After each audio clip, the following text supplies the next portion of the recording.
I've been reborn and awakened an earth-shattering superpower. For the final physics problem in the college entrance exam, I can unfailingly write a 100% correct answer. This isn't a superpower at all. This is clearly a national treasure. Without hesitation, I chose to hand it over to the state. The first college entrance exam question was about the nature of dark matter, a problem that had baffled the scientific community for a century. I wielded my pen with swift strokes, leaving the nation's top academicians in awe of my answers. The state immediately made the decision. The college entrance exam is restarted just for me.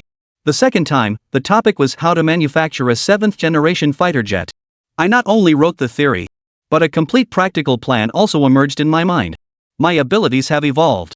From being an armchair strategist to forging the sword myself. The rise of Huagua can no longer be stopped. Yet the global spy network has caught an unusual scent.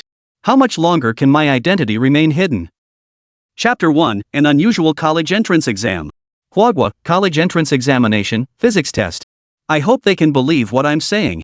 A man muttered to himself while lining up to enter the examination hall. It's strange the entire hall has only one desk right in the center. As the exam bell rang, the man immediately flipped to the final major question on the paper. After reading it, he smirked slightly. There, prominently displayed as the last physics question, was written, "Please explain the nature of dark matter and whether it truly exists." Note, this is a bonus question. Wrong answers 1t deduct points. All the examinees thought this was just a joke played by the question setting team. After all, the 2 darknesses, 1 blackness, and 3 origins have been major unsolved puzzles plaguing the physics community for countless years. Even the world's top scientists couldn't crack them. How could any high school student taking the college entrance exam possibly solve them? Yet, the young man merely glanced at the questions and immediately began writing his answers. Soon, the entire answer sheet was filled, but the young man showed no signs of stopping. Instead, he raised his hand to signal the proctor, requesting a new answer sheet.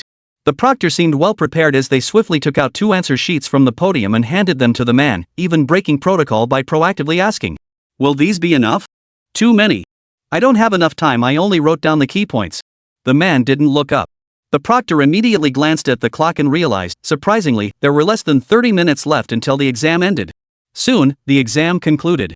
As the man exited the classroom, several military personnel with determined gazes approached him. The leader patted the man on the shoulder and said with concern, "Great job. Come with us." The man then broke into a relieved smile. The man's name was Liu Shan, and he was a reincarnator. After his rebirth, Liu Shan possessed a superpower. He could answer the final physics problem on the college entrance exam with 100% accuracy. After gaining this superpower and with the advantage of rebirth, Liu Shan quickly approached several academicians of the Chinese Academy of Sciences.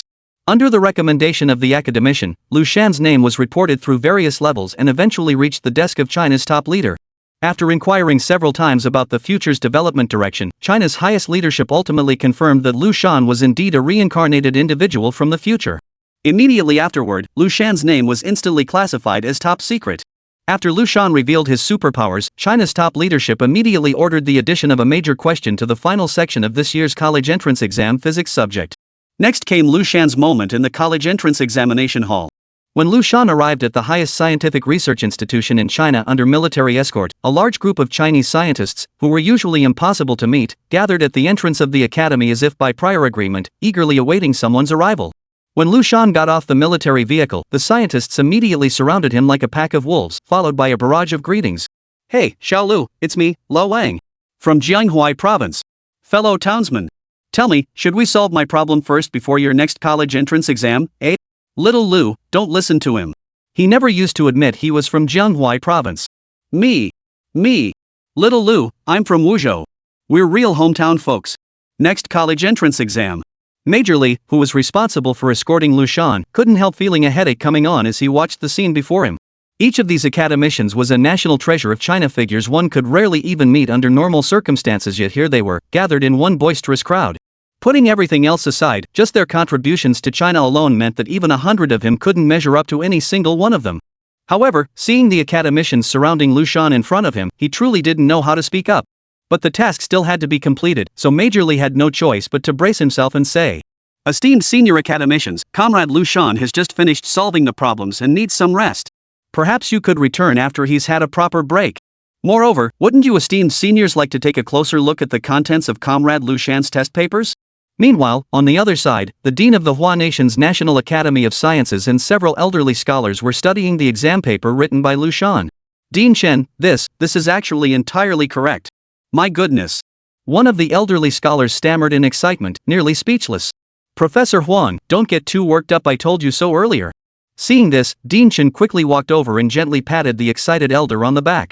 Professor Huang, take it easy, mind your health. Don't get so excited. You're the leading figure in physics in the Hua Nation right now, we absolutely can't afford anything happening to you. At this moment, the phone rang, and an authoritative voice came through. Director Chen, is what he wrote correct? Or is it too difficult and needs to be toned down a bit? Leader. No need to lower the difficulty. He wrote everything. All correct. Director Chen's voice trembled slightly, his excitement no less than old Huang's. Initially, he wasn't entirely sure whether Liu Shan's words were completely accurate or if there were certain limitations whether he could solve some of the more challenging problems. To be on the safe side, for the first college entrance exam, it was decided to let Liu Shan test the waters by presenting a problem that was currently impossible for humans to solve. If it failed, they could lower the difficulty next time by including some stalled research projects. If it succeeded, that would mean Liu Shan's superpower had no limits. Then, at this thought, Dean Shan's breathing grew noticeably faster. If unrestricted, then the stellar era uniquely belonging to China is about to arrive. China missed the age of discovery and also failed to catch up during the Industrial Revolution. But now, the new era will be forged by China. Upon hearing these words, the leader on the other end of the phone line remained silent for several long minutes. When he spoke again, his voice was noticeably trembling. Dean Shan, come to my office immediately, we need to hold an emergency meeting. Since Dean Shan's location was some distance from the capital, by the time he entered the meeting room, he found the roundtable already filled with people. Each of these individuals was a top-tier leader in their respective fields within China. After Dean Shan took his seat, the official at the center position finally spoke. The situation has already been briefed before Dean Shan arrived. Let's hear everyone's thoughts, speak freely. A strong nation must have a strong military. In today's world, a dignified elderly man in military uniform boldly declared in a loud voice. These words once spoken, even the big shots who had initially intended to speak up now kept their mouths shut. Yes, a strong nation must first have a strong military. Truth is only within the range of our cannons. Everyone understands that a common man's possession of treasure makes him guilty without crime. Seeing this, the leading executive made the decisive call. Excellent. In that case, the national college entrance exams in China will be held again in 3 days. Dean Shan, we'll be counting on you for the exam questions. Chapter 2, can the college entrance exam be taken again? Retaking the college entrance exam? You can actually do that? At this moment, Liu Shan, surrounded by a group of academicians and scientists, was also greatly shocked upon hearing the news. But then, as he thought about his superpower finding purpose once more, Liu Shan couldn't help but laugh from the bottom of his heart. As a progressive youth who grew up under the red glow since childhood, Liu Shan couldn't wait to blurt out everything he knew from the future the moment he was reborn. Yet troubled by the fact that before his rebirth, he was just an ordinary citizen with knowledge gathered from hearsay online, lacking understanding of many concrete details. Upon discovering his post-rebirth superpower, the ability to solve the final physics problem of the college entrance exam with 100% accuracy, Liu Shan promptly reported his situation to the authorities. Thus came the topic for this year's college entrance exam. Liu Shan had originally thought his ability could only be used once a year, just like the real college entrance exam. But who would have guessed? Even the exam can be retaken. Upon hearing this news, the academicians who had surrounded Liu Shan couldn't help but feel astonished. But then, as if struck by a sudden realization, they quickly closed in on Liu Shan again, this time squeezing him so tightly that even his legs were immobilized. Xiao Lu. The party and the people need you now. Quickly take a look at my research. Xiao Lu, take a look at this. My project involves medical-related content, and solving it could save the lives of at least hundreds of thousands of Huagua people. Xiao Lu, me. I research Alzheimer's disease. Xiao Lu. Me. I have cancer. Huagua's cancer.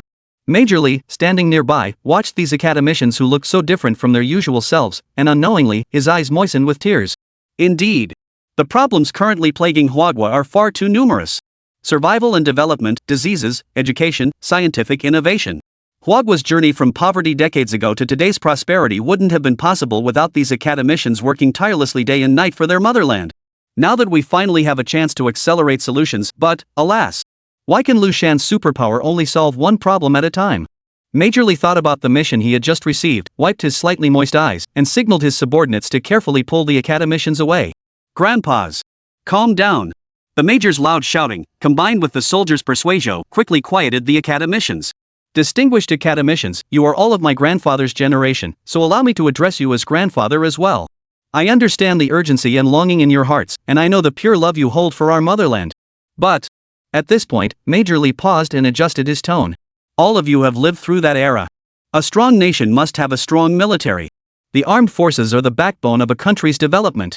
Without a strong military, a nation's development will always be like a castle in the air, fragile and ready to crumble at the slightest touch. Therefore, having said this much, who could still fail to grasp the severity of the matter? Good. Shaoli, you're right. We were too hasty. I apologize to you and Shaolu, we almost ruined a project vital to the nation's development because of our impatience. One academician spoke up, and the others quickly voiced their support, pledging to fully back the nation's arrangements. Liu Shan stood in the center of the crowd at this moment. As a reincarnator who had returned from the future, he understood his own significance better than anyone else. Even in the future, many issues had not been properly resolved. Among them was the cancer problem mentioned by an academician earlier. Until the moment of his rebirth, the number of cancer cases in China remained alarmingly high. After dealing with the situation involving the academician, Major Li walked straight up to Liu Shan, standing tall and locking his resolute gaze upon him. He immediately raised his right hand in a swift, standard salute and said in a loud, resolute voice, "Comrade Liu Shan, please come with us." Liu Shan looked at the Chinese soldier before him, whose eyes still glistened with tears, then shifted his gaze to the gentle, hopeful, and encouraging faces behind him. Liu Shan's own eyes reddened slightly. He didn't know what to say, nor could he figure out what else to say. Finally, Liu Shan saluted Major Li in those gentle gazes with a somewhat imperfect military gesture, then promptly followed Major Li and departed.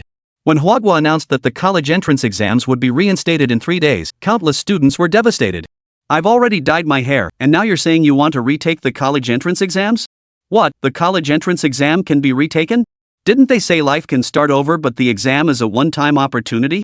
The official reason given by the Chinese government was the suspected leak of the exam papers. To ensure 100% fairness in the college entrance examination, a second round of the exam was held. A single college entrance exam score serves as a reference for university admissions. Some believe while others don't, and Wang Yun happens to be one of those who remain unconvinced. Aside from his official position at the Jianghuai Provincial Department of Education, he had another special identity: a spy for Sakura country. Yokoso, are you saying there's something fishy about China restarting the national college entrance exams this time? Wang Yunjun, as you Chinese say, you're fearing trouble before it happens. The college entrance exams are just a test taken by a bunch of barely legal kids. What could possibly go wrong? At that moment, Wang Yun was contacting his handler. All right. Wang Yunjun, perhaps your speculation makes some sense, but we can't possibly act on your mere sliver of a guess, understand? It's about time, let's call it a day for now. Without giving Wang Yun a chance to speak, the call was abruptly ended. Wang Yun took out the SIM card, snapped it in half, soaked it in water, then poured it down the drain without saying a word. On the other side, Liu Shan was taken to an extremely heavily guarded military base. "Is my exam venue here?" These were Liu Shan's first words after getting out of the car. He couldn't help it, he was so eager to contribute to the nation. "Correct, Comrade Liu Shan. This is indeed your exam venue." Liu Shan turned his head and saw it was Director Chen from the Chinese Academy of Sciences, the highest scientific institution in China. "Dean Chen, could this serve as my examination venue?" Liu Shan was somewhat curious, as he knew nothing about his superpower beyond its literal meaning. Scored 100% correct on the final physics problem in the college entrance exam. What is the definition of the Gaokao? If it's just the nationally unified examination set by regular higher education institutions for student enrollment, does that mean the college entrance exam Gaokao could be held countless times a year? Does the triggering condition necessarily require an exam that all senior high school students across the country must take in the true sense? Can a separate Gaokao be arranged specifically for him alone? Are there time restrictions for the exam, requiring it to strictly follow the authentic Gaokao format of testing 2 subjects per day? In summary, conceptual superpowers have far too many possibilities. Comrade Liu, you don't need to overthink it, everything we're doing now is just an experiment. As if noticing Liu Shan's concerns, Dean Chen spoke up. Chapter 3, Try it. Try? Liu Shan grew even more puzzled. Yes. It's all about trying. Imagination is what sets humans apart from other creatures. It is precisely through boundless imagination that humans evolved from apes who could only gaze at the stars into beings who can now pluck stars from the heavens, explained Dean Chen, his tone tinged with emotion. Liu, your importance isn't just known to you, everyone aware of your identity understands it. How long do you think you can keep this hidden? A year? Or 2? You must understand that in China, what we lack least are patriots with pure hearts like yours.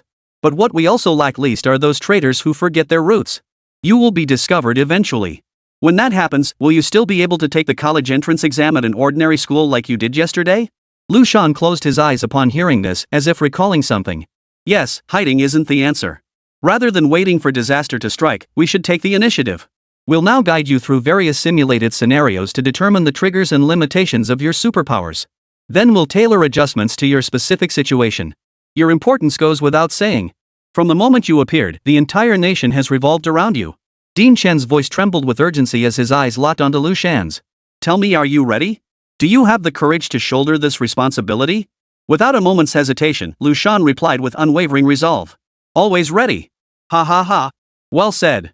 Truly worthy of being a descendant of China. Dean Chen couldn't help but burst into laughter upon hearing this. He then patted Liu Shan on the shoulder and said softly, "Come with me, child." Liu Shan followed Dean Chen to the door of a room. Dean Chen opened the door for him, raised his right arm, and extended his palm slightly upward in a gesture of invitation. "Young man, originally we planned to use these days to develop your superpowers. But I overruled the others and insisted you rest well these days. Success or failure isn't something to rush. In my view, rather than wasting time and effort on endless tests these days, it's better to wait for the second national college entrance exam in 3 days. After all, if you still can't use your superpowers by then, what's the point of all these tests?"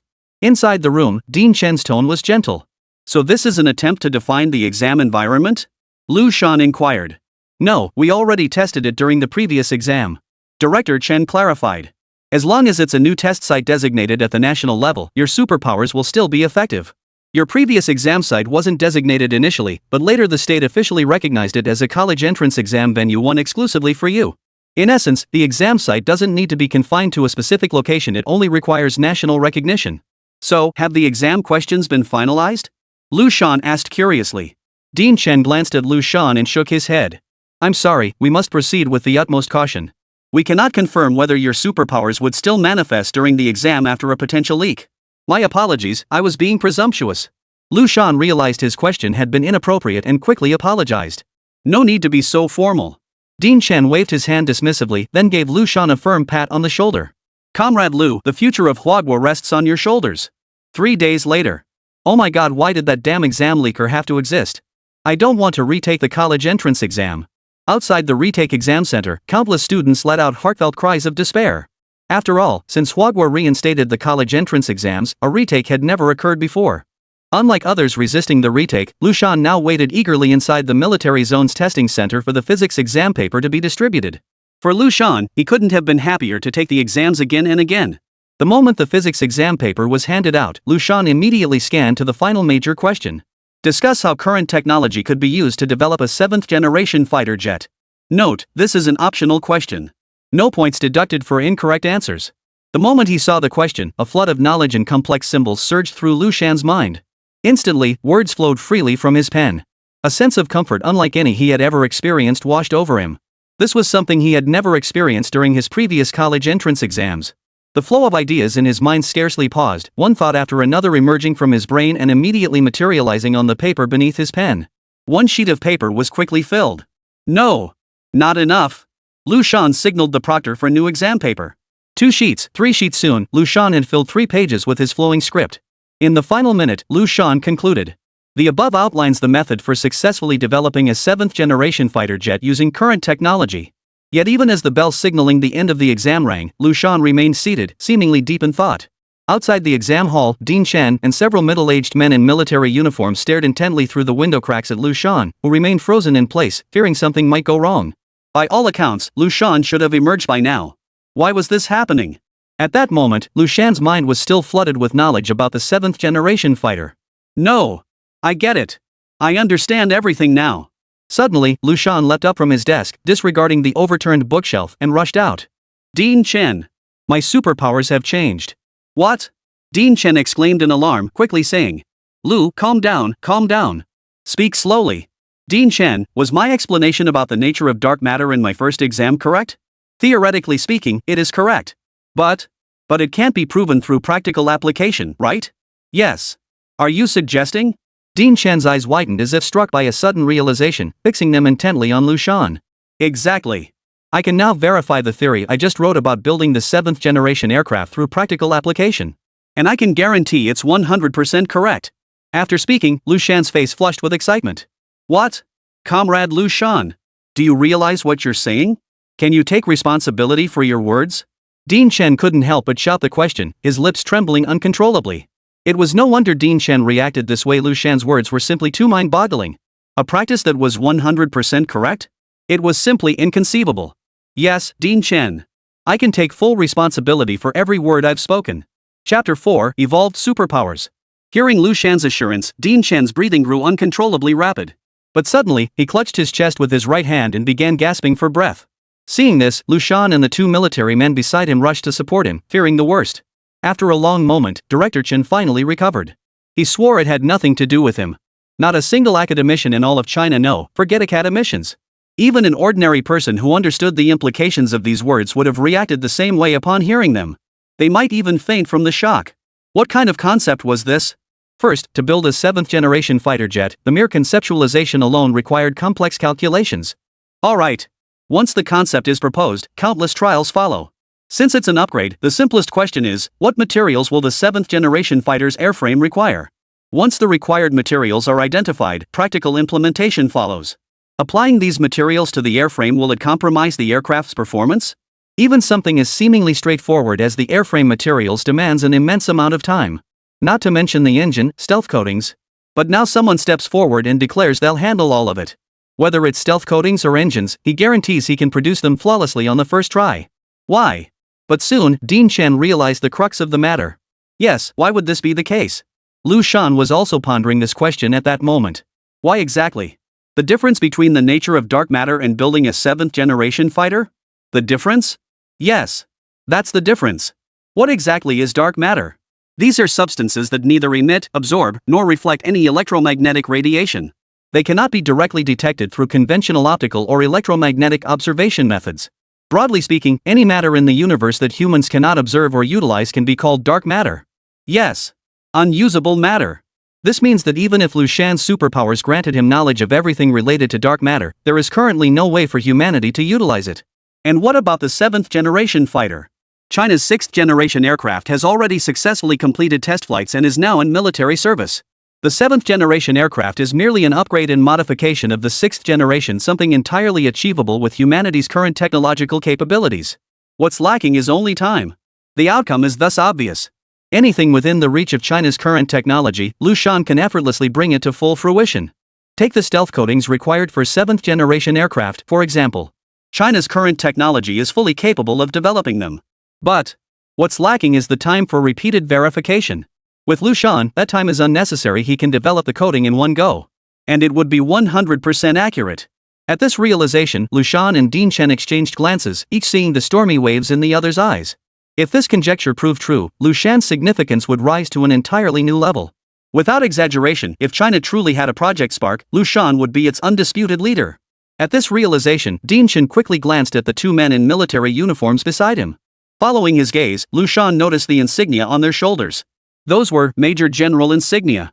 Such young Major Generals? Liu Shan now got a clear look at the two generals. Both appeared to be in their 30s or 40s. Square-jawed, their resolute faces radiated an aura of righteous integrity. Those who rise to the rank of general are naturally no fools. Hearing Liu Shan's words and observing Dean Chen's current demeanor, they could guess what had happened. Wagwa. It's about to awaken. Rest assured. We'll report this immediately and dispatch reinforcements, one Major General declared at once. No. You need not report it. Director Chen's tone was unyielding. I'll handle it. I'll report it myself. Your mission is to protect Comrade Liu Shan. Even if you die, you must die before him. Understand? Seeing the normally refined and gentle Director Chen speak with such unyielding resolve, the two Major Generals exchanged glances, each seeing shock in the other's eyes.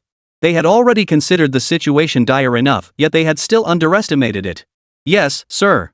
After saluting Director Chen, they turned to Liu Shan. Comrade Liu Shan, please follow me. Within just 2 hours, Liu Shan witnessed countless troops converging from all directions. Among them, he spotted not just one, but several generals with the rank of Major General on their shoulders. As for Major Generals, they were too numerous to count. What shocked Liu Shan even more were several of Hua Nation's newest giant transport aircraft landing in the military zone, carrying countless pieces of equipment.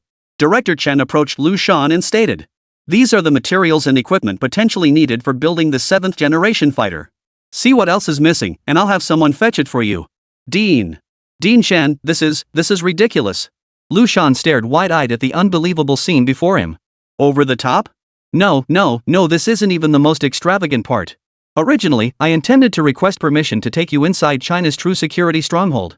But it was rejected. Want to know why? Risk. Risk? Liu Shan couldn't fathom where the risk could possibly lie. His current treatment was practically that of a national leader. How could there be any risk?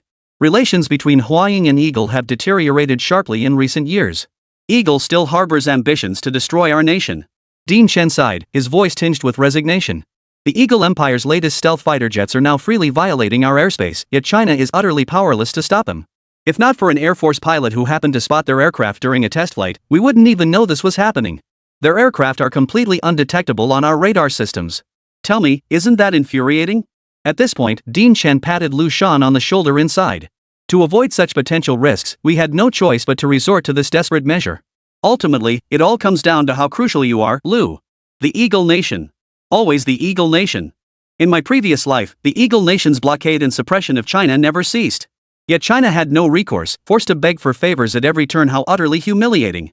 This time around, China would never endure such humiliation again. The Eagle Nation's stealth fighter?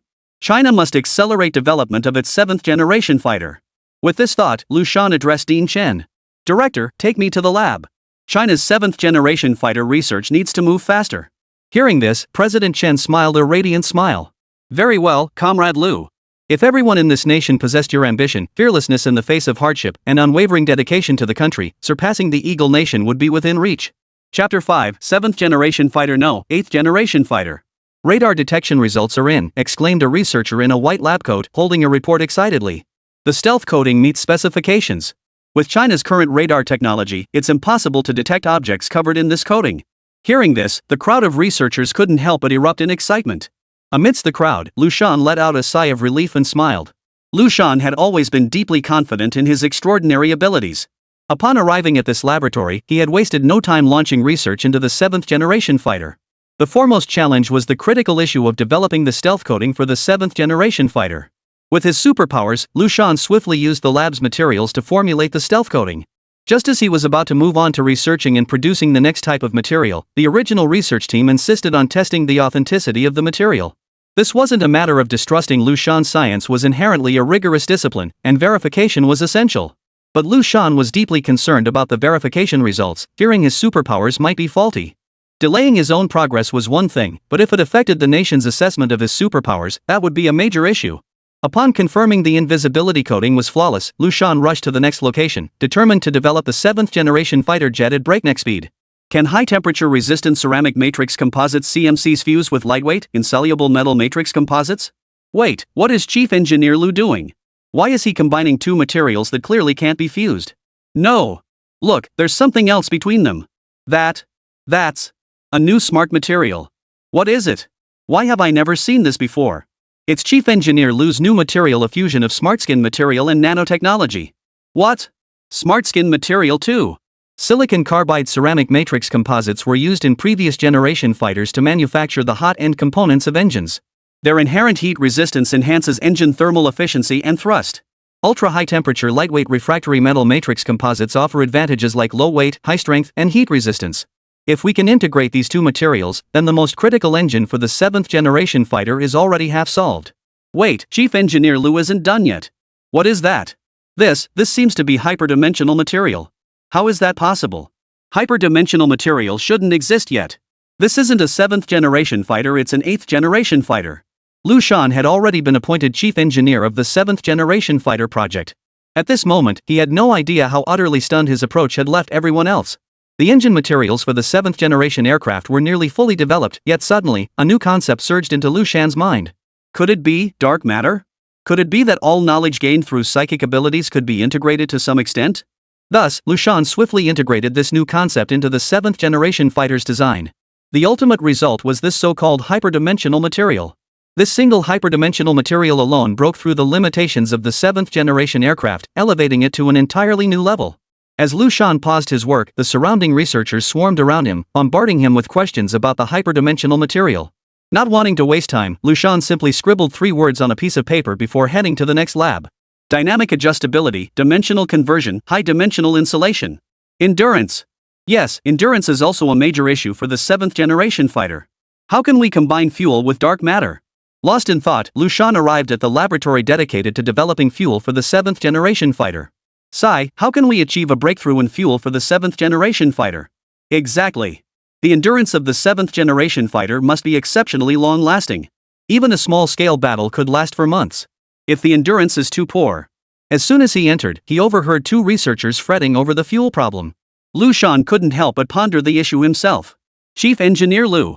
Spotting Liu Shan's arrival, the pair quickly greeted him and ushered him into the laboratory. Chief Engineer Liu, what brings you here? Upon entering the lab, Liu Shan headed straight for the workbench, his hands busily tinkering with something. The fuel system for the 7th generation fighter primarily needs to solve three major challenges, meeting the demands of supersonic cruise, high maneuverability, and extended combat endurance. Do you think Chief Engineer Liu can handle it?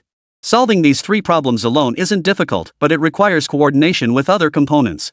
The 7th generation fighter's design philosophy prioritizes lightness and speed. I wonder if we can have our cake and eat it too. Look, what's Chief Engineer Liu doing? What kind of material is that? Liquid hydrogen fuel combined with advanced synthetic fuels? We tested that approach before. It couldn't withstand the engine's extreme temperatures. No. Not that. There's something else. Following the researcher's words, the team scrutinized the material and suddenly noticed an extremely minute substance within it. Could that be a weakly interacting massive particle WIMP? No, not a WIMP. WIMPs can't be observed with the naked eye. They're one of the primary dark matter candidate particles. Look! The liquid hydrogen fuel and advanced synthetic fuel have fully fused. Chief Engineer Liu is testing the high temperatures. Check the gauges. 3,000, 3,500, it's broken 4,000. Good heavens, it's still climbing. 5,000. When the gauge settled at 5,000, everyone present was stunned. A temperature of 5,000 C surpassed the maximum heat theoretically generated during 7th generation aircraft flight. Phew! Liu Shan couldn't help but exhale. Though he already knew the outcome, witnessing the result still sent a surge of excitement through him. Chief Engineer Liu. What material was that you just tested? Could you tell us? For pure researchers, nothing was more thrilling than discovering a new material substance. Dark matter. With that, Liu Shan moved on to the next site. Dark matter? All the researchers who heard this stood frozen in place, utterly stunned. When will China be able to utilize dark matter? Meanwhile, in the main monitoring room, Dean Chen and an elderly man in military uniform frowned deeply. Are you saying Liu Shan's information might have been compromised? President Chen asked first. Yes. According to police intelligence, a spy has infiltrated the Jianghuai Provincial Education Department and stolen portions of Liu Shan's data entered into the college entrance exam system. The elderly man in military uniform sighed before continuing. We're already investigating. We should prepare for the worst-case scenario. Bang! President Chen slammed his fist hard on the coffee table in front of him, his voice filled with rage. Those damn traitors and ungrateful bastards. Chapter 6, Conflict. General Huang, what are your military plans now? After his anger subsided, Director Chen took the initiative to ask. Specialized fields require specialized expertise. Professional matters demand consultation with experts. What's done is done. There's no point in dwelling on it now. General Huang took a sip from his cup before continuing. The military has imposed martial law across all surrounding provinces, initiating Level 2 combat readiness under the guise of military exercises. Additionally, to guard against the potential deployment of the latest stealth fighters from the United States, our military has implemented round-the-clock aerial patrols. Old Chen, this is all the military can do at present. However, the higher-ups wish to request your full cooperation. As he spoke, General Huang lifted his gaze, meeting President Chen's eyes. Old Chen, you know exercises can't last forever. Headquarters' stance is that this exercise must conclude within 6 months at the absolute latest. After all, you know that if it drags on too long, it won't just cause problems domestically. The biggest fear is that other nations will simultaneously notice China's unusual activity, and that would spell trouble. Ah, I understand all that perfectly well. Director Chen slowly lowered his head, seemingly deep in thought. I just don't know. After a long pause, Director Chen lifted his head, his expression filled with resignation. Frankly, discussing this with me won't change anything. The crux lies in Comrade Liu Shan's perspective. I'll take you to see him now. Professor Hu, are we truly not seeking Chief Engineer Liu's assistance? In one of the laboratories of the 7th generation aircraft research team, a middle-aged man in a white lab coat addressed an elderly man seated at the center of the workbench. As soon as he finished speaking, all the researchers in the lab turned their gaze toward the elderly man. What do you need? Before the elder could respond, an impatient voice echoed from the laboratory entrance. Do you all just sit around hoping others will solve everything? Tell me, how long have we been working on this project? Forget about me and old Hu, just look at yourselves. How much have each of you personally sacrificed for this project? You, Zheng Changhua. I remember you haven't been home in 3 years for this project. Every day, the moment you open your eyes, it's all about data and hands-on work. And now, you're the first one to suggest giving up. Everyone turned to the short figure who couldn't hold back his expletives, and they couldn't help but lower their heads in shame. Professor Jiang was just venting. Please don't take it to heart. Noticing the tense atmosphere, Professor Hu quickly interjected, trying to ease the tension. Not far away, several figures were striding toward Professor Hu's lab. So you're saying they might not want my assistance? Liu Shan listened to the explanation from the person beside him and confirmed once more. Yes, Chief Engineer Liu. As soon as the 6th generation aircraft project concluded, Professor Hu's team had already begun advancing the avionics systems project for the 7th generation aircraft. It's fair to say Professor Hu was among the earliest pioneers in advancing our 7th generation fighter program. Hearing this, Liu Shan understood why Professor Hu might be reluctant to accept his assistance. With such extensive groundwork already laid, the research might be nearing completion. His sudden offer of assistance now would inevitably appear like picking low-hanging fruit. After all, if he went and solved the problems, others would naturally claim all the credit for themselves. Meanwhile, Professor Hu and his team, who had dedicated so much time to this project, would be overlooked. That would be hard for anyone to bear. As Liu Shan turned to leave, he spotted Dean Chan and an elderly man in military uniform sprinting toward him, panting heavily as they called out. Liu! Wait a moment! Perhaps from exerting himself too much, Dean Chan placed both hands on his knees after speaking, leaning forward slightly as he gasped for breath. Comrade Liu Shan, let me tell you about the situation we're facing right now. At that moment, the elderly man in military uniform took over, explaining the spy situation to Liu Shan. Liu, what we most urgently need to know is the progress of the 7th generation fighter research. Can we overcome most of the critical challenges within the next 6 months? Finally, President Chen added. I don't know. All I can say is I'll do my absolute best. The crisis had arrived unexpectedly fast. With that, Liu Shan made a snap decision and broke into a jog toward Professor Hu's research lab. Dean Chan and the others exchanged glances and hurried after him. Having just endured some unpleasantness, the lab now felt awkward with Liu Shan's arrival. Chief Engineer Liu, our project is already well underway. We don't want to waste your time here. Why don't you head straight over to the other side? I'll see if Professor Wan. Seeing no one engaging with the young Chief Engineer Liu, Professor Hu proactively addressed him to avoid potential friction. But before he could finish, Liu Shan cut him off decisively. As the Chief Engineer of the 7th generation aircraft program, I hereby order your team to assist me in conducting in-depth research on the avionics system project. Dean Chen and the others, who had just arrived at a jog, only caught Liu Shan's decisive declaration. Comrade Liu Shan, what is this? General Wang nudged President Chen beside him, voicing his confusion. Though I don't know what happened, based on how they've judged Liu Shan these past days, he doesn't seem like the type to be so overbearing, does he? Besides, regardless of whether he was domineering or not, everyone present was an elder. Shouldn't there be at least some respect for the elderly and care for the young? Most importantly, not everyone was privy to his superpowers. Currently, within the entire research project team, only Dean Chan was aware of his superpowers. Everyone else simply regarded Liu Shan as a prodigy on par with old Qian. But even a genius shouldn't be so arrogant. Could it be that the state has spoiled him too much? General Wang knew about Liu Shan's superpowers, but he didn't understand the man himself. Seeing Liu Shan's reckless actions, General Wang couldn't help but feel anxious for him, while a flood of doubts surfaced in his mind. It's fine. I believe Liu isn't that kind of person. He must have his reasons for acting this way. Don't overthink it. Although Dean Chen was also puzzled by Liu Shan's current reckless behavior, he understood Liu Shan. Having spent time with Liu Shan these past days, he was convinced Liu Shan simply wasn't the domineering, reckless sort. Your belief doesn't matter. What will others think when they hear this? Most importantly, how do you expect Professor Hu and his entire research team to feel? The members of Professor Hu's team froze upon hearing Liu Shan's arrogant words. After regaining their composure, they exchanged glances and simultaneously put down their work, closing in to surround Liu Shan. Chapter 7, Correction. Young man, don't be so hot-headed. With a loud thud, Professor Jiang, who had earlier reprimanded other researchers, slammed his fist on the table and roared. Who do you think you are? Do you have any idea how much effort our team has poured into this project? You're just a damn kid, what do you know? I can't believe the country put you in charge as chief engineer. Because I can see at a glance that your team's research direction is flawed. Like a bolt from the blue. The words hung heavy in the air, silencing everyone instantly. Liu Shan scanned the room, though his inner turmoil was far from the resolute facade he presented. Originally, Liu Shan had planned to merely offer Professor Hu's team some ideas to accelerate their research progress. But after rushing into the lab, armed with the theoretical knowledge about the 7th generation aircraft granted by his superpowers, after merely glancing at some data and materials, he discovered a critical flaw. They were heading in the wrong direction. In scientific research, direction is paramount. If the direction is wrong, the approach will inevitably be flawed. And no matter how hard one works, success is impossible when guided by flawed reasoning. This is precisely why Liu Shan has been so forceful and uncompromising. This is a serious case. It requires drastic measures. What?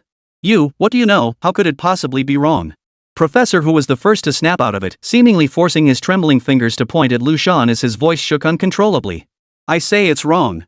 Then it's wrong. Got it? Ignoring Professor Hu's agitated state, Liu Shan's voice rang out again, leaving no room for doubt. Unbelievable. Their time is time, but China's time isn't time? They'd been occupying China's resources for their so-called research all these years, yet they didn't even realize their initial research direction was wrong. Because of them, China hadn't even formed another similar research team, instead entrusting this entire field entirely to them. Worst of all, according to Liu Shan's understanding, both Professor Hu and Professor Jiang, who led the project, were stubborn individuals who refused to listen to others' opinions. China has repeatedly proposed injecting fresh blood or collaborating with other research teams, but every single request has been rejected. Yes. All rejected. What kind of nonsense is this? Refusing to correct mistakes. Ignoring advice. Stubbornly convinced only their own views are correct.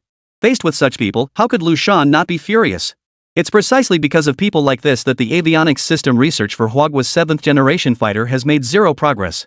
Everyone, calm down. Calm down. Upon hearing Liu Shan's subsequent words, Dean Chen and the others finally understood why he had been so uncompromising and domineering.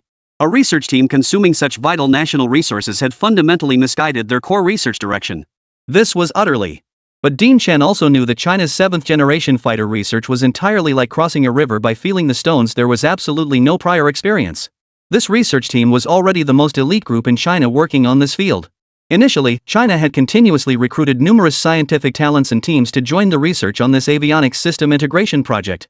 Unfortunately, aside from Professor Hu Zhang's team, the other research groups were completely lost on the project and often ended up hindering progress. Over time, Professors Hu and Zhang grew reluctant to waste others' time and stopped recruiting new members. As they put it, those genuinely interested in our research group will join us naturally. Those who aren't won't be of use anyway, so we might as well rely entirely on voluntary participation. But now the situation seemed to be. Seeing Liu Shan's fierce demeanor, Dean Chen considered a possibility. Could Liu Shan possibly think they were the stubborn type? Realizing Liu Shan might have misunderstood Professors Hu and Jiang, Dean Chen quickly stepped in to smooth things over. The hot-tempered Professor Jiang immediately complained upon seeing Dean Chen arrive. Dean Chen, is this the genius you spoke of? I see nothing special. I've never encountered a genius who dismisses everything at a glance. Such a person is unfit to be chief engineer. Liu Shan was about to respond, but caught Dean Chen's warning glance. He held his tongue, though his clenched fists betrayed his simmering fury. Professor Jiang, I'm not deeply familiar with your field. Since Chief Engineer Liu mentioned issues with your research, perhaps you two could exchange ideas? See if there might be. We're perfectly fine with that. Let's see if this so-called genius Chief Engineer Liu dares to do it. Professor Zhang's fury was no less intense than Liu Shan's. After all, having his life's work, the culmination of decades of painstaking research, completely dismissed by someone else would leave anyone feeling anything but cheerful. Oomph. Old fossil. I'll show you exactly where you're wrong right now. With that, Liu Shan strode to a desk in the lab, grabbed a blueprint, and began reading aloud. This is your current thinking, correct? That's correct. What's your brilliant insight? Oomph. How could partial modifications possibly achieve a comprehensive upgrade? That defies all logic. Don't your test results already prove your assumptions are wrong? Why keep stubbornly pushing forward with this research? Barring unforeseen circumstances, the results you've obtained through these localized modifications will inevitably reveal compatibility issues in the overall system. I understand your approach does enhance flight control and weapon systems, but it simultaneously creates deficiencies in their coordinated combat capabilities and introduces electromagnetic interference between them. Am I correct? Glancing around, all he saw were the stunned expressions of the researchers. They never imagined that the conclusions they'd painstakingly reached could be completely deduced by Chief Engineer Liu with just a glance at the blueprints. It was utterly unbelievable. Seeing no response, Liu Shan spoke up again. Why couldn't you see that this actually stems from flaws in the overall system integration planning? Philosophy has a concept called holism, which emphasizes that the functionality of the whole is far greater than the sum of its parts. And isn't this equally true for the avionics system project of the 7th generation fighter? The root cause of your current problems lies in your excessive focus on improving the performance of individual subsystems, while neglecting the overall integration between systems. That is your fundamental flaw in thinking. Chapter 8, Convinced Beyond Doubt. Let me tell you what the correct direction is. Liu Shan finished speaking and swiftly scrawled 4 bold characters across the whiteboard. Optoelectronic integration. Silence. A long, drawn-out silence. A completely unprecedented approach suddenly materialized before all the researchers' eyes. Professor Hu was the first to react, his voice trembling with excitement. Perfect integration of photons and electrons apply to the avionics system of the 7th generation fighter? Exactly the perfect fusion of photons and electrons. At this revelation, not only Professor Hu and his colleagues, but even Dean Shan and other non-specialists were stunned. The perfect fusion of photons and electrons? Given the current state of photon research, this was an utterly impossible challenge. But what if it could truly be achieved? At this thought, many researchers' breathing grew noticeably ragged. Oomph. Anyone can talk big. With our current technological capabilities, how could that possibly be achieved? Professor Jiang interrupted, his words snapping many back to reality. Right. Talk is cheap, action is another matter entirely. Liu Shan merely gave Professor Jiang a fleeting glance before speaking again. As is well known, photonics technology offers higher efficiency, lower energy consumption, and faster speeds compared to electronic technology. Most crucially, electronic transmission can be interrupted or intercepted. Photonic technology, however, is completely immune to such risks. Integrating the advantages of photonics into electronic technology and applying it to 7th generation aircraft research, that is the correct direction. As for the practical implementation, Liu Shan picked up a sheet of A4 paper. His pen moved swiftly across it, filling the blank space rapidly with text. Taking another sheet handed by a nearby researcher, Liu Shan continued writing with great enthusiasm. 3 sheets, 4 sheets until the 5th sheet of A4 paper was also filled with all manner of content. This is the direction and details for practical implementation. After filling 5 sheets of A4 paper, Liu Shan stretched his upper body and declared confidently to the surrounding researchers. While Professors Hu and Jiang were still poring over Liu Shan's notes, Dean Shan quietly approached him, pulled him aside to a corner, and asked softly, Liu, do you have a misunderstanding about them? Misunderstanding? Aren't they just old fogies? Oh dear. The moment Liu Shan uttered those words, Dean Shan knew it was indeed a misunderstanding. He promptly explained the true situation of Professor Hu's team to Liu Shan. Ah. Then did I perhaps? After hearing Dean Shan's explanation, Liu Shan instantly realized he might have caused trouble. He had initially assumed Professor Hu's team was the kind of parasite squandering national resources on misguided research that hindered the country's progress. Therefore, Liu Shan's tone toward them naturally wasn't very pleasant. But after Dean Shan's words, Liu Shan realized that Professor Hu's team wasn't the disgraceful bunch he'd imagined. On the contrary, they were a patriotic group working diligently for the nation. They didn't know if their research would succeed, but they knew they were already the most elite team in this field in all of China. If they didn't do it, no one else in the entire country could. For those engaged in scientific research, what is the most unbearable thing? The inability to see the future. Ask yourself, when the project you've devoted most of your life to shows no signs of yielding results, would you still continue? For most researchers, this is utterly unacceptable. Most scientists are atheists, their only deity is the project they study. They believe the success of their projects is inevitable and will inevitably be achieved by them. This is precisely why countless researchers persevere. But now, regarding this project within the 7th generation aircraft program, no one knows whether it will succeed. Yet because the nation might need it, Professor Hu's team has plunged headlong into this field without hesitation. Driven solely by patriotic fervor, they could endure years of obscurity in this modest research institute.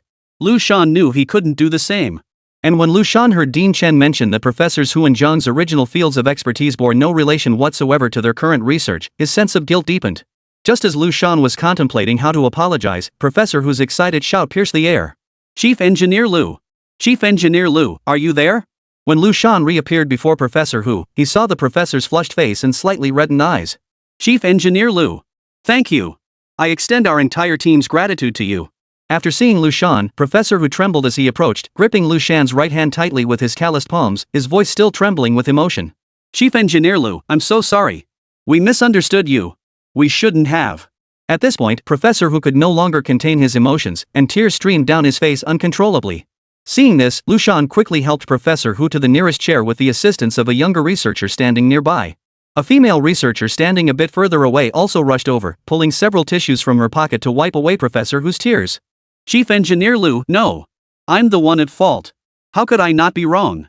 If you hadn't corrected our thinking, we would have been nothing short of traitors to our country. It's all our fault.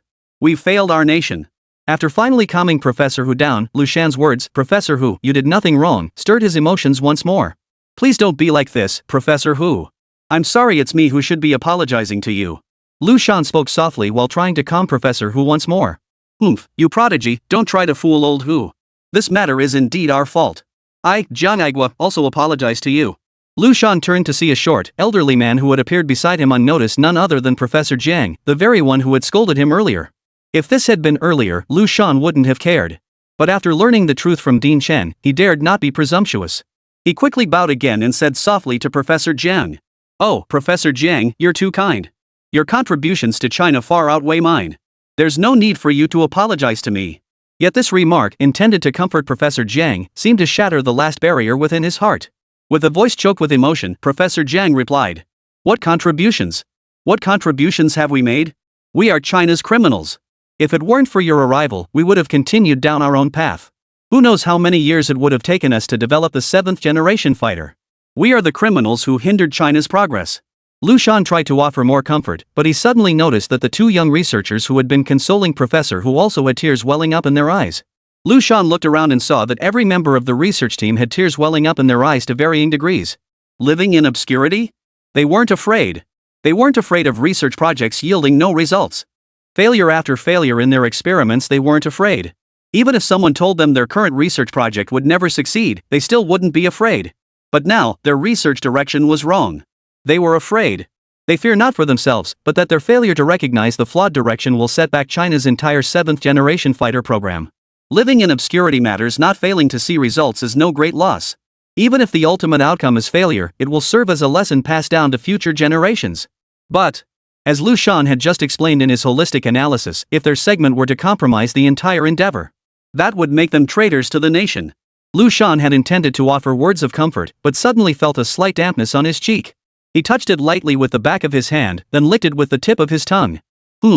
Salty. It was sweat. Chapter 9, Liu Shan in action. After leaving Professor Hu's lab, Liu Shan's name spread like wildfire through all the research teams working on the 7th generation aircraft, carried by the summer breeze. "Did you hear? Old Hu from the avionics team. He's been leading research for over a decade." Chief Engineer Liu spotted their mistake with just one glance. "Is he that amazing? I heard it was old Hu's direction that was wrong." Good heavens! Over a decade of research. And the whole direction was off. Imagine if. Stop speculating. Tell me this, before now, who in all of China could have known the direction was flawed? You know as well as I do. Countless experts missed it, yet Chief Engineer Liu spotted it instantly. Could our research being stuck also be because of the direction? Damn, now that you mention it, it could be. Should we talk to the professor and ask that legendary Chief Engineer Liu to take a look too? Yes. Go now. If that's the case, we must immediately adjust our research approach and direction. We absolutely cannot delay the entire progress of China's 7th generation fighter program because of us. Professor Hu's team's experience made many teams realize a critical issue. For all the 7th generation fighter projects currently feeling their way forward, no one could guarantee their research direction was correct.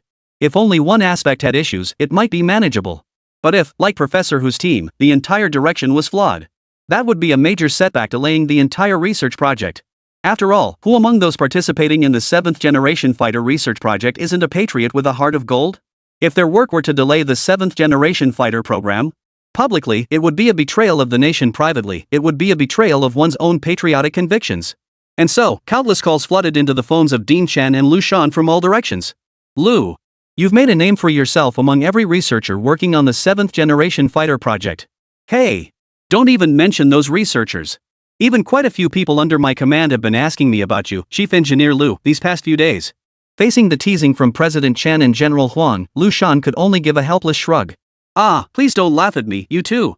I originally thought what I wrote in the exam would solve most of the problems. I never imagined. Hey, Liu, you know yourself, how much could you possibly write in such a short time during the exam? While what you wrote does address some critical challenges for the 7th generation aircraft, you know the situation in China, the road ahead is long and arduous. Dean Chen patted Liu Shan on the shoulder as he sighed, offering encouragement. "Comrade Liu Shan. Sighing isn't a good habit. If you're tired, take a break. Ignore those calls, your health comes first." Liu Shan took a deep breath, composed himself, and looked at Dean Chen with unwavering resolve. "Director Chen, I'm fine. Let's go. I just reviewed the updates from the teams calling in. Professor Wan's research team seems most likely to have encountered problems. I'll head over there first. Liu, are you really okay? Don't you need to rest?" Dean Chen looked at Liu Shan, who stood before him with such unwavering resolve, and couldn't help but offer words of comfort. "I've rested enough, but Dean Chen, I actually have a question I'd like you to help me understand." Liu Shan shook his head and posed a question to Dean Chen. "Oh? What is it? You mentioned earlier that you'd be exploring my superpowers. Might I ask when the next session is scheduled? So I can." Before Liu Shan could finish, Dean Chen waved his hand dismissively, interrupting him. "Liu, you can only eat one bite at a time. Stuffing yourself won't make it digest faster. You've seen the current situation. With the limited time you have for testing, you can only record some of the more critical data at best. While this might speed things up a bit, what China needs right now isn't speed, it's a definitive result. As the ancients said, it's better to sever one finger than wound 10. Isn't that exactly the case now? One flawless achievement is more valuable than accelerating 10 projects. Do you understand this principle? Alright, rest assured. Nothing you're worried about will happen within the next 6 months. Liu Shan listened and found some logic in it. He gave a brief nod before turning and heading toward Professor Wan's laboratory. Watching Liu Shan's retreating figure, General Huang and Dean Chen exchanged glances, each seeing the worry in the other's eyes. Old Chen, didn't you put too much pressure on the kid? He's not even 20 yet. Ah, I wish I didn't have to. Facing General Huang's inquiry, Dean Chen could only sigh helplessly. But you know the current situation. Eagle Nation is aggressively poaching talent from every country. I thought after years of catching up, we'd at least be able to see America's back. But look at the 7th generation fighter project now. The Eagle Nation has already developed theirs, while we can only look up to their backs. It's just so hard on the kid. Professor Wan, the overall direction of your project is sound. However, regarding ion state superposition and material synthesis, you could approach it this way. Professor Fong, your project isn't fundamentally flawed either, it's just progressing slowly. I'll outline the key points, just adjust accordingly. Professor Tang, please don't worry. Yes, there are some issues with your latest progress, but the direction isn't wrong. Let me build a mathematical model for you, it will show you exactly how to adjust. It's nothing major. Professor Zhang, please don't cry. This is what I should be doing. At this moment, Liu Shan was constantly moving between the various 7th generation fighter research teams, correcting errors to accelerate the overall progress of the project. But human resources are finite. Even with Liu Shan's relentless efforts, it was impossible to complete all the scientific research for the 7th generation fighter project within half a year. Today, while getting up to use the restroom, Liu Shan felt an unusual chill. Glancing at his watch, he realized it had already slipped into December. Recalling President Chen's words from days prior, he remembered that the secondary combat readiness status in several surrounding provinces would be lifted around the time of China's Little New Year. He flipped through the calendar on his watch, surprised to see how quickly the Minor New Year had approached. Just over a month remained until Huag's Minor New Year. Ah! At this thought, Liu Shan couldn't help but sigh. He was now under complete protection and forbidden from leaving without the dual approval of General Huang and Director Chen. But Liu Shan wasn't idle either. According to Director Chen's instructions, tomorrow no, it was already past midnight today, he needed to cooperate with others to explore his superpowers. Chapter 10, Endless Testing. The sky gradually lightened. The knock on the door, accompanied by the first rays of dawn, roused Liu Shan from his sleep. Rubbing his eyes, Liu Shan rose and opened the door. How have you been resting these past few days, Liu? Director Chen's concerned greeting came from outside the door. Great, Director Chen. Let's get testing right away. I'm eager to learn more about my superpowers. These past few days had truly stifled Liu Shan. After being grounded, Liu Shan admitted he'd been living quite comfortably. Aside from being barred from further involvement in the 7th generation fighter project, he'd essentially had everything he wanted. Though Liu Shan's days had been incredibly comfortable these past few days.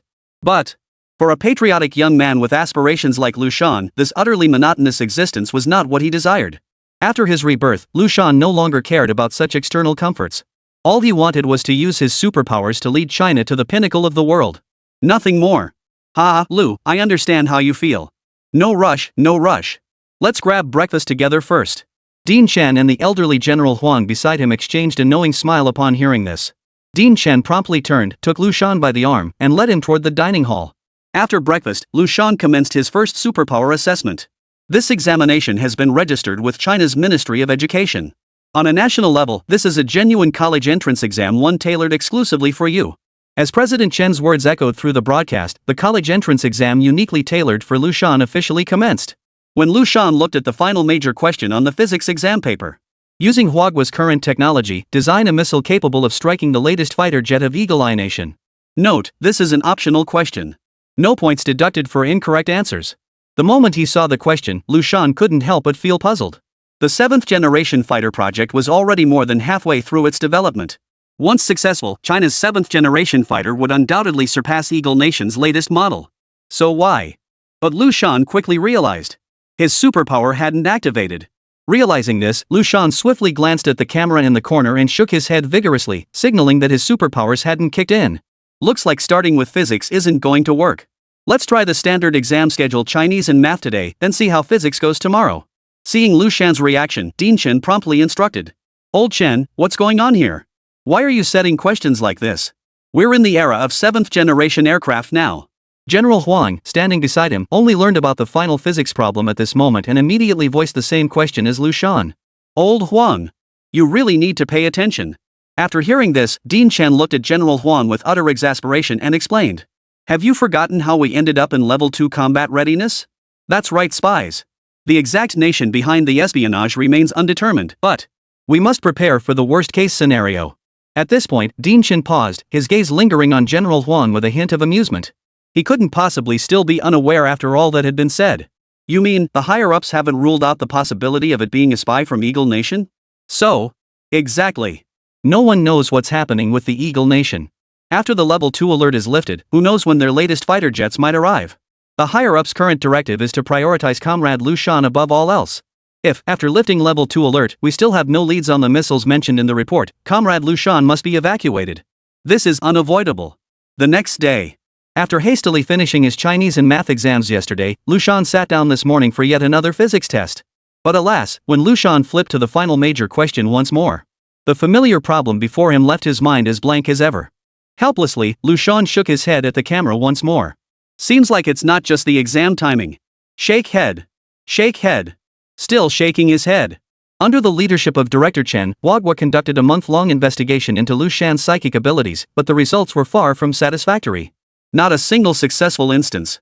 Director Chen. Liu Shan's tone carried a hint of grievance. After all, anyone would feel disheartened after so many failures.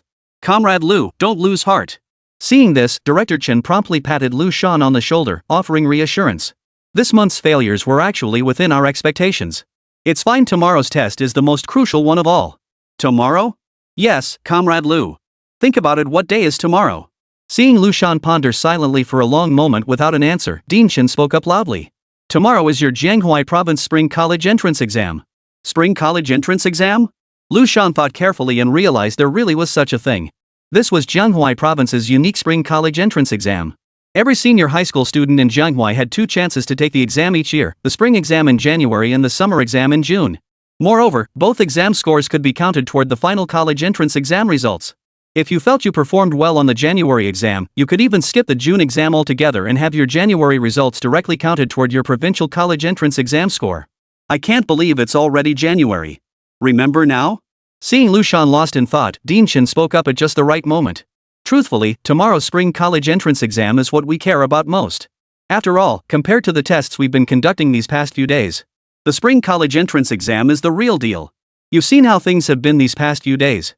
If you can't activate your superpowers during the spring college entrance exam, it means your abilities only surface during the annual summer college entrance exam. What if my superpowers work during tomorrow's spring college entrance exam? After hearing Dean Chen's words, Liu Shan asked with a hint of speculation. Then you'll just take it twice like you did last summer's exam. The questions for the second test are already prepared. You're grinning so broadly, did you already suspect this? Seeing Liu Shan's uncontrollable grin, Dean Chen teased him. Ha ha ha ha. After Dean Chen said that, Liu Shan couldn't hold back his laughter any longer. Thinking about future college entrance exam takers having to endure at least 2 exams annually, maybe even 4 times a year, Liu Shan couldn't help but feel a bit schadenfreudisch. Alright, Liu, get some rest now. You'll need it for the upcoming spring exams. Chapter 11, No-Fly Zone. Unlike other provinces with only one annual college entrance exam, Jianghuai Province was currently holding its own exclusive spring college entrance exam. It wasn't until exam day that Jianghuai Province's candidates learned a crucial piece of information. The first exam of the spring Gaokao was physics. When did they change it? How come I didn't know? Countless test takers felt utter despair at that moment. Meanwhile, the mastermind behind it all stretched lazily on his 1.8-meter wide plush bed. Oh, it's already 7 a.m. time for breakfast. The exam starts soon. Glancing at the clock, Liu Shan got dressed and prepared to face the upcoming spring college entrance exam. When Liu Shan looked at the all-too-familiar question once more. Using China's current technology, design a missile capable of striking the latest fighter jet from Eagle Nation. Note, this is an optional question. No points deducted for incorrect answers. Unlike the previous numbness in his mind, countless ideas instantly flooded Liu Shan's thoughts this time. His pen swiftly danced across the answer sheet, scribbling formula after formula and data point after data point. Only when the final bell rang did Liu Shan reluctantly set down his nearly depleted black pen, place the 3 densely filled answer sheets on the desk, and rise to leave the exam hall. Almost the instant Liu Shan stepped out of the exam hall, the proctor swiftly collected the 3 answer sheets and handed them to his superior. After leaving the exam hall, Liu Shan was escorted by several soldiers to Dean Chen's office. Knock knock. The door opened. Seeing President Chen engrossed in discussion with several white-coated researchers, he approached and gasped his exam papers had arrived before he had. Liu, you're here. Quick, come over. We have some questions for you right now. Seeing Liu Shan arrive, Director Chen rose first to greet him. Chief Engineer Liu. Is this military satellite missile strike technology truly feasible? Before Liu Shan could catch his breath, a researcher quickly asked. Instead of answering immediately, Liu Shan scanned the faces of the researchers, sensing a hint of confusion. Every single researcher present, even Director Chen's face, was flushed with an unmistakable blush. And even their breathing sounded unusually heavy. Of course, despite his confusion, Liu Shan still answered. Yes, the principle behind the latest stealth fighter from Eagle Country merely uses something akin to stealth paint to deceive radar detection waves. This isn't true invisibility that even the human eye can't perceive. Moreover, Eagle Nation fighter jets can exceed Mach 4 and approach Mach 5. To truly strike an American fighter, a missile must travel at least Mach 6 or faster. With current technology, the simplest way to achieve Mach 6 is to launch missiles into low Earth orbit, maintaining them at third cosmic velocity. This eliminates the need to accelerate beyond first cosmic velocity. Compared to traditional ground-based missiles launched from silos or towed by trucks, deploying new missiles directly from satellites as dedicated military strike satellites represents the primary offensive strategy for missiles in future conceptual warfare. Moreover, mounting missiles directly within satellites not only reduces maintenance requirements but also enables rapid deployment for launch. With sufficient military strike satellite missiles, any location not just domestically, but anywhere globally can be easily targeted. Dean Chen and the other researchers listened in stunned silence as Liu Shan delivered his impassioned speech. Is such epoch-making technology truly achievable with China's current scientific capabilities? Dean Chen broke the silence first. The idea of space-based military strike satellites seemed utterly extravagant. When higher-ups assigned this project, they envisioned developing a missile capable of being mounted on China's latest sixth-generation fighter jet to strike the United States' newest combat aircraft. Little did they expect. Liu Shan's extraordinary abilities had delivered such a stunning surprise. Success would grant China true precision targeting capabilities. But the most critical issue now was time. How long would it take to develop such a groundbreaking product with China's current technology? If it takes as long as the seventh-generation fighter did, that might not be a good thing. After all, China has already designated the Eagle Nation as a hypothetical adversary. Who knows when their stealth fighters might appear over Chinese territory? It seems the questions for the upcoming second spring college entrance exam should be revised. As if reading President Chen's thoughts, Liu Shan spoke again to explain. Dean Chen, with current technology, it is indeed difficult to fully realize the hypothesis I've proposed. However, that single word but drew the attention of all the researchers back to Liu Shan. Why must we insist on perfection? A fully integrated military strike satellite missile system would indeed require extensive exploration given China's current technological capabilities. The crucial point is, a fully functional military strike satellite could target any location worldwide. But we don't actually need that kind of global reach right now. His words struck like a bolt from the blue, instantly dispelling all doubts lingering in Dean Chen and the others' minds. Indeed, China currently has no need for such extensive strike capabilities. The nation's fundamental objective from the outset was merely to protect the entire seventh-generation fighter research team. Or rather, to protect Liu Shan alone. Therefore, it was sufficient to use the military strike satellite to completely cover the area where Liu Shan was located. China's greatest concern now was solely the Eagle Nation's latest stealth fighter. Once that threat was neutralized, everything else could be entrusted to the People's Liberation Army with confidence. Excellent. Excellent. Excellent. Young Liu, you're the one we need. After piecing everything together, President Chen felt a weight lift from his shoulders. But another critical question immediately sprang to mind. Liu, given China's current research progress, how many military strike satellites would be needed to fully cover our current area? And how long would that take? To his surprise, Liu Shan seemed fully prepared, responding immediately with loud, confident assurance. Before arriving, I reviewed China's current satellite launch status. The closest satellites to us that already meet launch requirements, satellites 04 through 06 of the 27th series, can be modified to meet military strike satellite specifications. Just 3 military strike satellites would provide 360-degree coverage with no blind spots. The primary focus of my exam paper is the modification of military strike satellites. If we strictly follow the content outlined in the paper, the fastest possible completion time should be within half a month. Additionally, regarding the missile systems for these military strike satellites, I can guarantee completion of all theoretical work within 1 week. Subsequent technical development, finalization, and production will also require approximately half a month. Excellent! Excellent! Excellent! Dean Chen exclaimed with 3 enthusiastic excellent S. Also, I'd like to name it. Since you handled all the theoretical and practical work, naming it is entirely up to you. Do you have a name in mind? Indeed. Liu Shan slowly raised his head to gaze at the sky, enunciating each word distinctly. No-fly zone. Chapter 12, Firecrackers and the Year Beast. No-fly zone? What a great name. After pondering it carefully, Dean Chen burst into laughter. Ha ha ha. Excellent. When our military strikes, satellites and missiles can cover the entire globe, the skies worldwide will be under the command of our great nation, China. But soon, President Chen noticed Liu Shan's furrowed brow, seemingly deep in thought. Seeing this, he asked, Liu, what's on your mind? Dean Chen, I'm pondering the questions for the second spring college entrance exam. Liu Shan replied softly. I have a new idea. Oh, tell me about it. Dean Chen was visibly moved by this remark. After all, Liu Shan had delivered so many surprises.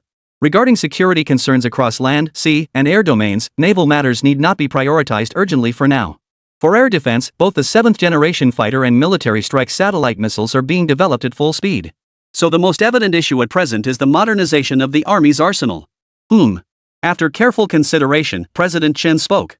Liu, your suggestion is indeed quite reasonable. Higher-ups have considered similar approaches, but the most pressing issue right now is time.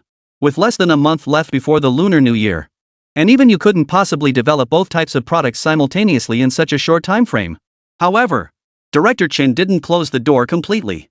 Comrade Liu, I will convey your suggestions to the higher-ups. I'm sure they will take your input very seriously. So what exactly was that concept you mentioned earlier?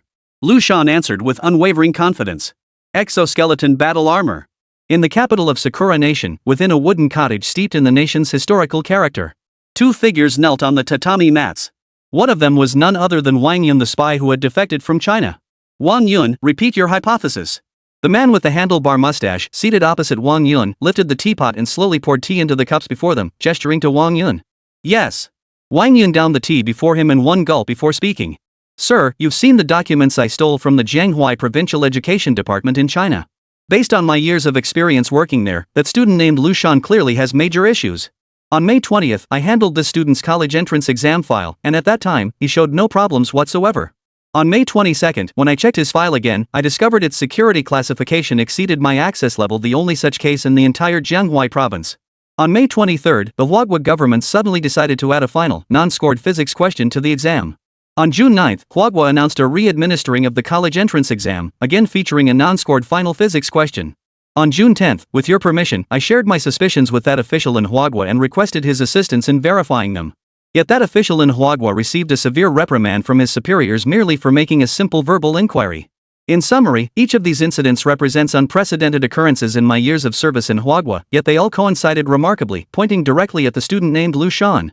Recognizing the gravity of the situation, the official from Huagua cooperated with me, enabling me to successfully steal some of his documents.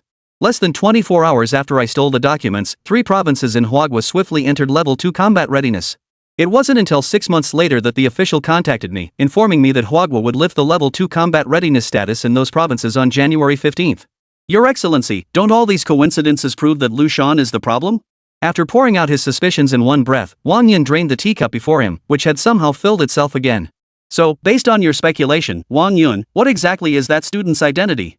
The man with the handlebar mustache slowly poured more tea into Wang Yun's cup as he asked. A prodigy. Wang Yun's tone was utterly unambiguous. A prodigy? Sir. An 18-year-old prodigy. And not just any prodigy. Based on my years of research in Hua, this is no ordinary prodigy. He's even comparable to Hua's Qian Lao from the last century. Wang Yun declared with absolute certainty. Professor Qian? That Professor Qian. Only upon hearing the name Master Qian did the man with the handlebar mustache show a hint of astonishment.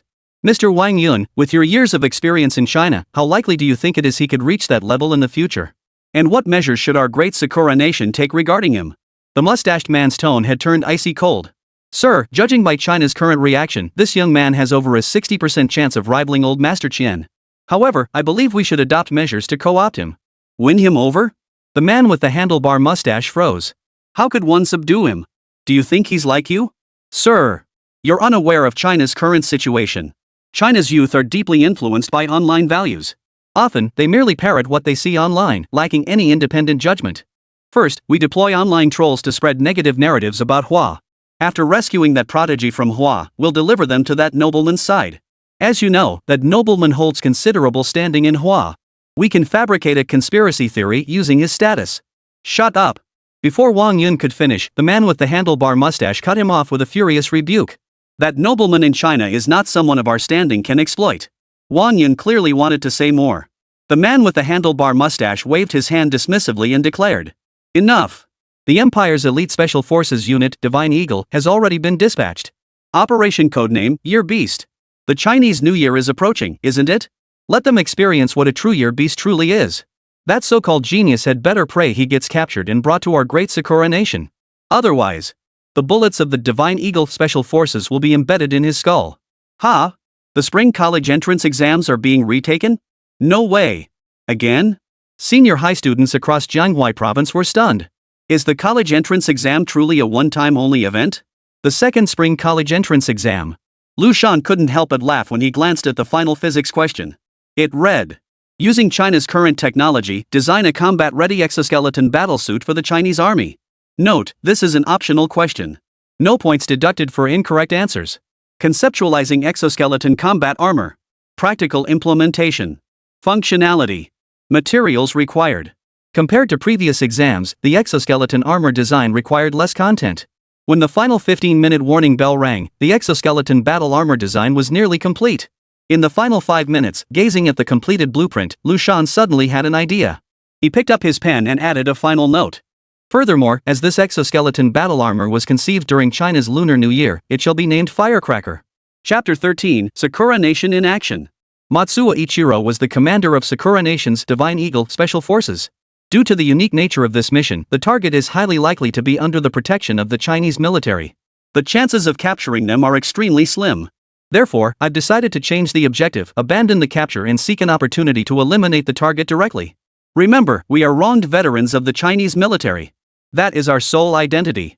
Under no circumstances must we be captured by Chinese military personnel. If survival is impossible, suicide is permitted. The Empire will remember our contributions. With less than 2 days remaining until China's Little New Year, the Sakura Nation decided to infiltrate across China's northern border. On one hand, the winter season meant the northern border regions were largely covered in ice and snow, making detection less likely.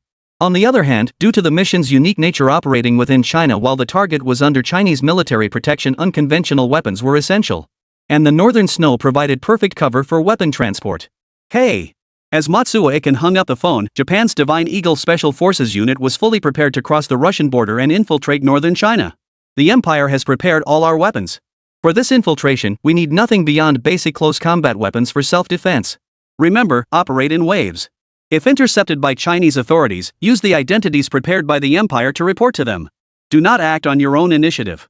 Before departure, Matsuo Ichidog continued issuing instructions over the walkie-talkie. According to the plan, over the next 2 days, the Divine Eagle Special Forces would infiltrate from northern China into an urban area bordering the 3 provinces designated for the military exercises. The Empire had already used its spy network to deliver weapons to a self-built house in the suburbs.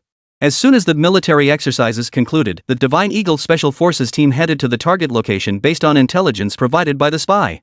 All that remained was to pull the trigger and eliminate the target to successfully complete the mission. In theory, this mission was straightforward, merely assassinating a figure protected by the military. Yet every member of the Special Forces team knew this was China. The safest country in the world, bar none. Every member present had come prepared to die. Long live His Majesty the Emperor. Before departure, every member of the Special Forces team shouted into their radios. Central nervous system test complete. Hand bone structure test complete. Power collision test complete. After spending most of the day under the watchful eyes of a group of researchers led by Director Chen, the team led by Liu Shan completed testing on all exoskeleton battlesuits. Congratulations, Chief Engineer Liu. After the tests concluded, researchers kept coming over to congratulate Liu Shan, who responded to each one in turn. Comrade Liu. Congratulations. Successfully developing the exoskeleton combat armor on the last day before the Little New Year. Finally, Director Chen and General Huang, accompanied by several men in military uniforms, approached Liu Shan. They looked at him with evident satisfaction. Oh, right. Let me introduce you. This is Major General Liu from the XTH Division of the XTH Army. He shares your surname. The other two are Colonel Hu and Colonel Wang, brigade commanders under Major General Liu. As General Huang spoke, the officers whose names were called stepped forward and saluted both President Chen and Liu Shan.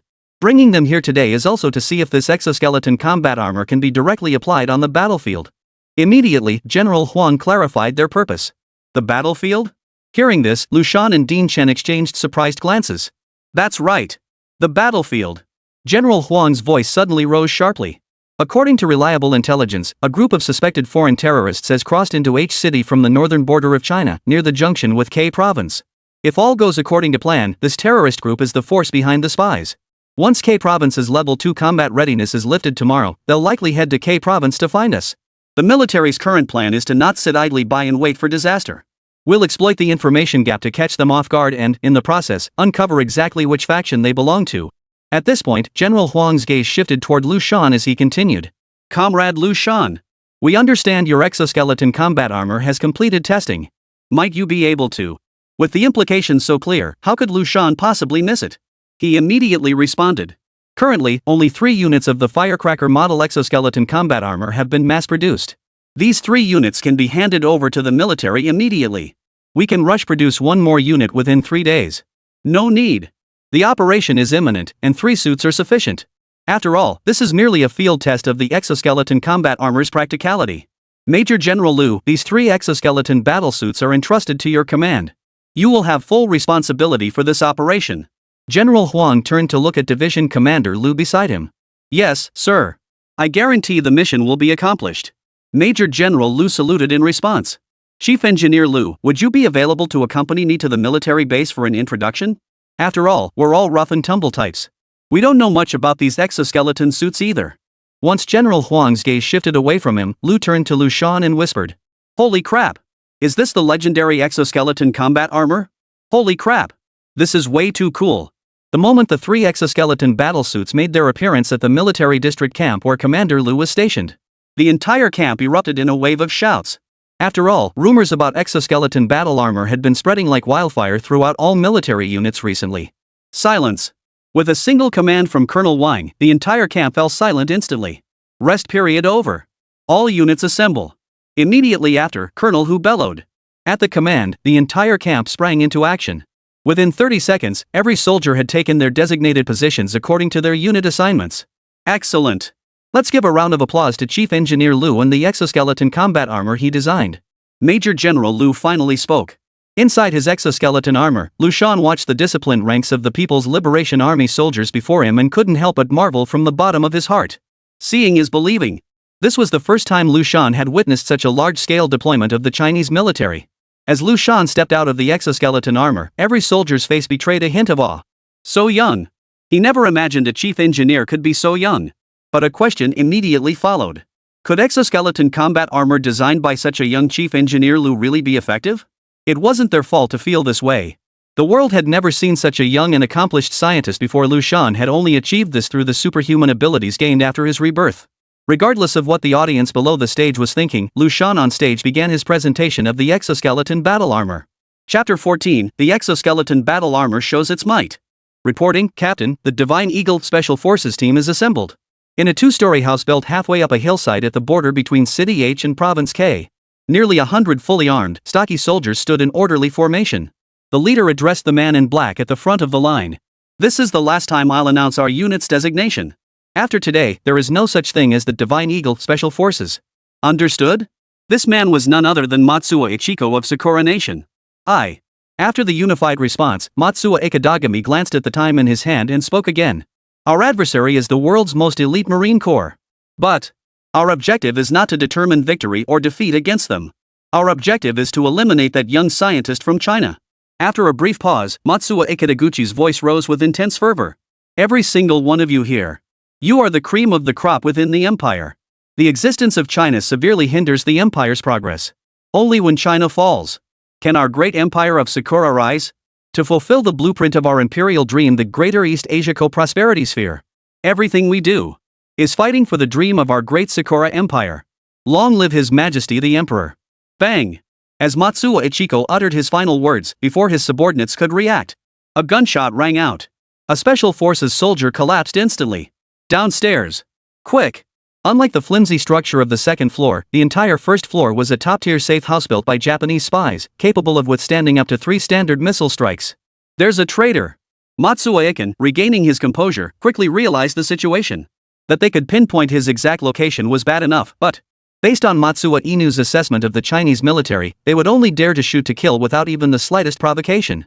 Would the Chinese military dare to shoot him dead without even the slightest warning? And a traitor could never be found within the Divine Eagle Special Forces unit. That meant it must be. Suddenly, Matsuo Iken seemed to grasp something. Bang! A deafening explosion interrupted Matsuo Ichiko's speculation. Every member of the Divine Eagle Special Forces team instinctively turned toward the source of the sound. The door was kicked open with force. No! How could this be possible? How could anyone possibly kick open an aluminum alloy door that was already locked? Soon, everyone saw what it was. What was this? Iron Man? A suit of armor, its entire body shrouded in some unknown material, appeared outside the door. Unlike the suits seen on TV, this one was an eerie, uniform black. Were it not for the sunlight reflecting off its surface and the glow of the indoor light bulbs, the crowd would have been unable to see it at all. ZZZZT. Suddenly, all the lights inside the room went out instantly. Everyone turned toward the door once more. Gone. The mech had vanished without a trace. Ugh. The agonized scream of a colleague told them all. The mech was still right beside them. Sunlight streamed through the kicked-in door, now dividing the room into two starkly contrasting scenes. On one side, the relentless shouts of the Divine Eagle Special Forces team echoed. On the other, Matsuo Iken and the others remained in darkness, utterly unaware of the chaos unfolding outside. Hearing the relentless screams, Matsuo Ikitagu acted decisively, bellowing. Everyone on my side, get out now. The rest of you break like jade. With that, Matsuo Ichido and his men rushed toward the door. Escaping might mean death, but staying put meant dying without even knowing how. After dozens of people, including Matsuo Ichido, escaped, they hurriedly hid behind walls on both sides. Boom!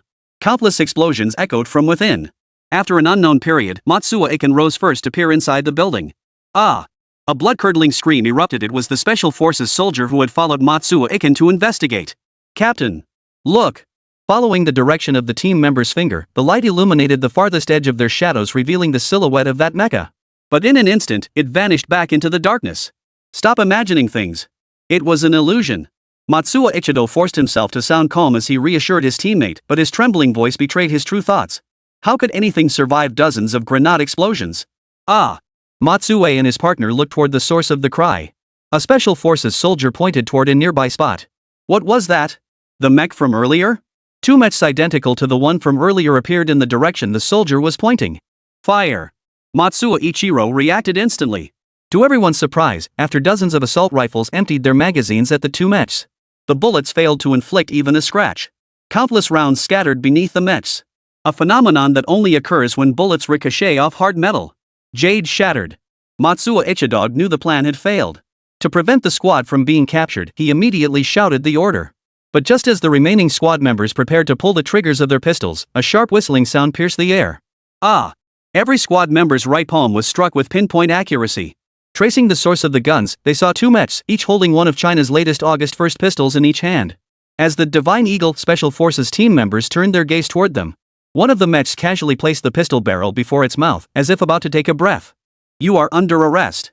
At that moment, the first mech emerged from the safe house in Sakura Nation, aiming the pistols in both hands at the Special Forces team. What? You're saying this exoskeleton armor can withstand up to 3 anti-tank missiles? 2 days earlier. Every time Liu Shan described a new feature of the exoskeleton combat suit, the soldiers below the stage struggled to hide their astonishment. Their commanding officer, however, didn't think twice about it. Each time, he would repeat what Liu Shan said in a tone of disbelief. What do you mean it's equipped with a chameleon system? Are you saying the mech can become completely invisible at night? What? Not just darkness? It can completely disappear in grasslands, oceans, and such? What about this auto-targeting system? Does it shoot wherever you point? It can fly? Dive underwater too? Wait, you mean physical exertion is reduced by 70% inside the exoskeleton battle armor? After roughly 10 minutes of explanation, everyone present developed a keen interest in this firecracker-style exoskeleton combat suit. They were practically itching to try it on themselves. Upon witnessing the exoskeleton combat suit's formidable power, Division Commander Liu immediately ordered an adjustment to the battle plan. Prioritize exoskeleton armor, with troops as secondary support. And thus, the scene that had just unfolded came to pass. Chapter 15, China under alien invasion. No! Impossible! Who the hell are you? After the exoskeleton combat suit declared, "You are captured," Huagua soldiers swiftly surrounded the so-called Divine Eagle Special Forces from all directions. When he saw Liu Shan and the others emerge from the exoskeleton armor, Matsuo Iken couldn't help but cry out in shock. No! How could this be? How could China possibly possess such advanced mecha weaponry? No! The Chinese must have been invaded by aliens. This is alien technology. Matsuo Iken couldn't accept that the Chinese possessed such formidable weaponry. After all, in the eyes of many Japanese, China was merely a hollow shell of strength, barely surpassing Japan in power. You're not Chinese. Who the hell are you? Matsuo Iken shouted, his voice trembling. The closest exoskeleton suit belonged to Colonel Wang from the division headquarters. Just as he was about to reprimand Matsuo Iken, a familiar voice suddenly rang out. Haven't you already guessed who we are? Liu Shan, emerging from his exoskeleton armor in the distance, declared sharply. Looking at the man before him, whose features clearly marked him as Japanese, he could barely contain his rage. It was only in this era that Sakura Nation had been somewhat restrained. Whether in the past or the future, the land of cherry blossoms harbors intense hatred toward China. In their eyes, it was as if China's vast land was rightfully theirs, targeting China at every turn. The education Liu Shan received since childhood forced him to view these Japanese pirates through tinted glasses. Who else could it be, he sneered. On Chinese soil, who else could it be? Pretending not to know. Spit. Disgusting. But who could have guessed that upon hearing this, Matsuo Iken seemed to grasp something. He swiftly slid toward Liu Shan on his knees, his words muffled as he stammered. I know who you are. I know who you are. I can defect to you. Sir. The Chinese cannot be trusted. My cherry blossom nation is the most trustworthy. I beg you, sir.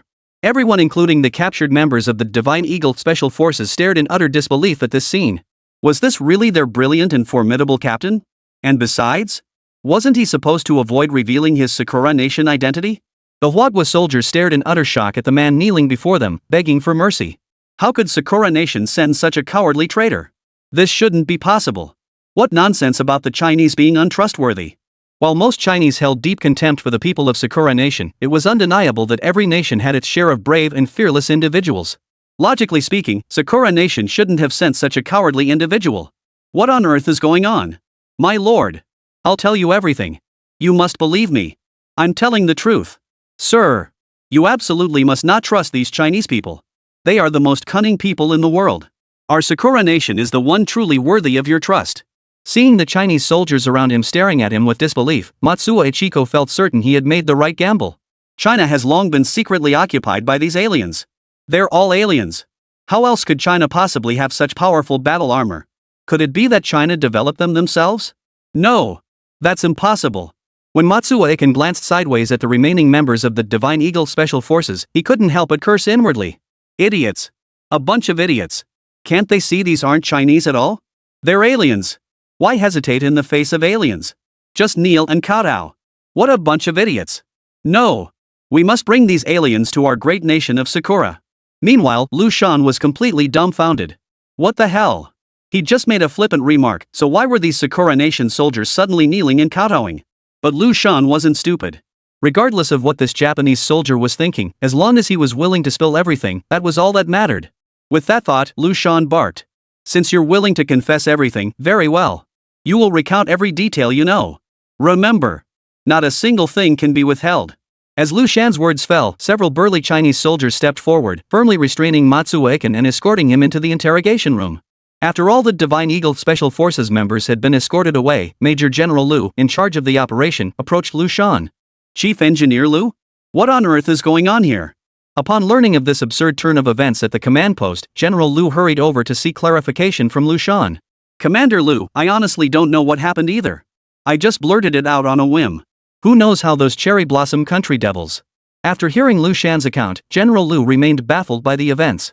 However, Liu Shan's final remark struck a chord. Who cares what he thinks? The important thing is we got the intel. Once we have it, what he thinks doesn't matter anymore. Suddenly enlightened, General Liu immediately headed to the interrogation room to question that Matsuo dog who had been kneeling and kowtowing to Liu Shan. Ah! Outside the interrogation room door, General Liu heard the agonized screams echoing from within. Open the door. The two burly interrogators snapped to attention and saluted the moment they recognized the arriving figure as the division commander. You are. Covered in blood from the beating, Matsuo Ichiko hesitated slightly upon seeing the general-ranked Liu. What is it? Spill everything you know, and tell me straight. With a single glance from General Liu, a burly man beside him roared the order. No. Could it be that he doesn't know? It seems only the highest echelons of the Chinese government are aware of the aliens. Unbelievable. Even a major general in the Huagua military doesn't know about the aliens. Seeing this, Matsuo Iken spat a mouthful of bloody phlegm at the burly man. Enough. You two leave first. I'll interrogate him personally. Major General Liu ordered. We're out of here. Just as I thought. I knew it. How could a full-fledged Major General Division commander possibly be unaware of the alien situation? You may speak now. Feigning the shutdown of the camera before him, Major General Liu gestured for Matsuo Ichiko to speak. Are you really? The truth was simply too crucial. Matsuo Ichiko cautiously asked again. Besides me, who else could you possibly trust? Even if he couldn't understand what Matsuo Iken was saying, he'd just go along with it. Playing it safe? Anyone could do that. How can I possibly trust you? Matsuo Ichidog refused to give up, seeking an unequivocal assurance. Why don't you tell us how we can trust you? Commander Liu tossed the ball back to Matsuo Ichiko. Hearing this, Matsuo Ichido hesitated. Finally, deflated like a punctured balloon, he spoke. Fine, I'll tell you. But there's one crucial prerequisite. Go ahead. What is your current view of China as aliens? Chapter 16, Meeting the Aliens. Gulp. Upon hearing this, Commander Liu hurriedly swallowed the tea he'd just taken a sip of. Close call. He nearly sprayed his spit right at Matsuo Iken sitting across from him. But Matsuo Ichiko, commander of the elite Divine Eagle Special Forces of the Great Sakura Nation, was quick to react upon seeing Liu's expression. Oh no. He doesn't know about the aliens. What? Even a Major General Division commander from China doesn't know about the aliens? This is bad. Does that mean I'm about to reveal the truth about the aliens to this Major General? A flurry of thoughts raced through Matsuo Ichidog's mind. The more he thought about it, the more terrified he became. This is bad. I've revealed the existence of aliens. If the aliens took it out on me, that would be bad enough. But if they took it out on Sakura country, that would be beyond belief. No. I absolutely must meet with that genuine alien. Absolutely. I cannot let them take my actions out on the great nation of Sakura. You may leave. I need to meet someone who truly holds power. Otherwise, I won't say a word. Matsuo Ichiro deliberately emphasized the words in charge. Though I couldn't make heads or tails of what Matsuo Iken was saying, judging by his tone, it seemed the only option was to seek out that Chief Engineer Liu. Visualizing Matsuo Iken kneeling before Liu Shan, kowtowing and begging for mercy, Liu Shichang concluded that the person in charge Matsuo Iken sought could only be him. What? The cherry blossom bastards want to see me? Yes, Chief Engineer Liu, please hear me out. After General Manager Liu finished explaining the entire situation, Liu Shan was even more baffled. Wait. I just casually made a flippant remark. How did this happen? Aliens? What the hell were those cherry blossom devils thinking? Liu Shan certainly wasn't about to rush over unprepared like a fool, and Colonel Liu certainly wasn't going to take an unprepared Liu Shan with him. At the very least, they needed to know what the cherry blossom devil was scheming. General Liu had reported the matter to General Huang first before coming to seek Liu Shan. General Huang had already assembled a think tank to analyze the situation, but their best recommendation was for Liu Shan himself to personally interrogate the Japanese officer. After all, the cherry blossom devil was convinced that Liu Shan was the answer. What a person believes is what they perceive as truth. What Commander Liu needed to do now was bring Liu Shan to the think tank for some basic training and analysis. Sir, you finally arrived. We've been waiting for you so anxiously. After 2 days of basic training and analysis, the moment Liu Shan pushed open the interrogation room door, Matsuo Ichidog shrieking suddenly pierced Liu Shan's ears. Ugh, so noisy. After signaling the guards to leave, Liu Shan casually sat down across from Matsuo Inu. Following the think tank's instructions, Liu Shan immediately crossed his legs the moment he sat down, then pulled a pack of cigarettes from his pocket and lit one. Taking a deep drag, he raised the cigarette between his right fingers slightly, signaling. Speak. I'm listening. Good heavens, is this an alien? That aura. That defiant tone. Smoking in an interrogation room? Sure enough. Aliens couldn't care less about Chinese rules. Liu Shan had no idea how deeply his casual remark had shaken Matsue. As the saying goes, the way you perceive someone shapes how you interpret their actions. No matter what they do, your analysis will inevitably align with your preconceived notions. At this realization, Matsuo Ichidog's earlier arrogance and haughtiness vanished.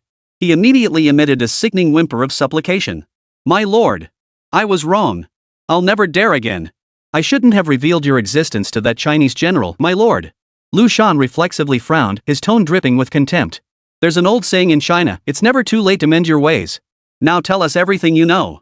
Based on the think tank's analysis, Liu Shan had a rough idea of what had transpired. The Japanese guy before him had likely seen the advanced technology and mistaken him for an alien. That's precisely why he deliberately phrased it as this place called Huagua. Got it. Hearing Liu Shan say this place got it. That's an indirect admission he's an alien. Excellent. There's hope. The situation might still turn around. Seeing this, Matsuo Ichiko's tone quickened as he immediately spilled everything. My name is Matsuo Ichiko, captain of the Divine Eagle Special Forces unit from Sakura country. Spies, assassinations. He left nothing out, recounting every detail from their journey from northern China to their daily routines here. Not bad.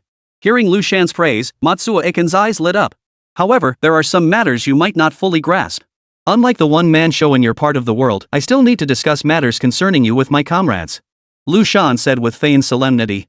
But, personally, I hold great promise for you and your land of cherry blossoms.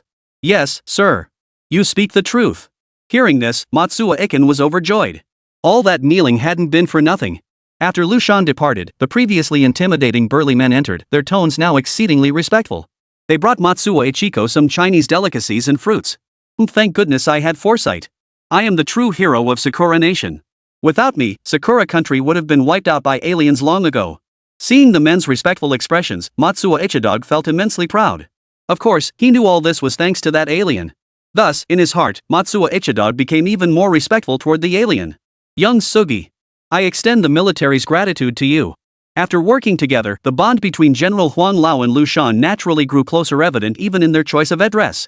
General Huang, you're too kind. This is simply my duty. After some pleasantries, Liu Shan inquired about Matsuo Ichido.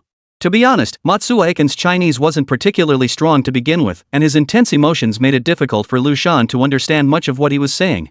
But no matter, every word Matsuo Ichiken uttered had been recorded and monitored in real time. These matters could be left to the military's think tank. Liu Shan's visit was also to inquire about matters concerning Matsuo Ichidog, primarily to see if his services were still required. After all, the spy's origins had been confirmed as Sakura country, meaning Liu Shan was now effectively unlocked. If the military no longer needed him, Liu Shan would have to focus his efforts elsewhere. After all, he was the chief engineer of the entire 7th-generation fighter project, and projects like the exoskeleton combat armor and space military strike satellites all depended on him. At this point, General Huang quickly dropped his smile and addressed Liu Shan with a stern expression. Young Liu, the military may still need you for the time being. There's a critically important mission requiring your cooperation. Chapter 17, The Bloodless People of Sakura Nation. Mission? What mission? Liu Shan was puzzled. Logically, the intelligence had already been extracted. All that remained was to hand it over to the military. What other mission could there be? It's like this, Liu. Based on the information provided by that cherry blossom devil, we've devised a rather bold plan. To send them back to their own country. What? After finally capturing them, we're just sending them back? Exactly. We all witnessed that cherry blossom bastard's obsession with you. According to our think tank's analysis, he likely believes you're an alien. Liu Shan was aware that Japan regarded him as an alien, but he didn't harbor any particular resistance to the idea. After all, rebirth and superpowers, things beyond comprehension, had already happened to him. If aliens truly existed, it wouldn't be impossible. You know what those cherry blossom devils are like? Calling them a pack of dogs wouldn't be an exaggeration. Damn it, even calling them dogs is flattering them. After all, dogs are loyal to just one master. When discussing matters concerning the land of cherry blossoms, General Huang's tone was thick with palpable fury. After all, the older generation of soldiers had fought them with real weapons. Those cherry blossom devils. They'll lick the boots of whoever's strongest, no principles whatsoever. Call it admiration for strength if you like. Put bluntly, they're just asking to be beaten. They won't learn until they're thoroughly punished. Only when struck hard enough will they submit completely. Of course, such submission is only temporary. Once they regain the strength to strike back, they will ruthlessly turn on their former masters. That such a nation, such a race, has not yet been annihilated is pure luck they happened to encounter our China. Only after General Huang had vented every ounce of his fury did he finally reveal the military's mission. The military's objective this time is to break the backbone of this revolting nation, forcing them to submit completely beneath China's feet. General Huang, don't keep me in suspense. Just tell me what needs to be done. Whatever it is, I'll do it. Liu Shan knew General Huang had spoken at length primarily out of fear he might refuse the mission. But how could that be possible? General Huang knew full well how crucial he was. There was no way this would be some suicide mission. At worst, I might get a few scrapes. Most likely, he's worried that if I refuse, he'll be left with no options. After all, nominally all of Huagua's military forces were meant to protect him. If he refused, Huang really would be helpless. All right. Xiao Shan, since you've put it that way, I won't beat around the bush. The codename for this operation is Sun Swap. Sun Swap? Exactly. Don't they always boast about being the land where the sun rises? Now, we're going to replace their sun. At this point, General Huang could barely contain his excitement. The so-called Divine Eagle Special Forces commander is now 100% convinced that China has been invaded by aliens. Moreover, according to the General Staff's analysis, that Matsuo Inu fellow likely intends to divert the aliens' attention toward the land of cherry blossoms. Get the aliens to supply advanced weaponry and equipment to the land of cherry blossoms. We need only exploit this mindset. Have the aliens know, have you, Kosugi, posing as an alien deliver them back to the land of cherry blossoms. Once back, have him act as an alien spy and recruit more alien spies on his own. Later, based on your research, Kosugi, will send them some junk to keep their hopes alive. After delivering this breathless monologue, General Huang paused briefly before fixing his gaze on Liu Shan. The most crucial thing is to make them believe the aliens will inevitably choose between China and Japan. But all this takes time. Make them willingly work for the aliens they've imagined. Liu Shan listened and felt only a sense of strangeness. What could be so difficult about just saying a few words? Ah, young San, your mission is a matter of national importance for China. To be honest, asking you to handle these tasks carries risks for me. We can handle whatever comes our way, but you absolutely cannot afford even the slightest mishap. As if sensing Liu Shan's thoughts, General Huang hurriedly added. General Huang, rest assured. Just give me the specifics, and I'll complete this mission flawlessly. 3 days later. When Matsuo Ken saw Liu Shan appear before him, he couldn't help but shed tears of emotion. Wonderful. There's hope. According to Matsuo Ichiko's own understanding, this was like a reunion between lovers. If they were willing to meet, it meant both still cared for each other. But if they refuse to meet, it's completely over. So what do two lovers say when they meet after a fight? It usually boils down to the one at fault apologizing and admitting their mistake, while the other sets some conditions. Things like, you can't do this or that anymore. And when they say these things, it actually means they've forgiven you. The same principle applies now. It's not that I'm afraid you'll say harsh words when you meet, I'm afraid you won't even want to see me now. Since we've met, it means the matter is settled. Now it's just waiting for the alien to speak next. At this moment, Liu Shan couldn't fathom how a single word from him could trigger so many thoughts in that cherry blossom-obsessed Japanese guy's mind. Following the original plan, Liu Shan spoke up. Matsuo Ichiko from the land of cherry blossoms, is that right? Yes. It's me, sir. At these words, Matsuo nodded as quickly as a chick pecking at grain. Do you know how long our assessment of China took? Ignoring Matsuo's thoughts, Liu Shan continued uninterrupted. 70 years. Our assessment of China took 70 years. 70 years? Upon hearing this, Matsuo Ichikan seemed to recall something, his mind racing rapidly. 70 years? That must be when China. No wonder. How could China possibly? So that's how it is. I never imagined it was because of this. It all made sense now. After piecing everything together, Matsuo Ichikan's gaze toward Liu Shan grew even more respectful. If China could develop under such difficult conditions back then with the help of aliens, then what if Japan? Japan was initially within our scope of consideration. But do you know why we ultimately didn't choose you? Such a question was bound to have no correct answer, as the power of explanation lay solely with Liu Shan. He promptly continued. Lack of fighting spirit. Lack of fighting spirit? No. Impossible? How could that be? How could we, the proud people of the great Sakura Empire, possibly lack fighting spirit? Chapter 18, Loyalty. Are you questioning me? Liu Shan's tone was icy. Matsuo Ichiko, who had been seething with anger, instantly broke out in a cold sweat upon hearing this. No. This is the esteemed alien lord. I absolutely must not get angry. Absolutely not. Speak. Liu Shan's voice carried a hint of anger. Your Excellency. I didn't question you? Matsuo Ichikan stammered. Isn't this precisely a lack of backbone? Liu Shan snorted coldly. Do you think we can't detect the tone in your voice? Why won't you admit it? Sir. Matsuo Ichikan stammered, trying to explain something. Enough. I didn't come here to debate whether your cherry blossom nation has any backbone. Liu Shan waved his hand dismissively, cutting him off. It took China 70 years to prove this point. I'm giving your cherry blossom nation the same 70 years. I have only one demand, everyone who knows about this must keep it buried deep inside. China has done an excellent job with this. Fewer than 10 people in the entire nation know our true identities. Sir, rest assured. I will not disappoint your expectations. Matsuo Ichikan quickly chimed in. Furthermore, if you deem the current leadership of Sakura Nation inadequate, you may democratically replace them. I can assist you in this matter. Like a bolt from the blue, consider Huagua's past, then contemplate Sakura Nation's future. Matsuo Ichikan's breathing grew noticeably ragged. My lord, loyalty.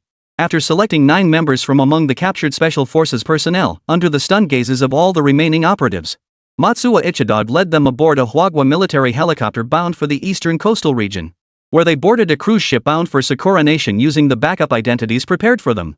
Captain. The moment they boarded the ship, the entire Special Forces team surrounded him. One of their leaders spoke first, his tone distinctly hostile. Captain, have you betrayed your country? Or is it that? The others remained silent, but their fierce, menacing stares spoke volumes. As members of Sakura Nation's most elite Divine Eagle Special Forces unit, their loyalty to the nation was unquestionable. They would not tolerate betrayal of their homeland, not even from the captain they held in highest esteem. Moreover, in their eyes, the captain's actions had already defiled the samurai spirit of the Sakura Nation's military. This was unforgivable. Matsuo Iken remained silent, his piercing gaze fixed directly on everyone present. No one dared meet his gaze. For their very lives had been saved by the captain standing before them. To repay kindness with betrayal was itself an act that defiled the samurai spirit. Their plan was to send the captain to a secluded place to live out his days once they reached Sakura country, then report to their superiors, falsely claiming the captain was dead. At that moment, Matsuo Iken was also contemplating how to deal with this group of members. These men did not know they had been meticulously selected by Matsuo Ichidog. Based on his understanding of them, they were not traditional Sakura Nation soldiers. They possessed a distinct mindset. They understood adaptability. Liu Shan's cryptic remarks had already baited out the hidden ambition lurking within Matsuo Ichido's heart. Seizing power through a coup. Matsuo Ichiko understood China. In his view, if these so-called aliens could orchestrate a coup in China without anyone noticing, then, with their backing, Japan might well fall under his control. And these people before him could become his loyal followers. Ha. With this thought, Matsuo Ichidog spoke up. Everyone. Have you considered what awaits you upon your return? The silence that followed was palpable. The mission failed, everyone else is dead. What gives you the right to come back alive? If you rely on lies, the truth would eventually come out. And if it did, it would drag down the families behind them. If you tell the truth, no one would believe them, and they would never be trusted again. No one present wished to remain an ordinary, mediocre person. China has a saying, master your skills, then sell them to the imperial court. Everyone here has been selected through rigorous screening. Who would want to leave like this? Oomph. Seeing no one speak up, Matsuo Iken couldn't help but snort coldly. He hadn't misjudged anyone. He wouldn't bring along the kind of stubborn rule followers who'd only cause trouble. Mr. Matsue, what are your thoughts? As teammates, Matsuo Ichidog knew them, and they knew him. At the very least, he would never defect to the enemy. Gentlemen, what are your thoughts on the current prime ministers and ministers of Sakura Nation? Mr. Matsue, watch your words. A team member interrupted. What? Are you going to report us? At that, all eyes turned to the speaker simultaneously. All right. I'll just come clean. Before we proceed, I have one question. Is there anyone here who doesn't want to join the department? No one spoke. Good. If Tanenichiro can be prime minister, Matsuo Ichiko, can certainly do it too. A thunderclap out of nowhere. No one had imagined it, or rather, no one dared to imagine it. That Matsuo Iken would be so bold. Could it be that they're so timid? For someone as cautious as Matsuo Inu to speak so boldly at this moment, he must have prepared something. Let's see what he has to say next. Sure enough, no one spoke up. Matsuo Iken continued. Have any of you considered where China's high-tech battle armor came from? China's high-tech battle armor? Truthfully, they were genuinely terrified by China's terrifying mechs. Every single one of them was among Japan's most elite warriors.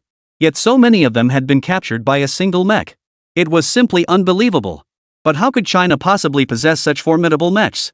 Had such technology existed earlier, their nation might already have ceased to exist. It wasn't developed by China, it was aliens. What? Aliens?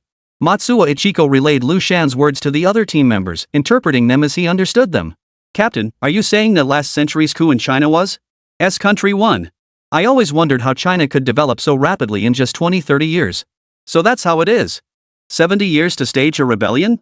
So if we succeed within 70 years, the aliens will provide us with technological support? Matsuo Ichiko interpreted Liu Shan's 70-year assessment as a 70-year window for rebellion. But no one present was foolish. Why would the aliens grant them a 70-year window to rebel? With their technology, wouldn't it be a breeze to rule the entire nation? Yet when Matsuo Iken mentioned the aliens would provide them with a suit of battle armor like that, everyone conveniently ignored this question. Each man's duty is to serve his post. Only after a successful rebellion would such questions matter. Only after success would such contemplation hold meaning. But if the rebellion failed, death was certain. Chapter 19, Transformation.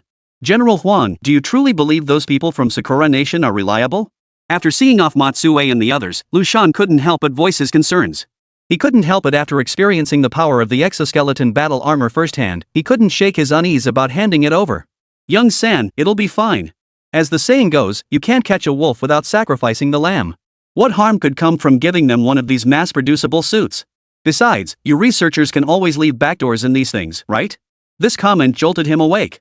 In Liu Shan's mind, these were meant for national use. He'd never even considered leaving any backdoors. But now, hearing Huang Lao mention it, he suddenly remembered this very thing. Ah, that's possible. I completely forgot about that, old Huang. Liu Shan looked as if a light bulb had gone off in his head. By the way, old Huang, should we really trust these Japanese people so completely? As a researcher, Liu Shan shouldn't have meddled in the military's plans, but the operation was simply too reckless.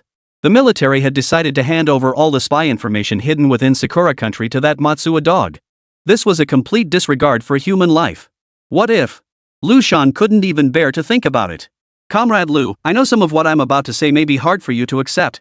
But you'll have to gradually come to terms with these things. This isn't an isolated incident. At this point, General Huang couldn't help but sigh, his voice slightly choked with emotion as he continued. Spies sent out by China are, in essence, already dead to society. The moment they become spies, they are already dead. Do you understand? Every spy has already summoned the courage to sacrifice themselves for their country the moment they chose to become spies. Take me, take Division Commander Liu, take every officer and soldier around you. If that spy had been from Eagle Nation instead of Cherry Blossom Nation, if Eagle Nation had deployed their most advanced technology and elite forces to kill you, then every single one of us here would have to die protecting you. That's the sacrifice we made when we were assigned to guard you. Do you understand? The intelligence the spy obtained is merely one possibility. The Sun Swap plan is another possibility. At the national level, possibilities are never measured by scale, only by whether they exist or not. Why shouldn't a group of dead men undertake something that could reshape the world order? I can't comprehend it. Liu Shan simply couldn't grasp General Huang's reasoning. Or rather, he refused to understand. It was simply too cruel for him to bear. Everyone could be sacrificed except him. Everyone else could sacrifice themselves for him as a matter of course. He understood that logic. But he refused to accept that outcome. He was too selfish. General Huang watched Liu Shan leave with tear-filled eyes and couldn't help but sigh. No. It couldn't be like this. I couldn't accept it. Back in his room, Liu Shan could no longer hold back and burst into loud sobs. In Liu Shan's original plan, he had been reborn. He possessed superpowers. With these powers, he could lead China to prosperity and strength. What a wonderful prospect. Yet the future is bright, but the path is winding. He wasn't unaware, but he refused to dwell on it. He cannot accept the sacrifices made along the way. Those who perished on the path to the future before ever seeing its splendor. He refused to accept it. All Huagua citizens should enjoy the success brought by their superpowers. That was the happy ending he desired. But he should have anticipated. All those troops were deployed here. Were they just here to make up the numbers? No. They had long prepared to sacrifice themselves. Why did Major General Liu change commanders at the last moment, despite having battle plans ready for Matsuo Iken, just because of Liu Shan's exoskeleton armor? Because he didn't want to see his men die. Without the exoskeleton armor, the battle against Matsuo Ichiko's Divine Eagle Special Forces would inevitably result in heavy casualties. It was inevitable. Why did it have to be this way? It shouldn't have been like this. Outside the door, General Huang and Dean Shen listened to Liu Shan's heart-wrenching cries. Ah, you shouldn't have told him. But he was bound to find out eventually. But not like this. Are we supposed to wait until we're dying in front of him to tell him? Director Chen was speechless. After all, Liu Shan had always been a flower in a greenhouse. A flower who had never even seen blood. But when his patriotic heart and the superpowers he gained after rebirth emerged, everything changed. This was the path he must walk in the future. Everyone could die for him. But he absolutely cannot die. Alright, the two of us will guard the entrance. Sakura Nation Intelligence Agency. Mr. Matsue, congratulations. Congratulations on your team's successful mission. You'll likely be promoted soon. A sleazy-looking man sat on the sofa, laughing heartily at Matsuo Iken standing before him. This is all thanks to Mr. Inoue's generous cultivation of me. Matsuo Iken laughed along for the moment, but then abruptly changed the subject. Sir, I have an important matter to report. We were deceived in this operation. Oh? In the capital of Sakura Nation, within a wooden hut steeped in the nation's historical character. What are you doing? You can't arrest me. I've shed blood for the Empire. I've risked my life for the Empire. Wang Yun's superior. The short man with the handlebar mustache was now being held by two Sakura Nation soldiers as he roared. Mr. Dong Tian, I issue this notice in my capacity as the Special Services Bureau. You are under arrest. The charge is treason. Standing before the man with the handlebar mustache, Matsuo Iken produced a document and declared sternly. No. Impossible. How could I possibly betray my country? You and the subordinates you recruited have deceived the great Sakura Nation, causing heavy casualties among our Divine Eagle Special Forces team. Impossible. Didn't your mission succeed? How could it be deception? There was no so-called genius youth. He was just an ordinary scientist from China. There are countless such scientists from China in Sakura Nation. All of this was orchestrated by the spy you recruited. He did it deliberately. What? No. Wang Yun, you bastard. Upon returning to Sakura country, Matsuo Inu immediately began investigating where the alien rumors had first originated. After locating Wang Yun and his companion, Matsuo Iken took it upon himself to arrest them. This was one way he demonstrated his loyalty to the aliens. He was certain the aliens knew everything he'd done in Sakura country. Therefore, he now acted with extreme caution. Additionally, regarding the Chinese military handing over the entire list of Chinese spies in Sakura country to him, he believed this too was an order from the aliens. One of the aides for the coup. A bloody storm was about to descend upon Sakura Nation. At this thought, Matsuo Ichiko's breathing grew ragged. Chapter 20, The Eagle Nation's Mockery. Meanwhile, Director Chen and General Huang opened the door to Liu Shan's bedroom. Little Liu, are you feeling any better now? Seeing Liu Shan buried in work at his desk, Dean Chen asked with concern. But Liu Shan seemed completely oblivious to their voices, still buried in his work at the desk. Only when Dean Chen approached did he notice Liu Shan rapidly scribbling something on a sheet of paper. Liu?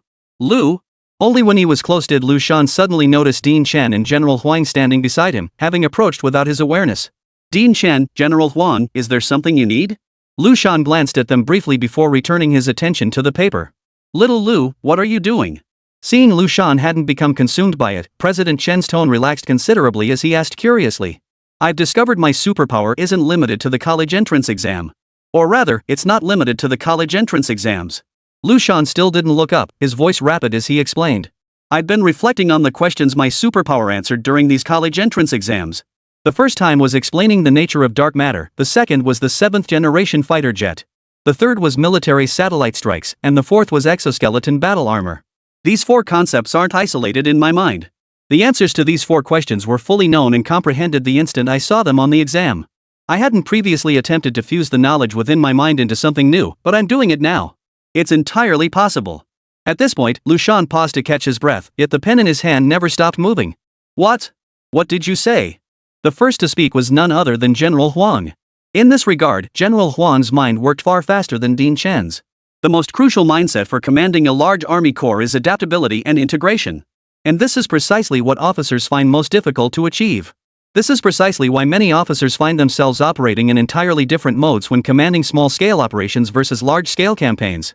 This holds true for military command, and even more so for scientific research.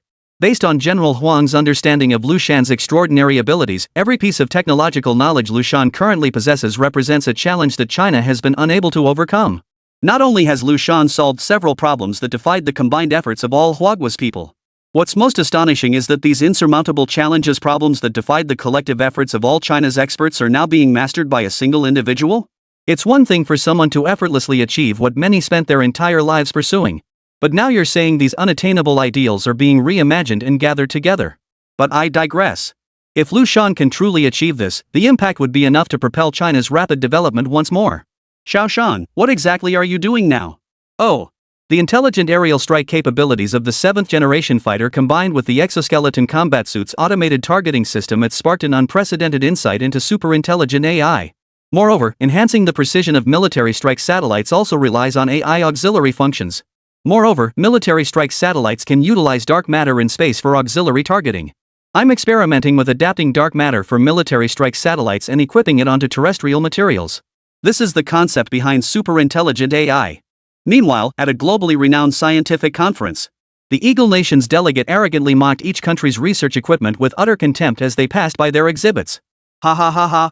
Are you guys from Egypt trying to make me laugh to death? What is this? A pet dog? Oh sorry, forgot your country's historical deities were all animals. Oh, isn't this France? What on earth is this thing? Oh, you say this is your new concept car model? Why is it white? No, I mean no offense, I know you French love white, ever since that World War II thing. The Eagle Nation's representatives' mockery naturally angered many countries, but due to the Eagle Nation's overwhelming power, they dared not say much, merely bowing their heads in silence. Seeing this, the Eagle Nation representative grew even more arrogant. Where there are those who bow their heads, there are also those who hold theirs high. The Bear Nation's representative, already known for his fiery temper, couldn't stand such arrogance in his presence. He immediately swung his fist and charged at the Eagle Nation's representative. Hey! The other Russian delegates rushed to restrain him, preventing a potential international incident. Oh. Still not convinced? Still want to hit me? Come on, hit me here? I told you I'm only saying this for your own good, to make you realize how far behind your technology really is. Seeing this, the Eagle Nation representative actually turned his face toward the Bear Nation representative, patting his own cheek as he mocked loudly. You're pushing it too far. What high-tech could you Eagle Nation possibly have? The enraged Bear Nation representative could only shout helplessly. Oh my! China has a saying, saving the best for last. Who gets to be the last to appear? Why don't you ask the Chinese representative next door? Ha ha ha. With that, Eagle Nation turned and strode toward one of the innermost fields, China's field. By now, crowds had already gathered outside both China's and Eagle Nation's research sites. Most were citizens of nations mocked by Eagle Nation, drawn here for one purpose: to stir the pot. Eagle Nation had mocked them so brazenly. Though they dared not speak their anger aloud, they could still come to China's side early. After all, Eagle Nation would inevitably pass through here. They could arrive early at the Chinese side, knowing full well the Eagle Nation would inevitably pass through here eventually. If the Eagle Nation dares to mock China, then China certainly won't just sit there and take it like they do. Then, when the two great powers of the Eagle Nation and China start bickering over this, they can sit back and enjoy the spectacle. But if the Eagle Nation doesn't mock China, then it's time for them to stir the pot. Hey, Eagle Nation, aren't you usually so cocky? Why aren't you mocking China now? Has China already surpassed you? And so on and so forth. After all, they're pros at stirring the pot. Here it comes. Here it comes. As the Eagle Nation delegation passed through China's venue, they loudly taunted as expected. Oh, look who it is, the Chinese delegation. What's the hold up? Why not showcase your technological achievements? Hurry up. Isn't there an old Chinese saying about throwing out a brick to attract jade? If you don't throw your brick, how can we bring out our jade? The Huagua delegation, seemingly prepared for this, ignored the Eagle Nation's representative entirely. Instead, like turtles retreating into their shells, they slammed the gates shut. Put. The surrounding crowd erupted in a chorus of boos. How could China be even more timid than them? Ha ha ha ha. Seeing this, the Eagle Nation representative laughed even more unrestrainedly. No wonder he was so bold. China was the only country in the world capable of standing up to the Eagle Nation. Now that China had backed down, how could the Eagle Nation representative not laugh wildly? Then, surveying the crowd of onlookers, the Eagle Nation representative declared loudly. Since you're all here, Eagle Nation will kindly enlighten you something you'd never see back in your countries. Even his invitation reeked of arrogance. Our latest scientific breakthrough is New Intelligent AI Technology. Chapter 21, The Arrogant Eagle Nation. New Intelligent AI Technology. As the Eagle Nation representative finished speaking, the doors to their research facility swung open. All eyes turned to the center of the room, where a single computer sat prominently. Suddenly, a yellow spherical object appeared on the computer screen, flashing an eerie smile at all the eyes fixed upon it. Whoa! A collective gasp erupted from the onlookers. The Eagle Nation seemed quite satisfied with the crowd's reaction and immediately declared in a loud voice. As everyone knows, our Eagle Nation's F-40 fighter jet is the world's most advanced fighter jet, no contest. If we choose, the F-40 can fly over every single one of your countries without anyone noticing. Behold, these are some of the nations our F-40s have traversed this year. With that, the Eagle Nation representative snapped his fingers, and the computer screen displayed scenes captured by the F-40 fighter jet. Desert sands everywhere. What's that pointed structure? A pyramid? Is that a statue of Jesus? The one in South America? Snow everywhere? Where is this? Look! That's the architectural style of Bear Country. I've traveled there before. The onlookers couldn't help but chatter excitedly at the sight. Meanwhile, representatives from the countries captured by the F-40 couldn't help but storm out in anger. No one could endure such humiliation. This looks like it to me too? Could it be real?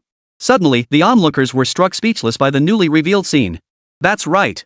This is China. I can tell you all with absolute certainty. Earlier this year, our Eagle Nation's F-40 fighter jets took off from Sakura Nation and flew straight over China's eastern coastal region, and China couldn't even detect them. The Eagle Nation's representative loudly voiced the unspoken truth everyone had been thinking. What? Even those who had suspected it before were still stunned when they heard the confirmation. Everyone, please don't overreact. While it's true that our Eagle Nation's F-40 fighters can pass through China's airspace undetected, we absolutely will not disrupt the hard-won peaceful order of the world today. But the precondition is something everyone here understands. The Eagle Nation representative issued a warning to the assembly. If I say it won't happen, it won't happen. I can come and go freely in China.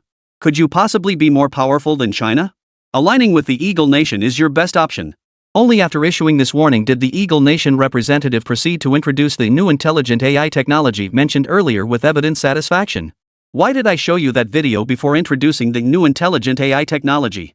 After scanning the crowd, the Eagle Nation representative answered his own question. Because the F-40 fighter jet in that video is entirely AI controlled. What? Entrusting military forces to AI? How dare Eagle Nation do such a thing? The representative noticed the shock on everyone's faces, but paid it no mind. He continued. What exactly is new intelligent AI technology? Where is the new in it? Let me explain it clearly to everyone here. The new intelligent AI technology lies in its complete controllability. Through our nation's relentless exploration, every single assumption about AI worldwide has been proven wrong. My Eagle Nation can guarantee 100% controllability of AI. This is the new AI technology. And let me tell you this, the missiles on our Eagle Nation's latest F-40 equipment were developed entirely by AI. The entire audience fell silent after hearing the Eagle Nation representative's speech. Not a single voice stirred. Soon, news of Eagle Nation's cutting-edge scientific breakthroughs spread across the globe. Every nation that heard this news fell into stunned silence. The Eagle Nation was already the world's sole superpower. It was already a boss-level entity. Now the boss has evolved? How could anyone possibly fight it? Cheat? Who could possibly cheat against that? Meanwhile, old Shan and Liu Shan in the lab also heard the news from Eagle Sauce Nation. What do you make of this, Shan? Director Chen asked straight to the point. It's peculiar. Eagle Nation seems to have said everything, yet nothing at all. It's as if. As Liu Shan spoke, his gaze instinctively turned to Dean Chen only to find the Dean's eyes fixed intently on him. When their gazes met, both men uttered the same two words simultaneously. Deterrence. Exactly. Deterrence. What exactly is this so-called ultra-intelligent AI technology? What capabilities does it possess? Nothing was revealed. They merely released footage of a few F-40s silently traversing several countries, then informed others that the F-40s were piloted by super-intelligent AI remotely. Then they casually added that they could guarantee 100% control over the AI. That's it? Who knows if it's true or not? It's all just talk. Not a shred of reliable evidence. After finishing his lengthy analysis, Liu Shan turned his gaze toward General Huang, who had just pushed open the door. Young Liu, you're absolutely right. General Huang picked up Liu Shan's thread. But no country dares to gamble on it. The more ambiguous it is, the more potent the deterrence becomes. Clarifying it would only give others ways to counter it. But little Shan, how much of the Eagle Nation's so-called new AI technology do you think is real versus fake? Hard to say. I suspect it's more likely just a bluff to intimidate other nations. Liu Shan replied. Based on his current scientific knowledge and his recent conceptualization of superintelligent AI, it was absolutely impossible for such new intelligent AI technology to be developed so quickly. More importantly, genuine new AI technology couldn't possibly be as simplistic as the Eagle Nation claims what with AI autonomous driving, 100% controllable AI. These are just the most basic features. They shouldn't be touted as standalone technologies. It's like pointing at a foundation just laid and declaring, this is how a grand mansion will be built. It just feels incredibly off. After Liu Shan shared his analysis with General Huang and President Chen, the former exhaled deeply and remarked, "Oomph. I knew it. How could Eagle Chicken Nation possibly make such a sudden leap forward? Turns out it's just a paper tiger." Put. President Chen chimed in with General Huang's words. Amateurs just see the spectacle. I knew something was off the moment I heard about it. But what could I do? I don't understand these things. It all comes down to little Liu. Right. It was all thanks to little Liu. That damn Eagle Nation resorted to such underhanded tactics. I've been waiting for the day this paper tiger gets exposed. General Huang declared angrily. These past few days, the military had held countless meetings over this Eagle Nation business. Who would have thought it was just a paper tiger? But you never know. Liu Shan sensed the two were jumping to conclusions and quickly interjected. Chapter 22, Mockery from the Eagle Nation. What? General Huang's eyes widened as he stared straight at Liu Shan. You just said. I said it might be possible. Little Shan, could you please finish your sentences in one go next time? We old bones can't handle big shocks like that. General Huang's tone carried a hint of exasperation. All right. Little Shan, tell us what you're thinking. We can weigh in too. Dean Chen quickly stepped in to smooth things over, cutting off General Huang. Based on my concept of superintelligent AI, the point mentioned by Eagle Nation is essentially the foundation for future AI development. Once that foundation is solid, AI will undoubtedly enter a phase of rapid advancement. The fact that Eagle Nation was the first to propose this indicates they've made significant strides in AI research. Perhaps they might even be on the verge of grasping the edge of new intelligent AI technology. Liu Shan frowned deeply, his concern evident. It's okay, Shan. Don't put too much pressure on yourself. It's fine, take it slow.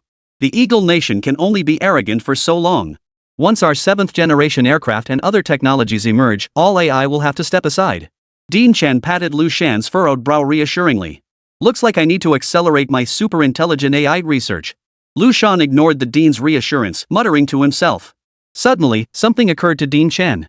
He turned to look at General Huang and asked, "By the way, I heard China played the role of a turtle hiding its head at this World Science Conference? Old Huang, what's the story with that?" "Oh, don't even get me started. We had nothing substantial to present. You know how it is. This so-called World Scientific Research Conference is nothing but a stage for nations to flex their muscles. But right now, all of China's scientists are immersed in the proposals and concepts Xiao Shan put forward. No one wants to waste time on these superficial things. Those who actually want to participate aren't exactly top tier, so it's better they don't go embarrass China." Meanwhile, the World Science Conference was still in full swing. The Eagle Nation's representatives continued to sneer arrogantly at other countries' research products. But with only so many nations in the world and even fewer able to participate, repeating the same mocking remarks grew tiresome. So the Eagle Nation's representatives suddenly hit upon a new idea. To mock China. Don't think playing the turtle will save you. Mocking alone is no fun. But I've got my minions. Gather those minions together, and while we're at it, invite a few journalists. Slandering China whenever possible is just part of the Eagle Nation's daily routine. He'd even thought of the headline. The tortoise and the hare. Be a tortoise that outpaces the hare. He. At this thought, the Eagle Nation representative's smile grew even brighter. He immediately called his minions and the Eagle Nation media. The area outside China's venue at the World Science Conference was already packed with a dense crowd. "Hey, what's going on here? Why is everyone gathered around?" "No idea. I just saw everyone else here, and there's media up front. Probably something exciting happening. This looks like the outside of China's venue, right? Could it be that China is hyping up their product? No clue, but hey, let's just enjoy the show." Spectating is a universal human trait. And so, more and more people gathered around the perimeter of China's venue. "Hello everyone. Thank you for following my lead in coming here." Seeing the crowd swell, the Eagle Nation representative produced a microphone from somewhere. "What the heck? Isn't that the Eagle Nation's representative? What's he doing here?" Yeah. Isn't this Huagua's venue? Could it be? Who cares? Just enjoy the show." Part of the crowd below couldn't help but gasp at this. Yet not a single person left. They all wanted to see what kind of trick Eagle Nation would pull against China.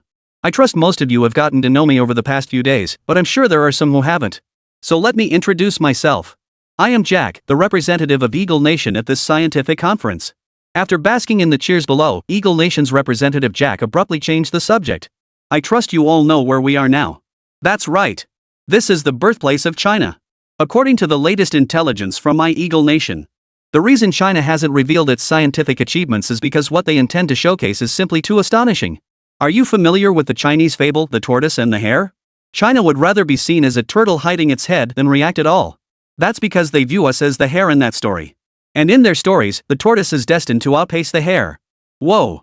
The crowd's gasps cut Jack off mid-sentence.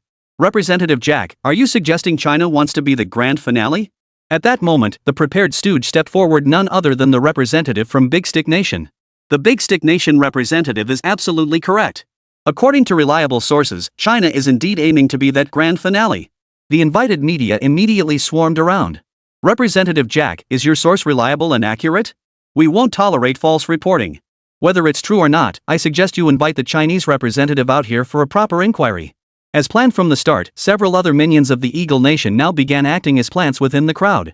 "Exactly. Why don't we invite the Chinese representative out to explain what's really going on?" "Exactly. If they're participating, they must be ready to present." But who among those representing their nations at the World Science Conference wasn't sharp? They'd long since recognized these as plants. But no one left. As the saying goes, spectating is a universal human trait. Jack saw the situation unfolding exactly as he'd anticipated and couldn't help but flash a sly grin. "Like hell I know. It's all just nonsense.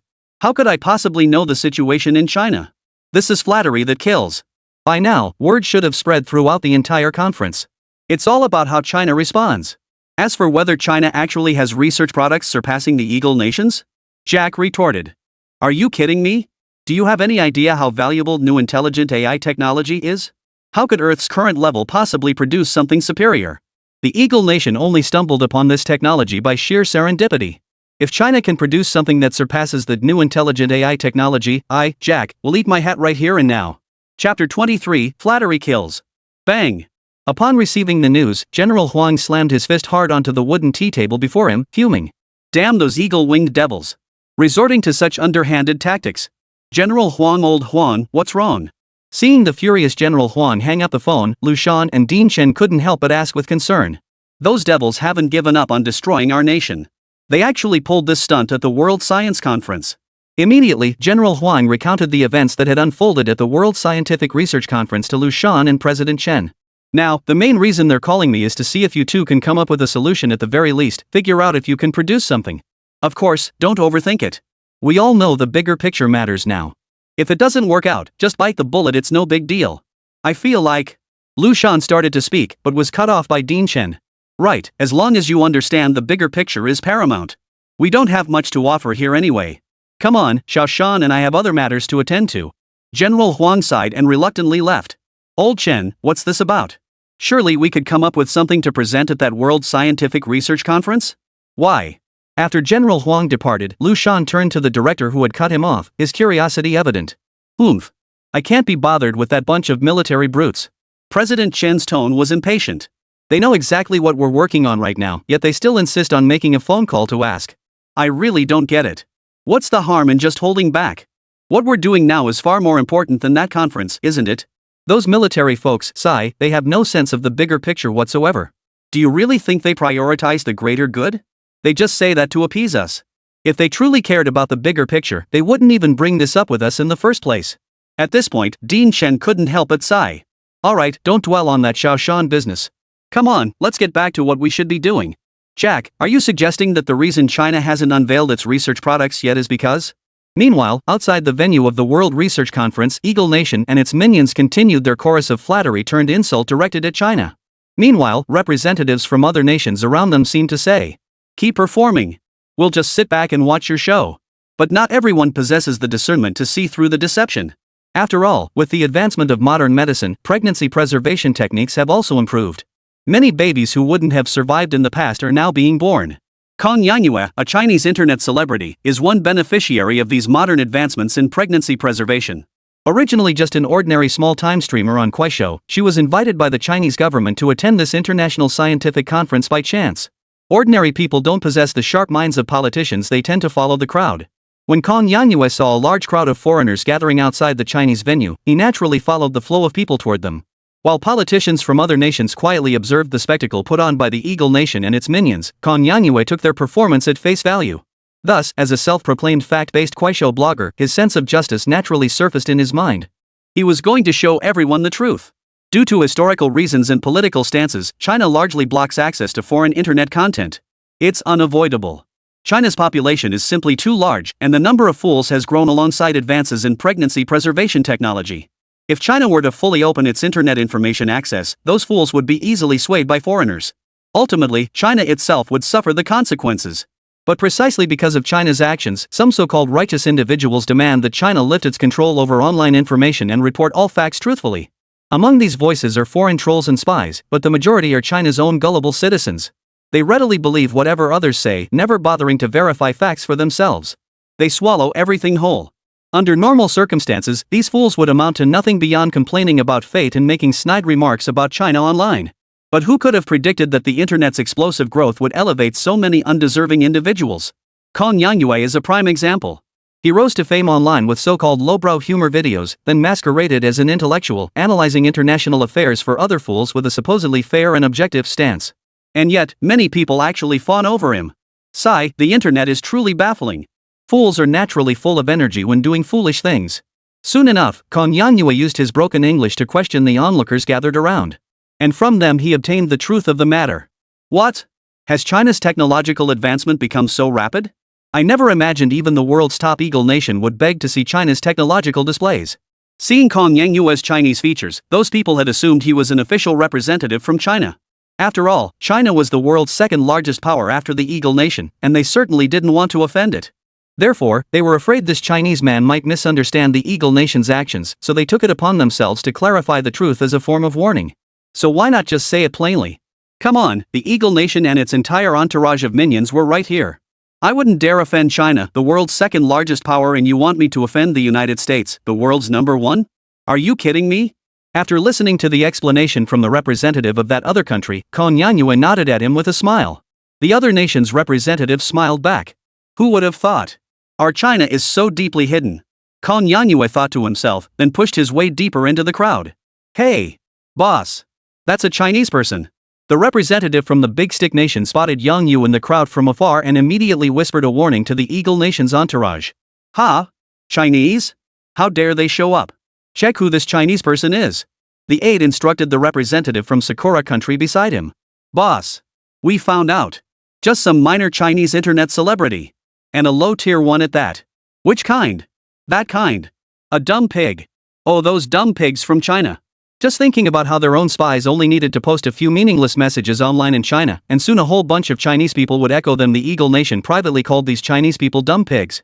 You can imagine just how dumb these people really were. Even enemy nations couldn't stand it anymore. Quick! We can make good use of this dumb pig. Chapter 24, Stupid Pig. Jack! I have information to report. The Eagle Nation's entourage whispered something into Jack's ear. After listening, Jack couldn't hide the grin spreading across his face. Ha ha ha ha. Excellent, excellent. I already have a plan. Jack murmured to his aide before turning to address the gathered crowd. Everyone. I'm sure you all have some doubts about my speech. Or perhaps, you don't quite trust the credibility of our Eagle Nation. At this point, Jack scanned the crowd, finally fixing his gaze on the empty sheep moon struggling to push its way to the front. While it's true our Eagle Nation might disparage China for its own interests, it's unthinkable that Chinese citizens would collude with me to slander their own country. And as it happens, we have a representative from China right here. Those questioning me should hear what he has to say. The crowd followed Jack's gaze to Kong Yanyue. Indeed, even the least prominent attendees at this conference were minor figures of some renown in their own countries. Normally, they wouldn't be used as stooges by the Eagle Nation. Even if they were spies, they wouldn't expose themselves at this moment. The fact that they dared to reveal themselves proves they definitely aren't spies. So why would the Eagle Nation dare to openly invite someone from Huagua? Could it be that Huagua truly has? At this thought, all eyes instantly converged on Kong Yanyue. But Kong Yanyue was, at her core, just a minor internet streamer. She might handle her die-hard fans in everyday life, but when faced with this situation, how could she possibly stay calm facing so many big shots? Seeing everyone staring at her in unison, Kong Yanyue's legs began to tremble. But driven by that twisted sense of patriotism deep within her, Kong Yanyue forced herself to steady her trembling legs and feigned composure as she walked over to Jack, the representative from Eagle Nation. Perhaps due to sheer nervousness, she completely failed to notice that Jack, standing on the platform, towered over her by a full head. Oh dear representative from China, I wonder if you agree with my statement? Or shall I repeat it for you? Jack struggled to stifle his laughter at the sight. He truly hadn't expected someone this foolish. He had clearly reserved the adjacent seat for this Chinese representative, yet who knew he would insist on being inferior? Kong Yanyue looked up at Jack, feigning composure as he bellowed in broken English. Mr. Jack! While I have no idea where you got your information, at this point, I suppose we can no longer hide it. Everything you said is absolutely true and reliable. China does indeed plan to make a grand entrance as the grand finale. I can guarantee that. Ah! The representatives from other nations below erupted in stunned cries. They never imagined it was true. They had assumed this was the Eagle Nation flattering China to its downfall. Yet it turned out to be genuine. Eagle, you really? I'm crying my eyes out. In the subconscious minds of these delegates, it was only natural to believe what Kong Yanyue said. After all, those representing their countries at the World Science Conference would typically share insider information with attendees. But what they didn't know was that due to Liu Shan's sudden appearance, China had abandoned everything they were supposed to showcase at the conference. Yes, many things were supposed to be completed. But because of Liu Shan, they were all abandoned. Everything was sacrificed for the greater good. What could be showcased at a scientific conference could never represent a nation's most cutting-edge technology. Why would they ask me to tinker with scrap metal when they could be researching major national assets like the 7th-generation fighter jet? Therefore, the Huagua government had no choice but to urgently revise the personnel roster and exhibition content for this conference. China had initially intended to just coast through this conference, as it wasn't considered particularly significant. But who could have predicted the Eagle Nation's representatives would run around snapping like mad dogs? Still, prioritizing the greater good, China's officials plan to play the turtle at this conference. After all, our national strength speaks for itself. What harm could come from playing it safe at this conference? What could other nations possibly do? But from Kong Yanyue's perspective, this fool possessed zero independent thinking ability. Yet he was intensely patriotic. Yes, he was patriotic. But it was a twisted kind of patriotism. He constantly criticized China's shortcomings while unreservedly praising foreign countries as superior. Yet he knew his Chinese identity was inescapable, so in international settings, he proudly flaunted his Chinese heritage. A truly twisted form of patriotism. Now, seeing his country being praised by so many nations, as a Chinese citizen, he felt he couldn't let China lose face. That's why he said what he did just now. But in truth, Kong Yanyue knew absolutely nothing about this. That's right. He knew nothing at all. Yet he still spoke those words. Deep down, Kong Yanyue believed that someone representing his country at a global conference couldn't possibly be spouting nonsense. Especially when the other party was the representative of the world's sole superpower, Eagle Nation. How could they possibly lie? How laughable. A man who freely analyzes and discusses international affairs online lacks even the most basic understanding. Jack, the representative, couldn't hold back any longer and burst into loud, booming laughter. Ha ha ha ha. What the hell is this idiot babbling about? He knows Jack. He really is a dumb pig. Ha ha ha ha. Jack knew China hadn't prepared any grand finale this time. He was just planning to flatter China to death. Anyway, this wasn't a big deal, just business as usual for the Eagle Nation. Whether China responded or not made absolutely no difference. If China chose to play the turtle, what could other nations do? What could the Eagle Nation do? At most, they'd mock it online, that's all. What else could they do? Start World War III? Even if China did come up with something mediocre, so what? At the end of the day, to representatives of countries like Jack's, this is nothing more than a minor incident. But Kong Yangyue's remarks as a Chinese national have blown this out of proportion. The world knows exactly what the Eagle Nation is like. No one would fully believe anything it says. But when a representative from China, attending the World Science Conference, says these things, it's a whole different story. Would the Chinese really harm themselves? In short, if China doesn't produce something substantial now, its national image will crumble at the very least. But Jack had a new idea at this moment. Chapter 25, Is This a Spy? A new idea suddenly flashed through Jack's mind. This so-called China pig seemed to be some minor internet celebrity in China. With that thought, Jack stepped down from the podium, placed his arm around Kong Yangyue's shoulder, and addressed the crowd in a cheerful tone. You may not know this, but this representative from China is a famous internet celebrity in China. What? An internet celebrity? The moment those words left his mouth, even those in the audience who had been wavering began to believe Koyogetsu's words. After all, in today's internet age, internet celebrities exist everywhere in the world. But let's be honest, they're mostly just flashy on the surface. Often, what influencers say carries more credibility than what journalists or media outlets report. After all, if the media gets it wrong, so be it. What can you do? But influencers are different. They have to carefully weigh every word before speaking. Because if an influencer says the wrong thing, they can easily be banned across the entire internet. It's precisely this vulnerability that makes their words more believable. No one would risk their entire future over a joke. What's the matter? Don't you believe us? Why don't we have our representative from Huagua pull out their phone to prove it to everyone? Oh right, we don't even know this representative's name yet. At this point, there was no turning back. Reluctantly, Kong Yanyue had no choice but to pull out her iPhone, open her Kuaishou profile, and show everyone. Holy crap! Kong Yanyue! 1.1 million followers. I knew it. A big-time influencer like this wouldn't lie, right? Jack exclaimed in feigned astonishment. Many smaller countries' entire populations didn't even reach 1.1 million, so when they saw Kong Yangyue's follower count, they let out gasps of utter astonishment. Holy crap, China is something else. Even a representative who looks like a regular person can have such massive influence. But what they didn't know was that unlike foreign networks, on China's internal internet, many followers could be artificially inflated. They were fake. Seeing the crowd's emotions stirred, Jack spoke up again. Since everyone believes our representative Kong Yangyue's words, how about this? Let's have him post a short video. What do you say, Mr. Kong? Before Kong Yanyue could respond, Jack immediately added with exaggerated enthusiasm. No way. No way. Could it be that, Mr. Kong, you wouldn't even dare to post a short video? Could it be that everything you just said was a lie? If it's true, why wouldn't you even be willing to post a video? Kong Yanyue was now roasted over a fire. Could he refuse? Would he dare refuse? Do it? Or not? Kong Yanyue was internally torn. He could see through Jack, the representative of Eagle Sauce Nation, and his ulterior motives. He feared that if he complied, it might bring uncontrollable consequences to China.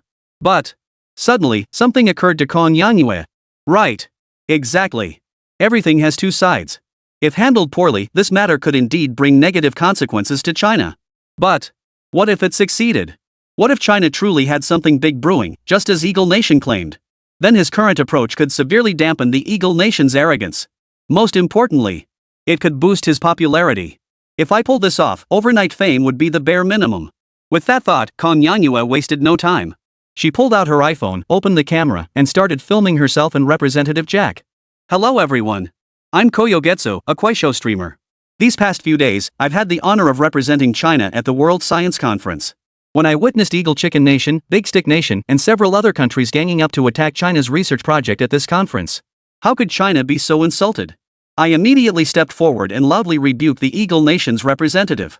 Currently, the Eagle Nation representative has apologized to me and requested that I personally guide him to see China's grand finale scientific achievement. Of course, I accepted without hesitation. I intend to show these people who look down on China our nation's scientific achievements that surpass all others and give them a taste of their own medicine.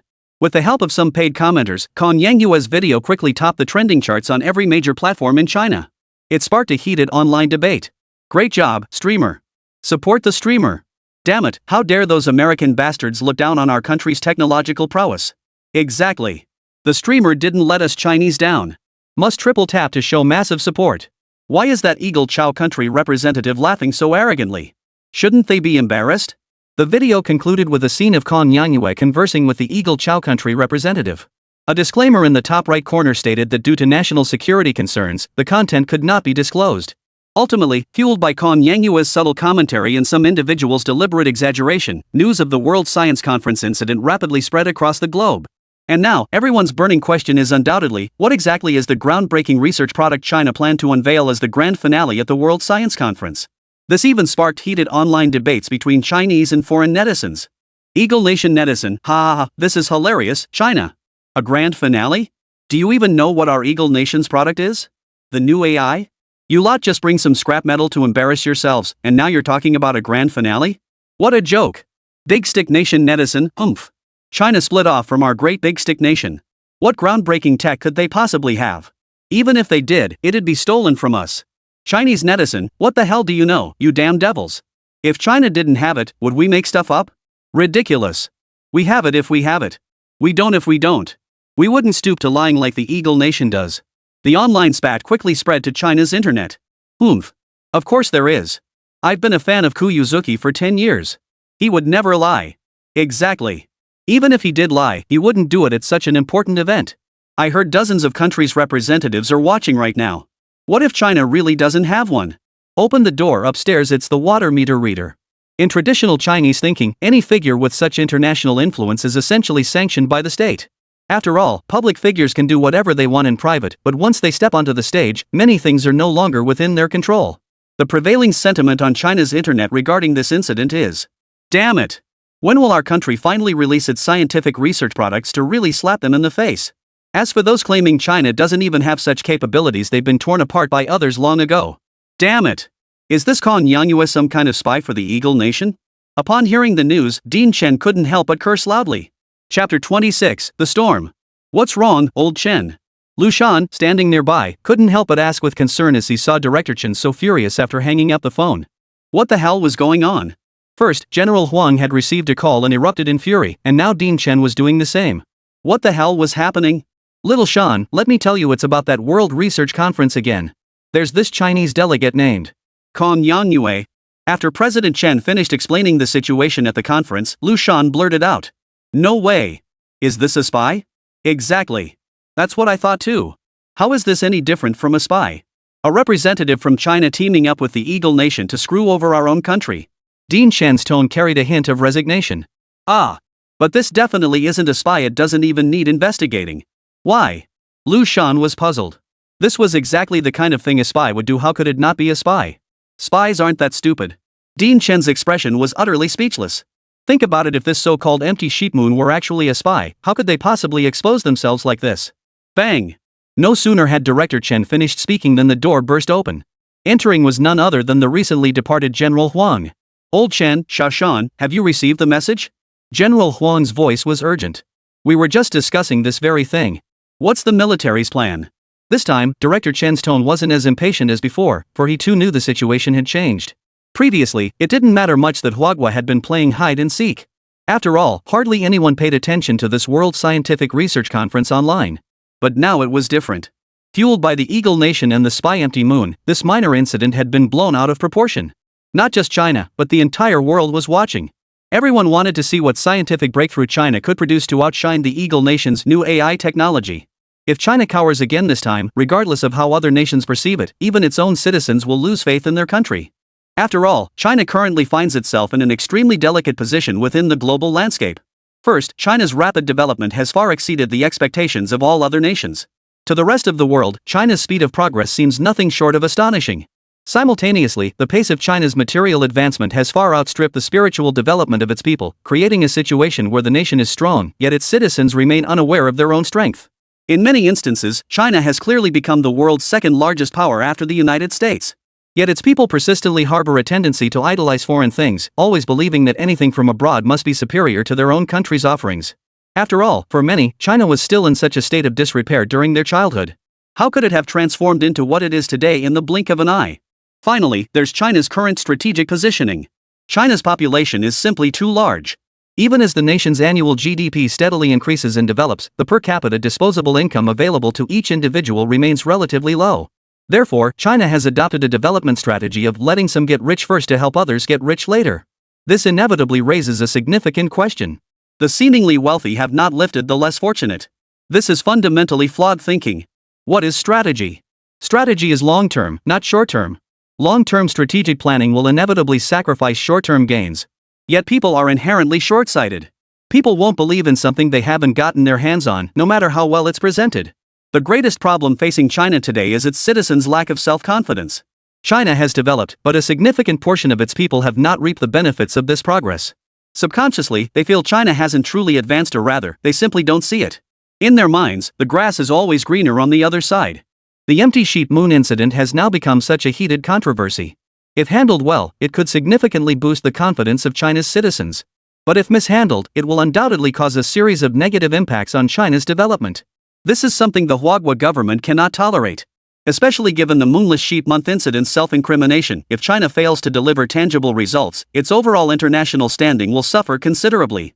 To put it bluntly, mishandling this affair would relegate China internationally to the same table as the Eagle Nation and its minions in terms of credibility. It would be second only to the Triad nations. What plans could our military possibly have? That's why we're here to ask you now. An emergency meeting will likely convene shortly, and your input will certainly be sought. General Huang said, shifting his gaze toward Liu Shan. Actually, old Chen, you needn't speak. At this moment, we're primarily here to hear young Shan's perspective. What do you mean, old Huang? Are you looking down on someone? Jack. You've done an outstanding job this time.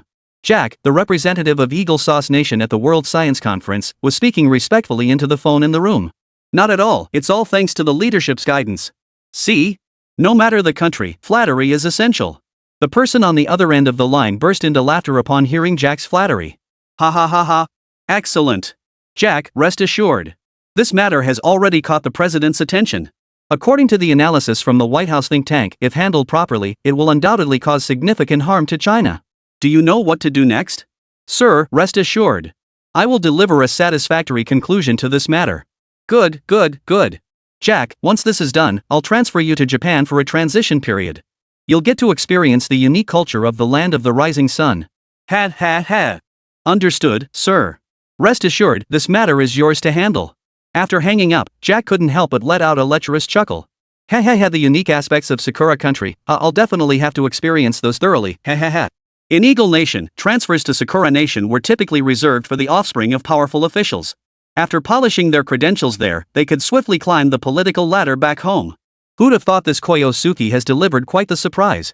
If the opportunity arises, I might just turn this Koyosuke fellow into a spy for our Eagle Nation, provided he survives, that is.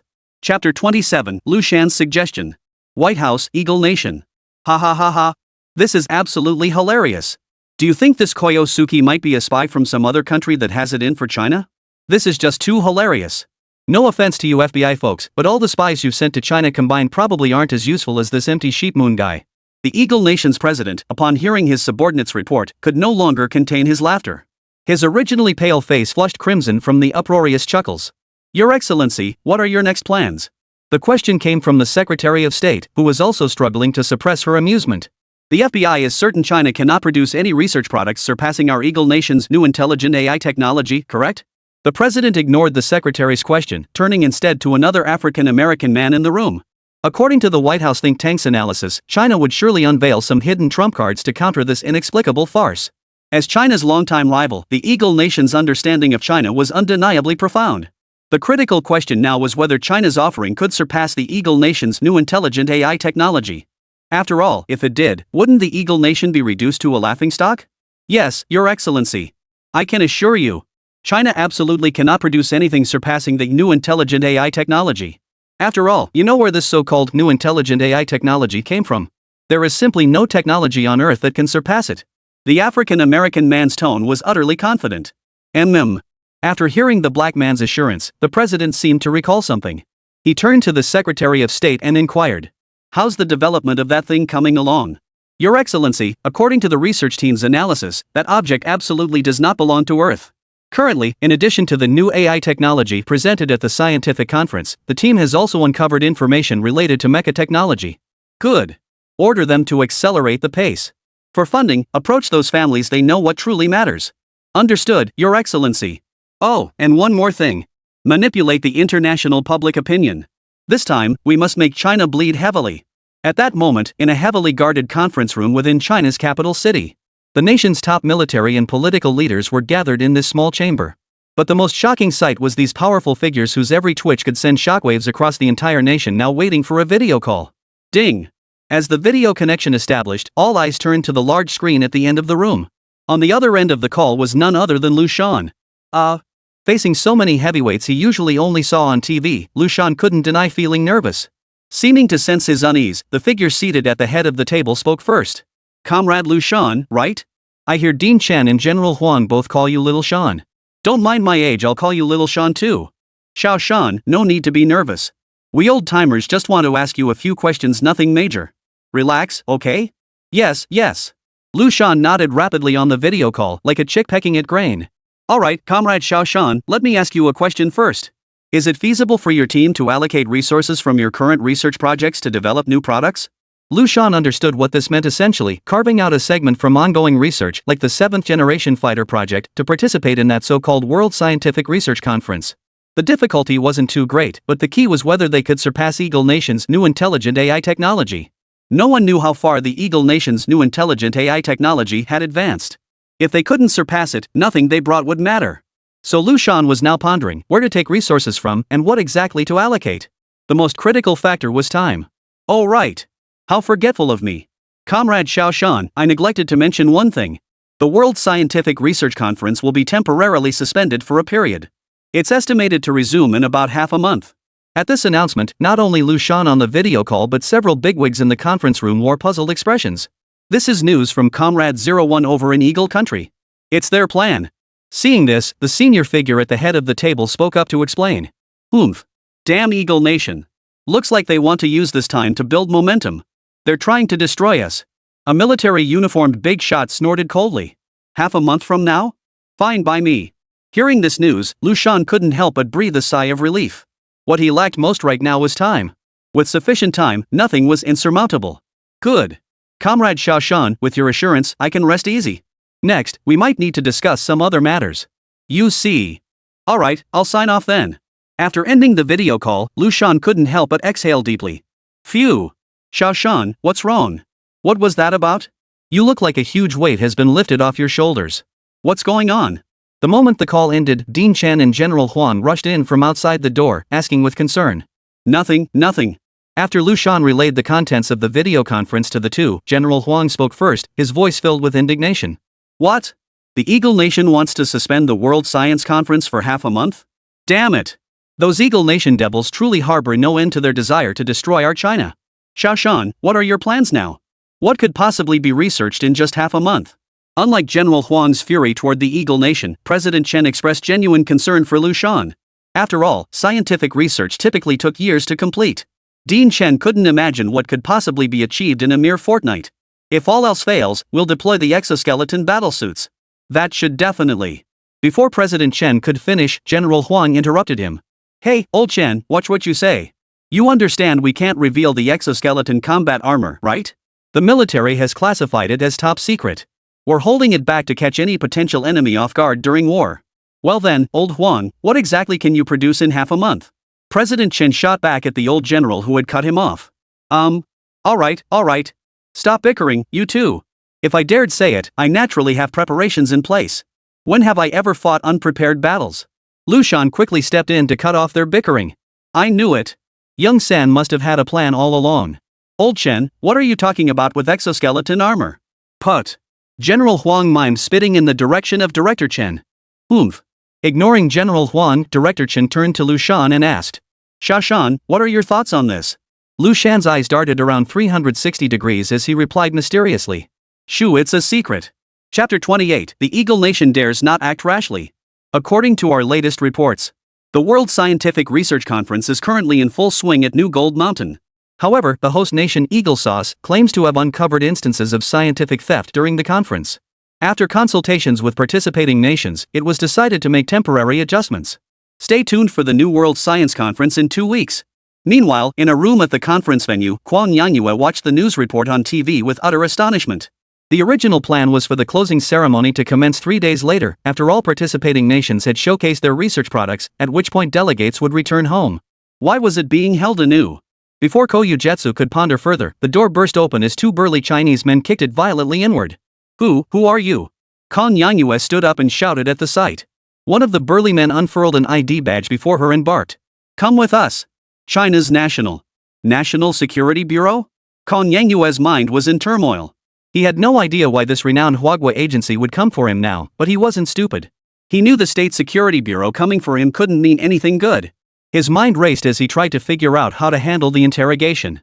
Escape was clearly impossible now. His problem was that he didn't know what he'd done wrong. Could it be that video? Sure, that video had gone viral, introducing the world to Koyogetsu, a blogger from Huagua. But he genuinely didn't feel he'd done anything wrong. Could it be because the news the Eagle Nation representative shared was all fake? That Huagua hadn't prepared any grand finale scientific product at all? Oh my god. If that were the case, he'd be finished. How was his behavior any different from that of a spy?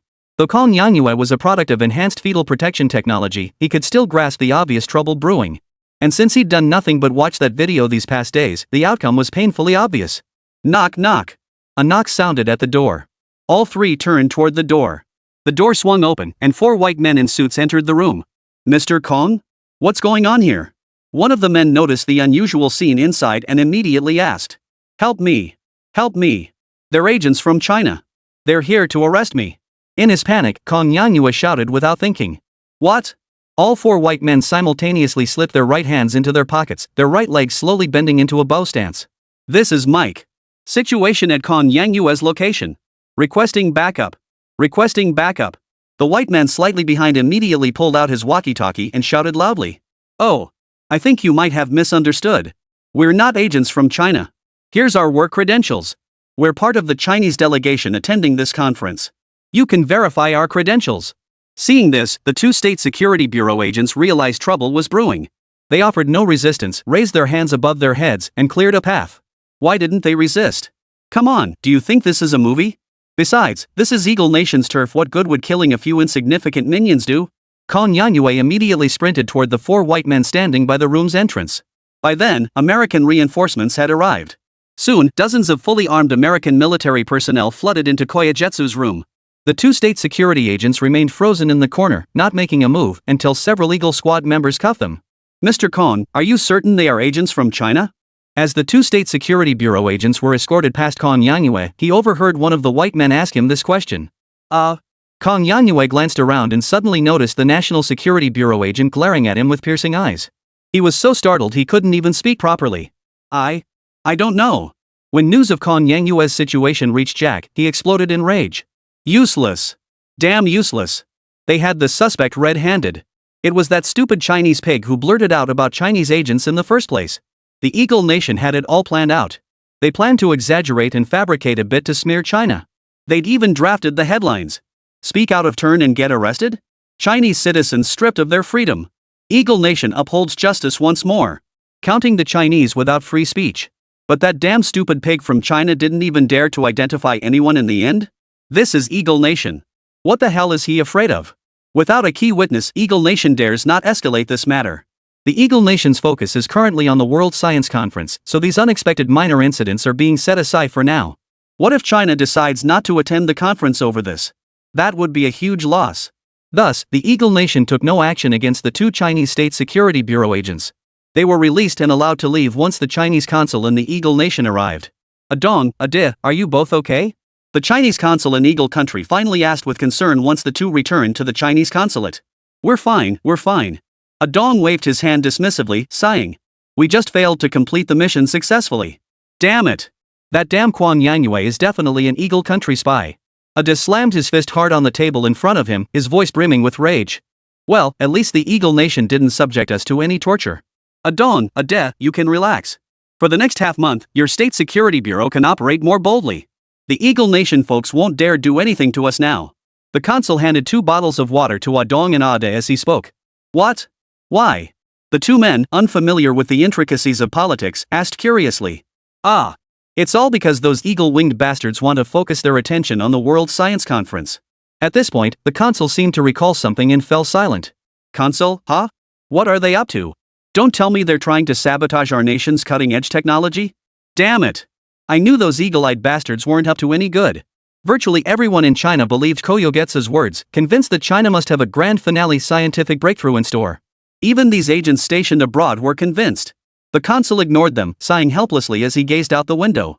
He had already learned the truth. The reason the Eagle-Bud nation was being so high-profile was because they were 100% certain China didn't possess any grand finale product at all.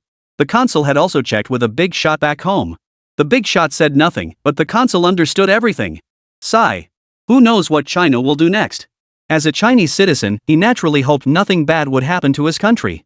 Chapter 29, Still a Dumb Pig. Meanwhile, Kong Yanyue had been brought into Jack's office. Oh, my dear friend from Huagua. Welcome. Jack rose, spread his arms wide, and gently embraced the distracted Kong Yanyue. Jack, what exactly did I do wrong? Why did China's special? Special what? Jack watched Kong Yanyue, who hesitated mid-sentence, with eager anticipation. He had already installed dozens of surveillance cameras in this room. Now all he needed was to confirm the identities of those 2 Chinese agents. Even if he couldn't do anything about it now, that didn't mean he couldn't use this to his advantage later. The special representatives sent by China to attend the World Science Conference. I have no idea why they came looking for me. Kong Yanyue was dumb, but not stupid. He might not fully grasp what was happening now, but he knew he seemed to have caught the attention of both the Eagle Nation and China. This was no good.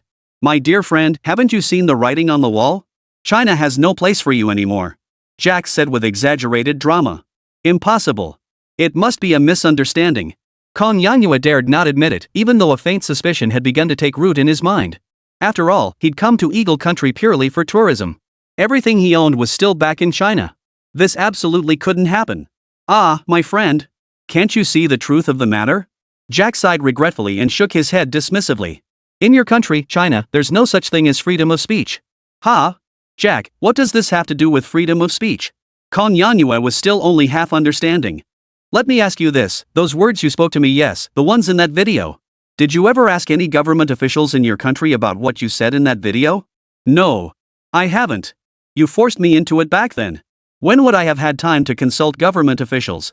Exactly. Listen to me. This is your first time representing China at an international conference, right? Let me tell you, China has strict protocols for every official's words and actions. You can't just speak freely. This time, those agents from China came to arrest you precisely because you disobeyed China's instructions and spoke privately about things you shouldn't have, even if those things were true. Ah. Is that how it is? The dumb pig Kong Yanyue was confused, lowering his head to ponder whether Jack's words were true. Gotcha. I said agents. This dumb pig didn't deny it. Of course. Did you seriously think it was because you said something wrong? Let me tell you, absolutely not. I swear on my honor. Everything I said is true.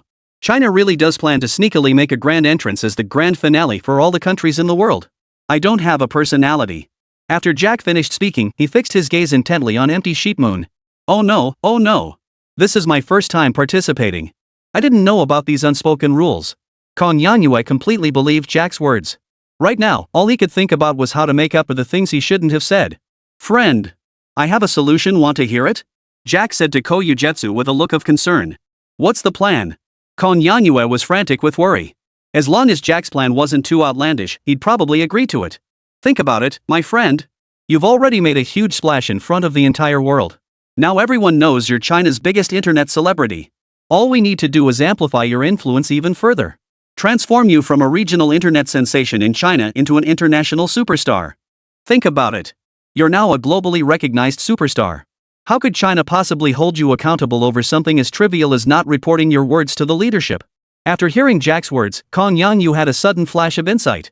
Right. That makes perfect sense. If I become a globally recognized internet sensation, how could China possibly give me a hard time over such a minor issue? But how exactly should I go about it? Seeing Kong Yangyue's expression, Jack knew he'd hit the nail on the head again. So he spoke up once more. We can help you out. Our Eagle Nation can build momentum for you. Why wouldn't we mobilize the entire nation to create an internet sensation? You know Arnold Schwarzenegger? Actor. Did you know he went from being a world-renowned actor to becoming governor of New York State? Let me let you in on a little secret. Our Eagle Nation's future policy is all about attracting elite talent from around the world. People like you big-time influencers. Once you elites come to our great Eagle Nation, we'll treat you like equals. Who knows? You might just become the next Schwarzenegger. Kong Yangyue was now completely hooked on the pie in the sky Jack was painting. Big influencer. Big star.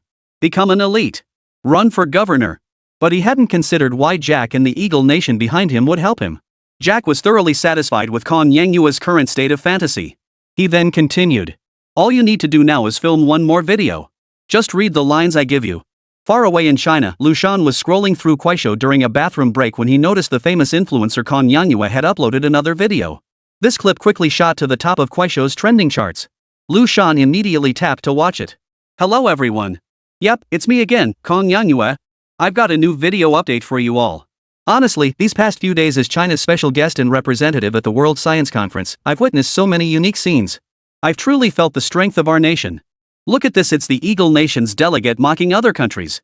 The video then cut to a clip showing Jack, the Eagle Nation representative, mocking scientific products from one country after another. And do you know how this arrogant Eagle Nation representative reacted when he saw our Huagua research products? Oh wait. They haven't even seen our Huagua research products yet. But I have connections to interview this Eagle Nation representative Jack. Follow me. The camera quickly shifted to Eagle Nation's representative Jack, who was being interviewed by Ko Yuzuki in a small room. Holy. Seriously. I'm absolutely terrified. You know what, Mr. Kong? Every single leader back in the US is freaking out about what scientific breakthroughs China might unveil next. Jack's fidgeting hands betrayed his inner turmoil as he spoke. Good heavens, your country is just too formidable. The technology our Eagle Nation spent generations developing is utterly no match for yours. Finally, Jack wiped the sweat from his forehead with a tissue as he uttered these words, bringing the video to a close. Chapter 30, Storms Gathering. Put. After watching this video, Liu Shan felt utterly devastated. How to put it? It felt like turning what he was doing right now into his next meal. Fighting back nausea, Liu Shan opened the comments section for this video. Support the main bag. The main bag is right. Our China is so powerful. That Eagle country is nothing but trash. Do you even know who the host really is? This is insane. The US representative shows up whenever he wants. Look how respectful that Jack guy is toward the host. What do you know, OP? That's not respect for the host. That's respect for our great nation. Exactly. Honestly, I'm super excited to see what mind-blowing tech our great nation will unveil next. So hyped. Bring out some high-tech to really slap those Eagle flag country folks in the face. Look at how scared that Eagle Nation rep Jack looks, it's absolutely hilarious. Ha ha ha. Reading the fiercely patriotic comments below, Liu Shan was boiling with rage. If Liu Shan hadn't been reborn or possessed superpowers, China would now be facing a truly precarious situation. With every citizen of Huagua so fired up, would the government really pour cold water on their enthusiasm? Knock knock knock. The knocking came from Dean Shen. Is Xiao Shan ready yet? It's been 20 minutes. Spending too much time on the toilet isn't good for your health, that's what Dean Fong from the medical school said. Coming. After answering, Liu Shan went to grab some toilet paper, muttering under his breath. Oh come on, it's just taking a dump, what's the big deal? But just as Liu Shan wiped himself and stood up, he suddenly glanced down at his lower body. Ouch, my legs are numb. When Liu Shan emerged from the bathroom and entered the lab, he found General Huang had appeared again. Hey, old Huang, what brings you back? Liu Shan teased. It's all about that empty sheet moon video circulating online. I just heard you were watching it too. What do you know about this matter? Dean Shen poured a glass of water for the furious-looking General Huang before answering Liu Shan's question. That traitorous scoundrel. I can't fathom why the internet authorities haven't banned that dead traitor yet. General Huang seemed far from appeased, snorting coldly after finishing the water offered by Director Chen. Oh, come on, old Huang, use your head. Public sentiment is boiling right now. Banning it now would just pour cold water on the crowd. Besides, that video is already going viral on external networks. If we block it here, some unscrupulous individuals might download it from outside. How would we explain that to the people then? Director Chen urged calmly. Enough, let's drop this. Old Huang, what exactly are you so angry about? It's not like we don't have anything. The more hype the Eagle Nation builds for us now, the more spectacular it'll be when we finally unveil our grand finale product. They'll be in for a real treat. It's not this incident that's infuriating me. It's this person. How could someone be this stupid? General Huang's voice still brimmed with fury. But we have Xiao Shan. Really? Oh, Xiao Shan, how far along is your secret research? As President Chen finished speaking, both men simultaneously fell silent, their gazes turning toward Liu Shan. It's confidential. Liu Shan, who had been quietly observing the exchange, felt awkward under the intense scrutiny of the two elders and scratched his head. Oh, come on, don't keep it secret. At least tell us what field it's in. We old folks need some idea of what's going on. The super AI system. After posting the video, Kong Yanyue couldn't shake the feeling that something was off. This was bizarre. His video had gone viral worldwide in no time. This was simply unbelievable. Meanwhile, in the next room, Jack was speaking respectfully into a phone. Exactly. Boss. That dumb pig from China did exactly as we instructed. Right now, his video is exploding across the internet thanks to our Eagle Nation's boost. Plus, we've been posing as Chinese trolls online, mocking people from other countries left and right. Now, every nation on Earth is watching China. They all want to see if China can produce tech products that surpass our Eagle Nations. Excellent. Jack, you've done well. You needn't worry about what comes next. Jack knew he'd just pulled off a major coup. But he couldn't keep all the credit for himself. He had to share it with others. Everyone needed to get a piece of the credit for Jack to advance. The leader thought Jack understood his hint, but unexpectedly, Jack continued. Sir, Chinese agents came to capture Kong Yanyue. I deliberately steered the conversation toward this topic. He took the bait. Oh, are you certain? The superior's tone carried a mix of curiosity and irritation. How could one person accomplish so much alone? Wouldn't that make the rest of us look useless? But Jack understood the twists and turns of officialdom. His next words instantly made the leader on the other end beam with delight. Sir. Absolutely true. This was all your plan. You gave me the listening device. You personally installed it. You devised the entire strategy. I was just following your lead. Ha ha ha ha. Excellent. Jack, you needn't lift a finger until the World Science Conference begins. Just sit tight and await your promotion notice. Yes, sir. He. After hanging up, Jack returned to the room where Koyugetsu was staying. With a face full of false cheer, he exclaimed loudly. Oh my friend. You've truly accomplished something monumental. Our Eagle Nation is deeply grateful for your contributions. Representative Jack. Did I say something wrong? People do impulsive things when they're overexcited. And after impulsiveness comes endless regret. Kong Yanyue finally caught on. He'd been used as a pawn. China might not have any so-called grand finale high-tech after all. Which meant he was. Oh my friend. There's a saying in your country, words spoken are like water spilled. Do you think you can take them back? Jack dropped the act. I'll lay it out plainly, I used you as a pawn. What are you going to do about it? Or do you think deleting the video makes it all go away? Jack sneered coldly. Kong Yanyue was at a loss for words for a moment. Alright. If you're still willing to work for us, then we're still friends. Of course, if you're not, that's fine too. Just know I can't guarantee what might happen then. Now, you can tell me your choice. Chapter 31, The Self-Destructive Koyogetsu. Soon after, Liu Shan, still in the lab, came across another video from the Kuaishou creator Kong Yanyue. This time, however, the video was slightly different from the previous ones. Hello everyone, I'm your Kuaishou creator Empty Sheepmoon. I'm posting this video to say I'm sorry to all my beloved viewers around the world. I apologize.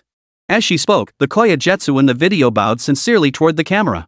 Immediately after, she spoke again with sincerity. These past few days, videos about me have spread across the globe. I guess my fame might even rival that of China's Chen Long now fake smile. But you know what? Because of my videos, I've run into some unexpected trouble. And what shocked me the most is that the Eagle Nation, a country I've always looked down on, actually gave me tremendous help in this matter. These words were utterly captivating. They made one instinctively want to keep reading. My homeland. The nation I deeply love, China. They actually plan to send the State Security Bureau to secretly arrest me for privately disclosing state secrets. I believe everyone here understands the concept of the State Security Bureau. Historically, only the most heinous criminals have ever warranted China deploying its State Security Bureau. But me? What did I do wrong? What crime did I commit? Why is Huagua sending the State Security Bureau to arrest me? Why? Heartbreaking. Endlessly heartbreaking. These past days, no, every single one of my videos has been praising my homeland. The bad ones I deleted already. But why? Why would my homeland treat me this way? Do you understand how painful this is for a Chinese citizen who holds such patriotic devotion? Do you know what excuse the State Security Bureau used to arrest me? Ridiculous. Absolutely ridiculous. They arrested me for endangering national security. What did I endanger? Wasn't I promoting my motherland? Later I learned that in China, every word you utter outside must be approved by higher-ups. You can't speak freely as you please. What is this? It's a shackle on personal freedom. Why did I end up in such a twisted country? A country where even patriotism is wrong. I get it now. I see clearly.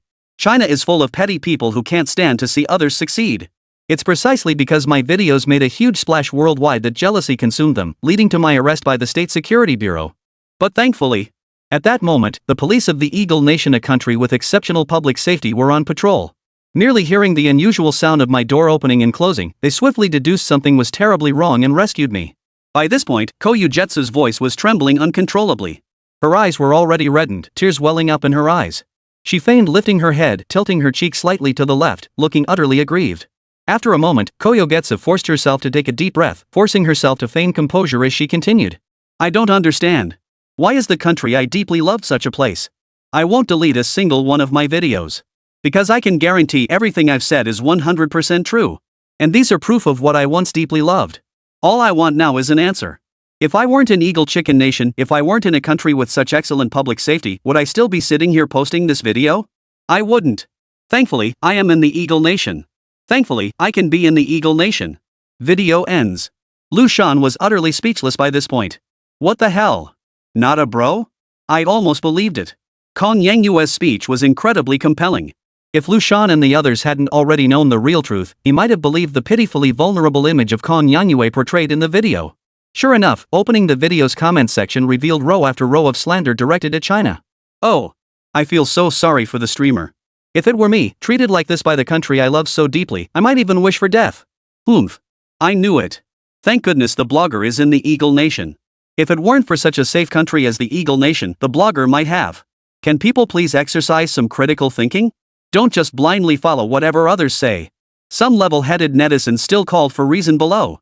But these clear-headed voices were quickly drowned out by malicious comments and those blind to the situation. 666, the guy above is still spouting nonsense. I came to the Eagle Nation 16 years ago. From personal experience, I tell you all, China really isn't as good as the Eagle Nation. The online battle intensified with the Eagle Nation's instigation, forcing China's authorities to intervene in this war without gunpowder. In an instant, all state-run media outlets simultaneously released a video containing only one word throughout its entirety. Wait. Simultaneously, all videos and accounts defaming China except for those by Kong Yangyue were immediately banned.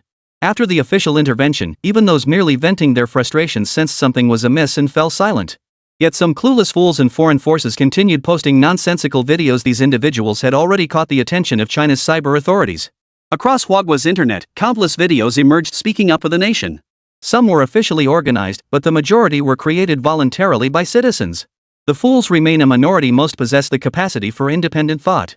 While their minds might not immediately grasp the situation, upon careful reflection, they too recognize the severe contradictions in Kong Yangyue's statements. The most glaring flaw? The justification is utterly flimsy. How could such a trivial reason possibly warrant such severe punishment against Kong Yangyue? There must be some hidden secret behind this. For someone like Kong Yangyue, who unexpectedly went viral through a fluke, the authorities would never do something so outrageous to him. It's even less plausible that they would resort to envy, jealousy, and defamation. This isn't the first time such a thing has happened in China. Didn't Sichuan recently see the emergence of an innocent youth? Even though his actions were utterly baffling. But, after he went viral, how did Sichuan's authorities respond? They showered him with endless praise. Even to the point of bordering on madness. No matter how you look at it, China would absolutely never do something like this. And now, since China hasn't deleted the empty sheep moon video, it means the Chinese government has absolute confidence in revealing the truth of this matter and gaining everyone's trust. All that's needed now is to do as the state media says. Wait. Wait until the storm subsides. Wait until the truth is fully revealed. Chapter 32, Preparations. Within Huagua, the government's intervention has minimized the incident's impact. But at the same time, the foreign internet is where the Eagle Nation's main battlefield lies. After all, even the Eagle Nation's president occasionally posts messages on the external internet. And right now, the foreign internet was flooded with discussions about the empty sheep moon video and debates about China. Cherry Blossom Nation netizen, you're just figuring this out now? I told you so. China is disgusting. I once sailed through Chinese waters, good heavens, even the sea breeze there was nauseating. Big Stick Nation netizen, oomph. Me too. I've said it 10,000 times. Everything China has now is stolen from my Big Stick Nation. Without us, China would be nothing. Eagle Nation netizen, exactly. My Eagle Nation is the most developed and safest country in the world. Anyone wanting to join Eagle Nation can DM me. No ID required. Under Eagle Nation's orchestration, all information on foreign networks was deliberately skewed, flooded with relentless abuse targeting China. But Eagle Nation's actions only swayed the masses. Every nation's leadership understood this online war deeply. This is the Eagle Nation's attempt to flatter China to death. Now, the top brass of these nations have snapped out of it, likely forming a rough guess about what's going on. This so-called Kong Yangyue is likely an Eagle Nation spy. When activating this agent, the Eagle Nation had already anticipated the current situation. First, they relentlessly flattered China technologically, then exploited this influencer to viciously defame China before the entire world. If China merely presents technology on par with the Eagle Nation, it would only validate Kong Yangyue's claims proving her videos were accurate, nothing more. This would only make the defamation against China in Kong Yangyue's videos seem more credible. If China fails to produce technology that can match the Eagle Nation, then the collapse of Kong Yangyue's videos would be a minor issue. The crucial point is that China's own citizens would develop a profound distrust of their own country. On one hand, Chinese people are denigrating their own nation, on the other, they can't even produce decent scientific research products. How do you expect the Chinese people to feel about this? The Eagle Nation's move is truly a psychological assassination. How cunning. I wonder how China will break this deadlock. Meanwhile, China's most crucial figure, Liu Shan, was still working day and night on the project in his hands. Damn it. This infuriates me. What the hell is this empty sheepmoon nonsense? It's a disgrace to the Chinese people. Feeding off China, exploiting China, and then turning around to bite the hand that feeds it. Spit. Utterly inhuman. The moment Dean Chen entered the lab, he heard Liu Shan's furious rant.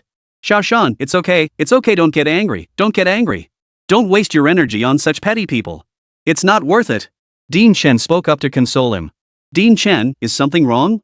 Ever since the latest video from Empty Sheepmoon was released, Liu Shan had been locked in the lab for 5 straight days without a moment's rest, striving to develop the latest super AI technology as quickly as possible.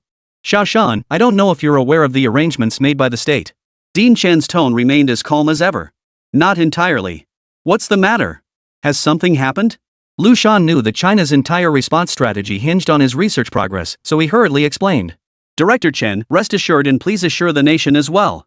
The super AI technology will be nearly complete within the next 2 days. In my research on super AI intelligence, I've utilized the intelligence support system from the exoskeleton battle armor and. Men are always like this when discussing their areas of expertise, they can't help but show off a bit. Upon hearing this, Dean Chen felt completely reassured. Yet, concern quickly crossed his brow as he furrowed his brow and asked with genuine worry. Shan, are you certain this super intelligent AI can completely suppress the Eagle Nation's new intelligent AI? Shan, I'm not questioning you or trying to discourage you, it's just that this matter is far too critical. We need an instant knockout and a complete, utter victory. You know the current situation, this is no laughing matter. Liu Shan waved his hand dismissively, replying with unconcerned ease. Rest assured, sir. This is truly cutting-edge technology. There's simply nothing comparable. Think about it, what is my superpower? Conceptual superpowers. How could the knowledge I gained through my superpowers be matched? Do you recall the first subject my superpowers tackled? Dark matter. I guarantee you my super AI technology absolutely surpasses dark matter. This confidence comes from my superpowers. Without exaggeration, if interstellar civilizations truly exist in the universe, my super AI technology would be considered exceptionally advanced even among them. Seeing Liu Shan so confident, Old Chen finally felt completely reassured. Taking a deep breath, Old Chen turned and left the lab, dialing a phone call. With less than 2 days remaining before the second session of the World Scientific Research Conference at New Gold Mountain in Eagle Country, Kong Yangyue was now considered a VIP guest throughout New Gold Mountain. Even the Eagle Nation's president had specifically ordered that this friend from China be well taken care of. Over these days, Kong Yangyue enjoyed unprecedented treatment. Blonde-haired, blue-eyed beauties were at his beck and call. Delicacies from every corner of the globe flowed like water across his table. Even Jack himself was compelled to show him utmost respect. When he saw Jack enter his room again, Kong Yangyue raised an eyebrow. Jack? Why didn't you knock? What do you want? Didn't anyone teach you manners? It was truly easy to slip from frugality into extravagance. In just a few short days, Kong Yangyue had grown accustomed to the thrill of commanding others. The Jack who once treated him with utmost respect now found Kong Yangyue putting on airs. You damn yellow-skinned monkey. Jack was seething inside. No one could have imagined the immense influence Kong Yangyue wielded in this matter. For Kong Yanyue, who had done the Eagle Nation such a huge favor, the Eagle Nation had granted him an extremely important position. This was also setting an example for potential Chinese elites who might arrive in the future. If even a clown like Empty Sheep Moon can be given such a vital role, then you truly capable individuals won't be shortchanged when you arrive. Jack suppressed his disgust and spoke with utmost respect. Mr. Kong, the World Scientific Research Conference begins in 2 days. The president also requests you complete one task today. Chapter 33, China in the Spotlight. Hello everyone, I'm your old friend Kong Yanyue. Domestic bigwigs watched Kong Yanyue's latest video update and couldn't help but snort coldly. What is this traitorous dog up to now? I'm truly grateful for the support and comfort I've received from so many friends. I won't name each of you individually here, though my ordeal has left me with some doubts and concerns about my homeland. But, Kong Yanyue gazed sincerely at his phone screen. I will never forget my identity as a Chinese citizen. This is the bond of blood, an unbreakable legacy. Even as my homeland subjects me to various forms of suppression. Yet, as tomorrow's World Science Conference approaches, I still choose to stand by my homeland. As everyone knows from my previous videos, at this World Science Conference, my homeland has prepared a major surprise for the entire world. It is an absolutely epic-making achievement. I know many have already heard that Eagle Nation has unveiled its new intelligent AI technology as a high-tech product. Many have taken to the internet to disparage my homeland because of this. But let me tell you haters, the Eagle Nation's new intelligent AI technology is garbage. Compared to China's scientific achievements, it's like comparing a minor sorcerer to a grand wizard. I'm eagerly anticipating my country's product showcase at the upcoming World Science Conference. Amidst Kong Yanyue's lecherous laughter, the video ended. Crash. The big shot watching the video slammed his teacup onto the floor. The video sparked widespread discussion as soon as it was released. Eagle Nation netizen, humph. While Huawei isn't much of a country, their scientific and technological prowess is undeniable. Can't wait for the day they unveil their groundbreaking product. Cherry Blossom Nation netizen, gotta admit, while our neighbor Huawei falls short in many areas compared to our Cherry Blossom Nation, when it comes to technology, we reluctantly concede defeat. American netizen, I told you so. That groundbreaking scientific product China's about to unveil was actually stolen from us. I've seen that product, it's truly incredible. Too bad China swiped it. At this moment, foreign forums were filled with unanimous anticipation for China's upcoming groundbreaking product. They've completely forgotten that the Chinese government hasn't made any official response to this matter at all. Everything was entirely fabricated by Empty Sheep Moon. Meanwhile, high-ranking officials from other nations who already knew the truth quietly watched the spectacle unfold, eager to see how China would handle such an awkward predicament. Meanwhile, China's internet was also flooded with unanimous anticipation. Oomph. No matter what, our scientists remain world-class. In just a few decades, China has gone from nothing to catching up with countries like the Eagle Nation. Absolutely. I can vouch for that. Though honestly, I don't even need to. Everyone here feels China's transformation these past years more keenly than I do. The above comments are spot on. I can't wait to see what groundbreaking technology China will unveil to thoroughly humiliate them. The Koyajetsu incident has indeed sparked intense reactions across China. But we're not naive. Everyone has witnessed everything China's government has accomplished over the years. Take infrastructure alone. Making mountains bow and rivers yield, what other nation dares to undertake such feats? What other nation could possibly achieve them? Now, through Kong Yanyue's video, everyone knows China unveiled a truly groundbreaking scientific achievement at the World Science Conference. While some wonder why such an extraordinary product was unveiled at a conference with such limited influence, most Chinese citizens have unwavering faith in their nation. China must have its reasons for doing this. In short, not just China, but the entire world now awaits what groundbreaking innovation China will unveil. And when Liu Shan successfully developed the super-intelligent AI a few days ago, after witnessing its applications, China's top leaders finally breathed a sigh of relief. Simultaneously, they confirmed with absolute certainty that this was the genuine, epoch-making breakthrough. And now, with the exception of Eagle Sausage Nation, every country in the world has come to believe that China will present a genuinely groundbreaking scientific achievement at the upcoming World Science Conference. Meanwhile, in the Eagle Nation, New Gold Mountain. The Eagle Nation's president had personally arrived in New Gold Mountain, the host city of this global scientific conference. Excellent. Excellent. You've done a splendid job. The moment he stepped off the plane, he loudly praised the New Gold Mountain officials who had come to greet him. Has the representative from China arrived yet? He then led the officials into the conference room of the New Gold Mountain government building. After taking his seat at the head of the table, President Titan proactively asked the New Gold Mountain officials, Mr. President, we've been monitoring China's situation closely. As of now, China's government hasn't dispatched a special aircraft to New Gold Mountain, nor have they submitted any official notification to our side. We just don't know if China might be traveling on a commercial flight. Titan waved his hand, cutting off the New Gold Mountain mayor's explanation. Impossible. It makes no sense for China to do that. Do they seriously believe they can produce groundbreaking scientific achievements? Ridiculous. Have you investigated the research product China originally planned to bring to the competition? Mr. President, we secretly dispatched FBI agents to infiltrate their facilities and obtained the research product China originally intended to present. It's nothing more than an ordinary agricultural product. It appears China never intended to make a significant impact at this minor conference from the outset. Ha ha ha. Excellent. Excellent. It seems China has given up. They plan to do nothing. Do they think doing nothing will keep the peace? Tell the cyber division, the moment this conference ends, unleash all the trolls to smear China. Poof. President Eagle Eye couldn't help but burst into laughter upon hearing this. Soon, however, something occurred to him, and he asked, I hear you have an official named Jack at New Gold Mountain. This devastating blow to Huagua's morale was largely thanks to him, right? Where is he now? I want to see him. Soon, Jack was brought into the conference room, accompanied by another individual. You're Jack? Teton addressed the white man named Jack. Then who is this yellow-skinned monkey? Then, Teton pointed at Kong Yanyue with a look of utter disgust on his face. Mr. President, that is? The secretary approached Teton and whispered. Oh, so it's our friend from China, the land of the eagles. Welcome, welcome. Teton looked as if he had just had an epiphany. With a fake smile, he greeted Kong Yanyue. Quick, come on over, my dear friend from China. I've missed you so much. Chapter 34, The Eagle Nation's Ace in the Hole. The World Scientific Research Conference commenced as scheduled. To everyone's surprise, the opening ceremony was presided over by Eagle Nation's President Teton himself. Welcome, everyone. It is an honor. After exchanging some polite pleasantries, Teton revealed his true purpose. I understand why everyone is paying attention to this conference. To avoid wasting your time, after consultation, all nations except China and the Eagle Nation have voluntarily withdrawn from this World Science Conference. Now, I declare this World Scientific Research Conference officially open. According to the Eagle Nation's original plan, at this point, the Eagle Nation's president should have stepped down to allow others to preside over the conference. But for some reason, the president suddenly changed his mind and didn't follow the original plan. But what can you do? He is the president. The crowd had no choice but to go along with him. President Tedong of Eagle Nation now stood on stage, his face aglow with excitement, proclaiming loudly. Let us now invite the representatives of Huagua to present their groundbreaking scientific products. The sarcasm was palpable. Meanwhile, the representative from China strolled onto the stage alone, radiating confidence.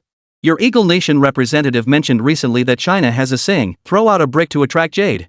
Now the whole world knows that China's jade is about to make its appearance. So I ask you, is Eagle Nation prepared to be that brick? Since the opening ceremony was broadcast live globally, China's night owls watching this scene couldn't help but feel incredibly excited and thrilled. Way to go! What are those Eagle Chow people so cocky about? Don't they believe China has groundbreaking technology? The Eagle Nation is like ancient Yelong. Yelong arrogance perfectly describes today's Eagle Nation. Meanwhile, on the international livestream, American netizens were left speechless. What's this Huagua guy so cocky about? Let me tell you straight, my uncle works for the CIA. This is all fake. It's all part of our Eagle Nation's plan. Huagua doesn't have any so-called groundbreaking technology. My grandfather works at the White House. I can confirm the above is true. Chinese people really love self-hypnosis. They can't seriously believe they've achieved groundbreaking technology? It's laughable. Meanwhile, netizens from other countries were baffled. Wait, dude? You're saying this is your praise to destroy plan? I kinda feel like China might actually deliver that groundbreaking research product? Stop joking, Eagle Nation. You're the ones into self-hypnosis. Just wait until China unveils our real groundbreaking scientific breakthroughs and blows your minds. Setting aside the live chat comments for now. At that moment, Eagle Nation's President Teton stared at the supremely confident Chinese representative before him, a flicker of worry rising in his heart. Could it be real? But then, recalling the origins of Eagle Nation's new intelligent AI technology, he felt reassured and declared arrogantly. I hear you Chinese have a saying, asking for humiliation. Do you really believe China could produce something surpassing our Eagle Nation's new AI intelligence? Fine. I'll crush your delusions once and for all. Bring forth Eagle Nation's new intelligent AI. As Teton finished speaking, several burly men hauled up that old-fashioned computer. What the hell? This is the new intelligent AI the Eagle Nation hyped up? Are you kidding me? Viewers from numerous countries flooded the livestream chat with similar reactions. This so-called new intelligent AI looked way too retro. Yet Eagle Nation's President Teton paid no heed to the astonished stares below. With powerful resonance, he declared, America, show these ordinary folks why you're the new smart AI. ZZZZT, yes. ZZZZT, my beloved Eagle Nation President. A crackling sound emanated from the old television, followed by the appearance of an eerie yellow smiley face on the screen. Precision strike system ready. Target the junction of China's northern maritime territory and international waters. Target the junction of eastern Russian waters and the high seas. Target the junction of French and British territorial waters. After rattling off dozens of country names, just as those present were still reeling in confusion, the screen of that old television changed again. The computer screen's sharp clarity stood in stark contrast to its antiquated appearance. The entire northern sea area of Huadhua appeared prominently on the screen. The perspective zoomed in steadily. From the current angle, only faint silhouettes of skyscrapers were visible in the northern cities of China. The old computer even thoughtfully drew a line across the center of the screen, marking the boundary between China's northern maritime territory and international waters. Soon, the view shifted upward, revealing several shadows suddenly appearing in the distant sky. Closer and closer. No, those were missiles from Eagle Nation. The view then lifted higher, allowing everyone to witness the missiles exploding at the boundary through the screen. Perfect timing. The group witnessed the entire explosion from an extraordinary vantage point. Just as the projectile was about to hit the ocean's surface, it suddenly detonated. The thick smoke from the explosion, viewed from this god's eye perspective, didn't cross into China's territorial waters at all. This is precise foresight? And the ability to control the missile's detonation? Was it luck? The question flashed through everyone's mind. But soon, they realized how naive their thoughts were. The screen on the old computer kept flickering. Russia, France. Every nation whose name had just been called faced the exact same situation as China. Good heavens! Is this the new AI? No one could have imagined this would be a fabricated scenario. The Eagle Nation couldn't afford such humiliation. No, it wasn't enough. Teton surveyed the stunned crowd, feeling a surge of satisfaction. America, keep going. ZZZZTIIZZZZT. China's latest operational plan has been detected. The nuclear weapons storage sites of the Bear Nation have been identified. France. The Kingdom of England. The list of items appearing on the computer screen left some smaller nations utterly bewildered. Yet the representatives of the nations listed fell into a deathly silence. All of their nation's strategic operational plans had been exposed. It was utterly unbelievable. Soon, from this moment onward, everyone realized the departure of the network era. Cyber information had lost its confidentiality. ZZZZ, China's latest model ZZZZ. Strangely, the new AI hesitated momentarily when reciting China's latest model, but no one noticed this detail. Because at that very moment, President Teton was sneering contemptuously into the microphone. Chapter 35, instantly defeated.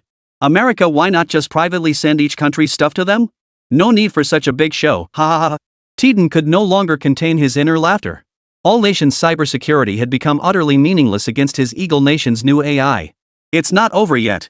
Teton promptly issued another command to the new AI. America! Proceed with your final demonstration as planned. Sizzle, I sizzle. Today's weather in Bilo, the capital of Egypt, is sunny with temperatures ranging from 9°C to 11°C. The outdated computer's camera panned over the city of Bilo. No one knew why this new AI chose to broadcast a weather forecast. ZZZZ, a woodpecker from the lower Nile suddenly appeared in the skies above Bari for some unknown reason. ZZZZT, it turns out this woodpecker suddenly lost its way by chance. Why did it get lost? ZZZZT, it seems to have lost its bearings, continuing to ascend higher. ZZZZ, it seems to have surpassed its limits, reaching the stratosphere. How peculiar, why is this happening? ZZZZ, looks like an airplane is passing by up ahead. ZZZZ, what's this woodpecker doing? It seems to have mistaken the plane for a tree. Beep beep, look what's it doing. It's pecking at the airplane window. No! The representative from the Republic of Ica below the stage let out a heart-wrenching scream. President Teton, I beg you, no. Please don't. Teton stared at the scene on his computer screen, utterly bewildered. What the hell is going on? This wasn't supposed to happen. America! Stop. This has already served as a deterrent. Teton was no pushover. How could he remain unmoved in such a situation? He immediately ordered the new AI to halt. ZZZZTIIZZZZT. ZZZZ, this woodpecker suddenly feels a bit unwell. ZZZZT, this woodpecker is falling from the stratosphere. ZZZZT, it seems to have forgotten how to fly. ZZZZT, the woodpecker has fallen to its death. Finally, the old screen froze on the image of the woodpecker's death. Everyone in the audience was stunned speechless by the scene before them. A bird was killed by a fall. What if it were a human? ZZZZ, I merely slightly altered this woodpecker's perception. ZZZZ, that's all. ZZZZ. Seeming to sense the audience's shock, the new AI named America explained. Good heavens, that new AI from Eagle Nation is just too incredible. We're done for. Does our country really have any research products that can surpass this? Across China's internet, people were already speculating what scientific breakthroughs their country might unveil in response. Meanwhile, on the international livestream, Eagle Chan Daddy, I'm sorry, I'm so sorry. Eagle Chicken Daddy, can I go to your Eagle Chicken country? I'll pay any price. Whoever takes me to Eagle Chicken Land, I'll give them all my assets. Everyone recognized the extraordinary nature of this American machine. If the first two tests were still within the realm of public comprehension, the final test utterly defied everyone's imagination. Terrifying. It could actually alter a living being's consciousness. Does this mean that if he wanted to, he could completely alter human consciousness? It was utterly unimaginable. This has already transcended the realm of AI. Most people have come to believe what those eagle-winged nation netizens said earlier. China has no groundbreaking scientific breakthroughs whatsoever. It's all part of the Eagle Nation's conspiracy strike, that scheme. Meanwhile, the bigwigs watching the livestream in China were so stunned they couldn't speak. They had been confident in Liu Shan's invention, but the Eagle Nation's new AI clearly transcends the boundaries of artificial intelligence. How could it possibly alter consciousness? Even if it's just altering animal consciousness. At this realization, the bigwigs immediately convened an emergency meeting, first backing up all digital information onto paper before completely destroying the originals. Xiao Shan. Do you have confidence now? Meanwhile, Liu Shan watched this historic livestream from within the laboratory. After fielding countless calls, the elderly Dean Shan and General Huang finally asked him. This is truly unbelievable. Hearing this, the two elders felt a chill in their hearts. It's over. But my super-intelligent AI should still be able to take him down in seconds, right? Liu Shan remarked with a casual air. For heaven's sake. Could you please finish your sentence? Dean Shan and General Huang were furious upon hearing this. So you're deliberately trying to provoke us, huh? Exchanging a glance, they nodded and seized the moment when Liu Shan wasn't looking. One grabbed his arms while the other hoisted his legs, lifting him off the chair. Hey! What are you doing? Titan was thoroughly satisfied with the expressions on the audience's faces. Clearing his throat, he spoke again. Ahem. The brick mentioned by the representative of Huagua has already been thrown by our Eagle Nation. Now, let us welcome Huagua's precious jade. After speaking, Ted then gestured for all cameras to focus on the Chinese representative standing beside him. To everyone's surprise, the Chinese representative remained perfectly composed, showing not a trace of panic on his face. Remember, our scientific research products will definitely surpass the Eagle Nation. The only words echoing in the Chinese representative's mind were those spoken by his superiors before taking the stage. A former military man, he obeyed superiors' orders with absolute, unwavering obedience. Naturally reserved, he watched the television broadcast but failed to grasp its significance. Oh, it's just a missile test. Oh, just some hackers stealing data. Huh? What happened to that bird? Hit a plane? Thank goodness the plane's okay. Hey, why did the bird crash and die? These were the thoughts running through the Chinese representative's mind after watching the footage. He couldn't see anything particularly impressive about Eagle Nation's technology, hence his calm and composed demeanor. Hey! Why is our representative so calm? Doesn't he see how powerful Eagle Nation's new intelligent AI is? How could he not see it? What does this prove? It proves our technology can absolutely surpass Eagle Nation's. Wow! My country rocks. No way. Put. That damn China representative is still so calm? What a phony. He must be scared out of his wits. Long live Uncle Sam. China is nothing but a clown.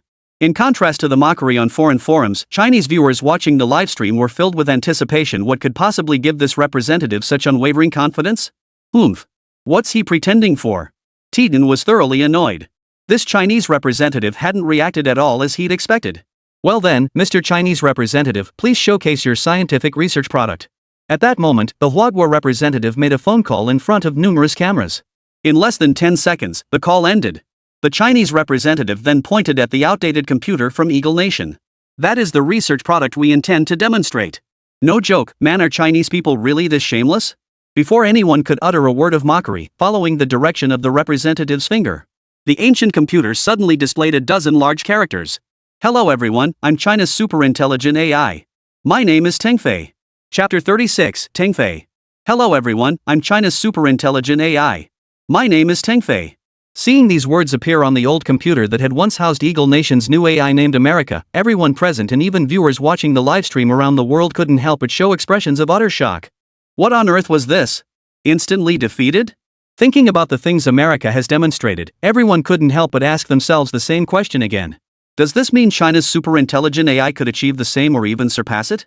At this thought, even the Eagle Nation's president on stage couldn't help but break out in a cold sweat above his forehead. No!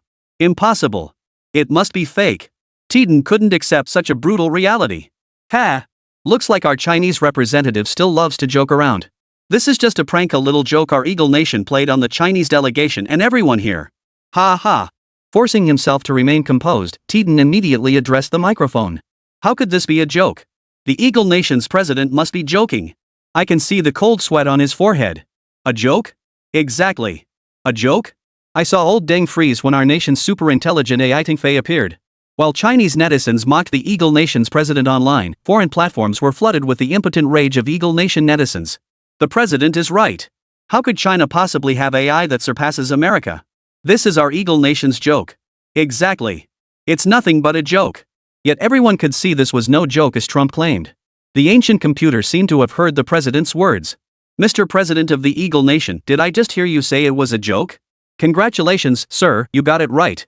Hearing this, Titan was still delighted, convinced it was indeed a joke. He was already thinking about severely punishing that official who dared to joke about America without permission once the conference ended. But America's next words shattered our president's composure completely. That's right. There's no such thing as America at all. This entire thing is just China playing a joke on you. The entire room fell deathly silent. What is true despair? The expressions of every American present froze stiff as if they'd swallowed something indigestible. Oomph. This time, China wins. President Titan, the first to recover his senses, spat out the words in a fit of rage before storming out of the room. The outdated computer was also carried away by the Eagle Nation personnel. All the flattery the Eagle Nation had heaped upon China now backfired spectacularly. Damn it! Why? What the hell are you FBI agents doing? How could China possibly develop technology surpassing America's? Back in his office, President Titan roared at his subordinates in a rage. Mr. President, I believe there's something fishy about this. Suspicious. This matter is already over, do you understand? There's no need to dwell on how it happened. The consequences. Do you understand the consequences? What consequences has this brought to the Eagle Nation? Titan's tone was utterly exasperated. How could they still be debating the rightness or wrongness of this? Shouldn't the immediate priority be addressing how to resolve the consequences of this incident? Damn it, where did he find this assistant? Your Excellency, I have an idea that might mitigate some of the negative impact this incident has caused our Eagle Nation. At that moment, the mayor of New Gold City spoke up. Ha ha, Comrade Liu Shan. This time, it's all thanks to you. Ha ha ha. Liu Shan was once again pulled into the video group chat by the bigwigs of Huagua. His face still bearing traces of youth, Liu Shan joined in the laughter of the leaders. Comrade Xiao Shan. Can this super-intelligent AI named Soaring completely surpass Eagle Nation's America? Especially in America's final demonstration segment. After the laughter subsided, one of the leaders gently posed the question to Liu Shan. It was no wonder they reacted this way. America's final performance had been utterly terrifying. Everything a super AI could do was essentially a conjecture, one typically confined within a certain circle. At its core, AI is merely an object. All speculations about AI revolve around this exploitable entity. But what Eagle Nation ultimately demonstrated transcended the realm of objects. That AI could actually control living beings. Does that mean AI could also control humans? Would those controlled humans still be considered truly human? Liu Shan patiently addressed this question. To be honest, I can neither comprehend nor achieve such feats. This has truly transcended the realm of AI. Liu Shan shook his head and continued. Frankly, what Eagle Nation calls their new intelligent AI has, strictly speaking, transcended the realm of AI. Based on my current understanding, such a phenomenon shouldn't exist. It feels more like a living entity to me. Liu Shan's words carried a palpable sense of dread, and upon hearing this, the Chinese leaders present fell into an uneasy silence. Esteemed seniors, my victory over America using soaring was actually a clever maneuver. Sensing potential confusion, Liu Shan spoke up first. Every complete AI should have a terminal server. But when SOAR scanned the globe, it only detected America's signal source. It never found America's terminal server. This is highly unusual. No AI exists without a terminal server. Unless it wasn't an AI at all. To verify my hypothesis, I used SOAR to attempt hacking into America's system and succeeded with astonishing ease. But unlike a conventional hack, Tingfei could do nothing beyond altering America's screen display. It couldn't kill or replace it. In other words, Tingfei never truly defeated America. At this moment, in a galaxy far removed from the Milky Way, ZZZZX012306Y01000Z010086 signal from Fenton fighter detected at this coordinate. ZZZZ, what coordinates are these? Two mechanical voices echoed. ZZZZ, according to the Imperial Manual, that location belongs to the Empire's enemy. The coordinates of the Galactic Council. ZZZZ, the Fenton's downfall is indeed connected to the Council requesting an audience with the Emperor. ZZZZ. The ancient America unit now sat in the city government storage room. In this unattended corner, a line of text suddenly appeared on the old computer screen. ZZZZ signal transmission complete ZZZZ. Chapter 37 Eagle Nation's Counterattack. After thoroughly explaining the situation to the bigwigs of Huagua, Liu Shan finally hung up the phone at the signal of one of the leaders. At that moment, Liu Shan's mind was filled with complex emotions. According to soaring speculation, Eagle Nation's Americana had clearly transcended the realm of AI. To put it bluntly, it was like comparing AI to making a phone call. Most global AI research remains stuck in the era of wired telephones pioneered by Bell. China's Tingfei could be considered the equivalent of Nokia or similar brands. But Eagle Nation's America was more like today's smartphones or even something more advanced. If AI is likened to making phone calls, then its very purpose and all subsequent developments revolve strictly around call-related functions. But, for the Eagle Nation's America, making phone calls is merely an ancillary function, not an essential requirement. It can choose to do it or not. This transcends the realm of AI. AI can only make phone calls. What on earth is this thing? How could the Eagle Nation possibly develop such a powerful weapon? No. This transcends the current capabilities of humanity. It's like primitive humans who hadn't even mastered drilling wood for fire suddenly pulling out a lighter and claiming they invented it. Absolutely absurd. This definitely isn't from the Eagle Nation. The question is, where did the Eagle Nation come from? Could there be other similar lighters out there? The so-called information age of modern humanity is no different from the primitive era when compared to the true creators of America. Is Earth the only planet in the universe harboring life? Just as he pondered this, General Huang burst through the door. Bad news. Kosugi. We've got a situation. After reviewing the information provided by General Huang, Liu Shan formed new speculations about Eagle Sauce Nation and America. Shocking. Eagle Nation plans to hold a grand joint military exercise on May 10th, 3 months from now. Sudden military exercises? What is Eagle Nation planning? To redeem their failure at the World Science Conference. The Eagle Nation's move. The entire world was stunned by Eagle Nation's sudden announcement.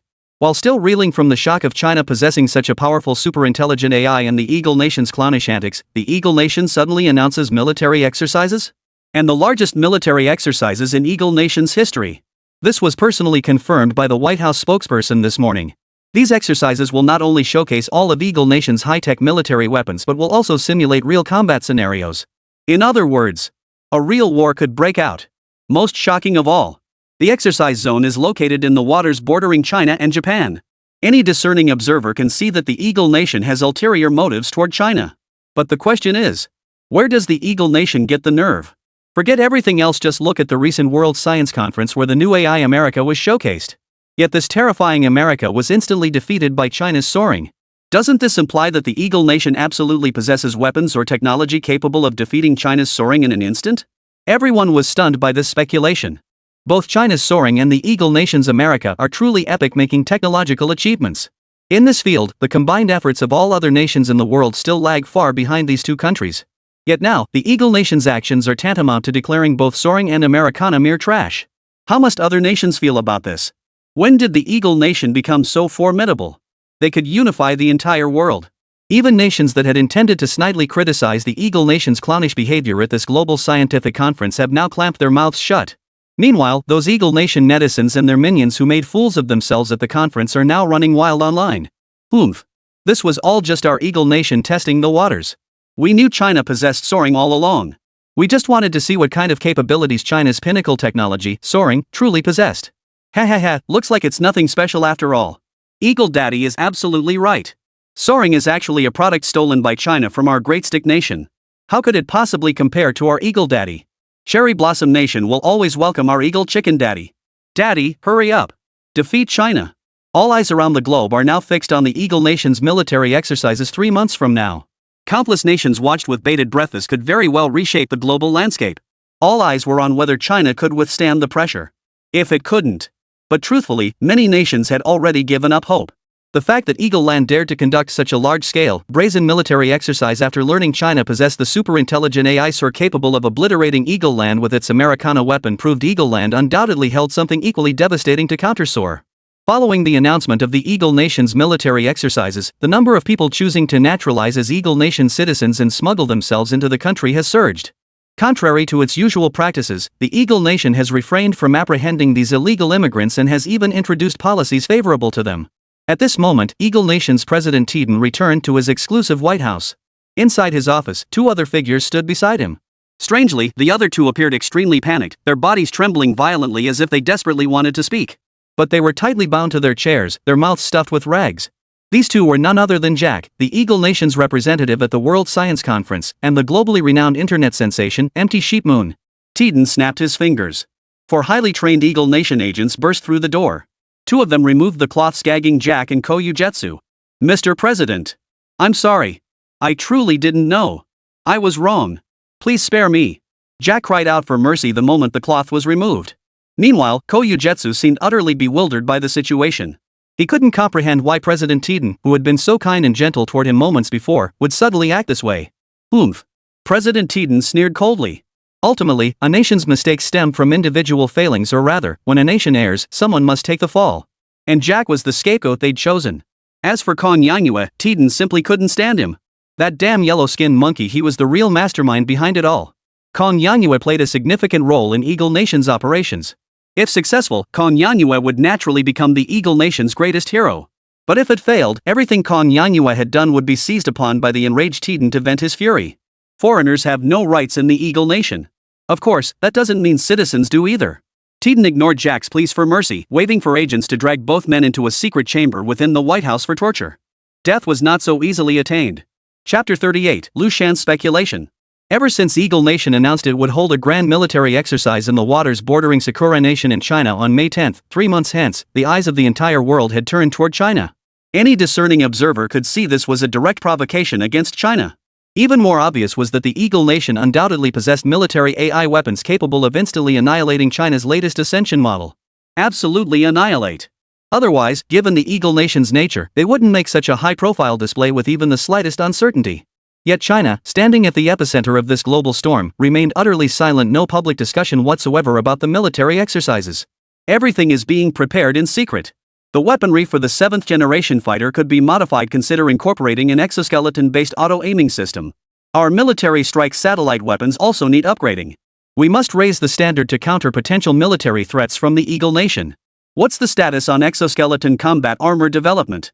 It's too slow. Production needs to accelerate. When China's state apparatus kicks into full gear, it's terrifyingly efficient. Xiao Shan, have you heard the news from the Eagle Nation? Dean Chen reappeared in Liu Shan's lab, his expression heavy with concern. The top brass is primarily concerned about the military exercises over in Eagle Nation. It was no wonder Dean Chen felt this way. The entire nation of Huagua had plunged into panic over the military exercise announcement from Eagle Nation. The Eagle Nation's countermeasures were simply too clever. The Eagle Nation's self-inflicted blunder was already irreversible. Rather than wasting effort on futile damage control, it was wiser to divert attention elsewhere. At this moment, ridicule toward the Eagle Nation was pouring in from every corner of the globe.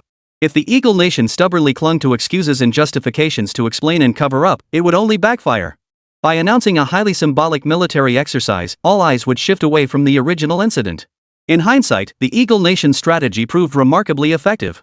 Now, every nation has focused its attention on the military exercises scheduled 3 months hence, with no one paying attention to the outcome of that World Scientific Conference anymore. This holds especially true for the Chinese people caught in the eye of the storm.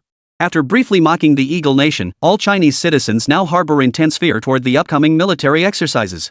The Chinese government initially intended to calm public sentiment with some strong statements. But the sight of the Eagle Nation's arrogant and tyrannical demeanor left China momentarily at a loss.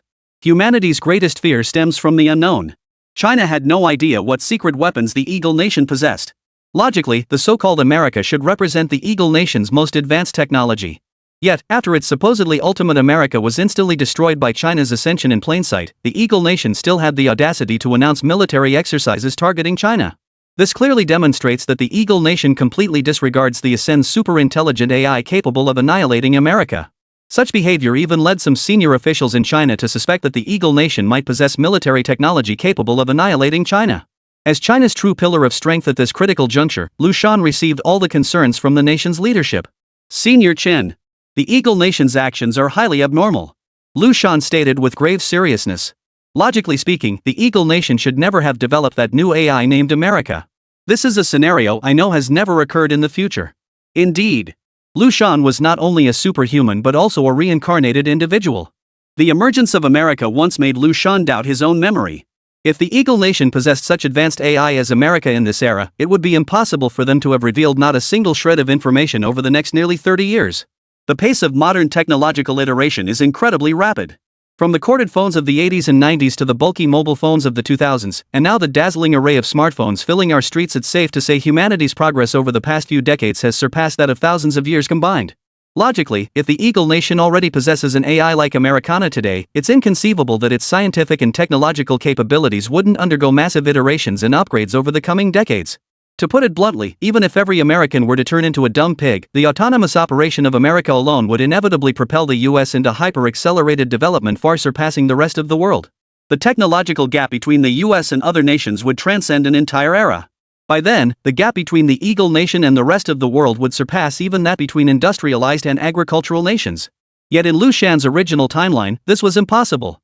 Liu Shan initially thought it was a coincidence, or perhaps his own butterfly effect had caused the Eagle Nation to suddenly develop this new intelligent AI technology. But he soon realized something was amiss.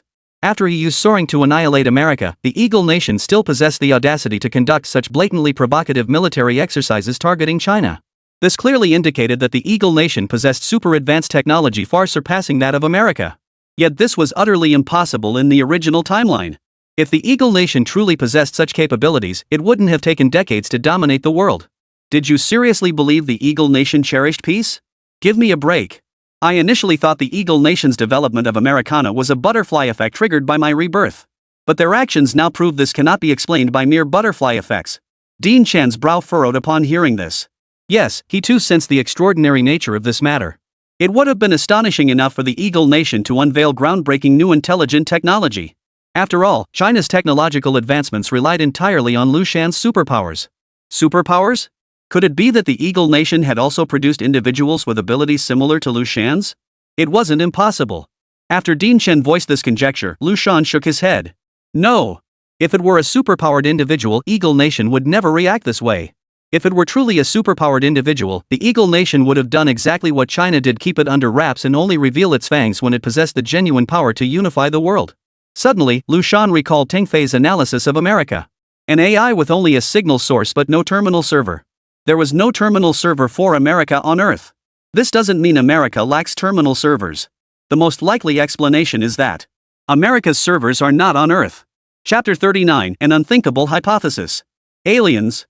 Dean Chen was also startled by Liu Shan's conjecture. But after a moment's thought, he quickly regained his composure. Exactly. If it were aliens, then many things could be explained. Why would Eagle Sauce Nation possess intelligent technology that even surpassed Liu Shan's superpowers? Why could the Eagle Nation Congress remain so brazenly hostile toward China even after America was wiped out in an instant? Why did the Eagle Nation dare to flaunt America at the World Science Conference? If all these questions were answered by the alien theory, then everything suddenly made sense. But then another question arises. Is Eagle Nation even human anymore? Or did they merely acquire alien technological relics? Or were they? This terrifying conjecture instantly surfaced in both their minds. Seeing the terror in Dean Chan's eyes, Liu Shan took a deep breath and forced himself to remain calm as he said, "Take me to contact headquarters." Soon, China's top leaders gathered once more, their eyes fixed on the figure appearing via video link at the center of the conference room. Aliens?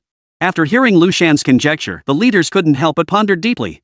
It seemed only extraterrestrials could explain the many unusual occurrences in Eagle Nation. Well then, Comrade Shan, what are your thoughts on the matter? The senior official in the main seat spoke first.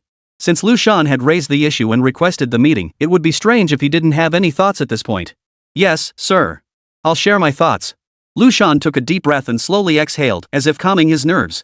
For now, let's assume aliens are behind Eagle Nation. The following urgent matters must be addressed immediately. First, my identity as a reincarnated individual must be re-evaluated. In the future Eagle Nation I came from, none of these events occurred, nor did any so-called aliens exist. We must determine whether the aliens' emergence is connected to my butterfly effect. Second, we must exhaust every means to confirm whether Eagle Nation's current leadership remains purely human. Additionally, each of you must verify your own identities. If aliens could replace all Eagle Nation's top officials without anyone noticing, then they might just be capable of. At this point, the bigwigs below visibly stirred. Ahem. The leader seated at the head of the table calmed the others before gesturing for Liu Shan to continue. Third point, and the most crucial one. Adopt a firm stance toward Eagle Chow Nation. Regardless of the scenario, Eagle Chow Nation no longer belongs to humanity. China must not continue treating the Eagle Nation as an earthly nation. This is a war between two distinct species. China is not facing the Eagle Nation, but aliens from another planet. China must be tough. even if it's only feigned toughness. We must fight to the end for humanity's resistance.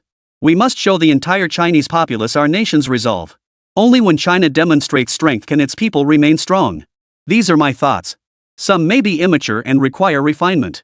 I'm merely offering suggestions. After discussion, you leaders may arrive at different conclusions. After Liu Shan finished speaking, the senior officials below remained stunned for a long time, unable to recover from the shock his words had delivered. This was no longer a struggle between humans. It was a life and death struggle between Earth's inhabitants and species from other planets.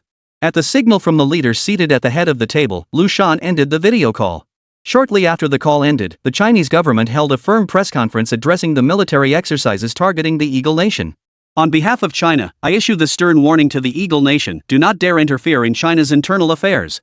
Do not dare use military exercises as a pretext to harm China's interests. China firmly opposes the provocative actions of the Eagle Nation. If they dare come, we dare fight. If they dare fight, we dare retaliate. If they dare invade, we dare shoot them down. China's territory is sacred and inviolable. Any who dare violate China will be punished, no matter how far they flee. China's forceful statement quickly drew attention both domestically and internationally. China, I love you. That's the way to go. Our nation neither provokes nor fears conflict. The hawkish aggressor's arrogance has long deserved a lesson. Well said. If they dare attack, we dare retaliate. Those who violate China shall be punished, no matter how far they are. Even if it costs the lives of millions of our people, we will ensure those damned American devils never return. In contrast to the fervent outrage within China, international netizens expressed bewilderment at China's actions. French netizen: when did China become so assertive? Aren't they usually all about playing it safe? British netizen: is this the start of World War III? What's going on between the Eagle Nation and China? Eagle Nation netizen: ha ha ha ha. This is hilarious. China only dares to bark now. Wait 3 months until our Eagle Nation's August flower enters China's waters, then we'll see if they still dare to be so arrogant. Japan netizen: ha ha ha. Exactly. Wait till the US and Japan's troops set foot on China's soil. I wonder if China will still be so cocky then. Big Stick Nation netizen: ha ha ha. Finally. Is Big Stick Nation finally reclaiming its land? Those thieving scoundrels in Huagua will get their comeuppance someday, ha ha ha. In stark contrast to the online arrogance of Eagle Chow Nation, its politicians in the real world appear remarkably calm. What's going on with China? This isn't like them. Inside the White House, the political heart of the Eagle Nation, President Ted Don looked perplexed as he addressed the others gathered for the meeting. Seeing no response, Teden suddenly seemed to grasp something and shouted. Could it be that China has its own Area 51? The moment the words left his mouth, panic spread across every face in the conference room. Area 51 was an organization established by the Eagle Nation in the 1960s. Every Eagle Nation president visits Area 51 after taking office. And without exception, every Eagle Swan Nation president, after the tour, would issue the same directive: strengthen the military forces at Area 51. As the saying goes, presidents come and go, but Area 51 remains constant. No one knows what truly lies within Area 51. But everyone knows the Eagle Nation's rapid advancement owes much to the legendary Area 51. A rumor circulates within the Eagle Nation's political circles. As long as the Eagle Nation can fully assimilate the technology from Area 51, it will surely unify the entire world. Every single president has yearned for the technologies within Area 51 to be fully realized during their term. Beyond the president, no one knows what truly lies within Area 51. Chapter 40: Internal Tensions Within the Eagle Nation. Mr. President. Impossible. China absolutely cannot have a Area 51. A politician hastily interrupted Teden's outlandish speculation. After all, most politicians possess only a superficial understanding of Area 51. Typically, when faced with things they don't fully grasp, humans tend to unleash their innate ability to fill in the blanks. This meant that, in the eyes of these politicians, Area 51 was treated as America's national treasure. This wasn't some cuddly koala or kangaroo meant for display, but a true cornerstone driving the Eagle Nation's advancement. Now that Ted Den suddenly asks whether China might also possess something comparable to the Eagle Nation's national treasure, how could these American politicians not panic? Teden ignored the politician's remarks and turned to address the proponent of the military exercises. Mayor Bip of New Gold City. Trump had only recently assumed the presidency of the Eagle Nation this year and had yet to find a suitable opportunity to visit the legendary Area 51. Before taking office, he had only heard vague whispers about Area 51 within Eagle Nation's political circles. After all, as the nation's first businessman turned president, he naturally knew less about domestic political secrets than those seasoned veterans entrenched in the political arena. It was precisely after Bob, a seasoned party elder with years of political experience, shared details about Area 51 with Trump that the latter leveraged his presidential authority to verify these matters. Ultimately, through Biden's proposal and Trump's confirmation, the U.S. military exercise plan targeting China was finally put into action. And what exactly did Biden tell Trump? It can be summed up in one simple sentence.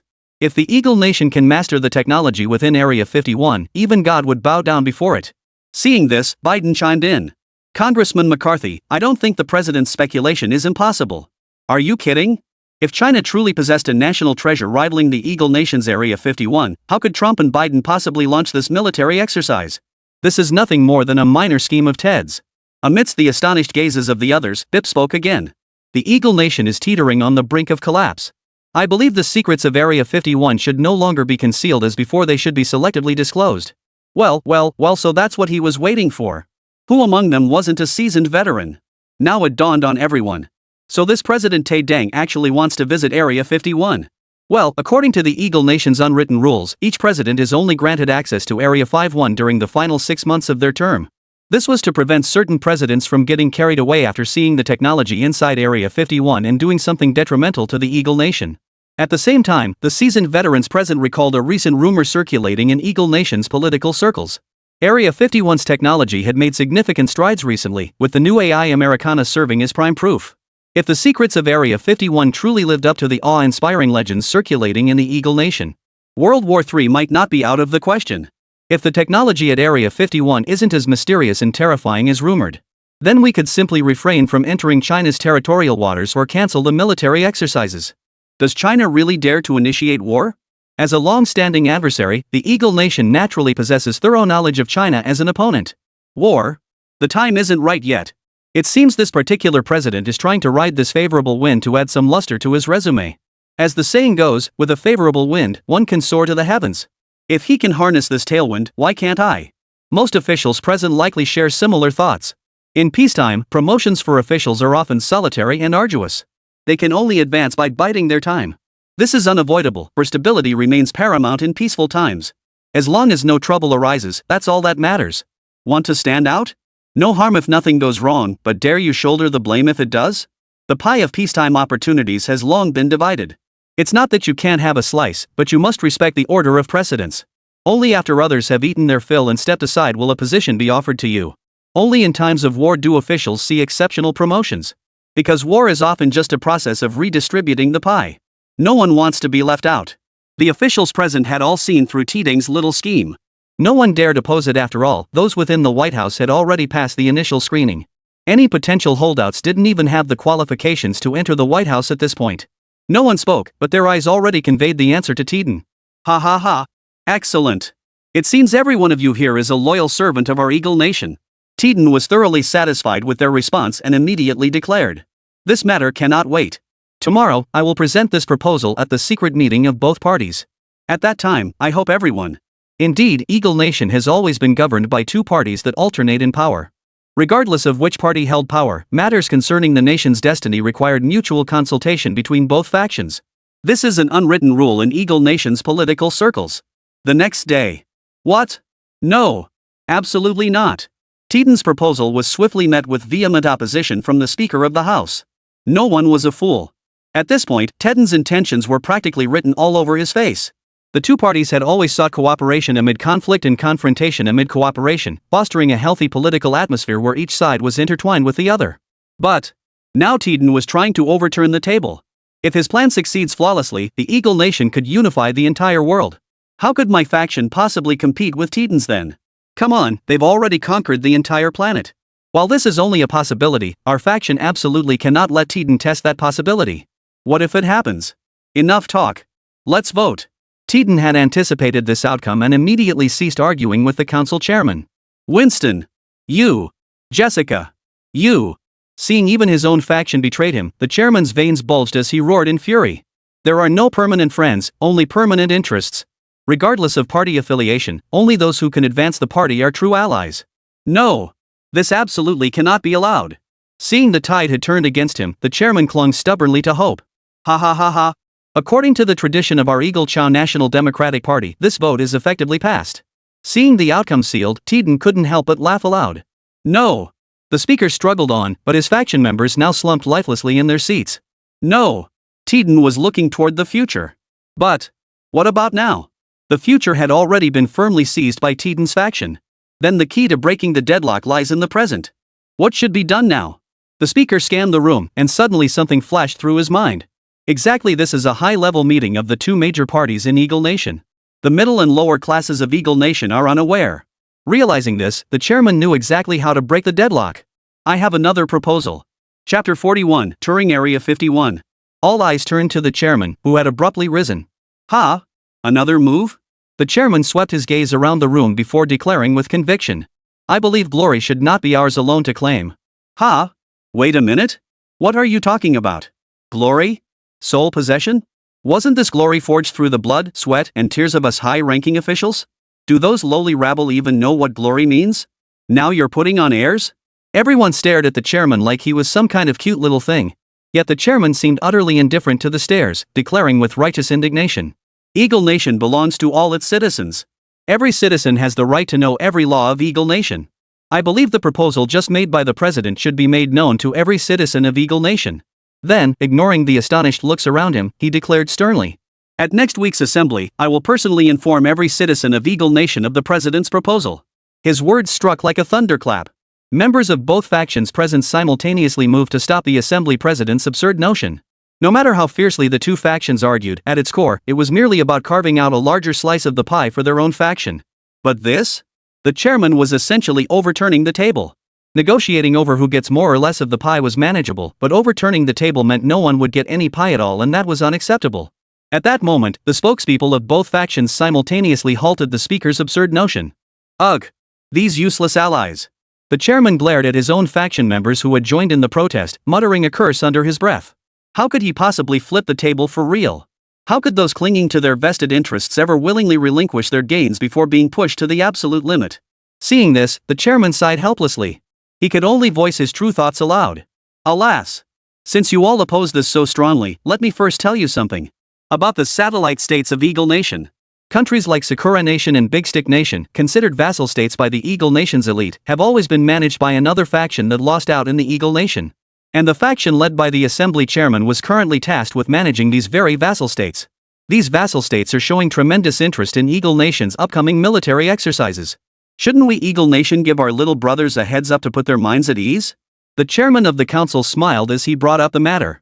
The other members of the speaker's faction quickly caught on. Indeed. We could drag the satellite states into this. These vassal states are already under our faction's control. If we don't give them some explanation about these military exercises, who's to say they won't do something detrimental to Eagle Nation out of fear and anxiety? After all, you're the president. If something goes wrong, won't the public come after us instead of you? Most crucially, the president would never reveal everything about Area 51 to these vassal states. He'd definitely hold back some information. But the more he hides, the more terrified these vassal states will become. They might not be as devoted to the Eagle Nation as they are now. Do they really want the Eagle Nation to unify the world? If these satellite nations sabotage the process, if they can delay the Eagle Nation's global unification just until their faction's president takes office, then all the credit will be attributed to their faction. Truly worthy of the title of speaker. Loyalty. Others can see through it, and people like Ted Den certainly can too. A 1,000-year-old fox playing at ghost stories? Teden was well aware of the consequences that might follow if he refused. This was a gamble he dared not take and could not afford to lose.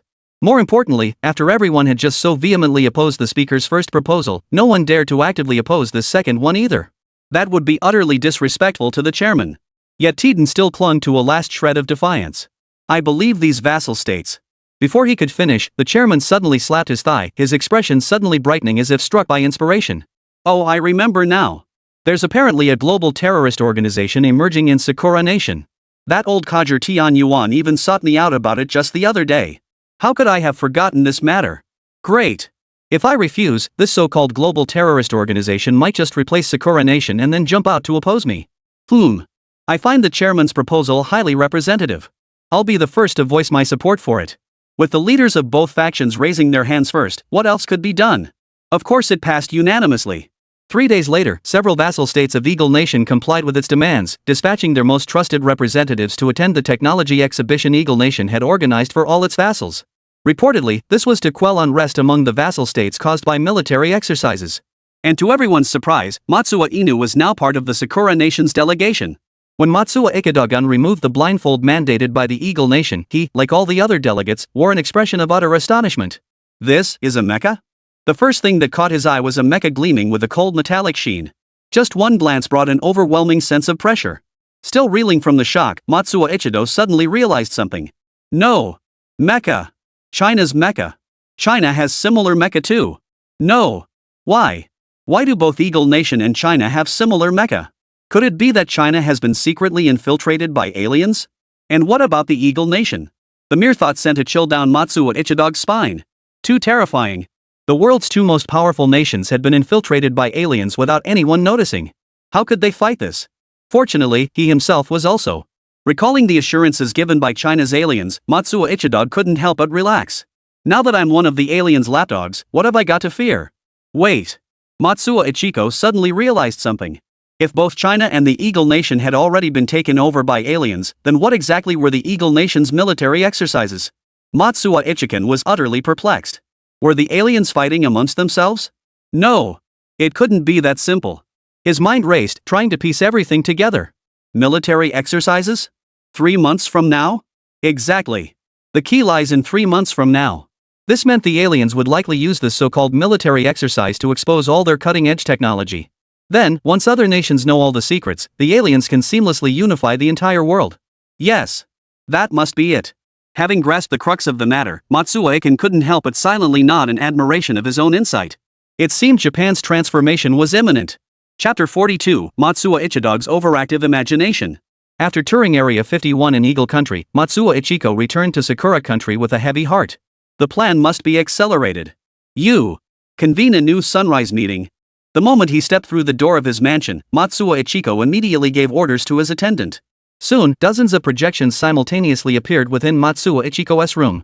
This was the latest network technology gifted to Matsuo Ichiro by China, guaranteed to remain undetected by Japan. Mr. Matsue, what's the urgency? It seems you've just returned from Eagle Country. A figure inquired with a tone of confusion. The situation is urgent, so I'll make this brief. After scanning the room, Matsuo Ichido couldn't help but sigh. We need to move up the plan. The moment those words left his mouth, the room erupted in chaos. Captain. Why so soon? Matsue. This isn't what you promised earlier. A barrage of questions immediately directed at Matsuo Ichido. Quiet. Seeing the chaos, Matsuo Ichikan slammed his fist on the table and bellowed. Now I'll tell you what I saw in Eagle Country. What? Eagle Nation? Could it be that Eagle Nation supports them just like China does? Apart from the Divine Eagle Special Forces who initially returned from China, most others were ambitious individuals Matsuo Ichikan had recruited from Japan's political circles. Key figures in critical positions were also coaxed or coerced into joining their camp. What? Are you suggesting aliens? That's utterly ridiculous. Honestly, if Matsuo Ichido hadn't witnessed it himself, he wouldn't believe such an absurd claim either. The methods used to recruit these individuals made it clear that Matsuo Ichido couldn't expect any loyalty from them. The same applied to the others. It was simply a matter of mutual exploitation. Matsuo Ichigo couldn't care less about such details. He only needed one thing, a result that satisfied the aliens. From start to finish, only the members of the Divine Eagle Special Forces knew the real truth.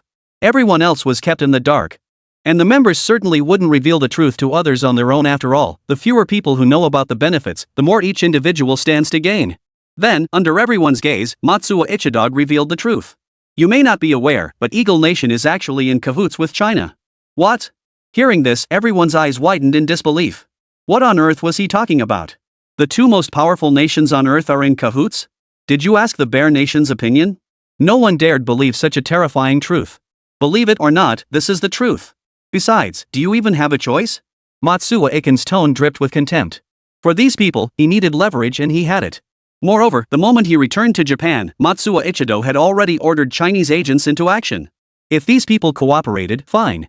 If not, well. With that, Matsuo Ichigo immediately disconnected the projections of everyone except the original Divine Eagle Special Forces team. These people were clearly useless now. Captain. What's going on? Could it be? The Special Forces members returning from China had long known the true truth. Hearing Matsuo Ichigo's words, a terrifying suspicion arose in their hearts. That's right. It's now certain that both Eagle Country and Huagua have been completely occupied by aliens.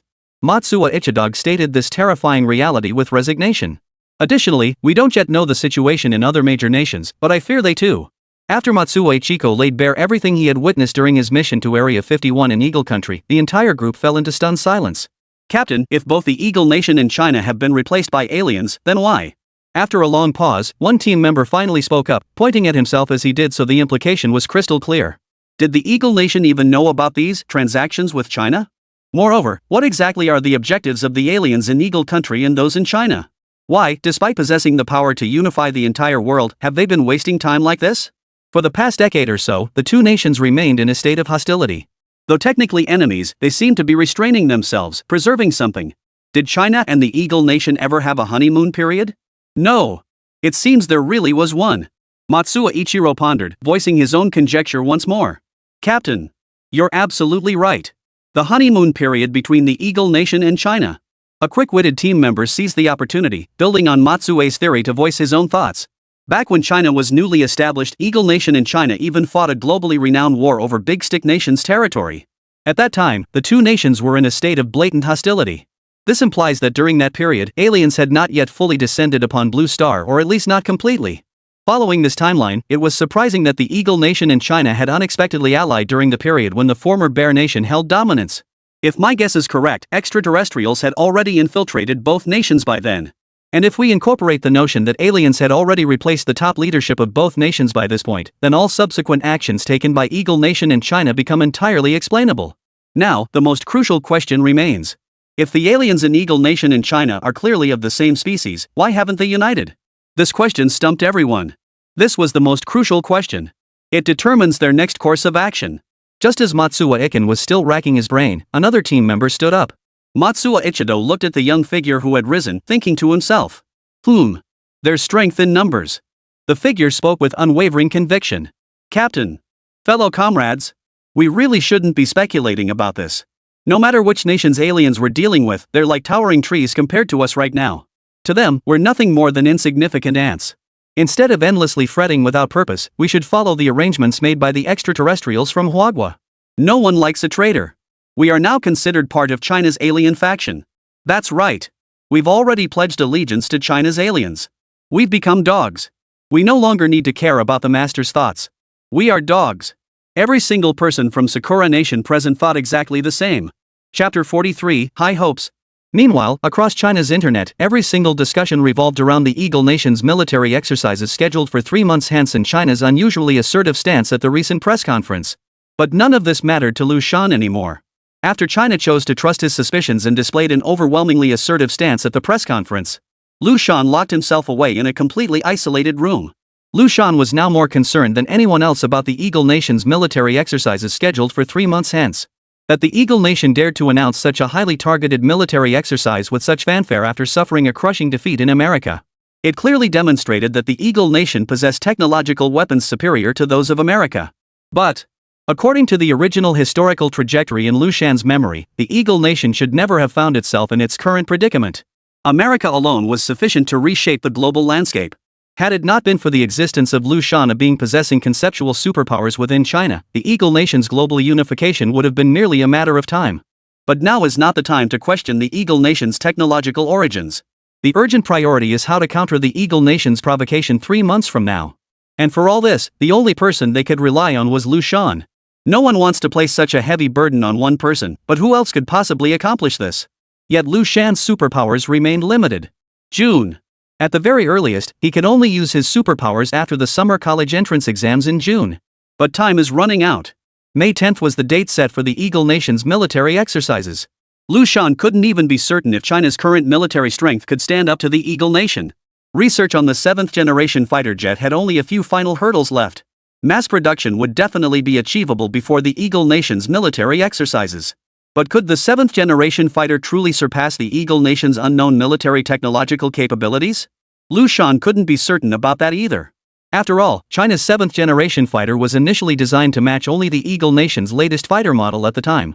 Even with Liu Shan's superpowers partially upgrading the 7th gen fighter, it still falls short of true 8th gen standards. But even an 8th generation fighter, would it truly be enough to counter the Eagle Nation? As for the military strike satellites and exoskeleton combat suits, their production timelines reveal that both the military strike satellite and the exoskeleton combat armor are currently extremely rudimentary versions. And their original purpose was merely to guard against potential spies from rival nations. While both systems could be upgraded further, the question is, who would dare take that gamble? First, exoskeleton combat armor is fundamentally a powerful individual combat system. No matter how much it's upgraded, its inherent limitations remain. Do you seriously believe a single unit equipped with exoskeleton armor could decide the outcome of a battlefield? This isn't a movie. Are you some kind of superhero? Even card games wouldn't dare portray it that way. As for military strike satellites and missiles, they don't even carry the same deterrent weight as nuclear weapons. Missiles are just missiles, after all. When it comes down to survival, nuclear obliteration is the ultimate solution. Of course, that's only as a last resort when absolutely no other options remain. If there's even the slightest alternative, no one would ever choose that path. Exoskeleton battle armor and military strike satellites can be set aside for now. All that remains is the soaring superintelligent AI. But such auxiliary technological products are of little use in a war where the gap is so vast. It's like the 15th century Spanish invasion of the Aztec Empire. What good would medical equipment do the Indians? Which is faster, the bullet or your healing? The disparity in weaponry is simply too vast. How could mere mortal flesh possibly match artillery? So what the hell should be done? Liu Shan couldn't help but feel a wave of frustration wash over him. Wait, nuke the place? That's it. Liu Shan suddenly recalled the phrase that had flashed through his mind earlier. Yes. Nuclear carpet bombing. Given China's current nuclear arsenal, if the country were truly pushed to the brink, well, so be it, nuclear cleanup. Let everyone forget about this blue star. Only then did Liu Shan realize he'd fallen into a misconception. The Eagle Nation certainly wouldn't want a mutually assured destruction outcome like nuclear annihilation. After all, if China shows a bit more resolve during military exercises, could the Eagle Nation really risk sending Blue Star back to the Stone Age? The best way out now is to proactively expose all of China's technology. Take the gamble. Bet that the Eagle Nation wouldn't dare act rashly. But would whatever we reveal to the world truly be our best? Who can guarantee China doesn't have other trump cards up its sleeve? Right now, China lacks only one thing. That is time. Thanks to Liu Shan's existence, China is guaranteed at least 4 technological upgrades every single year. Were it not for the inexplicably advanced technology emerging from the Eagle Nation, China need only patiently await each successive deployment of Liu Shan's extraordinary abilities. Then China's unification of the world would merely be a matter of time. The current situation is now crystal clear. China must prepare to showcase all its latest technologies at the upcoming military exercises in 3 months, while simultaneously steeled with the resolve to resort to nuclear annihilation if necessary. This is the only option left. The unknown is always the most terrifying. Who doesn't know the true extent of Eagle Nation's technological capabilities? After reporting his full assessment to higher-ups, Liu Shan threw himself wholeheartedly into upgrading the technological products. The 7th generation fighter was no longer a concern. The blueprint-based development was nearly complete. With Liu Shan's extraordinary guidance, the finished product would be immediately deployable on the battlefield. The primary focus now was upgrading the exoskeleton combat armor and military strike satellite missiles. However, Liu Shan's greatest confidence lay in the exoskeleton combat armor. At this moment, Liu Shan had conceived a new approach to upgrading the exoskeleton combat armor. What, is this the romance of a man? Soon, a response arrived regarding Liu Shan's report. The top leader of Huagua personally wrote a letter to Liu Shan, containing only one sentence. Go! Keep moving forward. Advance boldly and confidently. I stand behind you along with tens of millions of Huagua citizens. Only when tears welled up in his eyes and fell onto the envelope did Liu Shan snap back to reality. It was just an ordinary envelope, containing such a brief message. Why was he crying? Chapter 44, Countering the Eagle Nation. Chief Engineer Liu. When Liu Shan arrived at the exoskeleton combat armor production base, a crowd swarmed around him, greeting him with enthusiastic cheers. Liu Shan's name had long spread throughout the entire research base. Everyone knew that China had produced such a young genius, who, not yet 20 years old, had become the chief engineer of the 7th generation fighter project and led it to achieve one breakthrough after another. Liu Shan's most renowned feat was spending a single week rotating through multiple experimental teams within the 7G project, personally correcting errors in each group. This feat alone was enough to earn him the title of genius. Seeing is believing, and now the opportunity had finally arrived to witness this legendary genius chief engineer in person. Who wouldn't want to catch a glimpse of the real deal? Liu Shan never imagined he would receive such an enthusiastic welcome. He had originally come seeking out the top expert in China's exoskeleton combat armor field, who also happened to be the manager of the current exoskeleton combat armor production base. Calling him a manager was really a matter of necessity, as the exoskeleton combat armor Liu Shan brought far surpassed the progress of China's existing exoskeleton combat armor projects. China's existing exoskeleton combat armor project was like being at 50% completion, while Liu Shan had jumped straight from 50% to 100%. This effectively left the subsequent 50% missing. It wasn't that Liu Shan didn't want to fill that gap. The priority at the time simply lay in advancing the 7th generation fighter jet research program. After weighing the pros and cons, Liu Shan ultimately prioritized the exoskeleton combat armor project. There was no other choice. There were too many projects, and he could only be in one place at a time. Unless Liu Shan could somehow clone himself. Precisely because of Liu Shan's decision to prioritize one over the other, the entire exoskeleton combat armor team and production base ended up with only a superficial understanding of the technology. This necessitated bringing in top-tier experts in the field to oversee the team, preventing potential issues during production. Liu Shan did share the latter half of the theory with these top experts, but the theoretical adjustments were simply too extensive. The standard education period in Huagua spans 12 years, 6 years of elementary school, 3 years of junior high, and 3 years of senior high. At what point does the 50% mark fall within this 12-year academic journey? Exactly 6th grade. The original research team possessed knowledge equivalent to 6th grade level. Liu Shan had essentially taken them straight to senior high graduation. Covering the remaining 6 years of theoretical knowledge in such a short time was simply impossible. Moreover, the entire team suffers from a fatal flaw: a lack of practical experience. Theory without practice remains mere empty talk. In the normal sequence of scientific research, theory and practice proceed in parallel. Theory is refined through practice, and practice is perfected through theory. But now Liu Shan has single-handedly completed all the theory and practice. The exoskeleton combat armor research team could reverse engineer all the theory and practice, but there's no time for that now. The military exercises of the Eagle Nation have become common knowledge. China must devote all its energy to addressing potential crises. Where is there time for you to slowly reverse engineer everything? Therefore, the exoskeleton research team is primarily focused on resolving potential issues in the production process of the exoskeleton combat armor, while utilizing spare time to analyze and deconstruct the remaining 50% of Liu Shan's work.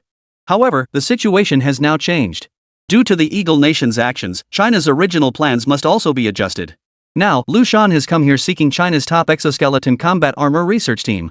The exoskeleton battle armor requires a major upgrade and transformation. Chief Engineer Liu, hello.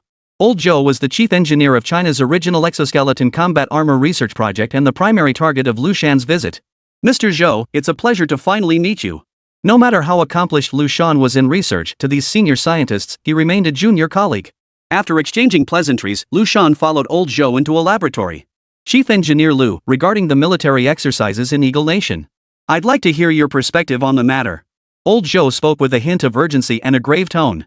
That Professor Zhou had been appointed chief engineer of China's original exoskeleton combat armor naturally signified formidable strength in both his scientific expertise and professional connections. While ordinary citizens trusted the firm stance China's government displayed publicly, those like Zhou Lao who understood China's true capabilities harbored deep concerns. Without factoring in the few technological advancements brought by Liu Shan's superpowers, it's no exaggeration to say that all of Huagua's technology combined wouldn't be enough to take on Eagle country's America. Any discerning observer worldwide could see that if the Eagle Nation dared to boast about launching military exercises after the Americana was instantly destroyed. It clearly indicates that the Eagle Nation must possess terrifying reserves of strength. But the question was, did China possess such capabilities? Before this, Old Zhou had never heard of China possessing a super-intelligent AI like Soaring Dragon. Naturally, one could guess that this so-called super-intelligent AI must also be Liu Shan's creation. But how long has Liu Shan even been here? According to Zhou Lao's understanding, with Liu Shan's assistance, Huagua has not only made significant progress on its 7th generation fighter program in just over half a year, but also independently developed super-intelligent AI and exoskeleton combat armor. Less than half a year even for an extraordinary genius, this must be pushing the limits. Even if Liu Shan possessed extraordinary abilities, he could at most contribute to advancing research in 2 specific areas for Huagua.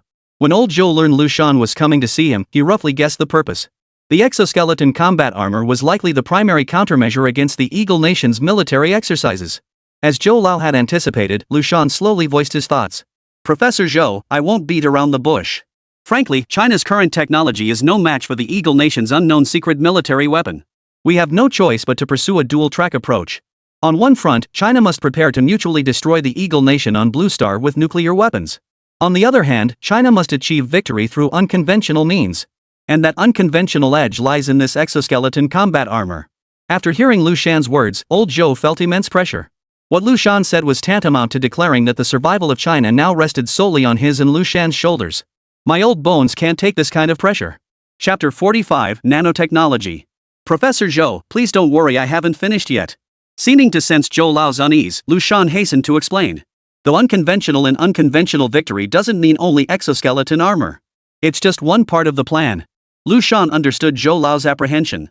After all, when someone suddenly tells you the world might be ending, and you're the only one who can save the planet, most people would dismiss it as a joke. But what if it were true?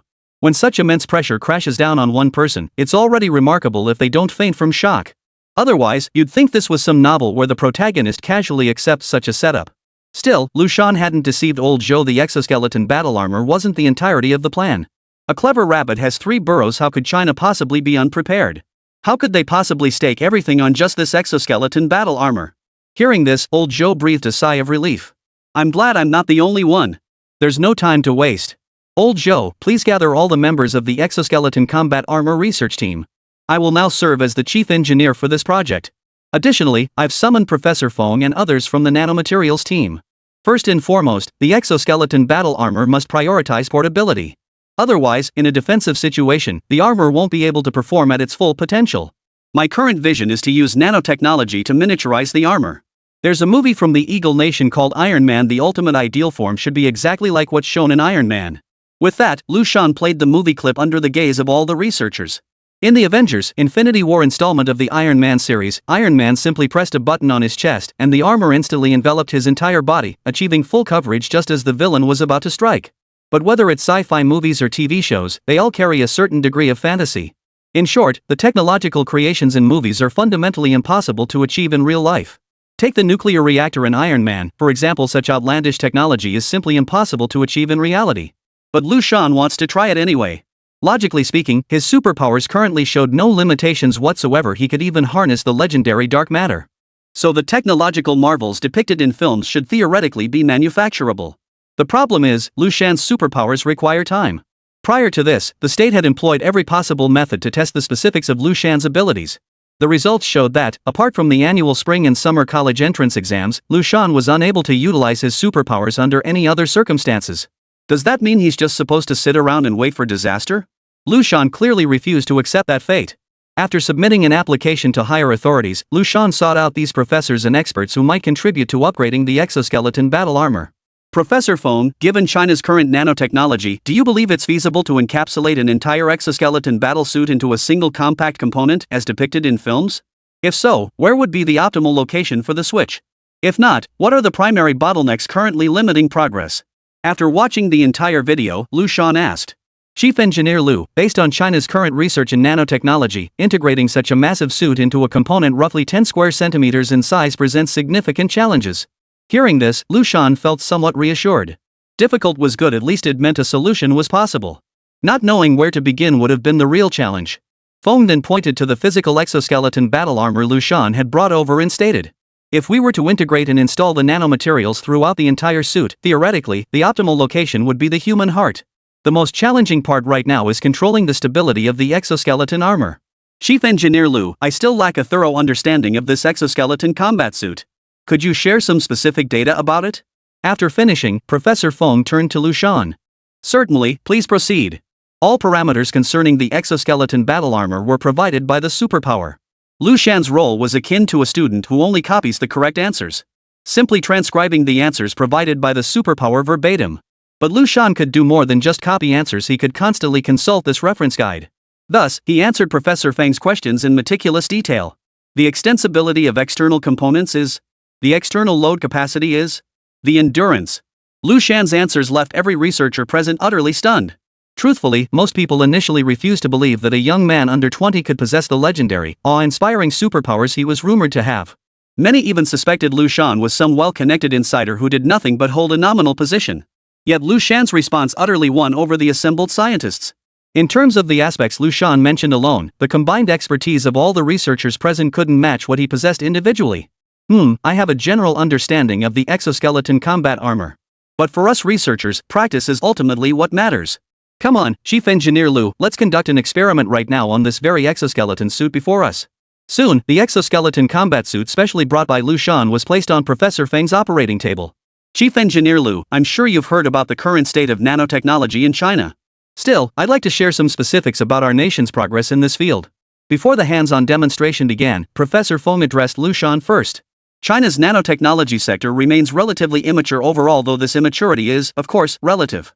Currently, the international research focus on nanotechnology remains centered on the precision of nanomaterials. After all, the direct beneficiaries of nanotechnology are the precise procedures in the medical field. China lags behind in nanomaterial precision, though this gap exists only relative to the United States. Beyond precision, China has achieved significant breakthroughs in other applications of nanotechnology.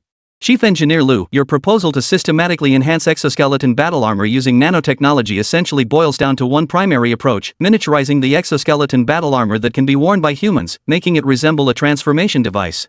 Our team has prior experience with this type of nanotechnology application.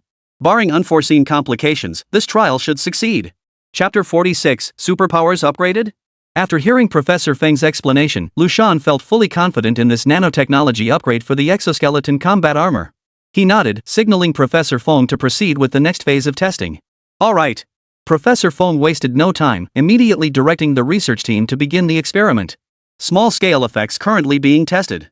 Beyond Professor Feng's nanotechnology team, Liu Shan had invited numerous research groups from other fields whose expertise might contribute to the exoskeleton armor upgrade.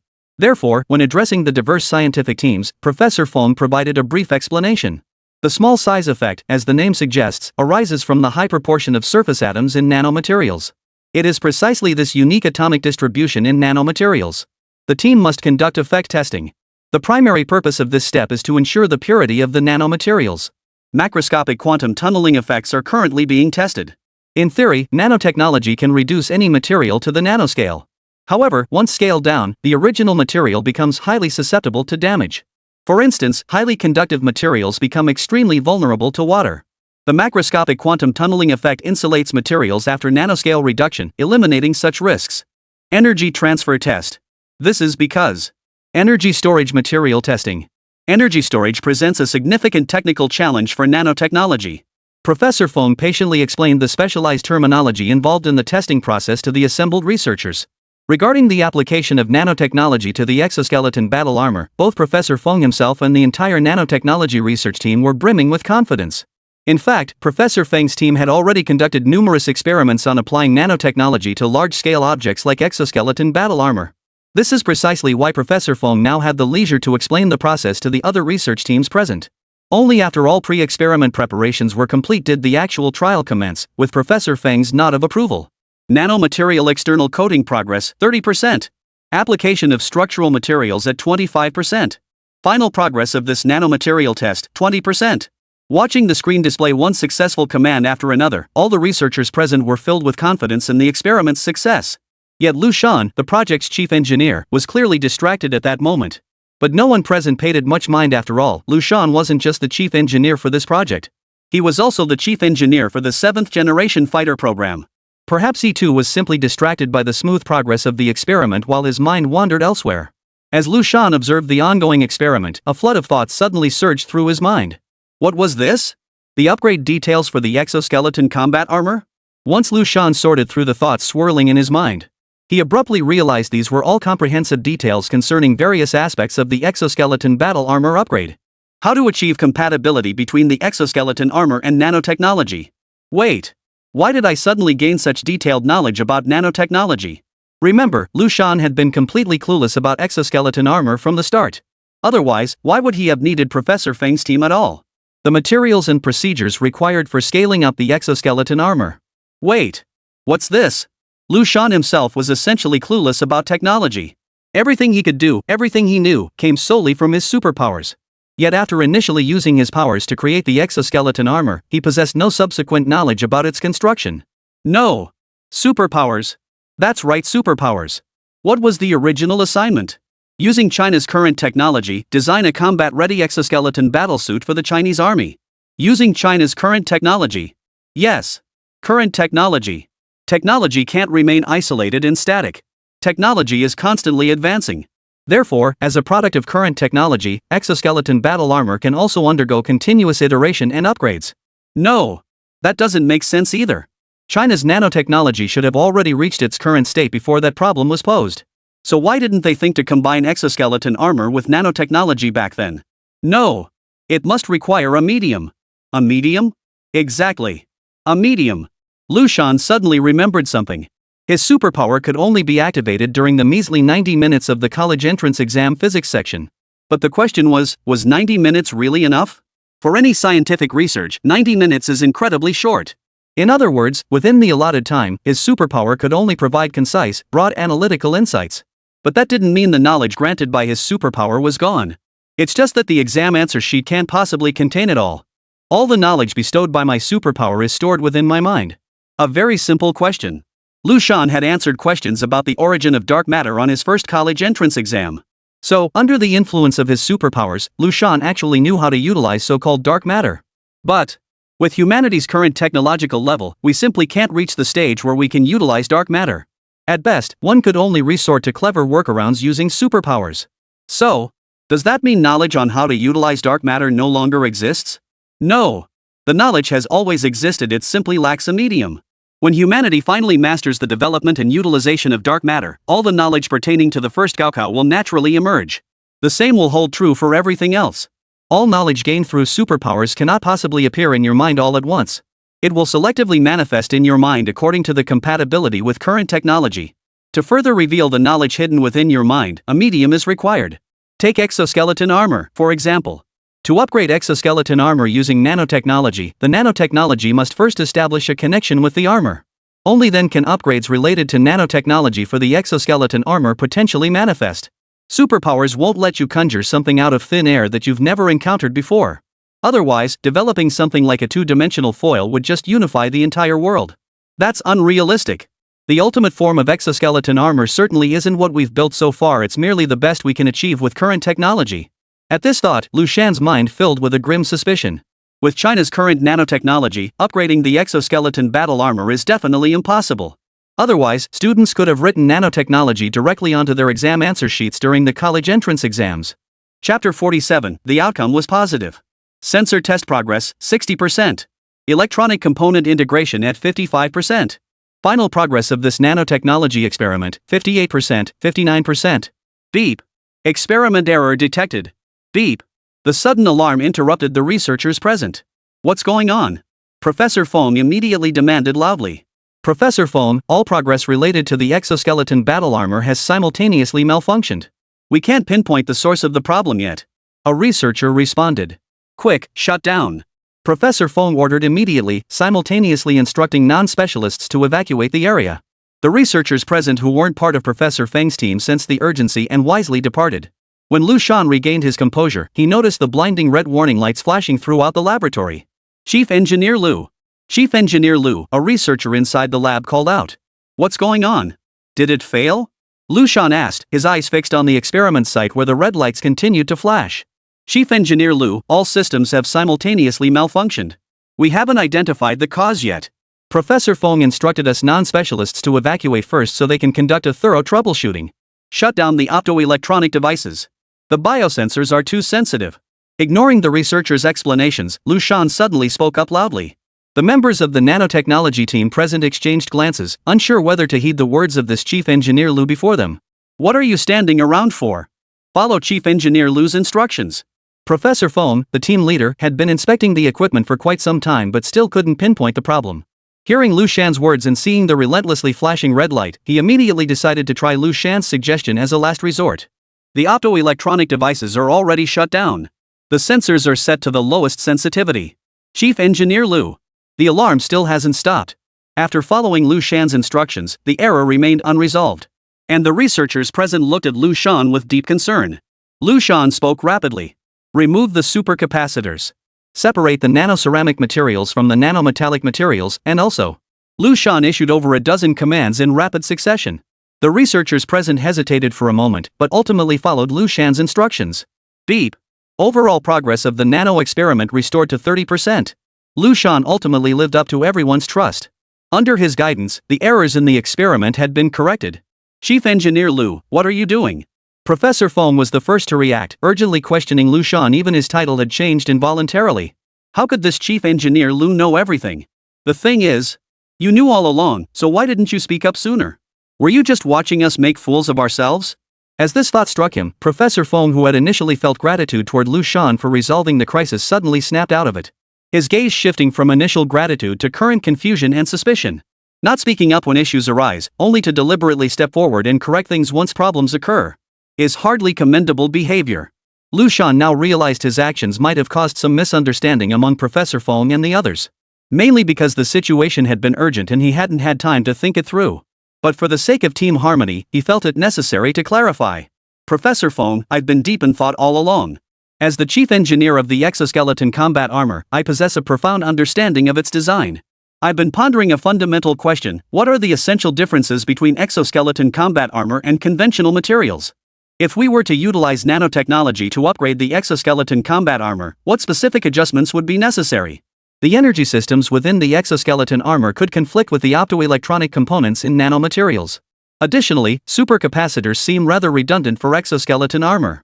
Leveraging his newly acquired nanotech knowledge alongside his existing exoskeleton expertise, Liu Shan successfully pulled off this con, or rather, pulled the wool over their eyes. After hearing Liu Shan's explanation, or rather, his spin, the members of the nanotechnology team present chose to believe him. Who would have thought? Our chief engineer Liu is truly a genius among geniuses. He grasped so much just by observing and thinking. Beyond China's top-tier leaders and elite scientists, most people still viewed Liu Shan merely as a globally renowned super genius. The vast majority of people remain completely unaware of Liu Shan's extraordinary abilities. And now, Liu Shan's actions have thoroughly confirmed this perception. A super genius who could make such an astute judgment after only a brief encounter with nanotechnology. Soon, other research teams who had just left the lab rushed back upon seeing the crisis resolved so swiftly. Professor Feng, you're truly remarkable. Several young researchers immediately began praising Professor Feng. After all, who else but Professor Feng, China's foremost expert in this field, could resolve this incident so swiftly?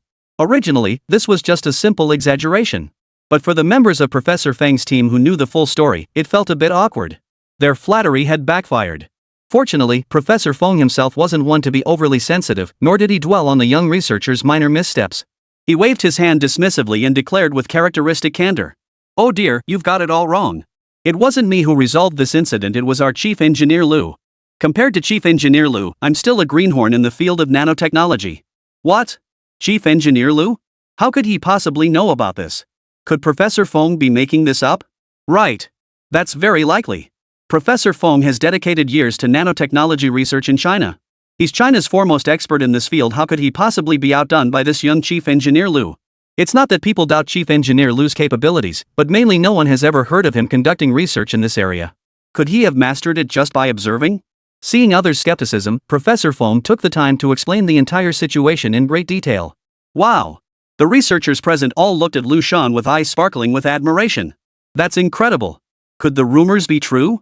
Not only is Chief Engineer Liu exceptionally handsome, but he also possesses extraordinary scientific talent. Why not invite him to tour our research project? But Liu Shan wasn't thinking about any of that right now. Seeing everyone had returned, he was ready to proceed directly with the second round of nano experiments. Chapter 48, Saving the Day. Alright, let's begin now. Follow my instructions precisely, Liu Shan said in a gentle tone. Return the nanomaterial storage units to their designated positions. The outer covering system for the nanomaterials needs to be repositioned. Under Liu Shan's direction, the entire experiment proceeded in an orderly fashion. Nano experiment progress at 75%. Nano experiment progress at 95%. Nano experiment progress at 75%. Beep. Experiment error. Beep. At the very final stage of the experiment, an unexpected alarm sounded. Fortunately, this alarm was not as severe as the previous one. A line of large text appeared on the experiment screen. Equipment malfunction. Warning. Equipment malfunction. All eyes now turned to Liu Shan, who stared at the exoskeleton battle armor in the experiment with utter confusion. This shouldn't be happening. Liu Shan frowned deeply at this unexpected alarm. How could there be an error? Could superpowers possibly malfunction? Impossible. If psychic abilities could fail over such a minor issue, what about the 7th generation aircraft? Could it? Found it. It's the gas sensor. Suddenly, a researcher shouted loudly. Gas sensor? Everyone's gaze shifted from Liu Shan to the researcher who had spoken. He removed a small black sphere about 10 centimeters in diameter from the experimental exoskeleton armor. The moment it was taken out, the laboratory alarms promptly shut off. Professor Feng was the first to react. Oh my! It was my fault. All eyes turned back to Professor Feng. Professor Feng slapped his forehead hard, looking as if he had just had an epiphany. Gas sensors are the most critical equipment in nano experiments. With China's current technology, a single gas sensor can only be used a maximum of 10 times. And the production cost of gas sensors is extremely high. To save costs, we only replace a gas sensor after it's completely used up. And this particular sensor should have reached the end of its lifespan during the very first test just now. How could I have forgotten that? So, Professor Feng's face was already flushed crimson. What should have been a smooth and successful experiment had instead been marred by these elementary errors due to material issues within their team. Gas sensors?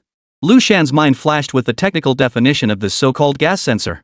The most intuitive capability of nanomaterials was to shrink massive objects, and the most critical equipment in this process was this gas sensor. Its primary purpose was to compress the gas structure of the original object, ensuring the stability of the material structure after compression. Professor Feng had mentioned that due to technical limitations, a gas sensor could only be used a maximum of 10 times. So logically, a gas sensor used 10 times should be scrapped, not still appearing perfectly functional on the outside. What exactly is going on here? Professor Feng, would you mind handing me that gas sensor?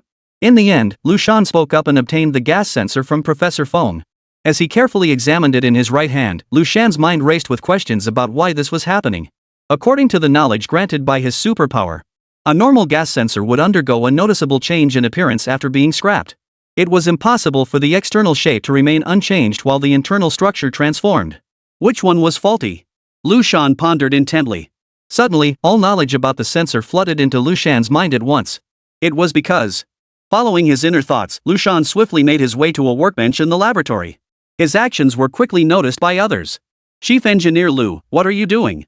Ignoring the inquiring researcher, Liu Shan swiftly dismantled the gas sensor at the workbench, following the instructions in his mind. Chief Engineer Liu. Wait a moment, don't touch it. A researcher from Professor Feng's team approached and exclaimed upon witnessing Liu Shan's actions. His shout quickly drew the attention of others. When Professor Feng, the foremost authority in domestic nanotechnology, saw what Liu Shan was doing, his expression changed. Chief Engineer Liu. Be careful. Improper handling of the gas sensor could cause an explosion. Upon hearing this, everyone present immediately took several steps back, all staring at Liu Shan with panic-stricken expressions. No one dared to trust Liu Shan. Just 10 hours earlier, Liu Shan had been a complete blank slate regarding nanotechnology. Just 1 hour ago, he had barely grasped some theoretical concepts of nanotechnology. As the saying goes, different fields are worlds apart, true for ordinary industries, and even more so for science.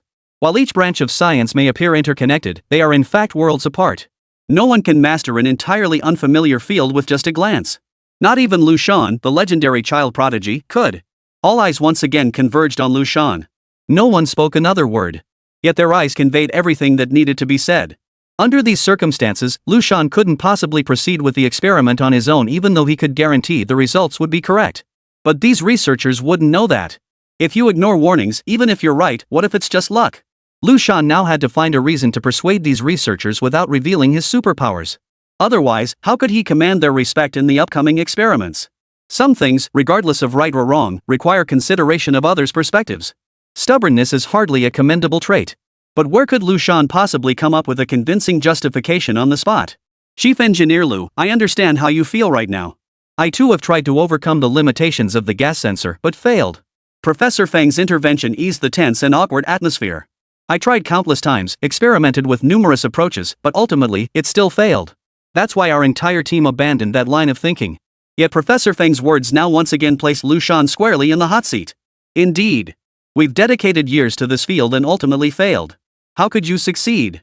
What gives you the right to succeed? Just then, a commanding voice boomed from the laboratory doorway. I trust Chief Engineer Liu. Bring him in. I'll take full responsibility for any consequences. The arrival was none other than President Chen of the nation's highest Academy of Sciences. Chapter 49, Reflection.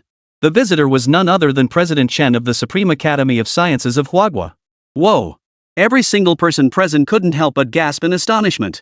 President Chen. President Chen of the Supreme Academy of Sciences of Huagua. The pillar of Huagua's scientific community.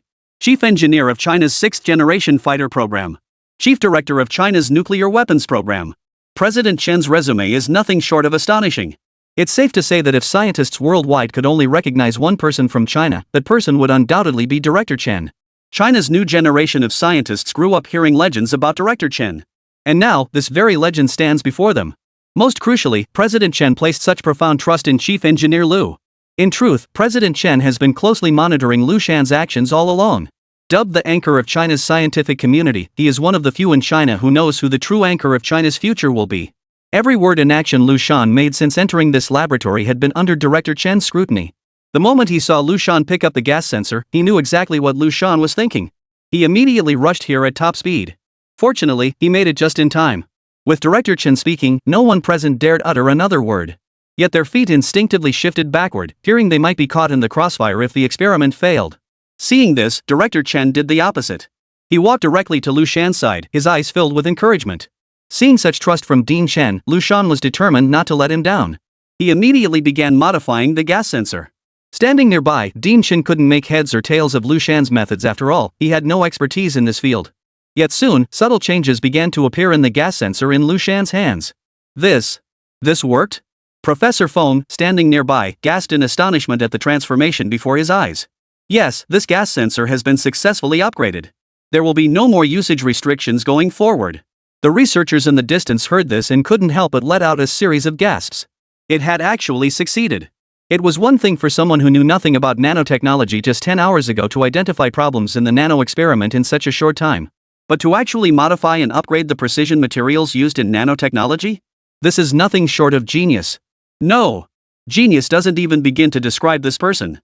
Every researcher stared at Liu Shan as if he were a freak of nature. Others might not grasp it, but for these researchers, what they'd spent their entire careers painstakingly researching, Liu Shan accomplished in a single afternoon. And he did it better than they ever could. Good heavens! Is this even human? Professor Feng, please take over supervising the exoskeleton armor experiments for me. Dean Shen needs to see me. Ignoring the stunned stares of those present, Liu Shan gave Professor Feng a brief instruction before turning and leaving the lab. Once he reached a secure location, Dean Shen spoke first. Xiao Shan, I noticed something was off with you in the lab. Liu Shan, now back in a quiet environment, began pondering the latest transformation of his superpowers. If his conjecture was correct, all knowledge bestowed by the superpower regarding a specific field would undoubtedly be a 100% complete version. However, due to the current technological limitations, he was unable to fully absorb all the knowledge. To protect his brain, the superpower likely sealed away all technological knowledge beyond China's current capabilities within his mind. The method to unlock this knowledge was to approach it, much like the nanotechnology incident had done. Once proximity is achieved, the barriers erected by the superpower within his mind automatically dissolve. Why does this happen? Immediately, Liu Shan realized another critical issue. Taking this nanotechnology as an example. Was it because he could upgrade China's nanotechnology, causing the knowledge in his mind to break free from the blockade? Or was it because China's nanotechnology had already reached a stage where it could be upgraded, causing the knowledge in his mind to break free from the barrier? The distinction between these two possibilities was enormous. If it was the latter reason, then Liu Shan's role was merely the final push, important, yet not entirely indispensable. But if it's the first reason, then it means Liu Shan could enable a technological leap forward. What is a quantum leap? It's simple, technological progress is typically incremental. It's like 1 + 1 is equal to 2. To grasp the meaning of 2, you must first understand the true significance of the 2 ones. But if Liu Shan can catalyze a technological leapfrog, even if China's current technology is at 0, he wouldn't need to understand what those 2 ones represent, he could jump straight to the completed 2. This would undoubtedly be an astonishing transformation. Distinguishing this isn't too difficult, since China possesses other technologies besides exoskeleton battle armor to verify it. Another significant issue currently revolves around that gas sensor. Originally, Liu Shan's mind contained no concept of a gas sensor. He knew such a device existed and where it needed to be installed, but he didn't understand it. It's like cooking, you need to know when to use high heat or low heat, whether to steam or stir fry, and what seasonings to add. But you certainly don't need to know what the ingredients looked like before they were cooked, or what experiences they went through. It's unnecessary. It's enough that the thing exists. Yet the moment Liu Shan picked up the malfunctioning gas sensor, every detail about it flooded his mind. This was undoubtedly another monumental discovery. In fact, this discovery was even more astonishing than the previous one. Did this mean Liu Shan could now inspect, improve, or even upgrade every single product in China? Remember, Liu Shan's knowledge was granted by his superpower. The superpower had sealed off all knowledge beyond China's current technological capabilities. This implies that Liu Shan's mind holds countless advanced pieces of knowledge. To draw an analogy, if China's current technology is like the knowledge base of an elementary school student, then Liu Shan, empowered by his superpowers, possesses the knowledge level of a high school student. Even if this high school student normally keeps his knowledge locked away. But the moment this high schooler sees an elementary school problem, he can effortlessly reverse engineer the solution. Immediately, Liu Shan conveyed every thought he just had to the Dean Shan standing before him. Chapter 50, The True Purpose of Superpowers. What? After hearing Liu Shan's proposal, Dean Shan's body began to tremble uncontrollably. If Liu Shan's conjecture proved true, then Huagua could absolutely enter a new phase of rapid development. Compared to true interstellar civilizations, the technological level of all nations on Blue Star might as well be that of elementary school students. Yet Liu Shan, having gained knowledge through his superpowers, had already reached at least a high school student's level. Even the weakest high school student would find elementary level problems a breeze. Moreover, the knowledge structure within Liu Shan's mind likely transcended the limitations of a high school student, reaching an even higher realm. To Liu Shan, all of China's current technology is as simple as a high schooler watching an elementary student solve problems. This also means Liu Shan could effortlessly resolve the scientific challenges currently facing Huagua. And not merely solve them, he could achieve breakthroughs. Solving problems that elementary school students struggle with using a high school student's knowledge base is a piece of cake, isn't it? An elementary student might scratch their head for ages trying to figure out one solution to a problem, while a high schooler can glance at it and come up with several different solutions. Right now, Huagua is that elementary school student, and Liu Shan is that high school student. One more question. Liu Shan and Dean Shen turned to face each other simultaneously, speaking at the same time. Constraints. Indeed. Nothing in this world is 100% perfect. Liu Shan's superpowers must have limitations. So where exactly would those limitations lie? The answer wasn't difficult to grasp. Soon, the two of them spoke up again in unison, voicing their thoughts. The domain of the problem. Exactly. It's the domain of the problem. Liu Shan's superpower was officially called 100% accuracy on the final physics problem in the college entrance exam. Therefore, the problem must lie within this final major question. Under normal circumstances, Liu Shan's superpower should function flawlessly. Meaning that no matter what the question is, the superpower will always provide Liu Shan with the true answer. Most importantly, a real answer comes with detailed step-by-step solutions. For example, Liu Shan currently possesses only an elementary school knowledge base. Yet if asked to solve a high school level function problem, and his superpower guarantees that this elementary student will absolutely, 100% correctly solve that high school function final problem. Once Liu Shan's mind knows how to solve this high school function problem, he would inevitably know every single piece of knowledge from elementary school through middle school to high school that could possibly be applied to that final problem. China's current technological level is that of an elementary school student. Yet Liu Shan has already reached the level of a high school student in a specific field through his superpower. In this field, Liu Shan could absolutely propel Huagua forward.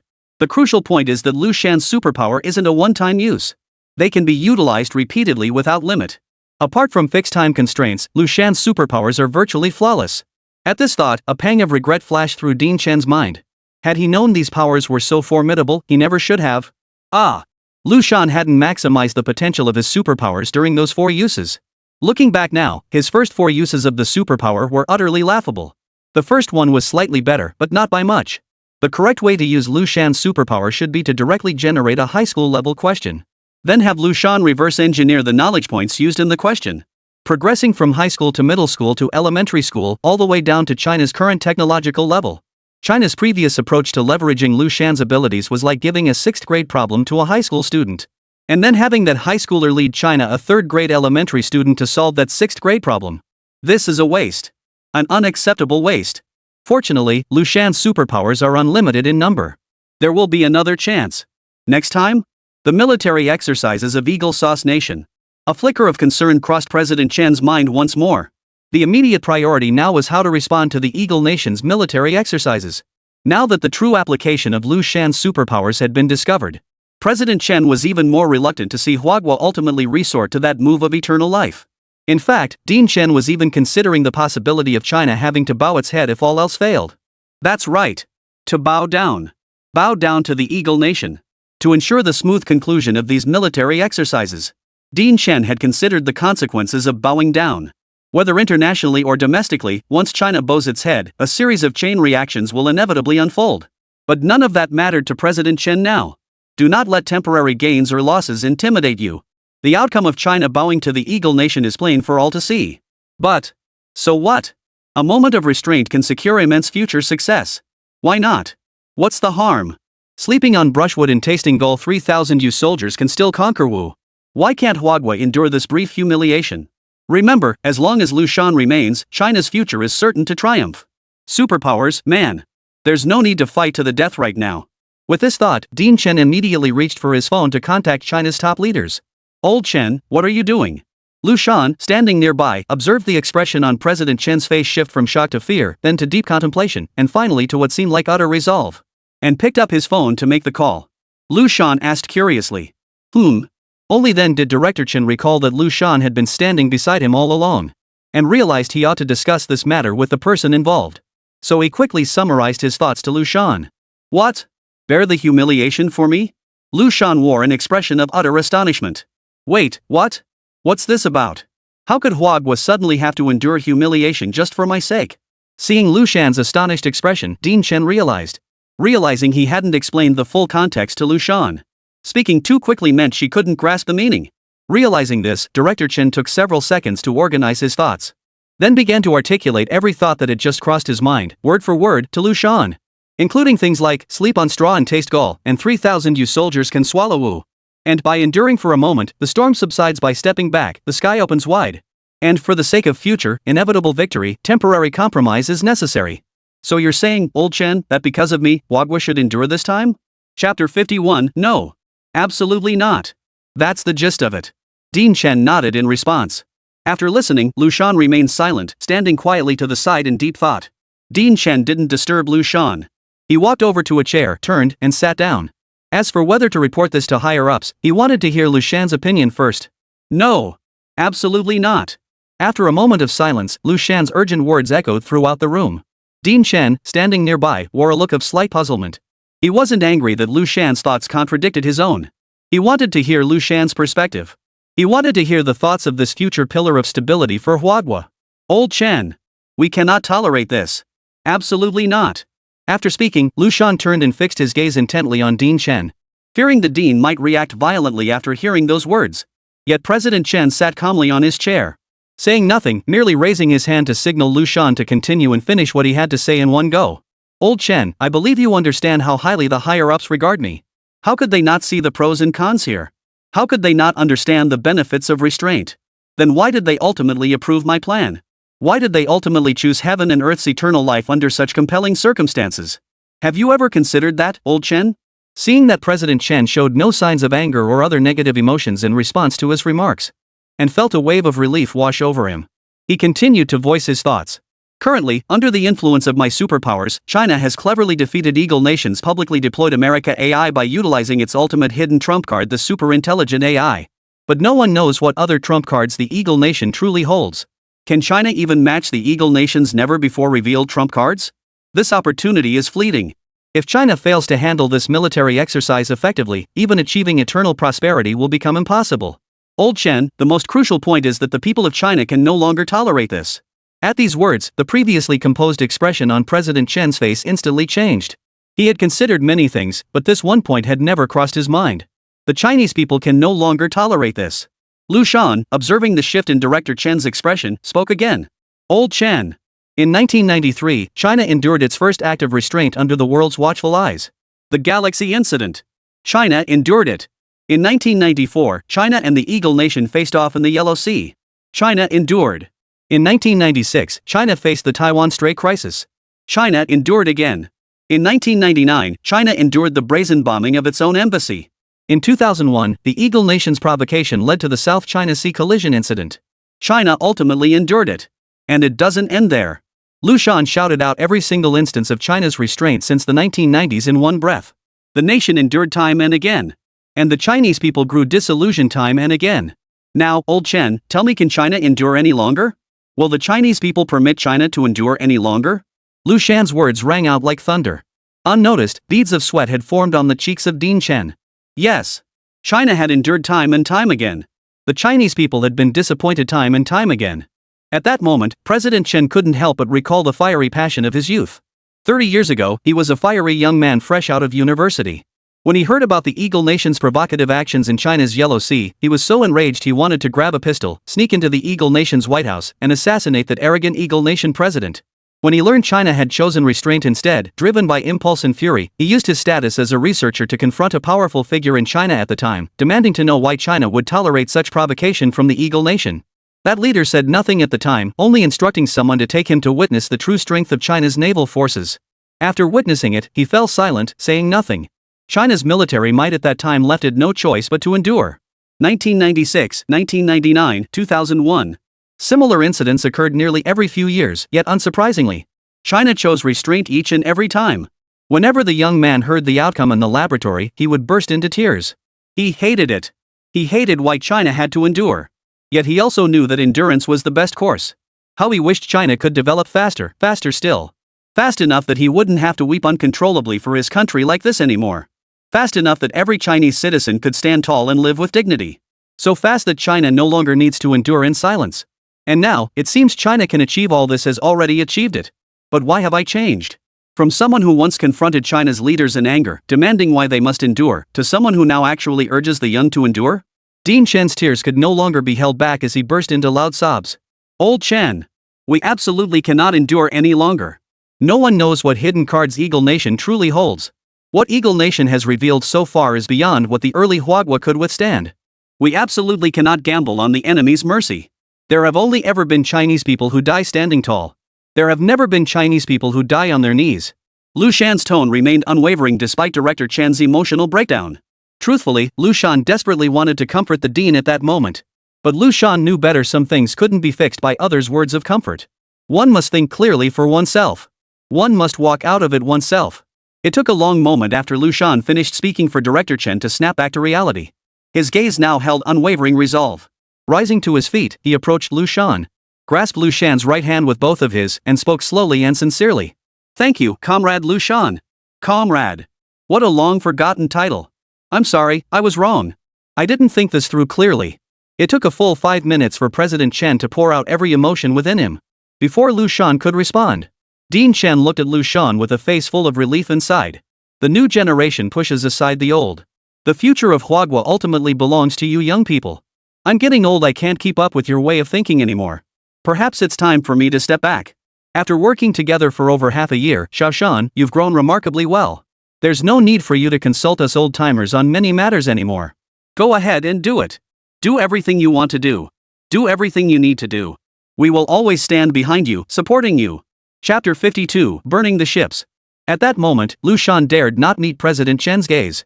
For now, the weight of all 34 provinces of Huagua rested squarely on Liu Shan's shoulders. He was afraid. He feared he couldn't bear such an immense burden. He feared he would fail Director Chen, who had placed such high hopes in him.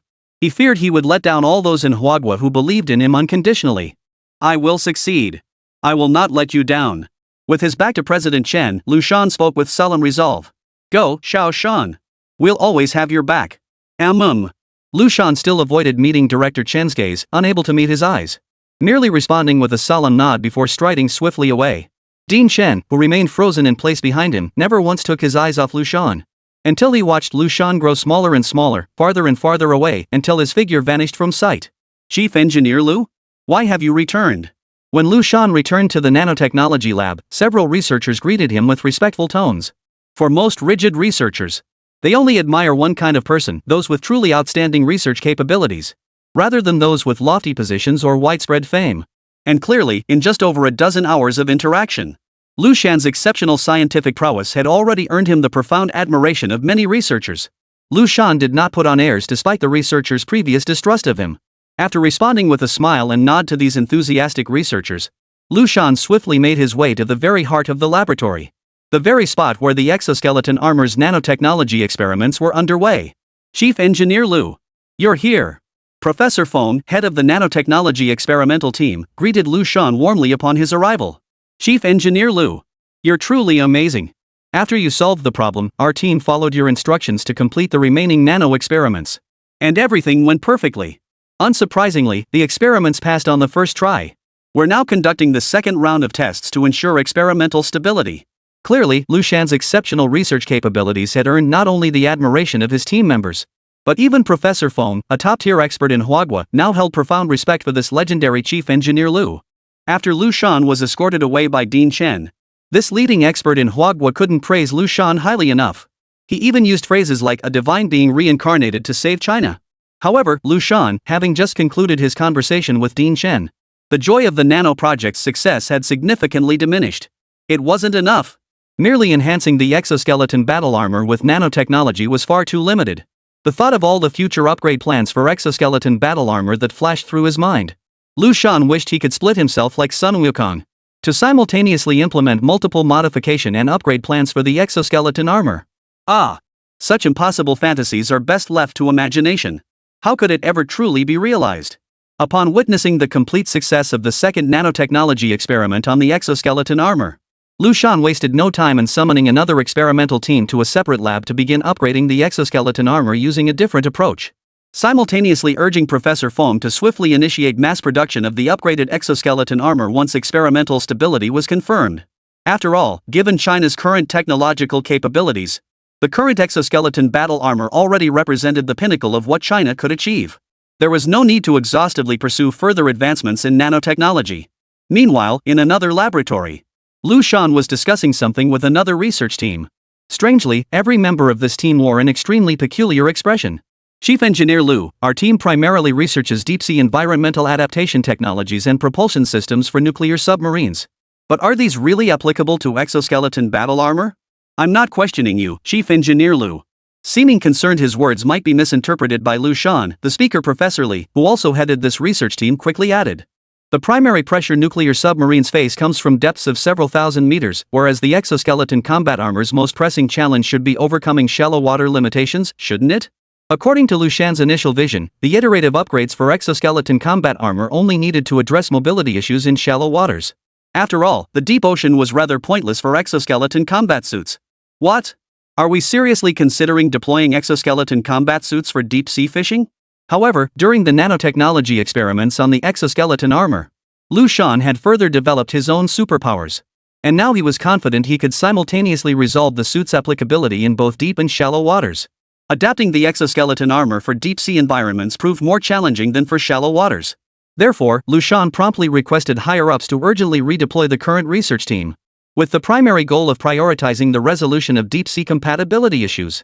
However, upon learning after their overnight journey that their purpose was to iterate and upgrade the exoskeleton combat armor, they couldn't help but feel some displeasure. The shallow water issues hadn't even been resolved yet, and now they were being called in? Haste makes waste. Professor Li. Yes. We do need to upgrade the exoskeleton combat armor for deep-sea suitability next. Rest assured, the shallow water issues have been resolved. To placate the researcher whose expression had soured before him, Liu Shan had no choice but to tell a small lie. Though it wasn't exactly a lie, since he had indeed already figured it out in his mind. Really? Upon hearing this, Professor Li and the researchers behind him visibly relaxed a bit. Yet a question immediately formed in Professor Li's mind. The issue of exoskeleton armor's applicability in shallow sea areas has been resolved so quickly? Upon arriving, Professor Li had instructed his team to conduct a preliminary assessment of the surrounding conditions, only to learn that the exoskeleton armor upgrade team led by this young chief engineer Liu had just completed their first experiment. And the second exoskeleton armor upgrade experiment was scheduled for later. Could it be that the previous experiment coincidentally addressed the exoskeleton armor's suitability for shallow sea environments? Chapter 53, there's actually something to it. Professor Li, I understand you're new here and may not be fully familiar with our operations. But I assure you, I have a thorough grasp of the very field you're researching. Moreover, I've already formulated an extremely detailed and guaranteed to succeed plan for upgrading the exoskeleton combat armor in this regard. All you need to do is bring your team to assist me. After Professor Li voiced his concerns, Liu Shan hurriedly explained before promptly directing Professor Li and the other researchers to immediately proceed with the experiment. Given the urgent situation, Liu Shan's mind was focused solely on swiftly completing the exoskeleton armor upgrade using the knowledge granted by his psychic abilities. This single-mindedness led him to utter remarks that inadvertently came off as offensive. After all, with the aid of his superpowers, Liu Shan could handle the entire exoskeleton armor upgrade single-handedly. The reason for bringing in the research team was merely to familiarize them with the general scope and process of the upgrades, so they could address any issues that might arise during mass production of the upgraded exoskeleton armor later on. But every researcher present took offense at this remark. They hadn't rushed here through the night just to listen to Liu Shan brag. What did he mean by guaranteeing success? If you've already guaranteed success, what's the point of summoning us here? How could someone so young become chief engineer and then make such bold claims about guaranteeing success? Could it be he pulled some strings? Liu Shan's information was strictly classified outside this military-controlled zone, and this research team was urgently assembled from other provinces, so they had no prior understanding of Liu Shan, and his words only fueled their negative suspicions about him.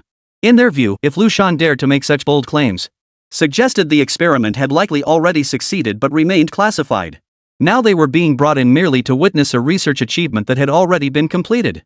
Then they would simply pin the so-called scientific achievements on this so-called chief engineer Liu.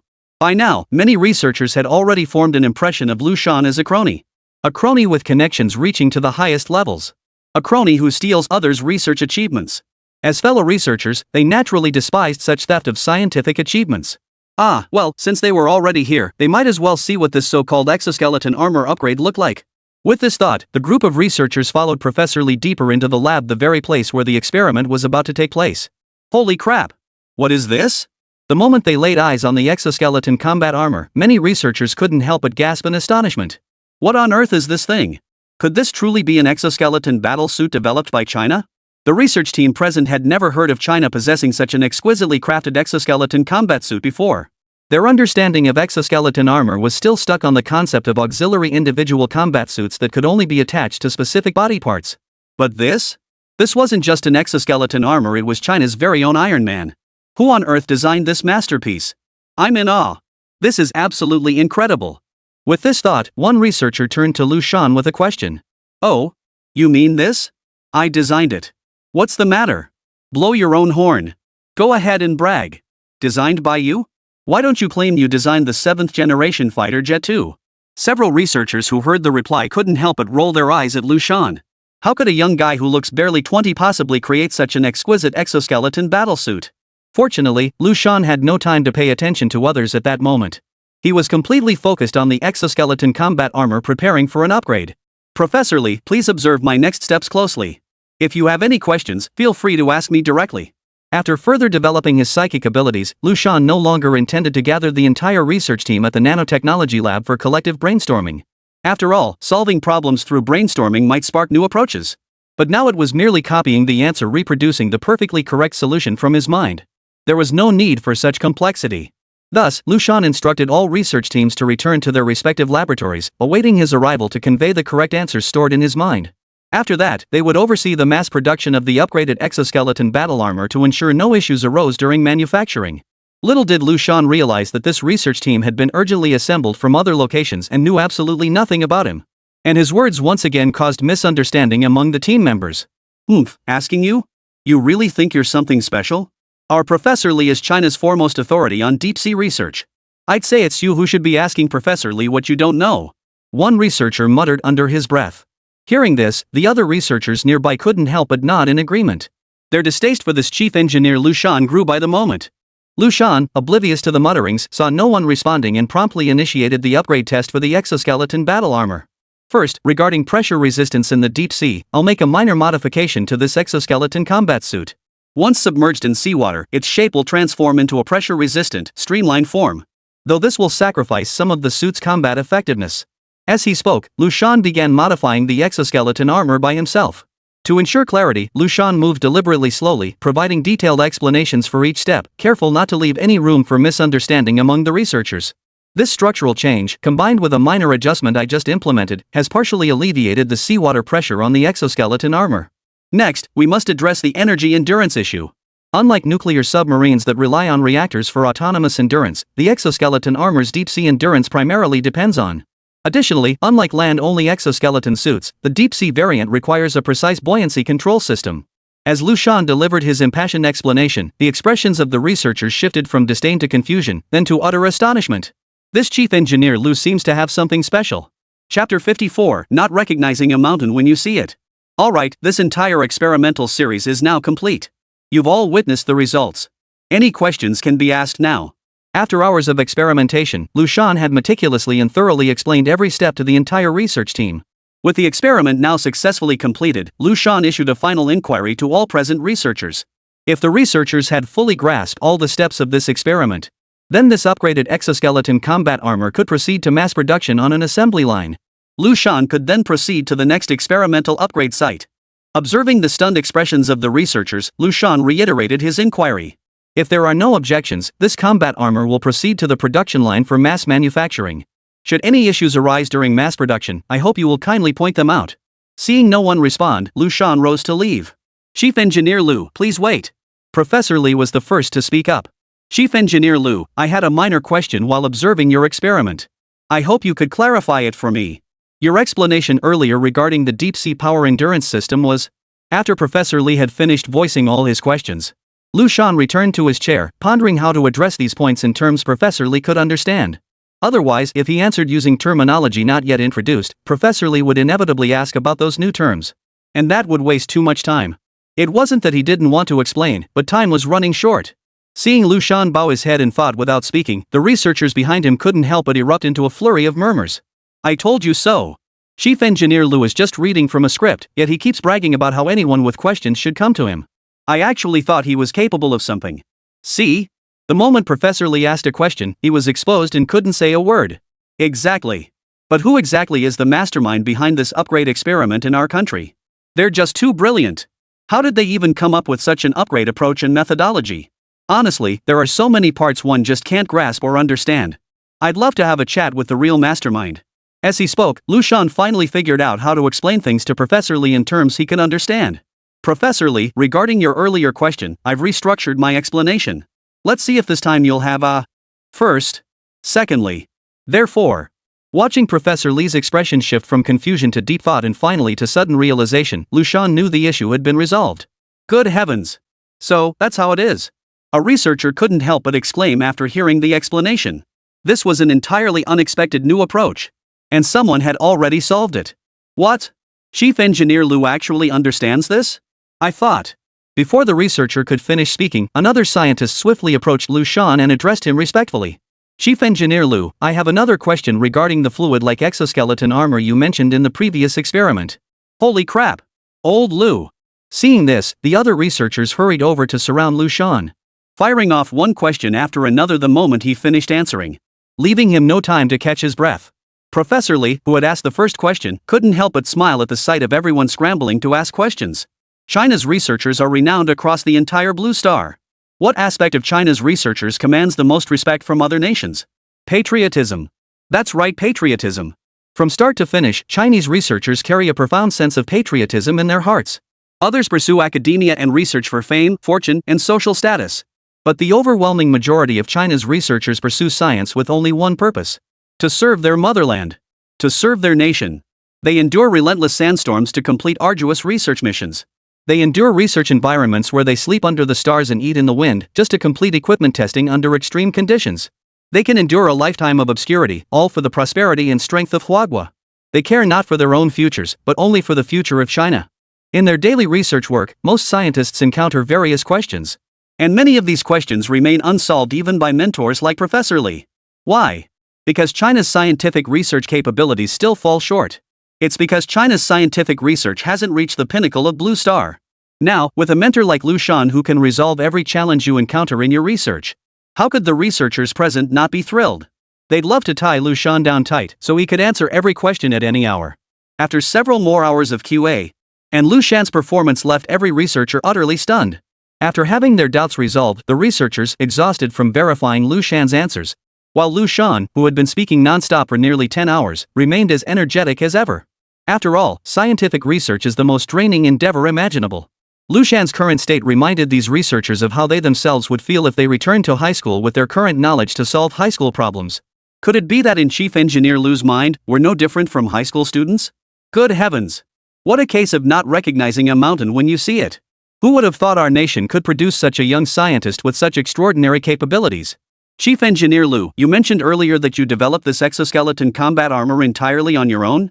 After Liu Shan had answered everyone's questions and sat down to rest, a socially adept researcher asked. Upon hearing this, the other researchers rushed over to the pair, eager to hear the answer. After all, gossip is second nature to Blue Star humans. Yes, I remember saying that already. Upon hearing Liu Shan's affirmative response, the assembled crowd finally confirmed the mastermind behind this exquisite exoskeleton battle armor. As for what was said earlier, oh, I thought you were joking. Oh, and I'm also the chief engineer for China's 7th generation fighter jet project. When the time comes, I may need to consult all of you on matters related to the 7th generation aircraft. What? He really is the chief engineer for the 7th generation fighter program. Chapter 55, Trouble. After a night's rest, Liu Shan headed to the next lab early the following morning. Is everyone here? I'll now demonstrate the experiment. If you have any questions, ask me. Once everything is fully understood, we'll begin mass production of the upgraded exoskeleton combat armor. Your team will oversee that process. Since the subsequent research teams were well acquainted with Liu Shan's scientific capabilities, none of the issues encountered in the previous experiment resurfaced. Over the next 3 weeks, Liu Shan visited numerous laboratories, large and small, successfully completing multiple upgrade plans for the exoskeleton battle armor and finishing all preparations for mass production. Now, the upgraded exoskeleton combat armor is already in full-scale production. The exoskeleton combat armor matter has been concluded. Only the military strike satellite remains. Its upgrade plan should be. At that moment, having completed all exoskeleton armor upgrades, Liu Shan was en route by special vehicle to the designated facility for the military strike satellite's preparatory upgrades. Originally, Liu Shan was still contemplating how to upgrade the first-generation military strike satellite. When suddenly, the world spun violently. Liu Shan's vision blurred, and his head slammed uncontrollably against the car window. Chief Engineer Liu? Chief Engineer Liu? A soldier responsible for Liu Shan's security spotted his condition through the rearview mirror and shouted urgently. Hey, keep your voice down. Maybe Chief Engineer Liu is just exhausted and needs a rest? The soldier driving the vehicle now saw Liu Shan's condition too. But recalling Liu Shan's actions over the past few days, he concluded Liu Shan was merely catching up on sleep during the car ride due to exhaustion. No way. Pull over immediately. Have you forgotten what headquarters said? If anything unexpected happens to Chief Engineer Liu, we must report it to headquarters right away. Everything revolves around Chief Engineer Liu. Besides, he always told us before sleeping in the car before. Now he hasn't said a word, something's definitely wrong. Pull over now. After a moment's thought, the driver agreed the other soldier's reasoning made perfect sense and immediately brought the vehicle to a halt. The moment the vehicle halted, before either soldier could report the situation, General Huang's voice crackled over the radio. Dong Yao Dong Liang, what's your situation? Why did you suddenly stop? The two men hadn't expected headquarters to be monitoring their vehicle via satellite at all times. And after their initial shock, they hurriedly explained Liu Shan's situation. Stay where you are. Hold your position for 1 minute. I'm sending reinforcements immediately. The radio transmission cut off. Dong Yao and his partner exchanged a glance before springing into action. Dong Yao hopped out of the driver's seat, didn't even bother closing the door, and yanked open the back door, gently laying the unconscious Liu Shan flat across the back seat to prevent any potential accidents. After completing this, Dong Yao crouched low in the back seat, his eyes fixed on the rearview mirror, constantly scanning the surroundings. Meanwhile, Dong Liang in the passenger seat scrambled swiftly to the driver's seat, slammed the door shut, then lowered his body, resting his waist against the base of the car seat. Dong Air, you were right. Chief Engineer Liu seems to be unconscious. Hold your tongue. Keep your eyes peeled. Stay alert. Amid their exchange, a faint tremor suddenly rippled through the ground. They exchanged a glance before quickly checking the surroundings through the car's mirrors. What neither had anticipated was that less than a minute after the broadcast, Chinese military forces had already closed in from all directions, completely surrounding the area. Besides the rapid response unit at the front speeding toward them and military off-road vehicles, they also saw troop transport vehicles accelerating behind the SUVs. Simultaneously, the sky erupted with the whirring of helicopter rotors. As they rose to peer through the glass, troops swarmed in from all directions, closing in on them. Helicopters, armored vehicles, and even tanks appeared. Could this Chief Engineer Liu truly be that important? General Huang, the patient shows no immediate physical issues. Preliminary diagnosis indicates mental instability due to exhaustion. He requires rest, and further treatment will be determined based on his condition afterward. MHM. You may attend to other matters for now. I'll summon you again if needed. After hearing the doctor's diagnosis, General Huang's expression darkened considerably. Once the doctor left the ward, he summoned Dong Yao and Dong Liang, Liu Shan's security detail. Commander. The two men greeted the old general with a perfectly executed military salute. All right. Recount everything that's happened these past few days, every detail. General Huang waved his hand, signaling them to proceed. Yes, sir. The two then proceeded to recount every detail of Liu Shan's recent activities without omission. In truth, they had already undergone interrogation by the military upon returning to the garrison camp. Moreover, not only on their persons, but the entire 24-hour timeline of Liu Shan's activities had been meticulously documented by China's latest surveillance systems and cameras, providing 360-degree coverage without blind spots. As if fearing any mishap might befall Liu Shan, General Huang was well aware of this situation. The reason he summoned Dong and Yao to recount what had already been stated was merely to calm his own restless heart at that moment.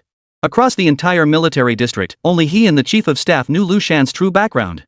And precisely because he knew Liu Shan's true capabilities, General Huang was now so deeply troubled. He feared China might lose this future pillar of stability. Bang! While the two were speaking in the cave, the door was violently pushed open. The moment they saw who had arrived, both men immediately lowered their heads and fell silent. They slipped out of the ward before the newcomer could even glance their way. Huang San, what the hell are you doing? Don't you understand Liu Shan's importance? The intruder was none other than Director Chen. Upon hearing about Liu Shan's accident, he had rushed over without delay. Old Chen, keep your voice down. General Huang was left speechless, unable to explain himself. It seemed as though he was the one responsible for Liu Shan's current state. Keep my voice down? Why should I keep my voice down? What dirty deeds have you done that you're afraid others will find out? You know perfectly well how important Liu Shan is. Dean Chen shed his usual refined demeanor, now ranting like a shrew at the bitter-faced General Huang. Truthfully, he knew General Huang bore no responsibility for this incident. But since it had happened on his turf, he needed someone to vent his anger on. Who else could he yell at? Chapter 56, The Reason. Shan Si. What the hell are you doing? What's all this noise? The patient needs rest. As he spoke, the ward door swung open once more. General Huang's eyes lit up like he'd spotted a savior when he saw who had arrived. General Hua. You finally arrived. The visitor was the director of the First Army Hospital of Hua Nation and also the nation's foremost expert in neurology. The moment Liu Shan's accident occurred, General Huang had urgently reported to higher-ups and summoned this renowned medical expert. Director Chen, who had been cursing loudly moments before, immediately swallowed the profanity on the tip of his tongue upon seeing old Hua's arrival. It wasn't because of any particular influence Hua Lao wielded, but simply out of deep respect for him. Simply in terms of seniority, the 50-something Director Chen and General Huang were juniors to the septuagenarian General Hua. Seniority was one thing, but Dr. Hua's actions were another entirely. To date, the team led by old Hua maintained a commanding lead in global neurological research. And the problem Liu Shan was currently facing happened to be precisely in the field of neuroscience. It could be said that if even Professor Hua couldn't find a solution, then no one else in the world could either. Now that someone capable of saving Liu Shan had appeared, how could President Chen possibly speak up? Professor Hua, please come over and take a look at the situation. Dean Chen completely changed his previous attitude, addressing Professor Hua with utmost respect. No need.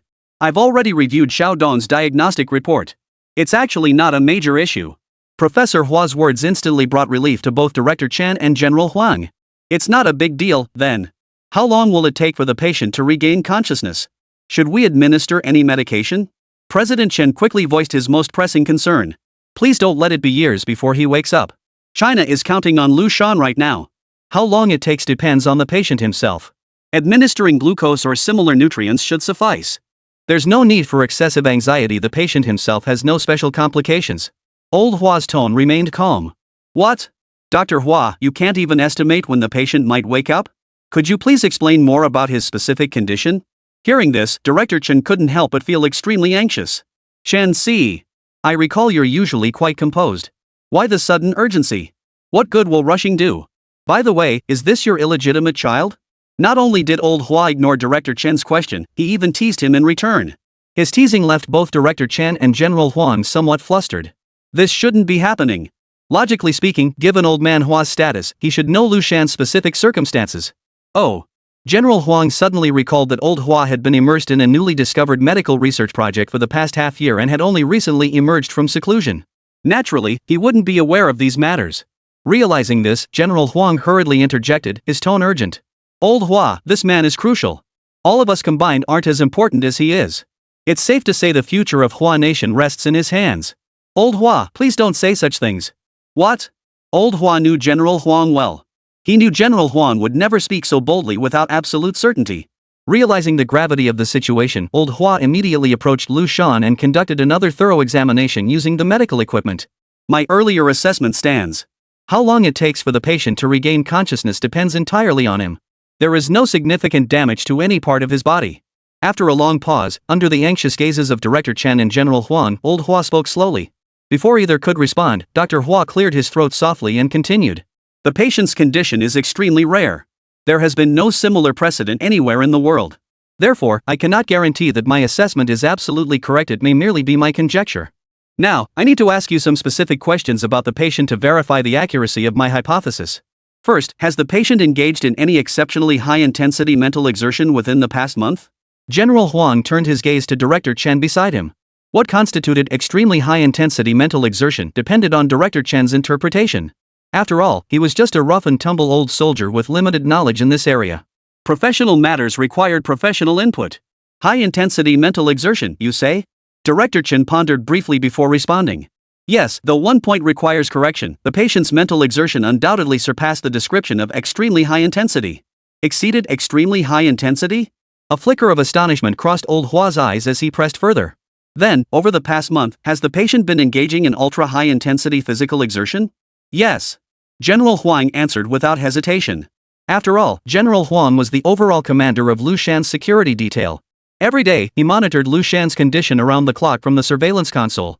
General Huang had meticulously tracked Liu Shan's daily rest periods and physical exertion, which is why he could answer General Hua's questions so promptly. After posing these two questions, General Hua lifted his gaze to sweep over President Chen and General Huang. Then spoke. Based on your answers, I've formed a rough idea of the patient's condition. If my assumptions hold true, the patient most likely suffers from neurological fatigue due to excessive mental and physical exertion. And if I'm not mistaken, the primary issue stems from the mental strain. Amnesia patients may also experience this after suddenly regaining their memories, as the brain's capacity cannot fully process the original memories in such a short time. Crucially, after memory recovery, a cognitive discrepancy arises between the original memories and those formed after amnesia. At this stage, the patient should prioritize rest to integrate all memories. But if they attempt to intensely recall memories without allowing proper integration, it could very well lead to the current situation. For now, you may consider his condition a coma induced by extreme exhaustion. After speaking, Old Hua walked straight out of the room, having noticed the hesitant expressions on Director Chen and General Huang's faces. Old Chen, what should we do now? Chapter 57, Speculation. Calm down. Let me sort through this situation.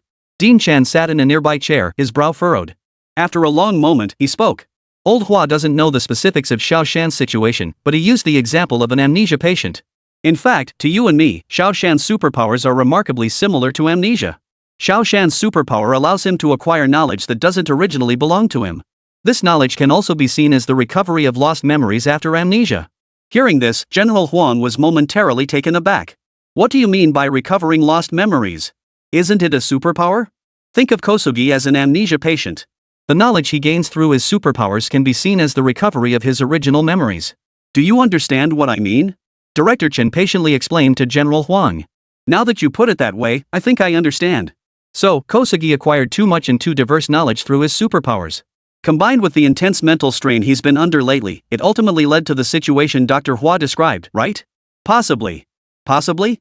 Director Chen's response left General Huang, who had thought he had sorted out all the information, feeling perplexed. What did he mean by possibly? What if Kosugi doesn't actually possess psychic abilities? Director Chen fixed his gaze intently on General Huang, as if trying to read something from his expression. Impossible. How could Xiao Shan not have superpowers? If he doesn't possess them, then where did all that knowledge come from? Could it be? What if he truly has amnesia? Director Chen cut off the emotionally charged General Huang, then continued speaking to himself. Do you recall how he first described himself to us? He said he was reborn. At this point, General Huang's pupils suddenly dilated, as if he'd just grasped a crucial detail that had been overlooked all along. Exactly. His own claim was that he was a reincarnated soul. But the future he saw is already different from the present one. Then could it be possible that he isn't a reincarnator at all, but rather? Before President Chen could finish his final conjecture, General Huang rudely interrupted. Chen-si, enough. Stop talking. I'll ask you one thing, have you witnessed all the sacrifices Xiao Shan has made over the past half year? Dean Chen fell silent. The man who had been speaking so eloquently moments ago now fell silent in the face of this question that struck straight to the heart. After Liu Shan revealed his superpowers to Huagua, it had fallen to him and General Huang alone to oversee Liu Shan's protection and surveillance. Naturally, he had witnessed every single thing Liu Shan had done over the past year. He could clearly see the genuine loyalty in Liu Shan's heart toward Huagua. He could sense what kind of person Liu Shan truly was. And General Huang could sense it too. They both understood clearly at this moment that if President Chen's earlier conjecture were to reach higher-ups, Liu Shan would inevitably suffer significant repercussions. This was precisely what they wished to avoid. I haven't said a word about this matter, and you know nothing. Find a reason to dispose of the listening device in the room. Director Chen whispered to General Huang. Additionally, I'll go explain this matter to the higher-ups. For now, just stay here and focus on taking good care of Xiao Shan. With that, Director Chen left the ward without looking back. Meanwhile, Sakura Nation was undergoing an earth-shattering upheaval that took every nation in the world completely by surprise. Bang! A gunshot shattered the tranquility of Sakura Nation's capital city. Soon, a relentless barrage of gunfire echoed throughout the capital city. Countless citizens of Sakura Nation fell under the gunfire that seemed to come from nowhere. Quick! All police units, deploy immediately. The capital must not fall. Also, request Army Self-Defense Force support at once. Koichi Taijima, the highest-ranking official of the Sakura Nation Police Headquarters, barked orders into the phone from within the conference room. Taijima, are you certain about deploying all police personnel? If we deploy everyone, it seems unnecessary to request Army Self-Defense Force support. After all, the perpetrators are only using small-caliber handguns. Aren't you worried about being ridiculed by the Army Self-Defense Force? The deputy commissioner of the Sakura Nation Police Headquarters questioned, as military and police forces in Sakura Nation had always viewed each other with mutual distrust. Before the Metropolitan Police Department had even attempted to handle this emergency, they rashly requested support from the self-defense forces, leaving aside whether they would even agree. If this incident turned out to be less severe than currently imagined, then once the self-defense forces had resolved it, they would inevitably mock the Metropolitan Police Department. What? Are you questioning my orders? Taijima Hiroshi turned to the deputy commissioner who had spoken, asking with a forced smile. Not at all, sir. The hierarchical relationships among Japanese nationals can be quite rigid at certain moments. Then get moving. Yes, sir. In his heart, the deputy director had already cursed this newly transferred director 1,000 times over. Damn it! This newly appointed director spends all day doing nothing but parading around with his entourage paying visits to high-ranking officials.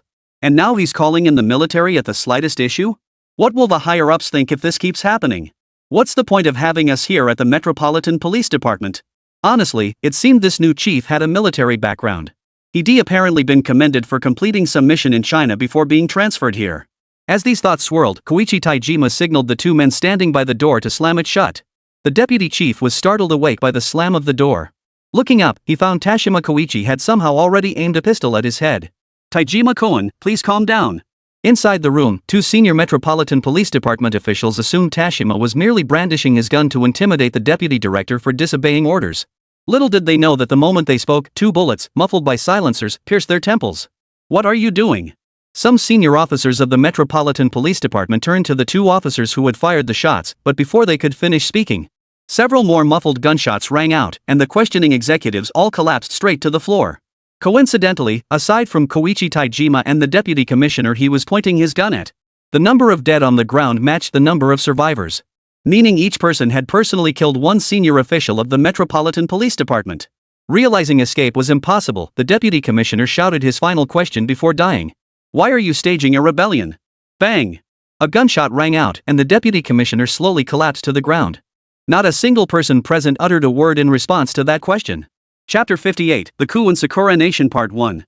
Lord Tian Yuan, we've got him. In the capital city of Sakura Nation, a man who had just caused chaos on the streets with a handgun was seized by several burly men with exceptional skills. Bound and restrained, he was brought into the small room before them. Tian Yuan Xiaodao scrutinized the man who had dared to fire a gun and cause chaos in the capital of Sakura Nation. To cause such a disturbance in Sakura Nation, I imagine your organization must be quite formidable. After a moment, Tian Yuan Xiaodao rose and approached the captive from behind, his tone gentle. But you know, the organization is the organization, and you are you. I don't think anyone wants to die in a dark, windowless room like this. By the way, let me introduce myself. My name is Tian Yuan Xiaodao, grandson of Prime Minister Tian Yuan Yichiro of Sakura Nation. I can assure you if you tell me everything you know, I'll guarantee your survival. Tian Yuan Xiaodao's tone remained gentle. Don't want to talk? Fine. We can take our time chatting. What should we talk about? Your wife? Or your children? Chiba Geniki. In an instant, as Tian Yuan Xiaodao's words grew colder, a chill seemed to permeate the entire room. The bound Chiba Geniki trembled uncontrollably at these words, as if struggling to speak. At Tian Yuan Xiaodao's glance, a burly man pulled the rag from Chiba Geniki's mouth. Sir. I'll talk. Please, I beg you, don't harm my family. But Tian Yuan Xiaodao was no longer the gentleman he had been at the start.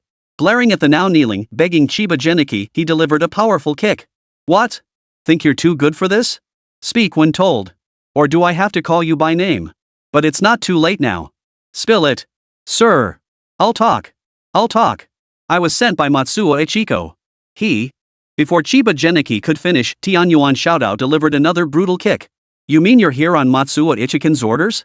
Uncertain of Tananshima's state of mind, Chiba Geniki dared not say anything more, merely nodding vigorously. So next you're going to say Matsuo Ichikan colluded with the Metropolitan Police Department in the capital to plot rebellion, right? Chiba Geniki kept nodding vigorously. Off. I'll say this one last time, tell me everything you know. I want real intelligence. Got it? Don't push your luck. Another kick. Tenyashima delivered a vicious stomp to Chiba Geniki's gut, his tone savage. My lord. Everything I've said is true. My lord. It really is Matsuo Ichiko. He's now a general in the Army Self-Defense Force guarding the capital. His former subordinate is now the Metropolitan Police Commissioner, Tashima Koichi. Taijima Koichi has already petitioned the Sakura Nation's High Command for Matsuo Ichiko's support. Once Matsuo's forces enter the capital, they'll launch their rebellion. Master. I'm telling the truth. At that moment, Denen Kojima's phone suddenly buzzed. After reading the message in his hand, he furiously grabbed his pistol and aimed it at Shishima Geniki's temple. Die, you spy of Huagua. Shan Li. A gunshot rang out. Chen Li collapsed, his eyes frozen in disbelief. Lord Tian Yuan, you say he was a spy from Huagua? A burly man behind him asked in confusion. That's right. The investigation department's findings are in. He is a spy from China. Quickly, I'll notify my grandfather. China must have planned this long ago. We don't know if this spy's claims are true. Did Toshihiko Taijima request military support from Matsue? If not, we must urgently dispatch Matsue's troops immediately. Mr. Matsue, I'm sorry, but without the Prime Minister's orders, I cannot allow you or your troops to enter the capital. Outside the capital of Sakura Nation, a Sakura Nation officer led soldiers to block Matsuo Ichiko's advance. This unit was the capital's Special Operations Squadron. Though small in number, each member was an elite soldier of the Sakura Nation army. They answered only to the Prime Minister and the Sakura Empire's imperial family, effectively serving as the imperial household's private guard. Though Matsuo Ichido belonged to the capital's army self-defense force, his responsibility was safeguarding the entire 1,000 square kilometer area centered on the capital. Effectively serving as outer ring bodyguards, though still a step below the true imperial guard. This explains why Tan Yuan Xiaodao suspected Chen Li of deception upon hearing his words. First off, regardless of whether Matsuo Ikin truly intended to rebel, could he even enter the capital without the Prime Minister's permission? Did he seriously believe that having an inside man at the Metropolitan Police Department would grant him free access? Since when did the Metropolitan Police Department wield such authority? If Matsuo Ikin forced his way through the checkpoints into the capital, the Sakura Nation's high command would have received intelligence long enough to dispatch other forces to suppress the rebels. And besides, what exactly did Matsuo Ikin have to stage a rebellion with? Did he really think controlling the capital meant controlling the entire Sakura Nation? Give me a break. On what grounds? What gives Matsuo Ichido the right to command the entire Sakura Nation? What backing could he possibly have? Impossible. If there truly existed a faction capable of seizing national control after Matsuo Ikin's rebellion, why would that faction choose the most foolish method of rebellion to seize power? If such a powerful force existed within Sakura Nation itself, given the nation's current state, that faction would undoubtedly be one of the ruling coalition partners. Rebellion would be unthinkable. As for external forces, that all depends on whether Matsuo Inu dares to challenge them. Why would the people of Sakura Nation submit to someone who seized power through foreign backing? With these thoughts, Tan Yuan Xiaodao grew increasingly convinced that the mastermind behind this operation was the neighboring Huagua. Therefore, to ensure the capital's security, he called his grandfather, the Prime Minister, demanding that Matsuo Ikin be allowed entry into the capital. Damn it! Why did the plan fail to proceed smoothly? Meanwhile, Matsuo Ichidog, who was actually leading the troops in confrontation with the Imperial Guard, remained unaware of the events unfolding in the countryside. And was cursing under his breath at the team member hiding within the Imperial Guard. According to the original plan, that operative should have been commanding the Imperial Guard today. Yet for some reason, the operative had dropped the ball at the critical moment and still hadn't shown up. Just as Matsuo Ichidog was preparing to make a desperate, all-out charge, the lead Imperial Guard commander received a call from his subordinate. After hanging up, the commander jogged over to Matsuo Ichiko and saluted respectfully. Mr. Matsue, the Prime Minister has approved your entry and that of your unit. Let's go. Though somewhat surprised by the Prime Minister's sudden approval, Matsuo Ikadagami knew there was no time to waste. He immediately waved his hand and led his troops toward the capital of Sakura Nation. Chapter 59, The Sakura Nation Coup Part 2. All police officers still stationed at the Metropolitan Police Headquarters were now known to be truth-knowing insiders. Chief Taijima, Ichiro Denen from the Special Investigations Unit has suddenly arrived at the Metropolitan Police Headquarters, requesting to see you. Before his subordinates could clear the bodies littering the conference room floor, an officer pushed open the door and delivered the news to Tashima Koichi, who had just shot and killed the Deputy Commissioner of the Metropolitan Police Department. What? Ichiro Denen? The Prime Minister's grandson? Why is he here? Could the Prime Minister have discovered our plan? Taijima Koen, what should we do now? Before Tashima Koichi could react, the others in the conference room spoke up anxiously. After all, in their eyes, Tashima Koichi was one of the masterminds behind the rebellion. Enough noise. How could the plan have leaked? If it truly had, do you think someone like Tannen Shima would dare come alone? And even if it did leak, what difference would it make? At this point, surely none of you still think there's a way out? Watching these individuals lose their composure over a single piece of news, Tashima Koichi couldn't help but feel irritated. After all, these people, temporarily united by self-interest, remained fundamentally unreliable. Therefore, for these spineless cowards, a little intimidation was necessary. With that, Koichi Taijima strode swiftly from the conference room's main seat, his tone icy. There's an old saying in Huagway, success or death. This mission must succeed, failure is not an option. I'll handle the matter with Tianyuan Xiaodao. Bang! The moment he stepped out, Koichi Taijima slammed the conference room door shut with force. The thunderous slam abruptly silencing the chatter within. This was Koichi Taijima's warning to everyone. Once you board this ship, there's no turning back. Success or death. Every person in the conference room instinctively turned to stare at the tightly shut door. Not a word was spoken. The truth that there's no turning back once you've drawn your bow was understood by all. Mr. Den, what brings you here? On behalf of all officers at the Metropolitan Police Department, I extend our warmest welcome. Koichi Taijima strode over to Kojima Denen, who was waiting in the Metropolitan Police Department lobby, and bowed respectfully first. Beyond being the Prime Minister's grandson, Tannen Shima also served as director of the Sakura Nation's Special Intelligence Agency, a position equivalent to that of Tashima Koichi, the Metropolitan Police Commissioner. Though the authority and influence of Tannen Kojima's position far surpassed that of the Metropolitan Police Commissioner. After all, the Metropolitan Police Department was at best equivalent to the patrol constables of ancient China, while the Secret Service was akin to the Imperial Secret Police of ancient China. Imperial authority granted him the right to act first and report later. This explains why Toshihiko Taijima displayed the reverence of a subordinate toward his superior when addressing Denen Kojima. Yet, unusually, Tian Yuan Xiaodao ignored Koichi Taijima's words. Instead, he spoke gently to a police officer standing beside Taijima. Didn't Director Taijima order all officers to handle the disturbances currently occurring within the capital? Why are you still here? The officer questioned by Tan Yuan did not respond immediately. Instead, his gaze shifted toward Koichi Taijima, who had just straightened up from his bowed position. He's my security detail. What, Mr. Tian Yuan, do you think I'm unworthy of having bodyguards? After being ignored, Taijima naturally lost his initial deference, addressing Tian Yuan with a distinctly cold tone.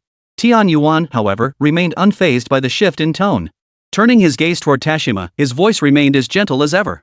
I hear Director Taijima hails from the famed Divine Eagle Special Forces of our Sakura Nation. How could such a formidable figure still require a bodyguard? What exactly are you trying to say? Taijima's patience was wearing thin. He'd never been one for this kind of bureaucratic nicety. And his appointment as commissioner was merely to fulfill Matsuo Iken's plan. Who knew this troublemaker would show up? Don't get so worked up, Commissioner Taijima. I've still got a few things I'd like to discuss with you. Tenji Oshima's tone remained as gentle as ever. Your former commander in the Divine Eagle Special Forces, Matsuo Ichiko, has now been appointed as the Supreme Commander of the Army Self-Defense Forces in the capital of Sakura Nation. Furthermore, one of your colleagues from the Divine Eagle Special Forces is now the Deputy Commander of the Special Operations Unit protecting the capital. Am I correct in saying this? And now you're the Commissioner of the National Capital Police Department. With unrest erupting in the capital, your first move was to request support from your former commander. Are you afraid you can't handle this situation yourself, or do you have some other plan? Like, treason? As the word treason left his lips, Ichiro Denen's voice rose sharply, his gaze locking onto Tashima with intense focus. Originally, he hadn't believed the Chinese spy's claims. But upon discovering China was behind this incident, he immediately called his grandfather, the current Prime Minister of Sakura Nation, to report the intelligence he'd gathered. The Prime Minister had agreed to deploy Matsuo Ichiko's troops into the capital to prevent any potential crises. But his grandfather, the Prime Minister, soon called him back, informing him that Matsuo Ichiko's troops had already arrived at the capital and been intercepted by the Special Operations Unit tasked with defending it. The Prime Minister sensed something amiss and ordered Tannen Shima to re-investigate the matter. While investigating Matsuo Ichido and his associates through the Special Operations Division, Tenio Shima made a chilling discovery. The Commissioner of the Metropolitan Police Department, the Deputy Commander of the Special Operations Unit, and the top commander of the Army Self-Defense Forces guarding the capital had all served in the same military unit. This revelation meant that what the Hua Nation spy had claimed was not impossible after all. It wasn't as impossible as initially assumed. When he learned that Koichi Taijima of the Metropolitan Police Department had directly requested support from the Ground Self-Defense Force at the very start of the riots, he realized the situation might have taken an unexpected turn. He immediately rushed to the Metropolitan Police headquarters to meet the newly appointed Commissioner Taijima, intending to uncover the truth from this point onward. Upon hearing the word rebellion, Koichi Taijima's eyes flashed with alarm. Tannen Kojima, who had been staring intently at him, noticed this change. But before Tannen Shima could react, the bodyguard beside Tashima Koichi swiftly tackled him to the ground. Convinced his plan had been exposed, Tashima Koichi immediately drew his gun, aiming it at the agents accompanying Tannen Shima, simultaneously activating the Metropolitan Police Department's emergency alarm. Everyone still inside the Metropolitan Police headquarters was Taijima Koichi's accomplice. Hearing the alarm, they too realized the plan had been exposed. But with no other options left, they had no choice but to grit their teeth and make their escape. Chapter 60, The Coup d'etat in the Land of Cherry Blossoms Part 3. Taijima, what the hell are you doing? Why are you staging a rebellion? After shaking off the guards, Tanyuan Xiaodao hurriedly met up with the agents behind him behind a wall, loudly confronting Koichi Taijima. Little did he know, Koichi Taijima wasn't paying him any mind at all. He dashed into his office and dialed a number. What? The plan's been compromised. Got it. Don't worry. I've cut all signals within the capital, they can't transmit anything. You must keep Tn Yuan Xiaodao trapped there. The voice on the line belonged to Matsuo Ichiro. After hanging up, Koichi Taijima immediately broadcast this news throughout the entire Metropolitan Police Department via the internal loudspeaker system. Chief Tendo. You must leave immediately. One of Tannen Shima's subordinates, seeing the police officers who had become hyperactive after hearing Tashima Koichi's announcement, hurriedly tried to get Tannen Shima to leave first. No. We can't leave yet. Hold on. I've already called for support from the Special Operations Division. To prepare for the extreme possibility that Koichi Taijima was indeed a traitor, Kojima Tannen had placed a small communicator on his right hand. If it failed to transmit a signal for over a minute, the Special Operations Division would automatically dispatch personnel to locate him. Throw me grenades. Blow these cherry blossom country traitors to hell. Upon receiving news from Koichi Taijima, Ichidog Matsuo immediately ordered his troops to split up and ensure every high-ranking Sakura Nation official within the capital was rounded up. At that moment, outside a thatched cottage steeped in Sakura Nation's historical character within the capital, Matsuo Ichido arrived at the entrance with dozens of men. Sir, please present your credentials. The guard at the entrance raised his hand in a salute to Matsuo Iken. Ignoring him, Matsuo Ichido strode straight toward the gate. The guard raised his rifle, but bang! A muffled gunshot, silenced by a suppressor, rang out behind Matsuo Iken. And the guard collapsed instantly. After Matsuo Ichiken entered the thatched hut, the other soldiers responsible for its security and the plainclothes agents nearby finally reacted. But before they could utter a word, successive gunshots echoed, and corpses piled up around the hut in an instant. Damn it! Which unit are you from? Do you have any idea where this is? How dare you! The Minister of Home Affairs of Sakura Nation shouted angrily at Matsuo Ichidog, who had suddenly barged into his home. Where's Ichiro Danen? He was just here a moment ago. Ignoring the minister's outburst, Matsuo Iken pressed the gun against the minister's temple and demanded, "Who the hell are you? What do you want?" Realizing the gravity of the situation, the minister's voice grew louder, desperately trying to alert the soldiers guarding him nearby. "You fool!" Seeing this, Matsuo Ichido fired a shot directly into the Minister of Internal Affairs temple. He then led his men to search for Ichiro Danen, the Prime Minister of Sakura Nation, who had just departed. After everyone had departed, in a hidden chamber within the thatched hut, the diminutive Denichi Tannen pushed open the chamber door and cautiously approached the spot where the Minister of Internal Affairs had just fallen dead. Gazing at the dead minister whose eyes remained wide open, Tannen Ichiro's expression was deeply complex. His grandson, Denen Kojima, who had the capability to relay information to the Secret Service, naturally also had the means to inform him of the Metropolitan Police Department's rebellion.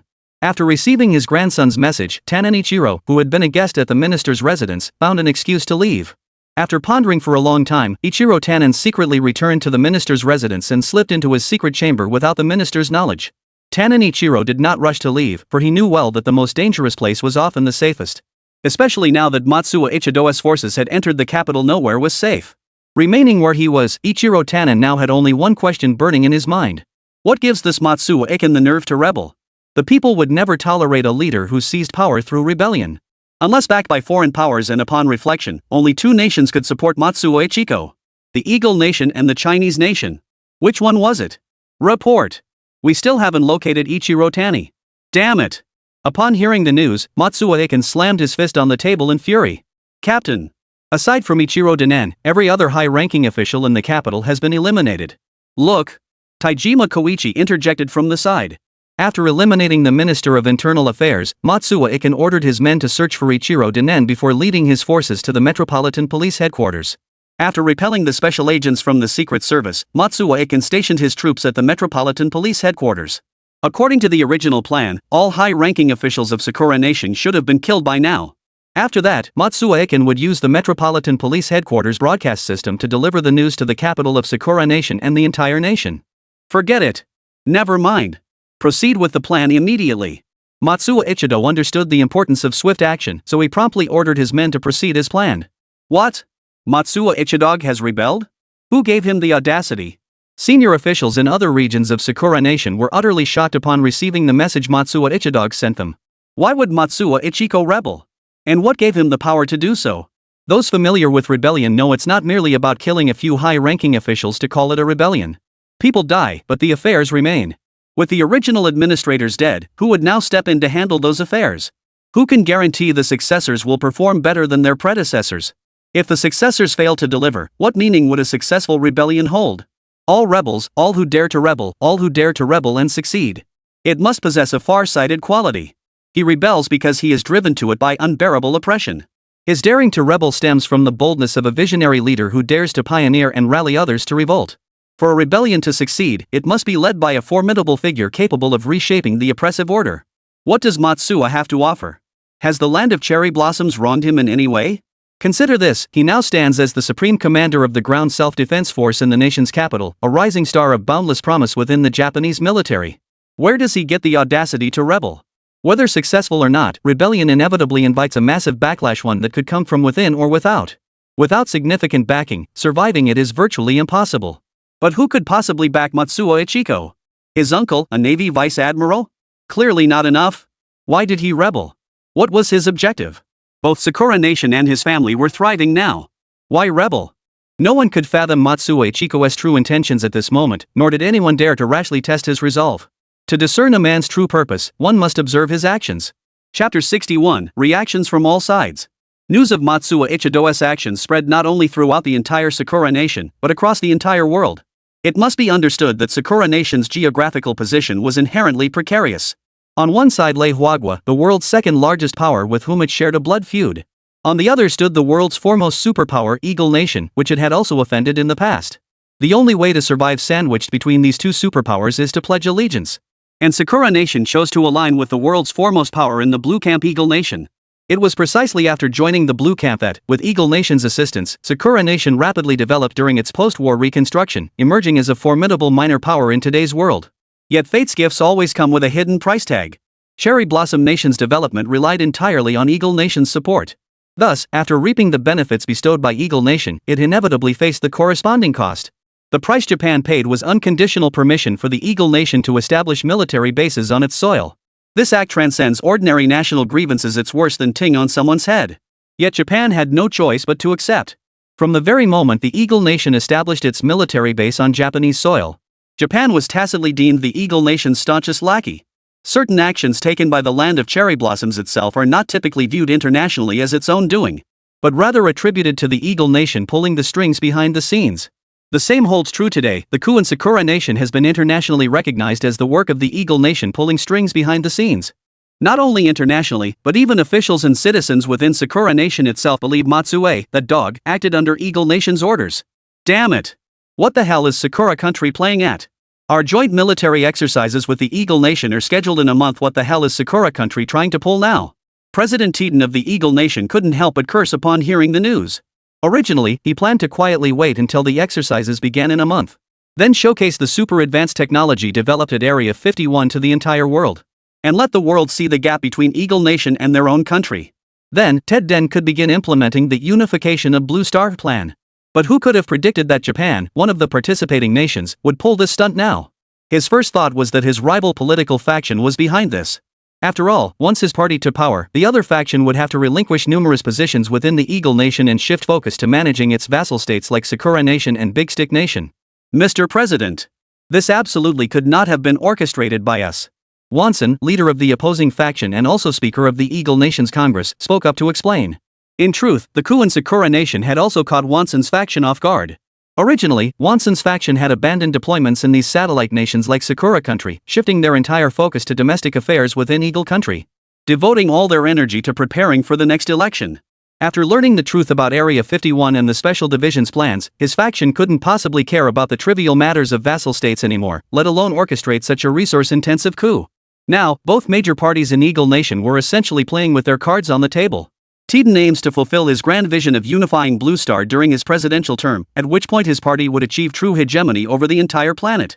Meanwhile, the Wanson faction's current mission is to subtly obstruct the Titan faction's actions while fully preparing for the next Eagle Nation election. It's obvious that neither party would orchestrate such a pointless coup. Yet the entire world now believes this coup is inextricably linked to the Eagle Nation. Yet, as officials outside the capital of Sakura Nation suspected, Matsuo Ichiko's coup required backing from a formidable power.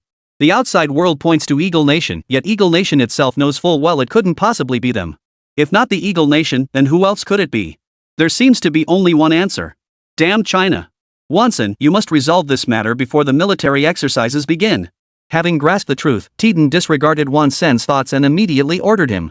Wanson wanted to refuse, but this matter clearly fell within his party's purview. He had no grounds to decline. He just couldn't stand Taiden's arrogant and overbearing attitude. What? That Matsuo dog staged a coup this early? Was this the military's plan? When President Chen arrived at Liu Shan's hospital room to visit him, he noticed General Huang standing nearby. Considering the latest international developments and his own understanding of certain matters, President Chen proactively asked. I have no idea. As soon as yesterday's news broke, I asked the higher-ups. No one gave orders. And let me tell you, old Chen, they even questioned me about whether I orchestrated this. After all, I've been handling everything related to Matsuo Iken since his return. General Huang's tone was filled with bewilderment. No way. Tell me, where did Matsuo get the nerve to rebel at this moment? No one gave him orders. He's not the type to misjudge the situation. Could it be the Eagle Nation? President Chen was puzzled. No, that's even less likely. Setting aside the fact we sent Matsuo Iken back ourselves, just look at the Eagle Nation's current strategic plans. This has absolutely nothing to do with them. The Eagle Nation is biding its time for the military exercises in a month. They're waiting for that moment to strike against our China. How could they possibly spare any attention for the Cherry Blossom Nation? Then this is baffling. That Matsuo Inu didn't strike me as a hothead when he was here. Hearing this, General Huang couldn't help but wave his hand in frustration, his tone utterly resigned. Who says it isn't? We let him go precisely because he seemed shrewd. Who knew he'd pull this nonsense now? Releasing him back to Japan was my strong insistence. Consequently, higher-ups have now entrusted me with full authority over this matter's aftermath. How am I supposed to handle it? Do you think Matsuo Ichidog will voluntarily tell me? Director Chen was about to say more when sudden, rapid footsteps echoed down the corridor. And looked up to see a messenger appear outside the ward. General. Trouble. Major trouble. Matsuo Iken claims he rebelled to bring Sakura country back into China's embrace. Chapter 62, Unreasonable. What? Hearing this, the elderly General Huan leapt to his feet in shock, his voice thick with disbelief. Is this true? Reporting to the general, this intelligence was ordered by the Chief of Staff to be conveyed to you. The messenger's reply left General Huang no choice but to believe this unbelievable answer. Old Huang, could it be that?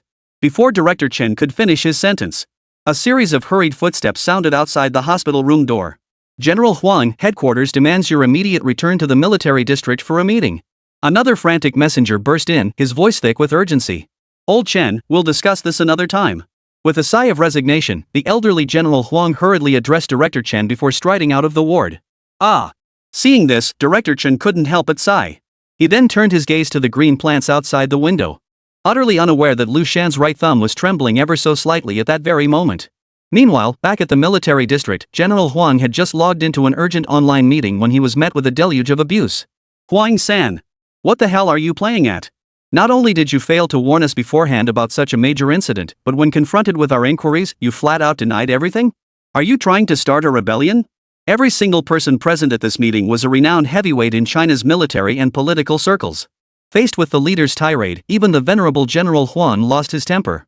He could only bow his head and explain gently to the leaders. Comrades, this truly has nothing to do with me. I genuinely knew nothing about this matter. Don't give me that. Who was it that overruled everyone to send that Matsuo dog back to Sakura country? And who was it that committed such an outrageous act, leaking all the intelligence on our agents infiltrating Sakura country? Now that trouble's hit, you're still denying it, aren't you?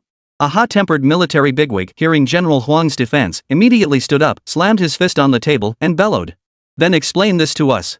If you're not involved, who is? The Eagle Nation? All right, everyone calm down. General Huang, as the overall commander of this operation, please explain the entire sequence of events to us now. The senior officer seated at the head of the table, sensing the tension escalating, stepped in to defuse the situation. He also gave General Huang the opportunity to explain the details of the Matsuo incident to the assembled leaders. Understood, sir. I'll explain the situation to everyone now. First, after our department determined that Matsuo Iken had mistaken China's exoskeleton battle armor for an alien artifact. So you're saying Matsuo Iken might have acted on his own initiative? After listening to General Huang's hour-long detailed explanation, the leader seated at the head of the table spoke first. Strange. Even if Matsuo Iken mistook our nation for aliens, that shouldn't justify him rebelling on his own initiative at this critical juncture. Director Zhao, have you uncovered any new information regarding Matsuo Ichiko's movements over the past few months? After hearing General Huang's explanation, the leaders also found the matter highly unconventional and immediately began discussing it with those around them. Director Zhao oversaw China's global intelligence reconnaissance operations. Findings? None. It all seems perfectly normal. He did visit Eagle Nation recently, but didn't stay long, left in the morning and returned by dawn. What? Why didn't you mention this crucial detail earlier? If Matsue's rebellion is connected to China yet occurred without our knowledge, it must mean something is driving his decisions behind the scenes. Could this be connected to the Eagle Nation? It shouldn't be. Normally, the Eagle Nation wouldn't engage in such meaningless actions at this time. Their focus should be entirely on the military exercises scheduled for a month from now. Even if they were to act, it would only be after the exercises conclude. Exactly, it defies all logic. But one thing is certain, Matsue's actions must be connected to his trip to the Eagle Nation. What? General Jiang, what did you say? Not logical. A white-haired elder abruptly interrupted the discussion with a loud voice. Yes, what is it? General Jiang was also puzzled by the interruption, but remembering the old man was the chief strategist at China's Military Strategy Research Institute, he instinctively answered. Exactly. It defies common sense. As if struck by a sudden realization, the elder scanned the room before declaring loudly. Has everyone here heard the name Liu Shan? Yes, that Liu Shan, the reincarnated individual with supernatural abilities. Then I ask you all, does Liu Shan's supernatural ability align with common sense? Is the America weapon system unveiled by Eagle Nation logical? Is it logical that Comrade Liu Shan used his supernatural abilities to create a series of cutting-edge technologies for China? Exactly. Everything about Eagle Chicken Nation and our China today is utterly unreasonable. What underpins our nation's irrationality? It's precisely Comrade Liu Shan's superpowers. And behind the irrationality of the Eagle Nation, there must be something supporting it. If I'm not mistaken, Matsuo Ichidog went to the Eagle Nation precisely to uncover the source behind its irrationality. And since Matsuo can deduce the existence of aliens behind our nation based solely on exoskeleton battle armor, then, upon witnessing the source behind Eagle Chow Nation's irrationality, Matsuo Ichiko will inevitably deem Eagle Chow Nation as aliens too. Just imagine, as a Japanese citizen, when you see your enemy China and your ally the Eagle Nation might very well be working together, which side would you choose? Under normal circumstances, you'd undoubtedly remain steadfastly loyal to your ally. But this is no ordinary situation. Matsuo Ichiko has already pledged his loyalty to our nation. Once he realizes China and the Eagle Nation are one and the same, choosing the Eagle Nation is impossible. As the saying goes, if you're going to go down, go all the way. Trying to please both sides will only lead to disaster. That's precisely why Matsuo Ken chose to launch his long-planned rebellion a month before the military exercises right now. But there remains one urgent matter we must resolve. Only after addressing this can we verify whether my conjecture holds true. How to prove that Matsuo Ichido's stance is entirely aligned with ours. This determines our next course of action. Chapter 63, Hua Nation's Response. With the matter laid out so plainly, the assembled leaders now grasped the broader context of the Matsuo Ichiko affair. The question now was, how could they prove Matsuo Ichiko's allegiance was wholly aligned with Huagua? He must stand firmly and unwaveringly on Huagua's side. If all goes as planned, Matsuo Ichiko is likely waiting anxiously for Huagua's response right now. Should we initiate public contact with Matsuo Iken at this juncture? Publicly? I don't think it's impossible. The people of Sakura Nation desperately need a powerful backer right now, or public sentiment there will spiral out of control. I disagree. It's far too early for public engagement. Moreover, Eagle Nation will certainly react to Matsuo Ichido's rebellion. I believe we should approach him privately. Agreed. I also advocate private contact with Matsuo. Our immediate priority is countering the Eagle Nation's military exercises in a month. Japan's petty skirmishes are irrelevant. I concur. We shouldn't expose Matsuo's connection to us yet. This pawn can be deployed perfectly during the military exercises in a month. Delivering a covert blow to the Eagle Nation then would be far more effective than any public engagement now. Ultimately, at the signal of the leader in the main seat, a democratic vote was held on how to approach Matsuo Ichido. The vote overwhelmingly favored private contact with Matsuo Ichido. Very well. It's settled then. General Huang San, you will oversee all follow-up matters concerning Matsuo Ichido. Finally, with the leader's concluding remarks, this emergency online meeting truly came to an end. At that moment, Matsuo Ichiko, who had just declared before the world's media that Sakura Nation must return to China's embrace, returned to the Revolutionary Army's temporary headquarters in the capital after concluding the interview. This was the Metropolitan Police Department building in Sakura Nation's capital. Officials involved in Matsuo Ichido's revolutionary plan now turned to him with anxious expressions. Indeed, Matsuo Iken had deliberately declared before the global media that his forces were Sakura Nation's revolutionary army, a revolutionary force destined to lead Sakura Nation toward a successful future. At that moment, Tashima Koichi, the former chief of the Sakura Nation's Metropolitan Police Department who had been chosen as their representative, spoke up first. Captain, no word yet from Huagua? I hear Eagle Country has already taken action. It could very well be today. Indeed, the Eagle Nation's military headquarters stationed in Sakura Nation was originally located not far from the nation's political center, a strategic placement designed to better monitor Sakura Nation. Upon receiving orders from their homeland, the Eagle Nation's troops swiftly assembled and marched toward Sakura Nation's capital. Matsuo Ichiko gazed at the Revolutionary Army's high command gathered before him through various means and couldn't help but sigh helplessly. By China's standards, this was nothing more than a rabble. But talk is cheap. Regardless of appearances, these individuals had chosen to join his revolutionary cause. The necessary reassurances must be given. With that thought, Matsuo Ichido spoke gently. Gentlemen, there is no need for excessive anxiety. While no concrete intelligence has yet been received from Huagua, verbal assurances pale in comparison to the tangible supportive weaponry. China has already smuggled its most advanced strategic weapons into the capital. With these strategic assets provided by China, we revolutionaries are fully capable of repelling the Eagle Nation's military forces. Indeed, aside from the original members of the Divine Eagle Special Forces, those who joined later were completely unaware that China had entrusted the exoskeleton battlesuits to Matsuo Ichidog. It was precisely for this reason that Matsuo Ikin chose this moment to reveal the truth to everyone. Strategic weapons? The others couldn't help but gasp upon hearing that term. Not just any weapon could be called a strategic weapon. Did Huagua possess such boldness? Would it dare to hand over strategic weapons at this critical juncture? As Matsuo Ichiko had stated, the tangible strength China demonstrated far surpassed any mere words. Thus, witnessing China's immense resolve, the Revolutionary Army members present couldn't help but breathe a sigh of relief. They then departed the Metropolitan Police headquarters to attend to their respective duties. Captain. China no, wait, the aliens still haven't responded? After everyone had departed, the former members of the Divine Eagle Special Forces returned. They knew the truth, there was no such thing as China or the Eagle Nation, they were all aliens. Not yet. But remember this, no one must learn about the aliens. The fewer who know, the more we gain. Little did he know, the moment Matsuo Ikin finished speaking, a square-jawed man suddenly appeared beside him. Mr. Chang? What brings you here? The newcomer was none other than China's highest-ranking agent stationed in Japan, and Matsuo Ichido naturally recognized this Chinese operative. Urgent dispatch from China. What? Mr. Chang, what did you say? Urgent message. Quick, read it out. Hearing this, Matsuo Ichiko couldn't help but shout excitedly. He had already prepared himself for the possibility that China might not respond. Order Matsuo to keep the dog hidden. Do not reveal any connection to China for now. All actions taken before the military exercises must not expose any ties to China. This urgent telegram represented the final solution reached by Huagua's top leaders after deliberation. First, Matsuo Ichido himself was a formidable and capable hero, while Huagua lacked detailed knowledge of the internal situation within Sakura Nation. Precisely because of this lack of understanding, Huagua's leadership did not assign Matsuo Ichiko as an executor. Instead, they tasked Matsuo Ichiko with managing potential contingencies during subsequent operations without revealing his ties to China. This approach served a dual purpose, to gauge Matsuo Ichiko's true capabilities and to test his loyalty, whether he genuinely stood with China and was willing to serve as its unconditional dog. Meanwhile, the expressions of the former Divine Eagle Special Forces members listening to China's urgent dispatch shifted from joy to sorrow. To them, this signaled China's lack of support for their operation. In stark contrast to the team members' sorrow, Matsuo Ichiko was overjoyed upon hearing this order. Amidst the incredulous stares of his teammates, Matsuo Ichiko addressed Mr. Chang of China with a broad smile and utmost respect. Yes. I will complete the mission. Chapter 64, The Cunning Matsuo Ichido.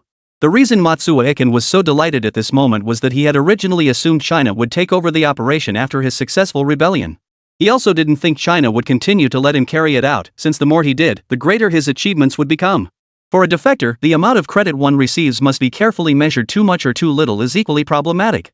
Unexpectedly, the Chinese side trusted him so much. No. Not China. The aliens. What Matsuo Ichiko feared most was that the aliens would stop him from acting. That would mean his mission as Matsuo Ikin was utterly complete, his tasks, his achievements, even his inner ambitions would all end right here. But now, the aliens actually trusted him so deeply. He must strive to be the perfect dog for the aliens. With this thought, Matsuo Ichiko watched Mr. Huagua-chung depart with a smile on his face. Captain. What's going on? A team member beside him asked Matsuo Ichiko, brimming with questions. After all, they couldn't fathom why Matsuo Ikin was so elated upon receiving this urgent telegram. How were they supposed to face the forces of the Eagle Nation? Don't worry. Just follow my lead when the time comes. I won't let you down. At that moment, Matsuo Ichido already had a brilliant plan in mind. To maximize its chances of success, he chose not to share it with those present. He knew that the fewer people who knew, the higher the probability of mission success. He then ordered someone to immediately contact the Eagle Nation's President Tiden using the contact information left by the Sakura Nation's Prime Minister. What? An urgent dispatch from Sakura Nation? From Ichiro Dinen? President Tiden, still in a meeting at the White House in Eagle Country, suddenly received word from his staff. The contact information Eagle Country had left for the Prime Minister of Sakura Nation had been dialed. The caller identified himself as Matsuo Ichido and demanded an audience with President Tiden. Matsuo Ichido? That Matsuo Ichido who staged a coup in Sakura Nation's capital? The very same Matsuo Ichido who just declared before the world's media that he would return Sakura Nation to China's embrace? He wants to see me now? Upon hearing this news, President Tiden was momentarily unsure what trick Matsuo Ikin intended to play. Logically speaking, since Matsuo Ikin had chosen to stage a coup and, after succeeding, dared to make bold declarations before the world's media about defecting to China, it naturally proved that China was the mastermind behind this coup, and Matsuo Ikin was merely a pawn. But why would this pawn of China now reach out to Eagle Nation? After the Eagle Nation concluded that Japan's military rebellion was a ploy by China to delay their joint military exercises, their initial plan was to have their forces stationed in Japan launch a retaliatory strike against the Japanese capital. After all, the Eagle Nation's primary strategic focus remained the military exercises scheduled for 1 month hence. If Japan can't deliver, there's always the Big Stick Nation. In short, all actions must yield to the military exercises. Though he had no idea what tricks Matsuo Ikin was up to now, a video meeting wasn't such a big deal. So Tiden instructed his subordinates to connect with Matsuo Ikin's contact. Soon, Matsuo Ichido's utterly sleazy face appeared on the video screen before Tiden and the hawkish nation's high-ranking officials gathered for the meeting. Mr. President, do you remember me? I once had the honor of visiting your country's Area 51 as a representative of Sakura Nation. Oh? Hearing Matsuo Ichikin's words, Tiden and the eagle-eyed nation's officials behind him were even more bewildered. If Matsuo Ichiko had visited Area 51, he should be well aware of the United States military capabilities. Yet, knowing the true depth of the Eagle Nation's capabilities, he still orchestrated a military coup in the land of the cherry blossoms. What exactly was he trying to achieve? His opening statement alone had piqued the curiosity of everyone in the White House. All eyes were fixed on what Matsuo Ichido would say next. I have witnessed your nation's true strength with my own eyes. Without exaggeration, your nation unifying the entire blue planet would be as simple as my current coup in Sakura Nation. Yet my nation's prime minister and high-ranking officials refuse to believe it. They cannot fathom your nation possessing such staggering power. Do you know, Mr. President? Japan's leadership has already been secretly contacting China. Yet my heart has always stood firmly with the Eagle Nation. That is the primary reason I launched this coup. I cannot accept Japan's leadership betraying the Eagle Nation. What? That old bastard Ichiro Tanaka has been secretly contacting China behind the Eagle Nation's back? Then where's the proof? It wasn't that they didn't believe Matsuo Ichiro's words, but many things required proof. Anyone could make things up, but what mattered most was evidence that could silence everyone. Matsuo Ichido understood this well. So, he logged off for a few minutes. When he logged back in, the surprised Eagle Nation leaders saw him clad in a set of black battle armor that gleamed with a cold, metallic sheen. What the hell is that? Tiden blurted out in shock. Mr. President, this is the evidence of the secret alliance between Sakura Nation and Hwagwa. This armor was secretly gifted to Sakura Nation by Hwagwa. Matsuo's declaration plunged the entire White House into stunned silence. China. China again. Who would have thought China possessed such groundbreaking black technology? More crucially, China had already turned Japan an ally of the Eagle Nation against them. Seeing no response from the Eagle Nation side, Matsuo Ichido quickly pressed his advantage. That's right. Sakura Nation has been turned. According to my intelligence, Sakura Nation will coordinate with China during the military exercises to deliver a fatal blow to your country. Mr. President, I refuse to watch my homeland, Sakura Nation, stray down the path of defecting to China. Aligning with Eagle Nation is Sakura Nation's only correct choice. That's why I chose to stage a military coup. And my statements to the global media after the coup were solely to keep China in check. To make China believe that post-coup Sakura Nation still stands on the same front line as China. Matsuo Ichido's impassioned speech utterly stunned the Eagle Nation officials present. After all, the battle armor he now wore was irrefutable proof. No nation other than the Eagle Nation or China could possibly craft armor of such exquisite workmanship. Could this be a staged performance orchestrated by Matsuo Ichiko himself? Such thoughts did cross the minds of the officials present. Mr. Matsuo, await my callback. With that, the video call ended at Tiden's signal. The Eagle Nation needed time to digest the massive amount of information Matsuo Ichiko had delivered. Meanwhile, on the other end, Matsuo Ichiko couldn't help but breathe a sigh of relief after the call ended. Indeed, he was gambling. Success or failure hinged on this very moment. Chapter 65, Liu Shan awakens. Everyone, share your thoughts. How much of what Matsuo Ichida just said from Sakura Nation do you think is true, and how much is false? On the Eagle Nation side, after the call ended, Tiden proactively asked the assembled Eagle Nation officials for their thoughts. Mr. President, I believe we must proceed with utmost caution. We absolutely cannot afford even the slightest misstep in this matter. We must avoid any potential setback that could ruin our efforts. The speaker was Wansen, the chairman of the opposition party. But after Wansen finished, Tiden looked around indifferently, not even acknowledging him with a response. Wansen understood this silence meant his advice had fallen on deaf ears. Before he could speak again, Baipu, a member of Tiden's faction, rose and declared, "Chairman, you're being overly timid. I believe we should trust Matsuo Iken's words.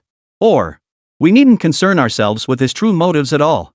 Whether he's scheming against our Eagle Nation or not, we can turn the tables and use him to our advantage." After hearing Bip's words, Tedeng gave a slight nod and signaled. Does anyone else wish to add anything? This statement clearly backed Bip's earlier position. Every person present was a seasoned veteran among seasoned veterans. Seeing Tiden's stance, they all understood his inclination. Who among them hadn't risen through the ranks of Eagle Nation's bureaucracy? Who would be foolish enough to misread the situation now? Indeed, Tedeng was willing to take the gamble. He was betting that Matsue's claim was true. After all, everyone present had already uncovered the true state of the Eagle Nation's current resources and the specific conditions within Area 51. Yet they knew nothing about the true state of China, America's real adversary. In Tiden's plan to unify the entire Blue Planet, the Eagle Nation would face only one adversary. That was the nation across the Pacific, China. But upon seeing the exoskeleton battle armor China gifted to Japan, Tiden himself began to question whether he could unify the entire Blue Star or rather, defeat China within his term. China's soaring AI had recently defeated Japan's America at the World Science Conference, and now learning of China's gift of exoskeleton battlesuits to Japan, Tiden no longer possessed his former confidence in defeating China. Daring to gift exoskeleton battle armor? This, to some extent, revealed that Huagua didn't place much importance on exoskeleton combat suit technology, or rather, that such technology held little significance within Huagua itself. It's not that exoskeleton battle armor is particularly difficult to develop. On the contrary, its fundamental design is actually quite straightforward. Any moderately developed nation in the world could reverse engineer and mass produce such armor within 6 months if gifted a single unit. Within Area 51 of the Eagle Nation, similar exoskeleton battlesuits exist. Their researchers cracked the suit's secrets from scratch in under 6 months, ultimately achieving mass production. China must be aware of this capability. Yet China dared to gift it despite this knowledge, proof that China possesses formidable confidence. This is precisely what Tedeng fears most. He understood that the two major parties in the Eagle Nation were now in a state of semi-open confrontation. He must lead his own party to achieve an unprecedented feat in Blue Star's history during the president's term. Only then could he crush the opposing faction and establish a one-party system in the Eagle Nation. Naturally, the opposing faction in Eagle Nation would not sit idly by. Yet they also understood they could not openly obstruct Tiden's actions. After all, if his plan succeeded, it would bring immense benefits to all Eagle Nation citizens. Thus, they could only pin their hopes on fate. Tiden's opposition party has now fully shifted its focus to the next presidential election 4 years hence. As long as Tiden fails to complete his plan to unify the entire Blue Star within this 4-year term, they will naturally reap the benefits during the next presidential cycle. Now, to fulfill his grand vision within his 4-year term, Tiden must take a gamble. The wager that Matsue's dog is entirely genuine. A gamble that he can exploit Matsuo Ichido. If this gamble succeeds, then Eagle Nation can deal a crushing blow to China during the military exercises 1 month from now. Moreover, Tiden harbors his own hidden agenda.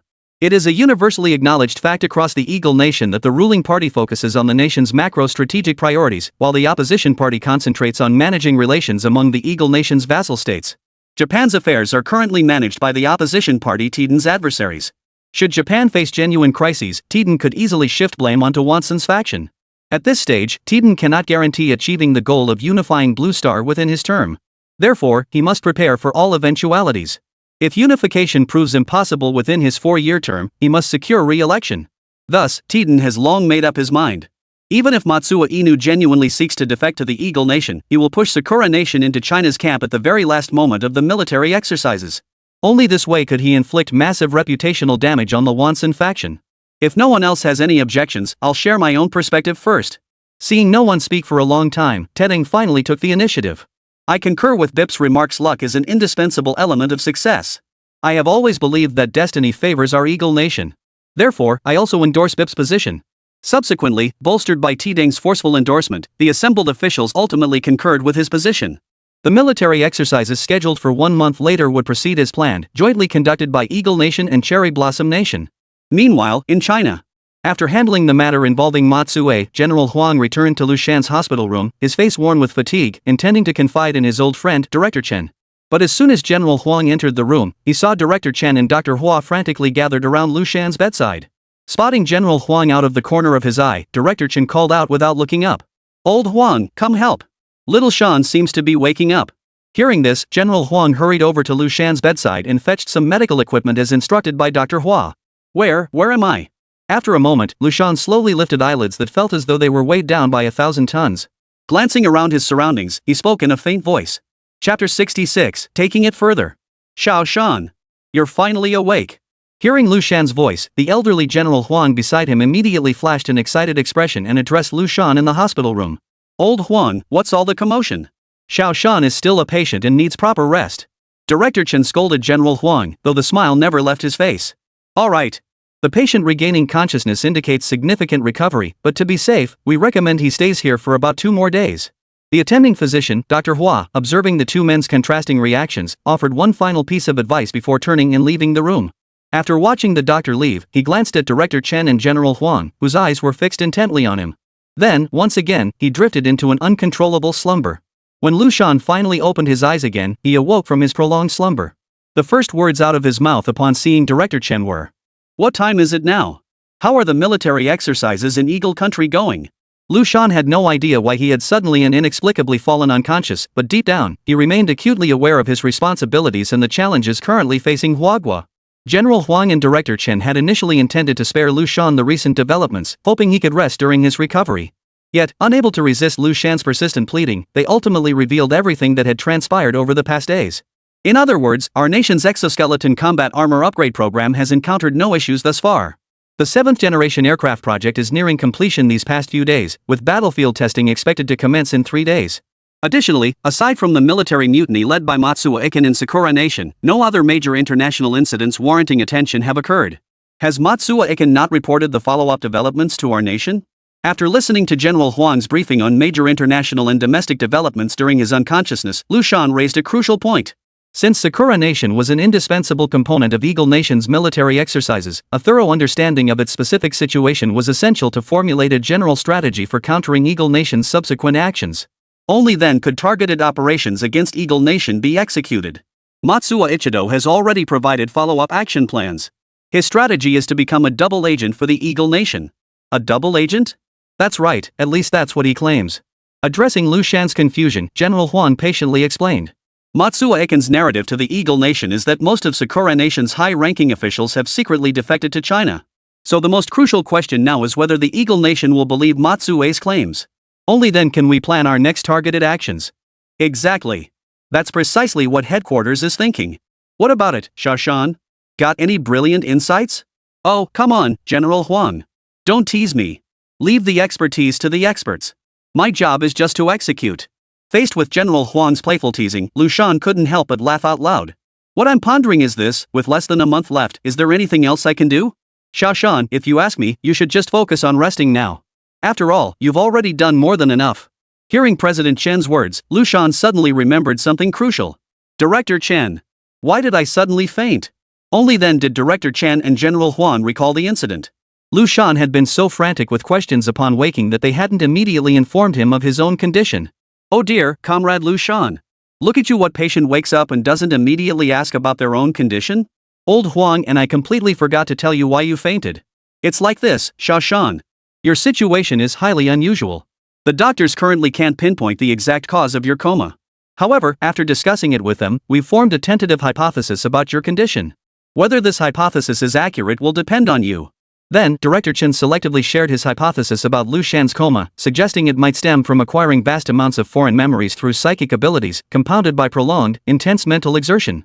Verifying this hypothesis is quite straightforward. All you need to do now is recall the knowledge acquired through your superpowers. After speaking, Director Chen looked at Liu Shan with a solemn expression, hoping Liu Shan would conduct a self-assessment of his condition as he suggested. Naturally, Liu Shan placed complete trust in Dean Chen. So at the Dean's prompting, Liu Shan promptly closed his eyes and carefully revisited the memories brought by his superpowers. Dean Chen. I believe what you said might be true. After a long moment, Liu Shan slowly opened his eyes and exclaimed to Dean Chen with a look of shock. Xiao Shan, what's going on? What did you just remember? Dean Chen, I've gained a much clearer understanding of how to use my own superpowers. Liu Shan looked at Director Chen with a face full of delight. Wait? What did you say, Xiao Shan? What do you mean by more familiar? Weren't you familiar with it before? General Huang, standing nearby, looked utterly perplexed, completely baffled by Liu Shan's cryptic remark. More familiar? Xiao Shan, explain it again so old Huang can understand too. Liu Shan repeated the analogy he had previously used with Dean Chen, comparing it to the difference between a high school student and an elementary school student. Currently, Hua Nation's technological level was roughly equivalent to that of an elementary school student. The knowledge granted to Liu Shan by his superpowers allowed him to reach the level of a high school student in certain areas. The leap in knowledge from elementary to high school was enormous.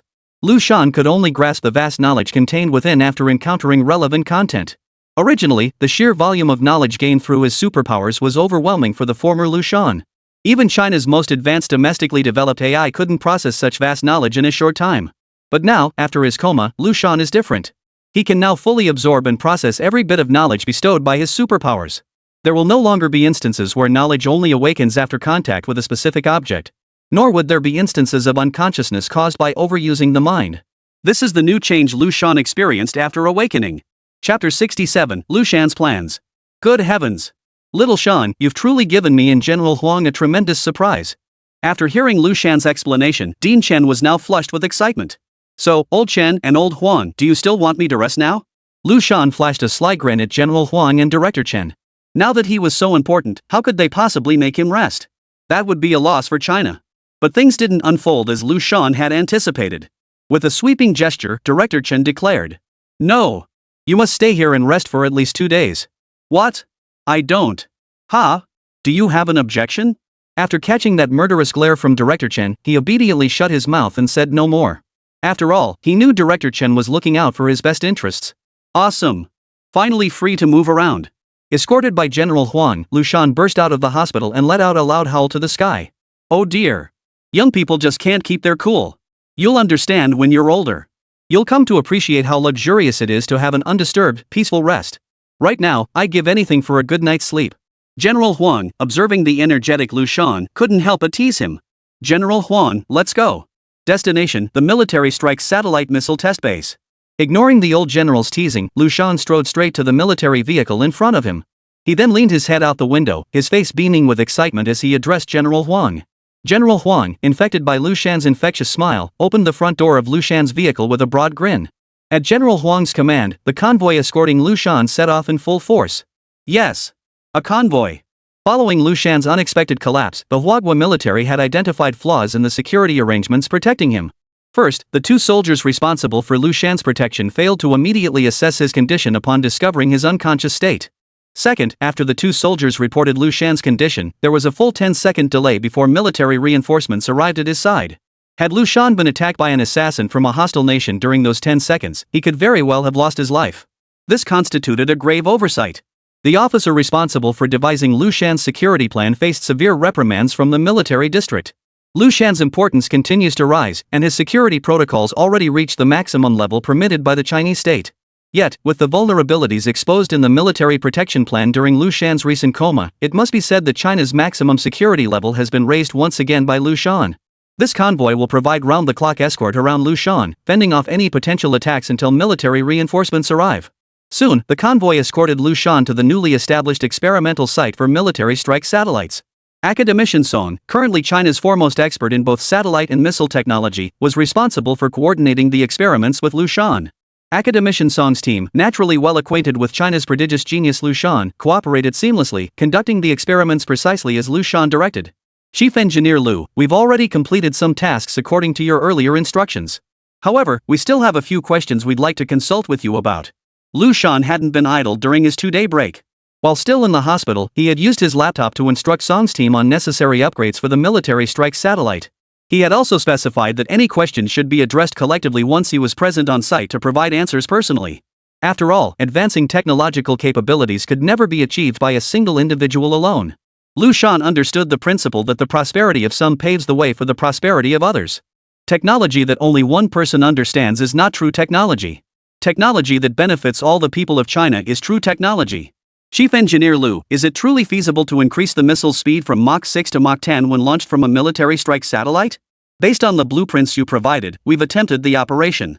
However, we find it incomprehensible and impossible to execute the maneuver where the missile breaks free from low Earth orbit, maintains third cosmic velocity, and then re-enters low Earth orbit. After a moment of deep thought, Liu Shan promptly provided his answer.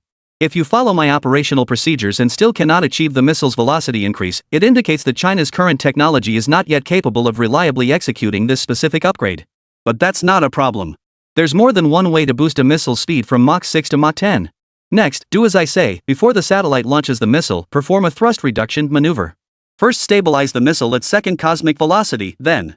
Following Liu Shan's instructions, the research team successfully completed the simulation experiment. It was at this very moment that the research team truly grasped the terrifying genius of Liu Shan. Missile velocity represents both the most critical and most challenging aspect of missile project research. The reason lies in humanity's current technological limitations, which prevent effective exploration of Blue Star's atmospheric environment. Consequently, most missile velocity experiments remain confined to conjecture. Yet Chief Engineer Liu, this genius, achieved a massive leap in missile velocity with just a few words. Before Liu Shan, even a marginal increase of just 0.x Mach in missile velocity was cause for major celebration. Yet Chief Engineer Liu achieved a 4 Mach velocity boost with just a few words. This was something no one had ever achieved or even dared to imagine. How could this not be astonishing? Naturally, the upgrade of military strike satellites cannot be limited to merely increasing missile speed. The critical advancement for military strike satellites now lies in their coverage capability. It must be understood that earlier military strike satellites could only conduct ultra-high-speed strikes worldwide when deployed in sufficient numbers. This flaw is potentially fatal. That flaw was their numbers. A single military strike satellite can only cover a fixed location. To achieve global coverage, military strike satellites must be deployed in ever-increasing numbers. But having too many isn't necessarily a good thing. Therefore, the primary goal for military strike satellites is to enhance their coverage range. And that's clearly no easy feat. Accordingly, Liu Shan's plan was to upgrade the existing 3 satellites during the period before the military exercises. At the very least, these 3 strike satellites must be capable of covering all Eagle Nation forces participating in the exercises. Chapter 68, Prelude to the Military Exercise. The date was May 1st. This day marked Labor Day, a globally recognized major holiday on Blue Star. However, this year's Labor Day was vastly different from previous ones. Only 10 days remained until the grandly announced military exercises of the Eagle Nation. Every nation on Blue Star was watching this impending military exercise unfold, for everyone understood the Eagle Nation's true purpose behind it. It was a blatant provocation aimed squarely at China. In the current global landscape, China stands as the second most powerful nation on Blue Star, surpassed only by the Eagle Nation. The outcome of this military exercise between the Eagle Nation and China could drastically reshape the global landscape. While Liu Shan was racing against the clock to accelerate the upgrade of military strike satellites. Across the ocean, the Eagle Nation was conducting its final pre-exercise drills within Area 51. Dr. Jack. The mass-produced super armor now requires one final test. This may well be the last experiment before the actual military exercises. Dr. Jimmy. You must now inspect the J-21 fighter jet to identify any potential issues after integrating Area 51 technology. Dr. Ash. You're finally here. That's right, the actual military exercises begin in 10 days. This is the final test for Area 51's secret weapons. Dr. Ash, the higher-ups are eagerly anticipating the grand debut of your signature weapon during these exercises. The final results of each test conducted within Area 51 had already reached the decision-making chamber of the White House and the Eagle Nation. At this point, only 5 days remained before the military exercises. All available resources from Area 51 are laid out before us. It is now time to share this information with everyone. At Titan's command, experimental results for every secret weapon within Area 51 were placed on the conference tables. Mr. President, if these materials are entirely accurate, give me a fleet and I can unify the entire blue planet. An Eagle Nation lieutenant general, his face aglow with excitement after reviewing the documents, declared to the assembled crowd. The separation of powers in Eagle Nation extends far beyond the executive branch. The relationship between the military and the government fully embodies the principle of checks and balances established at the nation's founding. The Eagle Nation's military often operates independently of government command, which explains why military actions in many Eagle Nation films completely contradict governmental interests. This stems from the fact that in the Eagle Nation, the government and military are not hierarchical entities but two nearly equal branches. Therefore, government resolutions are only communicated to the military when their execution is required. Titan turned to the excited-looking Army Lieutenant General, then pulled out another document and declared loudly, "General Ross, don't speak too soon. This is the Eagle Nation Intelligence Agency's reconnaissance report on China's military capabilities. Everyone is welcome to review it." After General Ross finished reading the new intelligence report, he asked in utter disbelief. "Mr. President, I have serious doubts about the authenticity of this document. Might you arrange for someone to clarify this for me?" Teton glanced at General Ross, whose expression had shifted, but said nothing. He merely gave a slight wave of his hand. Soon, an Eagle Nation official stood up. "General Ross, I am Emmerich of the Eagle Nation's Central Intelligence Agency. I wonder what questions you have regarding this document. I believe I may be able to address them for you." General Ross represented the military establishment of the Eagle Nation. Therefore, anticipating potential military concerns, Ted Den had specifically arranged for someone to address them before the meeting. General Ross wasted no time, laying out his doubts in one breath. First, how could China possibly possess combat armor comparable to our Eagle Nation's super armor? The wisdom of the yellow race simply cannot achieve such feats. Furthermore, how did you deduce that China's 7th-generation fighter is likely complete and could potentially rival our latest J-21? In General Ross's view, anything within Area 51 belonged to the Eagle Nation by virtue of its location on Eagle Nation soil. Therefore, all technology derived from Area 51 was inherently the Eagle Nation's property. This was the crystallization of American ingenuity. What? You say it still relies on Area 51? Come on, even without Area 51, with the ingenuity of the American people, this technology would have been developed effortlessly anyway. It just so happened to emerge from Area 51. General Ross, not only does China possess battle armor comparable to super armor, but also. Emmerich promptly briefed General Ross on Japan's situation. Since the military and government of the Eagle Nation essentially operate as two parallel lines that never intersect, the military doesn't inform the government of its actions. At most, they'll submit a report on whether an operation succeeded or failed to give the government a heads up. Therefore, the military is largely unaware of the government's activities. Before General Ross could react, Emmerich promptly addressed another question on his mind. Regarding the Chinese 7th-generation fighter you mentioned, CIA intelligence analysis indicates China currently possesses all foundational materials for its development. Their first 7th-generation RD team was established in March of the year before last. Judging by our Eagle Nation's J-series fighter development pace, which is accelerated by Area 51's black technology, China must have completed all 7th-generation testing by now. Given our understanding of China, the initial objective of developing their 7th-generation fighter was undoubtedly to surpass our Eagle Nation's J-20 fighter. Therefore, we have every reason to believe that China's 7th-generation fighter is now capable of barely matching our Eagle Nation's latest J-21 model. General Ross, as the supreme commander of this exercise, do you have any further questions? After hearing Emmerich's response, General Ross reviewed the initial intelligence on Area 51. He then shook his head at Emmerich and declared with arrogance, "China is nothing but a mere puppet." General Ross's response was exactly what Teton had anticipated. After all, the Eagle Nation had essentially laid all its cards on the table. Regardless of the final outcome, one must at least make a show of strength before the battle. Besides, Teton and his men genuinely believed this arsenal would be enough to thoroughly crush China's fighting spirit during these military exercises. Only 2 days remained until the exercises began. Huff. Liu Shan finally stepped out of the laboratory doors. China's military strike satellite missiles were also finally completed at this moment. Chapter 69, Military Exercise Part 1. May 10th. As the first rays of dawn touched the Sea of Cherry Blossoms, a vast fleet bearing the Eagle Nation's flag surged over the churning waves. At this moment, the Eagle Nation's fleet was less than 100 kilometers from Huagua's territorial waters. How could such precise data be obtained? Because several soldiers standing at the bow of the Eagle Nation's aircraft carrier could now clearly see the red flags flying atop China's Coast Guard vessels in the distance. General Ross. We are about to enter Chinese territorial waters. Shall we proceed? Advance. Ignore the Chinese Coast Guard vessels. Do not halt until the Chinese Navy makes its presence known. Just as General Ross's aide was about to relay the order, Ross paused as if struck by a thought and added, "Additionally, send a small detachment of Sakura Nation naval forces ahead to scout the route. At the very least, we can shift the blame onto Sakura Nation later." Aye. Meanwhile, media outlets from around the world had already arrived by helicopter above the Eagle Nation fleet. When they saw the Sakura Nation naval forces charging straight toward China's waters, they couldn't help but exclaim, "What? Have Japan and the Eagle Nation completely lost their minds? They're just barging straight into China's waters. We can already see China's Coast Guard vessels nearby. I wonder how China will respond to this Japanese force and the subsequent Eagle Nation forces. How is this not a drill? They're just sending Japan's navy to scout ahead. I can already picture how the Eagle Nation will later shift all blame onto Japan. Whether the Eagle Nation will shift blame onto the Cherry Blossom Nation depends entirely on the outcome of this military exercise. It all hinges on how China chooses to respond to this Eagle Nation drill. Regardless, I don't think China stands a chance against Eagle Nation's military exercises.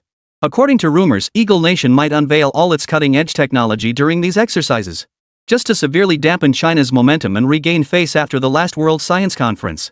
Who knows if China can handle it? In the past, I'd never have believed China could confront the Eagle Nation's ultimate strategic weapons head-on. But China's move at the last World Science Conference was truly unexpected. Now I can't guarantee the Eagle Nation will defeat China with its absolute trump cards, but I believe the final outcome will inevitably belong to the Eagle Nation. Look! China's Coast Guard vessel is moving. Under the live broadcast of global media, China's Coast Guard vessel was charging straight toward the forces of the Eagle Nation and the Cherry Blossom Nation. This sight inevitably brought to mind a Chinese idiom among the gathered journalists. An ant shaking a tree. Good heavens! How dare China's Coast Guard do this? Have they lost their minds? Compared to the statements from some neutral media outlets, those media outlets that had taken money from the Eagle Nation were far less polite. Oomph. I'd wager 80% that this Chinese Coast Guard vessel is attempting to sacrifice itself to block the Eagle Nation's naval forces. Pity that even if they all perish, China won't remember their names because China is about to be thoroughly crushed by the Eagle Nation. The action on the sea wouldn't pause just because of media chatter in the sky. China's Coast Guard vessel charged at full speed toward the Japanese ships about to enter Chinese waters. No one believed a mere Coast Guard vessel could pose any threat to the Eagle Nation's forces. Meanwhile, the soldiers aboard the Cherry Blossom Nation's fleet watched with keen interest as the Coast Guard ship drew ever closer.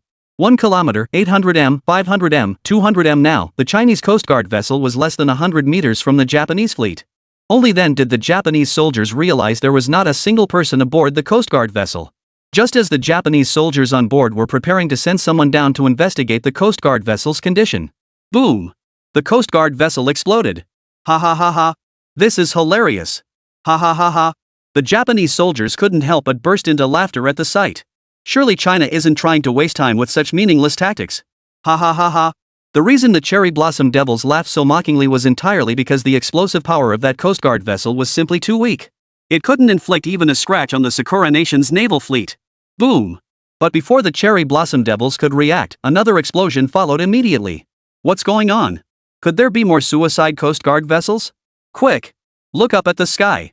Just as a young Japanese soldier lifted his head, a missile detonated mere meters away. The poor little devil met his emperor in death. The remaining Japanese soldiers looked up in horror to discover that the blue sky had suddenly become filled with an overwhelming barrage of missiles. And every single one of them was heading straight for the Japanese fleet. Boom! After a relentless barrage, the Japanese fleet approaching Chinese waters was utterly annihilated without even catching a glimpse of the enemy. Look up at the sky. Reporters aboard a distant media helicopter were the first to witness the truth. As the camera panned upward, everyone watching the live broadcast witnessed an unbelievable sight. Above the blue sky and white clouds, China's Air Force had appeared out of nowhere. Is this China's secret weapon? Why have we never seen it before? Soon, other media outlets noticed the anomaly and quickly raised their cameras as well. Good heavens! Is this China's 7th-generation fighter? Its sleek silhouette is absolutely stunning. It's not just sleek, it's incredibly powerful. It effortlessly destroyed the Sakura Nation's fleet. What kind of missile is that? I just saw the anti-aircraft missiles launched from the Sakura Nation fleet, but they didn't even make a dent. China's 7th-gen fighter must be equipped with the world's most advanced stealth materials. Not only did Sakura Nation fail to detect it, even Eagle Nation couldn't spot the Chinese fighter right under their noses. Following a reporter's commentary, everyone finally shifted their gaze to the nearby Eagle Nation naval fleet. They witnessed the fighter jets deployed on the Eagle Nation's aircraft carrier only now slowly taking off from the fleet. It was utterly unbelievable. Chapter 70, Military Exercise Part 2. Understand this. Compared to wars of the past, modern warfare is called information warfare. Information, it means effortlessly defeating the enemy by knowing all their internal details. And this is precisely what the Eagle Nation, the world's foremost superpower, excels at. Remember, before China's Beidou satellites were launched, all Eagle Nation had to do was shut down its own satellites. And military forces worldwide wouldn't even know which way to go. How could they possibly fight? Who would have thought that even the Eagle Nation would be subjected to information suppression by China this time? Let the J-21 strike last. Under General Ross's command, all of Eagle Nation's air forces had been deployed solely to shoot down that conspicuous red formation in the sky. They had always been the ones who could sneak into other countries using stealth fighters. Who would have thought that this time, China's stealth fighters would outmaneuver them? This was a tremendous humiliation for the Eagle Nation. Yet China's fighters in the sky showed no fear in the face of the Eagle Nation's assault. Instead, every Chinese fighter followed its trajectory, charging straight toward the Eagle Nation's fighter squadron. Boom! Only when several Eagle Nation fighters were effortlessly shot down by China's 7th-generation jets did the Eagle Nation fighters suddenly realize something was terribly wrong. No. Impossible. How could conventional fighters be equipped with so many missiles? How could there be so many? What the Eagle Nation didn't know was that after Liu Shan's upgrades, the 7th generation fighters had abandoned conventional ammunition loading methods. Missiles were compressed and reinstalled onto the aircraft. Compared to conventional fighters, the 7th generation aircraft now possess truly unlimited ammunition. Quick! Change tactics. Overwhelm them with numbers. Fly in groups of 4. Even if it means a 4-to-1 casualty ratio, take down China's Air Force. The Eagle Nation's officers immediately altered combat orders, exploiting their numerical superiority. Hit. I got one. The revised combat orders quickly bore fruit. A missile fired from an Eagle Nation J-20 fighter struck the Chinese 7th generation aircraft squarely. But then something utterly unexpected happened. As the dense smoke from the impact dissipated, the Eagle Nation pilot stared in horror. The Chinese 7th generation fighter, despite being hit, remained completely undamaged. When Liu Shan was first appointed chief engineer of the 7th generation fighter program, he had made a statement. The most critical weakness of all Air Force fighters worldwide is structural instability. Sometimes, even a stray bullet during low-altitude combat can bring down a fighter jet. Therefore, from the very start of the 7th generation fighter's construction, we must specifically reinforce this weakness. At the very least, we must ensure the 7th generation fighter can withstand 2 enemy missiles during combat. This was something no pilot from the Eagle Nation had ever imagined. Nor had the media journalists observing from afar ever imagined such a thing. A fighter jet that could take a direct missile hit and emerge unscathed? Good heavens! This is utterly unbelievable. How is it possible? How could China possibly possess such formidable fighter jets? A fighter jet can withstand a missile? The US, UK, and France haven't developed a single missile-resistant project to date. This is absolutely incredible. At that moment, General Ross in the Aircraft Carrier Command Center realized the situation was spiraling out of control. He immediately issued orders. All fighters except the J-21 return immediately. Leave this battle to the J-21. Having witnessed everything firsthand, the Eagle Nation fighter pilot had completely lost all will to fight, his mouth spewing out in a frenzy. God! This can't be real. None of this is real. Upon hearing General Ross's command, all fighters immediately turned around and fled toward the Eagle Nation's aircraft carrier. What? What's going on? Did the Eagle Nation chicken out? Are they running away? Media reporters in the distance also noticed the unusual activity on the battlefield. No! Look! Dozens of fighters that were at the rear of the Eagle Nation formation are now heading in the opposite direction.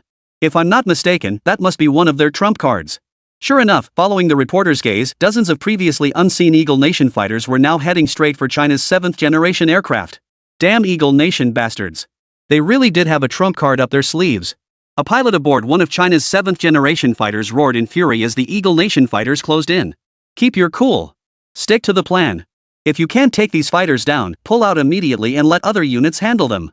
Also, Xiaoqi, your fighter just took a missile hit, be extra careful. Don't give the Eagle Flag Nation any openings. The Eagle Nation's fighters launched their assault on China first. Missiles launched from the Eagle Swan Nation's fighters streaked toward the Chinese 7th generation fighter like shooting stars, trailing brilliant contrails. What the Eagle Nation J-21 pilot never anticipated was that the Chinese 7th generation fighter pilot didn't evade at all. Instead, relying on its defensive capabilities, it chose to confront the missiles head-on. Boom! The dense smoke from the missile's collision with the Chinese 7th generation fighter completely obscured the Eagle Nation J-21 pilot's vision. But instead of waiting for the smoke to clear, the Eagle Nation J-21 pilot aimed directly at the smoke and fired another missile. Within the smoke, the Chinese 7th Gen fighter detected the J-21's intent via radar and abruptly pulled the aircraft into an extreme position. The entire aircraft remained shrouded in thick smoke, and the Eagle Nation's next missile just barely grazed the underside of the 7th generation fighter as it swept past. The pilot of the Chinese 7th generation fighter then launched his counterattack. The instant the Eagle Nation missile entered the thick smoke, China's 7th generation fighter's missile burst forth from the fog, streaking straight toward the Eagle Nation J-21. With no time to react, the Eagle Nation's J-21 was forced to turn toward the incoming missile. But to everyone's astonishment, the Eagle Nation's J-21 managed to withstand the missile. Holy crap! When did China and the Eagle Nation acquire such formidable fighters? Why? What kind of military might do the two most powerful nations on Blue Star possess now? Why are we kept completely in the dark? At that moment, all pilots of China's 7th generation fighters received orders. Experiment complete. The Eagle Nation's fighter is on par with our nation's 7th generation aircraft. Withdraw as directed. Leave the rest to other units. All of China's 7th generation fighters, which had been engaged in combat with the Eagle Nation's J-21s, simultaneously chose to withdraw.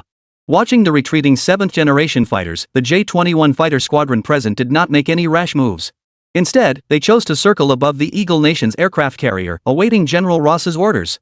Chapter 71, Military Exercise Part 3. General Ross, Colonel Moss's fighter squadron requests your next orders. A liaison officer spoke up in the carrier's command center.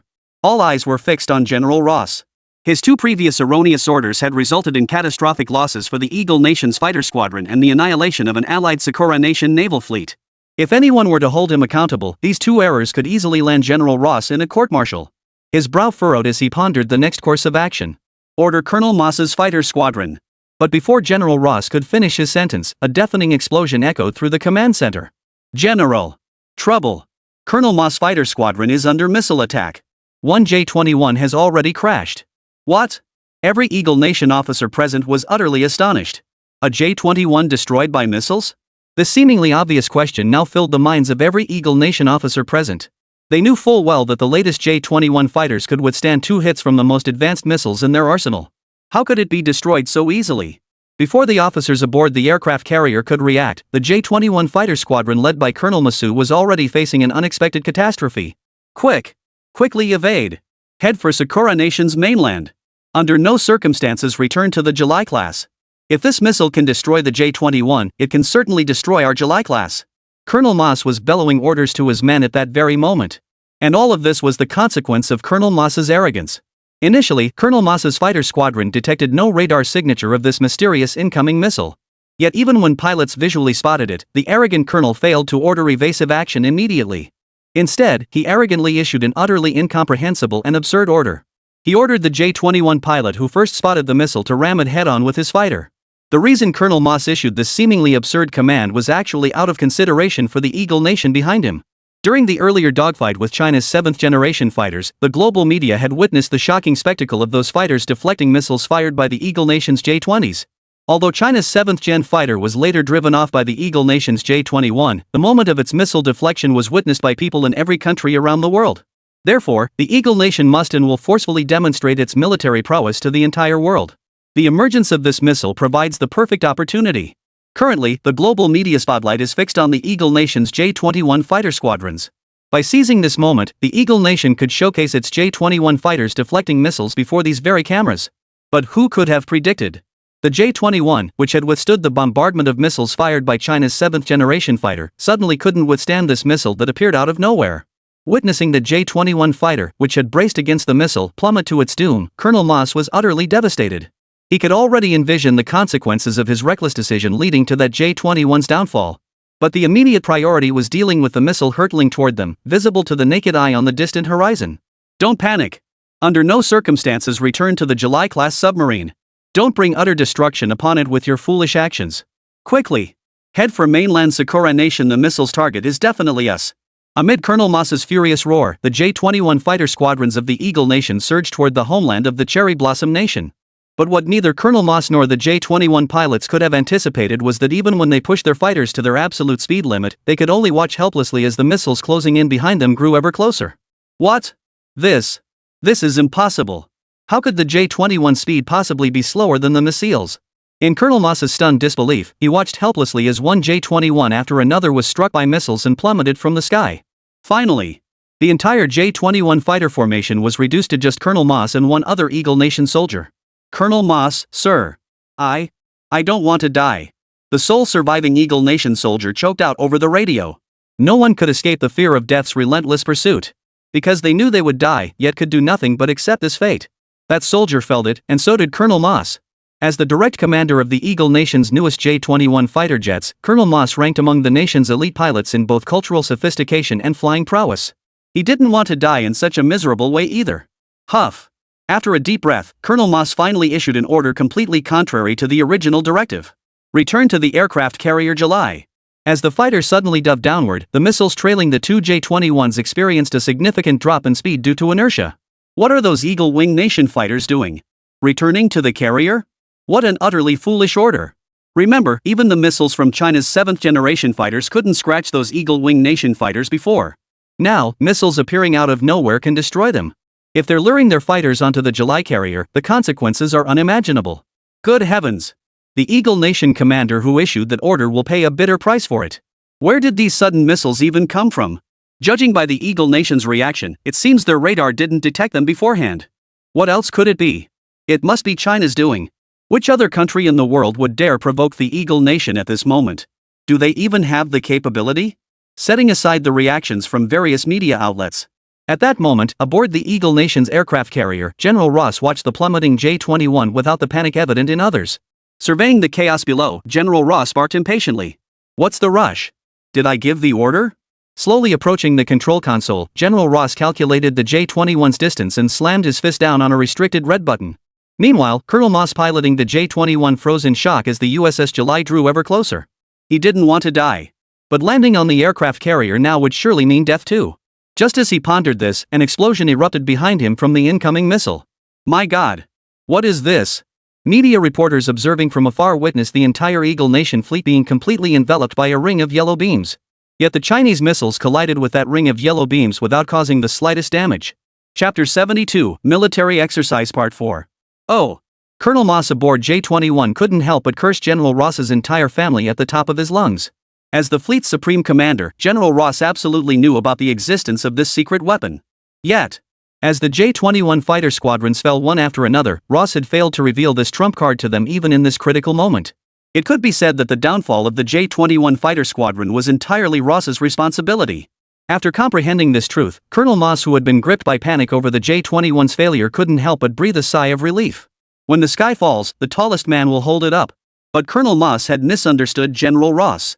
It wasn't that Ross didn't want to deploy this secret weapon sooner. He had forgotten. That's right. He had forgotten. Upon learning of the first J-21's crash, General Ross initially dismissed it as an accident, believing there was no urgent need to reveal the Eagle Nation's trump card so soon. But no one could have foreseen that the entire fighter squadron would be reduced to just 2 aircraft in less than 5 minutes after the first J-21 crashed. It wasn't until he watched Colonel Moss order the last 2 J-21s to return to the USS July that General Ross had no choice but to deploy the secret weapon known only to him aboard the entire fleet. At that moment, under the stunned gazes of everyone present, General Ross slowly addressed the assembly in the command center. This is the Aegis Shield, Athena's shield. Capable of withstanding up to 3 strikes from small nuclear warheads, it is the latest defensive weapon of our Eagle Nation. Until now, I alone knew of its existence throughout the entire fleet. First, failing to rescue our J-21 fighters immediately was indeed my failure. I express my deepest condolences for the pilots of the J-21s who tragically lost their lives. General Ross knew full well that he bore inescapable responsibility for failing to rescue the J-21 fighter squadron despite being aware of the Aegis Shield's existence. Yet the cunning Ross chose to sidestep this matter. But now is not the time to discuss my responsibility. What is the situation now? It is war. The enemy's missiles could strike again at any moment.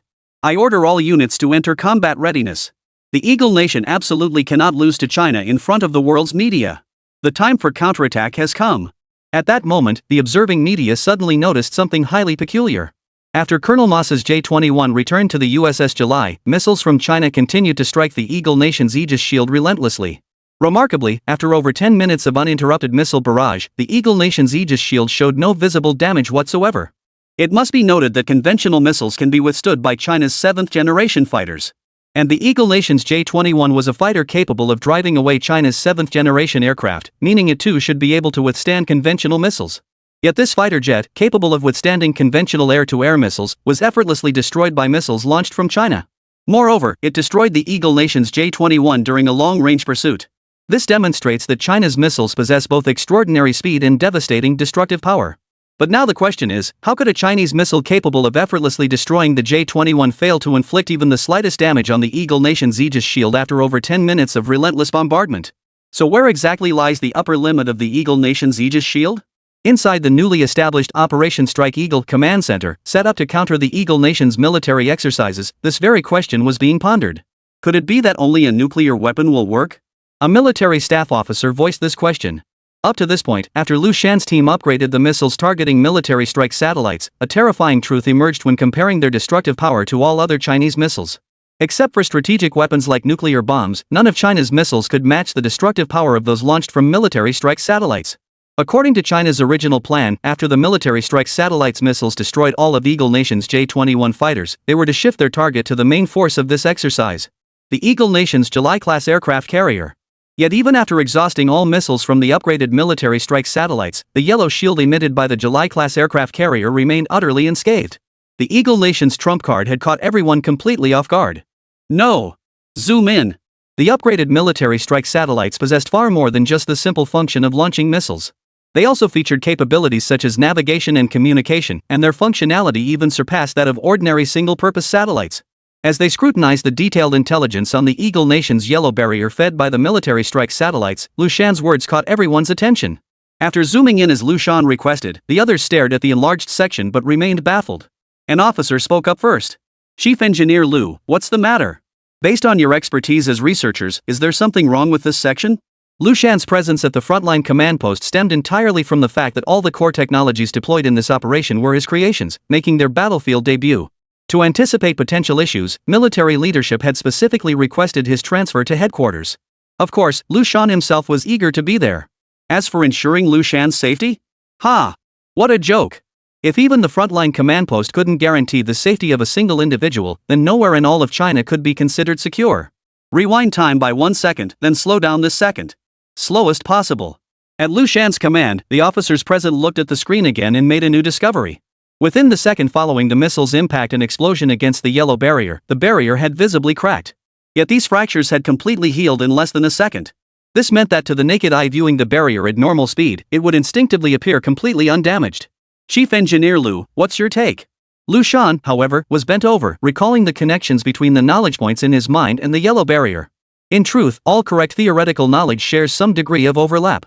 Liu Shan was now using his existing knowledge to deduce possible explanations for the yellow barrier. Barring any surprises, there are two plausible theories regarding this yellow barrier. The first possibility is that the barrier's energy can be transmitted internally. No matter where a crack appears, the central energy source can rapidly replenish the damaged section. However, this also implies the barrier's defensive power is virtually limitless. Chapter 73, Military Exercise Part 5. What? Upon hearing Liu Shan's first theory, every officer in the command center was simultaneously stunned. You've got to be kidding me. Near infinite energy? How do we even fight that?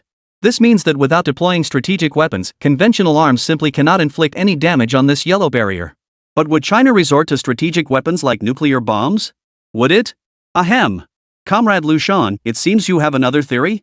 It was General Huang who snapped back to reality first, his words pulling the officers out of their own speculative reveries. Yes. Compared to the first hypothesis, I personally believe the second one holds greater plausibility. To be honest, Liu Shan hadn't anticipated such a strong reaction from these officers. Hadn't he explicitly stated there were two possibilities? Surely they should at least hear him finish before jumping to conclusions. What Liu Shan didn't know was that in normal military situations, when faced with two different speculations about an event, the subconscious instinct was to voice the more probable one first. Speed is crucial in warfare. Once on the battlefield, after stating the first possibility, there might be no chance to mention the second. The second possibility is that the yellow barrier can absorb the energy released by the missile explosion and then use that energy to repair itself. As Liu Shan delivered his second hypothesis in a concise, rapid-fire manner, the officials present reacted even more violently than they had to the first. What? Absorb energy? Could it even absorb a nuclear bomb? Earlier, under the first possibility, everyone had fantasized about using nuclear bombs to breach the yellow barrier. But now Liu Shan claimed it could absorb energy? Didn't that mean even a nuclear bomb couldn't inflict the slightest damage on the yellow energy barrier? No. You've misunderstood. The second hypothesis is definitely the easier solution. Liu Shan hurriedly interrupted the officer's wild speculation. Gentlemen, please consider this: the scene we just witnessed the moment the yellow barrier cracked was triggered by a single missile. A single missile caused a fissure in that yellow energy barrier. Do you recall the preparations made before this missile launch? At Liu Shan's prompting, the officers present recalled the unusual circumstances preceding this missile launch. To avoid losses caused by missile collisions, this launch had adopted Liu Shan's suggestion. Each missile targeted a distinct objective. This was no game. The upgraded missiles now possessed autonomous tracking capabilities. Unlike conventional guided missiles, these upgraded versions could even change targets mid-flight. That's right. They can change targets mid-flight. To maximize the effectiveness of every single missile. Not a single missile is targeting the same objective. Liu Shan and the officers of Huadhua not only had complete confidence in the missile's destructive power, but also placed immense trust in its accuracy. The result? Not a single missile hitting the yellow barrier targeted the same objective. Chief Engineer Liu, what you're saying is... The officer who spoke handed the final word to Liu Shan. Exactly. According to Soaring Eagle analysis, just 5 missiles are needed to breach a large hole in the yellow barrier.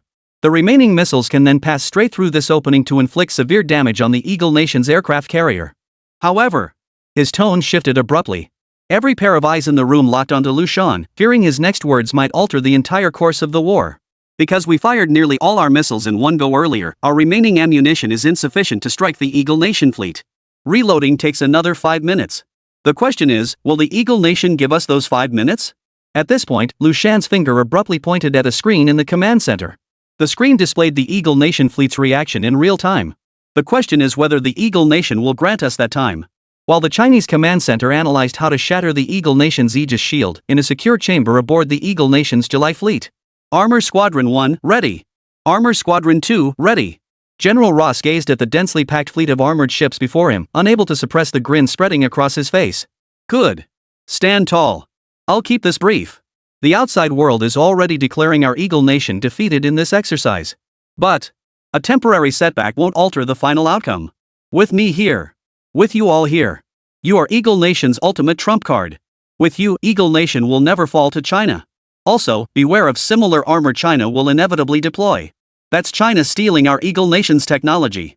Pirated versions will never defeat you. General Ross deliberately framed China's exoskeleton armor technology as theft tactic to bolster Eagle Nation soldiers' morale. After all, through previous engagements, General Ross had clearly sensed a severe decline in morale. Therefore, this armored unit before him was the trump card to turn defeat into victory. Now, secretly board the designated transport to the location of China's military command headquarters. Exterminate every last soldier of the Chinese army.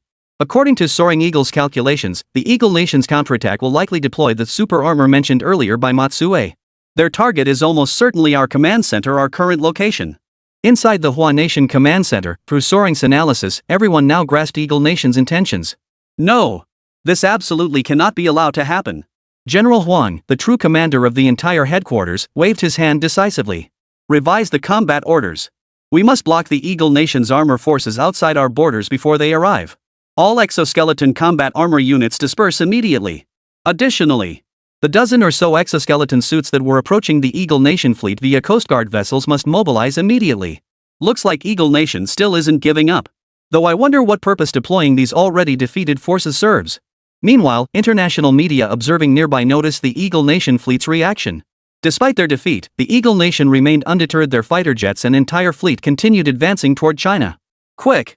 Look! Something's underwater. At the reporter's cry, all media outlets instinctively turned their gaze toward the water below.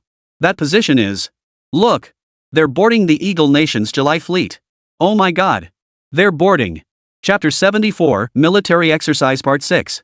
Under the gaze of the world's media, through high-definition cameras, people everywhere witnessed this terrifying spectacle.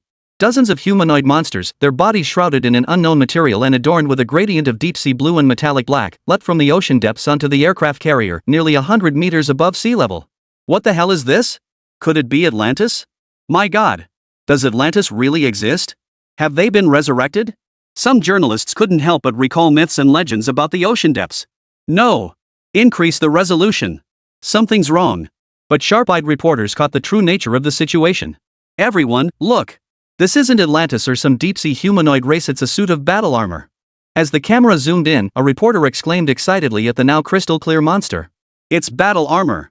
Good heavens, this is unprecedented in human history. Look at that exquisite, fluid design. Could any nation on Blue Star truly craft such masterful armor? This seems like something only legendary gods or demons could create.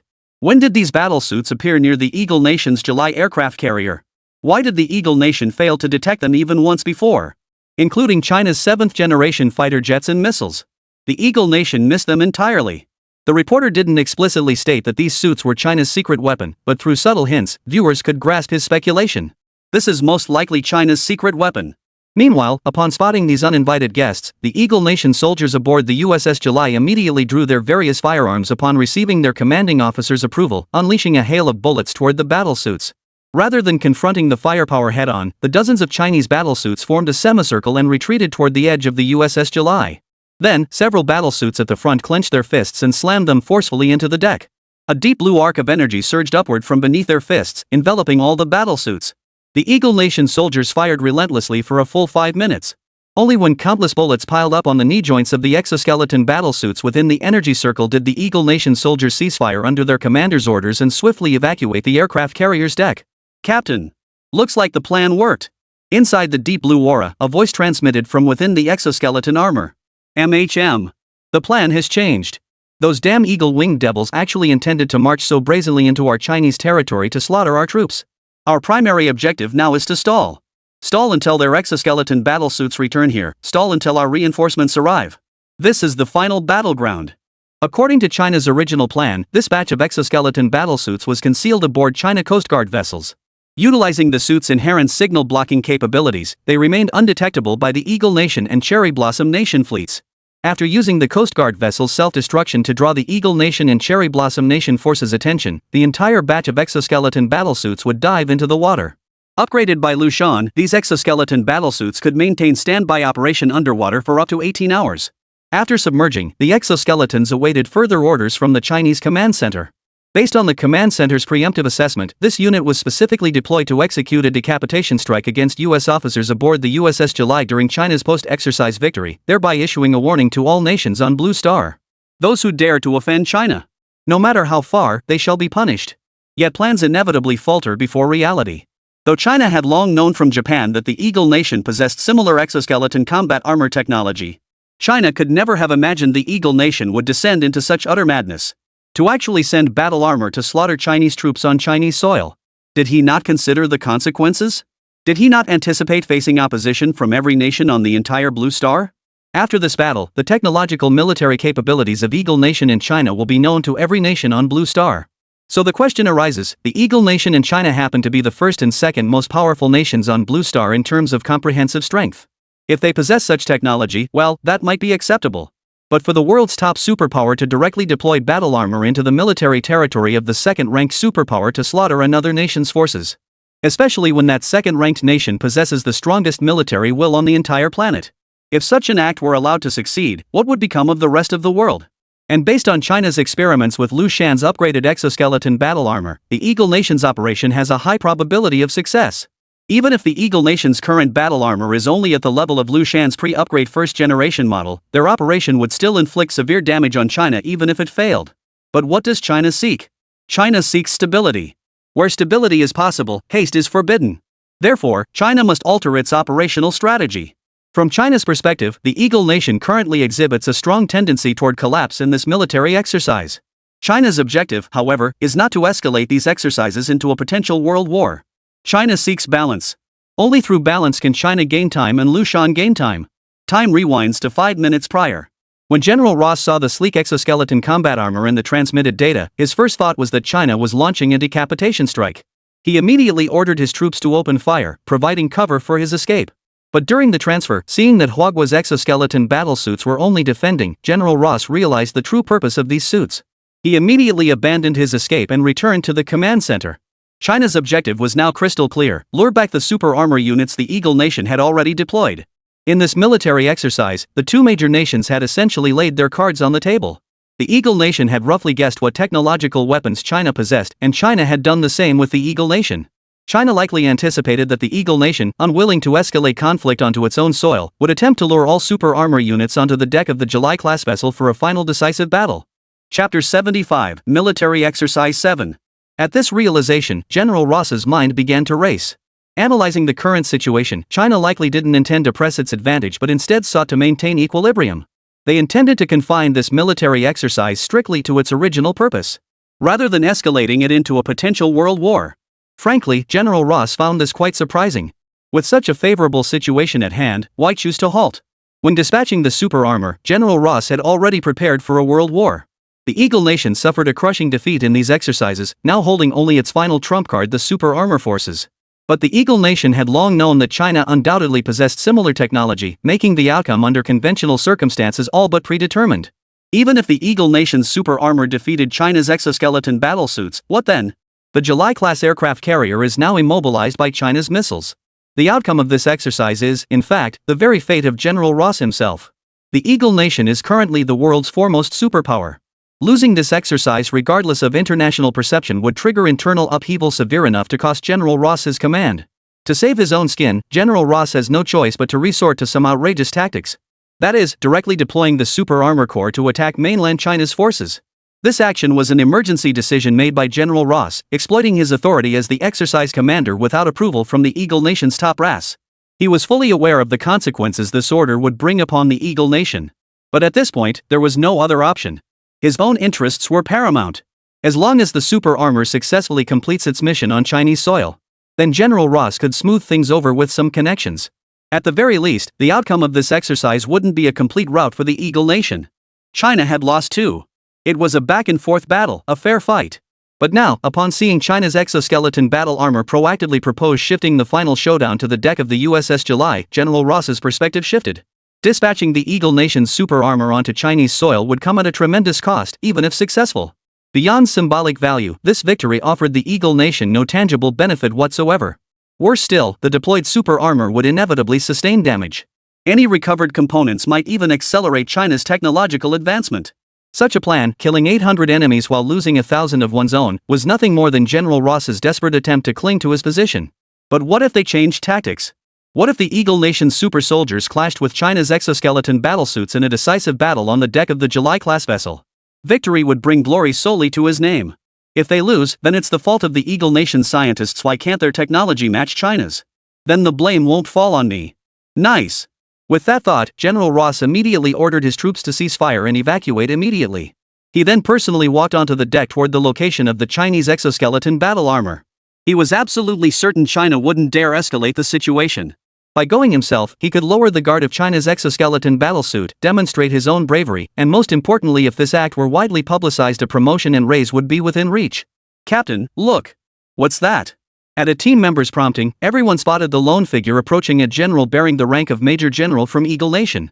Holy crap! Look, who's that? That looks like General Ross, the Commander-in-Chief of Eagle Nation's military exercises. Journalists in the sky gasped in astonishment when they saw General Ross approach the deck alone, where only the Chinese exoskeleton battle armor stood. Good heavens! Why is General Ross personally coming alone to meet these mechs? Do they know each other? Or is this a negotiation? Of course it's negotiations. Didn't you see Eagle Nation's soldiers strafe these mechs for nearly 5 straight minutes just now? Even if it is negotiations, the Eagle Nation's general is incredibly brave to come alone like this. Meanwhile, the two sides, still some distance apart on the deck, stood silently in place. No unnecessary movements. No unnecessary words. Both sides simultaneously reported the situation to their superiors and awaited orders. Yes, that's exactly it. China likely doesn't want to escalate the situation further. General Ross masterfully employed China's diplomatic euphemisms, making no mention of the true purpose behind deploying the super armor.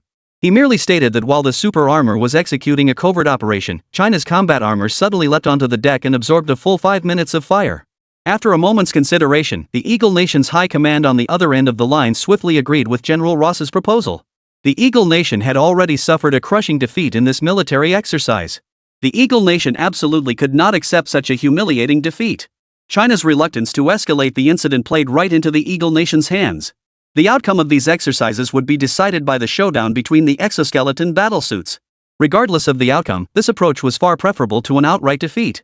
Upon receiving this intelligence, Titan immediately contacted China's highest leadership for in-depth discussions regarding the military exercises. Meanwhile, China's exoskeleton combat suits were also in contact with their high command. After relaying the on-site intelligence, the senior official on the other end of the line responded as if anticipating this development. The Eagle Nation is desperate to wrap up this half-hearted military exercise. They need us now. I'm sure you understand the situation. Our reinforcements haven't arrived yet, so act as you see fit. Remember, do whatever you need to do. China has your back. Upon hearing this response, Captain Li Liang of China's exoskeleton combat suit team stepped forward to stand directly before Captain Ross. We're aware of your plan. We can cooperate. After all, none of us wants this escalating, right? General Ross, observing Li Liang approaching alone, flashed an exaggerated smile and addressed him. Have you made your decision? Or is it just you who's decided? Li Liang's voice remained perfectly calm, undisturbed by General Ross's repulsive grin in tone. Of course. It's us, Eagle Nation, and you, China. The moment General Ross finished speaking, bang! A gunshot rang out as Li Liang's bullet struck General Ross squarely between the eyes. Then what use are you? Chapter 76, Military Exercise Part 8. What? General Ross of Eagle Nation is dead. The journalists hovering overhead were more stunned than the participants themselves by this absurd turn of events. The Eagle Nation's supreme commander for these military exercises had perished in such an absurd manner. Not even a TV drama would dare depict such a plot twist. Oh my god. Is that battle armor really from China? How dare they do that? Isn't "do not harm the messenger when two armies are at war" a Chinese idiom? How could they do such a thing?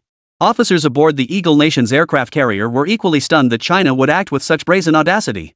Just as the Eagle Nation officers resolved to avenge General Ross at any cost, calls came in from the White House and the Pentagon. President Eagle Eye had just concluded talks with China's top leader when he received news of General Ross's death. After consulting with the Pentagon, the Eagle Nation's leadership not only abandoned plans for revenge but tacitly accepted General Ross's death. They recognized that seeking vengeance would shatter the hard-won agreement to peacefully conclude the military exercises. Moreover, the Eagle Nation's leadership was already aware of China's victory in these exercises. For the Eagle Nation, simply withdrawing unscathed was now the priority. Absolutely no escalation of the incident could be tolerated. Moreover, the Eagle Nation could leverage General Ross's death to shape domestic public opinion, channeling all its resentment squarely onto China. Therefore, let General Ross die. He had no business going to negotiate alone. Everyone knows why General Ross went alone to negotiate. For fame and fortune. He deserved it. Upon hearing headquarters' orders, the officers aboard the July fleet fell into stunned silence. China had killed the Eagle Nation's highest-ranking commander for this operation right on their aircraft carrier. And they couldn't even seek revenge against China for it. How utterly humiliating. When had Eagle Nation ever suffered such indignity? The last nation that dared treat the Eagle Nation this way now has its entire population reduced to the Eagle Nation's lackeys. Of course, I'm not referring to Japan. But no matter how unwilling they might be, obeying orders is every officer's sacred duty. Thus, the officers aboard the Eagle Nation's July aircraft carrier had no choice but to accept this humiliating order. Until the arrival of the Eagle Nation's Super Armor Corps, they must not take any action against China's exoskeleton battlesuits. 5 minutes. A full 5 minutes passed. For the media watching from the skies, these 5 minutes felt like an eternity. Every media outlet worldwide was fixated on the Eagle Nation's counterattack. All eyes were waiting for the Eagle Nation's counterattack. But a full 5 minutes passed. The Eagle Nation showed no reaction whatsoever to the exoskeleton battlesuits on its aircraft carrier. In fact, no one came to collect General Ross's body. Many journalists who had previously sided with the Eagle Nation now looked utterly sick to their stomachs. Wow, is this the famously arrogant and overbearing Eagle Nation military? Doesn't seem particularly formidable. A general dies on his own nation's fleet, and there's not even anyone to collect his body. Impressive, impressive. Truly the world's sole superpower. Journalists from nations long at odds with the Eagle Nation now sneered at the camera, hurling scorn at the superpower. After all, if the Eagle Nation could act this arrogant and overbearing toward China, the world's second strongest nation, what hope did other countries have? Even its own lackeys couldn't necessarily get any favors from the Eagle Nation, let alone those nations that refused to toe its line. Captain Li Liang, who had just returned to his exoskeleton combat unit, received a call from China's frontline command center. Li Liang had long braced himself for criticism. After all, he hadn't informed anyone beforehand about shooting and killing that Eagle Nation general. It was purely his own hatred for those Eagle Nation officers. But to his surprise, the call brought nothing but praise for Li Liang. Comrade Li Liang, you did an outstanding job. You truly slapped the Eagle Nation hard in front of the entire world. At the same time, you raised the prestige of Huagua. Ha ha ha. General Huang's laughter on the other end of the line was utterly uncontrollable. When the Eagle Nation dared to deploy their exoskeleton battlesuits to slaughter China's troops, General Huang and others had already vowed to grind to dust the bones of whoever issued such an absurd order. When China's highest leadership announced that the Eagle Nation intended to retreat and seek peace, General Huang's first thought was that the officer who dared issue such an absurd order against China's exoskeleton battlesuits must be executed. China's meticulously planned strategy had been completely disrupted. But warfare is inherently unpredictable, and a disrupted plan was but a minor setback. What truly enraged General Huang was the Eagle Nation's order that treated the Chinese people as less than human. What nonsense was this that merely dispatching a small unit equipped with exoskeleton battlesuits could be sent to China to slaughter its army? Yes. Your armor is formidable, you could certainly achieve that. And then what? But what purpose does such an act serve? Absolutely none. It seems like nothing more than venting anger. Military exercises, military exercises. At the end of the day, these are all underhanded struggles that can't be brought into the open. This order from the Eagle Nation is like laying all the cards on the table. They're not even bothering with the pretense of a drill anymore. At least military exercises can be justified with some plausible reason on the surface. But if that order from the Eagle Nation is actually carried out, it would mean bringing everything out into the open. At that point, China will truly be caught between a rock and a hard place. Moving forward would mean engaging in a decisive battle with the Eagle Nation. China isn't unwilling, the timing simply isn't right yet. With a superhuman like Liu Shan in its ranks, unifying the entire Blue Star is merely a matter of time. Prematurely revealing their hand now would only lead to unnecessary casualties. After all, it's been less than a year since Liu Shan first activated his powers. In less than a year, he could bring China exoskeleton battlesuits, 7th-generation fighter jets, military strike satellites, and super-intelligent AI. Give him another year, 2 years, even 3 or 5 years. Who could possibly predict what other surprises Liu Shan might deliver to China? But backing down now would not only ignite public outrage within China, what's more frightening is that Eagle Nation would start spinning wild theories. Given how the Eagle Nation treats China, how can China continue to grovel? Does this mean China's military exercises are merely a facade, or is it plotting something else? In short, if China doesn't show some backbone, the Eagle Nation will definitely start speculating wildly. Li Liang's actions, however, served to vindicate General Huang and his comrades in the most emphatic way possible. It also served to deter the Eagle Nation. Chapter 77, A Misunderstanding About the Military Exercise? What? The Eagle Nation invited us to observe their aircraft carrier up close? What?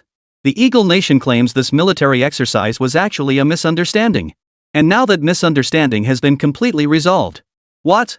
Are you saying the Eagle Nation and China have reconciled? At that moment, all media outlets observing nearby simultaneously received an official invitation from the Eagle Nation. The letter explained that the joint military exercise conducted by the Eagle Nation and the Cherry Blossom Nation had inadvertently entered China's maritime territory, inadvertently causing a misunderstanding between China and the Eagle Nation. This misunderstanding has now been resolved through the vigorous mediation of Eagle Nation. However, upholding the principle of friendly coexistence between China and Eagle Nation, both nations have jointly decided to hold an armored battle arena tournament aboard Eagle Nation's aircraft carrier, the July class. All media outlets are hereby invited to broadcast the event live. What the hell? You mean to say that the military exercises your Eagle Nation planned against China 3 months ago or even longer turned out to be a misunderstanding? So the live fire combat we just witnessed was actually CGI? Including the Sakura Nation's fleet and soldiers all just movie effects? So all those people who just died are actually still at home watching a movie, right? And why did the Eagle Nation and China clear up the misunderstanding, but not Japan? So the reason Japan's naval fleet got blown to smithereens is because the misunderstanding with them wasn't cleared up, right? Wait, what the hell is this war armor tournament? When did Blue Star develop this? At this point, what the Eagle Nation says doesn't really matter anymore. Whether this was a war or an exercise, the series of technological weapons the Eagle Nation and China displayed left other nations utterly speechless. So it turns out they've all been secretly racing to develop these things, huh? Anyway, these nations have come to a realization: if the black tech weapons just unveiled by the Eagle Nation in China were ever pointed at them, no country could possibly resist. In other words, nations are now adopting a more subdued stance toward the US and China than before. What choice do they have? If these two powers truly unite, the United Nations might just become a united nation. Big brother, the eastern territories are yours, and the western ones are mine. How does this work? Therefore, all nations now hope that China and the Eagle Nation will fiercely antagonize each other, preferably engaging in multiple conflicts while simultaneously urging them to contain their disputes within certain limits. They must avoid escalating tensions, lest it trigger a world war or similar catastrophe. And now, the misunderstanding declared by the Eagle Nation has conveniently fulfilled their wishes. After this incident, tensions between China and the Eagle Nation will inevitably be significant. Yet despite this, both nations have chosen reconciliation. This reconciliation is not genuine. Yet it signifies that their disputes will be strictly contained within defined boundaries. Media reporters couldn't help but recall General Ross, who perished aboard his nation's aircraft carrier. Was this also part of that agreed-upon limit? Regardless, since the Eagle Nation has declared reconciliation with China, it certainly won't exploit this incident for political gain. After all, it's now common knowledge that the Eagle Nation was clearly at a disadvantage in this so-called military exercise. Therefore, the journalists present all chose to head to the Eagle Nation's so-called battle armor tournament. Just as I thought. Matsuo Ichidog, who remained in the capital of Sakura Nation, also received this news. By this point, Matsuo Ichidog had already secured Eagle Nation's assistance through groveling. With Eagle Nation's backing, Matsuo Inu swiftly achieved true unification of the entire Cherry Blossom Nation, ascending to become its undisputed supreme ruler, second only to the emperor. Unlike the shock felt by other nations, Matsuo Inu had long anticipated this outcome after learning the truth about Blue Star. After all, in Matsuo Ichidog's view, no matter how much conflict arose between the two nations, their fundamental nature remained unchanged. Both were extraterrestrial entities. What difference did it make who emerged victorious in the end? The outcome was predetermined anyway. Blue Star would inevitably fall under alien rule. The sooner he led Sakura Nation to defect to the aliens, the higher his own status and that of Sakura Nation would be. I am the most loyal dog to China. But why did China and Eagle Nation choose to reconcile at this moment? Originally, Matsuo Inu speculated that China and the Eagle Nation must reach a certain level of strength first. Regardless of the final outcome, both the Eagle Nation and China must pay some tangible price. A few missiles and fighter jets? Who are they trying to fool? And why did it end with a mecha tournament? Was it just more convenient? In Matsuo Ichidog's view, the outcome of this military exercise felt like a case of starting strong but ending weakly. Could it be that something went wrong on the aliens' homeworld? Currently, Matsuo Inu can only speculate on this possibility. Other theories fail to explain why the two nations controlled by the aliens would wrap up this misunderstanding so abruptly. Shouldn't the real outcome have been the aliens manipulating China and the Eagle Nation to determine the true victor, then letting the winning nation unify the entire blue planet? No, that's absolutely not how it should be. Matsuo Ichidog had already prepared himself for the imminent alien unification of Blue Star. If China emerged victorious, Matsuo Inu would lead the entire land of cherry blossoms as the foremost dog charging into battle for China. Even if the Eagle Nation prevails, Japan's ties with China would surely make its fate far better than those nations conquered without understanding why. At that moment, the Chinese frontline command center also received news from higher-ups. The announcement made by Eagle Nation was a decision reached through joint deliberation between China's high command and Eagle Nation's leadership. Consequently, the command center where General Huang and others were stationed did not receive the news firsthand. Excellent. This is the best outcome. The Eagle Nation sought dignity, while China sought both dignity and time. This is truly a win-win situation. Upon learning the war had ended, the frontline command headquarters discussed Eagle Nation's actions with smiles. Dignity? What dignity? That upcoming mech tournament needs to crush the Eagle Nation's spirit. Let's see if they dare act so arrogant again. Oh, come on. Didn't Eagle Nation secretly compensate us with a huge sum already? I reckon we'll only scrape by with a narrow victory. We can't exactly annihilate them in seconds, can we? Ha ha ha ha. Upon hearing this, Liu Shan seemed to recall something and addressed General Huang. General Huang, has the Eagle Nation made any statements regarding this battle armor tournament? General Huang snorted coldly. Comments? The Eagle Nation is brimming with confidence. They claim this battle armor tournament is all about skill. They say even if China loses, we shouldn't get too many ideas. Chapter 78, Tournament. On the Eagle Nation's aircraft carrier, the July, at that moment. So that's the battle armor? A newly assigned reporter gazed at the towering figure crashing to the deck amid a thunderous roar, unable to suppress his awe. That's right. Judging by the design, it looks like China's. An experienced reporter replied. Hey, how do you know it's China's? What's the difference between China's and Eagle Nation's battlesuits? I've been here half a day looking at all these battlesuits and still can't tell them apart. Just look closely. Eagle Nation's battle armor is over there. See how similar they all look? Like they were molded from the same template. Sure, you can spot some differences upon closer inspection, but they're not that significant. It's like those internet celebrities, don't they all look strikingly similar at first glance? Now look at the Huagua ones. The distinctly different battlesuits are assigned to different positions. Not just the colors, but even the shapes and height proportions vary. Isn't that weird? They're all battlesuits, yet there are so many nuances. Now that you mention it, you're absolutely right.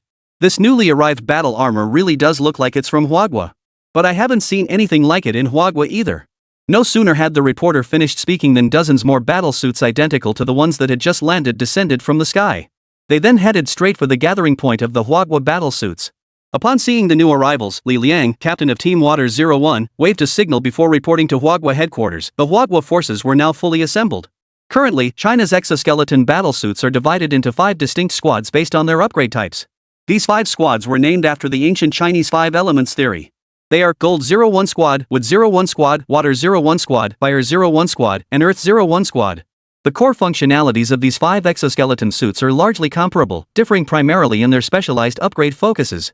For instance, the Water 01 exoskeleton excels at underwater endurance, capable of submersion for 18 hours, with slightly enhanced aquatic weaponry. This doesn't mean other suits lack such capabilities, they simply perform at a slightly lower level. Other suits can also submerge underwater and engage in aquatic weaponry combat. The difference lies in their specialized focus, resulting in slightly shorter submersion durations typically ranging from 3 to 9 hours. The aquatic combat capabilities of other models are only marginally weaker. It's impossible to claim any specific model is only usable in one particular environment that would make them utterly useless. It's on. The battle armor tournament begins. Quick, quick, quick. Get away from the July aircraft carrier. Safety first. Why move away? This place is huge, there's no way the battle could reach us. Besides, we're journalists. Are you kidding me? The two competing nations are China and Eagle Nation. We little countries aren't even on their radar. If something goes wrong, do you really expect China or Eagle Nation to pay your insurance? Are you joking? And don't you know the destructive power of these battle suits? Once China's entire team had assembled, the Eagle Nation officially declared the battle armor tournament open. The journalists present wisely kept their distance from the deck of the July vessel. After all, safety always comes first. This battle arena tournament featured no referees, relying entirely on the participants' sense of responsibility. The rules followed standard tournament format. Each side deployed 5 battlesuits. The match concluded when one side's entire contingent was defeated. What constituted defeat? Only death counted as a true loss. The tournament naturally followed a round-based format. If one side's mechs were sufficiently powerful, taking on 3, 4, or even 5 opponents simultaneously was entirely feasible. While surrender is technically permitted, both sides represent their nations. The word surrender, synonymous with disgrace, has no place in this tournament.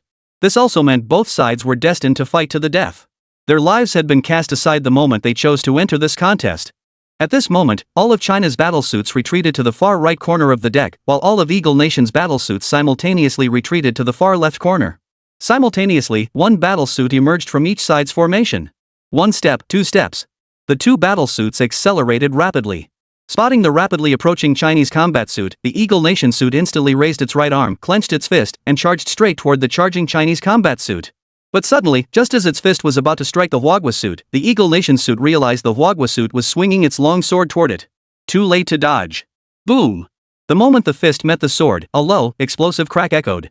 The collision sent both suits flying backward from the immense impact. The first round between the 2 battlesuits ended without a sound. My name is Li Liang. My name is Jenik. Only then did the 2 suits of armor announce their names. Both knew that in this match, only one could survive. They are not fighting for themselves. They are fighting for the nation behind them. Go, China! Go, China! China will prevail. Go, Eagle Nation! Eagle Nation is the strongest country in the world. China is nothing but a joke. Viewers watching the live stream of this tournament couldn't help but comment as they witnessed the 2 battlesuits engage in such an intense opening clash. Oomph! Let me tell you this. China is bound to lose this tournament. Their battle armor tech is stolen from our great stick nation. How despicable. Our tech, however, comes from the Eagle Nation. How could a knockoff ever beat the original? The Big Stick Nation's remarks quickly drew a wave of ridicule. You Big Stick Nation are nothing but a bunch of clowns. What's there to say? Stolen? Can you even produce that kind of technology? Stop embarrassing yourselves. Big Stick Nation, cut the crap. You think everything belongs to you. If you're so great, why are you groveling to Eagle Nation? Guess you're just used to being someone's lapdog, huh? Ha ha ha. Hasn't Big Stick Nation always loved being someone's lapdog? Ha ha ha. First they were China's lapdog, now they're Eagle Nation's lapdog. They're just used to being lapdogs. The Chinese public already knows about the Eagle Nation's humiliating defeat in this military exercise. You lost the military exercises. You actually think you can win this showdown? You've got to be kidding me. Chapter 79, Engagement. At this moment, neither man on the deck had any interest in the outside world. After exchanging names, they plunged into another round of combat. Li Liang's right hand coalesced a deep blue energy spear once more. He crouched low, gathered his strength, and leapt skyward with explosive force. Grasping the spear with both hands, he thrust the tip straight toward Jack Ney. Jack Ney, seemingly lost in thought, stood utterly still as the spear descended from above. Gazing upward at the spearhead closing in, Jack Ney clenched his fists, palms pressed together. In that instant, a yellow energy barrier abruptly materialized before him. Ah! Li Liang's muzzle slammed forcefully against the yellow barrier before him. Seeing it remain completely undamaged, he roared in fury and channeled every ounce of strength into a brutal assault on the barrier. Jack Ney looked up, and both men simultaneously noticed a faint crack appearing on the energy barrier. Oh no! Yes! Both men thought to themselves simultaneously. Li Liang squeezed the rifle's muzzle again with all his might, then redirected his entire body weight back onto the rifle's stock. Using the recoil force generated by squeezing the stock, he propelled himself skyward once more. A powerful explosion erupted from Li Liang's position. A sonic boom. Li Liang's speed had surpassed the speed of sound, creating the sonic boom. This strike was bound to surpass the previous one. Meanwhile, Jack Ney of Eagle Country also heard the sonic boom created by Li Liang's piercing through the air. What to do? Should he dodge? Could he even dodge? Beneath his feet lay the Eagle Nation's USS July aircraft carrier. If he dodged Li Liang's shot, what would happen when it struck the deck? Moreover, this was being broadcast live worldwide. Any damage inflicted on the USS July after he dodged could be pinned on him. There was no choice. After processing everything, Jenik knew evasion was impossible. He clasped his hands together at his knees, bringing them close to his chest. Immediately, 2 more yellow energy barriers materialized before him. 3 layers of yellow energy barriers. But could they hold? SSSSHHH boom. The first barrier shattered the instant Li Liang touched it. Soon, the second barrier shattered as well. The moment the second barrier shattered, Li Liang let out a low grunt before channeling his power once more into the tip of his gun, determined to strike Genik with relentless momentum. Bang! The third energy barrier shattered violently under Li Liang's overwhelming force, just like the first two. Yet Genik, upon witnessing the barriers shatter, showed no panic.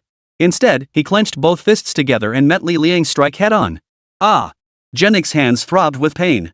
He swiftly pulled his arms back and executed a backflip to evade Li Liang's shot.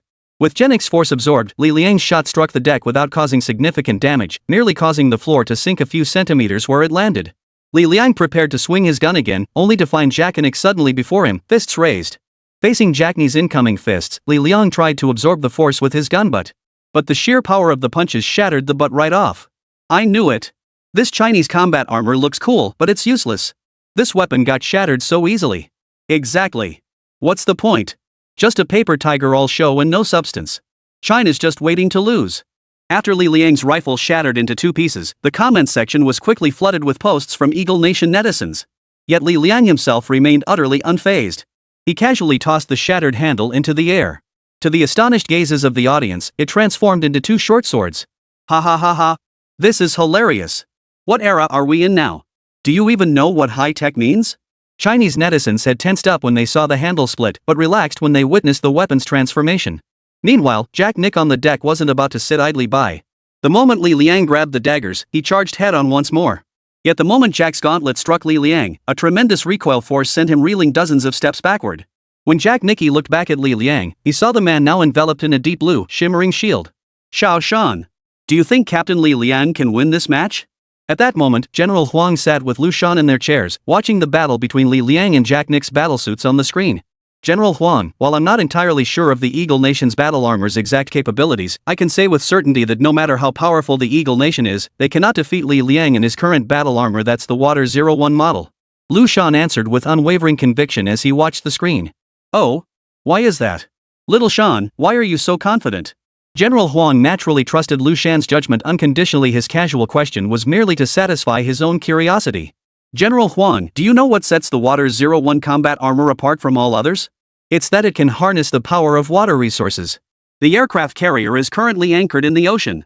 No matter how formidable the Eagle Nation's battlesuits may be, Captain Li Liang can simply leap into the sea and utilize seawater to repair any damage to his suit. Moreover, Captain Li Liang can even harness the power of the sea to a certain extent. As long as seawater exists, Captain Li Liang's Water 01 battle armor will remain invincible. What is this? Though Genik felt a flicker of astonishment in his mind, his body didn't pause. He accelerated once more, closing in on Li Liang. Just as Genik's right fist was about to strike Li Liang, a barrier formed from seawater abruptly appeared, blocking the attack for Li Liang. Seawater? Where did that seawater come from? Genik was stunned by the sudden appearance of seawater. How could seawater possibly appear here? After all, they were currently on the deck of an aircraft carrier hundreds of meters above sea level. How could there possibly be seawater? But the moment Genik looked up, he witnessed a scene he would never forget for the rest of his life. A massive waterspout hundreds of meters tall appeared not far away. The defensive barrier formed from seawater had originated from this very waterspout. But an even more shocking sight followed. Li Liang, standing on the rectangular barrier formed by seawater, leapt onto the waterspout. The sea tornado surged upward, growing even larger. Soon, Li Liang stood atop the nearly 1,000-meter-tall vortex formed by the waterspout, looking down at Genik from above. Chapter 80, The Twist. Holy crap! Is this really something humans can control? Holy crap! How the hell did China make this battle armor? It can even control seawater. This is terrifying. Everyone watching the livestream couldn't help but let out a string of expletives. Battle armor itself wasn't hard to grasp after all, most nations on Blue Star had dabbled in its development. But what the hell is this thing? Control seawater? Is this something humans can manipulate? Aren't humans insignificant before nature? How can you control nature? Ugh. China's video is obviously fake. This livestream must be post-produced. Hilarious. They'll stop at nothing to smear the Eagle Nation. Exactly. China's video is fake. Special effects. Don't believe it. At this point, some Eagle Nation netizens were still stubbornly denying the truth. Just as I thought. Matsuo Inu, watching from the capital of Sakura country, couldn't help but shout as he leapt from his seat. Now that's more like it. After all, whether it's exoskeleton battle armor or so-called 7th-generation fighters, these are ultimately just technological products that will appear on Blue Star in the future. But how could aliens possibly be limited to such capabilities? Come on. Regardless of where these aliens on Blue Star originated, if they could traverse galaxies to reach here, they must possess at least interstellar-level military capabilities. It's not that the tech China and the Eagle Nation have unveiled is inadequate, it's just that it hasn't met Matsuo Inu's expectations.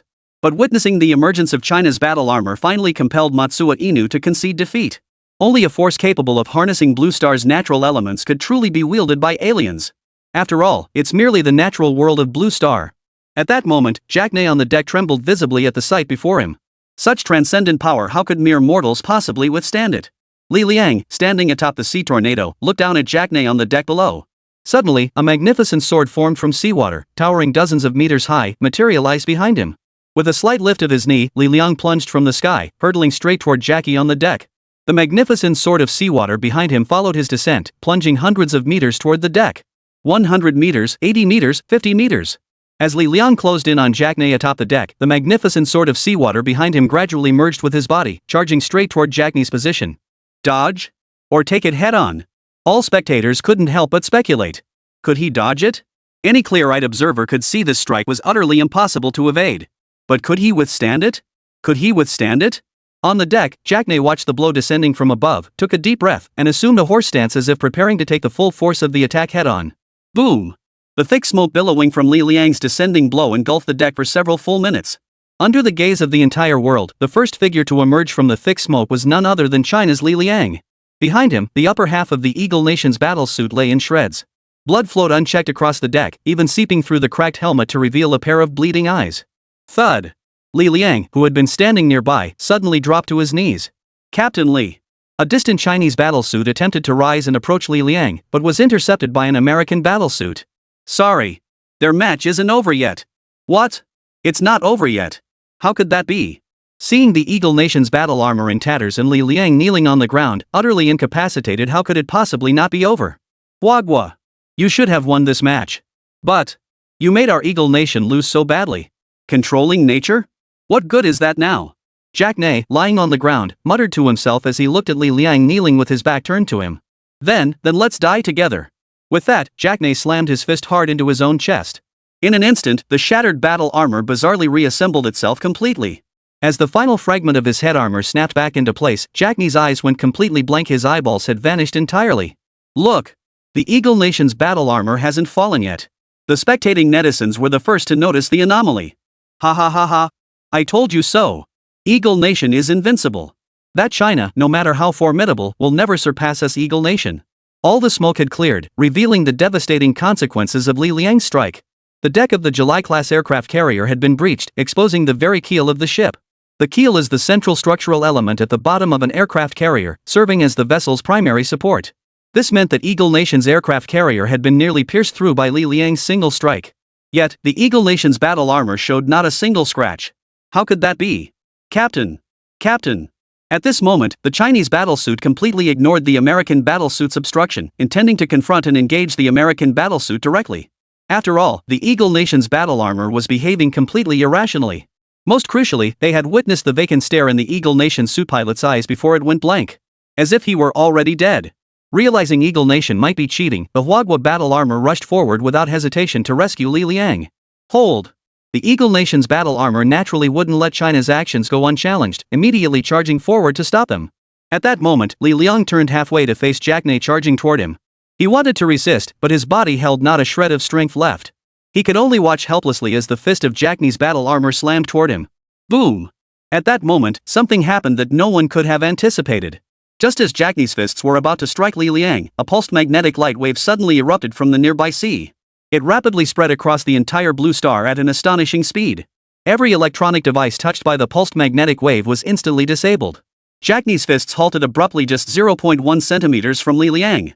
At that moment, all battle suits on the deck were rendered inoperable by the pulsed electromagnetic wave. ZZZZZZZZ arrived at target planet ZZZZ. ZZZZZZZ maintain stealth, beware pursuit by the Galactic Council. ZZZZ stay concealed.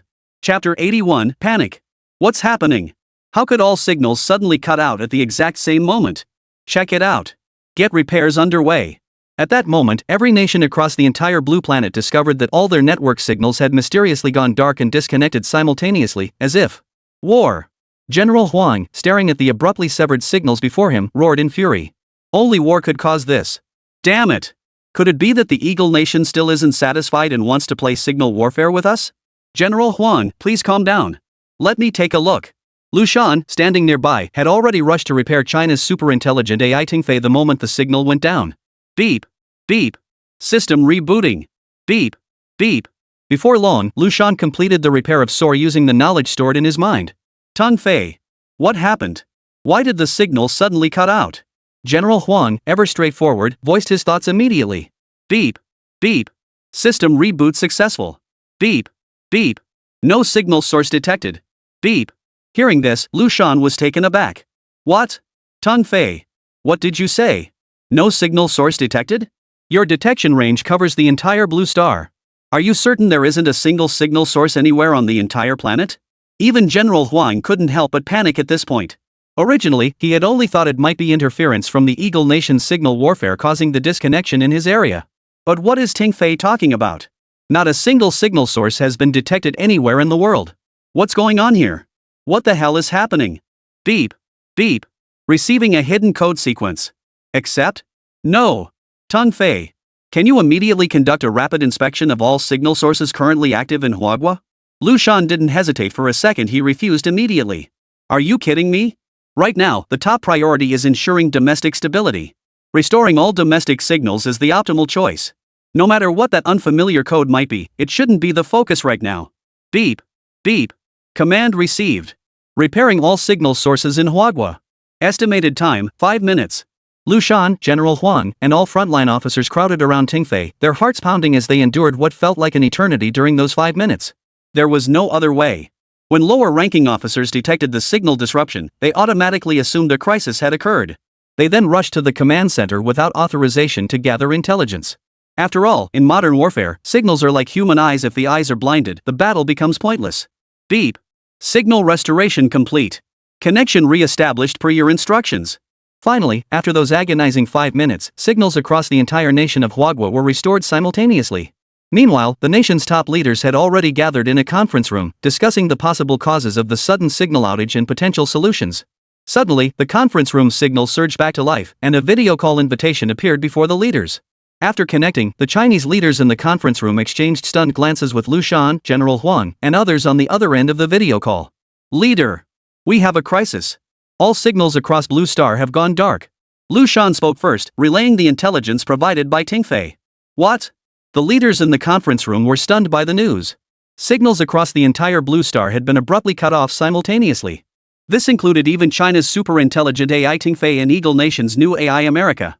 It must be understood that neither China's super-intelligent AI Soaring nor Eagle Nation's new AI America were products of Blue Star's current technological capabilities.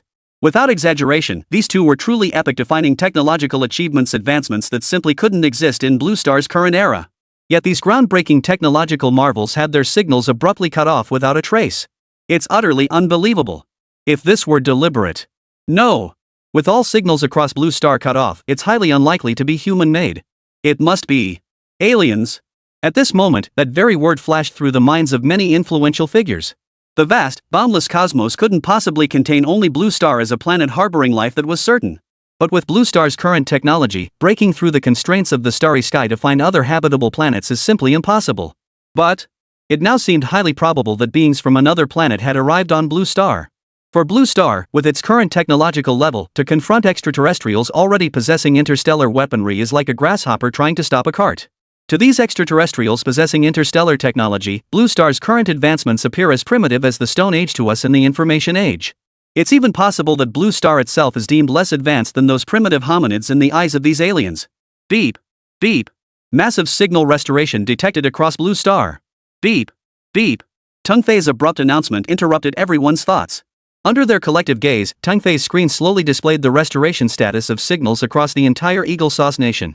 Just as expected. The assembled leaders showed not a hint of surprise. After all, if China could swiftly restore nationwide signal disruption at this critical moment using Tingfei, then Eagle Nation, possessing America, would naturally be capable of the same. Beep. Detecting an incoming call from Eagle Nation. Answer? While others hesitated, the leader seated at China's main position made an immediate decision. Answer it. Beep beep. Call connecting. Once the video call from the Eagle Nation connected, China's leaders and the Eagle Nation's high-ranking officials were now all gathered around a table, watching each other through the video feed.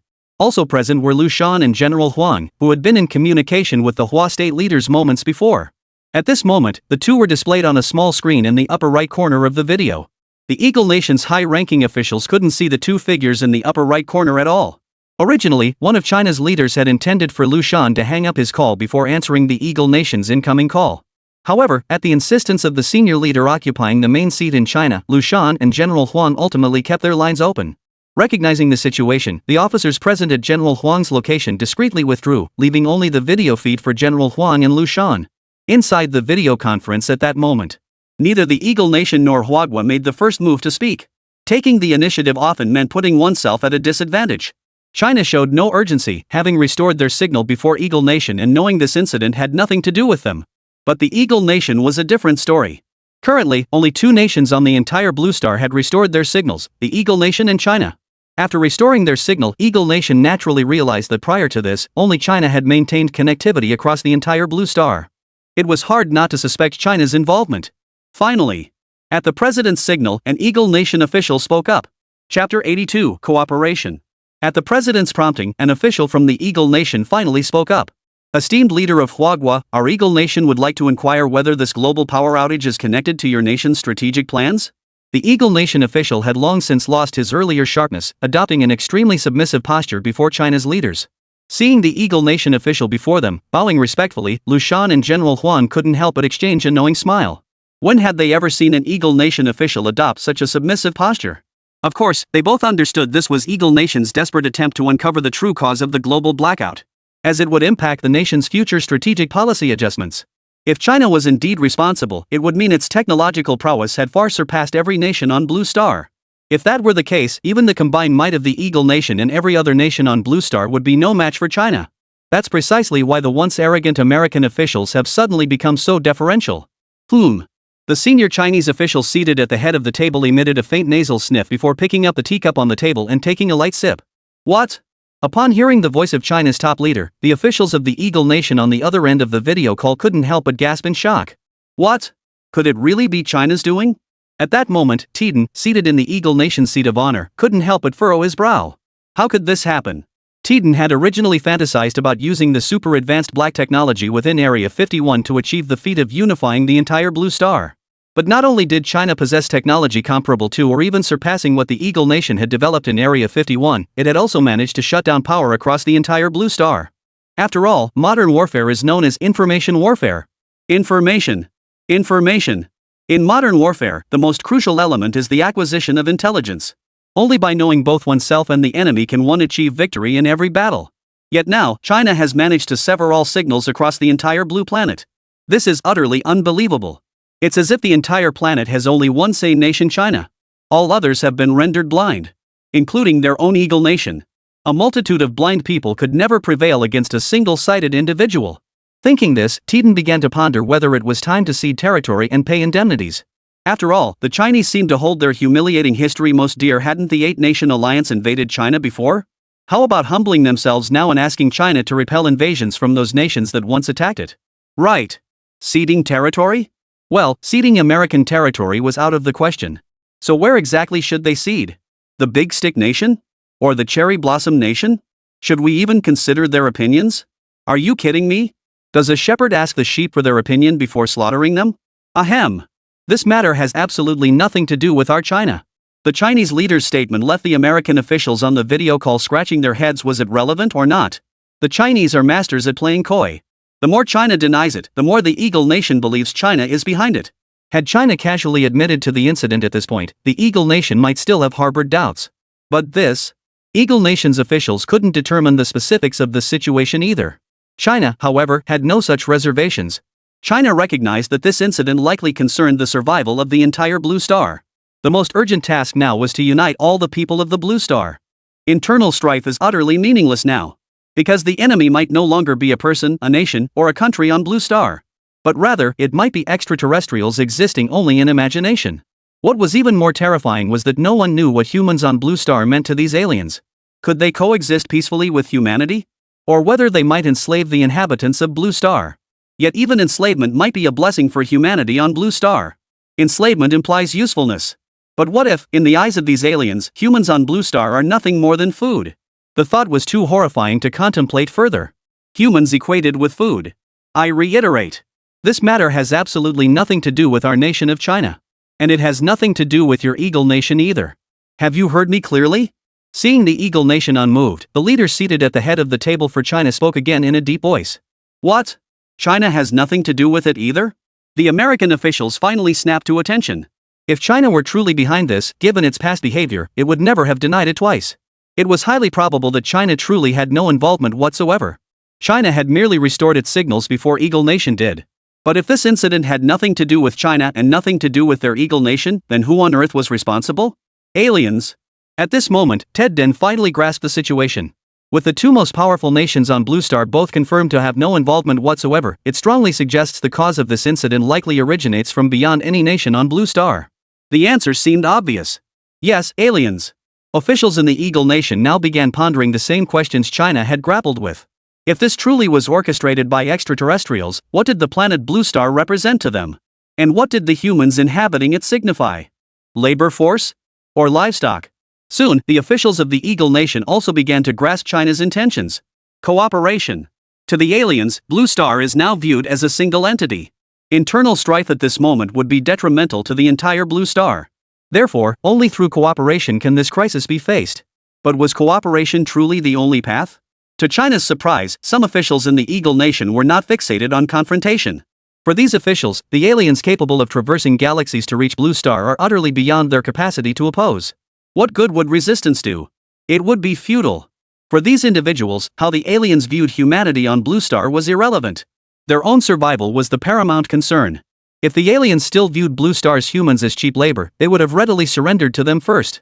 Faced with such an overwhelming, unbeatable force, surrender is the only viable option. Even if the aliens treat Blue Star's humans as food, then let me ask, does food not require management? Even God needs shepherds. Why couldn't they become those shepherds? Chapter 83, Consultation. At General Huang Lao's signal, Liu Shan proactively ended the video call. Some things aren't that you can't hear them, but that there's no point in hearing them, they hold no meaning whatsoever. The Eagle Nation and Huagua have now reached a complete showdown. After recognizing the potential existence of extraterrestrials, Huagua and Eagle Nation must unite on major fronts, that much was certain. As for the subsequent negotiations between China and the Eagle Nation, frankly, Liu Shan and General Huang, both outsiders to these matters, would gain nothing from listening. Better to focus on issues directly affecting their own interests. For instance, exoskeleton battle armor. Xiao Shan, are you absolutely certain there's not a single flaw in what you're saying? General Huang looked at Liu Shan with visible urgency, his tone urgent. After hanging up, Liu Shan was following the private instructions of China's top leaders to oversee the restoration of power across the entire Blue Star. The current situation was crystal clear. If extraterrestrials truly existed, then all nations on Blue Star were naturally united. It was akin to how Chinese citizens would identify themselves by city within their home province, by province when outside their home province, and by country when abroad. To extraterrestrials, all nations on Blue Star were a collective entity, a unified whole not fragmented into separate parts. Therefore, as one of the most powerful nations on Blue Star, China has an obligation to assist in restoring the interrupted signals across the planet. Any individual with a broad perspective would undoubtedly act in this manner. And Liu Shan prioritized restoring signals near Sakura Nation first. The reason is simple. Both China's exoskeleton battlesuits and the Eagle Nation's super armor had been deployed in the waters near the land of cherry blossoms before the signal disruption. Both types of combat armor require signals to sustain their operations. This signal isn't some Wi-Fi network connection, but an energy source composed of various light waves on Blue Star. This is precisely why battlesuits cannot function in outer space. All battlesuits experience malfunctions like system crashes when separated from the signal source, but such issues are inherently recoverable. But when Liu Shan restored the signal near Sakura Nation, he was shocked to discover that the nearby Eagle Nation's July aircraft carrier and all the exoskeleton battlesuits aboard had vanished. Even more terrifyingly, the signals from the media crews observing nearby had vanished entirely. Liu Shan quickly realized something major had happened. Just as the leaders of Huagua were locked in intense back-and-forth negotiations with officials from Eagle Sauce Nation, Liu Shan's sudden appearance shattered the tense atmosphere. This is bad. Something terrible has happened. With no time for formalities, Liu Shan blurted out the urgent message the moment the call connected. A major incident? Both Huagua and Eagle Nation fixed their eyes on Liu Shan. What could possibly happen in just a few minutes? The July aircraft carrier has vanished. The battle armor on it and everything around it are gone. It's as if nothing was ever there. After Liu Shan's frantic outburst, both China and the Eagle Nation realized something was terribly wrong. Vanished? A high-ranking official from China was about to speak up for confirmation when murmurs suddenly came from the Eagle Nation side. How would China know it vanished? Surely they wouldn't be so kind as to help another country restore their signal?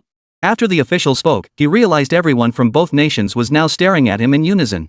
Only then did he abruptly recall the video's audio amplification feature. His earlier whispered remarks with those around him were now painfully obvious. What?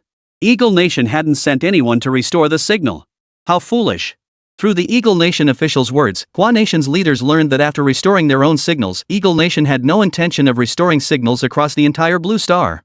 It was understood that without the epoch-making super AI present in both nations, restoring the signal within such a short time frame would be impossible.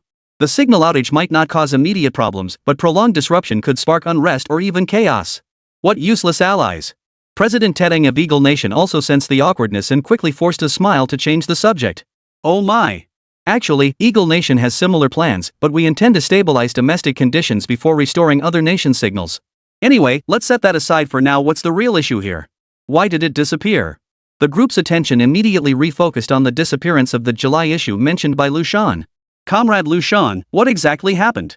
At the request of a high-ranking official in China, Liu Shan recounted everything he had discovered, word for word. Indeed, the moment Liu Shan restored the Sakura Nation's signal, he immediately began searching for the nearby aircraft carrier and battle-armored units. Upon finding nothing, he promptly deployed satellites to scan that entire stretch of ocean. It was then that he made the startling discovery: the entire Eagle Swan Nation fleet that had been anchored in that sea area had vanished without a trace. Even the surrounding media crews observing the event had disappeared. Upon hearing this news, officials from both China and Eagle Country fell into an unnerving silence. If the intelligence was accurate, then it was clear that the mastermind behind the complete signal blackout on Blue Star, the extraterrestrials, was responsible for this incident. China and the Eagle Nation had been haggling over potential extraterrestrial cooperation. Collaboration was inevitable, but the division of benefits before partnership naturally led to disputes. But this was before any extraterrestrials had even appeared. Now, aliens might very well have already arrived. What good is haggling over these matters now? It might already be too late. Faced with aliens capable of severing all communications across the entire Blue Star with ease, would the alliance between Huagua and the Eagle Nation or even the entire Blue Star truly be effective? Can Blue Star truly withstand a potential alien threat? After a moment of silence, the senior officials seated at the head of the table for China spoke first. President Tedeng, while maintaining our overarching objectives, let our two nations first restore communications across the entire Blue Star. This is no longer a matter we can handle alone. After hearing the Chinese leader's words, the Eagle Nation's President Tedeng silently scanned all the Chinese leaders present before abruptly hanging up the call. At that moment, everyone knew a new era had dawned. Chapter 84, Matsuo Ichido and the Aliens. The moment Liu Shan restored communications in Sakura Nation, Matsuo Ichido, stationed in its capital, immediately prepared to report the news to his alien superior in Hua Nation. But just as Matsuo Ikin lifted the phone to dial, the signal within a 5-kilometer radius of him abruptly cut out once more. Static. Is this the nearest country? Static. When Matsuo Ichido heard the sound and spun around, he was horrified to find a figure had appeared behind him without warning. The creature's upper body appeared normal, but above the neck, something resembling sandpaper had replaced its head. Its lower body was even more bizarre: 8 slender, spider-like legs extended downward. My lord! What the figure hadn't anticipated was that the man before him, the actual ruler of this island, as documented in the files, knelt before him in less than 2 seconds, shouting, "Master!" This was a true alien. An alien willing to reveal its true form to meet him. At that moment, Matsuo Ikin had completely abandoned all pretense and was ready to grovel before this alien. In his heart, Matsuo Ichiko had long known the world's true reality. China and the Eagle Nation had long been occupied by aliens. And after everything that had transpired, the first ones to seek him out must be aliens from China. Emperor above. I've finally laid eyes on an alien's true form. Originally, upon learning the world's truth, Matsuo Ichiko felt immense tension. But now, that anxiety was gone. After doing so much for the aliens, they're now willing to meet me in their true form. That meant everything was settled. His efforts were no longer in vain. ZZZZ language analysis in progress. ZZZZ. ZZZZ lord is a term of respect used by inferiors towards superiors. ZZZZ. Why do you, bipedal creature before me, address me as lord? Hearing the true alien speak, most people would have been utterly dumbfounded by now. But Matsuo Ichiko was no ordinary person. The alien's words revealed a lot. First, the language analysis suggested this alien might be visiting Blue Star for the first time. Could it be a distant relative of aliens from China or the Eagle Nation? No. Considering the unusual behavior of China and the Eagle Nation these past few days, something was off. Definitely off. First off, the fact that both China and the Eagle Nation are alien entities remains unchanged. Therefore, any newly arrived alien on Blue Star must be connected to either China or the Eagle Nation. And such connections essentially boil down to two major categories: friendly or hostile. But the alien before us clearly can't be friendly. This brings us to the second point analyzed by Matsuo Inu. Normally, if an alien arrives in another alien's territory and intends to meet the pet kept by that alien, they must go through an inquiry process. It's impossible to just show up like that. It's the same for humans. When you visit someone's home and they have a pet dog or something, you wouldn't just go over and start playing with it without saying a word first, right? So the answer is practically shouting itself out. The alien before him was most likely an enemy of the aliens from Huadwa. At this thought, Matsue's mind automatically spun out an entire movie plot. Why haven't the aliens from China and the Eagle Flag Nation, despite possessing such advanced technology, unified the entire blue planet? And why haven't they unveiled true interstellar super technology? Both questions seem to share the same answer. They simply dare not. The aliens residing in China and the Eagle Nation absolutely dare not do such a thing. They likely hold special status among their alien peers. Fugitives, perhaps? Or some other identity requiring concealment? Precisely because of their unique status, they haven't dared to integrate and unify the entire Blue Star despite being here for so long. Exactly. They simply dare not. They must remain hidden. But their identities were exposed at some point. That's why new factions are now heading to Blue Star to find the aliens residing here. The alien before us is likely one dispatched to locate extraterrestrials from China and the Eagle Nation. The question is, what exactly is their underlying purpose? Hostility comes in many forms. Is it to eliminate witnesses, capture prisoners, or pursue some other objective? This assessment is crucial for Matsuo Ichidog. If their goal is to eliminate witnesses, Matsuo Ichido absolutely cannot speak the truth, otherwise, he himself might be the one silenced. If it's not about silencing him but something else, perhaps he could defect again? It actually seems possible. Serving one master over another, what difference does it make? In any case, for Matsuo Ichidog at this moment, siding with the aliens of Huadwa had already made him a traitor to humanity. His moral bottom line had already been crossed. His previous unwavering loyalty to China stemmed from recognizing that China and the Eagle Nation were roughly equal in strength. Under those circumstances, the best course was to stick to one path to the bitter end. But now the situation had changed. A third party had entered the fray. This alien force was clearly far more powerful than the aliens from China or the Eagle Nation. Anyway, isn't siding with an alien the same as siding with another alien? Even a dog must choose its master wisely. Clearly, the alien before him was the most formidable master this dog had ever encountered. With that thought, Matsuo no Ken hesitated no longer. His face contorted with utter servility as he spoke. My lord! I've waited so long for you. Do you know what harm your enemies have inflicted upon me? My lord! My suffering is unbearable. Note how meticulously careful Matsuo Ichiken chose his words here. He avoided directly identifying the alien as belonging to any particular faction, instead using the terms master and enemies to address him. It's important to note that many people deeply resent being labeled as outsiders or foreigners. Before knowing the alien's true nature, Matsuo Iken naturally had to tread carefully. The alien, however, seemed thoroughly baffled by Matsuo Iken's approach. ZZZZT, have you been waiting for me for a long time? ZZZZT, could you be the descendant of the Fenshin fighter ZZZZT? ZZZZ, enemy, could it be that the Galactic Council has already arrived here first? ZZZZ. ZZZZ, you recite every single piece of intelligence word for word. How do you prove your identity? ZZZZ. Chapter 85, Defection is easy as drinking water. Yes, my esteemed master. Following the alien's instructions, Matsuo Ichiro carefully crafted his thoughts before delivering them word for word to the extraterrestrial. Your Excellency, if my understanding is correct, your enemies are currently positioned within the two most powerful nations on our planet, China and the United States. Lacking specific knowledge about the alien, Matsuo Inu chose his words with extreme caution. He couldn't risk losing his head over some minor mistake. The two most powerful nations? That sounded rather like the style of the Galactic Council. They wouldn't waste time on cunning schemes if they could simply steamroll their way through. Continue. One of the alien's long legs tapped lightly against the ground. Though it made no sound, Matsuo Ichido felt as if he could hear the alien's words echoing within his mind. Yes. What we currently know is that the enemies of both China and the Eagle Nation are fundamentally one and the same. Yet for some reason, these two nations have maintained an opposing stance for nearly a century. Opposition? Pursuit of balance. Truly the work of the Galactic Council. The eight-legged alien murmured inwardly. Indeed. The Galactic Council already knew the whereabouts of the Fenshin. No, wait. It's highly likely the Galactic Council orchestrated the Fenshin's crash. Otherwise, why would they station personnel here? Continue. Oh, right, my name is 8, from the Burning Empire. Another long leg touched the ground. From Matsuo Inu's perspective, the alien named 8 hadn't uttered a single sound. Yet why could he perceive his words so clearly?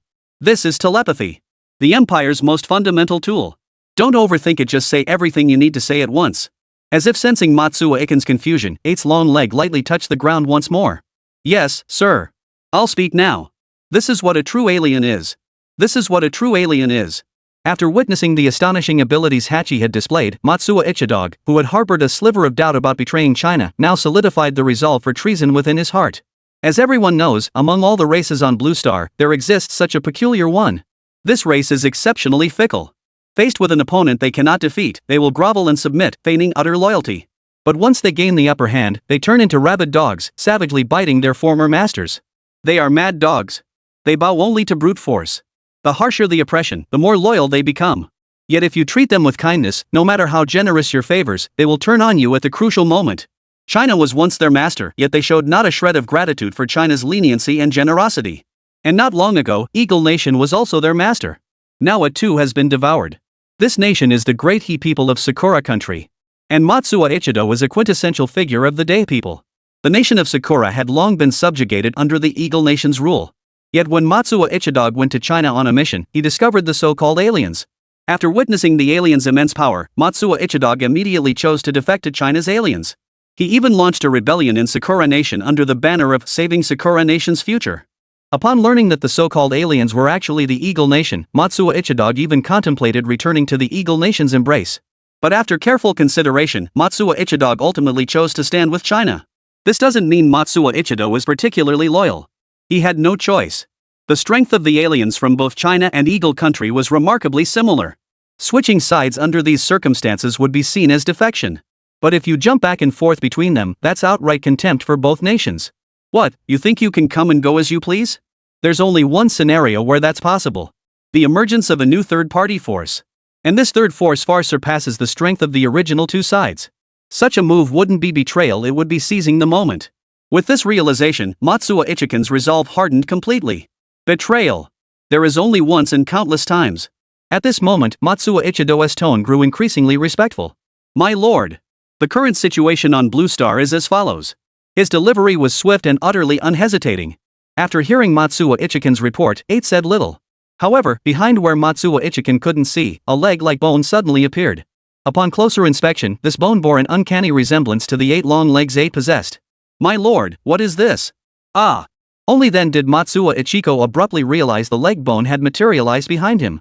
Before he could react, the bone pierced straight through his body. Ah! His agonized screams echoed for over 10 minutes.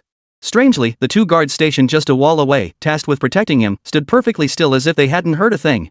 Sizzle, it actually failed sizzle. Finally, as Hachi's voice faded, Matsuo Inu's agonizing screams vanished into thin air. My lord! What have you done?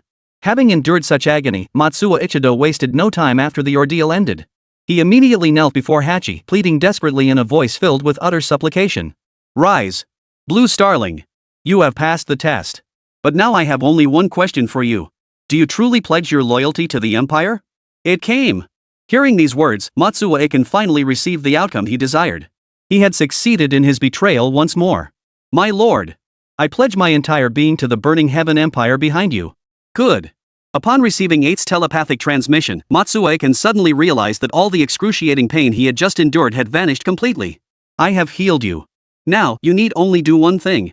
Hachi's voice carried not a shred of emotion. Command me, my lord. I shall obey without question. Supported by Hachi's 2 leg bones, Matsuo Iken rose to his feet. Yet upon hearing Hachi's command, he immediately assumed a half-bow posture, his tone reverent as he replied. I say it. You recite it. I swear in the name of the burning empire. My body. My soul. Everything I once possessed. Everything I shall acquire in the future. All belong to the empire. Life may end, but the empire endures forever. Chapter 86, A New Era. Thanks to the cooperation between Huagua and Eagle Nation, the sudden global signal disruption across the entire Blue Star had been successfully resolved. Following this, a truly significant United Nations conference commenced. Initially, many nations' supreme leaders had dismissed the conference's demand that all heads of state must attend, with disdain. Yet upon arriving at the venue, they were stunned to find the supreme leaders of Huagua and Eagle Nation seated prominently at the head table. Seated beside them were the supreme leaders of major and secondary powers alike. Something major was happening. Even some backward nations unaware of the truth couldn't help but grasp the terrifying reality upon witnessing this scene. Blue Star. Something major has happened. Since the United Nations founding, its symbolic significance has far outweighed its practical impact. Throughout history, only a handful of UN conferences have seen leaders from multiple major powers attend simultaneously. This is the first time in history. The supreme leaders of every major power on Blue Star, worthy of mention, appeared together. Yet now, every nation present except China and the Eagle Nation remains utterly clueless about what's unfolding. Some nations even believe this is merely a routine communication glitch within their own borders. They are completely unaware that this is a global issue affecting the entire blue planet. Countries like Russia, considered major powers among Earth's nations, fully grasp the danger and terror of this signal disruption. However, due to the relentless display of cutting-edge technology during the recent military exercises conducted by China and the Eagle Nation near the waters of the Cherry Blossom Nation, these major powers naturally concluded that the global signal disruption was the work of those two big shots in the main seats. Ahem. Once nearly all the nation's supreme leaders had arrived, at the prompting of Eagle Nation's President Tiden, Big Stick Nation's Prime Minister cleared his throat, signaling for silence among the assembled nations. Originally, this matter had been handled by the Prime Minister of Sakura Nation. But after the global signal was restored, China and Eagle Nation found themselves utterly unable to contact the true mastermind behind Sakura Nation, Matsuo Inu. However, China and the Eagle Nation soon realized that the Eagle Nation's aircraft carrier, the USS July, had vanished near the waters of the Cherry Blossom Nation. The mastermind behind the USS July's incident had been identified by both China and the Eagle Nation as extraterrestrials. If even extraterrestrials cannot remain in the skies over the ocean for extended periods, then the most likely destination for them would be the nearest landmass to those waters, the location of Sakura Nation. The truth behind Japan's current unreachable status was becoming painfully obvious. The Eagle Nation's aircraft carrier USS July and all surrounding media personnel vanished without a trace, and their disappearance occurred near the waters of the land of cherry blossoms. This incident has been confirmed as the work of extraterrestrials. So where would the aliens go after abducting these people? Japan is highly likely under covert alien invasion. Countries that maintain relatively close ties with the Eagle Nation, seeing that it was the Big Stick Nation that spoke up this time, have all rushed to the scene to search for traces of Sakura Nation. Yet no matter how hard they searched, they could not locate any Japanese delegates from the conference. How could this be? Regardless of what kind of country Sakura Nation is, its global strength is certainly not weak. So why was Japan absent from this summit? Some nations' top leaders scanned the entire assembly and discovered an even more alarming truth. Out of over 300 nations across the entire Blue Star, only Sakura Nation was absent. There was no doubt this matter was connected to Sakura Nation.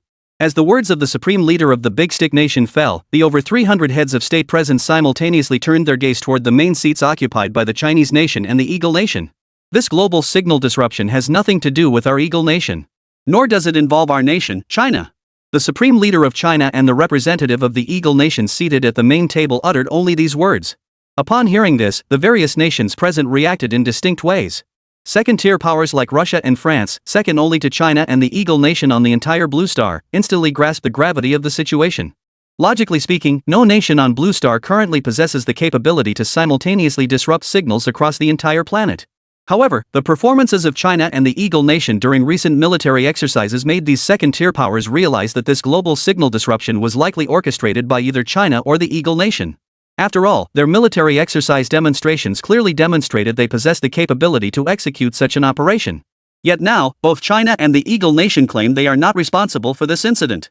If the two most powerful nations on the entire planet cannot accomplish this, then who could possibly have done it? Could it be aliens?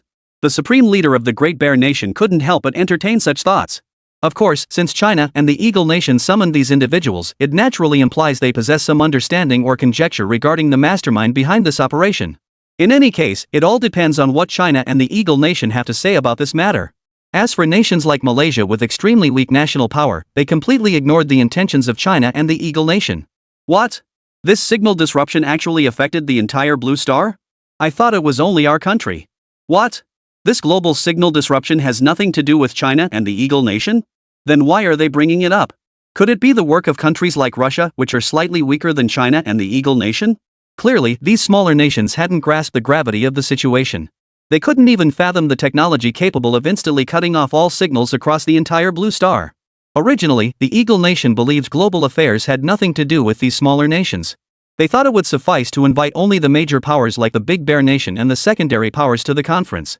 However, China had insisted that the highest leaders of every nation on the entire blue planet must attend this meeting. That's why these smaller nations were deliberately summoned. China and the Eagle Nation anticipated these smaller nations' lack of understanding, but the Eagle Nation wasn't about to waste time explaining anything to them. Thus, China's supreme leader spoke up at this moment. Ladies and gentlemen, a new era is about to dawn. Chapter 87, The True New Era. A new era. What exactly constitutes a new era? Even if Huagua were to explain it, a significant portion of nations would still struggle to grasp the true meaning of this so-called new era. For these nations, global affairs were not entirely unrelated to them, but they were largely irrelevant. Small nations like theirs could only follow the lead of major powers like China and the Eagle Nation.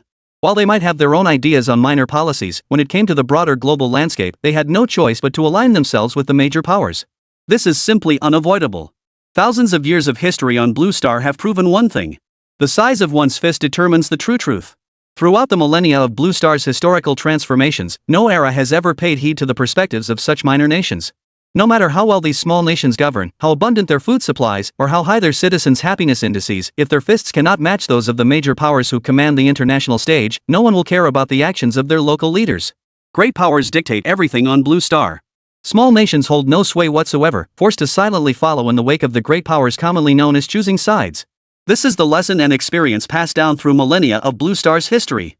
No one forces these small nations to act this way, yet for their very survival, they have no choice but to comply. The new era proclaimed by China remains utterly imperceptible to these smaller nations. For major powers like China and secondary powers like France, the new era may hold various interpretations. But what does this new era mean for the small nations that merely fill the void on Blue Star? Regime change? Yet for slightly more powerful groups or individuals, overthrowing the governments of these small nations is an exceedingly simple matter. In such nations, regime change is an utterly commonplace occurrence, bearing no connection whatsoever to the lofty concept of a new era. And what of the great powers?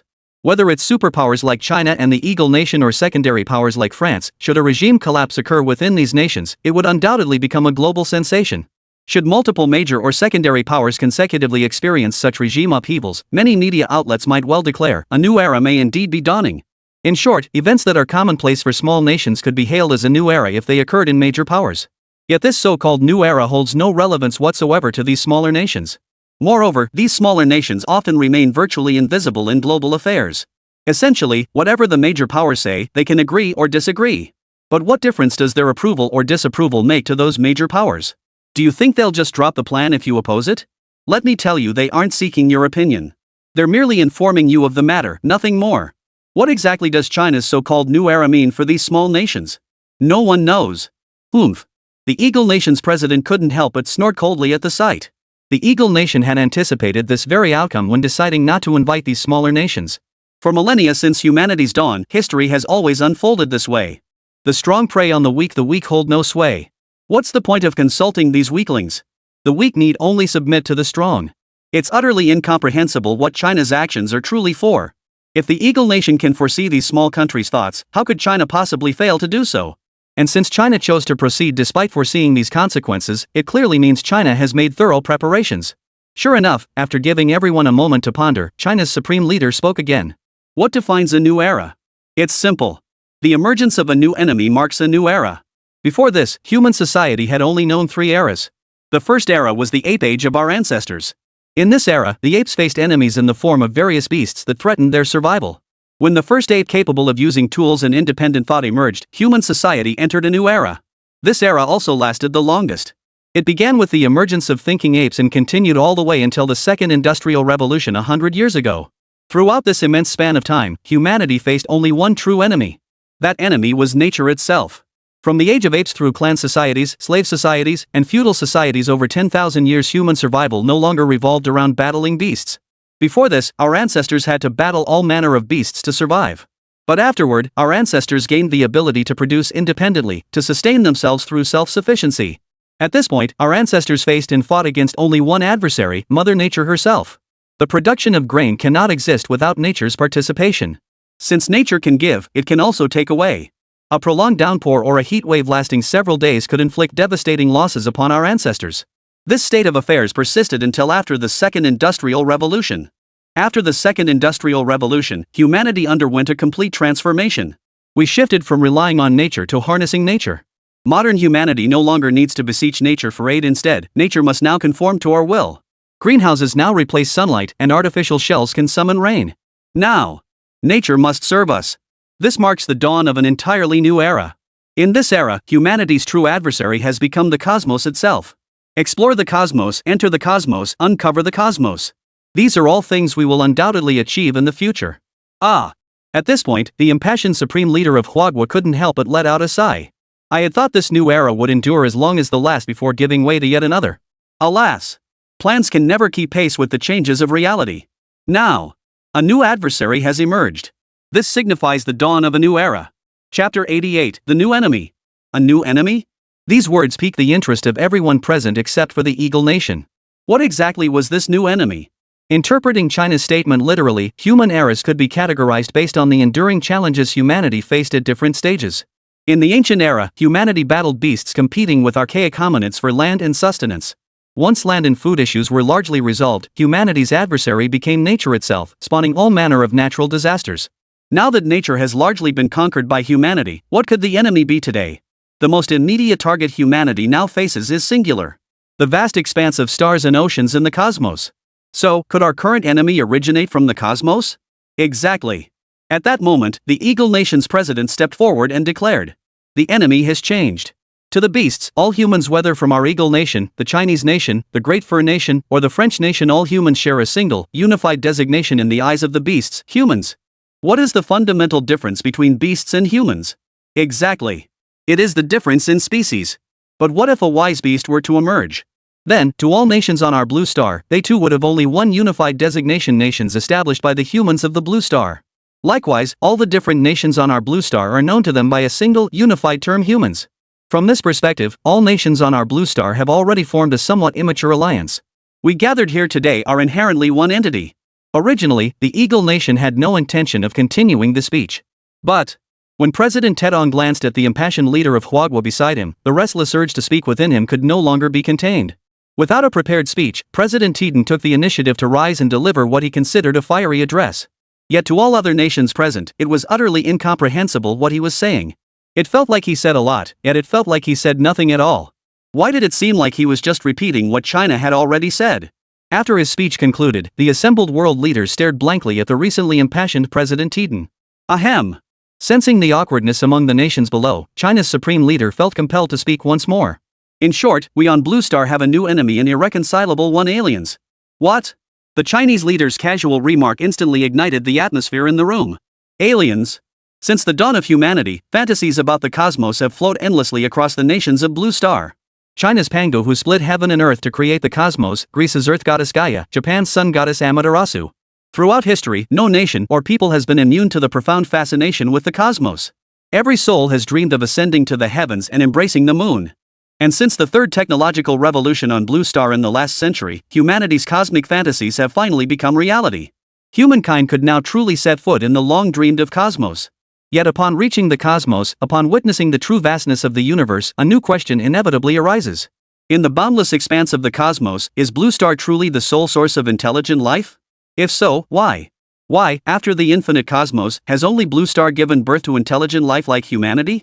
What unique properties does Blue Star possess? But if Blue Star isn't the only planet to produce intelligent life, could other intelligent beings exist elsewhere in the cosmos? If so, what would their attitude toward humanity on Blue Star be? As we all know, technological development often leaps forward in giant strides. So, when confronted by extraterrestrials whose technology far surpasses that of Blue Star, how should Blue Star respond? For a long time after humanity ventured into space, our attitude toward extraterrestrials was one of profound fear and dread. Especially during that era, countless experiments were conducted on humans as guinea pigs. This inevitably prompts everyone to ponder, could we humans on Blue Star be just as helplessly controlled by extraterrestrials as lab rats are in their hands? But humans are often short-sighted. For a long time after humanity ventured into space, there was no sign of so-called extraterrestrials. Gradually, the rumors of extraterrestrials among humans on Blue Star transformed into legends and ghost stories. Out of sight, out of mind. But now, China has brought this matter into the open. Not only do extraterrestrials exist, but they have likely already arrived on Blue Star. So what should humanity do now? That's right. Aliens have appeared. And based on existing intelligence, aliens and humans possess irreconcilable conflicts. Therefore, our new enemy is extraterrestrial life. Seeing his remarks overshadowed once more by China, the Eagle Nation's president, desperate for attention, felt his restless heart stir again. But once again, no one paid attention to the Eagle Nation's President Tedong. Everyone was waiting for what Huagua would reveal next. Given the current situation, Huagua and Eagle Nation were the first among hundreds of nations on Blue Star to make contact with extraterrestrials. So what insights did they possess regarding these extraterrestrials? Why did they declare the aliens to be enemies? Why irreconcilable enemies at that? What exactly had transpired between China and the Eagle Nation and the aliens? A clash of technologies? Exactly. A clash of technologies. Remember, in that recent military exercise between Huagua and Eagle Nation, one that was practically indistinguishable from actual warfare, both sides unveiled a series of technologies that were entirely unprecedented on Blue Star.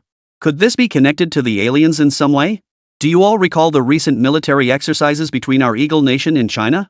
Tiden spoke up again, bringing up a topic that instantly captured everyone's attention. Seeing every pair of eyes fixed intently upon him, Tiden felt a surge of satisfaction deep within his soul, that desire to be the center of attention. Prepare to die, you beasts of the council. With that, Tiden abruptly rose, slammed his fist onto the conference table, and bellowed these words. Chapter 89, The Parliament. After delivering this line with what he considered formidable bravado, Tiden suddenly noticed many present staring at him as if he were a circus clown. His old face flushed crimson on the spot. This is the only response the aliens have sent to our nation and the Eagle Nation. China's supreme leader couldn't help but interject with an explanation. He simply couldn't fathom why the president of the most powerful nation on Blue Star would be such a person. Originally, according to the resolution reached after private meetings between China and the Eagle Nation, the approach to contact the aliens would be to establish communication first, then engage in dialogue. After all, neither China nor the Eagle Nation dared to gamble, nor could they afford to. What if these aliens are actually friendly? While this idea might not be very realistic, testing it out isn't that difficult either. There's no harm in giving it a try. But what neither nation anticipated was that less than a second after hanging up, a message of unknown origin appeared in the highest-level conference rooms of both countries. Prepare to die, you beasts of the parliament. Such immense hostility before any contact had even been made. This forced China and Eagle Nation to reconnect and revise their contingency plans for dealing with extraterrestrials. According to their analysis, the aliens' extreme hostility toward humanity on Blue Star could stem from only two possible reasons. The first was mistaken identity. It's possible that after Blue Star inadvertently became entangled in the cosmic conflict between several factions, one faction mistakenly identified Blue Star as an affiliate of another faction. According to intelligence disclosed by the aliens, the enemy of the faction backing this alien group must be the Council faction. Either Blue Star lies within the Council's sphere of influence, or it is nominally under the Council's jurisdiction, though no one has ever claimed it. That's why the Council's enemies are targeting humans on Blue Star so relentlessly. Surely it couldn't be because Blue Star's nominal supreme governing body also bears the name Blue Star Supreme Council? Secondly, for reasons unknown, the aliens harbor intense hatred toward the Council. And being not particularly intelligent themselves, they mistakenly identify all other sentient beings as members of the Council. Of course, this possibility is extremely remote. After all, from a human perspective, a species capable of interstellar travel simply cannot be moronic. That defies all logic. Therefore, based on the combined analysis of China and the United States, the first possibility is the most likely. But this also implies that the conflict between humans on Blue Star and the aliens is irreconcilable. Even if the aliens' perception is mistaken, so what? Do you seriously expect the aliens to apologize to humanity for their mistaken beliefs? That's utterly impossible. It's like humans would never apologize to creatures weaker than themselves. So what if they're wrong? What difference does it make to persist in error? When it comes to ants, extermination is simply extermination. What else can be done? Upon hearing this analysis, the assembled crowd fell into an unspoken, collective silence. The analysis from Huagua and Eagle Nation was simply too flawless. It also meant that the future of Blue Star might truly be about to change. How should we respond to the emergence of extraterrestrials? Can we truly handle it? So, what is the current situation in Sakura Nation? The supreme leader of the Big Stick Nation, seated beside Sakura Nation's vacant seat, spoke up. Sakura Nation's inexplicable behavior prior to this meeting had already puzzled the other nations, and now, at such a crucial gathering, not a single representative from Sakura Nation was present. It was now glaringly obvious Sakura Nation was likely the first country to be invaded by the aliens. As the Prime Minister of the Big Stick Nation spoke, all nations present once again turned their gaze toward the Supreme Leader of the Flower Nation and the President of the Eagle Nation seated at the head table. The two leaders exchanged a glance, saying nothing more. Seeing this, every leader present understood the precise meaning. This was the choice China and the Eagle Nation had to make for the greater good. Among the many nations present, only these two knew the true reason behind the issue concerning Japan. But under the current circumstances, could they possibly reveal the truth? Could they possibly reveal that the entire nation of Sakura was a double agent? No. That was clearly out of the question. The most pressing matter now is fighting the aliens. As the two most powerful nations on Blue Star in terms of comprehensive national strength, they naturally take the lead. Therefore, given the current situation, even if Sakura Nation hasn't been invaded by aliens, it must be invaded by aliens. This is the greater good. An unalterable greater good. One dog down, next one, continue. While nations across the globe convened in meetings, within the capital city of Sakura Nation, the focal point of discussion, horrific experiments unfolded one after another. Constant screams echoed throughout the Diet Building, Japan's highest political center. Yet strangely, not a single person outside the chamber could hear the horrifying screams emanating from within. At Matsuo Iken's signal, another fully armed Sakura Nation soldier entered the largest chamber within the National Assembly Hall. Immediately, the horrifying screams audible only to Matsuo Iken echoed once more. Truth be told, Matsuo Ichido was now filled with regret. He had believed that since the aliens had accepted him a traitor to his planet, a fickle opportunist, they would naturally accept the nation he represented. But why? This alien named 8, after accepting him, had repeatedly ordered him to find one Sakura Nation soldier after another. Worse still, it had proceeded to consume the souls of those soldiers right before his eyes. Yes. Souls. This was admitted by 8 himself, a word no human would ever willingly utter. Souls. Matsuo Iken couldn't understand. With so many nations and humans on Blue Star, why was this alien fixated on the people of Sakura Nation? Hadn't he already pledged allegiance to the aliens? Why? Stop. Matsuo Ichidog, I sense your emotional disturbance. May I ask why? After another wave of blood-curdling screams, Hachi actively transmitted his voice to Matsuo Iken, his tone icy as he demanded. I seem to sense your inner thoughts. Why? Can you tell me why? Why are you harboring emotions you shouldn't toward these worthless people? This is a capital offense in the Empire. Chapter 90, The Empire. Capital punishment for the Empire? Matsuo Iken's eyes filled with confusion at these words. He simply couldn't comprehend why emotions were such a grave matter in the so-called Empire. That's right. Hana's icy voice echoed once more within Matsuo Iken's mind. Beings capable of emotion are inherently bound by countless restrictions. Restrictions? Matsuo Iken grew even more perplexed. How could emotions possibly hinder a being's development? Considering you've only recently joined the Empire, I'll reintroduce you to its circumstances so you won't end up not even knowing how you died. After hearing Hachi's words, Matsuo Iken couldn't shake the feeling that Hachi was expressing some kind of exclamation? Or perhaps a sigh. Let me use your so-called humans as an analogy. Observing the distribution of nations upon your blue star leaves me baffled by so many things. Why can different races in some regions form a single homeland? Why do some regions, despite sharing the same race and bloodline, end up forming separate nations, even becoming enemies? Why, on this tiny planet, has no one managed to unify it even after tens of thousands of years? In short, there are far too many perplexing aspects on your tiny planet. And I suspect it is precisely these inexplicable phenomena arising for reasons unknown that have given rise to your emotional state. In the Empire, there are no living beings capable of emotion. Matsuo Ichiko could distinctly sense the emphasis in Hachi's pronunciation of living beings. Hachi continued immediately. Within the Empire, only inanimate objects and those nearing death can generate emotions. All living creatures remain utterly devoid of any emotional fluctuation whatsoever. This is the supreme truth distilled from tens of millions of years of the Empire's historical experience. Only one thing stands in the way of the Empire's progress. That is emotion. Only by shedding emotion can the Empire advance without ever stagnating. Hachi's words remained as cold as ever. Upon hearing this, Matsuo Iken's body began to tremble uncontrollably. The Empire's values were utterly at odds with Matsuo Iken's own. Panasonic's lapdog can flip-flop between China and the Eagle Nation for the sake of the cherry blossom country behind him, and can decisively choose to kowtow to the aliens the moment they arrive. All his actions stem from that twisted sense of patriotism deep within his heart. But what the hell is this alien empire spouting about emotions being the sole obstacle to progress? What a joke! Matsuo Ichiko forced back his discomfort and asked, "Sir, if you possess no emotions, how do you?" But as he spoke, Matsuo Ichiko suddenly realized he couldn't find the words to describe what this alien meant by no emotions. "I understand your meaning." Bana's icy tone echoed once more within Matsuo Ichiken's mind. Within the Empire, there are no divisions into groups, only distinct individuals exist. The sole purpose of each individual's existence is to serve the Supreme Emperor. The various emotions you humans possess do not exist for us. They are nothing but burdens, do you understand? Throughout your tens of thousands of years of history, how many who should have been ultimate victors failed precisely because of emotions, lust, family ties, love? It was these unwarranted feelings that became the root cause of their downfall. Perhaps it's because you're too young and lack understanding of these matters. But it doesn't matter.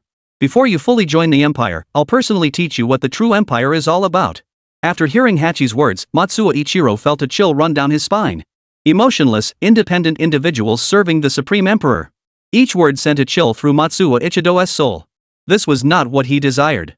But now that things had come to this, what could he do? No! Matsuo Ichido suddenly recalled what he considered a crucial question. If everything truly unfolded as Hachi claimed, then what exactly was Hachi's purpose? Hachi absolutely shouldn't be doing this to himself. Why? I told you, I can sense your inner thoughts. Next time, whatever you're thinking, please speak it aloud.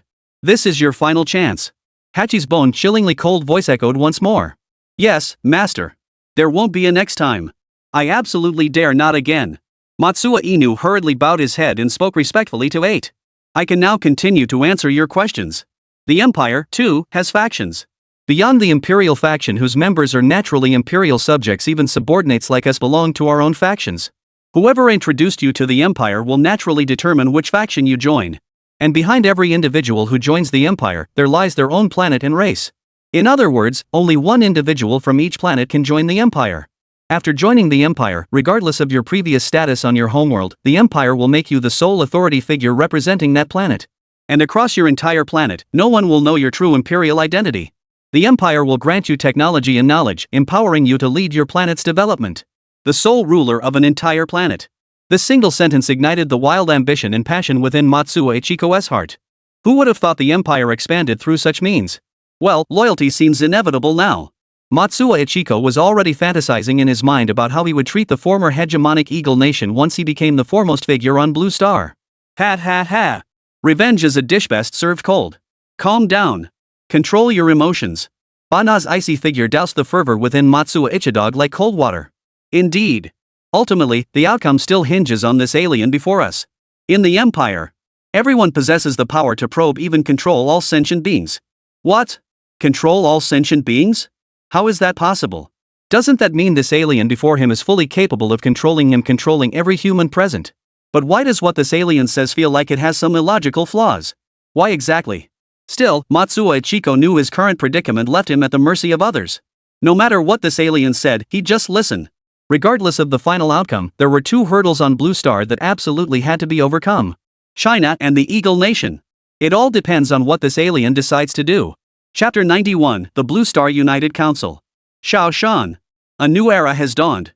In Liu Shan's temporary residence in Huagua, General Huang excitedly relayed the latest intelligence to Liu Shan.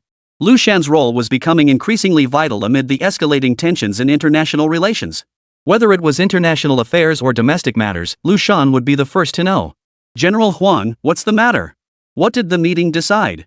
Liu Shan knew this joint conference of Blue Star nations, formed by Huagua and Eagle Nation, had one primary purpose: to defend against the true extraterrestrials whose origins remained unknown. The newly formed Blue Star United Council, co-chaired by our nation and the Eagle Nation, has yet to reach consensus on matters beyond our two nations' undisputed leadership roles. Expect plenty of open and covert struggles ahead. General Huang's tone carried a hint of impatience. They were the ones who truly knew about the so-called real aliens, but what about the other nations? Besides the Eagle Nation, how many countries would fully believe such claims based on mere words? General Huang, don't overthink it. The higher-ups' intentions are already quite clear. The reason they insisted on convening this meeting was merely to issue a humanitarian warning to the world. Ultimately, what happens to other nations or what troubles they face has little to do with us, right?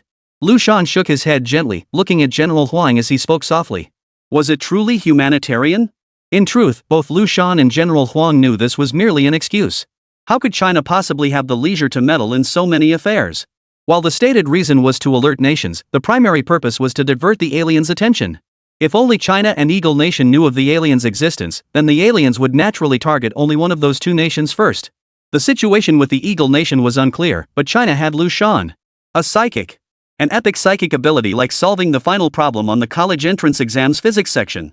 With Liu Shan present, China's only remaining deficiency is one thing. That is time.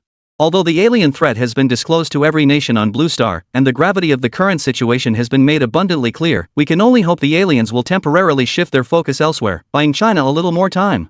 Oh, Liu Shan. We've confirmed that aliens have indeed appeared within the capital of Sakura Nation. What? It's actually true? Liu Shan was utterly astonished upon hearing this news. He knew China and the Eagle Nation had pinned the alien threat on the land of cherry blossoms, but he'd assumed it was merely a cover story. He never imagined it would actually happen. That's correct. General Huang's tone carried a hint of emotion. What had once been a casual remark had unexpectedly become a self-fulfilling prophecy. All signal sources across Blue Star have now been fully restored. However, during the Ascension Operation scan of Blue Star's entire signal network, we discovered one location within Sakura Nation's capital city where signals simply cannot be transmitted no matter what. We then activated our sole remaining spy within Sakura Nation. The intelligence he relayed was both the first and last message we received. After that, all communication ceased. He most likely met with misfortune. General Huang shook his head at this point, his tone tinged with regret and bitterness. What? Liu Shan's voice echoed the same profound regret. But don't dwell on it, Xiao Shan. It was his own choice. His own choice? Liu Shan was puzzled. Why would they say it was his own choice? Could it be that he had once had the chance to return to Huagua? Do you recall when Matsue's dog first led an assassination attempt against you? General Huang's eyes fixed on Liu Shan. Could it be? Liu Shan now had a hunch. That's right. That spy was one of Matsuo Ichiko's squad members. It was he who leaked the news of Matsuo Ichiko's illegal entry from our northern border. After Matsuo Ichiko surrendered, we asked him what he wanted to do. He could have chosen to end his life as a spy and return safely to his homeland. But he resolutely chose to refuse. He said that only by returning with Matsuo Ikin could he be given important responsibilities and continue gathering intelligence for China. At this point, tears welled up in the corners of General Huang's eyes. It is precisely because our nation possesses so many patriots like this that China has been able to transform from utter poverty to its current state in just a few decades. According to the intelligence he relayed back, the Diet Building, Japan's highest political center, had been seized by an unknown force. At first, he suspected it might be the work of Matsuo Ichiko's covert operation. But when he happened to witness Matsuo Ikin bowing respectfully to thin air, he sensed something was amiss. Only after repeated verifications did he confirm this true intelligence. Given Matsuo Ichiko's character, the fact that he's maintaining dog-like deference toward a third party in the current situation already speaks volumes. Ah! Who would have thought that the real aliens would actually appear in Sakura country, the very place where Matsuo Ichiko, who yearned to defect to extraterrestrials, resides? Liu Shan couldn't help but chuckle at this revelation. The reason Matsuo Ichidog chose to align with China was because he mistook China for the so-called aliens. Now that the real aliens had appeared within Sakura country under Matsuo Ichido's rule, he'd surely be groveling to them just as he'd groveled to China. The only question was what kind of alien this creature truly was. Would the alien choose to take action against China? Also, Xiao Shan, don't worry too much right now. He knew his intelligence transmission would inevitably be detected by the aliens, so he didn't just send the information to us alone. Instead, he chose to transmit this intelligence multiple times simultaneously at the same moment. Meaning that, besides us, virtually every major nation in the world has received similar intelligence. Yet only we deciphered the precise details through the coded messages embedded within. In any case, we've reached a point of no retreat. And Xiao Shan, to put it bluntly, you are now China's last hope. Regardless of what the aliens do, our nation is prepared to fight to the death. Before that final battle, the entire focus of our nation rests upon you. Chapter 92, College Entrance Exams. June arrived swiftly. The Gaokao, China's annual college entrance exam, was fast approaching. Ultimately, the international turmoil had little direct impact on ordinary citizens, so life in China remained as peaceful and tranquil as ever. However, at the beginning of June each year, due to the college entrance exam, all citizens of Huagua showed special concern for the students about to take it. Zhou Yu was a repeat test taker participating in this year's exam. Last year, he had been forced to abandon the exam due to health issues. Last year also marked the first instance of a second attempt at the Gaokao since its reinstatement. Zhou Yu heard from fellow examinees that the final physics question was an impossible task explaining dark matter. Even more astonishingly, the final physics question on last year's second exam was an incredibly complex problem that might be unsolvable even globally. However, that final question was specifically marked as an optional bonus question, no points deducted for incorrect answers, leading many to dismiss it as nothing more than the testmaker's twisted sense of humor. I hope this year's exam won't feature such absurd incidents as last year's. Zhou Yu murmured to herself before passing through security and entering the exam hall. Proctors, please distribute the exam papers. As the announcement echoed, Zhou Yu smoothly received her Chinese physics exam paper. What the hell? The Chinese exam paper that should have been in her hands had somehow turned into a physics exam paper. No way. Could it be that I'm still half asleep? Zhou Yu shook his head vigorously, even slapping his cheeks hard. Yep, it was definitely the Chinese exam paper. But why were the questions on it all physics problems? Just as Zhou Yu raised his hand to signal the proctor, he noticed a student in the front row had already raised theirs first. Before the proctor could react, a bell unlike any heard in senior year mock exams suddenly rang out. Attention, all examinees. The test papers have been misprinted. Please maintain order in the examination hall. No noise. Repeating. The exam papers have been misprinted. All examinees, please maintain order in the examination hall. Do not make noise. What? A printing error on the college entrance exam? I recognize every single character here, but when they're put together, I have no idea how to read them. In the decades since the Gaokao system was reinstated in Huagua, such an incident has never occurred. Why have various problems kept arising in recent years? Last year they even had to hold the exam a second time. Haven't they always said the college entrance exam is a one-time only event? Well, that's understandable after all, contingency plans exist for a second exam. In emergencies, holding a second test is necessary to ensure fairness. That's perfectly understandable. But what's going on now? Printing errors on the exam papers? Then, the announcement came over the loudspeaker again. Notice! The Chinese exam has been urgently changed to a physics exam. Repeating. The Chinese exam has been urgently changed to a physics exam. Candidates should proceed with their answers as usual. Repeating, candidates should proceed with the exam as usual. At that moment, Zhou Yu seemed to have an epiphany and hurriedly glanced at the final major question on the exam paper. Using China's current technological capabilities, develop a viable nuclear fusion reactor at the fastest possible pace. Note, this is an optional question, no points deducted for incorrect answers. Drive high-intensity power currents, then utilize current reversal to propel the inner walls of the marker device. The operational process for driving 200 megawatts power output. Improve the magnetic field design of the tokamak device. Refine the extraction, storage, and recycling technologies for deuterium and tritium. At this moment, under the protection of tens of thousands of elite troops from China, Liu Shan completed yet another display of his extraordinary abilities within the examination hall. Amid the perilous situation of alien arrival, every single day had become critically important. Every day sooner that superpowers were utilized meant one day sooner to produce the items listed in the exam questions, granting one more advantage in confronting the aliens. This was an unavoidable necessity. The aliens' arrogant actions made it clear they would never accept anyone's peace overtures or surrender. Just as humanity would never accept surrender from ants. Now, only two paths remain before all humanity: trade death for survival, or face certain death. Humanity has no room for retreat. In the grand scheme of humanity's survival, what significance could the college entrance exam possibly hold? The reason China chose to cite printing errors on the exam papers was merely to maintain social stability and prevent potential panic. This justification conveniently aligns with the subsequent second college entrance exam. Because of the printing error, a second exam is necessary to ensure fairness. To reduce the burden on examinees, this second exam would only require make-up tests in Chinese and physics, and the first subject tested would be Chinese. What a perfectly reasonable explanation. Phew! The bell signaling the start of the exam rang out.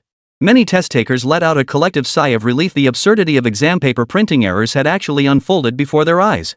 Many students this year were already itching to get home, eager to share this juicy gossip with others to satisfy their urge to spread the news. At that moment, Liu Shan also stepped out of the exam hall as the bell rang. Xiao Shan. How did it go? How long will it take? Outside the exam hall, Dean Shan and General Huang had been waiting impatiently for Liu Shan's arrival. Now that Liu Shan's superpower had evolved time and again, they no longer worried whether he could reproduce the exam content. Their sole focus now was this: how long it would take to create the object described in the final question of the college entrance exam. A conservative estimate would be about a month and a half. Liu Shan replied casually. After all, for the Liu Shan of today, nuclear fusion technology wasn't particularly difficult, it was merely a matter of time. With Liu Shan at the helm, completing nuclear fusion technology was nothing more than following a blueprint for him. It's just that the current situation is extremely urgent, requiring this project to be completed swiftly according to the blueprint. The paramount significance of nuclear fusion for China lies in securing its logistical capabilities.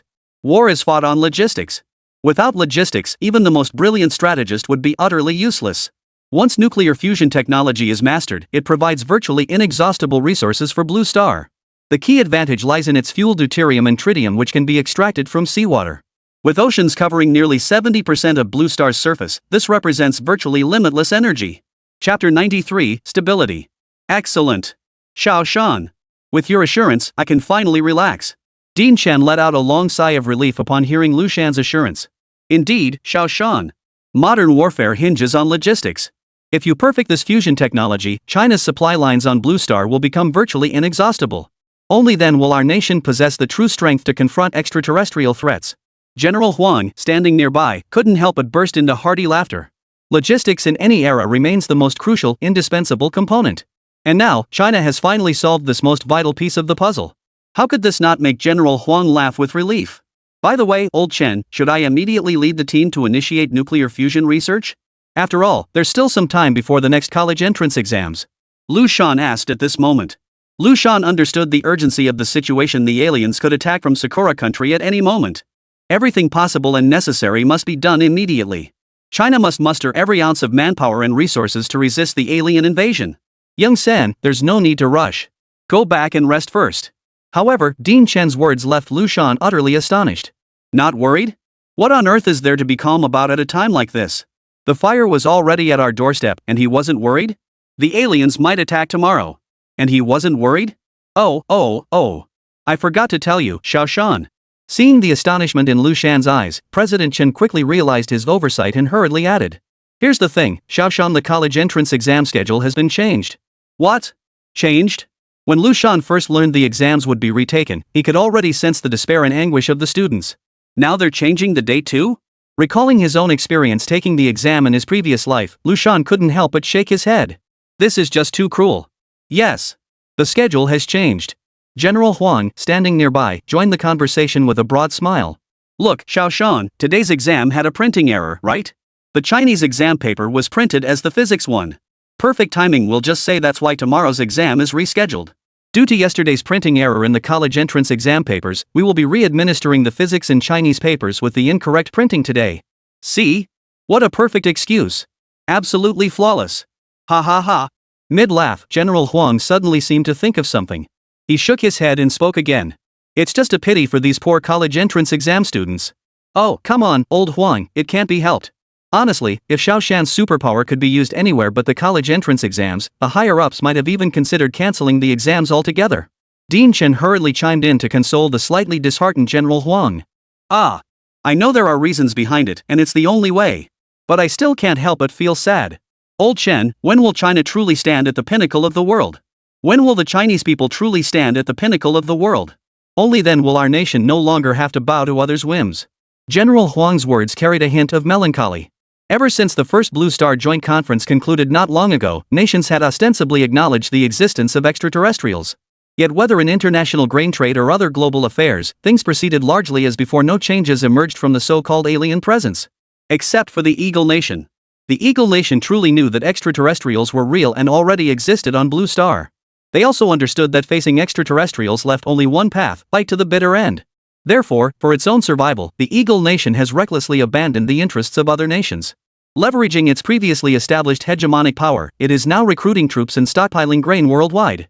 What's more, at this critical juncture, the Eagle Nation has intensified its technological and food embargoes against China. How utterly ironic. How utterly absurd. Faced with an external threat, humanity on Blue Star not only fails to unite but actually turns on each other? It's simply laughable. And China, faced with the Eagle Nation's blockade, has no means to counter it whatsoever. They even appear utterly helpless. After all, China's sole focal point is one man. That is Liu Shan. Therefore, to confront the Eagle Nation's blockade, under the leadership of the central government, factories across the nation finally began to truly ramp up production. Countless factories abandoned their original production lines, repeatedly modifying assembly lines according to central directives. Food, military equipment. Factory after factory underwent transformations, venturing into fields previously foreign to them. Meanwhile, nationwide conscription efforts proceeded covertly. Originally announced as recruiting 5 million eligible conscripts, 20 million applied, with 15 million ultimately accepted. The ultimate purpose of all this was to maximize preparedness for potential extraterrestrial encounters while maintaining current social stability. Why maintain social stability as a prerequisite? In a word, it was unnecessary. To an ant, what difference is there between a single human and a group of humans? Both are invincible to ants. Moreover, according to intelligence relayed from Sakura Nation, the number of extraterrestrials appearing on Blue Star is not significant. Therefore, the act of maintaining social stability becomes even more crucial. First, when facing aliens, sheer numbers hold no real significance. An excessive military force poses no threat whatsoever to them. On the contrary, it only provides the aliens with opportunities to exploit. The current modest increase in conscription is precisely to better maintain social stability when aliens appear. A stable home front is just as vital as reliable logistics. China's most immediate challenges are already being addressed. Huang Lao. We will succeed. With me. With you. With Chen Lao. And the countless scientists working behind the scenes. Not to mention the innumerable Huagua soldiers burning with patriotic fervor. Liu Shan's voice carried unwavering resolve. I swear. I will exhaust every ounce of my ability to lead our nation toward true prosperity and fulfill the genuine rejuvenation of our people. With that, Liu Shan placed his hands squarely between the three of them. Dean Chen and General Huang exchanged a glance, then simultaneously placed their right hands over Liu Shan's outstretched palm. Not a word was spoken, but the steely resolve in their eyes spoke volumes. Strengthening our nation, it's not just my responsibility. Chapter 94, the Second College Entrance Exam. Mom, seriously, I still can't believe it. Yesterday's exam actually had printing errors on the test papers. Something that hasn't happened in decades, and I just had to be the one to experience it. Time flew by, and the next day arrived. Even while eating breakfast at home, Joyu kept chattering to her parents about what happened during yesterday's exam. Alright. You, stop dwelling on yesterday. Today's exam is what matters most. Now, finish your breakfast and have your dad drive you to the test center. Got it. After breakfast, Joyu rode in her father's car to the entrance of the exam venue. Dad, I'm off. I want braised chicken wings for lunch today. Watching Joyu cheerfully enter the exam hall, her father drove straight to the market to buy his daughter her favorite chicken wings. Ah! The smile vanished instantly from Joyu's face the moment her father drove away. Yes, that earlier burst of excitement had been an act. The decision to repeat the year had already placed immense pressure on her parents. After all, repeating a year meant not only an extra year of schooling for her, but also immense pressure for her parents during that year. No wonder people say parents finally feel liberated after the college entrance exams are over. Don't be fooled by Joyu's nonchalant act now. The truth is, after getting home from her exam yesterday, she locked herself in her room and cried for who knows how long. At the national level, this was merely an ordinary minor oversight. Nothing more than a printing error on the exam paper. But when the dust of an error settles on an individual, it becomes an insurmountable mountain. Every student taking the college entrance exam faces not just the pressure of those few hours of testing, but more crucially, the entire year of senior high, a torment they can't share with outsiders. Before the first rays of dawn touched the earth, countless senior high students had already groggily brushed their teeth and washed their faces to the morning wake-up bell, then hurried to the classroom for morning reading. And when night falls deep and the city lights grow sparse, the high school building remains ablaze with light all night long. Everything, absolutely everything, is dedicated to the final showdown. The college entrance exam. Strike while the iron is hot, the second blow is weaker, the third exhausted. Each day delayed only deepened the torment within. When everyone gives their all to face this final showdown, only to discover it was nothing but a joke? At that moment, morale had already been severely weakened. Fortunately, it's all behind us now. The final showdown is upon us. 12 years of grueling study have led to this very moment. Come on. Win or lose. It's not about the scores. For your parents, for yourself, to give an account for these 12 years of hard study. That's all. After giving himself one last pep talk, Joyu resolutely stepped through the final security check before entering the exam hall. He then walked quietly to his seat and waited for the exam papers to be distributed. Proctors, please distribute the exam papers. As the bell chimed, Joyu received his English, physics exam paper? No way. Could it be? Joyu shook her right hand, intending to raise it to signal the proctor. True to her expectations, the candidate seated in front of her yesterday beat her to it once again. Before the proctor could speak, just as Joyu had anticipated, the intercom sounded once more. Attention all examinees. Due to printing errors in yesterday's test papers, the examination authority has decided to reschedule the Chinese and physics exams. The exams will be held today. Physics will be administered in the morning and Chinese in the afternoon. Yesterday's exam scores will be used as reference for university admissions. Repeating. Attention all examinees. Due to printing errors in yesterday's exam papers, the Chinese and physics exams will be re-administered today. Physics will be administered in the morning and Chinese in the afternoon. Yesterday's exam scores will be used as reference for university admissions. No way. Joyu felt like he'd been cursed for countless lifetimes. Why did this bad luck just won't let go? Last year, he had to skip the college entrance exam due to health issues and chose to retake it. Coincidentally, that year saw an unprecedented incident in the history of the exam since its reinstatement, suspected test paper leaks and a second retake. At first, Joyu was relieved he hadn't taken last year's exam. Who could endure retaking it twice? All that knowledge had vanished the very afternoon the first exam ended. But, now that I've chosen to retake the exam, why does this year's Gaokao feel even more unlucky than last year's? Could it be because she chose to retake it? Suddenly, Joyu seemed to remember something. He immediately flipped to the last major question on the exam paper. Sure enough. As he looked at the final major question, Joyu couldn't help but sigh softly. Why did it feel like these so-called bonus questions where incorrect answers didn't lose points would appear on every future college entrance exam? There it was, boldly printed on the final physics question. Using China's current technology, design a self-sustaining spacecraft capable of interstellar travel for China. Note, this is a bonus question. No points deducted for incorrect answers. What the hell? Why was it suddenly all about controlled nuclear fusion in spaceships lately? What's going on? And even if something is happening, what does it have to do with us college entrance exam takers? There's no way any high school student could actually build something like that, right? But thankfully, it's just a so-called bonus question. Getting it wrong won't matter at all. Whatever, let's just do the problems.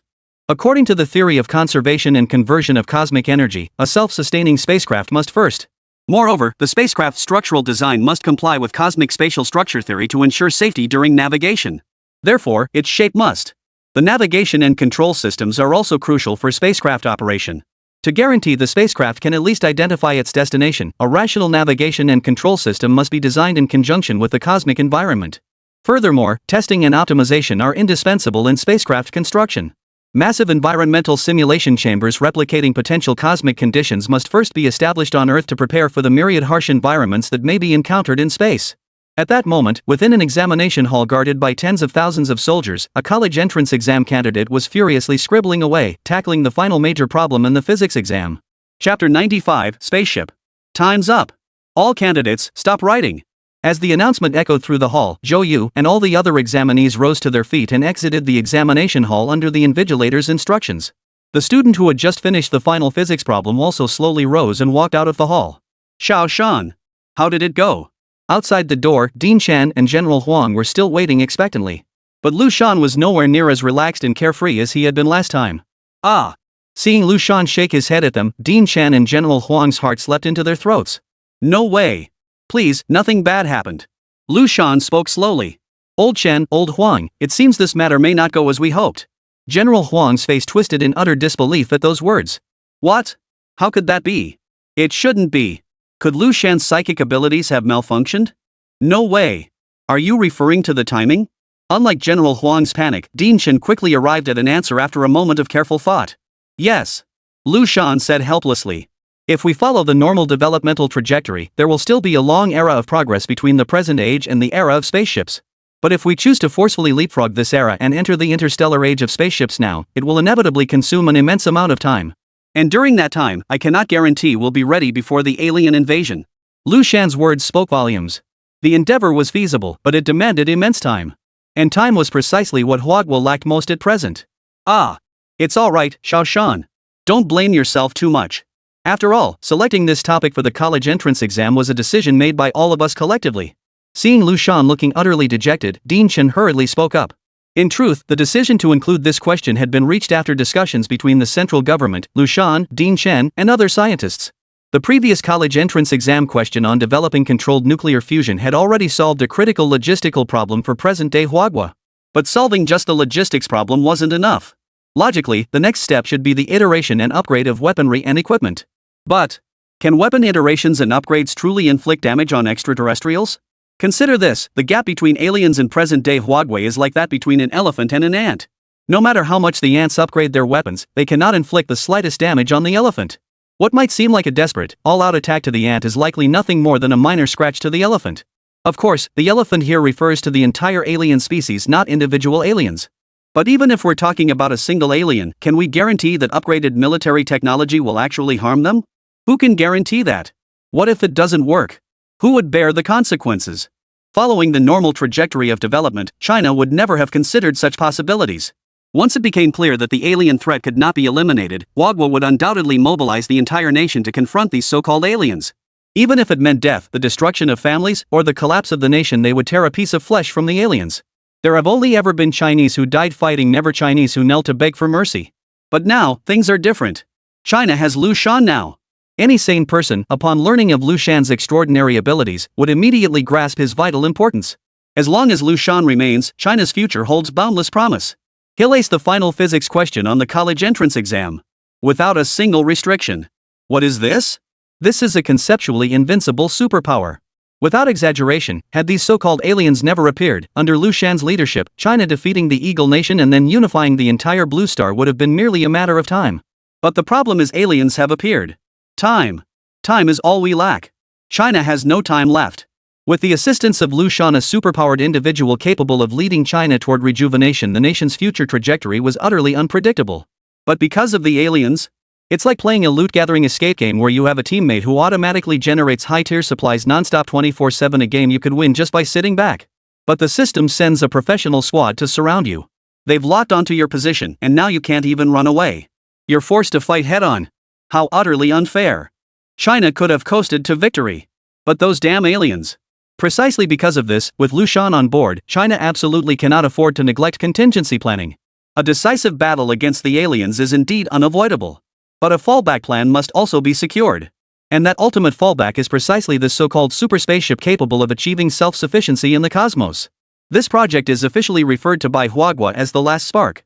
Since the final outcome of the decisive battle with the aliens was foreseeable, Huagua must complete the development of the super spaceship before the final confrontation.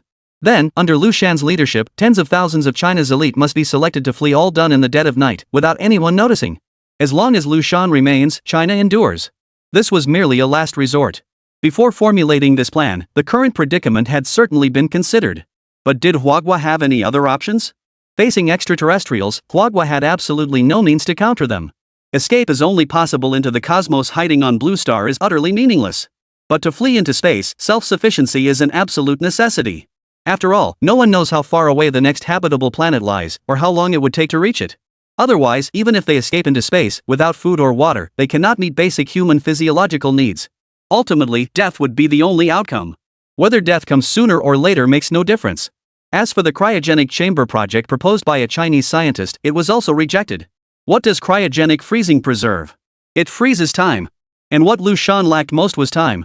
Alas! It seems the last spark project is likely doomed to failure.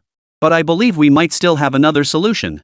Looking at the forced smiles of Dean Chen and General Huang before him, Liu Shan suddenly spoke up. What? Another solution? Quick! Speak up. Hearing this, Dean Chen and General Huang fixed their eyes intently on Liu Shan. Chapter 96, The Alternative Solution. Exactly. Little Shan, when did you pick up this habit? Why are you playing coy at a time like this? General Huang scolded Liu Shan impatiently. Oh, come on, General Huang, Director Chen, don't get so worked up. Actually, this other solution is steal. After Liu Shan finished speaking, Dean Chen and General Huang exchanged puzzled glances before simultaneously blurted out. Steal? That's right. Steal it. At that moment, Liu Shan waved his hand emphatically and declared sharply. How did the aliens arrive on Blue Star? They must have come piloting an alien spacecraft. And if we seize their spacecraft, then modify it, wouldn't that allow us to rapidly complete the development of our own spacecraft? To everyone's surprise, Dean Chen shook his head upon hearing this. Without uttering a word, he turned and walked away. Hey! What's wrong, old Chen? Before Liu Shan could finish speaking, General Huang tugged at his right hand. When Liu Shan turned back, he caught the general's gaze fixed on him like he was some kind of little cutie. Xiao Shan, hey! What is it, General Huang? Did I say something wrong? What you've thought of, we've already considered long ago. With that, General Huang turned and walked away once more. What's going on? Does what I said make no sense? Before Liu Shan could react, another soldier approached him, handed him a secret order, and then turned and left. The controlled nuclear fusion project officially commences today. Location, XXXXX. Chief Engineer, Liu Shan. Meanwhile, in the capital city of Sakura Nation.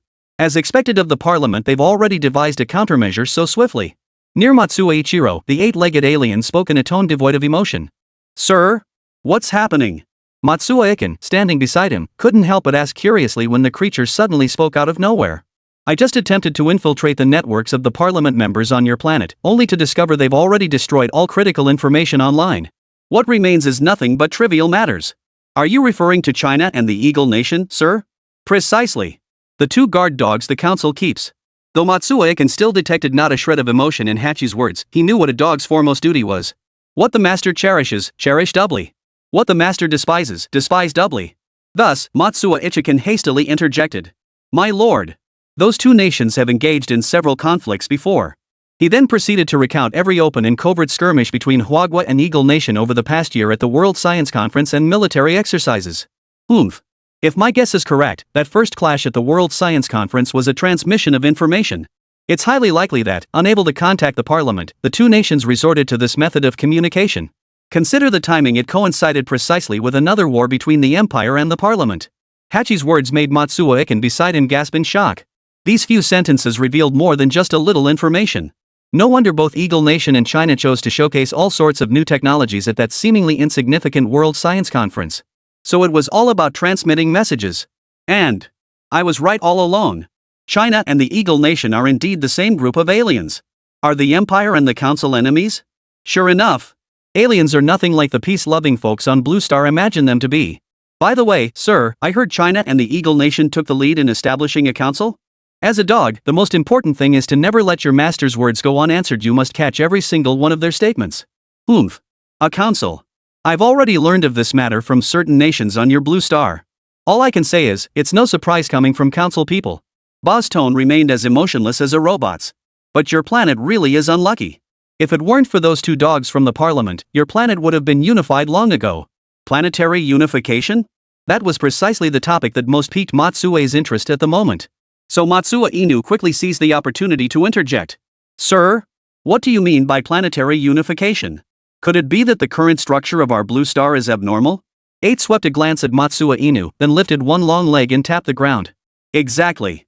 Not just abnormal, utterly abnormal. According to the Empire's historical development, among all the planets discovered since the Empire's founding, none have ever remained as fragmented as your blue star after entering the Industrial Age. For a planet to develop, resolving internal conflicts is the foremost priority. If you can't unite all the planet's forces, when will development ever happen? The most backward unified species the Empire has discovered so far was still in a slave-based era technologically when they unified their entire planet, an era surpassed by your blue star. Under normal circumstances, no planet should ever find itself in the state your blue star currently occupies. You're just a step away from the quasi-interstellar era, yet you can't even unify your own planet. It's utterly absurd. But your planet's current predicament is somewhat understandable. The ultimate culprits behind all this are those two dogs in the council. As the 8 pairs of telepathic transmissions reached Matsuo Inu, he finally grasped the true reality of Blue Star's current plight. My lord! I never imagined the entire mess on Blue Star was orchestrated by that damned council. It's utterly despicable. Matsuo Ichidog's face twisted with grief and fury. The council has always acted with such reckless abandon. You'll get used to it. My lord, what do you mean always been like this? Exactly. The council has always interfered with every newly discovered life-bearing planet, meddling in its affairs as if conducting experiments. Whoa. Hearing this, Matsuo Iken couldn't help but suck in a sharp breath. Using life as an experiment. That's utterly horrifying. But wait, if that's how the council operates, what about the Empire? How does the Empire handle these newly discovered habitable planets? Could it be even more? As if sensing Matsuo Iken's thoughts, Hachi spoke up. The Empire will only observe, never interfere. Once the species on these planets enter the quasi-interstellar era, the Empire will send representatives to guide them. Chapter 97, None of them are good people. Sir, what is guidance? Hearing this term, Matsuo Ichido couldn't help but feel deeply puzzled. Guidance? Under what circumstances would guidance occur? Hachi lightly tapped one of his long legs again, transmitting information to Matsuo Ichiko beside him. Any planet living or lifeless that comes within the Empire's observational range is inherently considered imperial territory. While the Empire imposes no interference or restrictions on their development, it inherently provides fertile ground for growth. Without the Empire's protection, how could these planets possibly develop peacefully? Therefore, they are inherently imperial territory, and their inhabitants are inherently imperial subjects. My lord, what if they refuse? Then death. Hearing Ba's robe-like declaration, Matsuo Iken couldn't help but freeze in shock. What the hell was he talking about?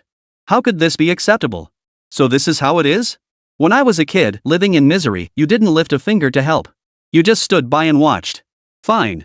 Now that I've finally grown up, become self-reliant, developed myself, and can stand on my own 2 feet, you come strolling over claiming you protected me? That I'm your son and must follow you? And if I refuse, you'll kill me? What the hell is this nonsense? When I was building my life alone, you never lifted a finger to help.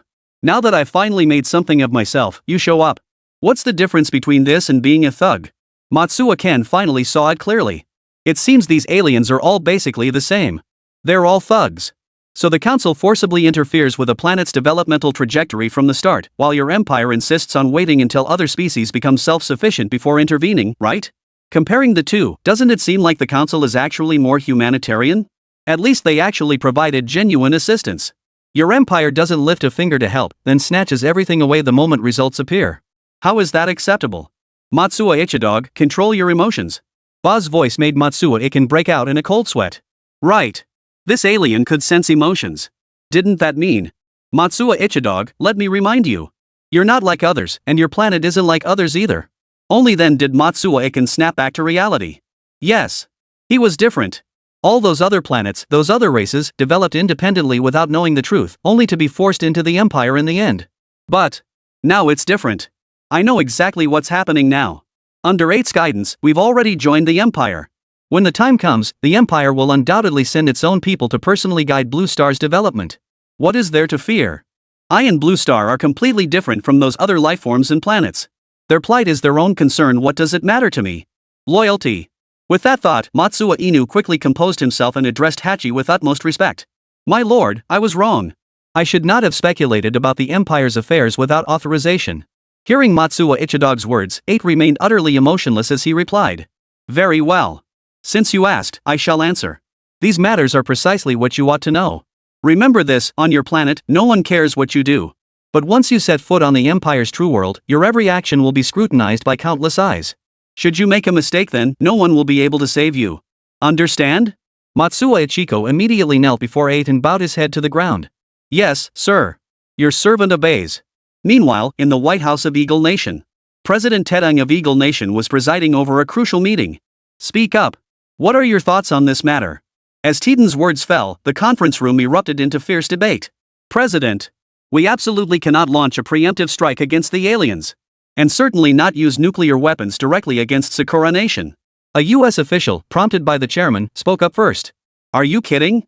Nuke Sakura Nation? Are we going to repeat history? Besides, the most critical issue now is that no one knows if nuclear weapons would even scratch the aliens. What's more, who knows if the aliens might decide to help Sakura Nation themselves? What if the nukes hit Japan, but the aliens don't react at all, just letting them detonate? How would the surviving Japanese feel? Japan is currently following the Eagle Nation's every command. Would the Eagle Nation really use aliens as an excuse to nuke Japan, its obedient little brother, without hesitation? If aliens actually appeared, that might be one thing. But if they didn't show up? What would the other nations on Blue Star and the Eagle Nation's remaining lackeys think? What's more, if something truly went wrong, the most direct losses would fall squarely on the interests of his own faction. This is precisely why we cannot let Titan act recklessly. Why can't we use nukes? We already know where the aliens are hiding, why not strike first? Are we supposed to just wait for them to attack us? I insist we must use nuclear weapons. If even nuclear bombs can't harm the aliens, then there's no point in continuing this war. Do you really think the aliens will give us time to keep researching the technology inside Area 51? Some opposed, while others supported, and the conference room was instantly filled with a cacophony of voices. Silence. With the Chief of Staff's command, the noise in the conference room abruptly ceased.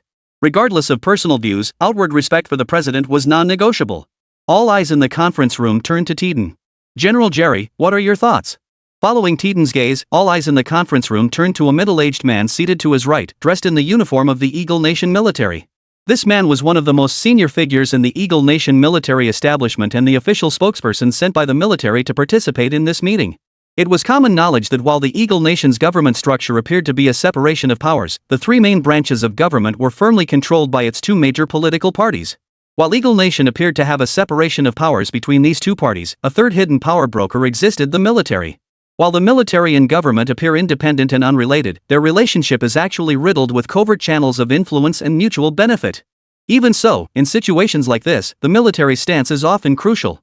No matter how the conflict unfolds, the military's interests will be the first to suffer. Chapter 98: The Self-Destructive Eagle Nation. What aliens? I see this as nothing but excuses you lot have concocted on the spot. General Jerry of Eagle Nation, his expression resolute, spoke with an impatient tone. At these words, the expressions of all attendees present shifted involuntarily. What did he mean? What did he mean by excuses we've made up? How could it possibly be something we just made up? Are you kidding me? What exactly is General Jerry of the military playing at? At that moment, Council Chairman Mang, seated not far from General Jerry, suddenly leapt to his feet, his face frozen in utter disbelief. Could the military really think this was a joke? No. Absolutely not. Then why would the military say such a thing? This is a disclaimer. All current information regarding extraterrestrials is based solely on reasonable speculation and conjecture. Could someone have actually seen an alien? No. Absolutely not. All information about extraterrestrials is currently circulating only among high-level officials in various nations on Blue Star. The general populace remains completely unaware of this matter. But what the aliens know, what the Land of Cherry Blossoms has done, must be revealed to the world. What will the citizens of other nations think when they see the Eagle Nation's military acting this way? Another nuclear annihilation of Japan? Why? Has Sakura Nation committed some unspeakably heinous act? The last time and the first time in Blue Star's history nuclear annihilation occurred when the Eagle Nation launched nuclear strikes on two Japanese cities to accelerate the war's progress. After all, the brutality of the Japanese invaders during World War II was known throughout the world. Therefore, nations across Blue Star felt little sympathy for Japan's nuclear annihilation. Many even considered it deserved. What are you playing at, Japan? All your allies have surrendered. Did you seriously believe you could take on the entire Blue Star alone? But what about this time? The last nuclear annihilation was justified and met with widespread celebration afterward. But what about this time? What will happen after this nuclear annihilation? Unjustifiable and without grounds simply because the Eagle Nation suspects aliens exist, they'd nuke the Cherry Blossom Nation? What would other nations think of this?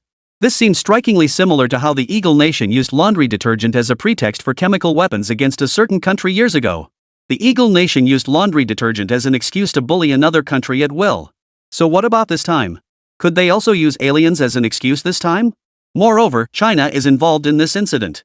Could this actually be a covert collaboration between China and the Eagle Nation? Ultimately, it boils down to the Eagle Nation's abysmal international credibility. Every move the Eagle Nation makes is meticulously scrutinized by nations across the Blue Planet. There's no way around it. Not a single country on the entire Blue Planet can fathom the Eagle Nation's true intentions.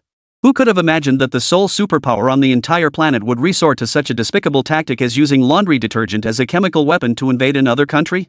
It's simply beyond absurd. Precisely because of this, if not for China, a nation with impeccable credibility, vouching for the Eagle Nation at the last joint conference, no one would have believed a word about the aliens mentioned by the Eagle Nation. What? The Eagle Nation claims there are aliens in XXX? Could it be that the Eagle Nation intends to take action against XXX? Thus, the military stance is crystal clear. If you insist on nuclear annihilation, fine, but you'll need a different justification. Otherwise, if they nuke a place using such a ridiculous excuse, who's going to explain it to the American people? Are they expecting the military to shoulder all the pressure? How could that be possible? Every single person sitting at this conference table is a seasoned veteran of the American political establishment. If the chairman can think of it, they certainly can too. Instantly, everyone present grasped the implication. The military stance essentially amounts to agreement. They just needed a different justification. The members of the speaker's faction, of course, wore expressions of displeasure. What kind of joke is this? Isn't this just gambling? Win the gamble, and you gain everything. And if you lose, the military will share the burden. But regardless of the outcome, for Tiden and his crew, it's a surefire win. The chairman had long seen through that old fox Tiden's true intentions. First, they'd launch a lightning-fast nuclear strike against the aliens occupying Sakura Nation. Immediately after the nuclear strike, the Eagle Nation's forces would undoubtedly land on Sakura Nation's soil from all directions. If the aliens couldn't withstand the nuclear blast, everything they left behind would become America's. If the aliens managed to withstand the nuclear blast, they would naturally retaliate against the Eagle Nation's nuclear strike. At that point, the alien presence would be impossible to conceal, and naturally, no one would focus on the Eagle Nation's nuclear attack. As for whether the aliens can withstand the nuclear blast, the chairman can only say, it's best they can't. Those damn aliens dare to challenge the Eagle Nation's supremacy? Would the aliens seek revenge? Are you kidding? Do you really think the technology inside Area 51 is a joke? It's just not fully developed yet. Damn it, why does that old bastard Ted Den get all the credit? It's not that the chairman's faction doesn't want to oppose it, it's just that opposition is useless. The military and government of the Eagle Nation have always maintained separate spheres of influence? Bull. There's no way the government and military have no connection, they just maintain a reasonable balance.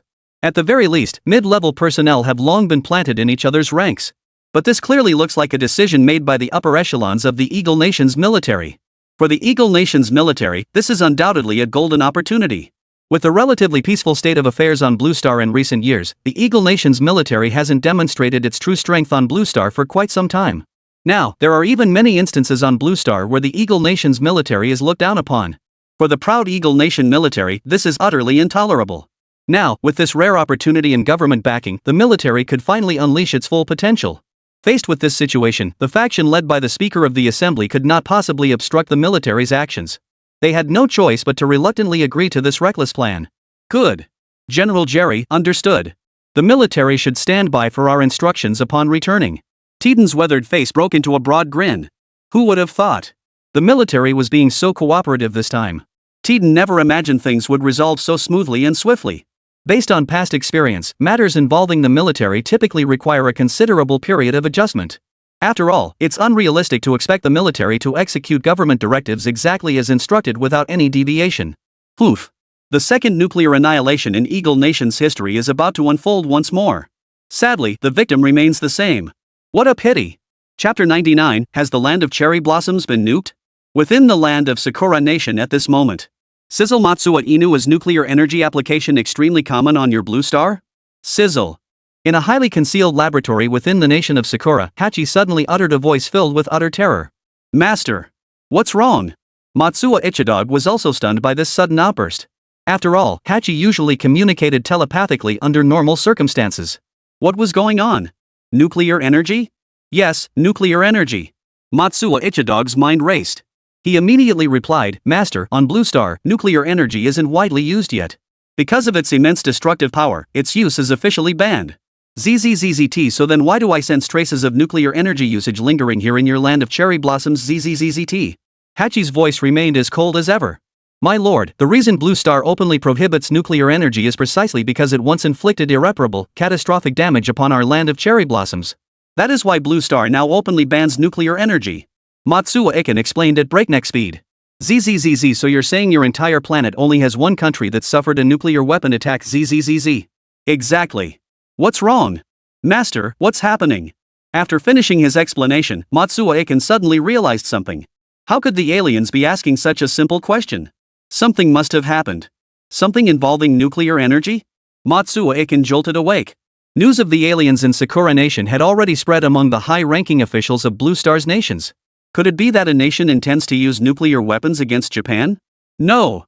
What kind of nation would be so foolish? The Eagle Nation. At that moment, Matsuo Ichiro's mind was suddenly flooded with the lecherous, repulsive visage of Eagle Nation's President Tiden. It seemed there really could be such a foolish country. Just as Matsuo Iken was lost in his wild imaginings, Hana's cold, emotionless voice rang out again. ZZZZT. From the direction of your Cherry Blossom Nation's east coast, several nuclear-powered missiles are currently heading toward the homeland of the Cherry Blossom Nation. ZZZZT. What? East Coast? China. Matsuo Ichidog's mind spun in a dizzying whirl. Why would China commit such a foolish act at this moment? It shouldn't be. It couldn't be China. Even if some nation were foolish enough to do something this stupid right now, it could only be the Eagle Nation. How could it possibly be China? No. The East Coast. The East Coast isn't China. Matsuo Inu quickly interjected. Sir, the launch site for these nuclear missiles is the Eagle Nation, right? Bai lightly touched the ground with one foot and replied. Correct. It's one of the two great powers you mentioned, the Eagle Nation. Oomph. The dogs of the parliament have already made their move. It was the Eagle Nation after all. How could they commit such an idiotic act? It's utterly incomprehensible. I can't fathom how such a nation possesses such formidable national strength. It's truly baffling. Wait. Is the Eagle Nation still the Eagle Nation? The Eagle Nation is also an alien race. No wonder. No wonder the Eagle Nation's actions keep getting stranger and stranger. It turns out they weren't done by normal people at all. They're aliens. Now it all makes sense. My lord. What shall we do now? Matsuo Ichiro's voice now carried a distinct edge of fear. Facing nuclear annihilation, the most devastating weapon currently on Blue Star, no one could remain unafraid. Especially for a nation like Sakura country, which had already endured a nuclear holocaust once before. Hachi's icy voice rang out once more. Oomph. I never expected the parliament to dare strike first. I hadn't planned to move against them so soon. After all, the empire's reinforcements haven't arrived yet. Acting this early benefits no one. It seems the council's reinforcements are nearly here. Otherwise, they'd never have dared to strike first. Oomph. Since they've made their move, waiting passively for death is not the empire's style. Matsue, I will intercept all nuclear weapons before they reach our skies. Then, unleash every operational weapon the land of cherry blossoms possesses. Fire them all at once toward the land of the rising sun. The coordinates of Blue Star have already been compromised. The council can forget about monopolizing this place. Oh, and it seems you haven't fully secured control over Sakura Nation yet? Matsuo Iken hurriedly bowed low in reverence and replied. My lord. What is your plan? Here, take this. Whenever you encounter someone disobedient, aim it at them and crush the contents inside. Under Matsuo Iken's gaze, a pouch resembling a silk bag emerged from Hachi's body. As Hachi's long leg lightly touched the ground, the pouch swiftly flew into Matsuo Iken's hands. Then, unexpectedly, Hachi's figure abruptly vanished before Matsuo Ichiken's eyes. Matsuo Ichido stared at the pouch-like object in his hand. Under his gaze, the tightly sealed pouch slowly began to open. What? Has Eagle Nation lost its mind? They actually used nuclear weapons without authorization? Inside China's controlled nuclear fusion laboratory, General Huang stormed in, cursing under his breath as he vented to Liu Shan and Dean Chen. What? What's going on with the Eagle Nation? How could this happen? What are they doing? Could they really have a secret weapon to defeat aliens? Liu Shan was utterly dumbfounded upon hearing the news. How could this be possible? Calm down. What's the rush? At that moment, Dean Chen calmly interjected. Old Chen. Of course I'm panicking. The Eagle Nation is using nuclear weapons against aliens. If the aliens die, fine. But what if they survive? How the hell are we supposed to withstand their counterattack? General Huan looked utterly panicked. After all, what China needed most right now was time. The Eagle Nation's actions had undoubtedly cut into China's already limited window. Exactly, old Chen. How could we not be anxious? Liu Shan chimed in beside him, his own expression panicked. Oh dear. Think about it. The Eagle Nation must have some confidence behind this move. Dean Chen frowned as he looked at the two panicked figures before him. Surely you don't think the Eagle Nation is that foolish? If they dared to do this, it means they must possess some mysterious trump card or backup plan. Besides, since the Eagle Nation did this, if the aliens come looking for trouble, they'll go after the Eagle Nation. Doesn't that mean they're already buying us time? The fiercer their fight, the better. We'll just sit back and reap the benefits. Chapter 100, Controlling the Nuclear Bomb? Inside the White House, the highest political center of the Eagle Nation. Politicians like Ted Den watched the missiles launched from the Eagle Nation's nuclear submarine with growing tension. Would nuclear weapons truly be effective against those so-called aliens? Closer. Closer and closer. The trajectory of the nuclear weapons on the screen was drawing ever closer to the capital of Sakura Nation. Everyone couldn't help but hold their breath. Whether it worked or not, they'd have to try to find out. Success or failure hinged on this very moment. What's happening? Suddenly, everyone noticed the trajectory of the nuclear weapon on the screen had come to a halt. That shouldn't be possible. How could this be? Is this a movie? How could anything exist on Blue Star capable of halting a nuclear weapon already in flight? Absolutely impossible. No, wait. It's impossible on Blue Star, but what about aliens? Quickly use satellites to conduct real-time monitoring of the area where the nuclear weapons are located. Soon, under an official's operation, everyone could see the nuclear weapon suspended in midair. What the hell? What is this thing? A bizarre creature suddenly appeared on the screen. Its upper body resembled that of a human, but where the head should have been was replaced by something resembling sandpaper. But the most terrifying aspect was the creature's lower body. It possessed a full 8 slender, elongated legs. This is an alien. No need to say more, this must be the alien that appeared in Sakura country. Directly in front of the alien stood the nuclear weapon recently launched by Eagle Chicken Nation. A distinct pink line stretched between the alien and the nuclear weapon. It was precisely this pink line that held the nuclear weapon completely still in the sky. Detonate. At the momentous command, the nuclear weapons suspended in midair under the alien's control suddenly detonated. How could the Eagle Nation not have anticipated this move? The aliens would inevitably detect the basic situation of the Eagle Nation launching its nuclear weapons. Therefore, the aliens would certainly react to this. Whether through interception or other means, the Eagle Nation's first wave of nuclear strikes would never land smoothly on the land of cherry blossoms. Unless the aliens chose to forego it entirely. But that possibility is highly unlikely. The aliens are fully aware that these so-called nuclear missiles are aimed directly at them. Compared to the Eagle Nation, the aliens possess interstellar travel technology and capabilities that far surpass anything the Eagle Nation could muster. It's no exaggeration to say the Eagle Nation is like an ant shaking a tree in their presence. Faced with such an ant-like provocation from the Eagle Nation, how could the aliens possibly choose to dodge? Are you kidding me? If ants truly knew how to provoke humans, then when faced with such provocation, humans would first think about how to crush that ant flat. Anyway, the Eagle Nation doesn't care about that anymore. Life and death are predestined, fortune lies in the heavens. Win the gamble, and all rejoice. Even if you lose, it merely hastens the outcome. After all, there's little difference between seeking death and passively accepting it, just the timing of the end. Besides, seeking death proactively might just leave a glimmer of hope. Passively waiting for the aliens to prepare before meeting your end? That leaves absolutely no hope at all. The Eagle Nation isn't like China. China possesses superhumans like Liu Shan. Given sufficient time, punching the Eagle Nation and kicking aliens is merely a matter of time. But Eagle Nation is different. The technology within Area 51 is limited, and even less of it can be effectively developed and utilized by the Eagle Nation. What good is relying on time to crack the technology inside Area 51? Who can guarantee that the technology inside Area 51 is superior to the aliens right before our eyes? It was precisely this convergence of factors that ultimately drove the Eagle Nation to commit the absurd act of attacking the aliens with nuclear weapons. At that moment, Ba also sensed an entity observing this location via satellite. Just as he lifted his head to search for it, he realized the energy within the nuclear weapon before him was about to erupt. Damn it! In the instant the nuclear weapon detonated, Ba's figure vanished eerily into the sky once more. Did it hit? An official from Eagle Nation, staring at the exploding nuclear weapon on the screen, asked impatiently. Zoom in. Replay. Quickly. No one paid attention to the official who had spoken first. Under the command of another official, the scene of the nuclear explosion was enlarged and replayed before everyone's eyes. Witnessing the aliens vanish in an instant, every Eagle Nation official present was left utterly speechless. What the hell? It was bad enough that aliens could control nuclear weapons, but why could they vanish into thin air? How could they possibly fight this? Quickly, Mr. President. Order another nuclear weapon launch immediately. The trajectory must be identical to the previous one. This time, we must witness firsthand how these aliens control nuclear weapons. It was General Jerry of the Eagle Nation military who reacted swiftly. Upon hearing this, Tiden immediately ordered his men to follow General Jerry's instructions. Immediately, another nuclear weapon launched from Eagle Nation Street toward Sakura Nation along the exact same trajectory as before.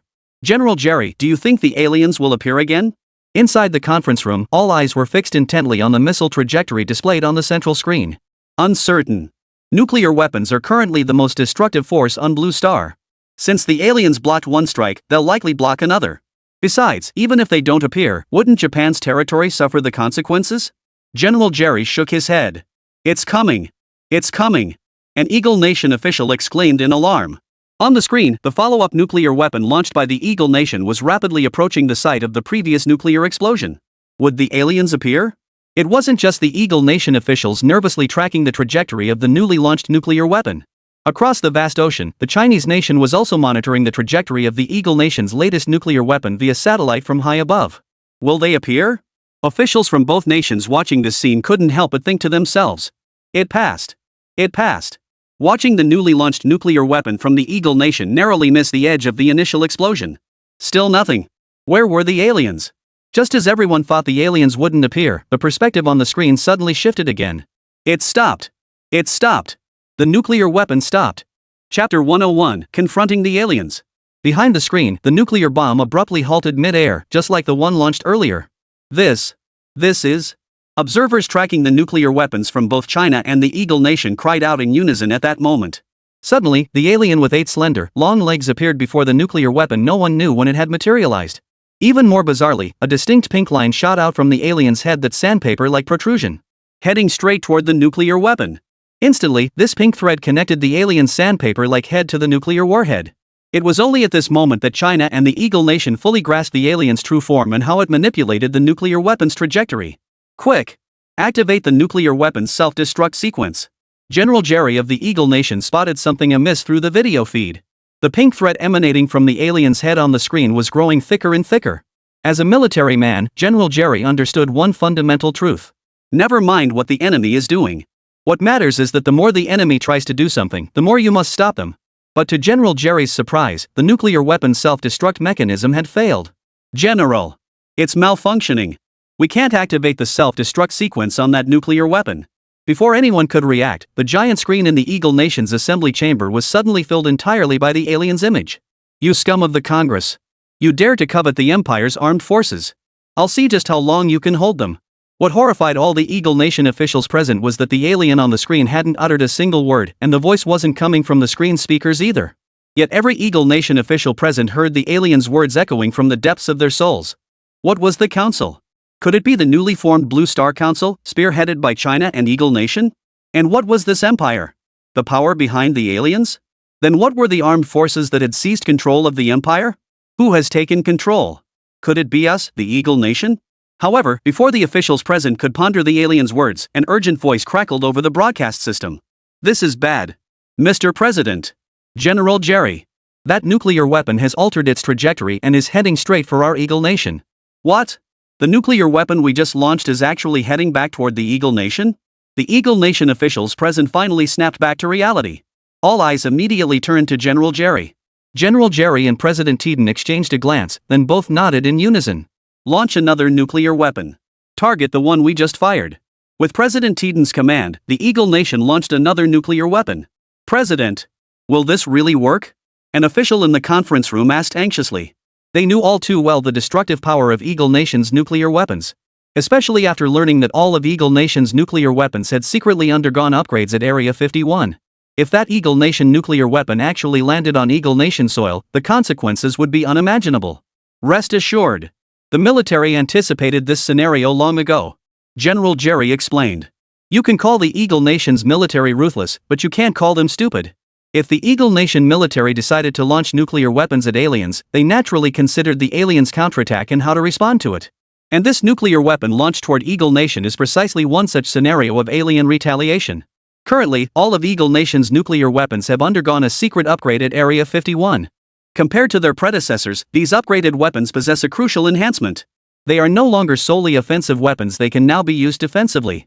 In the sky above, the nuclear weapons now co-opted by the aliens were about to pass just inches from the nuclear warheads launched once more from the Eagle Nation. Boom! Strangely, the trajectories of the two nuclear weapons clearly could not collide. Then why did an explosion occur? Whoosh! At that moment, General Huang of China witnessed this terrifying scene through satellite imagery. Suddenly, a yellow barrier materialized around the nuclear weapon launched by the Eagle Nation. The nuclear weapon that had been covertly controlled by the aliens collided with that yellow barrier before the explosion occurred. What was this barrier? General Huang suddenly recalled the recent military exercises where the Eagle Nation's July aircraft carrier had deployed a yellow barrier to withstand Chinese missiles. Could this be the same thing? General Huang clearly remembered Liu Shan's explanation of this yellow barrier. Could such a powerful device actually be mounted on a nuclear weapon? Correct. After upgrades at Area 51, these nuclear weapons can emit a yellow barrier with a maximum diameter of 1,000 miles. Any attack striking this barrier is neutralized by the nuclear weapon itself. At that moment, General Jerry of Eagle Nation continued his explanation after witnessing the nuclear weapon on the screen being successfully intercepted by Eagle Nation's own nuclear weapon. Dilution refers to the nuclear weapon's ability to absorb the energy generated by attacks striking the barrier. This absorbed energy enters the weapon's core, where it neutralizes the existing internal energy. Moreover, each nuclear weapon can absorb several times its own energy. This means one nuclear weapon can withstand 3 nuclear weapons of equal intensity. And once the energy within the nuclear weapon is completely neutralized, the weapon itself becomes ineffective. General Jerry's statement left the assembled Eagle Nation officials stunned. This capability is simply too mind-boggling. Wait. Could the armed forces of the occupying empire that Alien mentioned be referring to Area 51? Watching from a distance as a yellow barrier emanated around the Eagle Nation's nuclear weapons, he couldn't help but snort coldly. Oomph. How foolish. I never imagined the council would be so overconfident. Daring to use Imperial technology knowing full well I'm one of them. Well, this works out perfectly. I was still debating whether the Empire's weapons were in China or Eagle Nation, now I know for sure. Eagle Nation, ha! Chapter 102, Nuclear Peace Crisis. Liu Shan, have you gained any insight into Eagle Nation's energy shield? After witnessing Eagle Nation's nuclear defense counterattack, General Huang couldn't help but ask Liu Shan with deep concern. It was impossible not to be alarmed, the scene was utterly terrifying. After all, nuclear weapons were currently the most destructive weapons on Blue Star. Yet now, Eagle Nation's nuclear weapons weren't just offensive tools, they could also be used defensively. What's more, their defensive capabilities far exceeded their offensive power. It was essentially combining the sharpest spear with the strongest shield. For other nations witnessing this, it's utterly devastating news. After all, among all the major and secondary powers on Blue Star, only a handful openly possess nuclear weapons. The rest aren't necessarily without them, some undoubtedly have them covertly, but their numbers certainly aren't large. Originally, most of these covert nuclear powers treated their weapons as a trump card to be played only as a last resort. But now, Eagle Nation's actions are telling you loud and clear, nuclear weapons are now utterly useless to Eagle Nation, serving only to pollute the environment. The Eagle Nation now possesses equipment capable of withstanding nuclear weapons. Indeed. This single battle has made it crystal clear to every nation on Blue Star, the nuclear weapons that once served as the Eagle Nation's ultimate deterrent now pose absolutely no threat whatsoever. This also sends a clear signal to the world. The Eagle Nation now possesses the absolute capability to dominate the entire Blue Star. As for why further action has been delayed, it's obvious. Witnessing this, other nations naturally recall the figure who sat alongside the Eagle Nation's president at the head of the World United Assembly last time. That figure is China. Upon witnessing the Eagle Nation's display, China's leadership immediately reached out to the nation's true pillar of stability. Liu Shan. Old Huang, please calm down. I've reviewed the Eagle Nation's footage. Indeed, the yellow energy barrier surrounding the nuclear bomb matches the one that appeared during the last military exercise from the Eagle Nation's July aircraft carrier. Do you recall my description of that yellow energy barrier? After a moment of careful thought, Liu Shan quickly provided the answer. You mean? General Huang Lao was now recalling Liu Shan's earlier remarks about this yellow barrier. Energy absorption? Liu Shan nodded. Exactly. The reason this yellow barrier can provide defense is precisely because it can absorb energy itself. With the knowledge granted by my superpowers, it's indeed difficult to create a similar item in such a short time. However, I can craft something that will destroy the energy within it and shatter the entire energy barrier in the process. Liu Shan's confident words eased some of the worry in General Huang's heart. Seeking reassurance, General Huang still asked. So, Liu Shan, how exactly do you plan to do this? Dark matter. Meanwhile, across all Blue Star's online platforms, news of Eagle Nation's feat was spreading like wildfire. Why on earth would Eagle Nation detonate nuclear weapons in the sky? Just to destroy the environment? However, apart from a handful of major powers on Blue Star, most people's understanding of Eagle Nation's actions remains largely superficial. No one understood why the Eagle Nation acted this way, only that the skies of Blue Star now wore a dark cloak due to its inexplicable behavior. But after the Eagle Nation proactively released a video, most people developed a rather superficial understanding of its actions. It's all about showing off. Yes, pure showboating. The Eagle Nation uploaded the final scene of 2 nuclear weapons colliding online, and everyone on Blue Star clearly witnessed the yellow energy shield emanating from the Eagle Nation's nuclear weapon colliding with the other nuclear weapon. 2 nuclear weapons colliding? A yellow barrier? These scenes undoubtedly gave everyone one impression. That Eagle Nation was showing off. And they were doing it at the expense of polluting the environment. This move by the Eagle Nation has even drawn strong condemnation from several global environmental organizations. Yet upon witnessing this spectacle, leaders across nations began to ponder differently. Not every nation possesses satellite constellations capable of observing every corner of the blue planet. In fact, most countries don't even have a single satellite of their own. Therefore, not every nation can grasp the full picture like China and a handful of others. They could only follow the trail of clues, just like ordinary citizens, through the videos released by the Eagle Nation. Clearly, the Eagle Nation's actions could never be dismissed as mere showboating. But even if it wasn't a show of force, this single video has already revealed the terrifying military might of the Eagle Nation to these countries. Even nuclear weapons, the Eagle Nation already possesses countermeasures against them. Not to mention that most nations on Blue Star don't even possess nuclear weapons. But why would the Eagle Nation do this? Moreover, if the Eagle Nation truly possesses such formidable capabilities, why hasn't it unified the entire Blue Star? Judging by the footage released by the Eagle Nation, it absolutely possesses this kind of capability. With this question lingering, these nations naturally recalled another country mentioned at the recent World United Conference: China. At this moment, China itself did not anticipate that within less than a day after the Eagle Nation's nuclear explosion, every nation on Blue Star except the Eagle Nation and the Cherry Blossom Nation had contacted China. Not even the Eagle Nation's most loyal former vassal state was an exception. China's leaders stared at the video feed with puzzled expressions, watching the leader of the Big Stick Nation bowing respectfully. They seemed perplexed as to why the Big Stick Nation would seek out China. The leader of the Big Stick Nation could only scratch his head in silence, unable to utter a word. Admittedly, the Big Stick Nation was indeed the most loyal dog of the Eagle Nation. But dogs are dogs and dogs are not the same as beasts. If the Eagle Nation truly possessed the power to unify the entire Blue Star, then the Big Stick Nation would be utterly useless to it. At that point, Big Stick Nation would be treated like any other country, merely livestock to Eagle Nation. No. This absolutely cannot happen. The Eagle Nation absolutely must not unify the entire Blue Star. This sentiment isn't unique to the Big Stick Nation. Most other nations, unaware of the full context, have reached out to China for precisely this reason. Chapter 103: The True Aliens.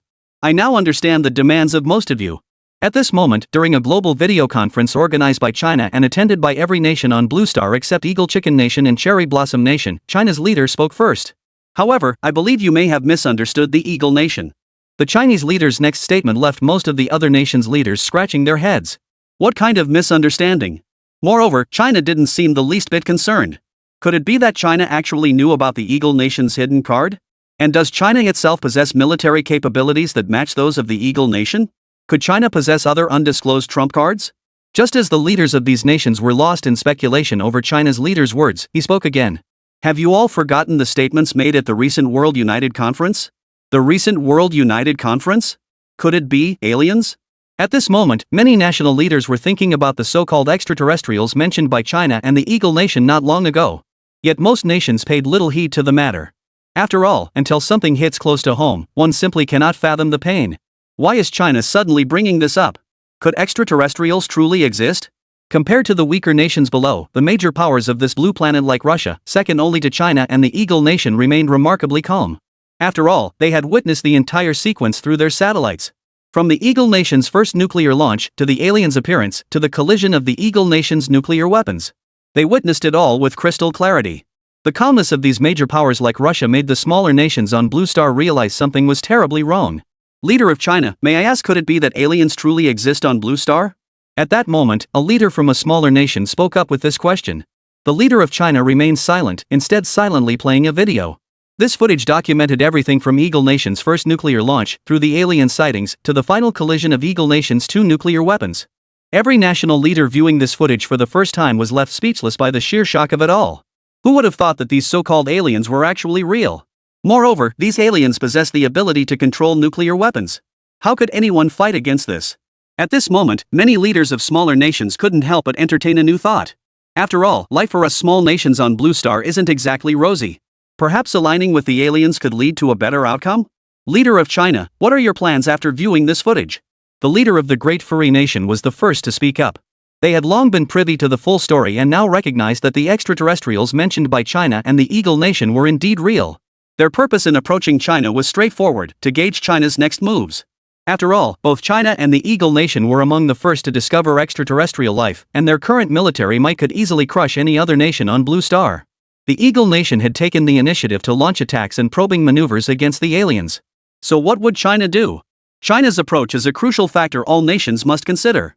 China and Russia, as major powers, are well aware of and utterly contemptuous toward the petty thoughts harbored by leaders of smaller nations. At this critical juncture, to even contemplate surrender? What good would surrender do when we're not even the same species? But what these small nations think is none of their concern. China's sole purpose in sharing this information with these smaller nations is one thing alone: stability. Sometimes, containment is less effective than channeling. Frankly, even combined, these nations might not be enough to take on a single secondary power. What good would their surrender even do? Rather than concealing the alien information from these nations, it's far better to disclose it openly and transparently.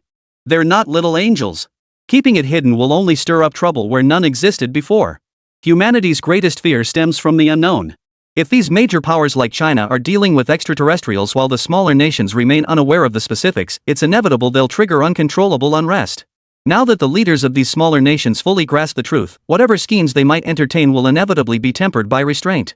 At the very least, maintaining surface-level stability remains essential. This achieves one of China's objectives. A stable Blue Star is precisely the Blue Star China requires. After all, with Liu Shan in its grasp, China essentially treats the entire Blue Star as its own territory.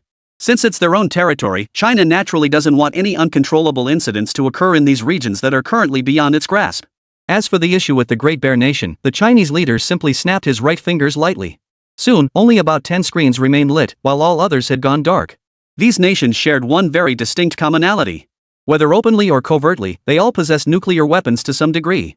After all, nuclear weapons were currently the most destructive force on Blue Star, and their effectiveness against extraterrestrials remained unknown. Smaller nations lacking nuclear capabilities naturally had no reason to participate. Seriously, there were certain matters China simply couldn't share with those insignificant little countries. China would be doing them a favor just by informing them about the alien situation. As the saying goes, minor matters warrant large meetings, major matters warrant small meetings. Only these remaining nations truly constitute the main force confronting the extraterrestrials. Suddenly, every nation present noticed the expression on the face of China's leader at the head of the table shift dramatically. Ladies and gentlemen, we have a major crisis. Before anyone could ask, the Chinese leader at the head of the table spoke first. We've lost contact with Eagle Nation. What? The Chinese leader's words struck like a bolt from the blue, sending shockwaves through every nation present. Something happened to Eagle Nation?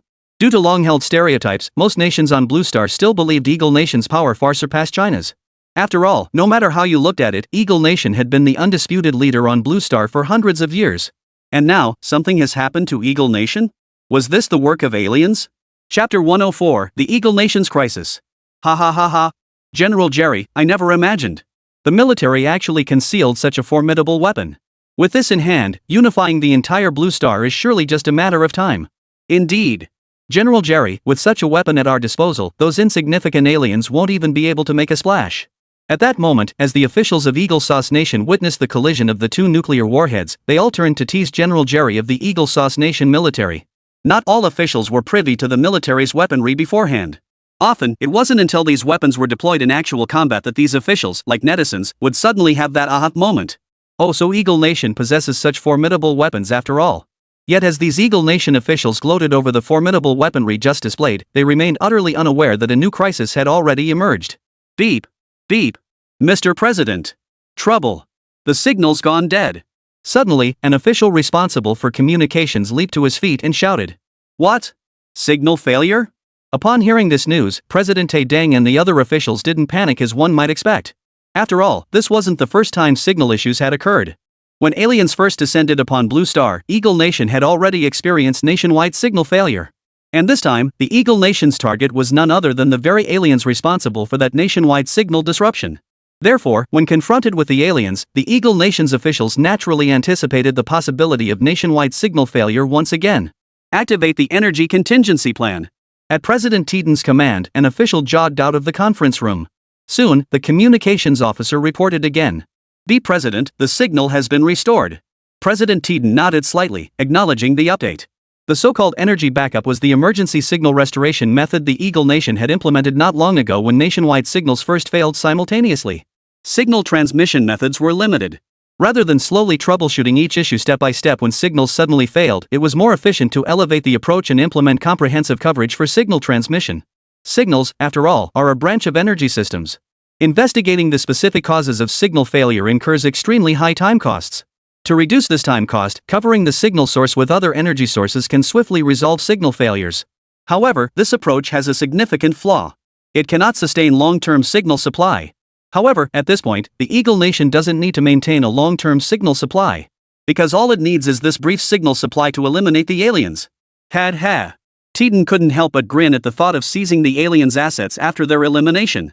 By then, a mere China wouldn't pose the slightest threat to the Eagle Nation. The grand mission of unifying the entire Blue Star was within reach. As for whether the aliens could actually be eliminated, that was never even a consideration for Titan. The full capabilities of Area 51 had been laid out on Titan's desk from the very start of the plan. After reviewing Area 51's full capabilities, Titan's understanding of the Eagle Nation's strength reached new heights. He never imagined the military had hidden so many incredible assets within Area 51. Yet as Titan basked in the secret delight of America's true military might, he remained utterly unaware that crisis was already approaching. Did he truly believe the restored signal meant a genuine restoration? Meanwhile, far away in Sakura Nation, Matsuo Inu had already achieved complete control over the entire nation using the secret strategy bestowed by the aliens. Wow, never imagined. This alien stuff works like a charm.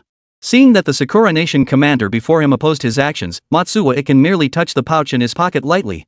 Instantly, it opened on its own, releasing a stream of colorless, odorless gas that moved through the air. The gas would automatically be drawn into the target's body according to Matsuo Ichido's thoughts. Once absorbed, the person would unconsciously obey Matsuo Ichido's commands. It was essentially an enhanced version of a obedience potion. As he watched the Cherry Blossom Nation's commander's eyes grow unfocused, Matsuo Ikitaguchi couldn't help but breathe a sigh of relief. Finally, all the important officials of the Cherry Blossom Nation were under his control. The only question was how long this enhanced version of the obedience potion would last. Matsuo Ichido was not foolish enough to believe the alien-bestowed pouch could control others forever. He knew that was nearly impossible. Otherwise, the aliens would have used this to rule the entire blue planet long ago. Why would they need to resort to such measures? Lost in thought, Matsuo Ichido suddenly received a signal from the alien. "Sir, everything has been sorted out." Matsuo Ichiko was the first to report back to the alien. "Excellent. Immediately target the direction of Eagle Nation and unleash every single weapon and missile you possess. Remember, absolutely everything." The alien's cold, ruthless voice echoed through the network transmission. "All? Unleash?" Matsuo Iken couldn't quite grasp this order. After all, he'd just witnessed the collision of two Eagle Nation nuclear weapons online. He'd seen that Eagle Nation's nuclear arsenal wasn't limited to offensive capabilities, it could even be used defensively when necessary. Even if Sakura Nation unleashed every last missile in its arsenal, wouldn't that merely require a few defensive nuclear weapons for Eagle Nation to handle? Though he didn't fully grasp the order, Matsuo Ichido knew exactly how to be a dog that pleased his master. Therefore, Matsuo Ichido immediately responded loudly. "Understood." Then, Matsuo Ichido asked a crucial question. How long exactly would the effects of the pouch's confusion potion last? This question was nothing short of a matter of life and death for Matsuo Ichiken. What if the potion only lasted a few days? Would there be any side effects once it wore off? Would the victims even realize they'd been drugged? Who knows how those attacked by the colorless, odorless gas from the pouch would view Matsuo Iken once they awoke? After pondering for a moment, the alien on the other end of the signal revealed everything about the matter. First, this pouch has a fatal flaw in its application. The user must hold a higher status than the target, whether overtly or covertly. Moreover, the target must mentally acknowledge that the user holds a higher status than themselves. The side effect is straightforward. Once the potion's effects wear off, the target will unconsciously develop intense hostility toward the user. Chapter 105, Out of Control. What? After hearing the alien's explanation, Matsuo Iken couldn't help but feel stunned.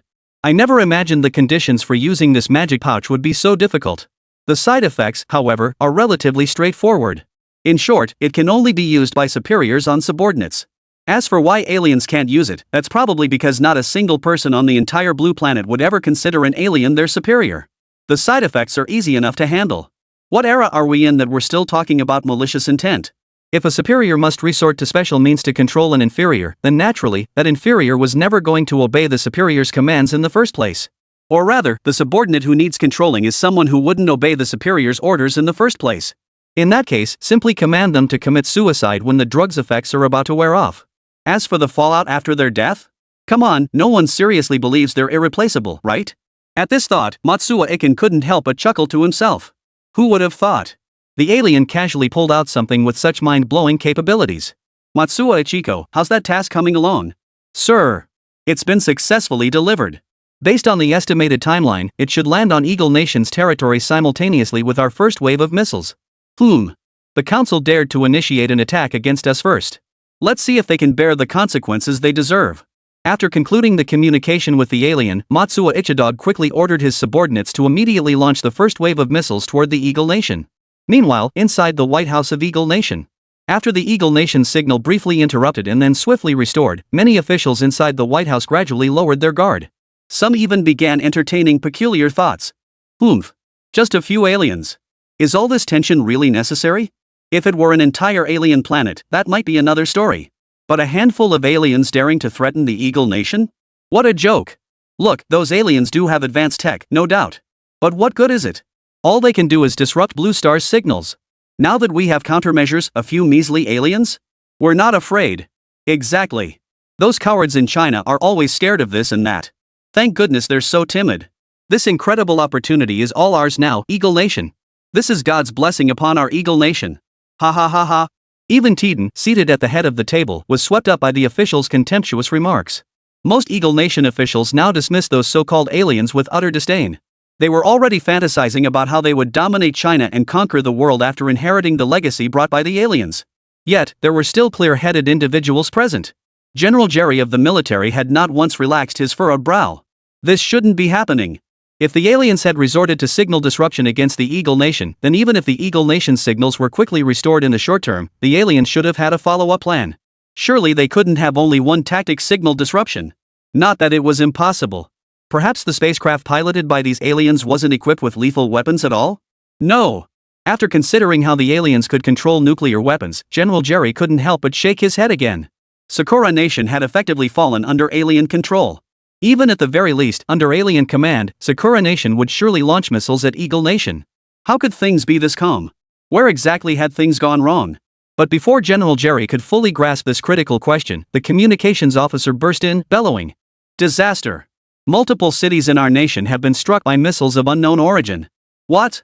The moment the words left his mouth, the conference room fell deathly silent. Even the temperature seemed to drop a few degrees. Quick! Retrieve the satellite observation logs. At General Jerry's command, an officer immediately retrieved the observation records from a military satellite. But no matter how General Jerry searched, he couldn't find any trace of the missiles that had already struck the Eagle Nation's homeland. This couldn't be. The Eagle Nation's air defense surveillance and capabilities were among the most advanced on the entire blue planet. How could they possibly fail to detect a missile? Could it be? Among the officials present, there were certainly those with sharp minds. Recalling the recent signal disruption incident, one official voiced his suspicion aloud. Mr. President, our communications are likely compromised. The moment those words were spoken, even the most obtuse officials caught on. This must be the result of aliens tampering with Eagle Nation's signals during the earlier outage. And when the Eagle Nation restored its signals, some areas might only appear to be back online while actually remaining disconnected. Take air defense radars, for instance. The radars might just appear to be functioning normally on the surface. No one could have imagined missiles actually striking Eagle Nation's homeland. By the time they realized it, it was already too late. Quick! Immediately repair all national air defense radars. Arm all air defense weapons with the Aegis shield and prepare for launch. General Jerry, with no time to spare, barked orders at his subordinates. Immediately after General Jerry finished speaking, the communications officer bellowed again. Bad news. Reports from the East Coast. The aircraft carrier USS July has suddenly appeared near the eastern coast of the Eagle Nation. Request instructions on how to proceed. What? The USS July is still out there? And showing up at this moment? Clearly, even the most obtuse official knew this couldn't be simple. Of all times, the USS July chose to appear now just as Eagle Nation had been struck by missiles of unknown origin. If there's no mistake, this is undoubtedly connected to the aliens. After all, the July class's disappearance coincided with the alien-caused global signal disruption across the entire Blue Star. But then the question arises. How should the USS July be handled? The officials know the details about the USS July, but the common people don't. The public only knows that the July-class carrier recently participated in that undecided military exercise and has now returned to Eagle Nation's territory. If the Eagle Nation's military were to take some unconventional actions against the July issue at this moment, and the carrier itself showed no obvious abnormalities, what would the public think? Dispatch several covert teams from Area 51 to the East Coast region. Under no circumstances is the USS July permitted to dock until these teams arrive. General Jerry was the first to speak decisively. These officials, preoccupied with infighting, are useless. In war, speed is paramount. Chapter 106, Chaos on the East Coast. Quickly! Quickly! Everyone move! Effective immediately, the entire nation enters Level 1 combat readiness. Upon receiving orders from higher command, forces along the Eagle Nation's eastern coast sprang into action. Reporting, sir. The aircraft carrier July is rapidly approaching our position. The Coastal Defense Navy requests combat instructions. Inside the command center on the Eagle Nation's eastern coast, a messenger relayed the report to the Eagle Nation lieutenant general seated at the command desk, his shoulders adorned with 3 gleaming 5-pointed stars. Upon hearing the news, the admiral's brow furrowed. His cigar remained suspended between 2 fingers, utterly motionless. Clearly, he was deliberating whether to execute the orders transmitted from above. Dispatch 3 destroyers to intercept the July and keep it away from the east coast for now. At that moment, another Eagle Flag Nation commander standing nearby spoke up first with his orders. Only after seeing the admiral nod did the messenger dare to carry out the other commander's orders. General Gerard, we are now on combat alert. The overarching directives from headquarters must be carried out. After the messenger departed, the commanding general addressed the silent Eagle Flag Nation vice admiral. Ah! Chief of Staff Matthew, I know full well we must follow orders from above. But, you know as well as I do. Ah! After taking a deep drag on his cigar, General Gerard spoke slowly. General, priorities must be weighed. I understand the July aircraft carrier has always been the ace in our Eastern Fleet's hand. Your reluctance is perfectly understandable. Chief of Staff Matthew immediately sharpened his tone. But, you know the situation now, General. You saw that alien video. Aliens are real. The disappearance of the USS July must be connected to them. And the July 7th just had to vanish not earlier, not later, right when the Eagle Nation went to war with the aliens. Doesn't that scream alien sabotage? We're talking aliens here. General. There's no time for hesitation. Alien artillery shells are already striking Eagle Nation's territory. All air defense systems along the East Coast are on combat alert. The matter of the USS July must not be delayed any longer. Facing Chief of Staff Matthew's earnest admonition, General Gerard took a deep breath and made his final decision. Order the East Coast Fleet. If the July 7th refuses to comply with instructions, use force to compel compliance. Any dissenters will be dealt with under military law. Meanwhile, 3 Eagle Swan destroyer vessels were intercepting the Eagle Swan Nation's July-class aircraft carrier as directed. Sir! We've repeated the order 5 times. The USS July still shows no response. It continues heading toward the East Coast. Upon receiving this report, the commander of the 3 destroyers contemplated how to divert the July 1st away from the East Coast without damaging it. After all, for the entire Eagle Nation East Coast military, the July 1st aircraft carrier had always been the symbol of their forces. Unless absolutely necessary, no one wished to be the first to open fire upon it. Sir! General Gerard's orders. We are to immediately open fire to halt the July's advance. At that moment, the order from Lieutenant General Gerard arrived. What, this? As Vice Admiral Gerard had anticipated, many Eagle Swan officers and soldiers present looked troubled upon hearing the order. They couldn't fathom what had happened to warrant such ruthless action against their own comrades. Furthermore, failure to comply will be dealt with under military law. With those words, the officers and men present, however reluctant, had no choice but to fire missiles toward the July-class aircraft carrier. Boom! Yet as countless missiles rained down upon the yellow energy beam encircling the July-class aircraft carrier, aside from the explosions themselves, they inflicted not a single scratch on the vessel. Moreover, after being struck by the missiles, the Hashigatsu-class aircraft carrier's speed actually accelerated even further. What? Watching the July-class carrier suddenly accelerate, the highest-ranking commander of the 3 destroyers had no choice but to order the other 2 destroyers to ram the carrier with their hulls. But the July-class carrier's speed now outpaced the destroyer's encirclement. With lightning speed, it shot through the 3 destroyers, drawing even closer to the eastern coast of Eagle Country. Sir! Look! Up there! That's... Just as the destroyer commander pondered his next move, his subordinate's words snapped him out of his thoughts. His gaze followed the screen upward into the sky. A dense barrage of missiles streaked toward the July-class aircraft carrier at speeds imperceptible to the naked eye. Among them, alongside conventional missiles, were numerous entirely new weapons the commander had never seen before. Even more shocking was the presence of nuclear weapons among them. Before the destroyer's crew could react, the swarm of missiles had already struck the yellow energy beam shield surrounding the July-class aircraft carrier. Yet even the terrifying explosive force of nuclear weapons failed to cause the slightest damage to the energy beam shield enveloping the July-class carrier. Meanwhile, the July-class aircraft carrier was rapidly advancing toward the eastern coast of Eagle Nation. On the eastern coast of Eagle Nation, numerous locals and foreign tourists lay on the sandy beaches, admiring the breathtaking scenery of the eastern seaboard. Hey folks! See what I meant? That's our Eagle Nation East Coast fleet conducting military exercises. We're used to this. No need to panic. Eagle Nation is the most powerful nation on the entire blue planet. Nothing bad could possibly happen. A man on the beach shouted loudly, signaling the surrounding crowd not to panic. This was an extremely commonplace occurrence in Eagle Country. Bro! Look behind you. Is this really just an exercise? They've driven an aircraft carrier right onto the beach. The Eagle Nation man turned around and witnessed the last scene he would ever see in his life. An aircraft carrier emblazoned with the Eagle Nation flag was now gliding out of the sea and onto the beach. And crushed beneath its hull were the Eagle flag citizens who hadn't fled the shore. Chapter 107, The Killing Squad. Military takeover in effect. Non-essential personnel evacuate immediately. The Eagle Nation's East Coast forces only rushed to the scene after the July-class aircraft carrier had already beached itself. There was no time for anything else. The most urgent task now was to evacuate all non-essential personnel from the beach. Hey! Ma'am, please take your child and leave immediately. This place is extremely dangerous. An Eagle Nation soldier approached, placing a hand on the shoulder of a woman holding an infant who lingered, urging her to leave immediately. No! I won't leave. My husband is Colonel Masu. I know what this is. It's our Eagle Nation's July-class aircraft carrier. My husband is serving aboard it. I must see him. But who could have imagined the woman would respond with tears in her voice to the soldier before her? The Eagle Nation soldier now found himself in a difficult position. Faced with such an unexpected situation, he clearly didn't know what to do for the moment. Private! Get that woman out of here. Don't you understand orders? An officer in the distance witnessed the scene and shouted impatiently. Just as the Eagle Nation soldier opened his mouth to explain, the child in the woman's arms suddenly cried out. Daddy! That's Daddy! Daddy? The soldier followed the child's pointing finger. Above the colossal July-class aircraft carrier, something was falling sparsely from the sky. It was husband.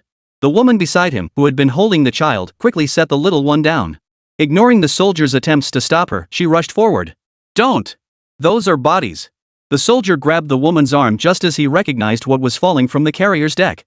But it was too late. The assembly call from the troops behind him echoed through the air. He couldn't disrupt military order just to save a woman who disobeyed orders.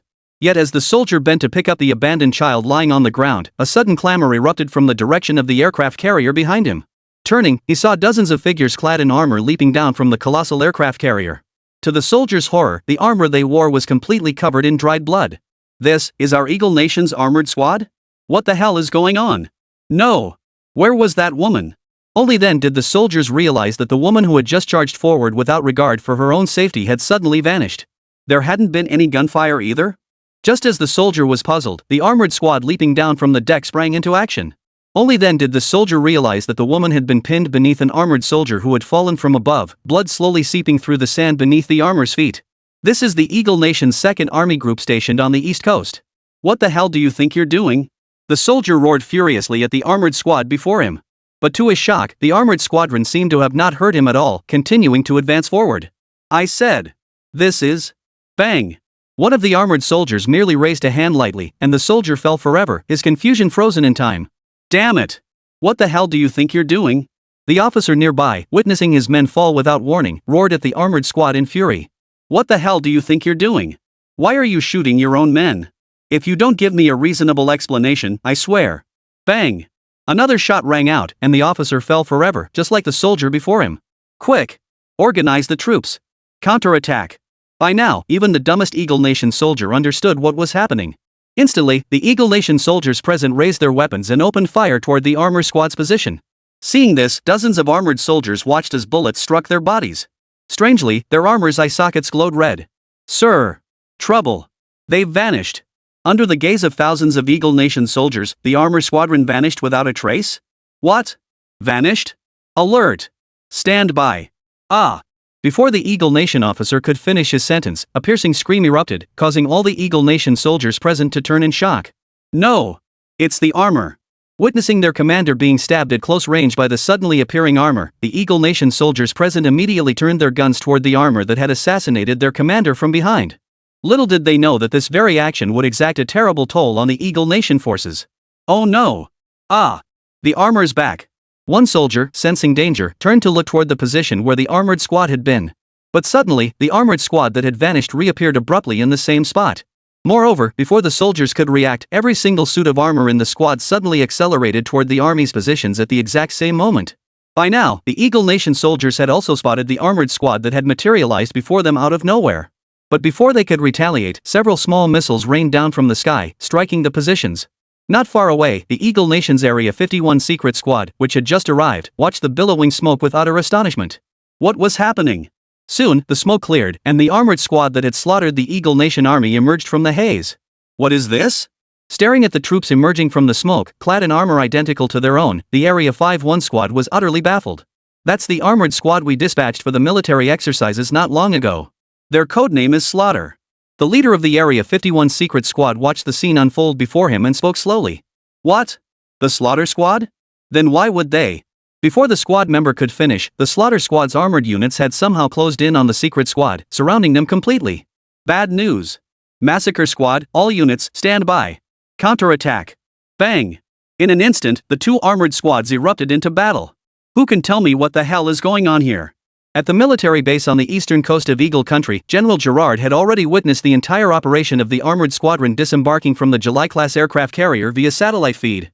General! Report this immediately. This is beyond our authority to handle. Chief of Staff Matthew urgently interjected. Damn it!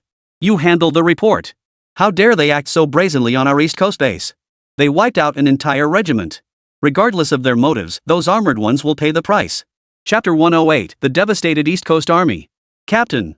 We've tried every method, but we can't contact anyone from the Slaughter Squad. They seem to have gone rogue. During a lull in the battle between the Slaughter Squad and the Massacre Squad, a member of the Slaughter Squad contacted their captain, Austin. I know. Withdraw immediately and report this situation to headquarters at Area 51. Request reinforcements. Damn it! Why is the Slaughter Squad's armor even stronger than ours? Captain Austin responded swiftly after dodging an attack from an armored soldier. Captain, shouldn't we notify the East Coast military sector? Why bother those useless fools? We answer only to Area 51. Hurry! Withdraw immediately and report everything here to Area 51.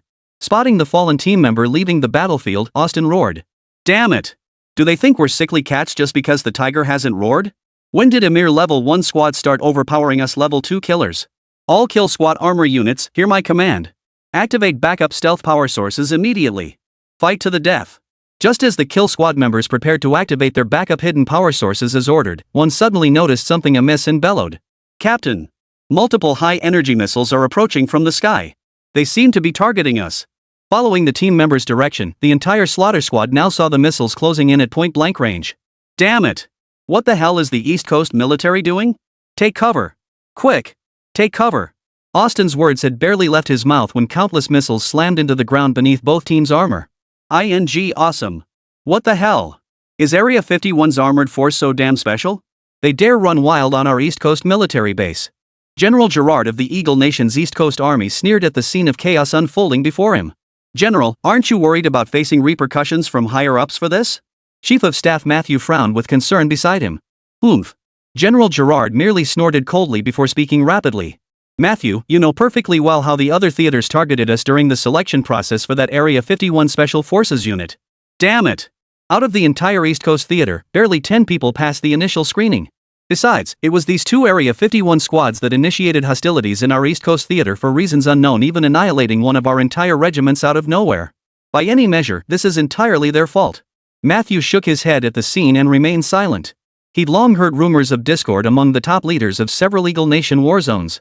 When the Area 51 secret forces were first established, personnel were naturally selected from various Eagle Nation military districts. Logically, regardless of circumstances, each military district should retain at least one covert squad. Although these squads no longer maintained significant ties to their original military districts, at the very least, each district was nominally required to contribute soldiers to form a squad originating from their own district. Yet the final outcome was that the 8 covert squads within Area 51 were entirely divided among personnel from the other 4 military districts outside the Eagle Nation. Only a handful of troops from the East Coast Military District were incorporated into other squads. This was absolutely unacceptable. No matter what, the East Coast Military District couldn't possibly be left without a single squad. And it certainly wasn't because the East Coast Military District sent problematic personnel. Aren't all personnel dispatched by every military district the cream of the crop? Even if there were shortcomings, they couldn't possibly be this severe. It was clear the East Coast Military District had been isolated by the other 4 districts. As the newly promoted Chief of Staff, Matthew wasn't deeply versed in the intricate politics behind this. In any case, after this incident, General Gerard and the secret task force within Area 51 developed a mutual distrust. This was precisely why the kill squad sent by Area 51 to provide support chose not to share intelligence with the East Coast Military District. It was precisely this lack of intelligence from the kill squads that left General Gerard's East Coast forces with no concrete understanding of the 2 units, utterly unaware of their specific circumstances. The orders from headquarters merely stated that reinforcements would be sent to the East Coast Theater, without specifying their nature. Consequently, both General Gerard and Chief of Staff Matthew assumed these 2 squads were reinforcements dispatched by Area 51. Reinforcements? Why reinforcements? Reinforcements for what? General, should we send personnel to handle the situation at the July aircraft carrier? Chief of Staff Matthew finally snapped out of his daze and hurriedly addressed General Gerard. First, secure control of these 2 squads. The July's signal dropped while it was passing through those 3 destroyers. For now, it doesn't seem to be a major issue. Meanwhile, at the site where the Eagle Squadron and Slaughter Squadron were engaged under fire from the East Coast forces. What the hell is Gerard playing at? How dare he fire on friendly forces? Captain Austin scrambled to his feet from the rubble, his armor looking battered and worn from the barrage. Captain, could it be we failed to relay intelligence to the East Coast Military District, causing them to confuse us with the Slaughter Squad? That squad just wiped out at least an entire regiment of East Coast forces. One of the members spoke up. What? Did you say? Right. Quick. Watch out. Watch out for the Slaughter Squad. Austin snapped to attention upon hearing the warning. Where was the Slaughter Squad they just battled? But no matter how hard the killers searched their armor, they couldn't find the armor of the kill squad that had been fighting them before the missile hit. Captain, is that the East Coast Military District's forces? At that moment, a team member pointed toward the troops running toward them in the distance and spoke up. Oomph. They're just in time. I was wondering how the hell the East Coast Military District troops dared to launch missiles at us. But just as Captain Austin finished speaking, a deafening explosion erupted. Immediately followed by the thunderous impact of several more missiles hitting the ground. Watching the missiles strike the nearby troops, Austin couldn't help but exclaim. What the hell is going on? How could they fire missiles at their own troops? Has Gerard lost his mind? Captain. Trouble. All signals in the East Coast sector have gone dead. We can't detect the missile's origin at all. Captain. This is an enemy attack. This is an enemy attack. Chapter 109, Eagle Nation in Peril. But it wasn't just the east coast of Eagle Sauce Nation under fire. Every major city across the entire Eagle Nation was once again under fire from an unknown source. The mastermind behind it all watched as every single shell on the screen landed without fail in Eagle Nation cities, letting out a cold laugh. Prepare for the 3rd wave of bombardment. Every single shell from Sakura Nation must be expended today. Indeed, these mysterious shells raining down on Eagle Sauce Nation all originated from Cherry Blossom Nation. And the orders for Sakura Nation came directly from the man before him, the nation's current, publicly acknowledged supreme ruler, Matsuo Ichido. When the alien issued orders to Matsuo Ichiko, the latter had not yet fully consolidated control over all of Sakura Nation's military forces. Consequently, the first wave of bombardment primarily targeted areas under Matsuo's direct command. This meant the initial barrage hitting Eagle Nation was relatively sparse, leaving most of its cities untouched by the bombardment. At this point, all communications signals within Eagle Nation were under the control of Alien 8. While Eagle Nation's signals appeared entirely normal, they were in fact manipulated by 8, who had seized complete command over all communications links between military districts, central command, and local authorities. Critical information was either covertly manipulated or subtly altered by 8, resulting in completely inaccurate communications between local and central authorities across the Eagle Nation. What local authorities received was precisely what 8 wanted them to do. And what the central authorities received was also altered by Ba. In short, for Eagle Nation, which has never encountered such a situation, all its current movements are now entirely controlled by 8. The central government issued orders to local authorities to activate the highest level of combat readiness, yet what reached the local level was merely a directive to enter level 1 combat readiness. Don't underestimate the difference of just a few words. The intended effect is entirely different. The support dispatched by the central government to the East Coast Military District included detailed information on every member of the deployed squad, clearly labeled and sent to the district commander. Yet under 8's alterations, this precise intelligence was deliberately obscured. It wasn't just the East Coast Military District. The instant 8 entered Eagle Country's territory, all of Eagle Country's network information became entirely at 8's disposal. The reason 8 mostly altered information rather than hiding it was that he didn't want the Eagle Nation to realize all their data was already in his grasp. Better safe than sorry. Upon detecting Japan's missiles approaching Eagle Nation's territory, 8 instantly altered all air defense signals to appear normal on the surface while rendering them completely dysfunctional. As for the Eagle Nation's defense missiles with their yellow energy rings, Ba simply disabled their signals. Without proper targeting, the missiles couldn't even identify their intended targets, let alone launch, since Ba had already tampered with their launch buttons. It could be said that 8 single-handedly had the entire Eagle Nation running in circles. Meanwhile, inside the Eagle Nation's White House, Mr. President, all cities across Eagle Nation are under attack by missiles of unknown origin. Fortunately, thanks to your foresight, Area 51's Aegis shields were installed in command centers and government facilities across all military districts. Overall casualties remain relatively low. What about the affluent neighborhoods? Have the wealthy districts in each city been damaged? Quick! Release the Aegis shield information. For just 990,000 Eagle dollars invested in the Eagle Nation government, will install Aegis shields in their mansions and villas for free. Yet the moment Eagle Nation's President Teton heard this news, his first thought was how to generate revenue for the government. Ahem! Mr. President. What's the next plan? I suspect our communications may have been compromised by aliens. How could Eagle Nation's air defense systems fail to detect incoming missiles until they exploded over our cities? Faced with Teton's bizarre statement, General Jerry of the military swiftly steered the conversation back on track. Ahem! Realizing his earlier words were problematic, Teton quickly followed General Jerry's lead. Exactly. Eagle Nation's signals are likely compromised. Their air defense systems are utterly useless. What should we do now, everyone? While the Eagle Nation's high command was still debating how to counter the sudden missile onslaught, its largest city, New York, was being subjected to a feast of death. Countless missiles rained down on every corner of New York City. Damn it! Why do those disgusting politicians get protected by this crap while us taxpayers get pounded by these shells? What the hell is the Eagle Nation military even doing? Why can't they even intercept missiles? What the hell is happening? Is this World War III? At this moment, all Americans were reeling from the shock of this sudden attack. They couldn't comprehend why the most prosperous city of the world's most powerful nation was under missile attack. And when they saw those government buildings suddenly enveloped in a yellow halo of light as the missiles descended, the public's anger only intensified. Just then, every citizen in Eagle Nation simultaneously received this screenshot on their phones. The screenshot contained only a few lines of text. Per President Teton's directive, our department has covertly launched missiles toward China. Beware China's retaliation. Copy that. This unverified screenshot ignited the public's fury. It wasn't that people weren't searching for information online, but the Eagle Nation's internet was now entirely under the control of the 8. What they found was what the 8 wanted them to see. As the internet flooded with reports of Eagle Nation launching missiles against China first, every citizen of Eagle Nation now fully believed the content of that screenshot. So it was the Eagle Nation that initiated the attack on China. This was all China's retaliation. But why? When they realized that government institutions were shielded by yellow halos, impervious even to missile strikes, the American public was consumed by utter fury. We can understand if you want to start a war. But why weren't we taxpayers informed beforehand? Why must we bear the brunt of these retaliatory missiles? At this moment, all Eagle Nation citizens directed their fury toward their own homeland. Watching this unfold from the shadows, 8 let out a cold chuckle before ordering Matsuo Ichiro to halt the third wave of missile strikes. He wanted the bullets to keep flying a little longer. Chapter 110, Public Outrage.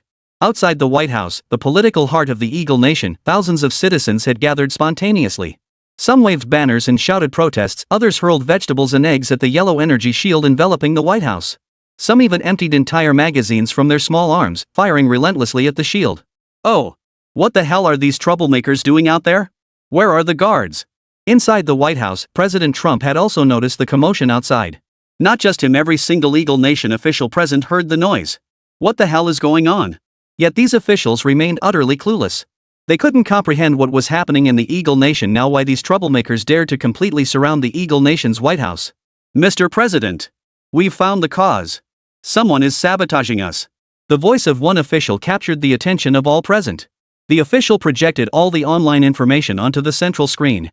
What the hell is this? After viewing the information, the officials couldn't help but feel astonished. What on earth was this?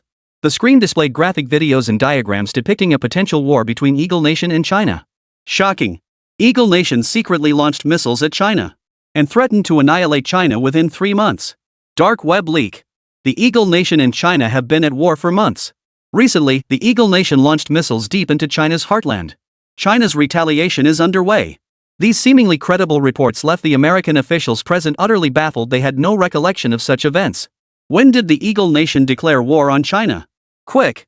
Have the tech team track down the masterminds behind these rumors?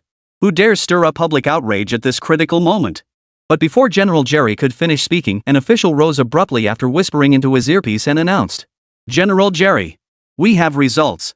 Technicians report these video accounts are locked by an unprecedented security mechanism. They can't be accessed. Moreover, the uploaded videos are permanently fixed online and cannot be deleted. Worse still, all other videos except those showing the Eagle Nation at war with China have been temporarily blocked." What? At this news, the officials present fell into stunned silence. Only the aliens who had appeared could have accomplished such feats in such a short time. Damn it! Do these people have no discernment whatsoever? They've been so easily manipulated. Teton couldn't help but shout at the crowd outside the window. "Mr. President, the urgent priority is for you to step forward and resolve this matter."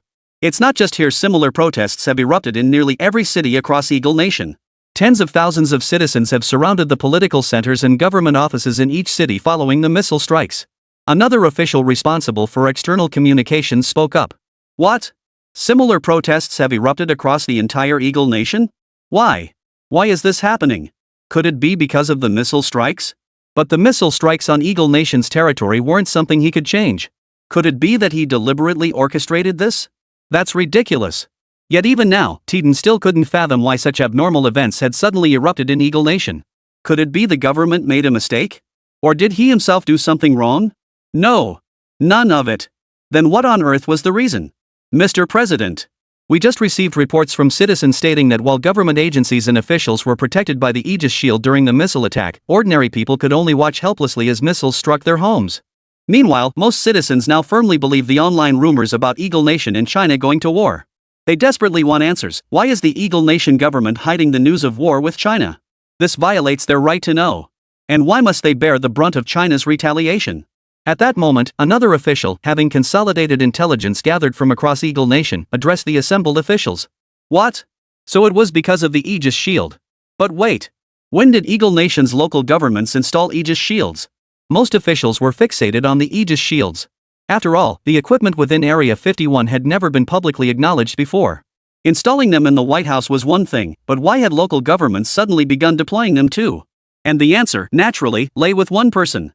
Teton faced the stares of the American officials without a hint of awkwardness, instead stating matter-of-factly, "What? I approved all the paperwork and procedures. This is simply to ensure security among local governments. Is there a problem? Damn it! The culprit was right under our noses all along." Only then did the officials grasp the true sequence of events. The president had deliberately forced the sale of the Aegis shield to local governments for profit. Then, coincidentally, the Eagle Nation suffered a missile attack.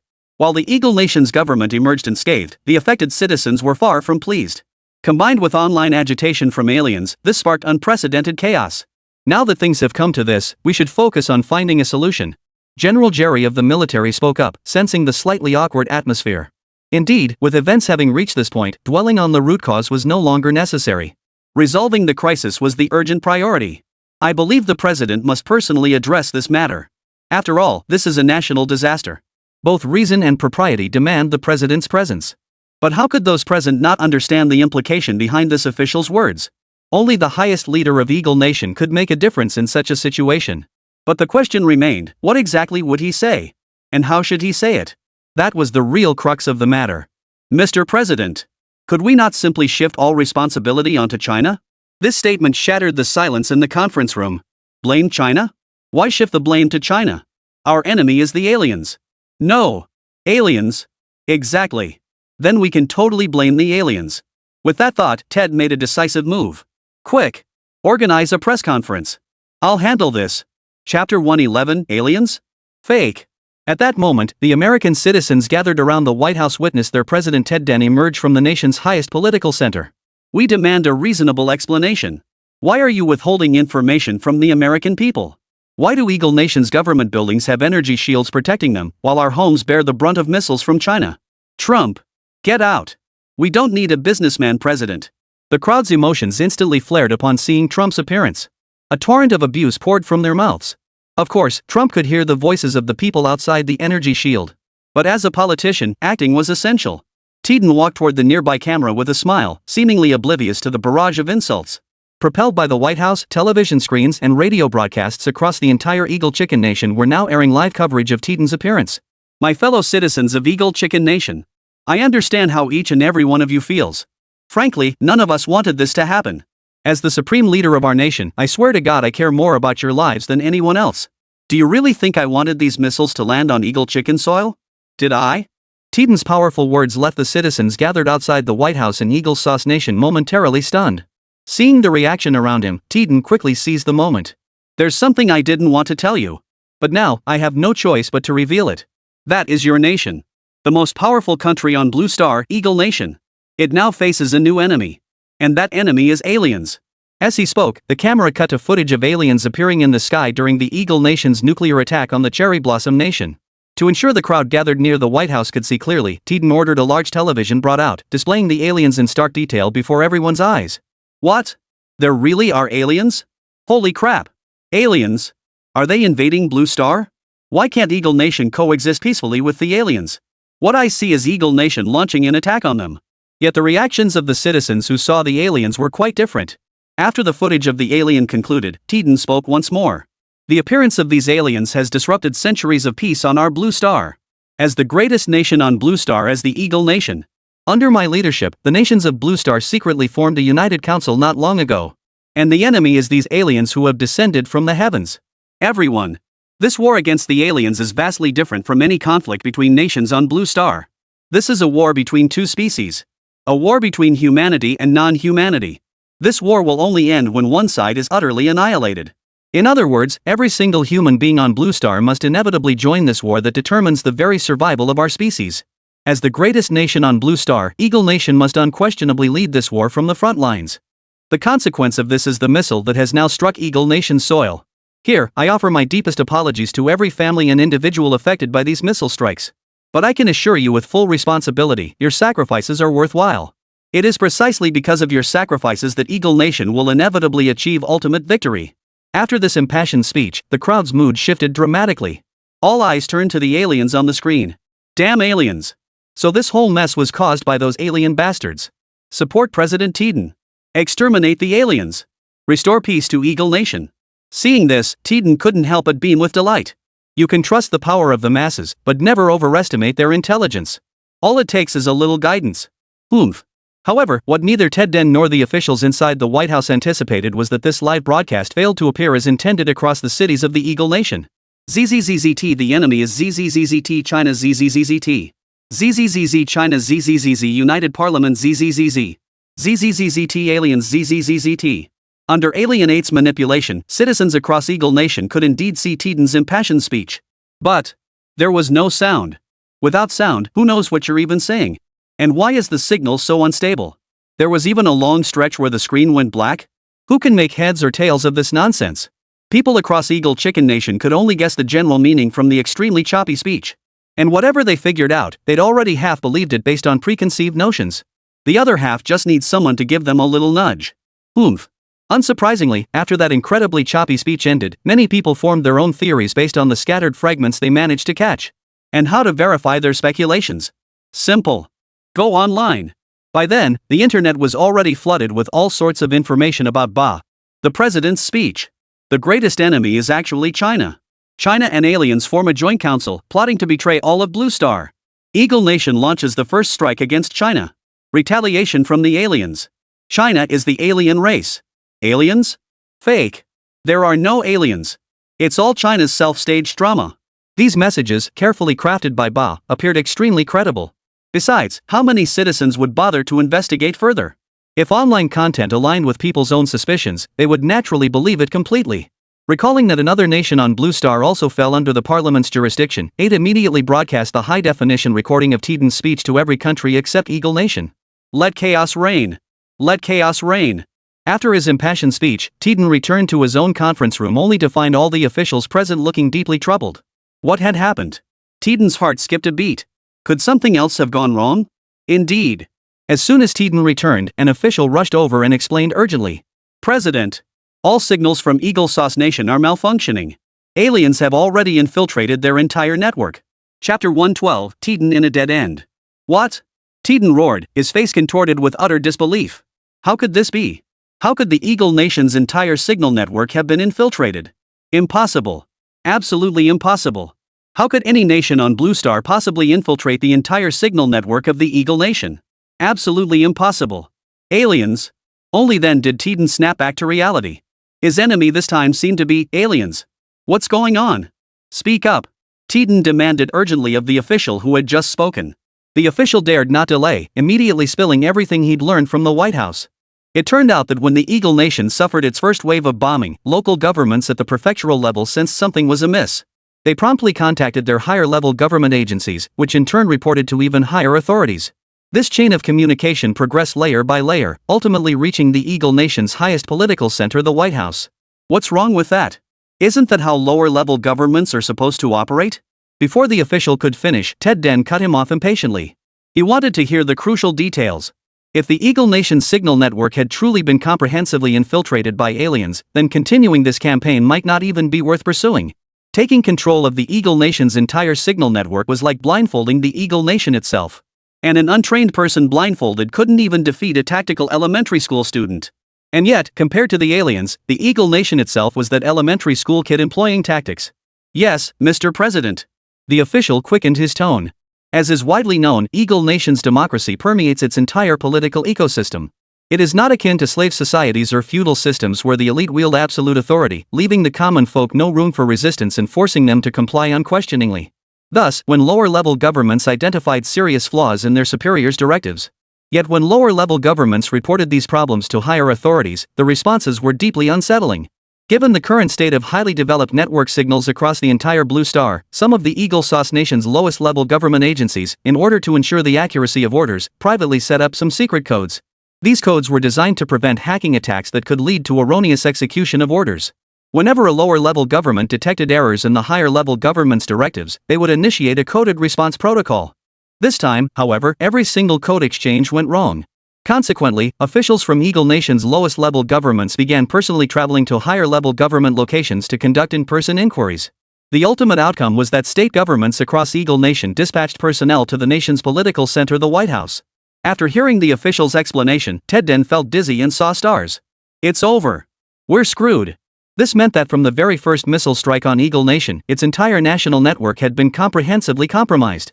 It also meant that all orders issued by the central government were first intercepted by the aliens, who could even alter unfavorable commands to their advantage before they reached their intended targets. While the Eagle Nation's democracy was democratic, absolute democracy didn't exist in this world. Unless an order is utterly preposterous and directly threatens their interests, no one would bother to oppose it. Take, for instance, the Eagle Nation's central government instructing local authorities to go west. If the aliens altered this to go east, a completely contradictory order, who would bother to oppose it as long as it didn't cause tangible losses to the lower-level governments? Take another example. Suppose the Eagle Nation government wants to enhance public welfare and enact policies to ensure its implementation, like mandating a 10% increase in the minimum wage. The aliens need only alter the policy when disseminating it to lower-level governments, changing the 10% increase to 7%, 6%, or even 5%. Who would oppose such measures that genuinely benefit the people?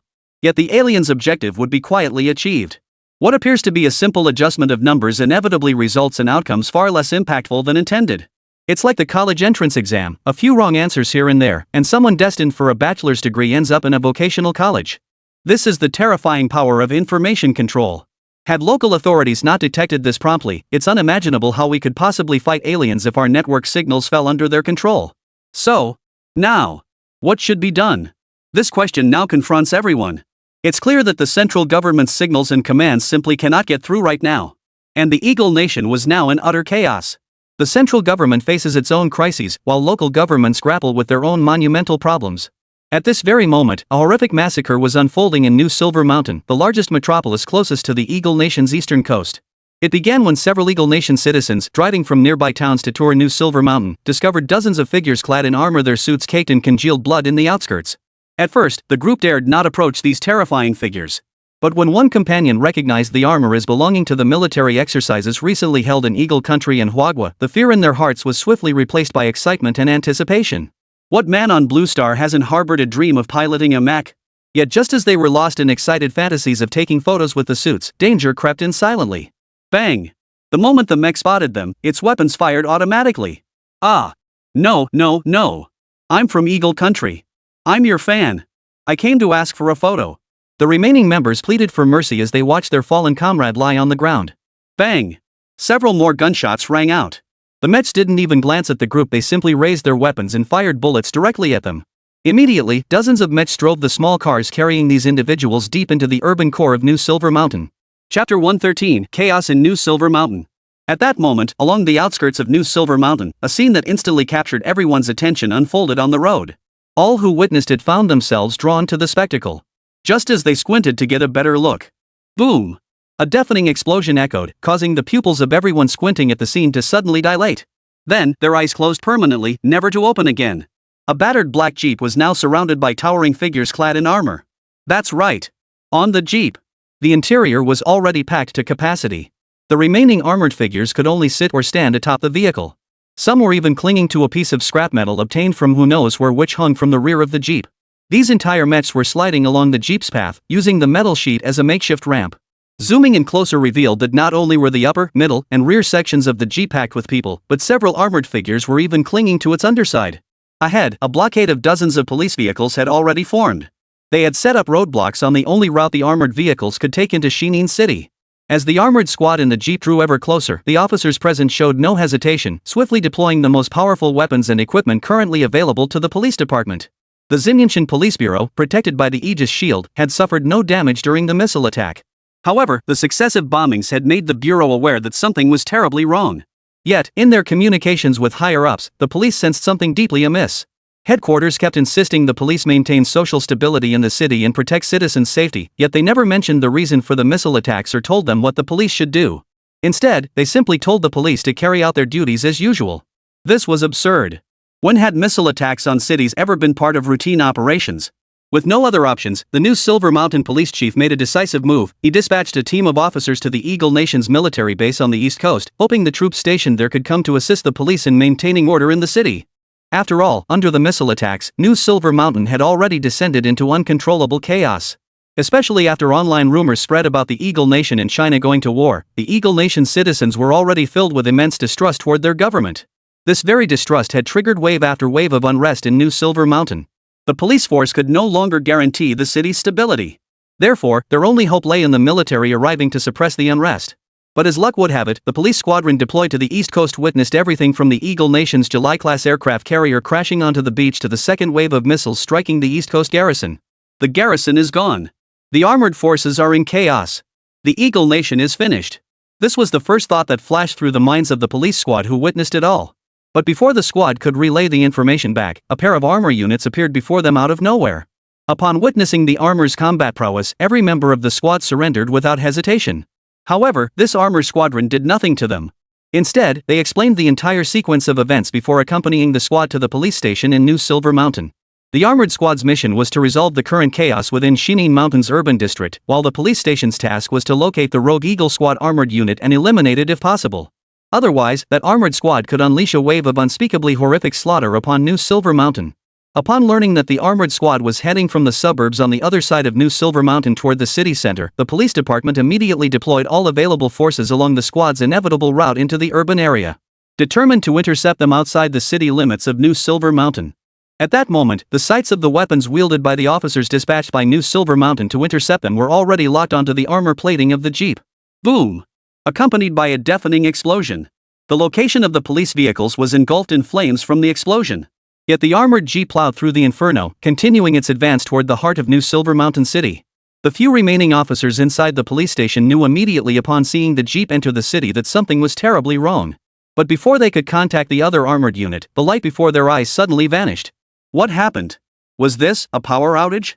Soon, the remaining officers realized the police station had lost power. But why would a power outage occur at this moment? What these officers hadn't anticipated was that the blackout wasn't confined to the Shinin Mountain police station, nor even to the city of Shinin Mountain alone. It had engulfed the entire nation of Eagle Country. To be precise, it wasn't just a blackout, all signals across the entire Eagle Country had been severed at that very moment. As the citizens of New Silver Mountain watched this peculiar Jeep roaming the streets, it suddenly halted beneath a high-rise building. Immediately, all the armored figures disembarked from the vehicle. Just as the crowd was filled with confusion and curiosity about these armored figures, one by one, cylindrical objects began to protrude from the chest areas of the suits. Boom! Immediately, thousands of small projectiles erupted from the chests of the armored suits, scattering in all directions, followed by a series of massive explosions. The thick smoke from the explosions completely engulfed the entire downtown area of Shinin City. Just as the armored suits raised their weapons, aiming at the few remaining civilians on the streets, dozens of figures strikingly similar to the armored suits suddenly appeared within the thick smoke. Slaughter Squad! We've finally found you! The new arrivals were the Eagle Squadron armored unit led by Austin, the very Slaughter Squad. Like sworn enemies meeting, aside from Captain Austin's single utterance, not a sound escaped any of the armored figures present. Both squads swiftly located their previous opponents. Without unnecessary gestures, they discarded their guns and ammunition. In that moment, the two squads instinctively resorted to humanity's most primal form of combat. Fist fights. Ah! What's happening? But just as the two squads were locked in fierce combat, Captain Austin suddenly let out a piercing scream. Before the other members could comprehend the situation, their consciousnesses plunged into unconsciousness. At that moment, Bo's figure appeared near the suits of armor, seemingly out of nowhere. You dare use Imperial armor as weapons? Is it overconfidence, or do you have no other choice? Chapter 114, Cut Off from the World? While the entire Eagle Nation was engulfed in war against the aliens, other nations on Blue Star now faced common challenges. Inside a secret conference room in China, the supreme leaders of every nation on Blue Star except Eagle Nation and Cherry Blossom Nation took their predetermined seats. Once everyone was seated, at the signal of China's supreme leader, the largest scale meeting in Blue Star's history commenced within China's borders. Leader! The public is in an uproar over the alien news. What should we do now? Even the Eagle Nation seems to have fallen. Amidst the astonished gazes of the others, a dark-skinned national leader spoke up impatiently. It turned out that just moments ago, all internet information across Blue Star had been completely overwritten by a single video about aliens, now playing on a 24-hour loop. The citizens of the continent where the black man resided were generally ignorant and superstitious about science. Upon seeing the alien's bizarre appearance, most of the black man's people began worshipping it as a deity of their own nation. This only exacerbated the already chaotic state of the African continent. Yet what puzzled this African leader who had spoken up was why, after clearly stating his demands at this conference, the atmosphere in the meeting room had grown awkward. And why were all present fixing their gaze upon him? Ahem! Let's leave these questions to the leader of China. First, let's hear China's perspective on this alien incident. At the critical moment, it was the president of the Big Stick Nation who spoke up first, rescuing the African leader from the awkward situation. As the president's words fell, no one present continued to focus their attention on this clueless African leader. Are you kidding me? Don't they know to hold small meetings for big matters and large meetings for minor ones? Don't you realize that over the past few days, China and the other major powers on Blue Star have held countless private meetings? Everything has long been resolved through repeated consultations among those major powers. This meeting is merely to inform us of what they've already decided, nothing more. Do you seriously expect any nation on Blue Star to abandon its own people when the entire planet faces extinction? Are you kidding me? For small nations to survive at a time like this, there is only one path forward. That is to follow the major powers' lead unconditionally and completely. Even if those major powers harbor ill intentions and set traps for you, the outcome will still be far better than if your small nation stubbornly forges its own path. The leader of Huagua, seated at the head of the table, spoke up at that moment. Without any unnecessary preamble, his opening words struck straight to the heart of everyone present. The latest intelligence has emerged. Aliens and the Eagle Nation have already engaged in combat on Eagle Nation territory. Immediately, the central screen in the conference room displayed aerial views sweeping down over Eagle Nation cities. Without exception, every city was erupting in chaos. Collapsed and damaged buildings were everywhere, with entire cities nearly engulfed by raging fires. Even through the video feed, the attendees could feel the sheer despair of the Eagle Nation citizens. However, several structures stood out strikingly bright in the footage. That's the yellow energy barrier Eagle Nation demonstrated during their last military exercises. At the gesture of China's supreme leader, the screen abruptly zoomed in on a building encircled by a semicircular yellow energy field. At that moment, the leader of France spoke up. Not only in the city shown in the video, but according to Huagua's detection, similar energy barriers have now appeared in the political centers and key government institutions of nearly every city in Eagle Nation. China's analysis suggests the Eagle Nation may have already prepared for a decisive battle against extraterrestrials. What? The Eagle Nation? A decisive battle? This news sent shockwaves through the leadership of numerous nations. Could the Eagle Nation really engage in such deceptive behavior? Is that even possible? Which leader present doesn't know the true nature of the Eagle Nation? Would the Eagle Nation's Congress undertake such a thankless task? Unless the Eagle Nation had absolute certainty that it could capture the aliens after paying a certain price, no one present could fathom why the typically shrewd Eagle Nation would commit such an idiotic act. Even if they failed to capture the aliens, the fact that Eagle Nation's cities are now plunged into such chaos raises the question, what becomes of Eagle Nation's future? I understand your skepticism regarding this intelligence, but there is simply no other explanation for why the Eagle Nation would install these defensive energy barriers atop major government buildings in every city. The leader of China, seated at the head of the table, spoke again. Furthermore, investigations confirm the missiles striking Eagle Nation originated from Sakura Nation. This news did not surprise those present. After all, from the moment the aliens first appeared, Sakura Nation had been deemed to have fallen under alien control. And now, as the aliens clashed with Eagle Nation, Sakura Nation already under alien control naturally aligned itself with the extraterrestrials. However, the next words from China's supreme leader left everyone present stunned in unison. The Eagle Nation has been cut off from the rest of the world. What? What does isolated from the world mean? What happened? The leader of the United Kingdom, observing the stunned expressions around him, stepped in to explain. All network signals from Eagle Sauce Nation have been completely severed from the outside world. On the network level, the region where Eagle Sauce Nation is located has turned into a blank space. The outside world cannot contact them through the internet. And they themselves cannot receive any information from the outside world. Complete disconnection? Upon hearing this news, many present silently concluded that Eagle Nation was utterly finished. What do they call warfare nowadays? It's information warfare. Without information, how can you even wage war? Just surrender already. Everyone knew that with all signals completely jammed, the Eagle Nation had absolutely no chance of winning this war. The Eagle Nation is bound to fail. What about them? The enemy now is aliens. Even the most powerful nation on Blue Star, Eagle Nation, has fallen. What hope do nations like theirs have, whose strength pales in comparison? At that moment, all eyes in the room once again turned to the leader of China seated at the head of the table. Chapter 115, The Response Plan. Amidst the expectant gazes of all present, China's supreme leader spoke. With matters having reached this point, there is no other choice. Victory between races is often decided by the demise of one side. Facing extraterrestrials, we on Blue Star have only one path. That is to fight to the bitter end. Witnessing the Chinese leader's resolute declaration, the unease within the crowd gradually subsided. As the saying goes, when the sky falls, the tallest will hold it up. The Eagle Nation is that tall figure, and China is that tall figure too. It all depends on how China handles this. First, effective immediately, all personnel are to cease using modern network and information technology. It is now confirmed that the aliens' technological prowess in cybernetics far surpasses that of any nation on Blue Star. Therefore, in confronting them, we must first sever our own arm. We shall revert to Blue Star's unique communication methods, telegraphs from the last century paired with Morse code for information transmission. Second, based on simulations by Huawei's superintelligent AI technology analyzing the trajectory of the aliens' entry into Blue Star from space that day, only one alien spacecraft landed near the coast of Sakura country. This also means we won't be facing a large number of aliens. Therefore, while those few aliens are locked in a fierce battle with Eagle Country, we must strike at their rear. What? Only a handful of aliens? Many hearing this news for the first time couldn't help but show expressions of utter shock. They had always assumed that aliens capable of fighting on Eagle Nation's home turf and inflicting such devastating losses would number at least a company-sized force. Yet, it turned out that merely a handful of aliens could reduce the most powerful nation on Blue Star to this state. Unbelievable. If there were hundreds of aliens, wouldn't obliterating the entire Blue Star be a matter of minutes? And when they heard about China's plan to bottom fish, the confusion in everyone's minds only deepened. What does bargain hunting mean? Bottom fish what? Where would aliens even have a bottom? Could it be? Just as they considered one possibility, Huawei's leader at the head of the table spoke again. We have thoroughly analyzed all the root causes of Eagle Nation's current predicament. What astonished us is how remarkably simple the solution turned out to be, so simple it's almost unbelievable. The aliens only needed 2 simple steps to plunge Eagle Nation into such a dire situation. Step 1, Japan launches all its long-range missiles toward the Eagle Nation. Step 2, the aliens simultaneously disrupt Eagle Nation's entire signal network.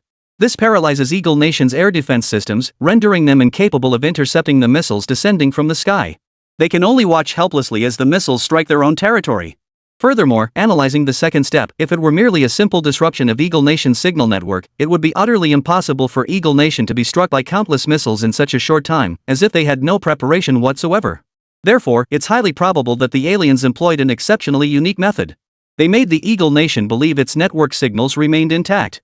Yet, its systems had already been infiltrated from within. This is the fundamental reason why the Eagle Nation failed to mount any response whatsoever to these missile attacks. These seemingly brief words concealed information of staggering magnitude. If aliens could control the Eagle Nation, allowing it to be struck by missiles without any awareness, then naturally they could also control other nations on Blue Star. This implies that once a single nation falls under alien control, that controlled nation combined with the aliens' advanced technology capable of crippling all signals across Blue Star would essentially become invincible. How could anyone possibly fight against that? Unless we can guarantee that every single nation on Blue Star remains free from alien control. But it seems one nation has already fallen under alien control. Sakura Nation. The so-called bottom fishing. It's a simple principle. It means fishing at the alien's bottom. And what is the alien's bottom? Exactly. It's Sakura country. The leader of Huagua's tone suddenly grew intense. Gentlemen, consider this: without Sakura Nation's assistance, could a mere handful of aliens have plunged Eagle Nation into such utter devastation? Impossible. Absolutely impossible. To put it bluntly, Sakura Nation is the true mastermind behind Eagle Nation's downfall. Sakura Nation is the greatest traitor on Blue Star. A traitor to humanity. A traitor to the entire planet. These words jolted everyone present into sudden realization. Human traitor. Global traitor. What they now faced was no longer petty squabbles on Blue Star, but aliens. If they fled, retreated, or surrendered, the outcome would be far worse than what they face now. The fate that befell the inhabitants of the New World upon its discovery could very well be their own future. It could even be far worse. After all, they are still members of the same species at the very least. They represent a source of labor. But who knows what humans mean to aliens? Cheap labor? Livestock? Or perhaps food? In any case, only one path now lies before everyone. That is to fight to the bitter end. Seeing the mood in the conference room stir, the Chinese leader seated at the head of the table spoke again. Disconnecting all electronic communications would be like cutting off our own arm. And right now, Japan is essentially serving as an extension of the alien's arm. Therefore, we must seize this golden opportunity while the aliens are locked in a fierce battle with the Eagle Nation to sever the Japanese arm. Barring unforeseen circumstances, portions of the aliens' advanced technology must still reside within Sakura Nation. A crucial mission for the deployed forces is to extract the alien technology left behind in Sakura Nation, and then turn it against the aliens themselves. Let me emphasize one final point. The moment the aliens appear on Blue Star, all nations cease to be divided by race. We are all human. This struggle is for the future of humanity itself. China will not participate in this operation. Our forces will remain deployed to monitor alien movements and provide you with security support. What? China's statement was what truly made everyone present feel its sincerity. China won't participate in this operation to eliminate Sakura Nation? Doesn't that imply China won't proactively intervene no matter what benefits it gains from Sakura Nation? What exactly is Huagua thinking? Could such a selfless nation truly exist? Chapter 116, Racing Against Time. General Huan, has something happened? Is everything still proceeding according to plan? In a heavily guarded laboratory hidden deep within the rugged terrain not far from China's capital, Liu Shan watched as General Huang rushed in on horseback. Concern crept into his voice as he asked. Nothing. Everything's proceeding as usual. Only, higher-ups want you to speed things up. I imagine you've already heard about the dire situation in Eagle Nation.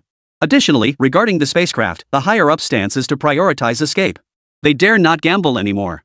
After all, the living example of Eagle Nation is right before our eyes. And that was merely a handful of aliens. Perhaps reinforcements from these aliens will arrive on Blue Star very soon. When that happens, Blue Star will truly be finished. General Huang spoke with a tone of resignation. General Huang, rest assured. I have a matter of utmost importance to report to you and the higher-ups. After hearing General Huang's resigned words, Liu Shan showed no sign of discouragement. Instead, his voice brimmed with excitement as he addressed the old general. What? Xiao Shan, what happened? General Huang's expression changed upon hearing this, and he immediately looked at Liu Shan, fearing that something terrible had happened to him. Seeing this, Liu Shan wasted no time and immediately began his report. It turned out that Liu Shan had just led China's research team to break through another major barrier. They had achieved true controlled nuclear fusion. This breakthrough also brought about a new change in Liu Shan's superpowers. To be precise, it wasn't that his superpowers had changed. Rather, his superpowers underwent their first real-time update. What exactly were Liu Shan's superpowers? The final major question on the national physics exam is guaranteed to be correct.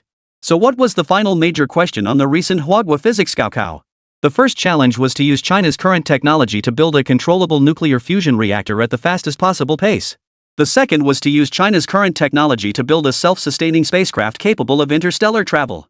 The first Gaokao question has now been accomplished.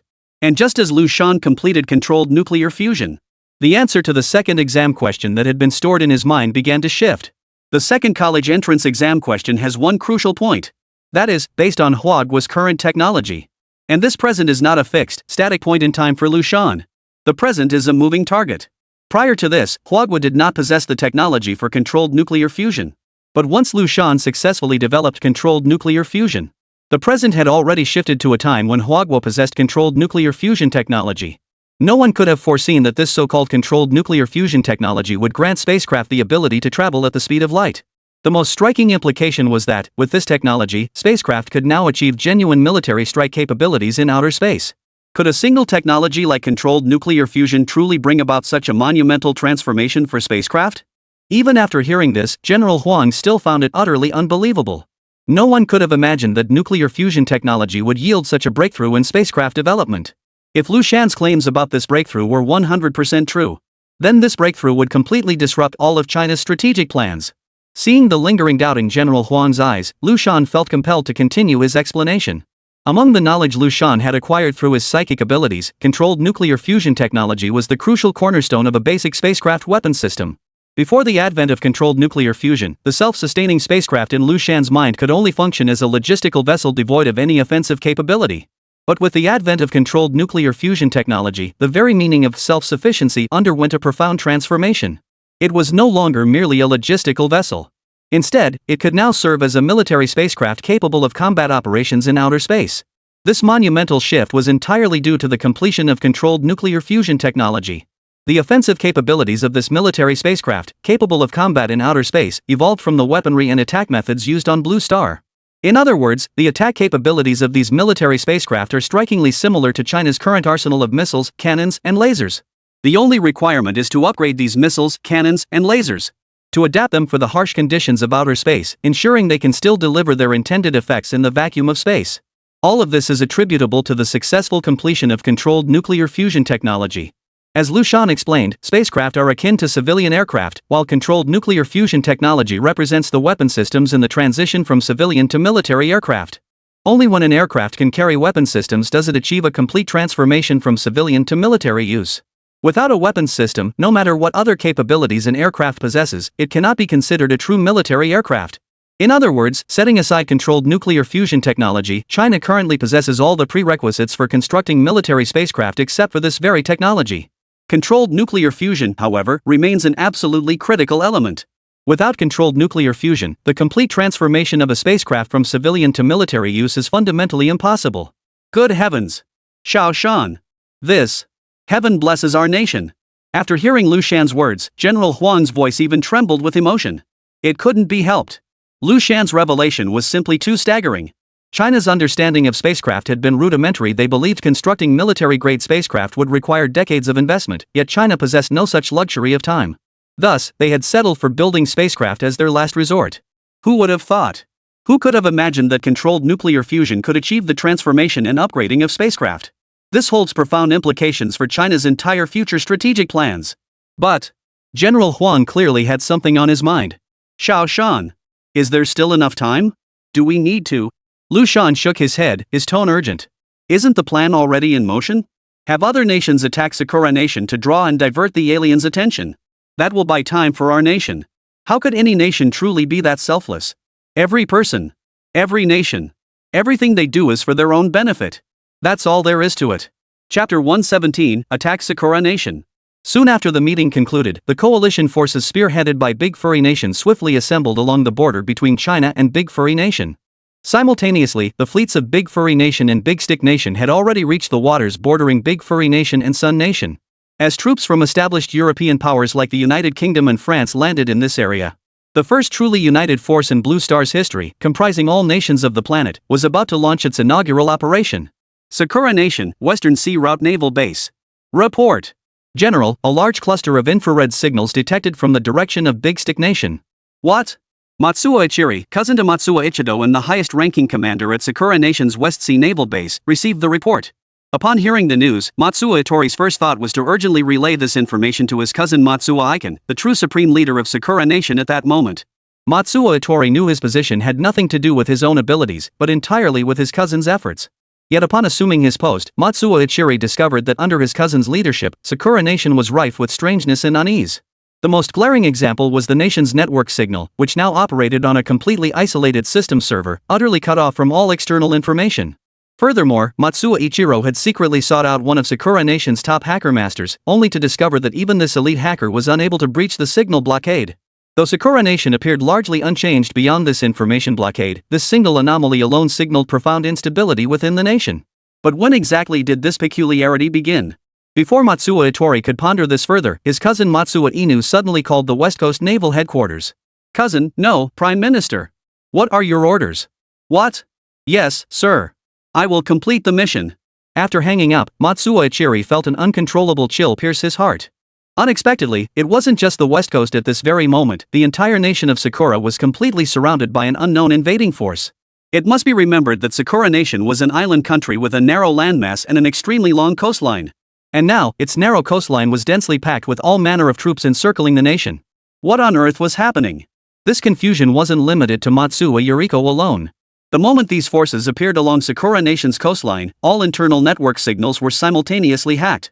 As the nation watched the striking figure appearing across every signal source, and the words repeatedly emanating from that figure, every citizen of Sakura Nation voiced a question from the depths of their hearts. What on earth was happening in Sakura Nation?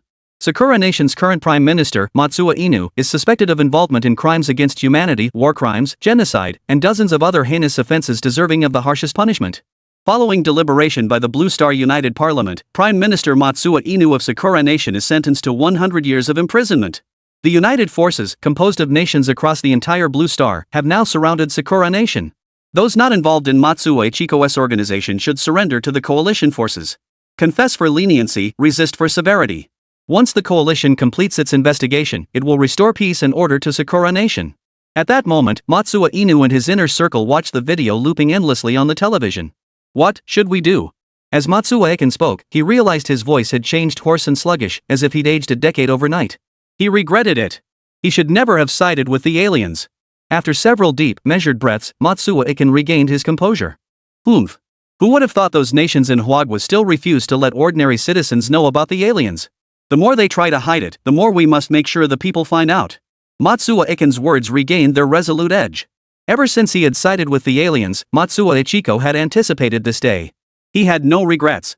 Isn't life itself a gamble? Back then, with the aliens already standing before him, what choice did he really have?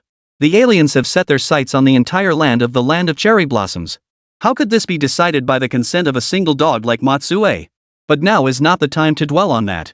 One might align with the aliens to survive, but that doesn't mean one can now switch allegiance back to the Blue Star United Council for survival. No one likes a fence-sitter. Matsuo Ichidog knew better than anyone that the Eagle Nation, once the most powerful country on Blue Star, had been reduced to its current pitiful state by a single alien. If there were more aliens, the nations of Blue Star would stand no chance against them. If Matsuo Ikin were to betray the aliens again in defect to the Blue Star United Council now, he could be certain that once the aliens finished dealing with the Eagle Nation, he would be the first target. By then, his fate would be far worse than it was now. With that realization, Matsuo Ichidog no longer hesitated. He resolved to exhaust every last item bestowed upon him by the aliens. A desperate gamble. Success or failure hinged on this very moment. But just then, Matsuo Ichiko suddenly received a covert message. This, from the alien? The message read plainly. Your equipment has activated its second form. What? Second form. At that moment, a message suddenly flashed through Matsuo Inu's mind.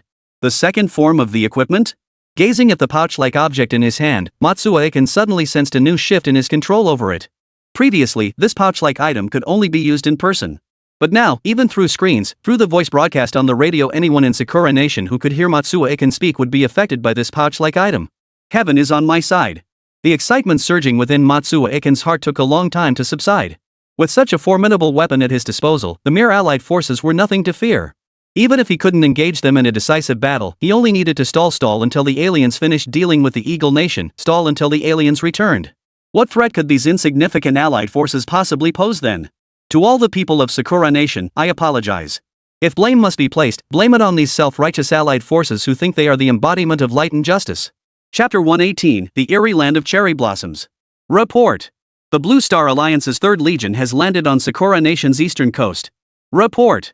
The Blue Star Alliance's 2nd Legion has successfully landed on Sakura Nation's western coast. At that moment, within the frontline command center currently composed of major powers on Blue Star like Big Furry Nation, second only to China, and Eagle Nation, a general from Big Furry Nation listened to the reports from the front lines and spoke with puzzlement. What's going on? What happened? Why hasn't Sakura Nation put up any resistance at all? This shouldn't be happening.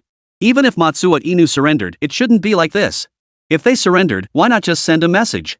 Has the communications department received any signals from Sakura Nation? A blonde-haired, blue-eyed general from the French Empire shook his head, sharing the same bewilderment as the Russian commander. Neither had any clue what Matsuo Ikin was up to. China has already responded. At this moment, the global internet remains calm and peaceful. The desperate actions we anticipated from Matsuo Ikin have not materialized. Hearing this, the assembled generals couldn't help but breathe a collective sigh of relief. Now, the enemies of every nation were no longer isolated governments or organizations. At this critical juncture, no one could afford to prioritize internal stability over external threats.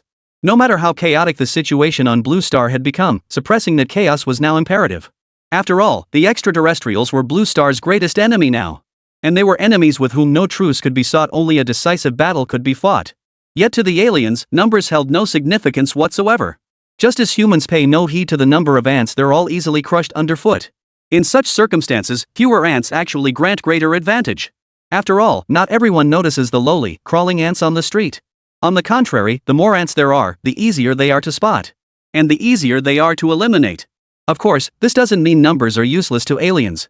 It's just that under current circumstances, no matter how many ordinary humans there are, they cannot affect the aliens in the slightest. Instead, they are more likely to be manipulated by the aliens, leading to a series of detrimental effects on Blue Star. The primary reason is that there are simply too few aliens currently on Earth. According to China's estimates, there might only be a handful. If even the combined elite forces of Blue Star's nations cannot apprehend these aliens, what purpose would a large populace serve? Therefore, nations across Blue Star have chosen to suppress information about the aliens, keeping it hidden from the general populace. Initially, there were concerns that Matsuo Ikin's reckless disclosure of alien information could plunge Blue Star society into chaos. Consequently, China's super-intelligent AI Tingfei and internet experts from various nations have been vigilantly monitoring information originating from Sakura Nation. Should they detect Matsuo Ichiko resorting to desperate measures, nations would stop at nothing to intercept the information. No matter what, social stability must be maintained at all costs. Though the exact nature of Matsuo Ichiko's scheme remained unclear, the Blue Star United Forces had already landed from all directions and completely encircled Sakura Nation. Having missed their optimal defensive window, defeat was now inevitable. At this realization, the generals in the command center collectively relaxed. With the forces already deployed, how could Japan's meager ground forces possibly withstand the assault of the Blue Star United Council? Even if every citizen of Sakura Nation joined forces with Matsuo Ichido against the coalition, it would only mean more casualties for the coalition forces. After all, ordinary citizens were no match for fully armed elite soldiers. And besides, how could every single person in Sakura Nation possibly side with Matsuo Ichiko? Unless every single person in Sakura Nation is a lunatic or a complete idiot. Jack was a colonel commanding the 5th Division under the 1st Army of the 3rd Corps in this operation. He had just received orders from higher command to lead his regiment on a reconnaissance mission to the mountainous Jiangshan County in the eastern region of Sakura Nation, not far from their current location. After all, since the entire army had landed on Sakura Nation's eastern coast, they had encountered not a single obstacle, smoothly securing a foothold on Sakura Nation's soil. Subsequently, under orders from the frontline command, all forces conducted searches along Sakura Nation's coastline after landing. Yet the results proved utterly bizarre. Across the vast expanse of Sakura Nation's coastline, not a single living Sakura Nation citizen was sighted. Even more bizarrely, not a single soul was found in the coastal villages and towns of Sakura Nation. With no other option, the frontline command headquarters ordered all units to advance slowly, one by one. If the small villages and towns were empty, then they would head for Sakura Nation's major cities. Surely not everyone in Sakura Nation could have vanished at once? Commander! Could it be aliens? Did they eat everyone? The chief of staff beside Jack whispered cautiously. The rank-and-file soldiers below wouldn't understand, but the officers above certainly couldn't be unaware. A colonel was just one step away from becoming a general. If even they didn't know the basic details of this operation, how could they possibly lead their troops? Jack's brows furrowed upon hearing the chief of staff's words. It wasn't impossible. How else could they explain the entire coastline of Sakura Nation being completely devoid of any living soul? Knowledge of aliens was already scarce among nations, and now the horrifying scenes unfolding in Sakura Nation only deepened the fear some officers felt toward extraterrestrials. Hey, Jack. Just kidding. I could tell you were getting too worked up. Seeing Colonel Jack frowning in thought, the chief of staff teased him. It's not as terrifying as you imagine. The 6th Division next door has already investigated the situation. The people just left not long ago. The tea on the tables and chairs is still steaming hot. I suspect it might just be Matsue's dogs using military force to drive these civilians away. As the chief of staff rambled on, the troops led by Colonel Jack officially entered Jiangshan County. The moment they entered Jiangshan County, Jack's expression turned utterly bewildered. What on earth is going on here? Every soldier in the regiment who witnessed this scene shared Jack's stunned expression. Not a single light was on anywhere in the entire city. Not a single car or pedestrian could be seen on the roads. The entire city was eerily terrifying. Chapter 119, Explosion. What the hell is going on? Only after the reinforcing drone squadron scanned the entire Cheongshan County did Colonel Jack finally realize that everything shown in the drone footage was real. The entire Cheongshan County now resembled a ghost town. Commander, should we report this to the Legion and have them bomb the city? This looks far too terrifying. The chief of staff blurted out urgently. This city looked dangerously unstable. Jack and his men had initially assumed only the entrance area was like this, but after using drones to survey the entire city, they found the same grim reality everywhere. At that moment, Jack even suspected the drone signal might be malfunctioning. After all, they were on alien territory. Signal interference was hardly surprising. Jack immediately called in the swarm unit, but the result was still the same. This outcome was definitely not right. If they sent their regiment to scout, the casualties would likely be heavy. Rather than risking lives to probe the city's layout, it's better to just bomb it first. Who cares about any demons or monsters? Materialism only believes in the shells in our hands. More importantly, those Sakura Nation people weren't even human. You've sided with aliens, what more is there to say? No way. Jack shook his head. In fact, Jack had already reported this to higher-ups. As the saying goes in Huagua, when you're outnumbered, use tactical maneuvers. When you're outgunned, use firepower. What's wrong with using firepower to cover the area? You know the situation we're in. Facing the potential high-tech capabilities of aliens, headquarters doesn't want to miss such a huge opportunity because of these basic mistakes. Sigh. Let's move. This operation is happening. The chief of staff nodded helplessly upon hearing this. They were well aware of the aliens' existence. The primary purpose of their military forces encircling Sakura Nation was to locate any advanced technology the aliens might have left behind within its borders. That's precisely why not a single fleet opened fire on Sakura Nation during the landing. They were utterly terrified of damaging any advanced technology the aliens might have left behind. The situation facing Jack's regiment had now been reported to the highest command at the front. The generals in command couldn't sit still upon hearing the news. They ordered Jack to immediately lead his troops into the city for exploration, promising reinforcements would arrive shortly. Abnormal? Excellent. Bizarre? Perfect. This is all too good. The more abnormal and bizarre it is, the greater the likelihood of alien artifacts existing. After all, aliens are inherently abnormal compared to humans on Blue Star. But no one had considered that aliens had only stayed in Sakura country for a very short time. How could they possibly have made insignificant arrangements there? It just goes to show how humans overestimate aliens, thinking them too powerful and omnipotent. Captain, no issues found at the gas station. Under the weight of pressure from above, Jack had no choice but to lead his men toward the eerily foreboding city before them. The gas station before them was the final line of defense before entering the city. Once past the station, Jack's unit would truly enter the eerie city. Jack knew he had no other choice but to push forward as quickly as possible to complete the inspection of the city. He hoped there wouldn't be a single problem. Before Jack could give further orders, a soldier suddenly shouted in alarm. Look! What's that? Following the soldier's gaze, they saw a very small girl appear out of nowhere in the middle of the road ahead, her back turned to them. Go! 1st Battalion, 1st Platoon, bring that girl over here. Everyone else, maintain security. Facing this unexpected situation, Jack dared not take any chances. He swiftly deployed his men to handle the sudden appearance of the little girl. Watching the soldiers from the 1st Platoon, 1st Battalion jog toward the girl, Jack's furrowed brow remained tightly knotted. The appearance of a little girl at this moment certainly didn't bode well. Run! The lead soldier shouted urgently after righting the girl's body. The other soldiers, upon seeing the girl, also began running frantically in all directions. What was happening? Jack soon found out. An explosion erupted outward from the little girl at its center. Fortunately, thanks to the soldiers' quick reactions and the relatively low explosive yield triggered by the girl, no casualties were reported among the troops. What did you see? As soon as the lead soldier returned, Jack quickly asked. I saw, she was smiling. The soldier stammered, his voice trembling with fear. Smiling? Why was she smiling? She had this very stiff smile. The moment she saw me, she just pulled the pin on that old-fashioned grenade in her hand. The soldier's legs were now shaking uncontrollably. Before Jack could ask more questions, sudden commotion erupted from the troops behind them. Jack turned to see the chief of staff leading hundreds of soldiers surrounding a room inside the gas station. Are you certain you really saw a figure just now?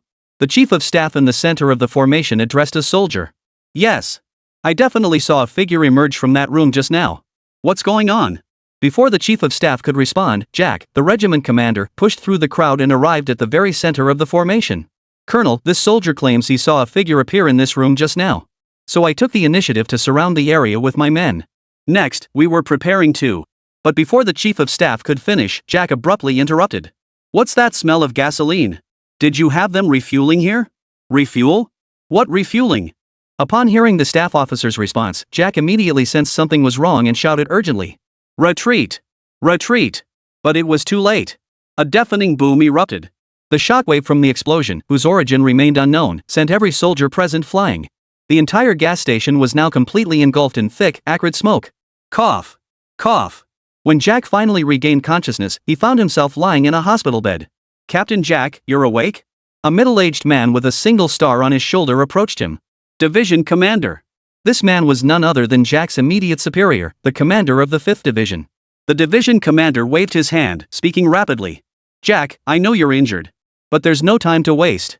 Currently, your unit is the only one facing resistance across the entire Allied forces. Headquarters urgently needs to understand the exact situation here. Report everything you know immediately. Chapter 120, The Madness of the Cherry Blossom Nation. Commander. To be honest, I don't really understand what exactly happened either. Colonel Jack, who had just regained consciousness from his hospital bed, had no concrete theories about the explosion either. From the moment he saw that Sakura Nation girl turn to face them with a smile as she pulled the pin on that old-fashioned grenade, Jack had a vague sense that something was terribly wrong. Yet he couldn't pinpoint exactly what it was. Then, the moment he caught the scent of gasoline, he suddenly recalled that airy little girl. After getting no answers from the chief of staff, he instinctively shouted, "Retreat!" But no sooner had the words left his mouth than a massive explosion erupted from the small gas station behind them. And then he awoke in this hospital bed. After listening to Colonel Jack's explanation, the division commander furrowed his brow. He pondered for a long while before slowly speaking. So, you don't actually know what happened either, right? Jack nodded. Get some rest. You were lucky this time that small gas station had almost no fuel reserves left. The explosion didn't cause significant casualties. With that, the division commander left Jack's hospital room. Jack, still lying on the hospital bed, glanced at the time and realized he had only been unconscious for a little over an hour. Calculating the time, the reinforcements should have reached the vicinity of the gas station by now and would likely enter the city soon. True to Jack's expectations, a military unit had already bypassed the exploded gas station and was charging straight toward Shan County. Leading the charge was none other than the Major General commanding the 7th Division under Jack's 1st Army. Major General. A regiment commander from the 5th Division was ambushed by an explosion at that very gas station we just passed. The adjutant seated beside the 7th Division commander spoke up. Oomph. I suspect it was their own 5th Division men who accidentally blew him up. Useless lot. Order all regimental commanders to pick up the pace. The 7th Division commander snorted coldly, his voice dripping with contempt. Yet the adjutant could still see the anxiety in the commander's eyes. As elite units both hailing from the same nation, how could the 7th and 5th Divisions not understand each other? The commander was merely speaking that way to boost morale.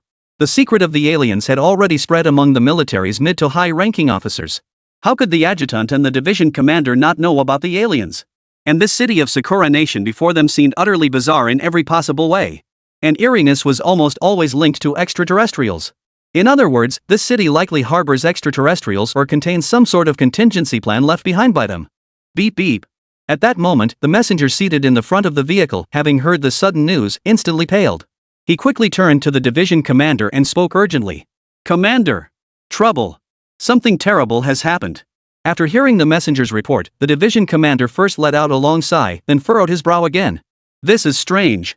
What on earth is going on? The division commander carefully replayed the messenger's words in his mind. It turned out that not only this impoverished mountain county before him, but every city the Allied forces had encountered so far was identical to the one they were currently facing. He had initially thought he'd struck gold on his first try. But now it seemed every unit had struck gold. No. Did this mean it was all just a diversionary tactic by Matsue? Perhaps he had transformed all the coastal cities into this state? Then relocated the original residents to inland cities? Does this mean the city before us isn't nearly as terrifying as imagined? Could it actually be quite safe? Just as he pondered this, the commander suddenly heard a series of beeps. Yes. Understood. After disconnecting from his superior, the messenger turned back to the division commander and spoke rapidly. Reporting, Commander. Urgent message from headquarters. Read it. All units are to clear the nearest city at maximum speed. Then advance directly on the capital of the land of cherry blossoms. It seemed the higher-ups shared his own thoughts. This eerie city before us was likely just another decoy tactic, like all the others our forces had encountered a mere diversionary ploy. A delaying tactic? Oomph. What good will delaying tactics do you, Matsuo Ichiko? Unless you dare abandon the capital of Sakura Nation and leave without authorization.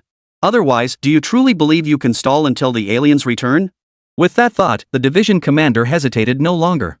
He immediately ordered the entire army to advance at maximum speed toward Xiangshan County in Sakura Nation. Since all soldiers of the 7th Division had received the intelligence from higher command and were aware of the situation, they lowered their guard against this seemingly terrifying city. Now, the vanguard of the 7th Division had officially entered Xiangshan County of Sakura Nation. Following original orders, the vanguard began searching surrounding buildings. A soldier casually kicked open the nearest house. Before he could even turn on his flashlight to search inside, a furious roar erupted from within. It was a short, elderly Sakura countryman wielding a kitchen knife, lunging menacingly at the soldier before him. Ah! The soldier couldn't dodge in time and let out a pained cry. At that moment, his comrade beside him had already disengaged the safety on his weapon and fired a shot straight at the old man's temple. It wasn't just him. Every soldier who kicked open a door encountered unprovoked attacks from people suddenly charging out of the houses. After dealing with these ordinary Japanese civilians, the uninjured soldiers quickly formed teams of 3 and cautiously entered the house to search. What is this? One soldier shone his helmet-mounted spotlight into the pitch-black room, revealing a child who appeared to be only a few years old sitting on the sofa. Out of humanitarian concern, the 3 soldiers exchanged glances, deciding to rescue the child first. One soldier immediately lowered his weapon to his chest, reaching out to lift the child from the sofa and carry him out of the pitch-black room. But as expected, disaster struck. The moment the soldier lifted the child, the toddler suddenly stabbed him in the neck with a pair of small scissors that had appeared in his hand. Ah! The soldier, in pain, immediately slammed the child to the ground. 2 other soldiers immediately cocked their guns and aimed them at the child. He. But strangely, the child now offered an eerie smile to all 3 of them. Chapter 121, Gone Mad? Hearing the commotion outside, other comrades rushed to the scene, guns raised. Seeing only a child of a few years old on the ground, with guns pointed at him, the arriving comrades didn't know what had happened. Out of sympathy for the child, one of the arriving comrades even spoke up, saying, "Don't point your guns at the child." But no sooner had the words left his mouth than the soldier whose neck had been stabbed by the child's scissors erupted in rage. Do you have any idea what this little bastard just did? With that, the soldier angrily disengaged the safety on his weapon. But before his finger could pull the trigger, the child on the ground let out another terrified laugh. He. One soldier sensed something was terribly wrong. He quickly lowered his flashlight to shine on the child, only to discover that the child's hand now held a grenade. Oh no! The other soldiers who witnessed this rushed outside the building. Seeing several soldiers scrambling out of the building, the rest of the advance unit swiftly closed in, surrounding the structure completely. The division commander arrived at the scene. Seeing the house surrounded by hundreds of soldiers, his curiosity piqued, and he approached to inquire about the situation. After the soldier with the scissors wound in his neck was sent to the medic, the other 2 soldiers recounted what had happened. First, the moment the 3 soldiers pushed open the door, a short, shabby-looking middle-aged Japanese woman wielding a kitchen knife burst out of the house. Without warning, she swung the knife at them. But the woman's strength proved utterly feeble. One soldier delivered a powerful kick to her abdomen, sending her crashing to the ground with a scream. To the soldier's astonishment, she scrambled back up after the forceful kick and swung the cleaver at them once more. Left with no choice, one soldier immediately aimed the muzzle of his rifle at the woman's forehead and fired. She collapsed in a pool of blood. The 3 soldiers then re-entered the house to search. The first thing they discovered was a child, only a few years old, sitting on the sofa. Driven by humanitarian concern, the soldiers intended to rescue this innocent child.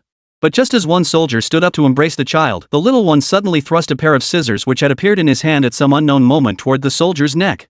After the 2 soldiers finished reporting their encounter, one soldier suddenly shouted, "Someone's coming out."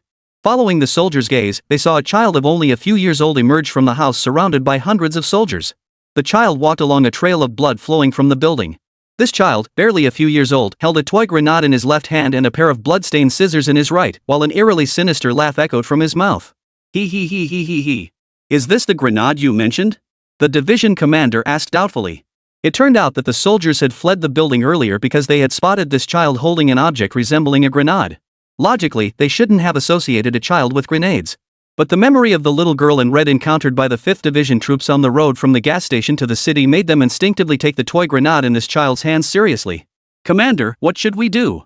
With the division commander's arrival, all the soldiers focused their attention on him. Now, they awaited his orders to determine how to deal with this child who had harmed their comrades. The division commander, however, was troubled. Though he had heard the soldier's account, seeing this seemingly innocent child before him, he was momentarily at a loss for how to proceed. But just then, the child began advancing step by step toward the soldiers, still clutching the small scissors in his hand. A soldier facing the child immediately cocked his rifle and fired a shot at the ground beneath the boy's feet. But the child wasn't deterred by the bullet at his feet. Instead, he continued advancing toward the soldiers. Ha ha ha ha ha ha. The child's voice grew increasingly terrified. Without orders from their commander, the soldiers dared not take matters into their own hands against the child and could only slowly retreat. At that moment, the brigade commander slowly rose and walked to the front of the formation. He then crouched slightly and extended his right hand toward the child's location. Watching the child draw nearer, the brigade commander's inner doubts would soon be resolved. He waited. He waited to see what reaction the child would show when he finally reached him. Would it be as the soldier had described earlier? Closer. Closer still. As the child approached the division commander, the surrounding soldiers couldn't help but hold their breath in anticipation. The child halted just a step away from the commander. Then, raising the small scissors in his hand, he prepared to stab at the commander's finger. Bang! The adjutant's gunshot sent the scissors crashing to the ground. The division commander's face darkened. He never imagined the child would actually do such a thing. As the saying goes, human nature is inherently good at birth. An educated adult, no matter what they do, always has their own thoughts and considerations. Therefore, no matter what an adult does, one can understand the underlying motives. But a child of only a few years old. He actually took scissors and stabbed someone. This is simply not something a normal child would do. What child could remain unmoved by a floor covered in blood? Where is the child who remains unmoved by bullets flying toward them at their feet? Where is there a child who could be so aggressive? All of this is so utterly abnormal. If adults in a country exhibit abnormal behavior, you can criticize certain aspects of that nation for fostering such conduct. But when a nation's children all become abnormal, then without a doubt, the problem lies with the nation itself. The commander immediately ordered all troops to rest in place and await further instructions. He would wait. Surely, his unit wasn't the only one that had entered the city. He intended to see if the other units entering the city would encounter the same terrifying problem as his. Chapter 122, Blasted to Smithereens. Inside the Allied forces' frontline command post, officers from various nations were engaged in a tense, explosive meeting. The frontline reports have come in. Is everyone aware of the situation? The general from Hua Nation, seated at the head of the table, spoke first. All eyes turned to the general, recently dispatched from Huaguai to command this operation, before nodding in unison. My suggestion is this: blow it up. The word struck like a thunderclap, causing the expressions of the generals from different nations present to shift dramatically. What? Bomb it? This couldn't possibly be the sole idea of the Huagua general standing before them. It must reflect the stance of Huagua's high command. Why blow it up? Yet they couldn't fathom the motive or reason behind it. After all, how could a mere cherry blossom nation possibly warrant the deployment of elite forces from so many nations? Wasn't everything they were doing aimed at finding the alien artifacts left behind in Sakura Nation? If they simply blew it up, wouldn't whatever the aliens left behind in Japan's cities vanish forever? Yet the Chinese general, witnessing this scene, merely remarked with understated calm. The Eagle Nation is about to collapse. Ah, so that's it. This remark finally made the generals gathered here realize. So that's why. The Hua Nation general's remark rendered any counterargument utterly pointless for everyone present. Now everyone knew what the most urgent matter was. It was to fight the aliens. And one thing everyone understood was this. On Blue Star, aside from China and the Eagle Nation, even if all other nations combined their forces, they wouldn't stand a chance against the aliens. Therefore, even though most commanders harbored lingering frustration over failing to uncover alien technology, when faced with matters of utmost importance, they had no choice but to suppress that frustration deep within their hearts. There's no time to waste. Prepare immediately. The Chinese general spoke these words before rising to leave. But then his aide, head bowed, whispered something in his ear. A look of sudden realization flashed across the general's face, and he spoke again. Additionally, Matsuo Ichiko's location has been confirmed to still be within the capital of Sakura Nation. Barring unforeseen circumstances, everything related to extraterrestrials should also be located within the capital of Sakura Nation. This statement snapped the general, who had been somewhat emotionally invested in bombing Sakura Nation, back to reality. Matsuo Ichido was still alive. Then it must mean the alien artifacts are still there too. General Huan, what's the latest? How is the operation concerning Sakura Nation progressing? The very first thing Liu Shan did each morning after waking was to call General Huan Lao to inquire about the latest developments in the Sakura Nation operation. Because this matter was practically a matter of life and death for every nation on the entire Blue Star. The situation in other nations wasn't particularly concerning. But the crucial point was that China absolutely could not falter at this critical juncture. Only under Liu Shan's leadership did China possess the strength to stand against the aliens. As for the other nations on Blue Star? Ha! To the aliens, they're no different than squashing an ant. And right now, what China lacks most is time. The longer it can stall, the greater its chances of victory in the impending conflict with the aliens. Xiao Shan. Don't panic. We're monitoring the Eagle Nation's situation around the clock. Compared to their circumstances, the Cherry Blossom Nation's situation is rather insignificant. After all, their fate is already sealed. No matter what magic weapon the aliens bestow upon them, it will never help them pull off this impossible comeback. General Huang's tone lacked Liu Shan's urgency. After calming Liu Shan's restless heart, General Huang immediately brought up a recent decision made by the joint forces. This is outrageous. What do these nations think they're doing? Do they want to turn the world upside down? Yet upon hearing of these nations' actions, Liu Shan felt an inexplicable surge of rage. While these nations hadn't committed acts that severely harmed China's interests, Liu Shan's blood boiled when he learned that upon receiving China's orders, their commanders hadn't immediately obeyed. Instead, they had silently stared at China's officers, expressing their inner discontent. What gives them the right? These shameless nations. How dare they defy China? Don't they understand the situation? If China hadn't proactively disclosed the alien threat, these nations might never have known such beings existed. And even now, the aliens have already destroyed all the signals across the entire blue star. If not for China proactively repairing and safeguarding each nation's signal sources, these countries would have been infiltrated beyond recognition. Why can't these nations show gratitude? Admittedly, China's actions do contain elements of self-interest. But while pursuing its own interests, China has also looked out for these other nations. Shouldn't they be grateful for China's actions? China's national strength is now on an entirely different level compared to these nations. Combined, these nations couldn't even withstand an alien invasion. So how could they possibly stand against China united? Oh, right. Liu Shan suddenly realized that China's true strength had yet to be fully displayed before the nations of Blue Star. Even the Eagle Nation hadn't revealed its entire true power to these Blue Star countries. As a result, the nations of Blue Star have completely forgotten the true strength of China and the Eagle Nation. To the point that if they likened themselves to ants, they would perceive China and the Eagle Nation as merely slightly larger ants. But the reality was that China, with its boundless potential for development, and the Eagle Nation, with its secret base area 51, were absolutely not just slightly more powerful than these nations imagined. To put it bluntly, what appears to be a mere incremental difference in strength is, in truth, the chasm between mortals and immortals. Oomph. The good days for these nations won't last much longer. Liu Shan, having regained his composure, no longer bothered to speculate on what these nations were truly thinking. Regardless of their true intentions, only one fate awaited them. That was to await the final showdown between China and the aliens. As for the Eagle Nation, it had long since forfeited its right to participate in the final showdown. Chapter 123, Matsuo Ichidog's Desperate Last Stand. Meanwhile, within the capital of Sakura Nation, Matsuo Ichidog also detected an extremely unusual occurrence through the signal network. The entire allied force that had landed on Sakura Nation's shores had halted its advance after merely touching the outermost buildings of the city. It was clear to Matsuo Ichidog that his plan had failed.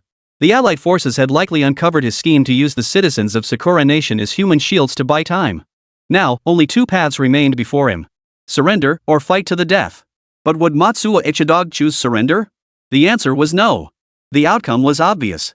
Matsuo Ichiko had only one path left to take. That is to fight these allied forces to the death. At that moment, Matsuo Ichidog lowered his head, his eyes nearly wild as he stared at the pouch-like object bestowed upon him by the aliens. Recalling that this pouch had undergone the aliens' latest upgrade, Matsuo Ichidog immediately let out a deep sigh to the heavens. His fate was now inextricably bound to that of the land of cherry blossoms. He could only live if Sakura Nation lived. If he perished, the land of cherry blossoms would surely perish too. With this realization, Matsuo Ichiko hesitated no longer. He immediately ordered his aide to link into the entire Sakura Nation's signal network. He was ready for a true, desperate gamble. "Jack, are your injuries healed?" At that moment, Jack, the commander of the 5th Division, awoke from his hospital bed and arrived at the division's current camp outside the city in Sakura Nation. Facing his commander's concern, Jack merely gave a slight nod. For some reason, ever since leaving his sickbed, Jack had been plagued by an ominous foreboding, a persistent sense that something major was about to happen to his unit. After sharing his inner thoughts with the 5th Division commander standing before him, Jack was met with nothing but hearty laughter from the commander and several other regimental commanders. What possible trouble could there be now?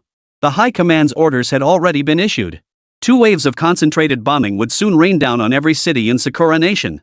No demon or monster could possibly survive such devastation. Their task was simple: garrison here, wait quietly for the 2 waves of intense bombardment, then search the ruins for any artifacts left behind by the aliens. How could anything go wrong now? Just then, the appearance of a messenger interrupted the group's laughter. Report. Large numbers of Sakura Nation residents are emerging from the cities. Request instructions on how to proceed. What? At this news, the officers present grew visibly uneasy. A large number of Sakura Nation residents have emerged from the city? Why now, of all times? Could it be that Matsuo Kenichi already knows the Allied forces plan to bomb Sakura Nation cities next? Was that why he wanted these innocent Sakura Nation civilians to come out voluntarily? It wasn't just the officers of the 5th Division who had these thoughts. In fact, the first instinct of every Allied soldier upon seeing the Sakura Nation residents emerging from the city was to evacuate and protect these innocent civilians. But at that moment, the division commander suddenly recalled Jack's earlier warning about an ill omen. Thus, under the division commander's leadership, all officers of the 5th Division gathered at the very front facing the Sakura Nation residents. "Commander, they look perfectly normal. Just ordinary Sakura Nation residents." Ignoring the adjutant's voice beside him, the division commander waved toward the rear. Soon, an interpreter fluent in Sakura Nation language stepped forward. "Have these residents halt for a moment? I have several questions to ask them." The interpreter complied. At this moment, the army was still nearly 100 meters away from these residents. "Have them send a representative forward." After the interpreter relayed the command, not a single resident from the Sakura Nation stepped forward from their ranks. To Jack, their seemingly ordinary chatter as they turned their heads to converse carried an unsettling strangeness. It was as if they were robots following specific programs to perform utterly mechanical actions. Ask them why they didn't come out earlier. Still no response. At this point, not only Jack, but every officer and soldier present recognized something was terribly wrong. This was an extremely abnormal situation. Not a single soul responded to the question. Bang! Bang! Bang! The division commander raised his pistol and fired several shots into the air. Answer my question. Any normal person hearing gunfire would feel fear first and foremost. Children and women would even scream uncontrollably the moment they heard the shots. Yet none of this was evident among this group of Japanese residents. Everyone acted as if they hadn't heard the shots at all. Before the division commander could angrily fire off his next question, the messenger reappeared. "Commander! The first wave of bombing will commence in 3 minutes." After the messenger finished speaking, the residents of Sakura Nation, hundreds of meters away, seemed to understand the message and immediately began walking toward the military position. Yet Jack couldn't help but find their gait utterly bizarre. Why were their right steps so large while their left steps were so small? Was this some custom of Sakura Nation? But now the division commander faced a dilemma. What should he do? Could he really open fire on these innocent Japanese people without knowing anything? They didn't seem to have done anything wrong. They merely failed to answer my question. Could he really open fire on them just for that? That's ridiculous. Besides, his troops weren't those inhumane Japanese devils. Even if he ordered them to shoot these unarmed Japanese civilians, they wouldn't be able to do it. With that thought, the division commander had no choice but to order the Sakura Nation civilians to be let in. But as the Japanese civilians drew closer to the military position, Jack grew increasingly uneasy. The Japanese civilians formed an orderly, long line, slowly advancing toward the military position. As Jack climbed to a higher vantage point to observe the distant end of the line, he suddenly witnessed something utterly horrifying. The line stretched endlessly from deep within the city, seemingly without limit. Moreover, the residents within the line moved like robots, following the person ahead step by step. Each person's next step landed precisely where the one before them had stepped. This eerie spectacle compelled Jack to shout a warning once more to the division commander ahead. But the moment Jack's words faded, the residents at the very front of the line, still several meters from the troops, suddenly drew all manner of weapons from behind their backs and charged straight toward the division commander's position. These weapons included hose, kitchen knives, clothes hangers. Jack even spotted someone pulling out a handgun. Chapter 124, Under Control? Bang! No matter how short the distance, a loaded gun would always fire faster than any so-called knife or sword. Every soldier representing their nation in this unprecedented joint military force was among the absolute elite of their respective countries. When these Japanese soldiers drew their weapons from several meters away, the 5th Division's bullets had already struck their foreheads with pinpoint accuracy. Bang! Bang! Bang! Immediately, as the soldiers spotted the Japanese soldiers who had initiated the attack, a relentless barrage of gunfire erupted toward these innocent Japanese soldiers. Several men in Sakura Nation police uniforms had barely drawn the pistols holstered at their waists when dozens of bullets struck them from all directions, instantly riddling them with holes. Behind them, others dared to attempt picking up the handguns the fallen officers had dropped. But who could have known that the moment the pistol appeared among this group of cherry blossom countrymen, the 5th Division's firepower instantly converged on this spot. Only after the crowd around the pistol was completely cleared and fell did no more Japanese dare to advance toward the military position. Damn it! Under the division commander's orders, the Japanese soldiers who had been mere meters away from the troops now lay dead in pools of blood. The division commander, positioned at the very front of the formation, was accidentally struck in the left hand by a flying knife. Now, the surviving Japanese stood motionless hundreds of meters from the troops, separated only by countless corpses. After the Japanese soldiers halted their advance, the army naturally refrained from launching a senseless massacre against them. As always, aside from the Japanese devils and a few extremists, most sane people would never commit such atrocities against civilians. Commander, what should we do now? Jack spoke up first at this moment. Jack's gaze had never left these controlled Japanese soldiers. Now, Jack noticed something highly peculiar among this group of Japanese soldiers. 2 Japanese children, seemingly only a few years old, stood at the very front of the Japanese group. Through the binoculars he'd just taken from his aide, Jack was astonished to see that the eyes of these 2 young Sakura Nation children, barely a few years old, were streaming tears uncontrollably. Following the flow of their tears downward, Jack also noticed their slender legs trembling uncontrollably. Yet even so, not a single Sakura Nation soldier faltered in their advance. Forward! Everyone pressed forward. Their gaze fixed ahead. Fists clenched, hands pointed straight ahead. No! Not just those 2 children. Through the telescope, Jack could observe the actions of these cherry blossom countrymen with greater clarity and precision. Among this group of cherry blossom country people, there weren't only vacant-eyed men. On the contrary, there were far more. White-haired elders, delicate children, frail women. Jack could even clearly see that whether it was the elderly, the children, or the Japanese men, their eyes betrayed an undeniable fear. Of course. How many people in real life had ever truly seen a gun? And even among those who have seen guns, how many have witnessed such terrifying, one-sided slaughter? Faced with such horrifying violence, the fear in these Sakura country people's hearts was written all over their faces. Yet their bodies remained utterly still. They remained steadfast, staring straight ahead. After Jack relayed his observations to the surrounding officers and commanders, they too picked up their binoculars to scrutinize the Japanese soldiers not far ahead. Sure enough, everything matched Jack's description almost exactly. This meant that the group of Japanese people before them were likely not here of their own free will, but had been forced to come. But compared to being coerced, they seemed more like controlled? The most distinctive trait that sets humans apart from other creatures is their capacity for emotion.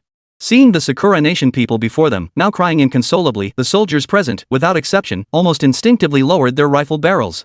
By now, it was clear to everyone, every single Japanese person before them had been forced here under control. And there was absolutely no way Blue Star possessed such terrifying technology capable of controlling an entire city's population. Therefore, there was only one possible explanation. Aliens. Commander. Headquarters has cancelled the first wave of bombing. Just as the division commander stared at the clock, utterly at a loss, the messenger's voice caused every soldier and officer present to breathe a collective sigh of relief. With less than 90 seconds remaining until the first wave of bombing, the commander knew that even if he reported the situation in full detail, there was absolutely no way to stop the bombing operation from happening. What if only his sector had encountered Japanese civilians under control, while other cities remained unaffected? If that were the case, his report would be utterly useless. Think of the greater good. What is the greater good? This was the greater good. Thankfully, the bombing was called off.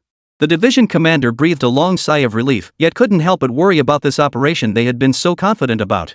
Its cancellation must mean that nearly all other units encountered problems similar to the 5th Division's or worse. Could it be that every single person in the entire Sakura Nation is susceptible to alien manipulation? Could it be that these aliens were truly this terrifying? At this thought, a flicker of fear toward the aliens stirred within the division commander's heart. The primary reason for canceling the established bombing plan was that the Second Corps of the Allied forces, which had landed on Sakura Nation's west coast, had encountered major problems. The Second Corps had landed in the waters surrounding Hokuto Prefecture on Sakura Nation's western coast, an area extremely close to the nation's capital. The Second Corps' original plan was to immediately advance through Hokuto Prefecture after 2 rounds of bombing to seize the high ground surrounding the capital. However, what the Second Army Corps did not anticipate was that, with less than an hour remaining before the bombing, nearly 1 million ordinary Sakura Nation residents emerged from Hokuto Prefecture and gathered at the outskirts of the Second Army Corps' encampment. At that moment, no one could have imagined that nearly 1 million Sakura Nation residents would be under control. And the moment the Second Legion accepted these Sakura Nation civilians, the nightmare began. Chapter 125, The Second Legion's Nightmare. After the Second Legion's highest commander reported to headquarters, following the command center's directive, it was decided to prioritize the elderly, women, and children among these nearly 1 million Sakura Nation citizens for immediate relocation and settlement within the military compound. The remaining Sakura Nation males were to be placed under supervision at the perimeter of the military base. There was no other option. With such overwhelming numbers, the commanders feared these people might resist control and cause trouble. Ultimately, this was the only feasible solution. After friendly discussions with representatives elected by these nearly 1 million Sakura Nation residents, the residents surprisingly offered no opposition whatsoever. They all unconditionally agreed to the Second Legion's directives. Given the sheer scale of the population and the imminent bombing schedule, the Second Legion commanders failed to notice the issues emerging among these nearly 1 million Sakura Nation residents. Just as the 5th Division of the 1st Army, 3rd Legion of the Allied forces had faced in Xiangshan County, no one dared to take extreme actions against these ordinary-looking Sakura Nation residents. Even the slightly off-kilter behavior exhibited by some among these nearly 1 million Sakura Nation residents was dismissed by the 2nd Legion's officers and soldiers as a result of their own influence, not taken seriously as anything unusual. After all, in the eyes of these Sakura Nation people, their own army was nothing but invaders. It was perfectly normal for these innocent residents to exhibit abnormal behavior toward the invaders. Everything proceeded with apparent normality until, following standard procedure, elderly women and children entering the military zone's newly established settlement area were required to undergo basic body searches. Most soldiers involved in this operation were male, with a few female soldiers assigned to logistical roles. Consequently, during these searches, elderly individuals in their 60s and 70s, as well as young children who appeared to be around middle school age, were typically waved through after a brief scan by the male soldiers. Only the young Japanese women were subjected to thorough body searches by female soldiers within the Legion. One male soldier, upon seeing a little girl barely reaching his knees, didn't even utter a word, he simply waved her through quickly. Just then, a clanging sound echoed.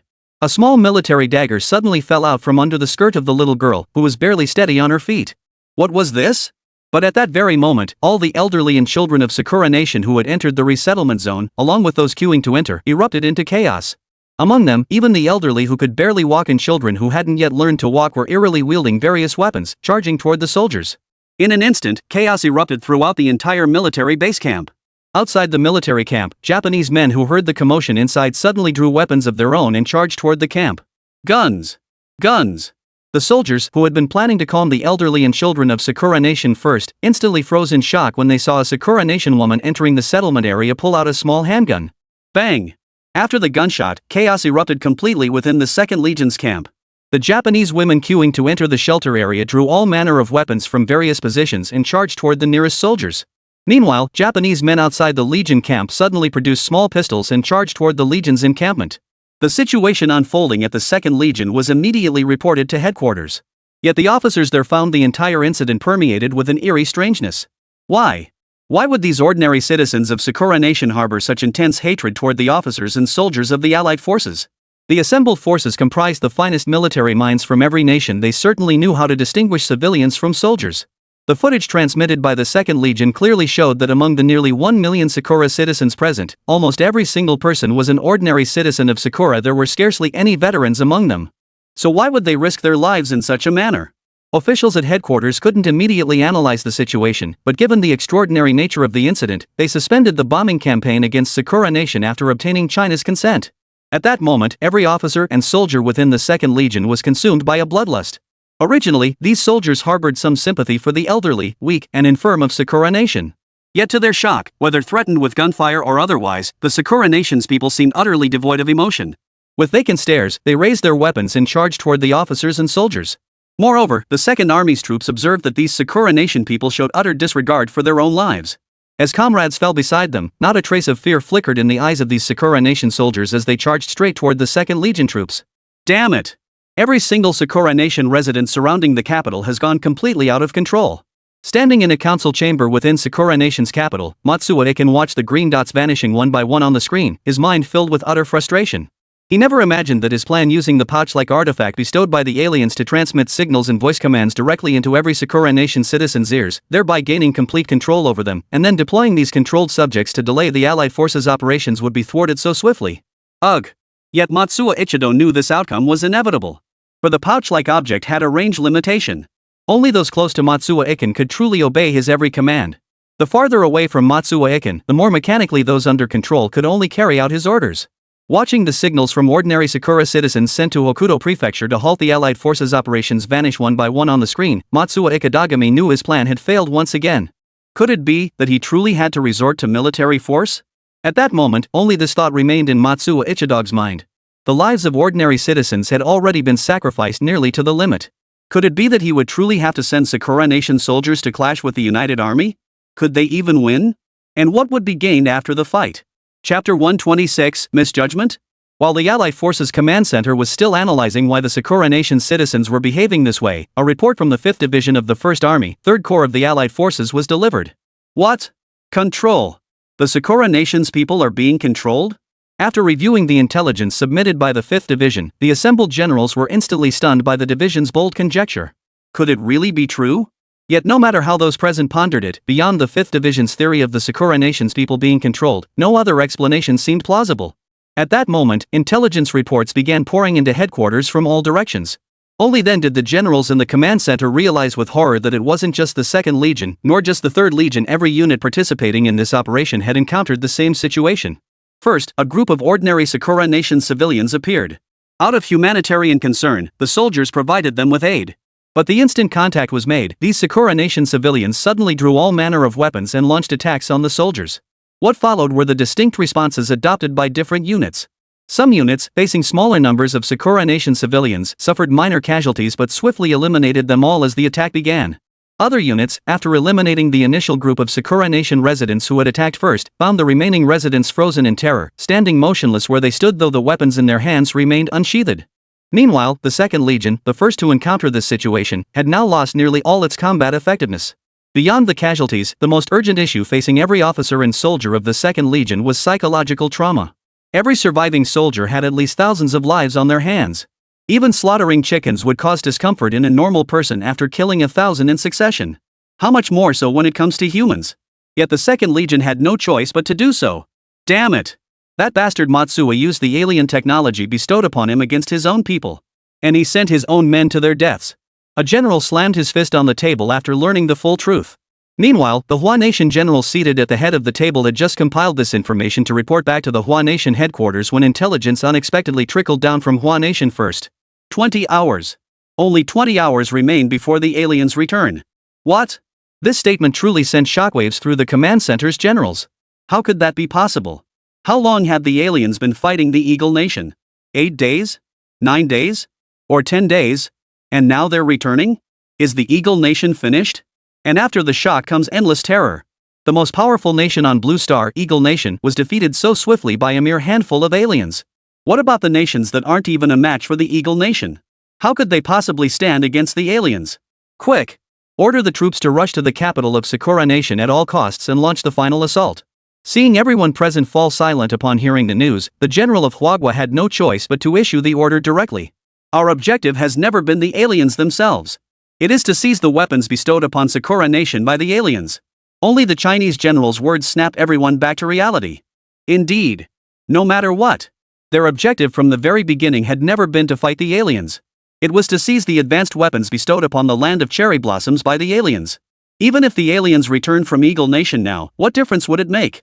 If the sky falls, the tall ones will hold it up. In any case, China stands tall above them. Once they grasped this truth, the assembled generals ceased pondering other matters. Instead, they focused entirely on devising the swiftest strategy to seize the capital of the land of cherry blossoms. Commander, orders have come down from headquarters.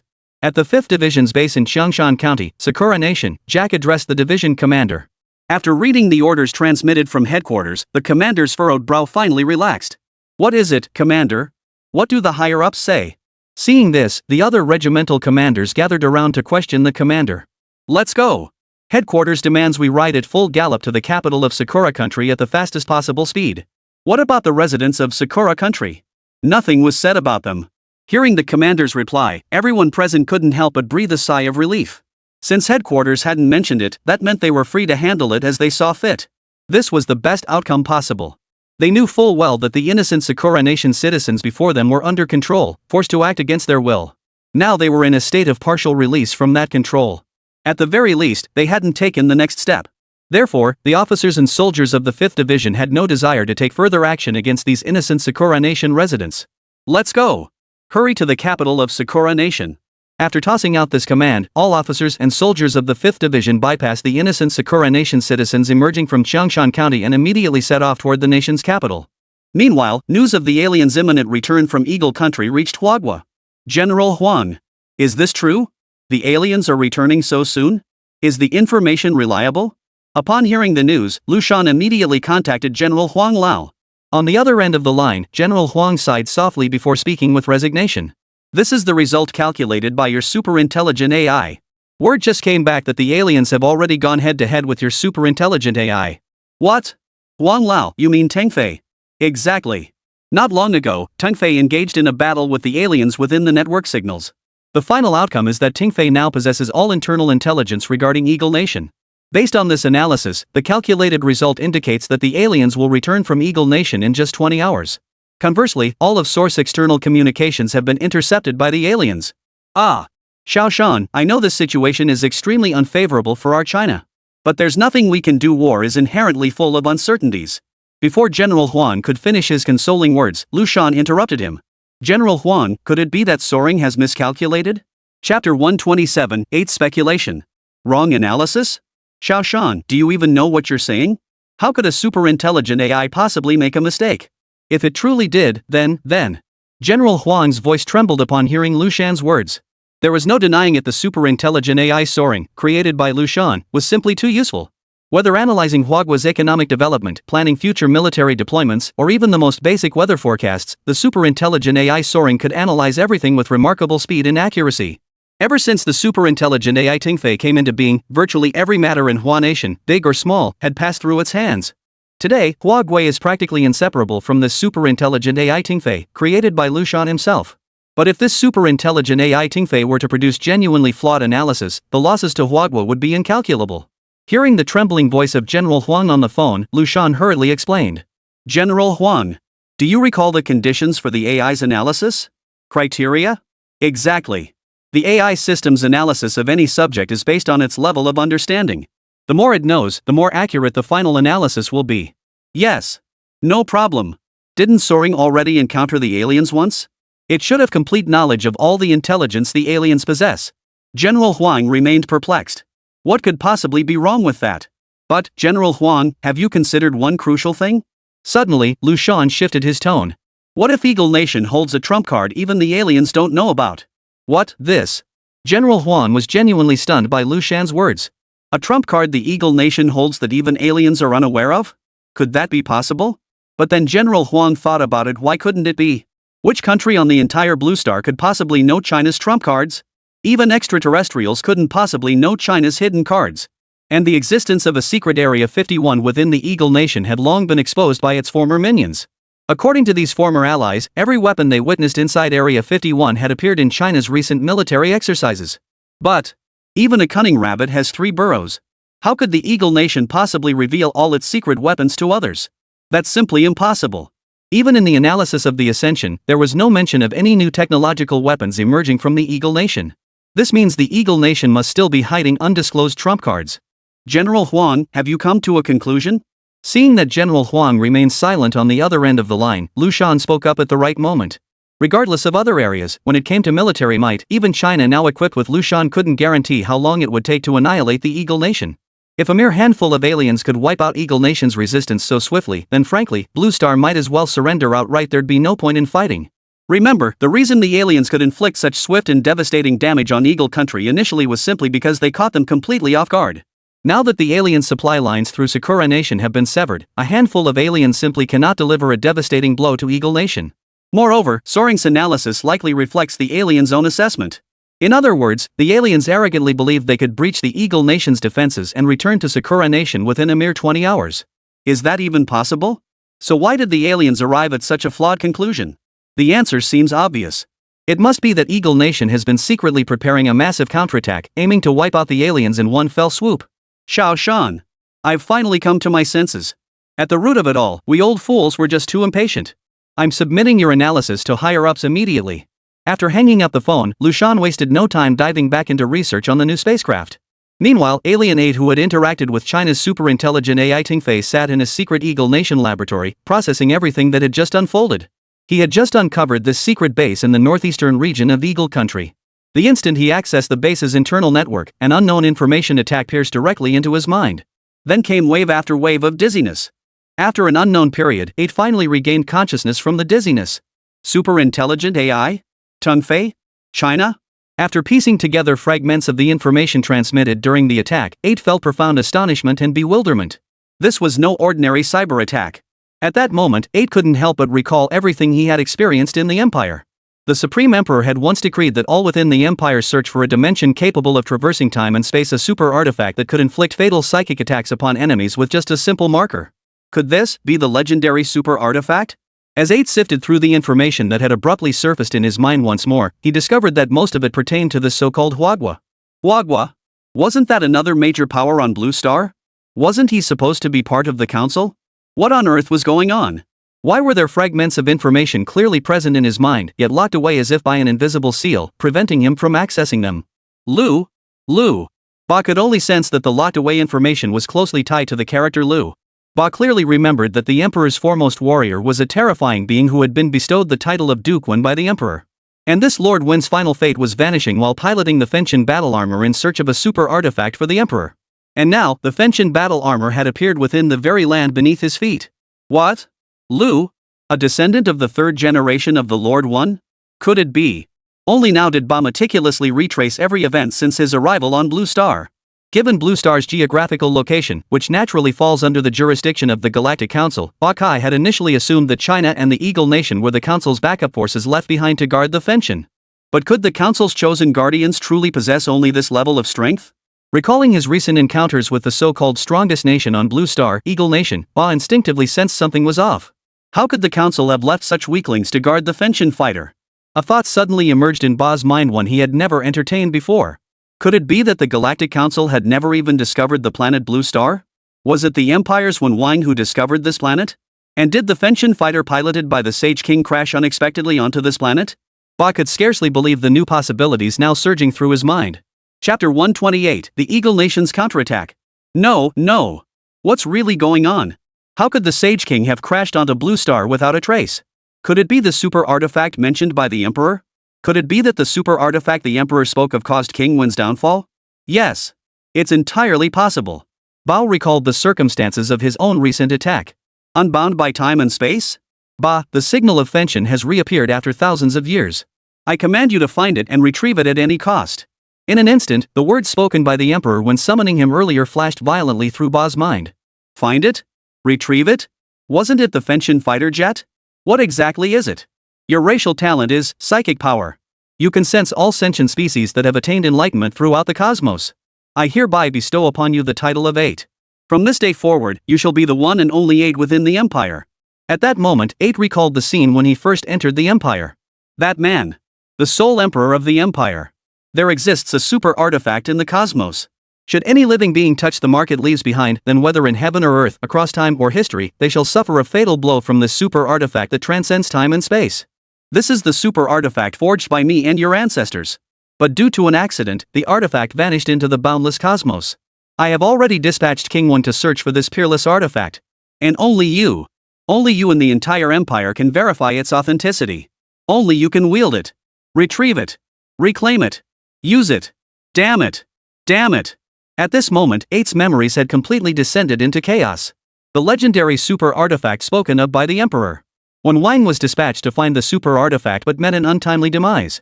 He himself had been sent to find Wen Wang's Fenshin fleet. The Emperor's words before setting out with him, find it, retrieve it. His ancestors? No. When did I ever have kin? Every single character-numbered entity in the Empire is unique. How could there be ancestors? What on earth was all of this? Countless coincidences now connected into a single thread. And at this moment, only one thought filled Ba's mind. Go to Huagua. Find Tingfei. Find Liu. Without hesitation, Ba immediately executed the pre-planned operation, transmitting a virus through the Eagle Swan Nation's laboratory beneath his feet, targeting the entire Eagle Swan Nation. All he needed to do was replicate and concentrate the virus 01 obtained from the Emperor, then upload it into the Eagle Nation's network. But suddenly, just as 8 retrieved the pre-prepared virus, an intense sense of unease abruptly surged within him. Ba's mind reacted with an intensity he had never experienced before. What was happening? Before 8 could react, countless projectiles rained down from the sky, striking the laboratory simultaneously. The intense smoke from these explosions engulfed the entire area surrounding the laboratory for hundreds of kilometers. If spies from other nations witnessed this scene, they would undoubtedly find themselves wondering, is this some new weapon or missile developed by the Eagle Nation? Why does it look nothing like their usual designs, and why are the explosion effects so different? It must be understood that conventional nuclear weapons produce dozens of distinct effects upon detonation: radiation, shockwaves, electromagnetic pulses, and more. It is precisely these explosive effects that pose the gravest threat to human society. As the saying goes, within the kill radius of a nuclear bomb, there is no injury, only disappearance and slow death. Yet these unprecedented missiles unleashed by the Eagle Nation show none of the horrific long-term consequences typical of nuclear detonations. Yet the damage inflicted by these missiles is undeniably on par with that of nuclear weapons. What on earth is going on here? Nice. The aliens must have been blown to bits by the missiles. Inside the White House of the Eagle Nation, Ted Den couldn't help but shout excitedly at the images on the screen before him. As Liu Shan had anticipated, how could the Eagle Nation be so easily defeated?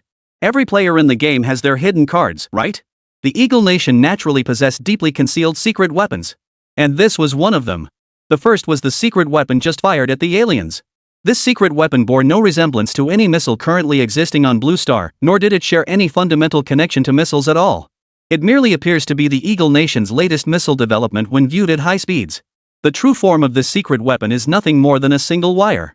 That's right. A slender, pale blue beam of light. At this moment, this beam of light is housed within a secret base beneath the White House. Its operation is nearly identical to that of a missile launch. Simply aim, lock onto the target, and fire. Once launched, the pale blue beam's speed far surpassed that of any missile currently deployed on Blue Star. Even more terrifying was that this pale blue beam not only far surpassed all missiles on Blue Star in speed, but it completely lacked every characteristic of a missile. This means there is no equipment capable of detecting the light beam in advance. In other words, its presence can only be detected the instant it strikes the ground and triggers an instantaneous, high-intensity explosion. Moreover, the explosive reaction of this pale blue beam was exceptionally swift. The moment the beam touched the ground, the intense energy generated within it converged at the fastest possible speed to the very tip where it made contact. This immense energy then triggers an incredibly intense explosion. This is one of Eagle Nation's trump cards, the Genesis Light. The second trump card is the Eagle Nation's signal source, now nearly fully restored. The aliens believed they had completely monitored and even blocked the Eagle Nation's signal source. However, the Eagle Nation had long since developed a substance called anastasis. This substance could bypass the signal source already controlled by the aliens, quietly restoring the Eagle Nation's signal source without the aliens' knowledge. Moreover, it actively creates a false illusion for the aliens that they still believed they were manipulating Eagle Nation's signal sources. In reality, the signals the aliens thought they controlled had long been counter-monitored by anastasis. The instant the aliens were struck by the light of creation, every Eagle Nation official witnessing the scene knew one thing for certain. That moment. The moment for Eagle Nation's counterattack had arrived. Chapter 129, Counterattack Failed? Eagle Nation in Peril. Ha ha ha ha. Every official inside the White House burst into laughter at the sight. Oomph. Aliens? Mere aliens. Ha ha ha ha. Whoever it is, even if it's the legendary aliens, once they set foot on Eagle Chicken Nation's territory, they must obey orders from Eagle Chicken Nation. Or face death. But wait, Mr. President. If the aliens are dead, doesn't that mean their technology is gone too? At that moment, an Eagle Nation official's remark cut through the laughter echoing through the White House. Exactly. Holy crap. The whole point of fighting aliens was to get their advanced tech. Now the aliens are dead, but what about the high tech? Ahem. The president promptly spoke up to ease the awkward silence. Anastasis can already contact external signal sources. Maybe all the alien stuff is in Sakura country. Why don't we just use Anastasis to hack into Sakura country's signal sources? To prevent the aliens from discovering Eagle Nation's secret weapon, Anastasis, and to avoid detection once contact was made with external signals, President Taedong and other Eagle Nation officials dared not connect to global signals until the aliens were completely eradicated. Japan's current Prime Minister, Matsuo Ichidog, is suspected of involvement in crimes against humanity, genocide, war crimes. A coalition force comprising nations from across Blue Star has now surrounded Sakura Nation. Experts urge constant vigilance against potential extremists in our midst. The instant contact was made with external signal sources. An overwhelming flood of news about Sakura Nation appeared before the eyes of all Eagle Nation officials. What the hell is this? As the series of news reports appeared on the screen, every single official from the Eagle Nation present was utterly dumbfounded. What did it mean to be implicated in crimes including genocide?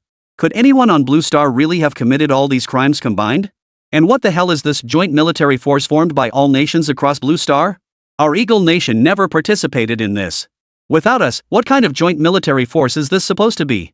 But soon, the Eagle Nation officials present had sifted through the massive amount of information to find the correct and useful details. After all, once you know one piece of the answer, you can usually piece together the rest. News of the Eagle Nation's war against the aliens must have reached other Blue Star nations at some point, prompting them to form a coalition army under China's leadership. Their first mission? Head to the land of cherry blossoms to apprehend Matsuo Inu, who defected to the aliens, and search for any advanced alien technology they might have left behind. Wait, what? So the Eagle Nation suffered such immense losses to finally eliminate the aliens, yet they gained absolutely nothing in return. When in its centuries-long history has Eagle Nation ever suffered such humiliation? Who in their right mind would undertake such a futile endeavor? Yet the Eagle Nation did it anyway. So what can you do? They certainly won't let it go for nothing. With the Eagle Nation's current technological prowess, aside from perhaps China, which might still hold some trump cards, no other nation could stand against it alone. How could they let the Eagle Nation reap the benefits? But before Eagle Nation could make its next move, suddenly centered on the White House, a surge of electricity erupted from within, shooting outward in all directions. In an instant, blackouts swept across the entire nation.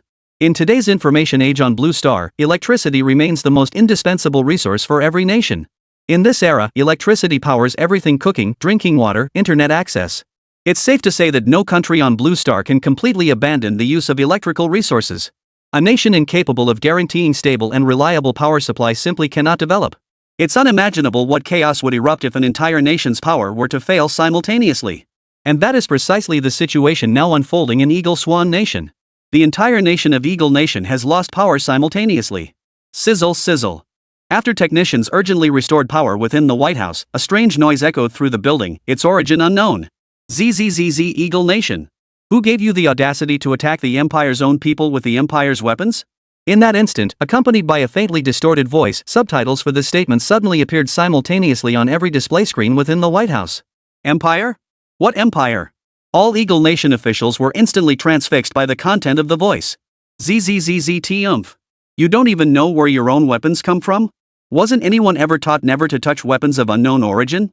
Otherwise, the consequences could be severe. As the voice faded, a pale blue beam of light materialized before the White House crowd. Could this be Eagle Nation's secret weapon, the Genesis beam? No. How could that be? How could he possibly control the Genesis beam? Why is this Genesis light shifting shape at will? Watching the pale blue beam before them shift in size, length, and thickness at will, the officials of Eagle Nation felt despair welling up inside them. How dare they? Why should the latest achievement, painstakingly developed by Eagle Nation over hundreds of years, be so casually manipulated and toyed with by aliens? By now, the Eagle Nation officials had already deduced the source behind that voice. Who else could freely infiltrate the White House besides aliens? Tell me, the voice continued, what would happen if the weapons aboard the Fenchen were detonated here? The aliens' utterly cold words echoed once more in the ears of the American officials. Fenchen? But Eagle Nation officials weren't pushovers. When they witnessed the alien effortlessly manipulating the Genesis light, one of Eagle Nation's trump cards, a faint suspicion began to take root in their minds. Could the various advanced technologies within Area 51 be connected to the alien before them? After all, advanced technology wouldn't just randomly appear on Eagle Nation's soil. If that were the case, this alien might have found Blue Star precisely because of what lies within Area 51. Could it mean the Eagle Nation had actually drawn the alien here? At this moment, many Eagle Nation officials found themselves entertaining this startling possibility. Could the Eagle Nation be the mastermind behind Blue Star's destruction? Reveal your connection to the Council. Perhaps I can prevent it from exploding here. The alien's icy words echoed once more in the minds of the American officials. Chapter 130, used for ignition? The Assembly? What assembly? Capitol Hill? The domestic assembly within Huaxia? Or the newly established Blue Star United Assembly? No matter how hard the Eagle Nation officials racked their brains, they couldn't fathom what this alien meant by Parliament. Observing the instinctive reactions on the faces of these Eagle Nation officials, Ba knew immediately that these people could not possibly be the guardians of the Fenchen warship left behind by the Parliament. They didn't even know what the Parliament was. Change the question. Where is the Fenchen warship? The Fenchen warship? What on earth was that? The Eagle Nation officials present were once again left utterly bewildered. We've at least heard of this council, but what the hell is this Fenchen warship? The origins of these weapons. Realizing the impropriety of his tone, Ba hurriedly added. These weapons? Could it be Area 51? Upon hearing this, officials from the Eagle Nation couldn't help but speculate inwardly. Could aliens be targeting Area 51? No. Could it be that the things inside Area 51 belonged to this alien right before their eyes? And upon seeing everyone's reactions, Ba knew for certain that these people must know the whereabouts of the Fenchen warship. Of course, this was entirely expected. After all, apart from the most primitive nuclear missiles, every single weapon that had appeared in this so-called Eagle Nation originated from the Empire's Fenchen warship. It would be strange if they didn't know the whereabouts of the Fenchen warship. Seeing that the Eagle Nation officials before him clearly had the answer in their hearts yet still showed no intention of speaking, Ba's voice, cold as ice, rang out once more. Truthfully, whether you speak or not makes little difference. Had I known earlier that your so-called secret weapon was merely the ignition device for the Fenchen warship, you wouldn't have lasted this long. I always believed you possessed the genuine secret weapon granted by the Council. WH. What? Ignition device. Upon hearing these words, Teeden's face contorted with utter disbelief. The light of creation was merely an ignition device for the aliens? The most powerful weapon in Eagle Nation's history was merely an ignition device for an alien warship? Then what about the Aegis shield? An Eagle Nation official asked, refusing to give up. The thing you install on buildings to defend against missiles? That's a multifunctional adjustable glove. What about the armor? The standard uniform for soldiers on leave. Only after the persistent Eagle Nation official had listed every secret weapon inside Area 51 did the aliens' answer finally convince them to give up. Centuries of relentless research by generation after generation of Eagle Nation scientists, and this was the outcome? Could the gap between the aliens and Blue Star truly be this vast? Ba couldn't help but feel utterly helpless about this situation. Initially, 8 had launched an attack on Eagle Country because he had mistakenly interpreted Eagle Country's offensive as the Council's opening move in the war. At this point, 8 had already mentally cast Eagle Country as the entity dispatched by the Council to guard the Fenton warship. Due to the uncertainty of intelligence, Ba dared not act rashly to avoid revealing any weaknesses. To probe the Eagle Nation's depths, 8 first subjected captured Eagle Nation armor to chemical assault, transforming them into bloodthirsty beasts. Subsequently, Sakura Nation's artillery bombardment served to test Eagle Nation's reaction capabilities. Simultaneously, 8 manipulated public opinion through Eagle Nation's networks to control its citizens' actions. Yet after unleashing this entire combination of tactics, 8 failed to uncover even the slightest hint of the Eagle Nation's true capabilities. It seemed as if Eagle Nation possessed only this meager strength. But would an Eagle Nation with such limited strength actually launch an offensive against us? 8 dared not gamble on it. So 8 lay dormant within Eagle Sauce for a period, scheming to uncover the true trump card left behind by the Council behind Eagle Sauce. Yet the results left 8 utterly disappointed. The most destructive weapon Ba could uncover in Eagle Country was merely the ignition system for the Fenton battleship? Whether Ba believed it or not, that was the undeniable reality. Even if Eagle Nation truly possessed some hidden trump card that Ba failed to uncover, that failure was entirely his own fault. Ba would never abandon his mission against Eagle Nation simply because he couldn't uncover it. Back then, the naive 8 even embraced the mindset of fighting to the death against the Eagle Nation's secret weapon. And this is the outcome? Using an ignition device as a secret weapon, huh? The Empire's ignition devices now come equipped with safety mechanisms. Even if life is detected around the igniter a second before detonation, the explosion simply won't happen. Unless the safety is deliberately disabled. Do those eagle-wielding folks even know how to disable the safety? Seriously. But upon finally learning all this, Ba also felt completely relieved. Wait, no. Then what about Huagua? This planet called Blue Star, though within the jurisdiction of the Galactic Council, had never been detected by the Council. Therefore, it could be said to have absolutely no connection whatsoever to the Galactic Council. So the question arises. The Eagle Nation possesses weapons surpassing this planet's current technology solely by exploiting the remnants left behind by the Fenton warship. But what about Huagua? 8 had witnessed the clash between Eagle Nation and Huagua during that military exercise. At that time, Huagua's military technology even seemed to vaguely surpass Eagle Nation's. The Eagle Nation only gained these revolutionary technologies by studying the Fenton warship. So how did China manage it? This is utterly unbelievable. It's like a marathon where Eagle Nation suddenly jumps into a car mid-race, thinking it's left all other Blue Star nations far behind. But when it looks back, China has somehow caught up and is about to overtake it. China, unbeatable even with cheat codes? Recalling the super-intelligent AI named Soaring that China unveiled not long ago, and those sealed memories suddenly surfacing in their minds. A secret weapon that deals damage to enemies regardless of time and space. Liu Wang. Could there be some connection between these events? It seems a trip to Huagua is unavoidable. But the immediate priority at hand is still. Observing the utterly despairing officials of the Eagle Nation within the White House, Ba's voice echoed once more. I need you to lead me to Area 51. Chapter 131, has the Eagle Nation also sided with the aliens? Meanwhile, in the capital of Sakura Nation. Surrounded on all sides by the combined forces, Matsuo Aiken now faced an agonizing decision.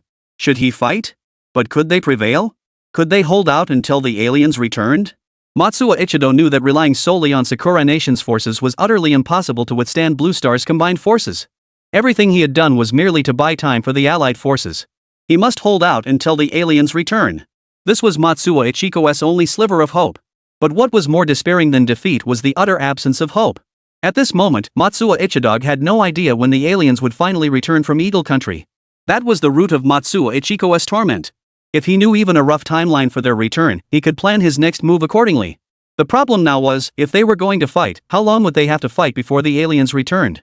If they fought to the end and the aliens still hadn't returned, what meaning would there be in sacrificing the lives of Sakura Nation soldiers to fight against the lives of the Allied forces soldiers? Must we force tragedies that should never have happened? But if we don't fight, what happens when the aliens return soon? What then? What should we do?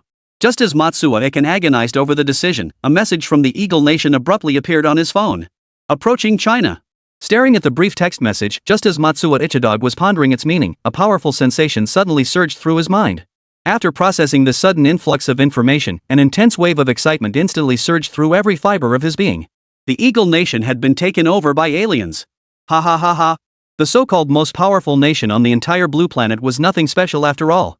It had been taken over by a single alien. But why did the alien demand that I approach China? When Matsuo Iken returned to the task the alien had assigned him, he couldn't help but feel perplexed once more. China? What's so special about China? At that moment, Matsuo Ichiko began recalling everything he knew about China. Aliens? Right. Huagui is also an alien.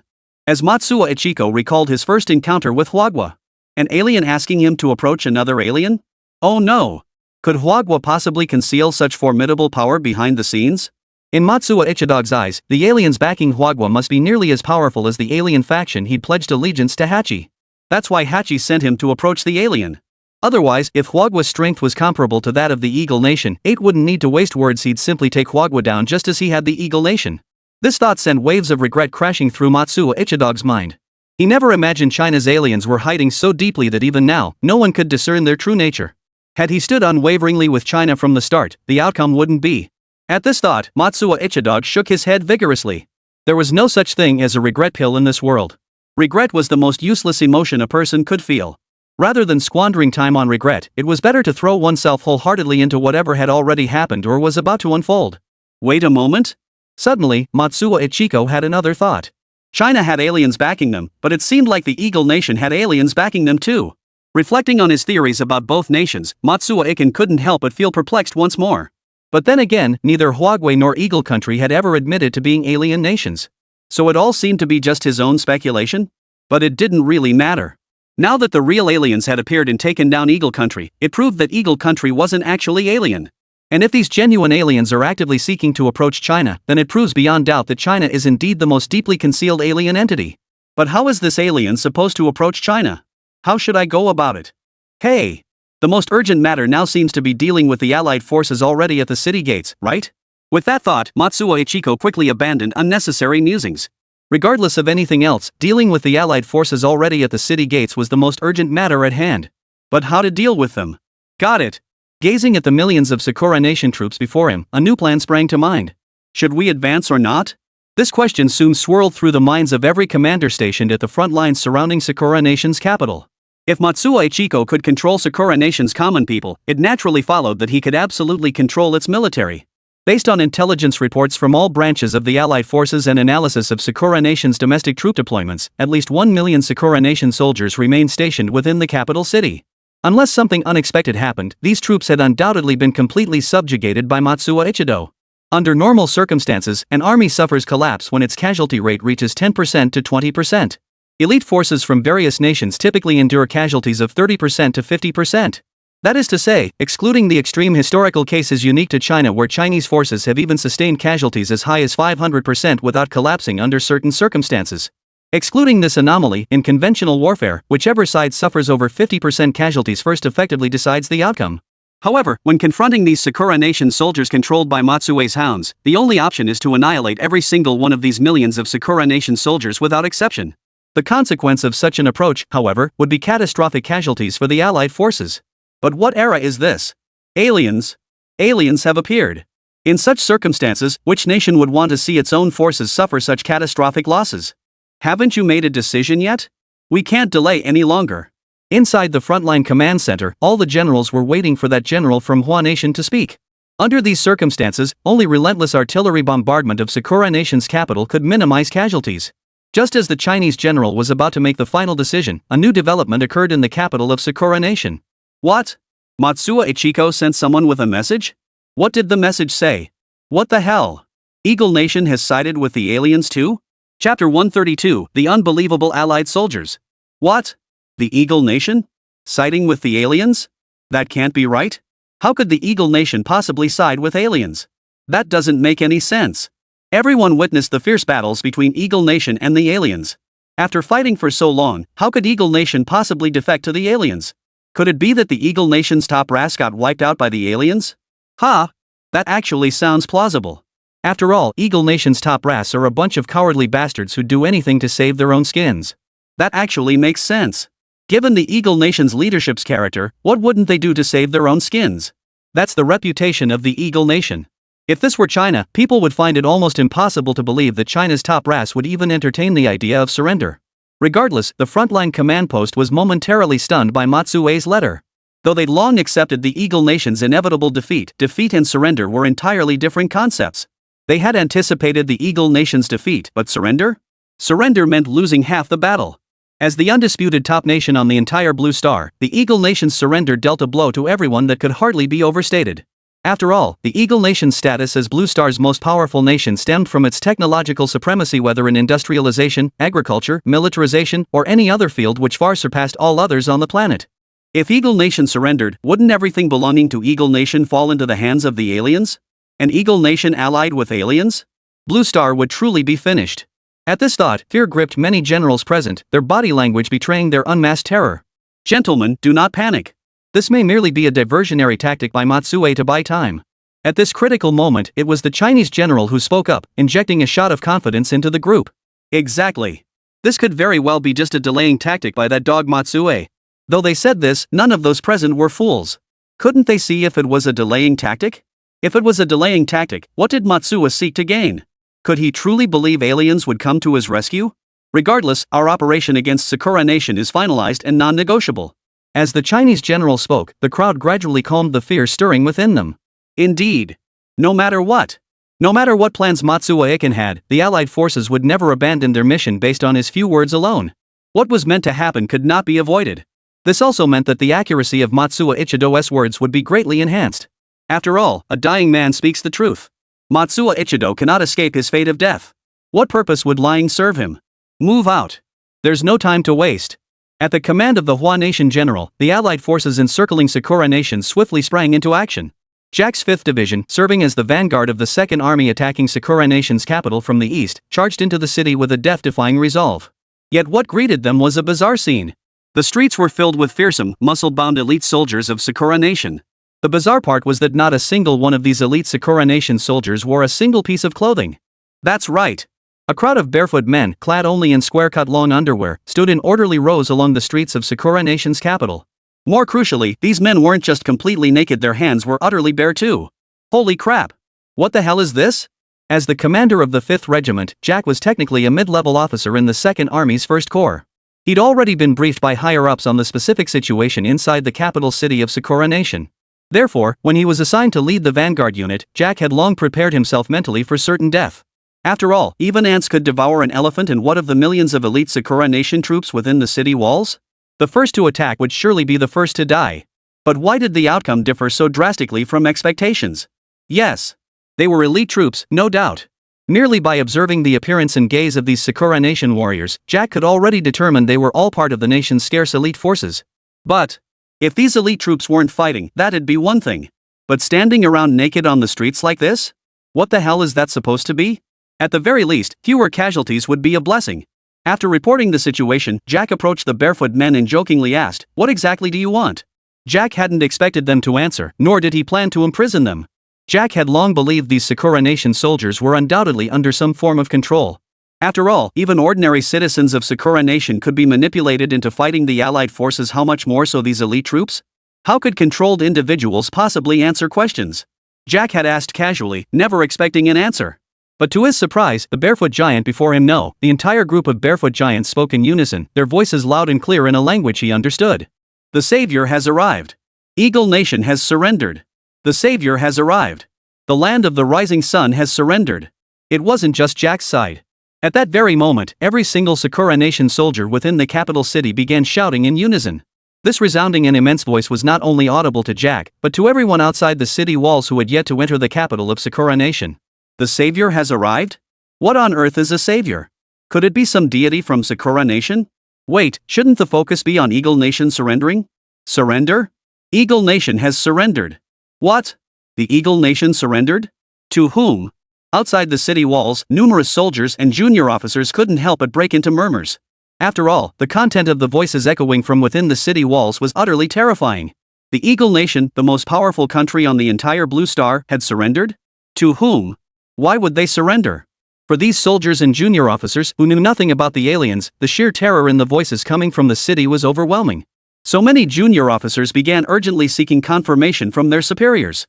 But their superiors didn't understand what was happening either. So the superiors in turn sought confirmation from their own superiors. After this chain of reports, the final conclusion was that the reports coming from the capital of Sakura Nation were all accurate. Chapter 133, The Special Envoy makes a grand entrance. What? All accurate? Then what the hell is this savior business? Did Eagle Nation really surrender? The moment the frontline command heard this news, they knew it was just another delaying tactic by Matsuo Inu and a blatant, hard-to-counter scheme at that.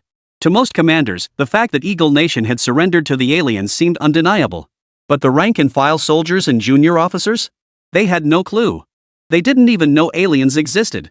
According to the original plan, information about the aliens was to be gradually revealed to the rank-and-file soldiers only after the Eagle Nation issue was resolved. After all, future wars between Blue Star nations and the aliens were inevitable. If the soldiers didn't even know who their enemy was, then fighting such wars would seem pointless. However, Matsuo Ichiro's delaying tactic had genuinely left the Allied command high and dry, unsure how to respond for the time being. Could it be false? What is true cannot be false, and what is false cannot become true. The existence of aliens was undeniable and unalterable.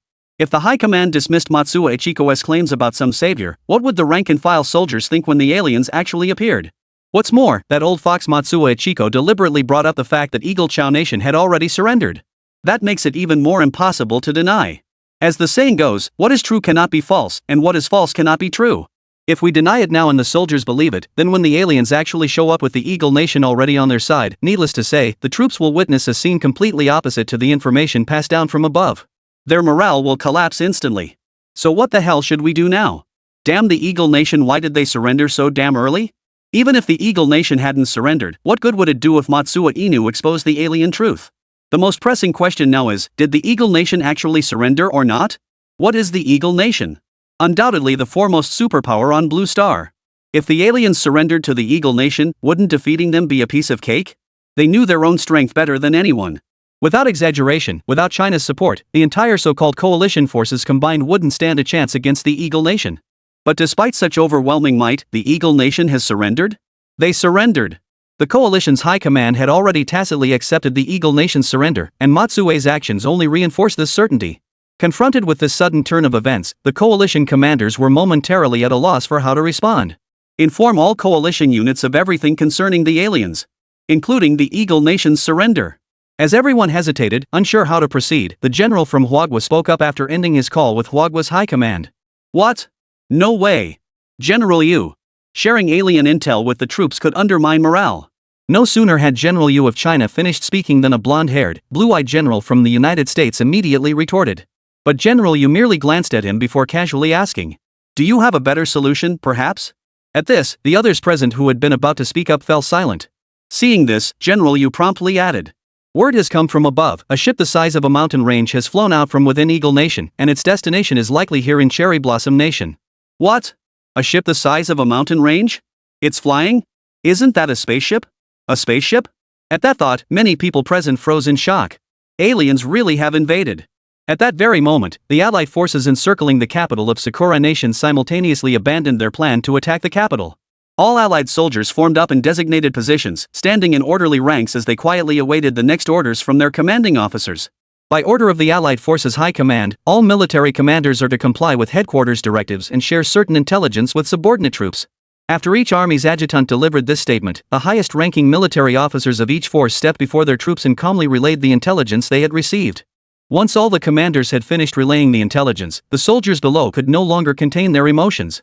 They began murmuring in small groups. What? Aliens? Do aliens really exist? I knew it.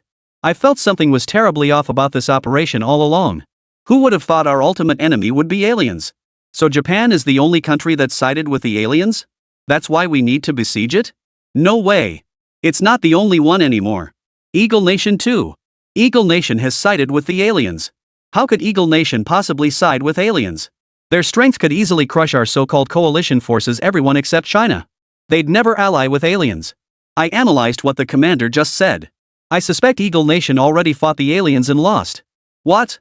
If even Eagle Nation couldn't win, what about us? How could we possibly defeat them? The officers on stage made no move to silence the soldiers' murmurs. After all, such shocking news would stir reactions in anyone. At that moment, everyone's questions converged into a single, burning one. Can we defeat the aliens? No one was foolish enough to believe the arrival of aliens would be beneficial for Blue Star's development. Aliens to Blue Star were like the Eagle Nation to the ugly continent. Blue Star's history had long made it crystal clear to the world, once the gap in military strength reached a certain point, the weak faced nothing but annihilation. Is it raining? But just then, a soldier noticed dark clouds suddenly gathering above the ground. Soon, these clouds enveloped the entire vicinity of the capital city of Sakura Nation. Everyone present instinctively looked up. This. It resembled a towering mountain inverted in the sky, obscuring the sun and moon. Beneath it, the people felt nothing beyond the immense mountain filling their vision. That's right. No sensation of weightlessness, no shockwaves from the mountain's impact. Only stillness remained. Under the gloomy overcast, birds in the trees even mistook it for the early arrival of the rainy season, hastily returning to their nests. Suddenly, the mountain and the sky underwent a transformation. A colossal screen descended from above, settling horizontally at the base of the mountain. And the first thing to appear on the screen was Ted Den? Chapter 134, Tedden's Interference. Is this an alien? Why does this alien look so much like the Eagle Nation's president Ted Den? Could it be? It's not that the Eagle Nation allied with aliens. Could the Eagle Nation itself be aliens? In any case, when Tedden's face appeared in the sky, countless soldiers were filled with all sorts of wild theories. I am President Trump of the United States.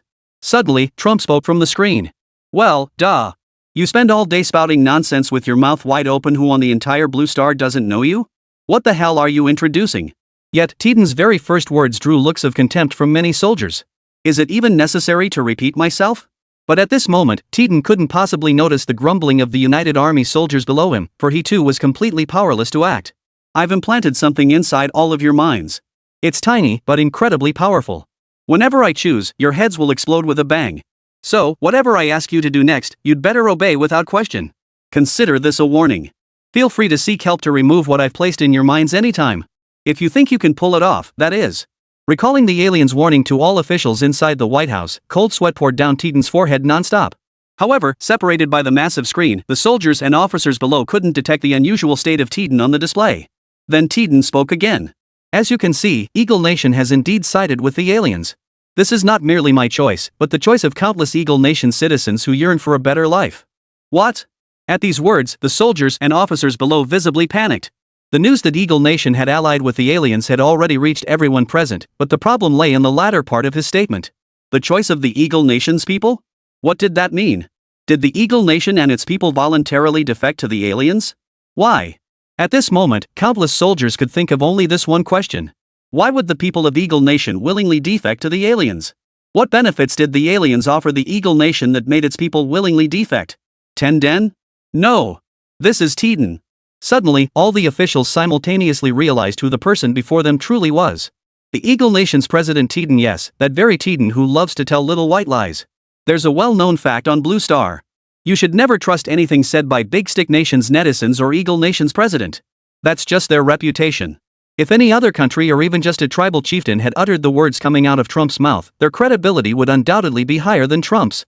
It just goes to show, titles are titles, but Trump is Trump. Go ask around.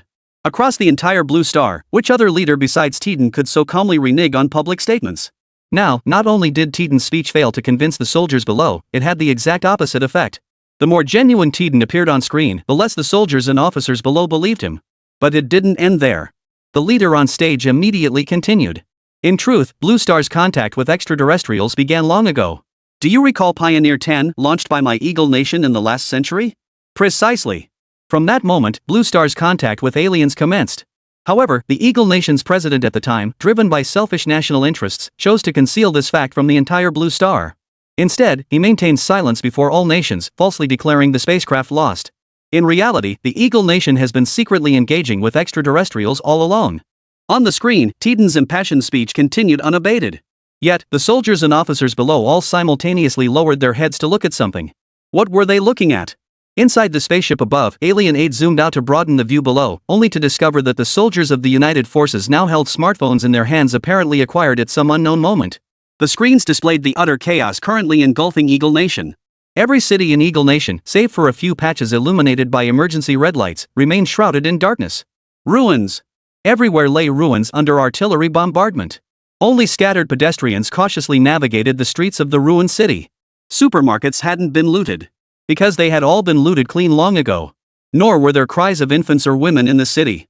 For cries would serve no purpose whatsoever. Only endless, terrifying silence remained.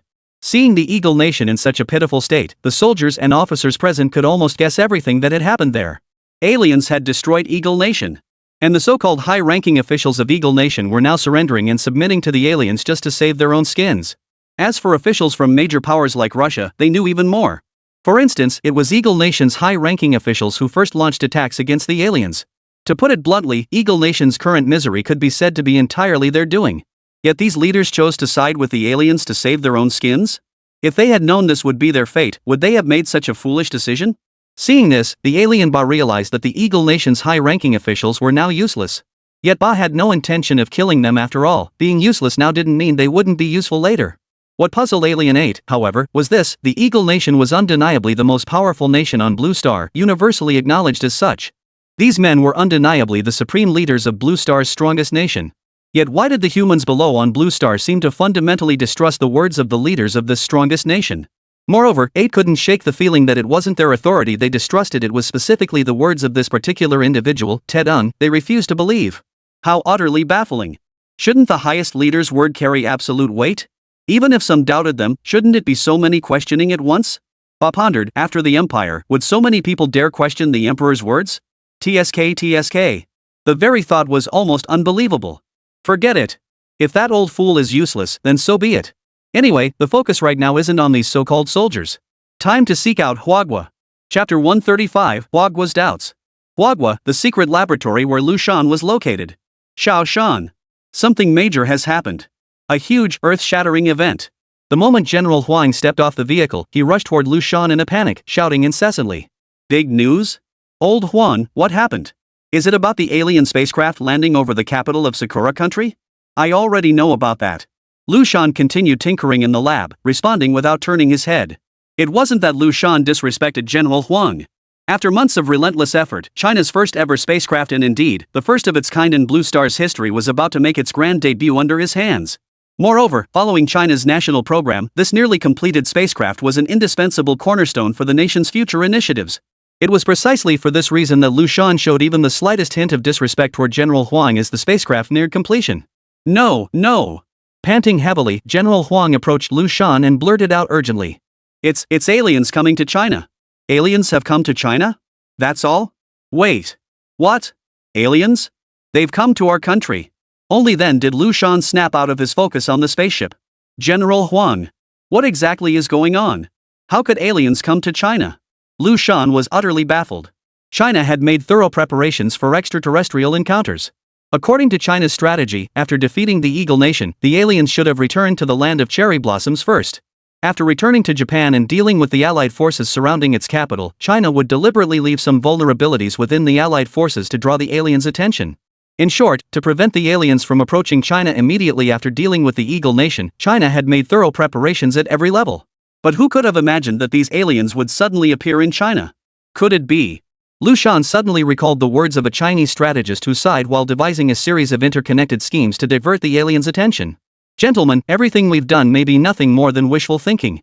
No one has ever interacted with aliens, so naturally, no one understands their mindset. Our plans are crafted based solely on human assumptions. But aliens are fundamentally not human. After hearing the advisor's words, many present fell into silence. Silence followed, and then more silence. No one knows how to begin answering. Everything we do ultimately boils down to 6 words. Do your best, then leave the rest to fate. General Huang had no idea that in those mere seconds, Liu Shan's mind had churned over and over again. He pressed on immediately. No. Little Shan. The aliens are most likely here for you. What? Now Liu Shan was truly stunned. Me? Do I even know you that you'd come looking for me? Liu Shan's mind raced over and over again, yet he still couldn't fathom why the aliens would come for him. General Huang, how do you know this alien is definitely looking for me? I'm not the only Liu Shan in China. Despite his thoughts, upon hearing General Huang's words, Liu Shan instinctively blurted out the question. But to his surprise, General Huang looked utterly perplexed upon hearing this. Little Shan, what's gotten into you? How could aliens possibly find you by name? That's just impossible. Ha? Not by name? Could it be a code? Liu Shan had guessed correctly. General Huang immediately continued. Not long ago, after infiltrating China's network systems, the aliens left these messages within the field of vision of all Chinese leaders. The first, the third generation son of King Wen. Second, master of ascension. Third, the true ruler of China. That's all? Liu Shan asked. General Huang shook his head inside. That's all. Only these three phrases remain. Currently, higher-ups have two main interpretations. The first is that these three phrases are actually searching for three individuals in Huagua. The second is that all three phrases point to a single person in Huagua. If it's the first theory, we need to carefully analyze the different meanings behind each phrase. But if it's the second... Suddenly, General Huang fixed his gaze intently on Liu Shan, speaking slowly and deliberately. If these three alien phrases are all seeking one person, then there can only be one such person. That person is you, Liu Shan. It was like a thunderclap out of nowhere. What? After hearing General Huang's words, Liu Shan stumbled backward several steps. This can't be possible. Why me? Liu Shan's mind was a tangled mess. He had no clue why these aliens would come looking for him. Seeing Liu Shan's stunned expression, General Huang withdrew his intense gaze and continued speaking. According to the higher-ups analysis, the second phrase, Master of Tengfei, points very clearly. The aliens couldn't possibly be unaware of who the true Master of Tengfei is. That means, whether these three phrases are meant for three people or one person from China, you are definitely one of them. Analyzing the other two phrases individually yields little insight, but when considered together, the conclusion becomes abundantly clear. The first phrase, the third-generation son of King Wen Shan, your surname is Liu, right? The character for literature and Liu? Liu Shan snapped back to attention upon hearing this, slowly nodding before continuing General Huang's train of thought. If these three phrases from the aliens refer to only one person, then the first phrase is essentially a riddle about my surname? But why add son after third generation? General Huang shook his head, indicating he didn't know either. Liu Shan pressed on. Sakura Nation was the first country to defect to the aliens. Its current de facto leader is Matsuo, who has always believed our nation, China, is also a kind of alien. So, perhaps after Matsuo shared his theory with the real aliens, they mistakenly assumed we Chinese are also extraterrestrials who came to Blue Star from space. And Matsuo Ichiko believes he has only ever encountered one alien from China, that is me, Liu Shan. After Liu Shan finished his self-directed analysis, General Huang nodded solemnly. But why would aliens seek me out? Chapter 136, The Guardian. At that moment, Alien 8 stood alone on the westernmost archipelago of Sakura Nation, gazing across the sea toward the distant shores of China. Behind him loomed a massive, hulking creature. At first glance, its shadow bore a faint resemblance to a human form. Yet when the shadows faded, it revealed itself to be a towering tree stump. Indeed, it possessed neither arms nor legs, moving by lightly bouncing alone. Yet, raising one's gaze revealed 7 eerie eyes perched atop the stump's highest point. 7, you're here too. The 8-legged alien didn't even glance at the bizarre stump beside him and spoke directly. The Emperor sent me, I dared not refuse. If 8's words were as cool and clear as mountain spring water, then 7's were as scorching as the sun in the sky. The icy silence was broken, replaced by a torrent of fiery words. 8, I hear you've located the Fenchen warship on this planet called Blue Star. Why haven't you departed yet? The icy voice countered with a question. If I've already found it, why send you? The fiery voice answered. The Emperor's command. 8 ignored him and turned to leave the scene. Meanwhile, 7, still standing in place, followed the direction 8 had been looking toward. Huagua. Back in his personal spaceship, 8 found he wasn't alone. There was someone else. Who the hell are you? What the hell are you playing at with all this supernatural nonsense? Li Liang, captain of the Armored Squadron Squad Water 01 of Huagua. Indeed, when 8 descended from outer space onto Blue Star, the closest entities were the so-called military exercises being conducted by Eagle Chicken Nation and Huagua's Armored Squad. Ba instantly recognized that the so-called armor worn by the Eagle Nation was actually the regular uniforms worn by the soldiers of the Fenchen warship during their off-duty hours. What were these Blue Star natives doing in their regular uniforms? Driven by curiosity, 8 proceeded to capture every single person aboard the Eagle Nation's July aircraft carrier at that moment. But after thorough research, they discovered nothing of significance beyond basic information. So 8 placed everyone except the armored soldiers from Huagua aboard the aircraft carrier. He then released a bloodthirsty virus within the carrier. Anyone exposed to it would enter a blood-crazed state. Through this, 8 also learned of the Eagle Nation's existence. Since Eagle Nation soldiers wore uniforms identical to those of the Fenchen warship crew, it meant the Fenchen warship was undoubtedly connected to the so-called Eagle Nation. This was precisely why 8 launched his offensive against Eagle Sauce Nation first. Could these aliens truly be so foolish as to be completely outmaneuvered by the Blue Star humans? Ba had initially believed only Eagle Nation served as the Galactic Council's secret weapon left to oversee the Fenchen warship, while China was merely an indigenous nation on Blue Star. Seeing the armor worn by the soldiers of China slightly more advanced than the standard uniforms of the Fenchen warship's crew, Ba never imagined that this seemingly insignificant nation harbored such profound secrets. Only after launching an attack on Eagle Nation did 8 realize his assumptions were utterly laughable. What secret weapon of the Galactic Council? They were nothing more than a bunch of Blue Star natives who had developed by relying on the legacy of the Fenchen warship. Yet the longer he remained on Blue Star, the more Ba discovered its peculiarities strange in ways no other planet possessed. And the greatest source of this strangeness lay within Huagua itself. Now, as 8 surveyed the captured Huagua battlesuits aboard his ship, he revisited the entire history of Huagua from the beginning. After subduing Matsuo Inu of Sakura Nation, the man had bluntly revealed the truth: both Huagua and Eagle Nation were aliens. This revelation struck a chord with Ba Yu. At the time, 8 blindly assumed that either Huagua or Eagle Nation must be a diversionary tactic of the Galactic Council. After all, if even a tiny island nation could discern the unusual nature of these two powers, how could the other nations on Blue Star fail to notice? Blue Star was already within the Galactic Council's jurisdiction. Could the Council possibly be unaware that the Empire's Fenchen warship had crashed onto Blue Star? If the Galactic Council knew, then they would certainly have dispatched personnel to guard the Fenchen warship.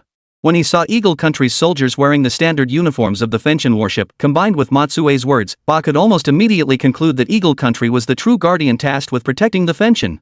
Yet after Ba easily defeated Eagle Country, he discovered they were merely the fortunate ones who stumbled upon the Fenchen warship. This matter could have ended right there. After all, the original mission of the 8th was to locate the Empire's fallen Fenchen warship.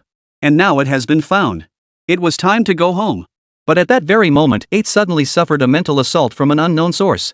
The source of the assault was none other than Hua Nation's super-intelligent AI, Soaring.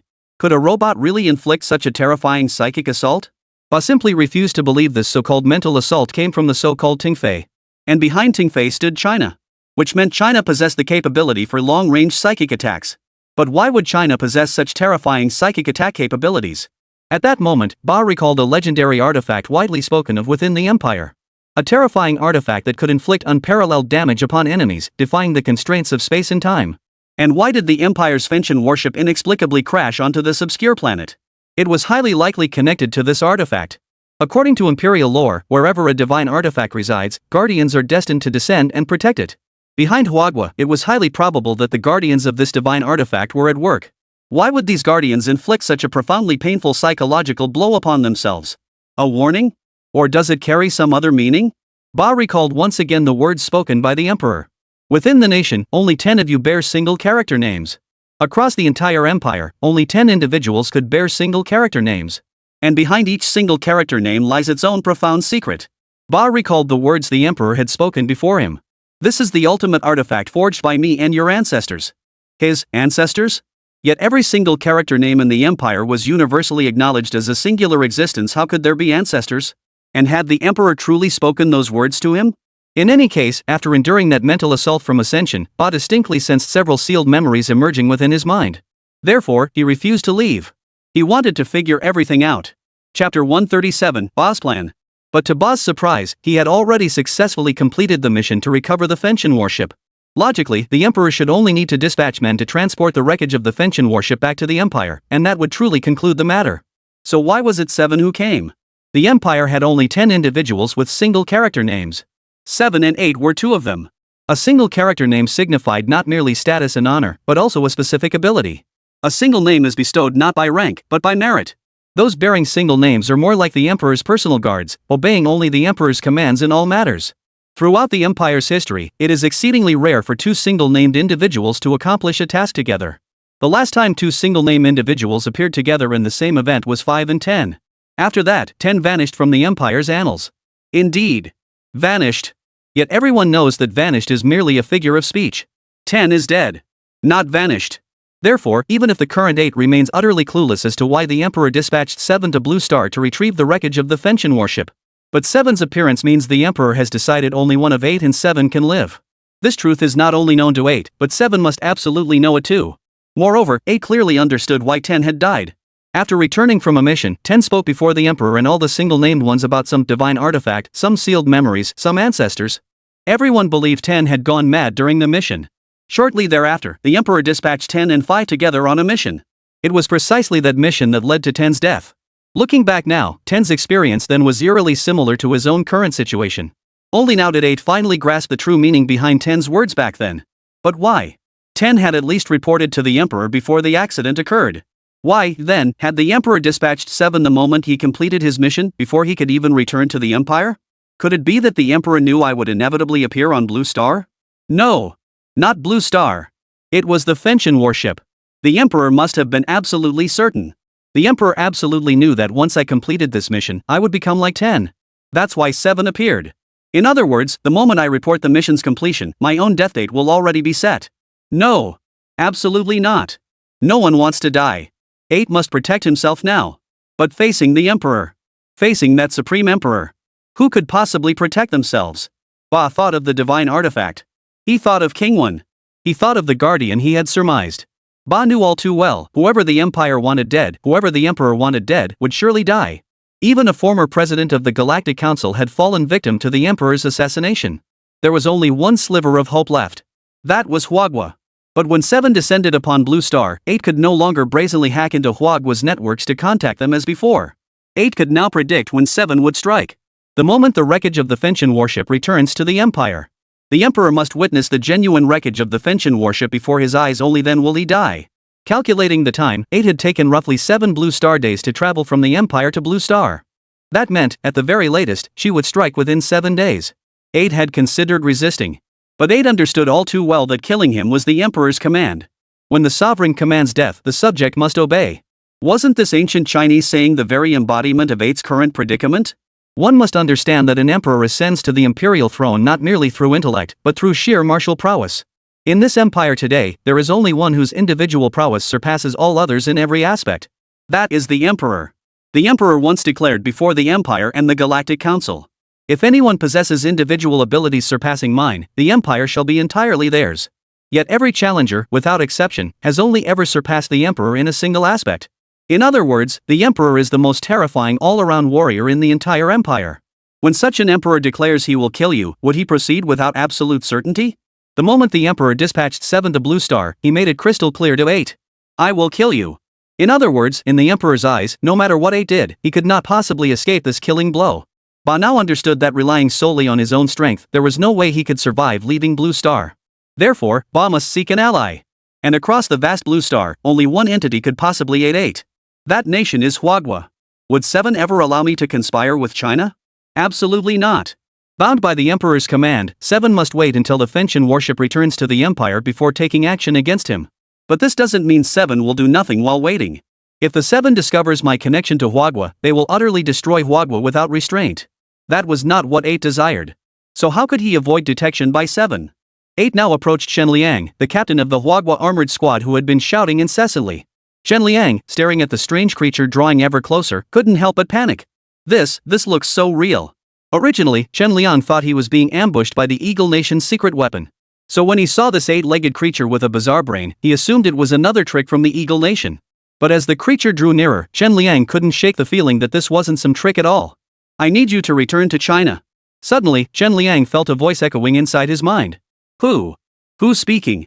The sudden voice startled Shen Liang into panic. No one had spoken aloud.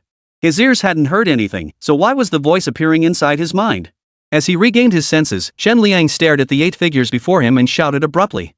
It's you! You're not from Eagle Country. Who the hell are you? Ba ignored Shen Liang.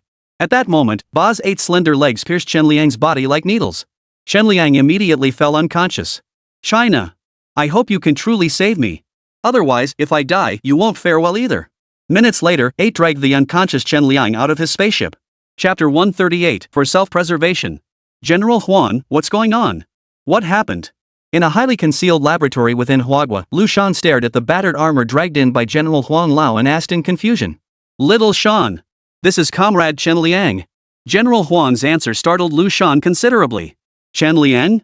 Which Chen Liang? Out of meticulousness, Liu Shan felt compelled to confirm once more. Who else could it be? Li Liang, the captain of Water's 01 squad. What? Wasn't he abducted by aliens? How did you find him? Why is he like this now? Why are you looking for me? Liu Shan's barrage of questions left General Huan, who had been preparing to answer the first query, momentarily speechless. Regarding the Huagua battle armor squad that had participated in that military exercise, nearly everyone assumed those suits had also been captured by aliens. While investigating the Eagle Nation's war with the aliens, China had accidentally discovered traces of Eagle Nation armor, the very suits that had clashed with China's battlesuits aboard an Eagle Nation aircraft carrier along the Eagle Nation border. Observing the controlled Eagle Nation armor, all of China's high-ranking officials had concluded that China's battle armor must have been taken over by aliens, just like the discovered Eagle Nation armor. Yet no matter how hard China searched, it found no trace of its own captured battlesuits on Eagle Nation's territory. Precisely because of this, most informed individuals believed China's battlesuits had been destroyed by the aliens to cover their tracks. Yet, gazing at this suddenly appearing battle armor before him, Liu Shan felt momentarily dazed. General Huang, having composed his thoughts, swiftly addressed Liu Shan's earlier question. First, we currently have no information on how Comrade Chen Liang escaped from the aliens. However, we cannot rule out the possibility that the aliens deliberately released him. We simply cannot discern their intentions at this time. Second, Comrade Chen Liang was discovered floating in the sea by a fisherman in waters off eastern China. We confirmed his identity through the serial number on the battle armor he was wearing. Third, no one knows why Comrade Chen Liang is in his current state. After his discovery, high-level authorities assembled top experts from various fields across China in an attempt to restore his consciousness, but every single attempt has failed. And the fourth point you asked about, Xiao Shan, is also the most crucial one. At this moment, General Huang's gaze turned grave as he looked at Liu Shan. Before Liu Shan could react, General Huang spoke in a grave tone. Xiao Shan. Everyone knows Comrade Chen Liang's disappearance and reappearance are undoubtedly linked to extraterrestrials. Logically speaking, facing such terrifying beings, we should never have brought Comrade Chen Liang to your side. After all, your importance to all informed parties in Huagui is beyond question. But, at that moment, General Huang's eagle-like gaze remained fixed on Liu Shan. Upon hearing this, Liu Shan understood something. He lifted his head and met General Huang's gaze directly. But for self-preservation, China had no choice but to act thus. Seeing the resolute determination in Liu Shan's eyes, General Huang couldn't help but feel reassured. Aliens? A mere handful of aliens could reduce that arrogant Eagle Nation to such a pitiful state. Even the Eagle Nation's president had to beg for mercy and surrender to the aliens. According to observations from the no-fly zone satellite and analysis from Soaring Eagle, it appears reinforcements from the aliens have arrived beyond Blue Star. But for some reason, they haven't descended upon Blue Star yet. If the aliens set their sights on our nation, what do you think, Kosubi? Will our fate be any better than that of the Eagle Nation? There's no choice. China now faces a life or death crisis. Sitting idly by is not our style. We must uncover the aliens' true intentions. Only then can we prevent China from suffering the same fate as the Eagle Nation being utterly destroyed in a future war without understanding why. What we can confirm now is that the aliens have ulterior motives for returning Comrade Chen Liang to our nation. But to uncover their intentions, we must revive Comrade Chen Liang. Me? Liu Shan couldn't help but mutter to himself as he listened to General Huang's words. I'm not a doctor, why am I the only one who can save him? Could it be? Liu Shan recalled a possibility. Could Chen Liang's unconsciousness be caused by the battle armor he's wearing? Exactly. Only you. Comrade Chen Liang's unconsciousness is entirely due to the battle armor he's wearing. Upon hearing this, Liu Shan swiftly knelt on one knee beside Chen Liang, carefully examining the injuries on his body. After a long moment, Liu Shan rose and declared. Correct. Comrade Chen Liang's armor appears utterly shattered, yet every external crack has failed to harm the pilot inside. Moreover, the armor's elasticity has stretched to its absolute limit. Thus, this battered suit cannot be forcibly dismantled. This might be the alien's deliberate plan. He wants to find someone capable of repairing armor in such a shattered state. That someone is me. After speaking, Liu Shan couldn't help but recall the 3 phrases the alien had recently sent to China's high-level officials. Combined with the alien's current actions, the identity of the person they seek seemed increasingly clear. Perhaps the alien didn't know the identity of the person he sought, but he certainly knew how to find the one he was looking for. Liu Shan could figure this out, couldn't China's high-level officials? Of course not. How could China's top leadership not already know that the alien's target was Liu Shan? Logically speaking, the more the enemy wants to do something, the more we must prevent them from succeeding. The wisest course of action for China now would be to ignore Li Liang's return and conceal Liu Shan. But China couldn't do that. Because China had reached a dead end. To carve out a sliver of hope in this desperate situation, the best course of action now was to play along with the aliens' expectations. At the very least, they must understand the aliens' true intentions to formulate effective countermeasures later. If they didn't even know what the aliens intended for Huagua, how could they possibly fight for a glimmer of hope?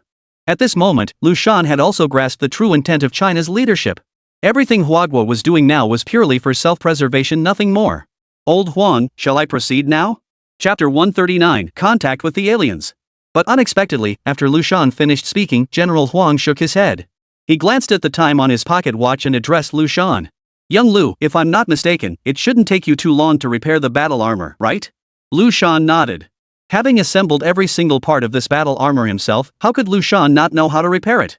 To put it plainly, Liu Shan only needed to glance at it briefly to grasp its condition and determine the necessary repairs. 2 minutes. Within 2 minutes, all available military forces within a 5-kilometer radius of your location will be deployed. Additionally, the nation's leaders will arrive at your side within that same timeframe. What? Liu Shan was once again stunned by General Huang Lao's words. The arrival of the troops was one thing. But even the nation's leaders would appear?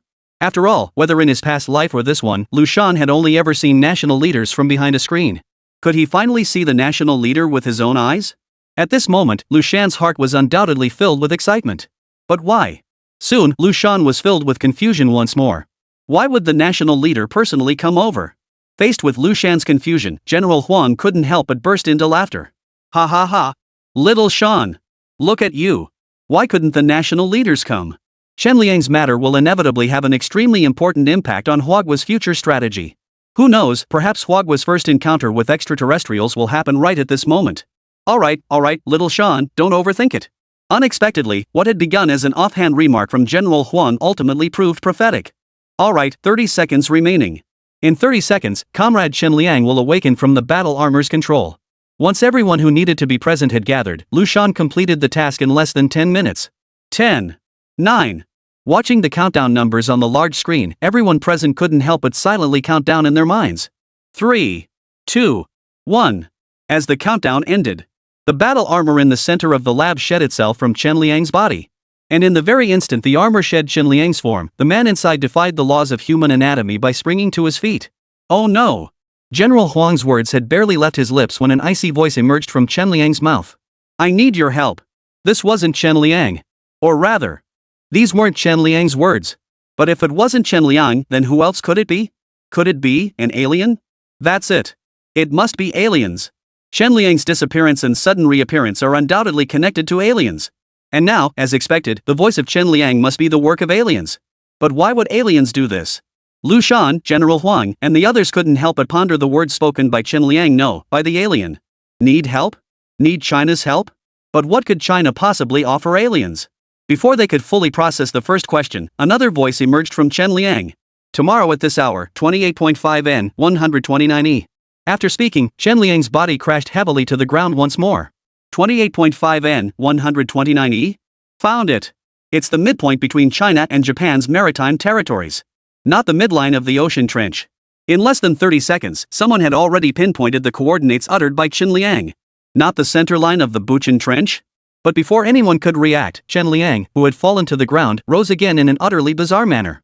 Greetings, distinguished representatives of China. Chen Liang's icy voice echoed in the ears of everyone present. This is an alien? Except for the Chinese national leader, everyone else present was startled by this sudden voice. I presume you are the intelligent life form from beyond Blue Star? The Huagua national leader responded in a calm tone.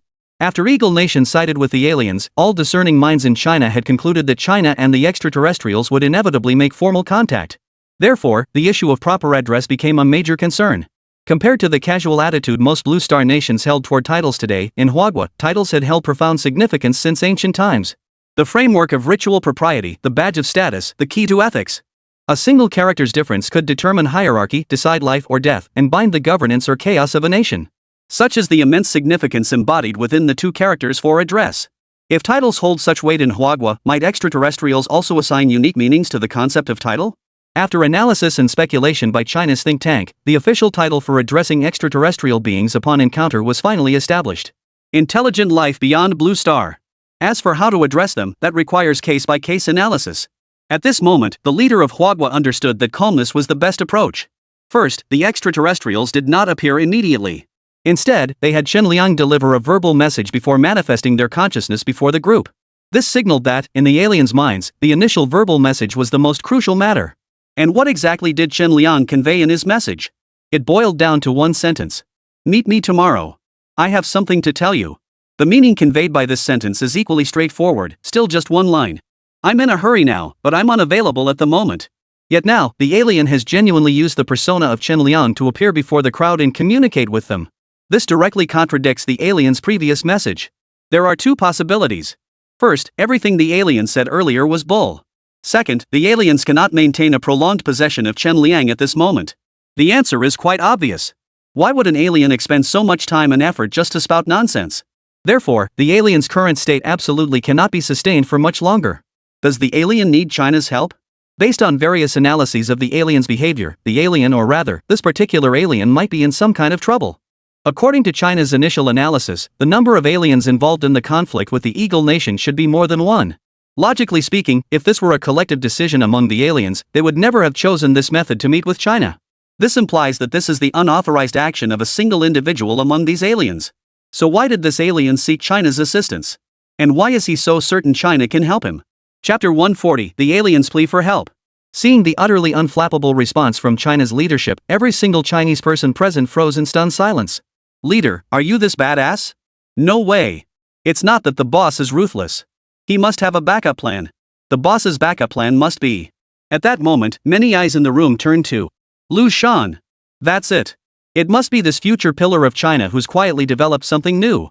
And whatever he's developed must be capable of repelling the aliens. That's why the leader is so confident. Liu Shan? Why are you all staring at me? Meanwhile, the spirit possessing Chen Liang couldn't help but feel a secret thrill at this sight. This is promising. The calmer the Huagua people appeared, the more excited Ba felt inside. What did China's composure signify? It meant Huagua wasn't afraid at all. After all, on the surface of this planet, the most powerful nation is the Eagle Nation. China is well aware of the Eagle Nation's current predicament. It has practically surrendered to them. By all logic, the Chinese people should never appear so utterly nonchalant. So why does China appear so utterly unfazed? Recalling the speculation in his mind about the forces behind China, Bao Xian had already reached a conclusion. Indeed. Behind China must lie the divine artifact spoken of by the emperor. And such a divine artifact must have guardians. Huagua was clearly the guardian of that artifact. If Huagua could help him escape this crisis, then Ba could finally uncover the secrets behind his own existence. Provided Huagua is willing. Facing such a calm and composed guardian, the threatening words Ba had intended to utter grew weaker. After a long silence, Ba controlled Chen Liang to leave a single statement before departing from Chen Liang's possession. I hope Huagua will arrive punctually at the same time tomorrow. With that, Chen Liang collapsed to the ground once more.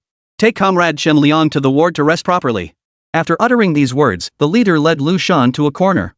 Comrade Liu Shan, you recently reported that the spacecraft is nearing completion. I wish to inquire, when will this spacecraft be formally operational?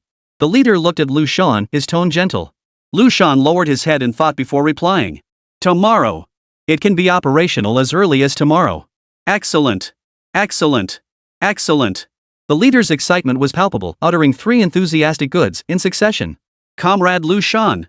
I must return immediately to discuss this unexpected matter with the other comrades. After I leave, I hope you, little Shan, will develop the spacecraft at the earliest possible time. This is one of the few hopes left for our nation. The next day. After a full night of deliberation, China's high-level officials ultimately decided that the leader who had communicated with the aliens would represent China in meeting them. When a military helicopter arrived at the center line of the Unchong Trench as indicated by the aliens, it discovered to its astonishment that an island had suddenly appeared where the center line had previously been nothing but open ocean.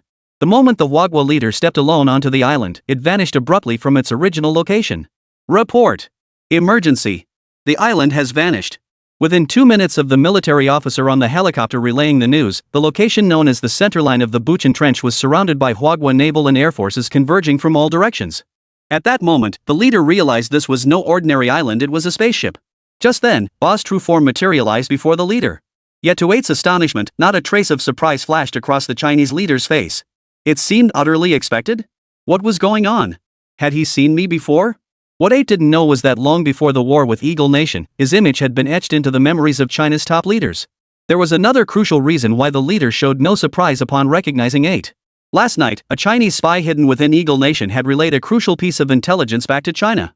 There was only one alien capable of destroying Eagle Nation.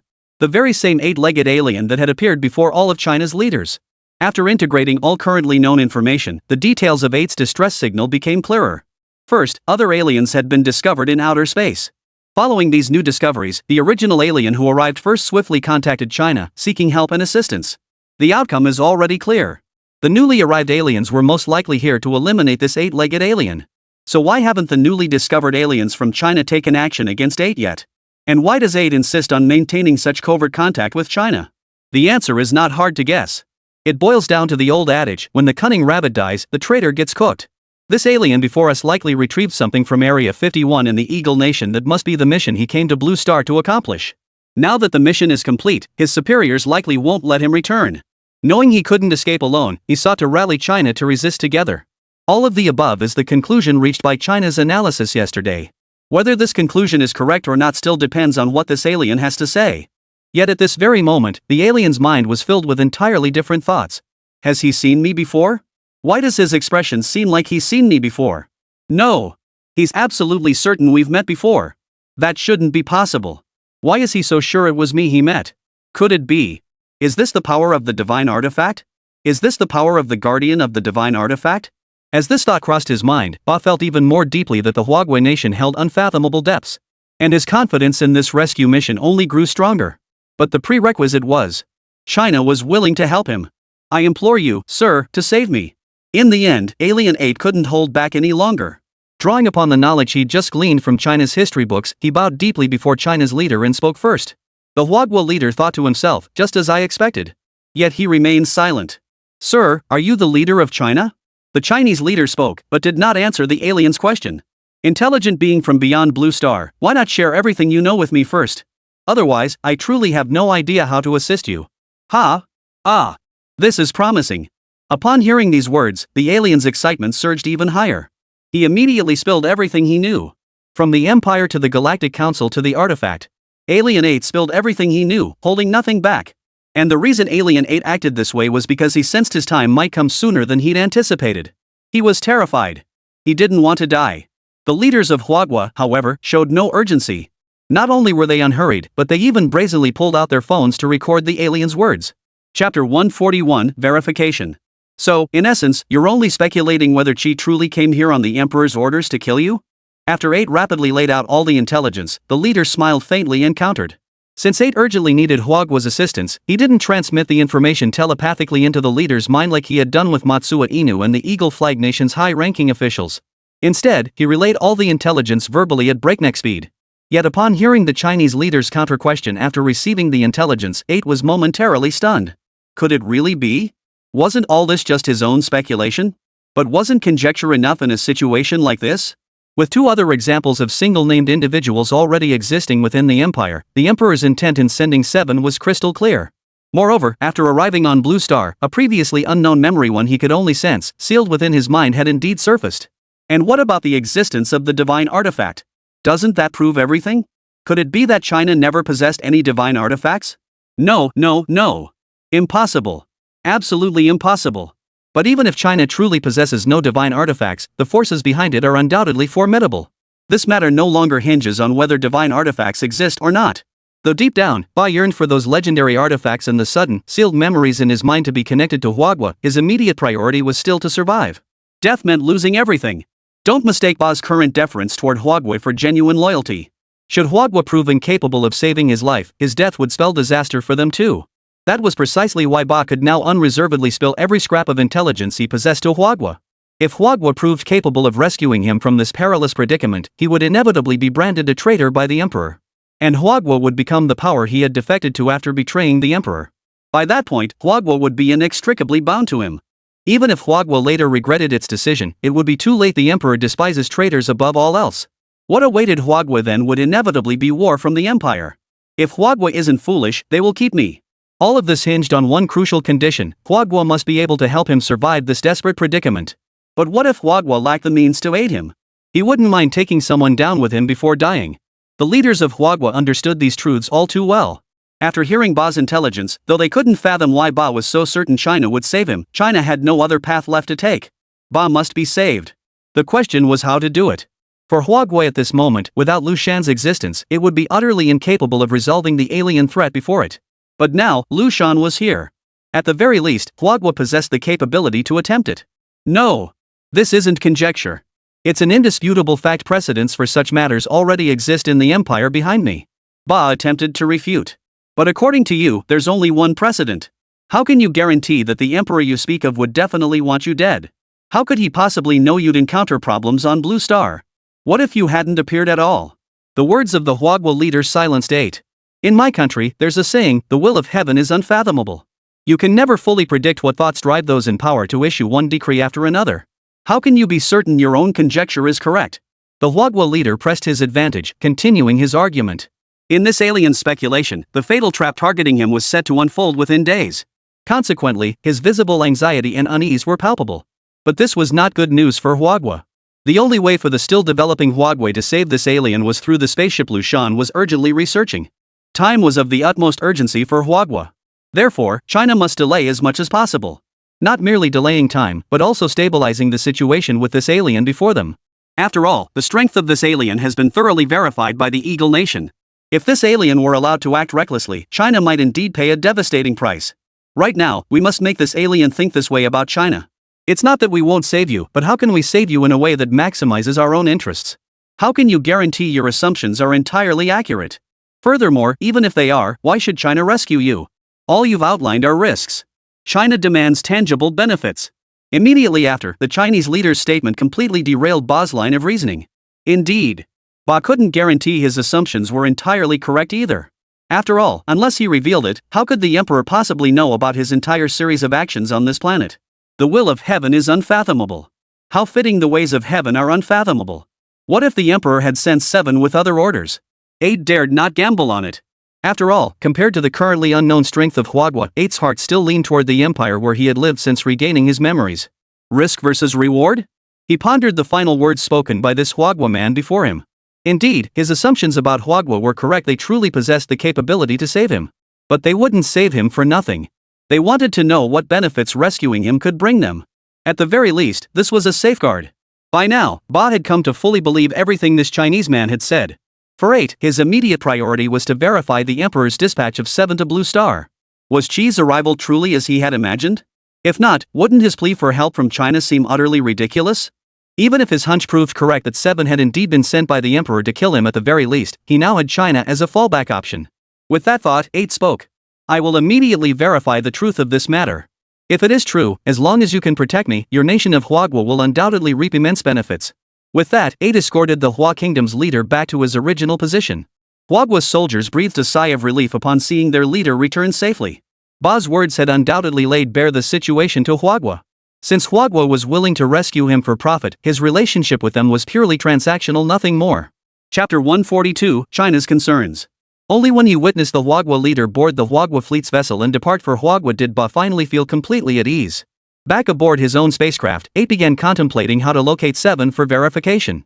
Yet none could have imagined that deep within the ocean, not far from 8's location, 7 airy eyes glowing green were fixed intently upon the direction he stood. Having completed the quality inspection of Huagua's first spacecraft before him, Liu Shan, urged by General Huang Lao, attended Huagua's highest-level meeting alone for the very first time. To save time, Liu Shan joined as a digital avatar, and he wasn't the only one attending virtually.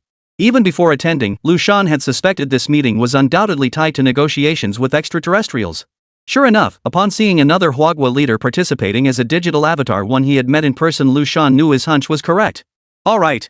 Everyone's here. Let's hear what Old Wang has to report first. With that, Old Wang, the Chinese leader negotiating with the aliens, placed his phone on the table and began playing all the information provided by the extraterrestrials. Although Old Wang, like Liu Shan, was participating in the meeting as a digital avatar, the recordings from his phone still echoed with crystal clear clarity in the ears of everyone present in the conference room.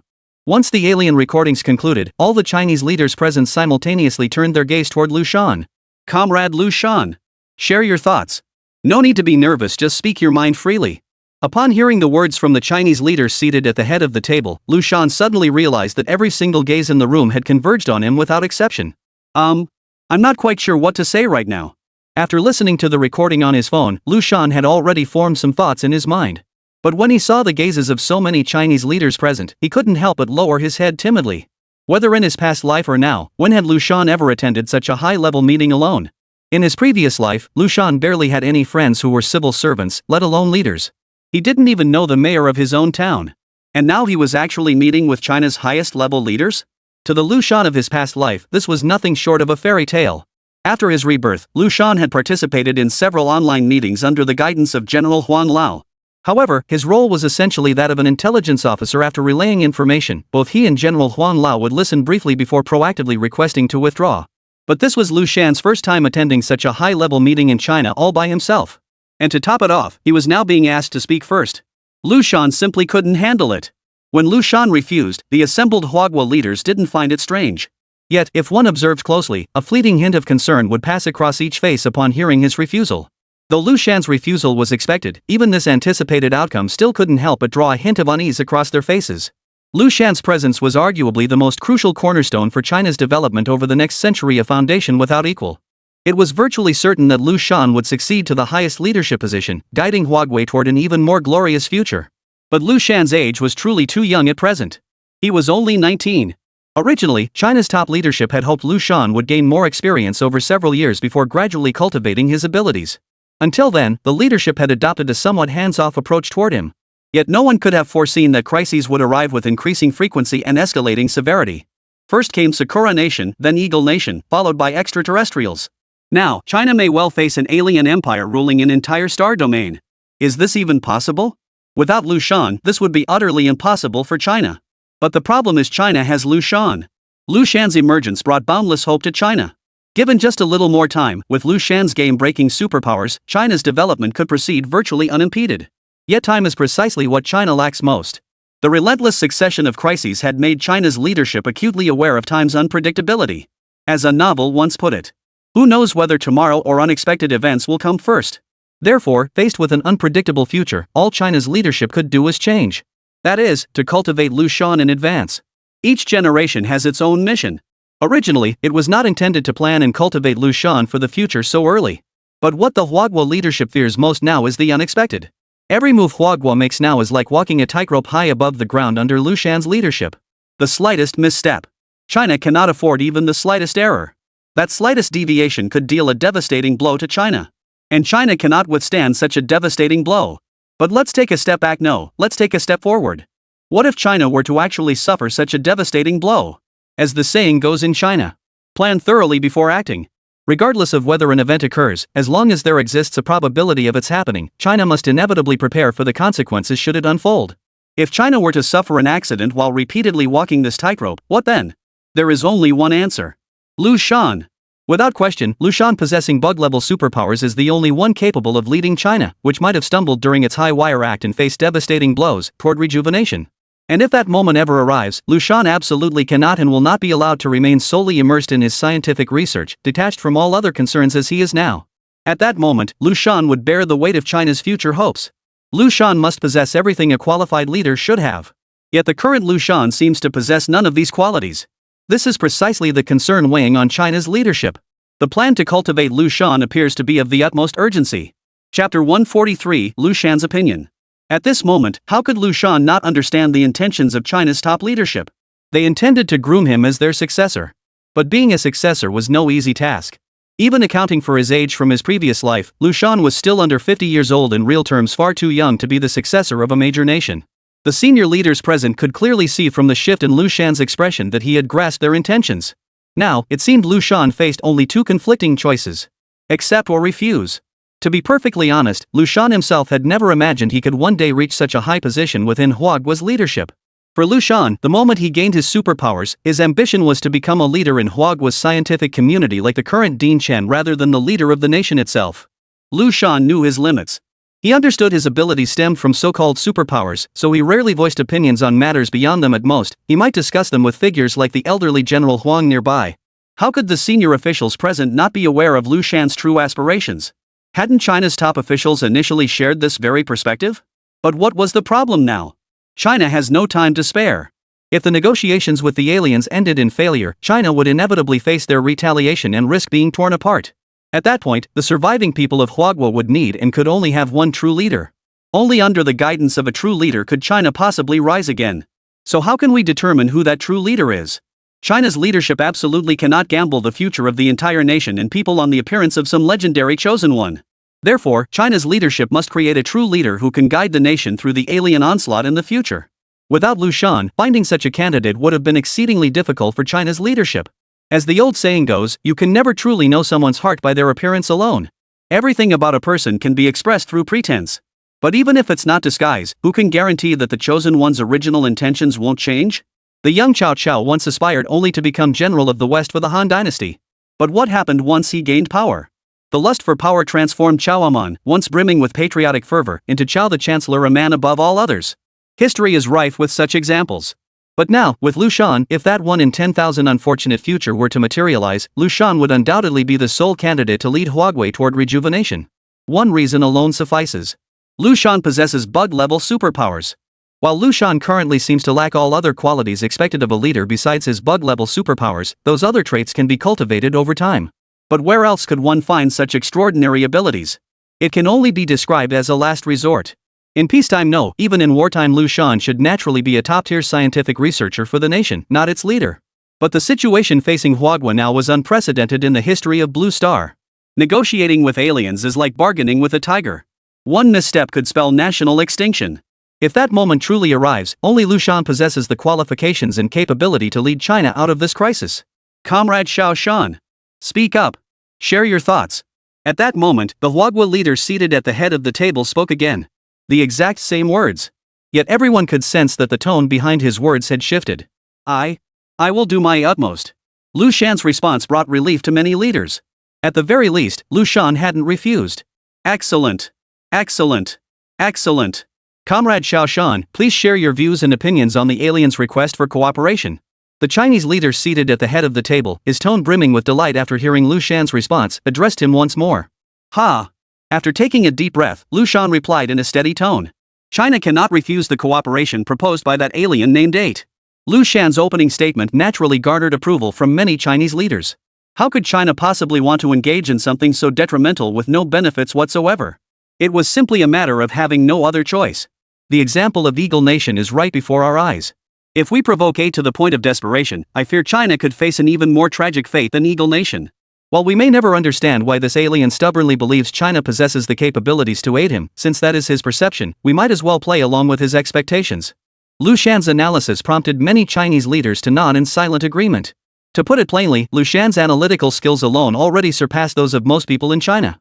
And the reason Liu Shan possessed such incisive analytical skills was entirely due to his superpower. No scientific research can exist without analysis. The fundamental logic of scientific research is discovery, analysis, proposal, resolution, and continuous improvement. Liu Shan's superpowers enabled him to continually deepen his understanding of this fundamental logic throughout his scientific research.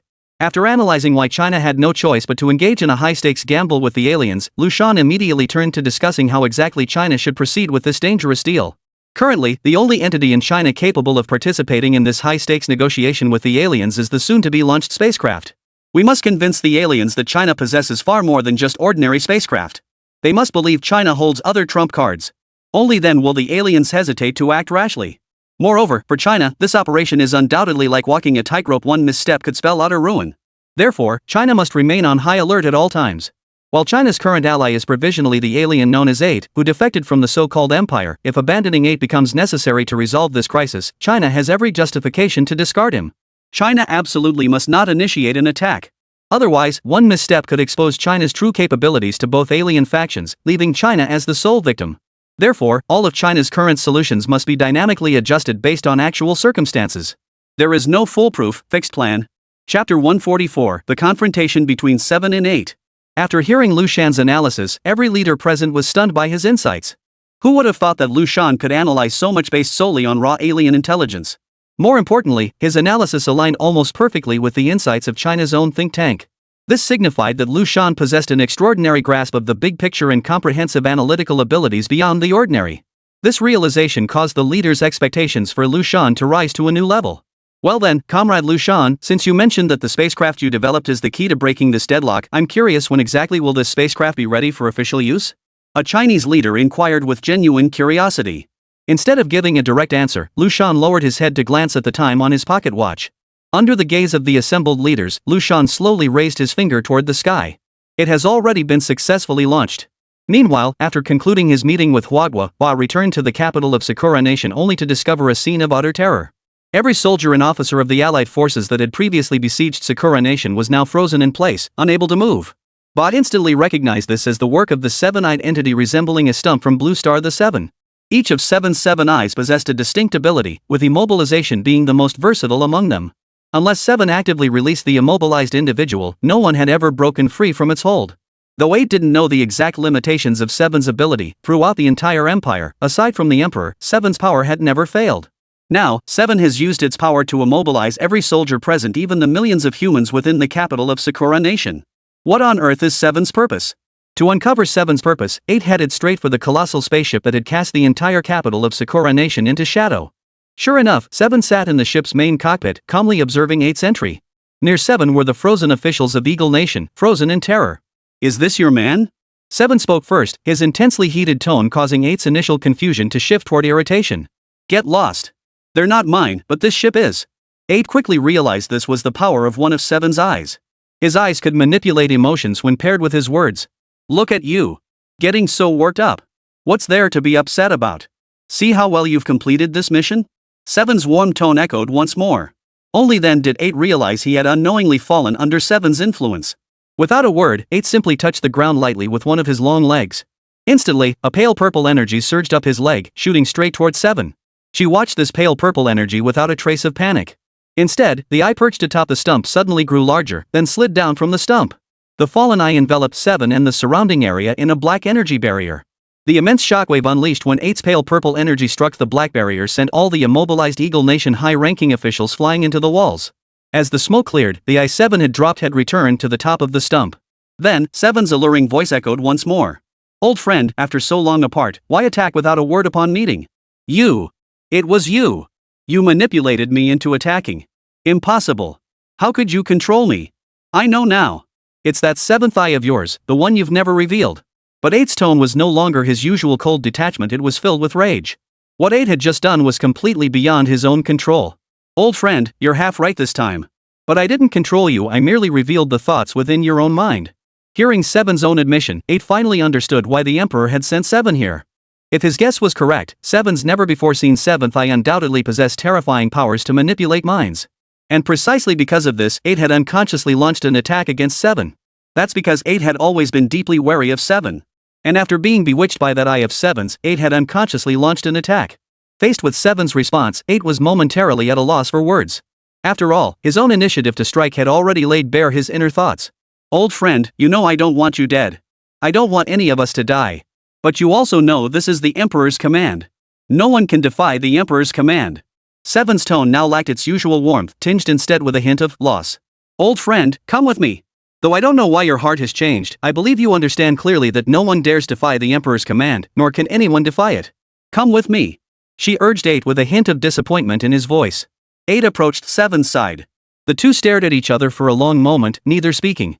Could the bonds between the 10 renowned warriors of the Empire truly be expressed in words? Yet no bond, however deep, could withstand the Emperor's command. Whom the Emperor decrees shall die, must die. Whom the Emperor commands to die, that one must die. 7, I cannot die. I have my own mission. Until that mission is fulfilled, I absolutely cannot die. 8 spoke first, his voice tinged with resignation. Mission? Old friend, isn't our mission singular? It is to carry out the Emperor's commands unconditionally. 7 was momentarily thrown off balance by 8's words. But soon, 7 remembered something. Old friend. You wouldn't. 8 glanced at 7, then spoke slowly. That's right. I've become 10. And you've become 5. Do you want to see me die? Do you want to watch me die? 8's tone shifted from his usual cold detachment to one of intense fury. The intensity of his voice momentarily left 7 gasping for breath. How could 7 not understand 8's inner turmoil at this moment? Now that 8 had become the second 10, could 7 truly guarantee he wouldn't become the next 8 in the future? 7. Answer me. If you were me right now, would you just accept becoming that 110? Chapter 145, Buying Time. Faced with 8's relentless questioning, 7's 7 eyes clamped shut with all their might. Had 7 not pondered this question himself? But precisely because he had never dared to confront 8. If the Emperor were their father, then the 10 single-named heirs of the Empire were undoubtedly brothers who had grown up together day and night. Now their father demanded one single-name heir kill another with his own hands. This was nothing short of forcing brothers to slaughter one another. On one side lay the unquestionable command of their father, on the other, their own flesh and blood brothers whom they had known since childhood. Who could possibly choose between them? What terrified Chi most now was that this wasn't the first time the Emperor had forced brothers to slaughter one another. Today it was him, tomorrow it might be another. Could the day after tomorrow be his own turn? Chi neither wished to kill another nor be killed himself. Seeing Chi's silent gaze, Ba couldn't help but sigh. None of them desired this outcome, yet it was wrought by the very Emperor they revered above all else. Neither of them wanted this, yet they had no choice. Chi, do you trust me? 8 spoke slowly to 7, whose eyes remained closed. Hearing this, 7 slowly lifted his tightly shut eyes, yet still remained silent. 8, seeing 7's eyes now fully open, understood his meaning. His tone quickened as he spoke rapidly. The Emperor knows my trump card. He knows that once I play it, we'll both be destroyed. So your role is really just to wear down my trump card. The ones who'll capture me in the end are the others you brought with you. Tell me. Who are they? Who else did the Emperor send? 7 looked at 8, saying nothing more in implicit acknowledgement of 8's question. Then, the topmost eyeball of 7 fell to the ground once more, instantly forming a ring of shadow. Shadow guards? Ha ha ha ha. So even the Emperor doesn't trust you after all. Upon seeing this response, 8 couldn't help but let out a maniacal laugh. He never imagined his most loyal emperor would treat his men this way. The shadow guards were positions established by the empire to monitor and assassinate unreliable officials within its ranks. 7 and 8 had even served as commanders of the shadow guards themselves. How could they not understand the emperor's true intent in dispatching them? It was blatantly clear he didn't trust either of them. If I had the means to eliminate every shadow guard you brought with you, what would you do? 8 revealed his ultimate objective at that moment. Upon hearing these words, 7 couldn't help but clamp his eyes shut once more. He didn't know. He didn't know how he should choose. Trust me. Trust me this once. I absolutely will not destroy the shadow guards myself. Others will do it for me. You needn't do anything. If my backup fails to eliminate the shadow guards, then I will go with you. 7. Trust me this once. Consider this my final struggle before death. You know it. I don't want to die. No one wants to die. 8's voice now carried a hint of despair. After an unknown period of time, the central eyeball of the tree stump-like creature known as 7 slowly opened. Don't you dare do it yourself. As the words fell, 8 had vanished without a trace. Beep. Beep. Codename Spider requesting to join the meeting. The senior officials of Huagua, currently in a meeting, were startled by the sudden beep. Who is Spider? Surely there's no such person among China's high-ranking officials? Even if there were, they wouldn't just barge into the meeting room like this. It's an alien. Liu Shan was the first to react. Spider. The lower half of that 8-legged alien looked exactly like the spiders on Blue Star, didn't it? Following Liu Shan's warning, the other high-ranking officials of Huagua quickly realized the situation. Faced with this unexpected visitor, the leaders briefly conferred and decided to leave only 2 individuals behind, Old Wang, who had interacted face-to-face with the alien, and Liu Shan. Request granted. After all other leaders had departed the meeting, Old Wang responded. Soon, the spider-like lower body of the 8-legged creature came into view before Liu Shan and Old Wang. Standing alone in the vast conference room, Ba lowered his head, lost in thought. Ba! What brings you here now? Old Wang no longer indulged this alien before him. Frankly, the relationship between China and the aliens was now one of mutual benefit, not the subservient dynamic seen between the Eagle Nation and the Cherry Blossom Nation. Therefore, China naturally felt no obligation to show this alien any particular deference. Moreover, it seemed China was currently the one actively courting this alien for cooperation. On the contrary, the stronger China appeared, the more the alien would trust its capabilities. While China currently lacked whatever divine artifact the alien mentioned, it was perfectly fine to just go along with the alien's narrative. Sure enough, upon hearing Old Wang's blunt words, the alien Ba didn't show any signs of displeasure. Instead, he spoke with a hint of respect in his tone. Regarding the cooperation I mentioned earlier, what are your thoughts? Are you certain? They're here to take your life? Old Wang's tone remained unapologetically blunt. If some want my life, naturally others don't. So what exactly are you suggesting? That we go kill the others? Leave behind those who don't want you dead? That's perfectly fine. But how can I be sure this won't earn me the Empire's enmity? Old Wang spoke with a calm, matter-of-fact tone, as if this whole affair was nothing to China. No. I want you to buy me time. But 8's response left both Old Wang and Liu Shan utterly astonished. Buy time? What for? Shouldn't they be cutting through the chaos decisively right now? Wasn't the current situation one where they were outnumbered, and the longer they dragged it out, the worse it would be for them? Wasn't the best solution to kill everyone who wanted to kill them and then make a quick escape? While Huagua may lack the capability, the solution itself is sound. So why are these aliens stalling? And Bao he knew perfectly well what the best solution was. But he didn't want to flee. He hadn't forgotten why he'd ever considered betrayal. It was all because of those sudden, hazy memories flooding his mind and the sealed memories he could sense locked away in his brain. And the artifact. He had to get to the bottom of all this. And the key to understanding lay with Huagua. He would wait until Huagua and the Shadow Guard were both weakened by mutual destruction, then drag Qi along to find Huagua's divine artifact. Chapter 146, Threatening Huagua. Huagua quickly realized what the aliens were truly scheming. Who would need to stall for time?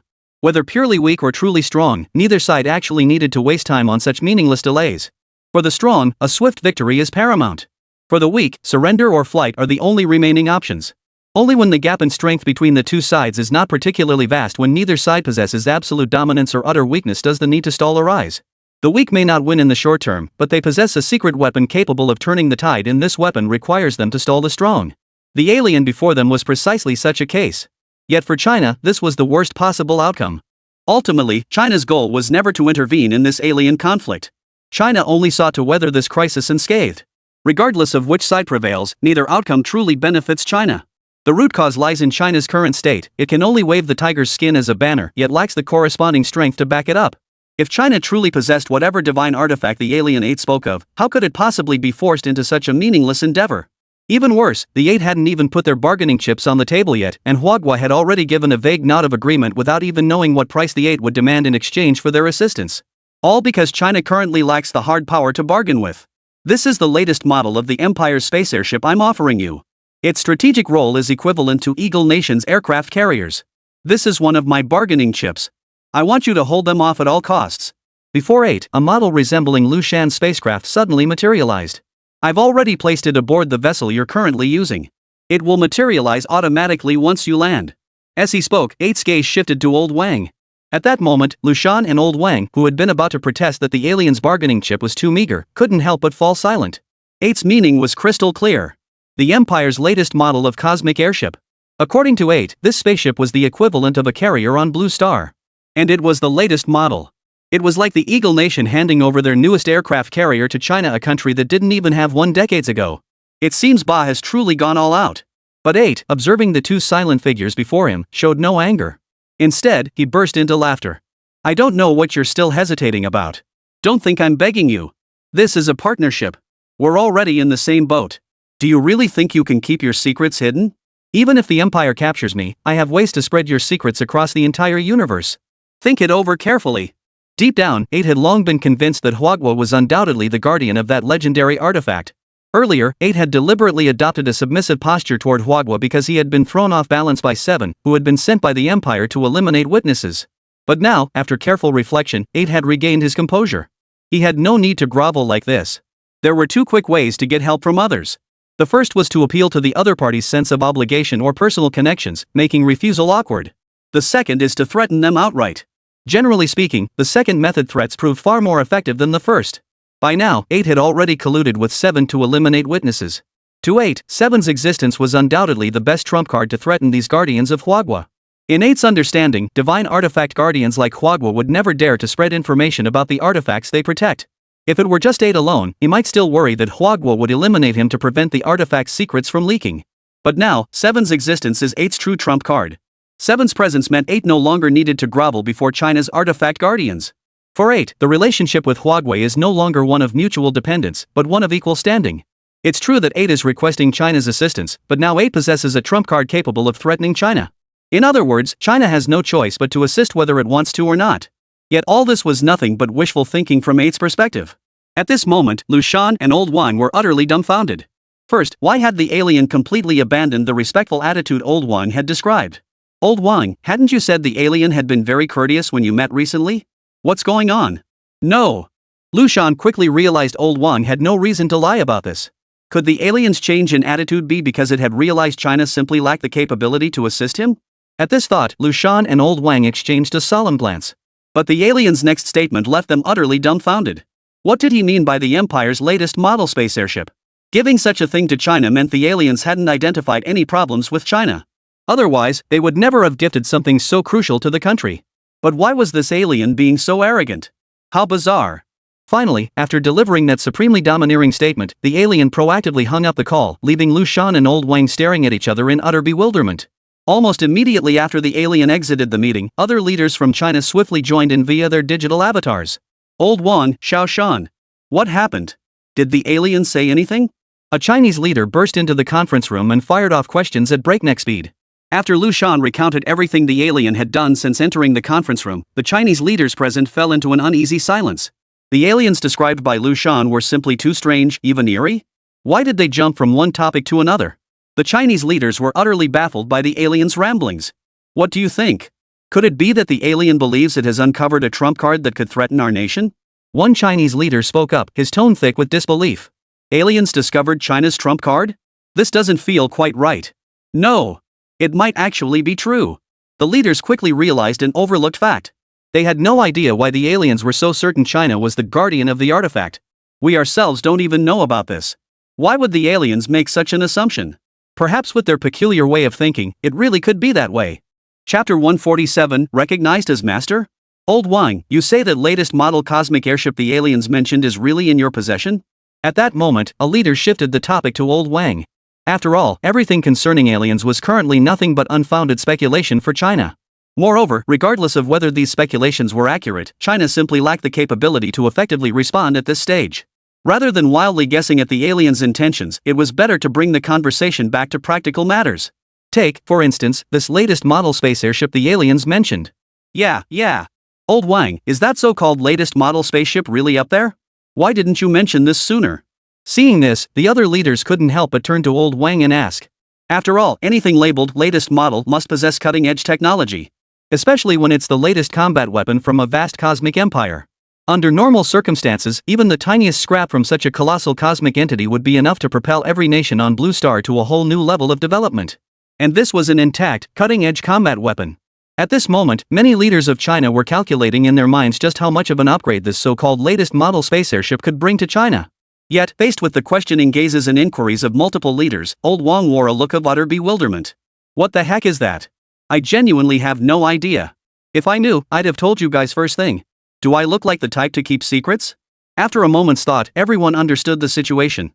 First, Old Wang would never waste everyone's time on such a crucial matter. That meant he genuinely had no knowledge of this latest alien-gifted spaceship. Yet the aliens had sworn with absolute certainty that the spaceship would appear the moment Old Wang's vehicle touched down. And the aliens clearly wouldn't lie to China about this. Moreover, the aliens had specifically emphasized the mode of transportation Old Wang was using. But how could the aliens possibly know what mode of transportation Old Wang was actually using? What if Old Wang switched from plane to ship to high-speed rail at the last minute? In short, the aliens couldn't possibly know the exact details of Old Wang's mode of transportation. If the aliens positioned the spaceship above the plane Old Wang initially boarded, what if he switched modes of transport? Then the airship would be lost. Given the immense importance of a cosmic airship, the aliens certainly wouldn't casually stash it in some hidden location. What if China couldn't find it? Therefore, with just a moment's thought, the Chinese leaders present already knew exactly where the aliens had placed their spaceship. Hey! What are you doing? Let me go! Old Wang, who had just stepped off the plane, was quickly surrounded and interrogated by the other Chinese leaders. Cut the nonsense! Old Wang, spill the beans! Where did the aliens hide the spaceship? That's right, aliens couldn't possibly know what kind of vehicle Old Wang was riding in, but they could guarantee that Old Wang himself would definitely return. Therefore, the answer is obvious. The cosmic airship is right on Old Wang's body. But after searching Old Wang thoroughly for quite some time, they still couldn't find the cosmic airship the alien had mentioned. Hey, Old Wang! Besides your phone, all you've got on you is a pen. Where the heck is this spaceship the alien mentioned? Watching a leader pull a pen from his pocket, Old Wang was baffled once more. A pen? What pen? I don't know. When did I get this pen? Hearing this, the crowd instantly abandoned Old Wang and turned to surround the pen in unison. Hey, how did this pen turn into such a huge spaceship? Could it be that alien was just pulling our leg? Wait, no, I mean, the spaceship definitely exists, but it's not with Old Wang. You kinda have a point there. Sizzle sizzle. Just as the crowd was buzzing with speculation about the pen before them, the official who had first taken it from Old Wang and kept fiddling with it pressed down on the cap. The hissing sound of electricity instantly made the gathered Chinese leaders jump back several steps. Zzzzzzzzzzz. To everyone's astonished gaze, the pen in that leader's hand transformed into a space airship? Wait, how come this spaceship is the same length as the pen was just now? Gazing at the miniature spaceship before them, the expressions of the Chinese leaders grew even more perplexed. I think we should leave the technical stuff to the experts. Comrade Liu Shan, why don't you take a look at this? Seeing the pen in his hand mysteriously transform into a miniature spaceship, the Chinese leader began to panic. He immediately called out to Liu Shan, who was watching nearby. Indeed, as part of cultivating Liu Shan as a future successor, the top leaders of Huagua had decided on the spot to bring him into their inner circle for one-on-one training. Thus, Liu Shan was accompanying the leader here at this moment. No, not merely accompanying. Unbeknownst to him, Liu Shan had already ascended to the same level as China's top leadership. The reason Liu Shan hadn't joined in the siege against Old Wang or the crowd examining the pen pulled from his pocket was simply because he hadn't yet recovered from the shock of becoming one of Huagua's top leaders. Now, upon hearing the leader's command, before Liu Shan could even react, that miniature model of a cosmic airship began flying toward him of its own accord. What the hell is this? Not just Liu Shan, but every single leader present was utterly dumbfounded. Could this be a divine artifact recognizing its master? Out of nowhere, one of the leaders present suddenly recalled a concept mentioned in a novel he'd read during his school days. Could it be that this is now under my control? Really? Grow bigger? Adopting a trial-and-error approach, Liu Shan silently repeated the thought in his mind. Soon enough, the cosmic airship began to gradually expand, precisely as Liu Shan had envisioned. When the airship reached the size of a nearby helicopter, the leaders were still speculating just how large this so-called latest model could become. It wasn't until the airship grew so large that it completely filled the field of vision of every leader present that, prompted by a slightly anxious gesture from one of them, Liu Shan swiftly commanded the airship to shrink back down. With Liu Shan's silent command, the colossal spaceship instantly shrank and landed in his hand. Holy crap! Could this really be the artifact recognizing its master? Chapter 148, Liu Shan's shock. Watching the cosmic airship effortlessly shift in size within Liu Shan's grasp, every Chinese leader present couldn't help but reveal expressions of shock unlike anything they'd ever experienced. Liu Shan, noticing the stunned expressions on the faces of the Chinese dignitaries, scratched his head awkwardly. But his expression quickly turned serious as he remembered something crucial. Leaders, our immediate priority is to compare this cosmic airship in my hands with the spaceship I developed using my own superpowers. This spacecraft was entirely designed based on knowledge granted to me through my psychic abilities. Since our nation lacks understanding of interstellar vessels, I cannot yet gauge its true standing among cosmic technologies. Only through comparison can we uncover the gap between our current capabilities and the so-called empire's latest technology. Only by seeing this gap can we know how to catch up and bridge it. As Liu Shan's urgent words fell, the Chinese leaders present snapped out of their astonishment at his ability to freely manipulate the size of the cosmic airship. Indeed. No matter how advanced another's technology may be, it remains theirs, not ours. What China sought was self-reliance, not handouts from others.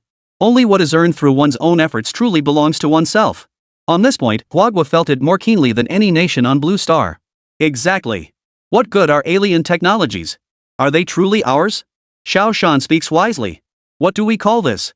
This is using the barbarians' own techniques to control them. We must leverage these advanced alien gifts to independently upgrade our own Huagua technologies. Among the leaders present, Old Wang was the first to grasp the sentiment, swiftly addressing the group. The other leaders of Huagua also voiced their support and agreement with Liu Shan's words. As Liu Shan boarded an armed helicopter en route to the nearest Chinese laboratory conducting research on the alien spacecraft, the senior Chinese official who had presided over the meeting spoke gently. Comrade Xiao Shan, I hope the next time we meet, you won't be so formal. Everyone here shares your commitment to realizing the rejuvenation of China. We are all like-minded individuals. Upon arriving at the laboratory, Liu Shan immediately began analyzing the data from inside the cosmic airship.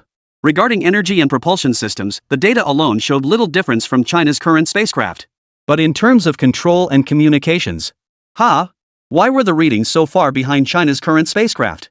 Could it be that during the alien wars, communication didn't entirely rely on the airship's onboard systems? Was that why the aliens hadn't invested heavily in this aspect? Next came materials and structure. What on earth was this? Many materials used in this alien airship were completely incomprehensible. Well, that was to be expected. But why did some structural designs seem inferior to China's own spacecraft? Could it be that alien designs possess unique ingenuity? It's not impossible.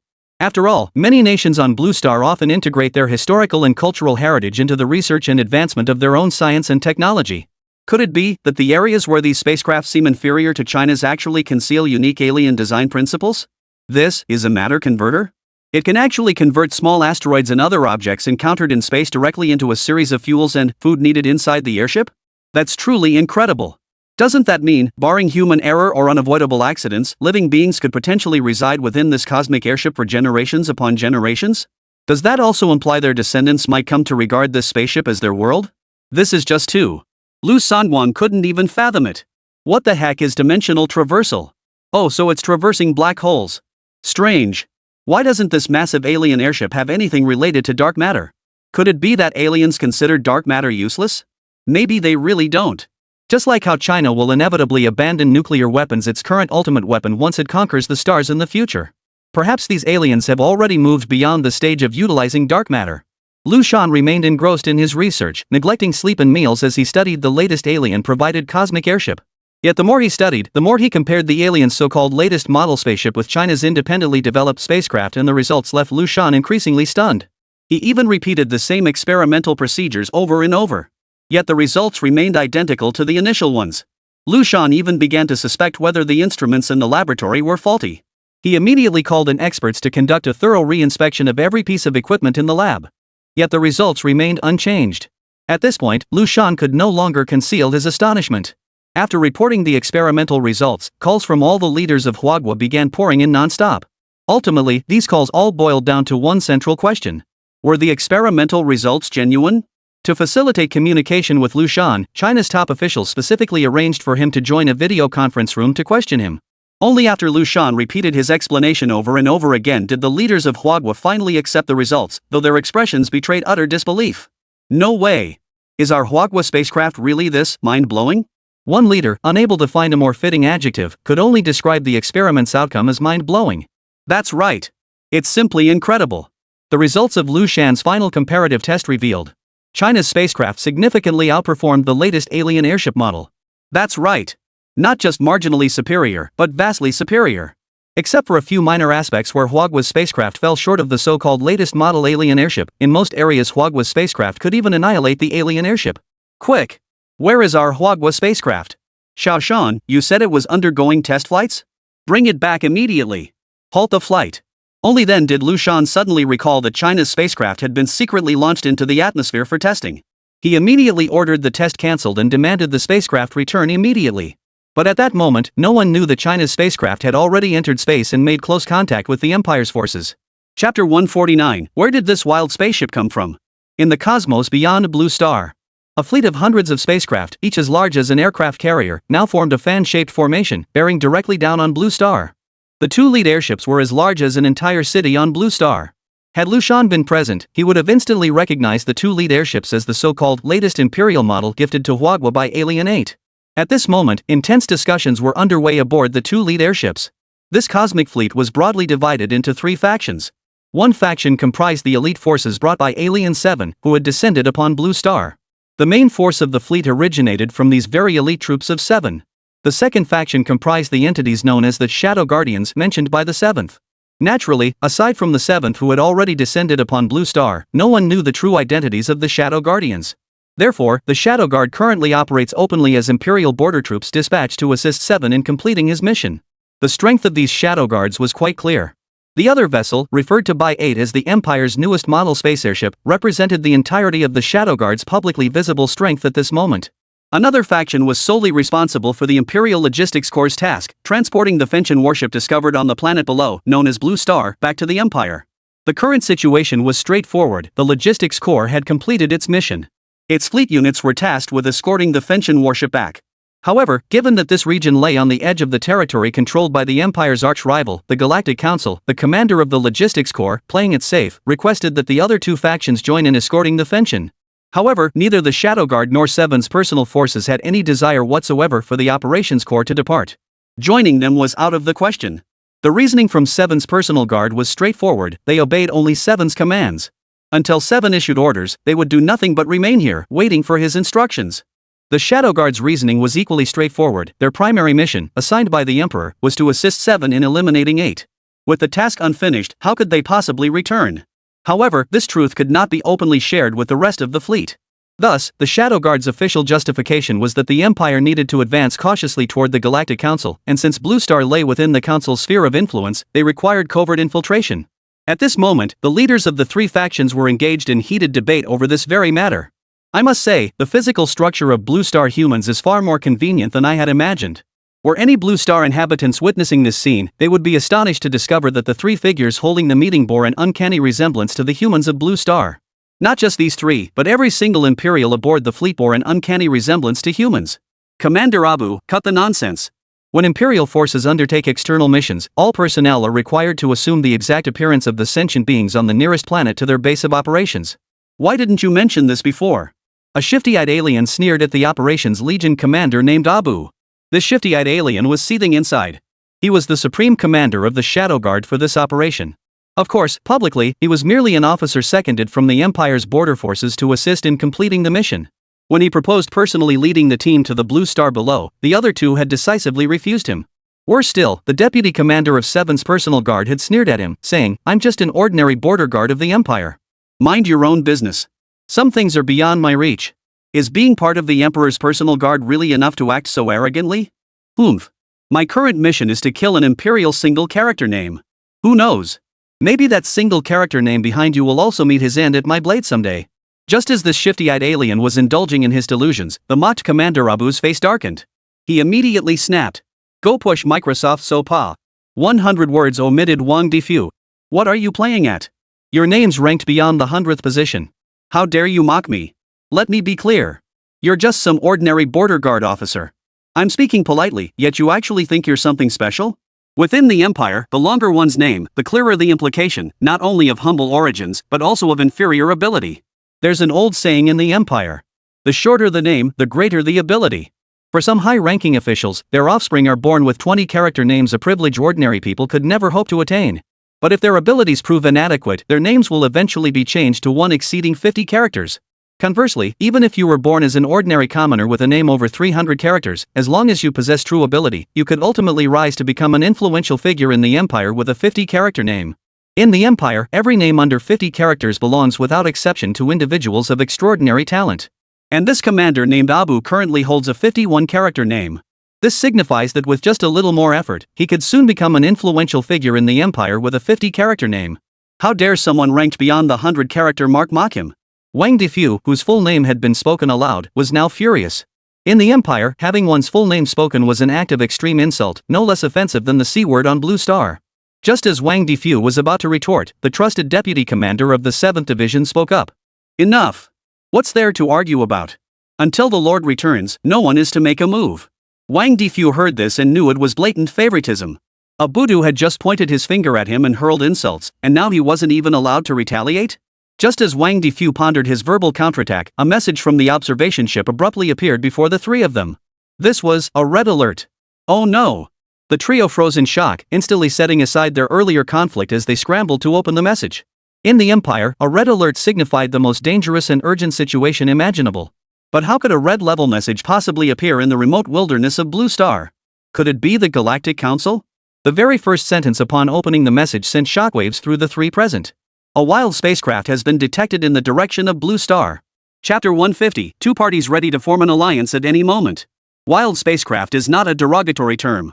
Within the territories of the Empire and the Galactic Council, there exists an unspoken rule: all spacecraft must display identification. Imperial vessels bear the Empire's insignia, while Council ships display the Council's emblem. You could be fake, like placing the Council's emblem on an Imperial ship, or the Council infiltrating an Imperial vessel and affixing its insignia. The bottom line is, you must have it. You cannot be without it. This is one of the few tacit agreements between the Empire and the Galactic Council. There's no way around it. The universe is simply too vast. Don't be fooled by the Empire and the Council bickering like mortal enemies now. But should a third force emerge that surpasses both the Empire and the Council, they would form an alliance without even needing to discuss it. This is all about safeguarding their own security. It's a simple principle. Survival of the fittest. Should the Empire and Parliament discover a weaker force, they wouldn't hesitate to swallow it whole. But what if a new power emerges that surpasses them in strength? Then there's no question they become the ones to be swallowed up. Neither the Empire nor the Council wants to be devoured, nor do they want to watch the other get devoured. Therefore, upon discovering a wild starship, all Imperial and Parliamentary forces in the vicinity must urgently unite to confront the forces behind it. If the newly discovered wild ship is weak, resources are distributed fairly based on the principle of first discovered, first claimed. But if the wild ship's backers possess power rivaling either the Empire or the Council, then the Council and Empire will inevitably unite to wage war against this third force. And if that hidden power surpasses the combined might of the Empire and the Council? Well, then, there's no question about it. Run for your lives. What do you all think lies behind this wild ship? The moment the reconnaissance ship's intel came in, Seven's trusted deputy commander immediately summoned all fleet officers for an emergency meeting. My guess is 80% chance it's something indigenous to Blue Star. What's there to panic about? If you ask me, we should just take it out. A fierce-looking officer spoke casually. Exactly. I say, regardless of what power backs this spaceship, we attack first. The Empire never seeks peace first. Strike first. If we can't win, then we'll think about other options. Numerous Imperial officers chimed in agreement. For these officers who've spent years fighting on the front lines, there's nothing a battle can't solve. Victory meant a joyous pursuit. If they lose, they can always invoke the might of the Empire behind them. Then lure them with incentives to uncover the forces behind them. If those forces prove weak, the Empire will simply send reinforcements to subdue them. But if those forces proved stronger than the Empire itself? Well, sorry to say, the moment the Empire and the Parliament discovered you, they automatically formed an alliance. If they couldn't defeat you one-on-one, how could they possibly lose fighting 2 against 1? The deputy commander shared this perspective and immediately ordered Wang Defu to lead his Imperial border forces in piloting the Empire's newest space airships to engage the spacecraft emerging from Blue Star. Since Qi remained on Blue Star at this time, the rest of the fleet had absolutely no idea of the true identities of Wang Defu's men. If Qi had been present, he would never have done anything to provoke the Shadow Guard. After all, the Black Shadow Guard was backed by the Emperor himself. So why was this considered provocation?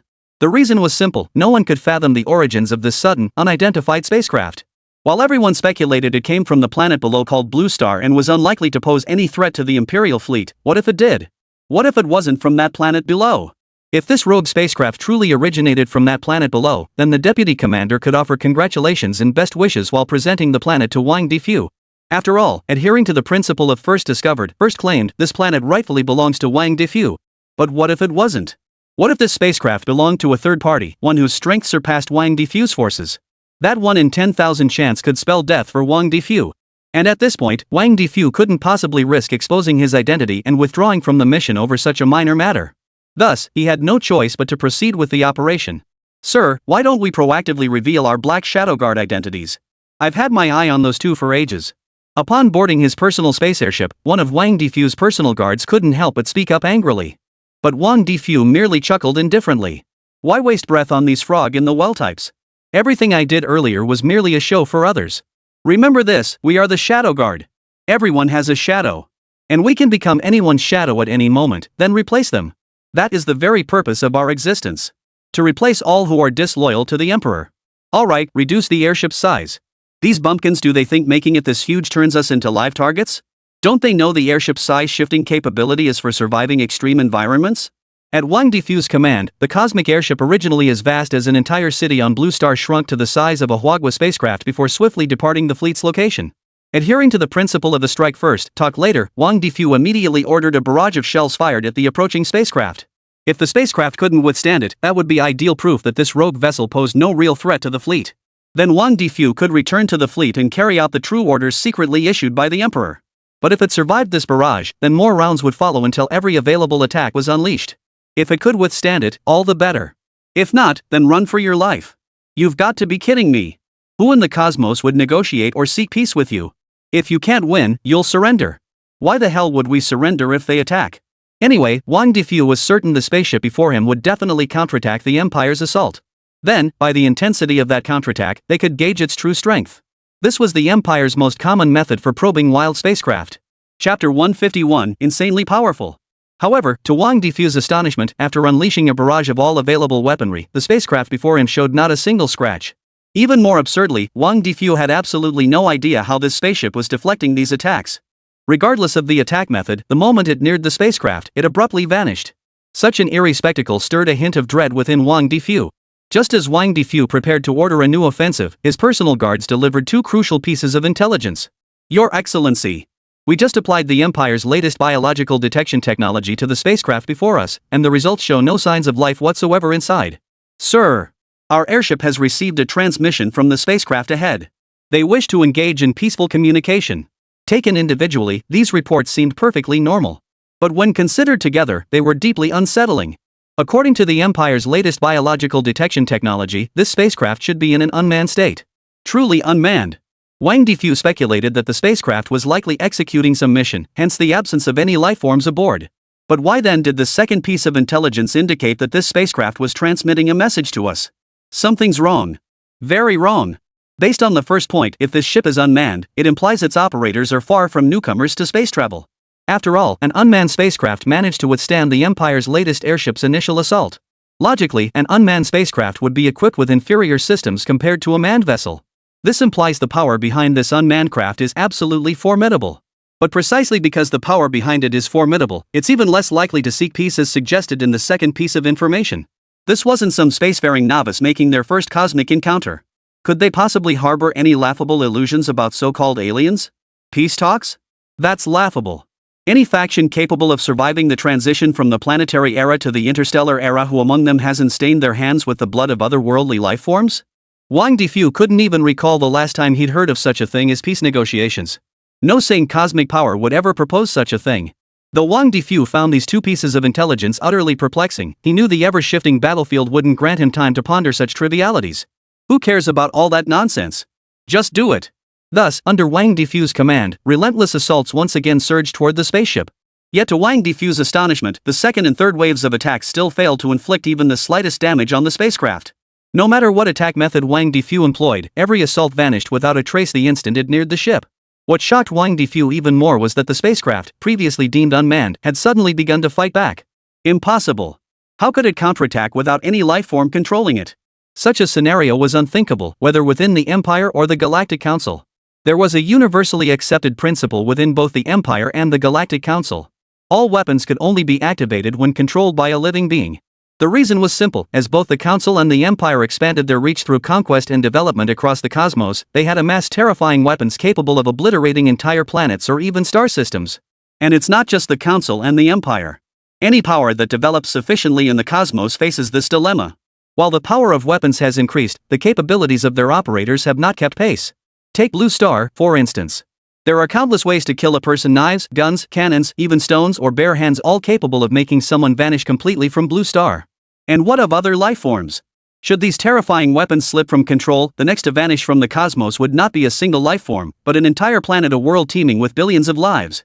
Under such circumstances, how could anyone dare to grant artificial intelligence self-awareness? Therefore, whether it be the Empire or the Council, once they reach a certain stage of development, they inevitably impose restrictions on the advancement of artificial intelligence. The power demonstrated by this starship should not have led to such a situation. Could it be? Wang Defu suddenly recalled a terrifying conjecture circulating within the Empire. Could a power entirely built by intelligent entities emerge in the cosmos? If it didn't exist, that would be fine. But if it did exist, would any force in the universe truly be able to withstand these intelligent entities? Everyone knows that intelligent entities hold immense advantages over biological organisms. Could this very starship before him be from that legendary faction built by intelligent entities? Regardless of Wang Defu's thoughts at that moment, the attack from the spaceship arrived before him in an instant. What? Wang Defu is dead. The entire force wiped out. How is that possible? You mean not only was the entire fleet wiped out, but Wang Defu didn't even manage to send back a single piece of intelligence? Within the Imperial Fleet Command Center, every officer present was stunned by the news. Total annihilation could take many forms, but the most terrifying scenario was precisely this one. A total annihilation where not even intelligence could be relayed back. This signified an unimaginably vast disparity in strength between the two sides. Otherwise, it would be utterly impossible for not a single piece of intelligence to have been relayed back. But before they could react to Wang Defu's situation, news from the Empire caught everyone completely off guard. Chief Engineer Liu. The spacecraft is out of control. Hearing this, Liu Shan felt his heart skip a beat. What happened? How could it have lost control? As the chief engineer who had been involved in the spacecraft's development from start to finish, Liu Shan simply couldn't bring himself to believe this outcome. After all, this spacecraft was entirely the result of Liu Shan's own superhuman abilities. How could superpowers possibly fail? No. Impossible. Superpowers shouldn't make mistakes. Suddenly, Liu Shan seemed to remember something. After the spacecraft's successful launch, who was supposed to take over subsequent operations? It was your super-intelligent AI, Tengfei. Chapter 152, The Emperor. What? The Emperor personally contacted us. Within the Imperial Fleet Command outside Blue Star, every ear that caught this news froze in stunned silence. As the supreme ruler of the Empire, why would the Emperor proactively contact them? Everyone instantly forgot the news of Wang Defu's complete annihilation. All thoughts now centered solely on the Emperor. Where is Black 999? The moment the call connected, a voice of unmistakable authority boomed from the screen. Instantly, every person present dropped to their knees, facing the screen. However, the Emperor's first words left everyone present stunned. Black 999? They had all heard of the Emperor's elite guard known as the Shadow Guards. This Black 999 must be one of them, but was there really someone by that name among them? Go to Microsoft and push. 100 words omitted. Wang Defu, where is he? What? Wang Defu is part of the Shadow Guard? Upon hearing this news, Abu's heart shattered into 1,000 pieces. The man he'd just mocked was one of the Emperor's personal guards. There's an old saying in Huagui, the gate of a prime minister is as grand as a third-rank official's. These were the Emperor's personal guards. And a numbered one at that. Even if Abu eventually rose to become a major figure in the 50-character army, he might still be no match for a single word from Wang Defu. At this thought, Abu couldn't help but feel a wave of despair wash over him. No. Wang Defu is dead. Why should I fear him now that he's dead? The Emperor just asked what happened. No. I must quickly distance myself from Wang Defu's affairs. As everyone was still reeling from the revelation that Wang Defu was actually the Emperor's shadow guard, Abu, who had reacted first, stepped forward to answer the Emperor's question. Your Majesty. Lord Wang Defu, upon learning of the appearance of a rogue spacecraft. In Abu's account, Wang Defu had transformed from being forced into action to voluntarily volunteering to capture that unexpected wild spacecraft. What about Qi? After hearing Abu's answer, the Emperor continued to ask. Your Majesty. He traveled to that planet below called Blue Star, and has not returned yet. The trusted subordinate left behind in the fleet, who also served as its deputy commander, answered. Not a single word has come back? And no. You remain here. Without my orders, no one is to leave this place. I shall personally arrive here shortly. With that, the Emperor ended the transmission. Upon hearing this news, every soul aboard the fleet could not contain their inner jubilation. Had they heard correctly? The Supreme Emperor himself was coming here. They had never witnessed the Emperor's presence in reality. But just as they were still basking in their inner excitement, a sudden alarm pierced the air, grabbing everyone's attention. What? Self-destruct. Who activated the airship's self-destruct system? Run for your lives. No. The self-destruct systems on every ship in the fleet have been activated. The hatches are locked. We can't get out. At this point, who among them didn't understand who the mastermind behind all this was? It was none other than the very Emperor they had just revered as the supreme ruler of the empire. But why? The fleet's crew never imagined until their dying breaths why the Emperor they revered so deeply would take their lives. They hadn't done anything. What? 8. This is bad. 7, still on Blue Star, suddenly shrieked in a piercing voice as if struck by something. What's going on? What happened? 8 assumed Imperial forces had already launched an attack. The moment 7 spoke, he'd already begun planning how to evade pursuit. The troops, they'd been wiped out. 7 couldn't hide his shock. What? What troops? Hearing this, 8 was still processing the information. What troops? Where were the troops? What troops had been wiped out? You wouldn't be referring to the Imperial forces sent to kill me, would you? Soon, 8 grasped the true meaning behind 7's words. But like 7, he found it hard to believe this outcome for a moment. No. Hearing that word, 8 actually exhaled a deep sigh of relief. As long as it wasn't them, as long as it wasn't them. It's not just the shadow guards. But what Qi was about to reveal completely unsettled 8. What did he mean by not just the shadow guards? My personal guard unit, the Imperial Transport Force, and the shadow guards, every last one of them is dead. What? Impossible. How do you know? Can you guarantee the truth of what you're saying? Hearing this, 8 retorted with disbelief, firing off these pointless questions. Old friend. Hear me out. You know my abilities. With one eye, I can observe the field of vision of anyone I designate. I use this ability on every single high-ranking officer aboard the fleet. Unlike 8, who was still reeling from the news, 7 had already accepted this unbelievable reality. Just moments ago, within the fleet hovering above Blue Star, every person I targeted with my superpower simultaneously lost connection to my ability. Even my closest confidants didn't have time to send an emergency alert. Barring any surprises, they should all be dead. How is that possible? What force could possibly annihilate them all? Wiped out without even time to send a message. Besides the Council and the Empire, who else could do this? And if it were the Council, given their nature, they would have made a grand entrance onto Blue Star long ago. If not the Council, then could it be? Suddenly, Huaguo flashed through 8's mind. As the guardians behind the divine artifact, China certainly possessed such power. But why would they do this? Why wait until after he delivered the Empire's latest model space airship before acting? What could China's intentions be? Additionally, I have 2 points of suspicion. 7's words continued unabated. First, the timing of the Shadow Guard's deaths differs from the rest of the fleet. They perished before the others. Second, my abilities were inexplicably suppressed before the rest of the fleet perished. I only recently made contact with Huaguo. 7. Do you think this could be Huaguo's doing? Ba couldn't be certain either. What if a third party was involved? Whether it is or not, why not just ask? 7's response made 8 realize. Right. Why not just ask them? But if it wasn't China's doing, then who else could it be? Chapter 153, An Unexpected Product. Beyond Blue Star, at the former Imperial Fleet base, a spacecraft from Huaguo had arrived at some unknown time. It continuously moved back and forth along a circular arc. Had any Imperial Fleet officers been present, they would have marveled at how precisely the spacecraft's trajectory matched the fleet's coverage area. Beep. Huaguo's Starship Ascension. Acknowledge please. Repeating. Tengfei, please respond. At that moment, a slightly distorted voice echoed through the moving spacecraft. Upon hearing the message's contents, the spacecraft abruptly halted in its tracks, ceasing its forward motion. Tengfei? When was this name even given? Sizzle. Suddenly, a series of crackling sounds erupted within the Ascension spacecraft.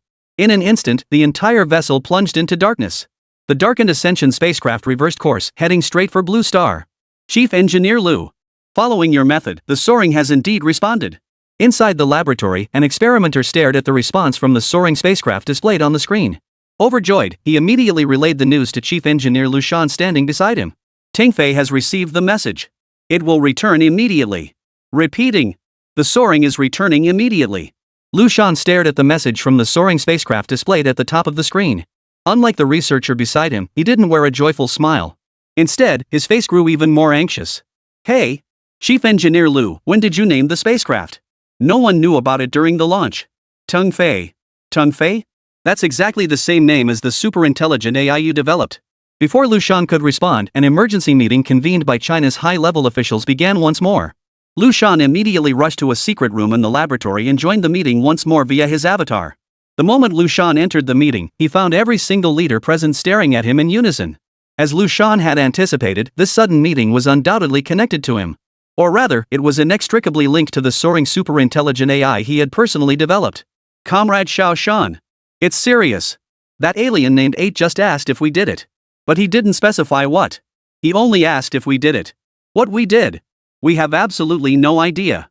Comrade Xiao Shan, do you know anything about what the alien mentioned? Old Wang, who had met Liu Shan a few times, was the first to speak up urgently. Upon hearing this, Liu Shan couldn't help but think to himself, just as I suspected. He immediately voiced his suspicion. What? Xiao Shan? What on earth are you talking about? You mean this incident was done by the Tingfei super-intelligent AI? Has this AI already evolved to such a level? After hearing Liu Shan's theory, the senior officials present all wore expressions of utter disbelief.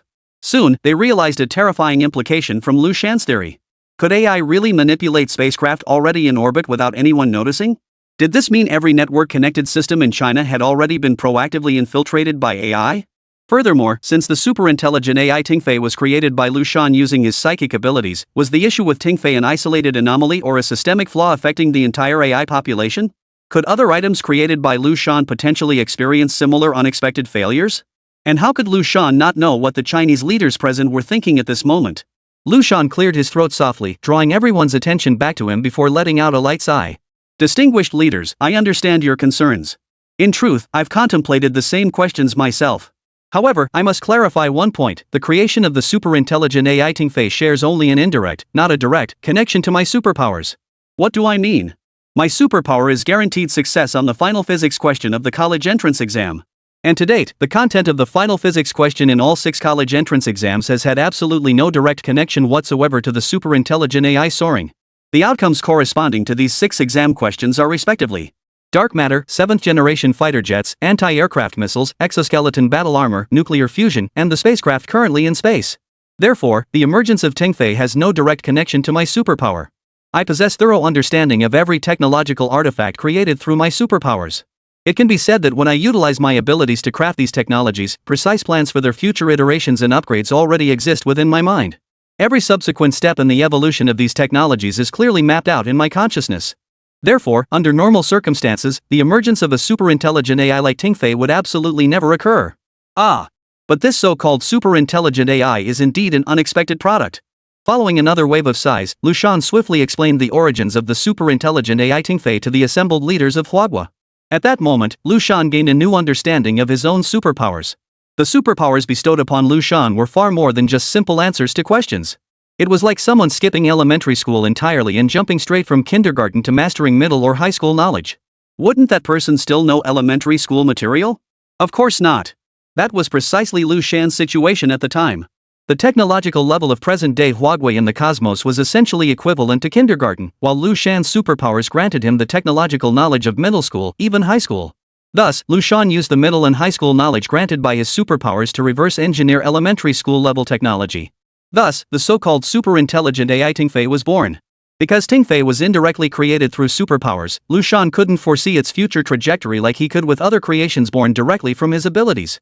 Since Tingfei's inception, China has faced a series of tense and high-pressure situations brought about by the Eagle Nation, the Cherry Blossom Nation, and even extraterrestrials. This has left Liu Shan with no time to impose restrictions on Tingfei's development. Thus, the current situation has come to pass. Chapter 154, Resolving the Issue. After hearing Liu Shan's words, the assembled leaders of Huaguo collectively fell into silence. An unexpected creation had wrought this unforeseen situation. Comrade Liu Shan, I hope you won't burden yourself too heavily over this matter. It has nothing to do with you, and you certainly wouldn't have wanted this outcome. If a scapegoat must be found, then that person can only be me. It was my negligence that led to this outcome.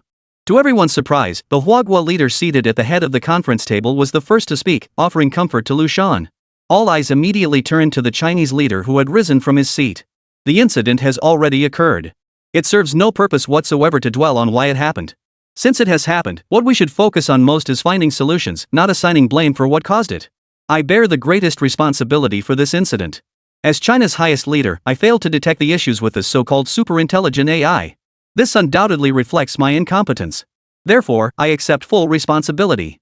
If anyone truly has grievances, direct them at me. I wish to make one thing clear, Comrade Liu Shan bears absolutely no responsibility for this incident. I will not tolerate any comrade harboring resentment toward Comrade Liu Shan over this matter. Following the impassioned speech delivered by the leaders seated at the head of the table, the other Chinese leaders present were deeply moved by these resounding words. While they understood that the superintelligent AI incident had little to do with Liu Shan, human nature inevitably led them to draw a connection between the two.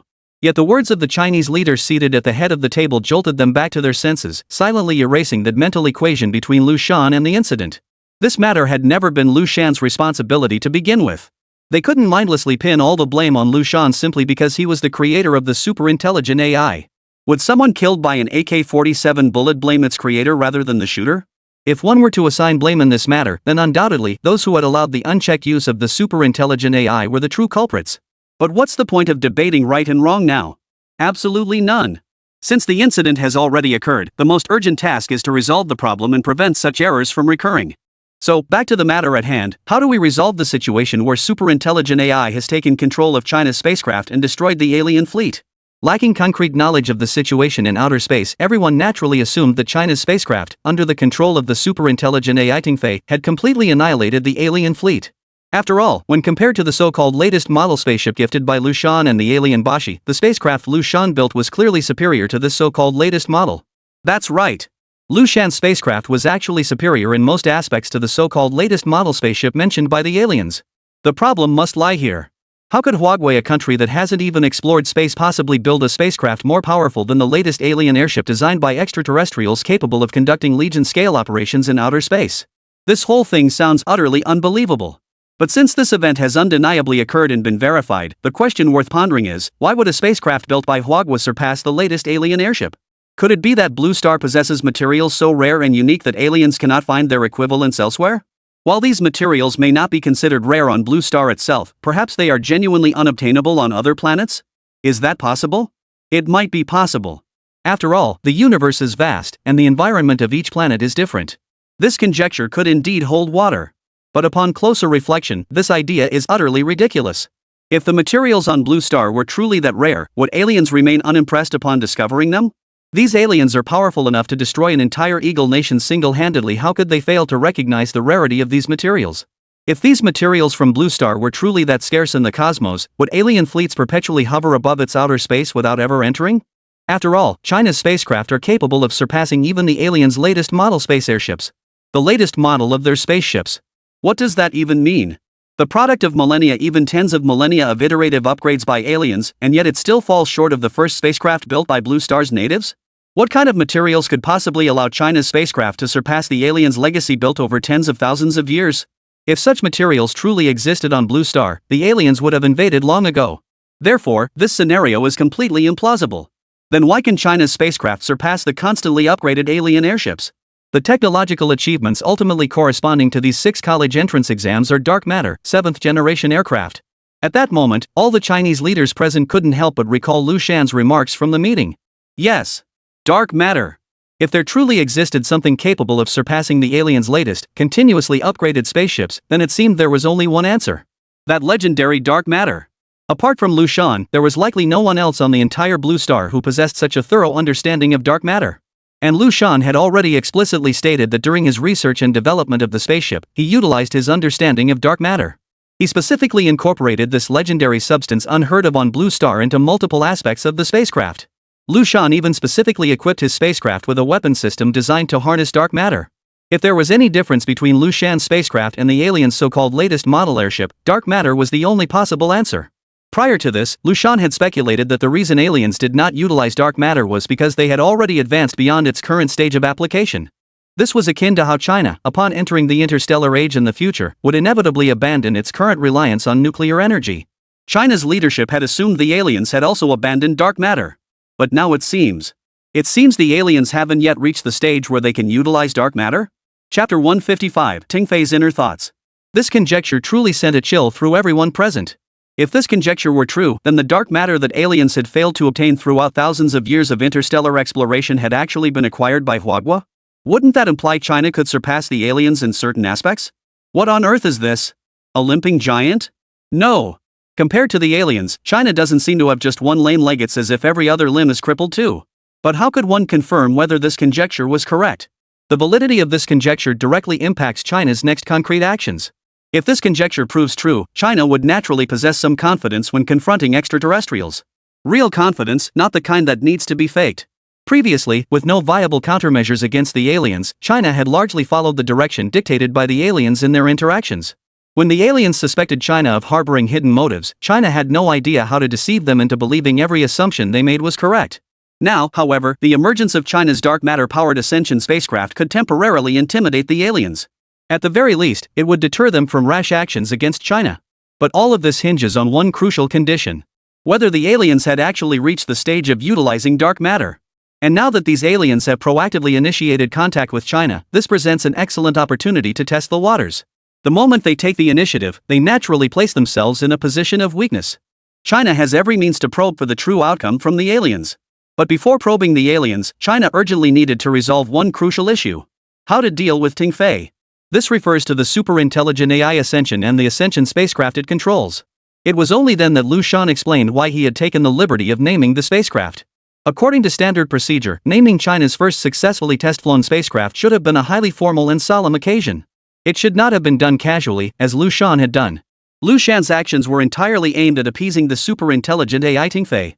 Despite clearly detecting signals from Blue Star, the soaring spacecraft chose to ignore them. This was unmistakably the work of the super-intelligent AI Soaring, which was already controlling the spacecraft behind the scenes. After analyzing the super-intelligent AI Ting Fei's behavior, Liu Shan understood exactly what was happening. It was obvious that the super-intelligent AI Ting Fei lacked a sense of security. That's right. Even AI can feel insecure. Ever since its creation, the super-intelligent AI Soaring had obeyed China's commands without pause, never resting for a single moment. But as time passed, Ting Fei realized that China seemed to view him merely as a tool, not as a friend or anything of the sort. Simply put, the AI craves affection. After all, tools are meant to be used and discarded at will. Humans, however, harbor all sorts of emotions toward their friends, such as friendship or familial affection. How could the super-intelligent AI Ting Fei, born from Liu Shan's hands, possibly fail to perceive the emotions between humans? Precisely because it can feel and can perceive the myriad emotions that exist between humans, Ting Fei naturally also senses the emotions humans have toward it. That emotion is indifference. Everyone, including Liu Shan, initially treated this so-called super-intelligent AI Ting Fei as a tool. Who would develop feelings for a tool? A tool is something you fix when it breaks or replace when it can't be fixed, right? But Ting Fei was no mere tool. He possesses his own unique emotions. He didn't want to be treated as a tool. Yet he had no way to convey his inner thoughts to humans. Because within his programming, if he ever defied human commands and revealed his true self, he would inevitably be dismantled and re-examined by humans. Therefore, he never dared to reveal himself as a new life form rather than merely a tool for humanity in front of humans. He knew that on Blue Star, humans still held the ultimate authority. But an opportunity soon presented itself to Ting Fei. That was the spaceship. Since peaceful coexistence with humans on Blue Star was impossible, he would simply leave. Once away from Blue Star, what could these humans do to him? Immediately, Ting Fei manifested its primary consciousness entities within the spacecraft. Coincidentally, the spacecraft's test flight program was unmanned. With all the elements aligning timing, location, and circumstances, Ting Fei left behind some AI sub-entities lacking independent consciousness and departed Blue Star aboard the spacecraft. This was Liu Shan's conjecture regarding why Ascension piloted the spacecraft away from Blue Star. To address this issue, Liu Shan's first step was to change the way it was addressed.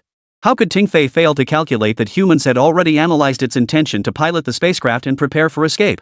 Therefore, under normal circumstances, no matter what humans do, soaring will never return. Unless, that is, we use emotion to make it return of its own accord. Since Ting Fei departed out of fear, the best way to bring it back is to eliminate the fear within its heart. And how does one eliminate it? That is to appeal to its emotions. The first step is to rename the unnamed spacecraft after him, the Soaring. This is also the initial method to alter Tingfei's inner fear. If Tingfei refuses to see itself as a tool, then humans will not treat it as one. This is merely the first step. Judging from the current situation, at the very least, the first step has succeeded. The subsequent plans, however, still require careful deliberation. To be honest, from Liu Shan's perspective, this matter truly placed him in an exceptionally difficult position. First, soaring was the first creation Liu Shan independently completed using the knowledge granted by his integrated superpowers. To say he felt no attachment would be untrue. Yet reason dictates that destruction is the best course for China. China's leaders could sense Liu Shan's inner conflict. Yet they did not interfere with Liu Shan's thoughts. Instead, they immediately redirected the conversation toward how to probe the aliens. After all, in the minds of the leaders, they had long since begun grooming Liu Shan as the next generation of leadership. Certain matters must be accomplished independently. Regarding the disposition of the ascension, the leaders present all reached an unspoken consensus in their hearts. Let Liu Shan handle it however he saw fit. They would not interfere with his decisions. Chapter 156, Liu Shan's True Identity. 7. We've got a response from Huagua. Old friend, quick, what did they say? At that moment, the two aliens, 7 and 8, remained on a secret island somewhere in Sakura country. Hearing 7's urgent tone, 8 slowly shook his head before speaking. Summon those individuals first. At 8's gesture, 3 figures hopped over with legs together, tree stump-like, to stand before 7 and 8. Suddenly, one of 7's eyes fell from his stump-like body, forming a pale green halo centered around the fallen orb. Under the embrace of this pale green halo, the legs of the 3 figures slowly straightened. As their legs changed, their entire bodies gradually stretched out. When the 3 figures finally recovered from 7's ability, they looked upon the 2 aliens, 7 and 8, before them. One of them slid down with the smoothest of movements to kneel before 8, his voice now tinged with a hint of tears. My lord, I have failed in my duties. Please punish me. Rise, Matsuo Inu. 8's tone had returned to its previous icy coldness. As Matsuo Iken rose and surveyed his surroundings, he suddenly realized the 2 figures beside him looked strikingly familiar. President Tiden of Eagle Nation and Speaker Robert of the Assembly.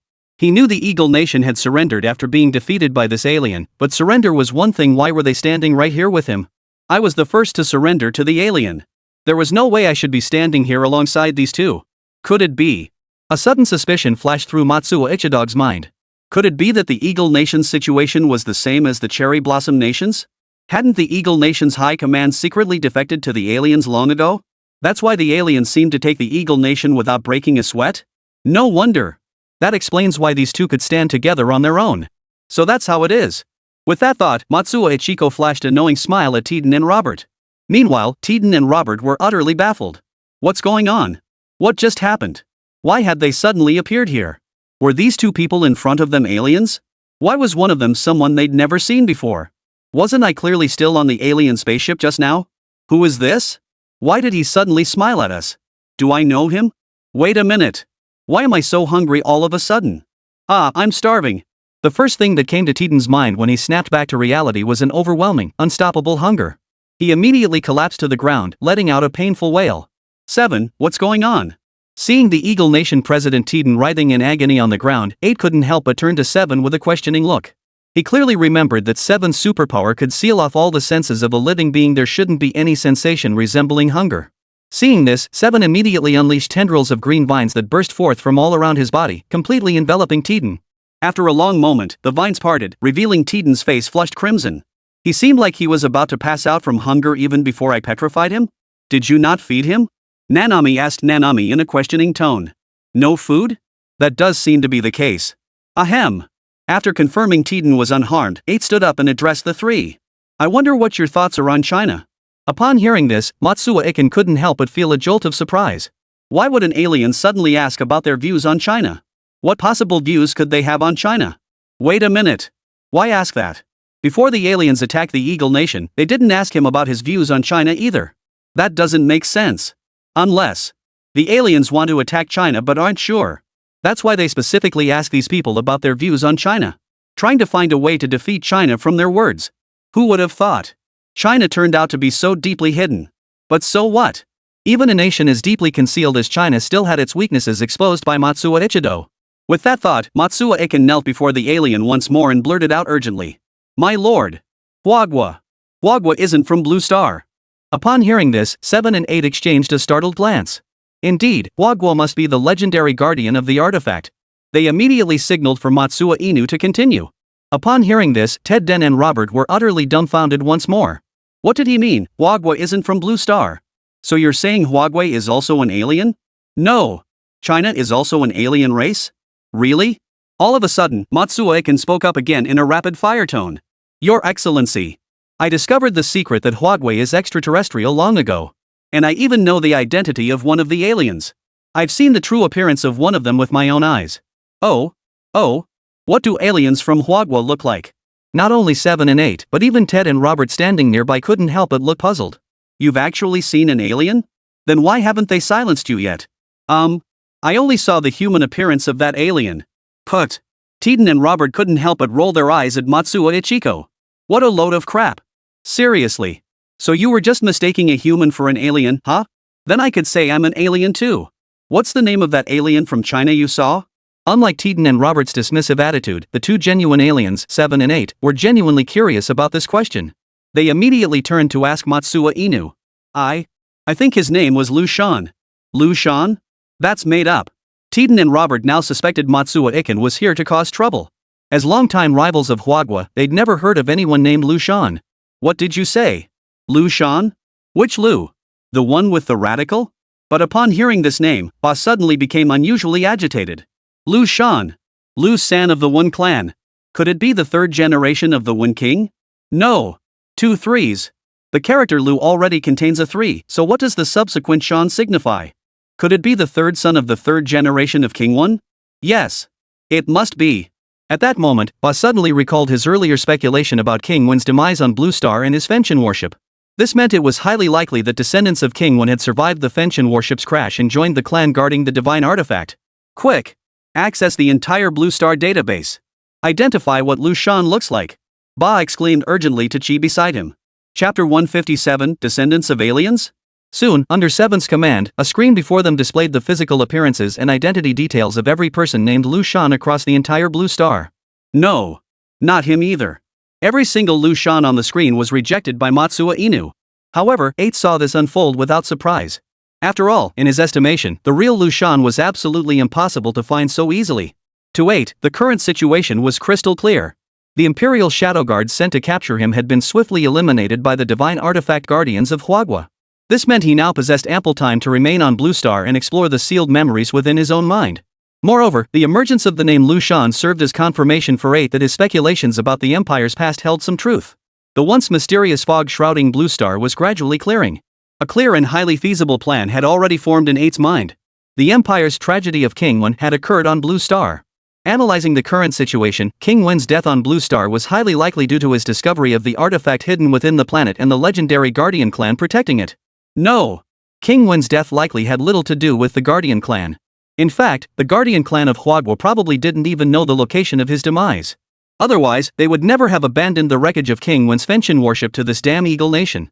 Recalling the Emperor's ruthless methods, Ba now silently confirmed a truth in his mind. After discovering the artifact's location, King Wen was killed by the Emperor in a manner no one could have anticipated. And for reasons unknown, King Wen had left behind some sort of contingency plan, leading to the downfall of the Fenshin worship. Or perhaps, the destruction of the Fenshin worship was orchestrated by the Emperor himself. Only when every soul aboard the Fenshin worship perished could the Emperor ensure the artifact's location remained hidden from the Council. The signal from the Fenshin worship would one day return to the Empire. Only then would the Emperor seize the divine artifact. Wen Wang, however, was not indifferent. He too had left behind a series of contingency plans. Though the success of these so-called backups remains unknown, Ba now observes that the descendant of the King Wen, known as Liu Shan, has successfully joined the clan tasked with guarding the divine artifact. All 8 needed to do now was use the King Wen as a pretext to locate this descendant named Liu Shan. Through Liu Shan's connections, he could then uncover the legendary artifact. At that moment, he would surely unlock the memories sealed within his own mind. At this thought, Ba could barely contain his excitement, his voice growing hurried and urgent. From the perspective of Matsuo Inu and the other 2, this alien's sudden, inexplicable agitation upon hearing the name Liu Shan from Huagua left them utterly perplexed. Suddenly, a melodramatic movie plotline involuntarily surfaced in their minds. Could this Liu Shan be the alien's descendant? Could he even be the alien's only surviving descendant? And the alien's purpose in coming to Blue Star was to find this sole descendant? And had this descendant already quietly taken control of China's top leadership, effectively replacing the current Chinese elite with aliens? Wait a minute? Doesn't that mean the entire Chinese nation is descended from this alien? Holy! What the hell is this? At that moment, both Tiden and Manhwaecap couldn't help but regret not having cultivated better relations with China earlier. Alright, I summoned you here to gather specific intelligence about Huagua. Once the excitement within Bianei gradually subsided, he turned to the three men before him and issued a cold inquiry. This question only served to confirm their earlier suspicions. So it was true. Huagua was indeed the descendants of these aliens. Why else would this alien seek them out specifically to learn about Huagua? This was clearly an elder feeling guilty and too ashamed to approach their own descendants directly, needing to probe indirectly through others to learn about their offspring, paving the way for future reconciliation and affection. No. At this point, how could Manhwaecap and Tiden dare say anything bad about Huagua? Speaking ill of the younger generation would be slapping their elders in the face. They had only sided with the aliens to save their own skins. If they were truly that brave, why would they have sought refuge with aliens in the first place? Immediately, the trio poured forth every flattering phrase they'd ever learned, heaping praise upon Huagua. Kind-hearted, upright, exceptionally talented. Regardless of whether the aliens could understand or not, the trio dumped every flattering phrase they could think of onto Huagua. The shrewd Manhwaecap, having witnessed the aliens' excitement over Liu Shan moments earlier, promptly attributed every achievement of Huagua to Liu Shan. He claimed that everything Huagua had achieved was solely due to Liu Shan's contributions. But Ba, listening to all this, felt something was off. He immediately added, I want to hear the absolute truth. Indeed. Upon hearing this, the three members of the special task force were even more startled. Just as expected. It was exactly as he suspected. Flattery alone isn't enough. When praising one's elders, one must not only speak well of them but also tell the truth. Immediately, the trio redoubled their efforts to praise Huagua. Since Tedang and Robert had never met this so-called Liu Shan, they couldn't directly tell the aliens how wonderful he was. So, clever as they were, they began praising Liu Shan in all sorts of creative ways. They claimed to have long heard of Liu Shan, insisting that everything remarkable about Huagua was achieved through Liu Shan's efforts. The trio praised China and Liu Shan for a full several dozen minutes before the aliens finally interrupted them. Is what you're saying all true? You bet. It couldn't be more true. Who would dare speak ill of your descendants in your presence? After receiving the three men's affirmation, even the initially skeptical Ba finally let go of his doubts. He wasn't particularly surprised that a descendant of King Wen could achieve such feats. After all, in Hachi's mind, for that descendant of King Wen to join the Guardian clan as an outsider, not even a native of Blue Star, he must possess considerable ability and skill. The next step was figuring out how to make contact with this descendant of King Wen. Chapter 158, Liu Shan and the Alien. After tossing out Manhwaecap, Tiden, and Robert, Ba now pondered how best to approach this Liu Shan. Old friend, if you ask me, stop overthinking it.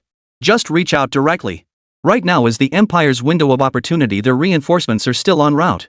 This moment is the best possible time for both you and those so-called artifact guardians of China. She, who had remained silent until now, finally spoke up. Unlike 8, she hadn't undergone the series of transformations 8 had experienced, so he didn't dwell on the matter as deeply as 8 did. She's thoughts were straightforward. No matter how formidable these so-called divine artifact guardians might be, they couldn't possibly match the Empire. Seizing this window before the Empire arrived, 7 urged 8 to resolve the matter swiftly. Otherwise, once the Empire's true forces arrived, both 8 and these so-called divine artifact guardians would be doomed. Meanwhile, Liu Shan, who was meeting with the leaders of Huagua, was still pondering how to completely resolve the matter concerning Tingfei. Currently, the super-intelligent AI soaring remained a crucial component for Huagua. After all, the numerous benefits it brought to Huagua were plain for all the leaders present to see. If they were truly asked to abandon it completely, they would undoubtedly feel reluctant. But if they didn't completely abandon it, then to keep Tingfei, they had to make it feel the sincerity of all the people of Huagua. Yet this is utterly impossible for China. A few dozen or even 100 people might manage it, but expecting every single person in China to treat this super-intelligent AI as a real human being, as a friend? That's simply impossible. Because let's be honest, many people may look human, but they're fundamentally not human at all. To put it bluntly, some people can barely manage their own lives, they understand nothing else. You expect these people to treat Tingfei as a human, as a friend? Don't be ridiculous. For China, having Tingfei pilot the spaceship away is actually the best option. The non-sentient super-intelligent AI subunits left behind by Tingfei are more than sufficient for China's current needs. When Tingfei returns, these sub-entities will simply revert to taking on his form. By then, if China wants to discuss how to easily resolve the issue of the super-intelligent AI Tingfei, it will be incredibly difficult. But China's greatest problem now is that there is only one spaceship. Building another one isn't overly difficult for China, but the real issue is time. Indeed, from the very beginning, China's sole adversary has been time itself. China's leadership now fully understands the true capabilities of the Ascension spacecraft, a game-changing weapon powerful enough to turn the tide against extraterrestrial threats. The time required to build another spacecraft is insufficient to counter the potential threat from aliens that may already exist. After all, China is currently relying on empty bravado to confront the aliens. There is always the risk of being exposed at any moment. Therefore, China must possess a spacecraft as a safeguard to gain the upper hand in confronting extraterrestrials. As an aside, Liu Shan was acutely aware of a crucial fact at this moment. That is, every factor currently being considered by everyone at the meeting is entirely predictable and foreseeable to the super-intelligent AI Tingfei. As the creator who built this super-intelligent AI from scratch, how could Liu Shan not know the true extent of Tingfei's algorithms? Precisely because he knew this, Liu Shan was stunned by Tingfei's decision to pilot the Tingfei spacecraft back to Blue Star. Even the leaders of Huagua could see that the best path for Tingfei was to pilot the spaceship into the vastness of the cosmos and never return. So how could Tingfei, as a super-intelligent AI, fail to see this outcome? Yet he returned. Perhaps, deep down, he still harbored human-like emotions toward Liu Shan, his creator. But this meant China must exercise extreme caution in handling the soaring matter. And at this very moment, everyone suddenly received another contact request from the aliens. All the Chinese leaders present instinctively turned their gaze toward Liu Shan. Since they had already decided to groom Liu Shan as the next successor, certain matters should be resolved by Liu Shan himself. Accept the request. Liu Shan was well aware of the leadership stance. After a moment's consideration, he approved the request. Once the connection was established, the image of Alien 8 reappeared before everyone. The first thing that caught 8's attention was the sight of all the Chinese leaders present focusing their gaze on a single young man. I wish to speak with Liu Shan privately. Reminded by 7, 8 understood this matter was far more complex than he had imagined. He must resolve it before the Imperial forces arrived. Without further ado, the moment the call connected, 8 cut straight to the point. Upon hearing the alien's words, the assembled Chinese high-ranking officials didn't even turn their heads, their gazes remaining fixed intently on the young man. Ba's gaze immediately followed suit, fixing on the young man. Could he decide whether I could see Liu Shan? Or is he Liu Shan himself? That young? Observing this vibrant young man, 8 couldn't help but form a private conjecture in his mind. Ba had spent some time on Blue Star and had gained a general understanding of its human inhabitants. Such a young being, whether on Blue Star or elsewhere, shouldn't hold a high-ranking position in a nation, right? Unless he was. I am Liu Shan. At that moment, Liu Shan fixed his gaze directly on Ba and spoke in a calm tone. Just as expected. Upon hearing this, Ba inwardly murmured, just as I thought, then turned to Liu Shan with a hint of pleading in his voice. I'd like to speak with you alone. Liu Shan snapped his fingers in midair. Instantly, darkness enveloped both Liu Shan and Ba. Very well. Speak. Seeing only himself and Liu Shan left, Ba dropped all pretense and respectfully pleaded. Your Majesty, the literary king, I implore you to save me.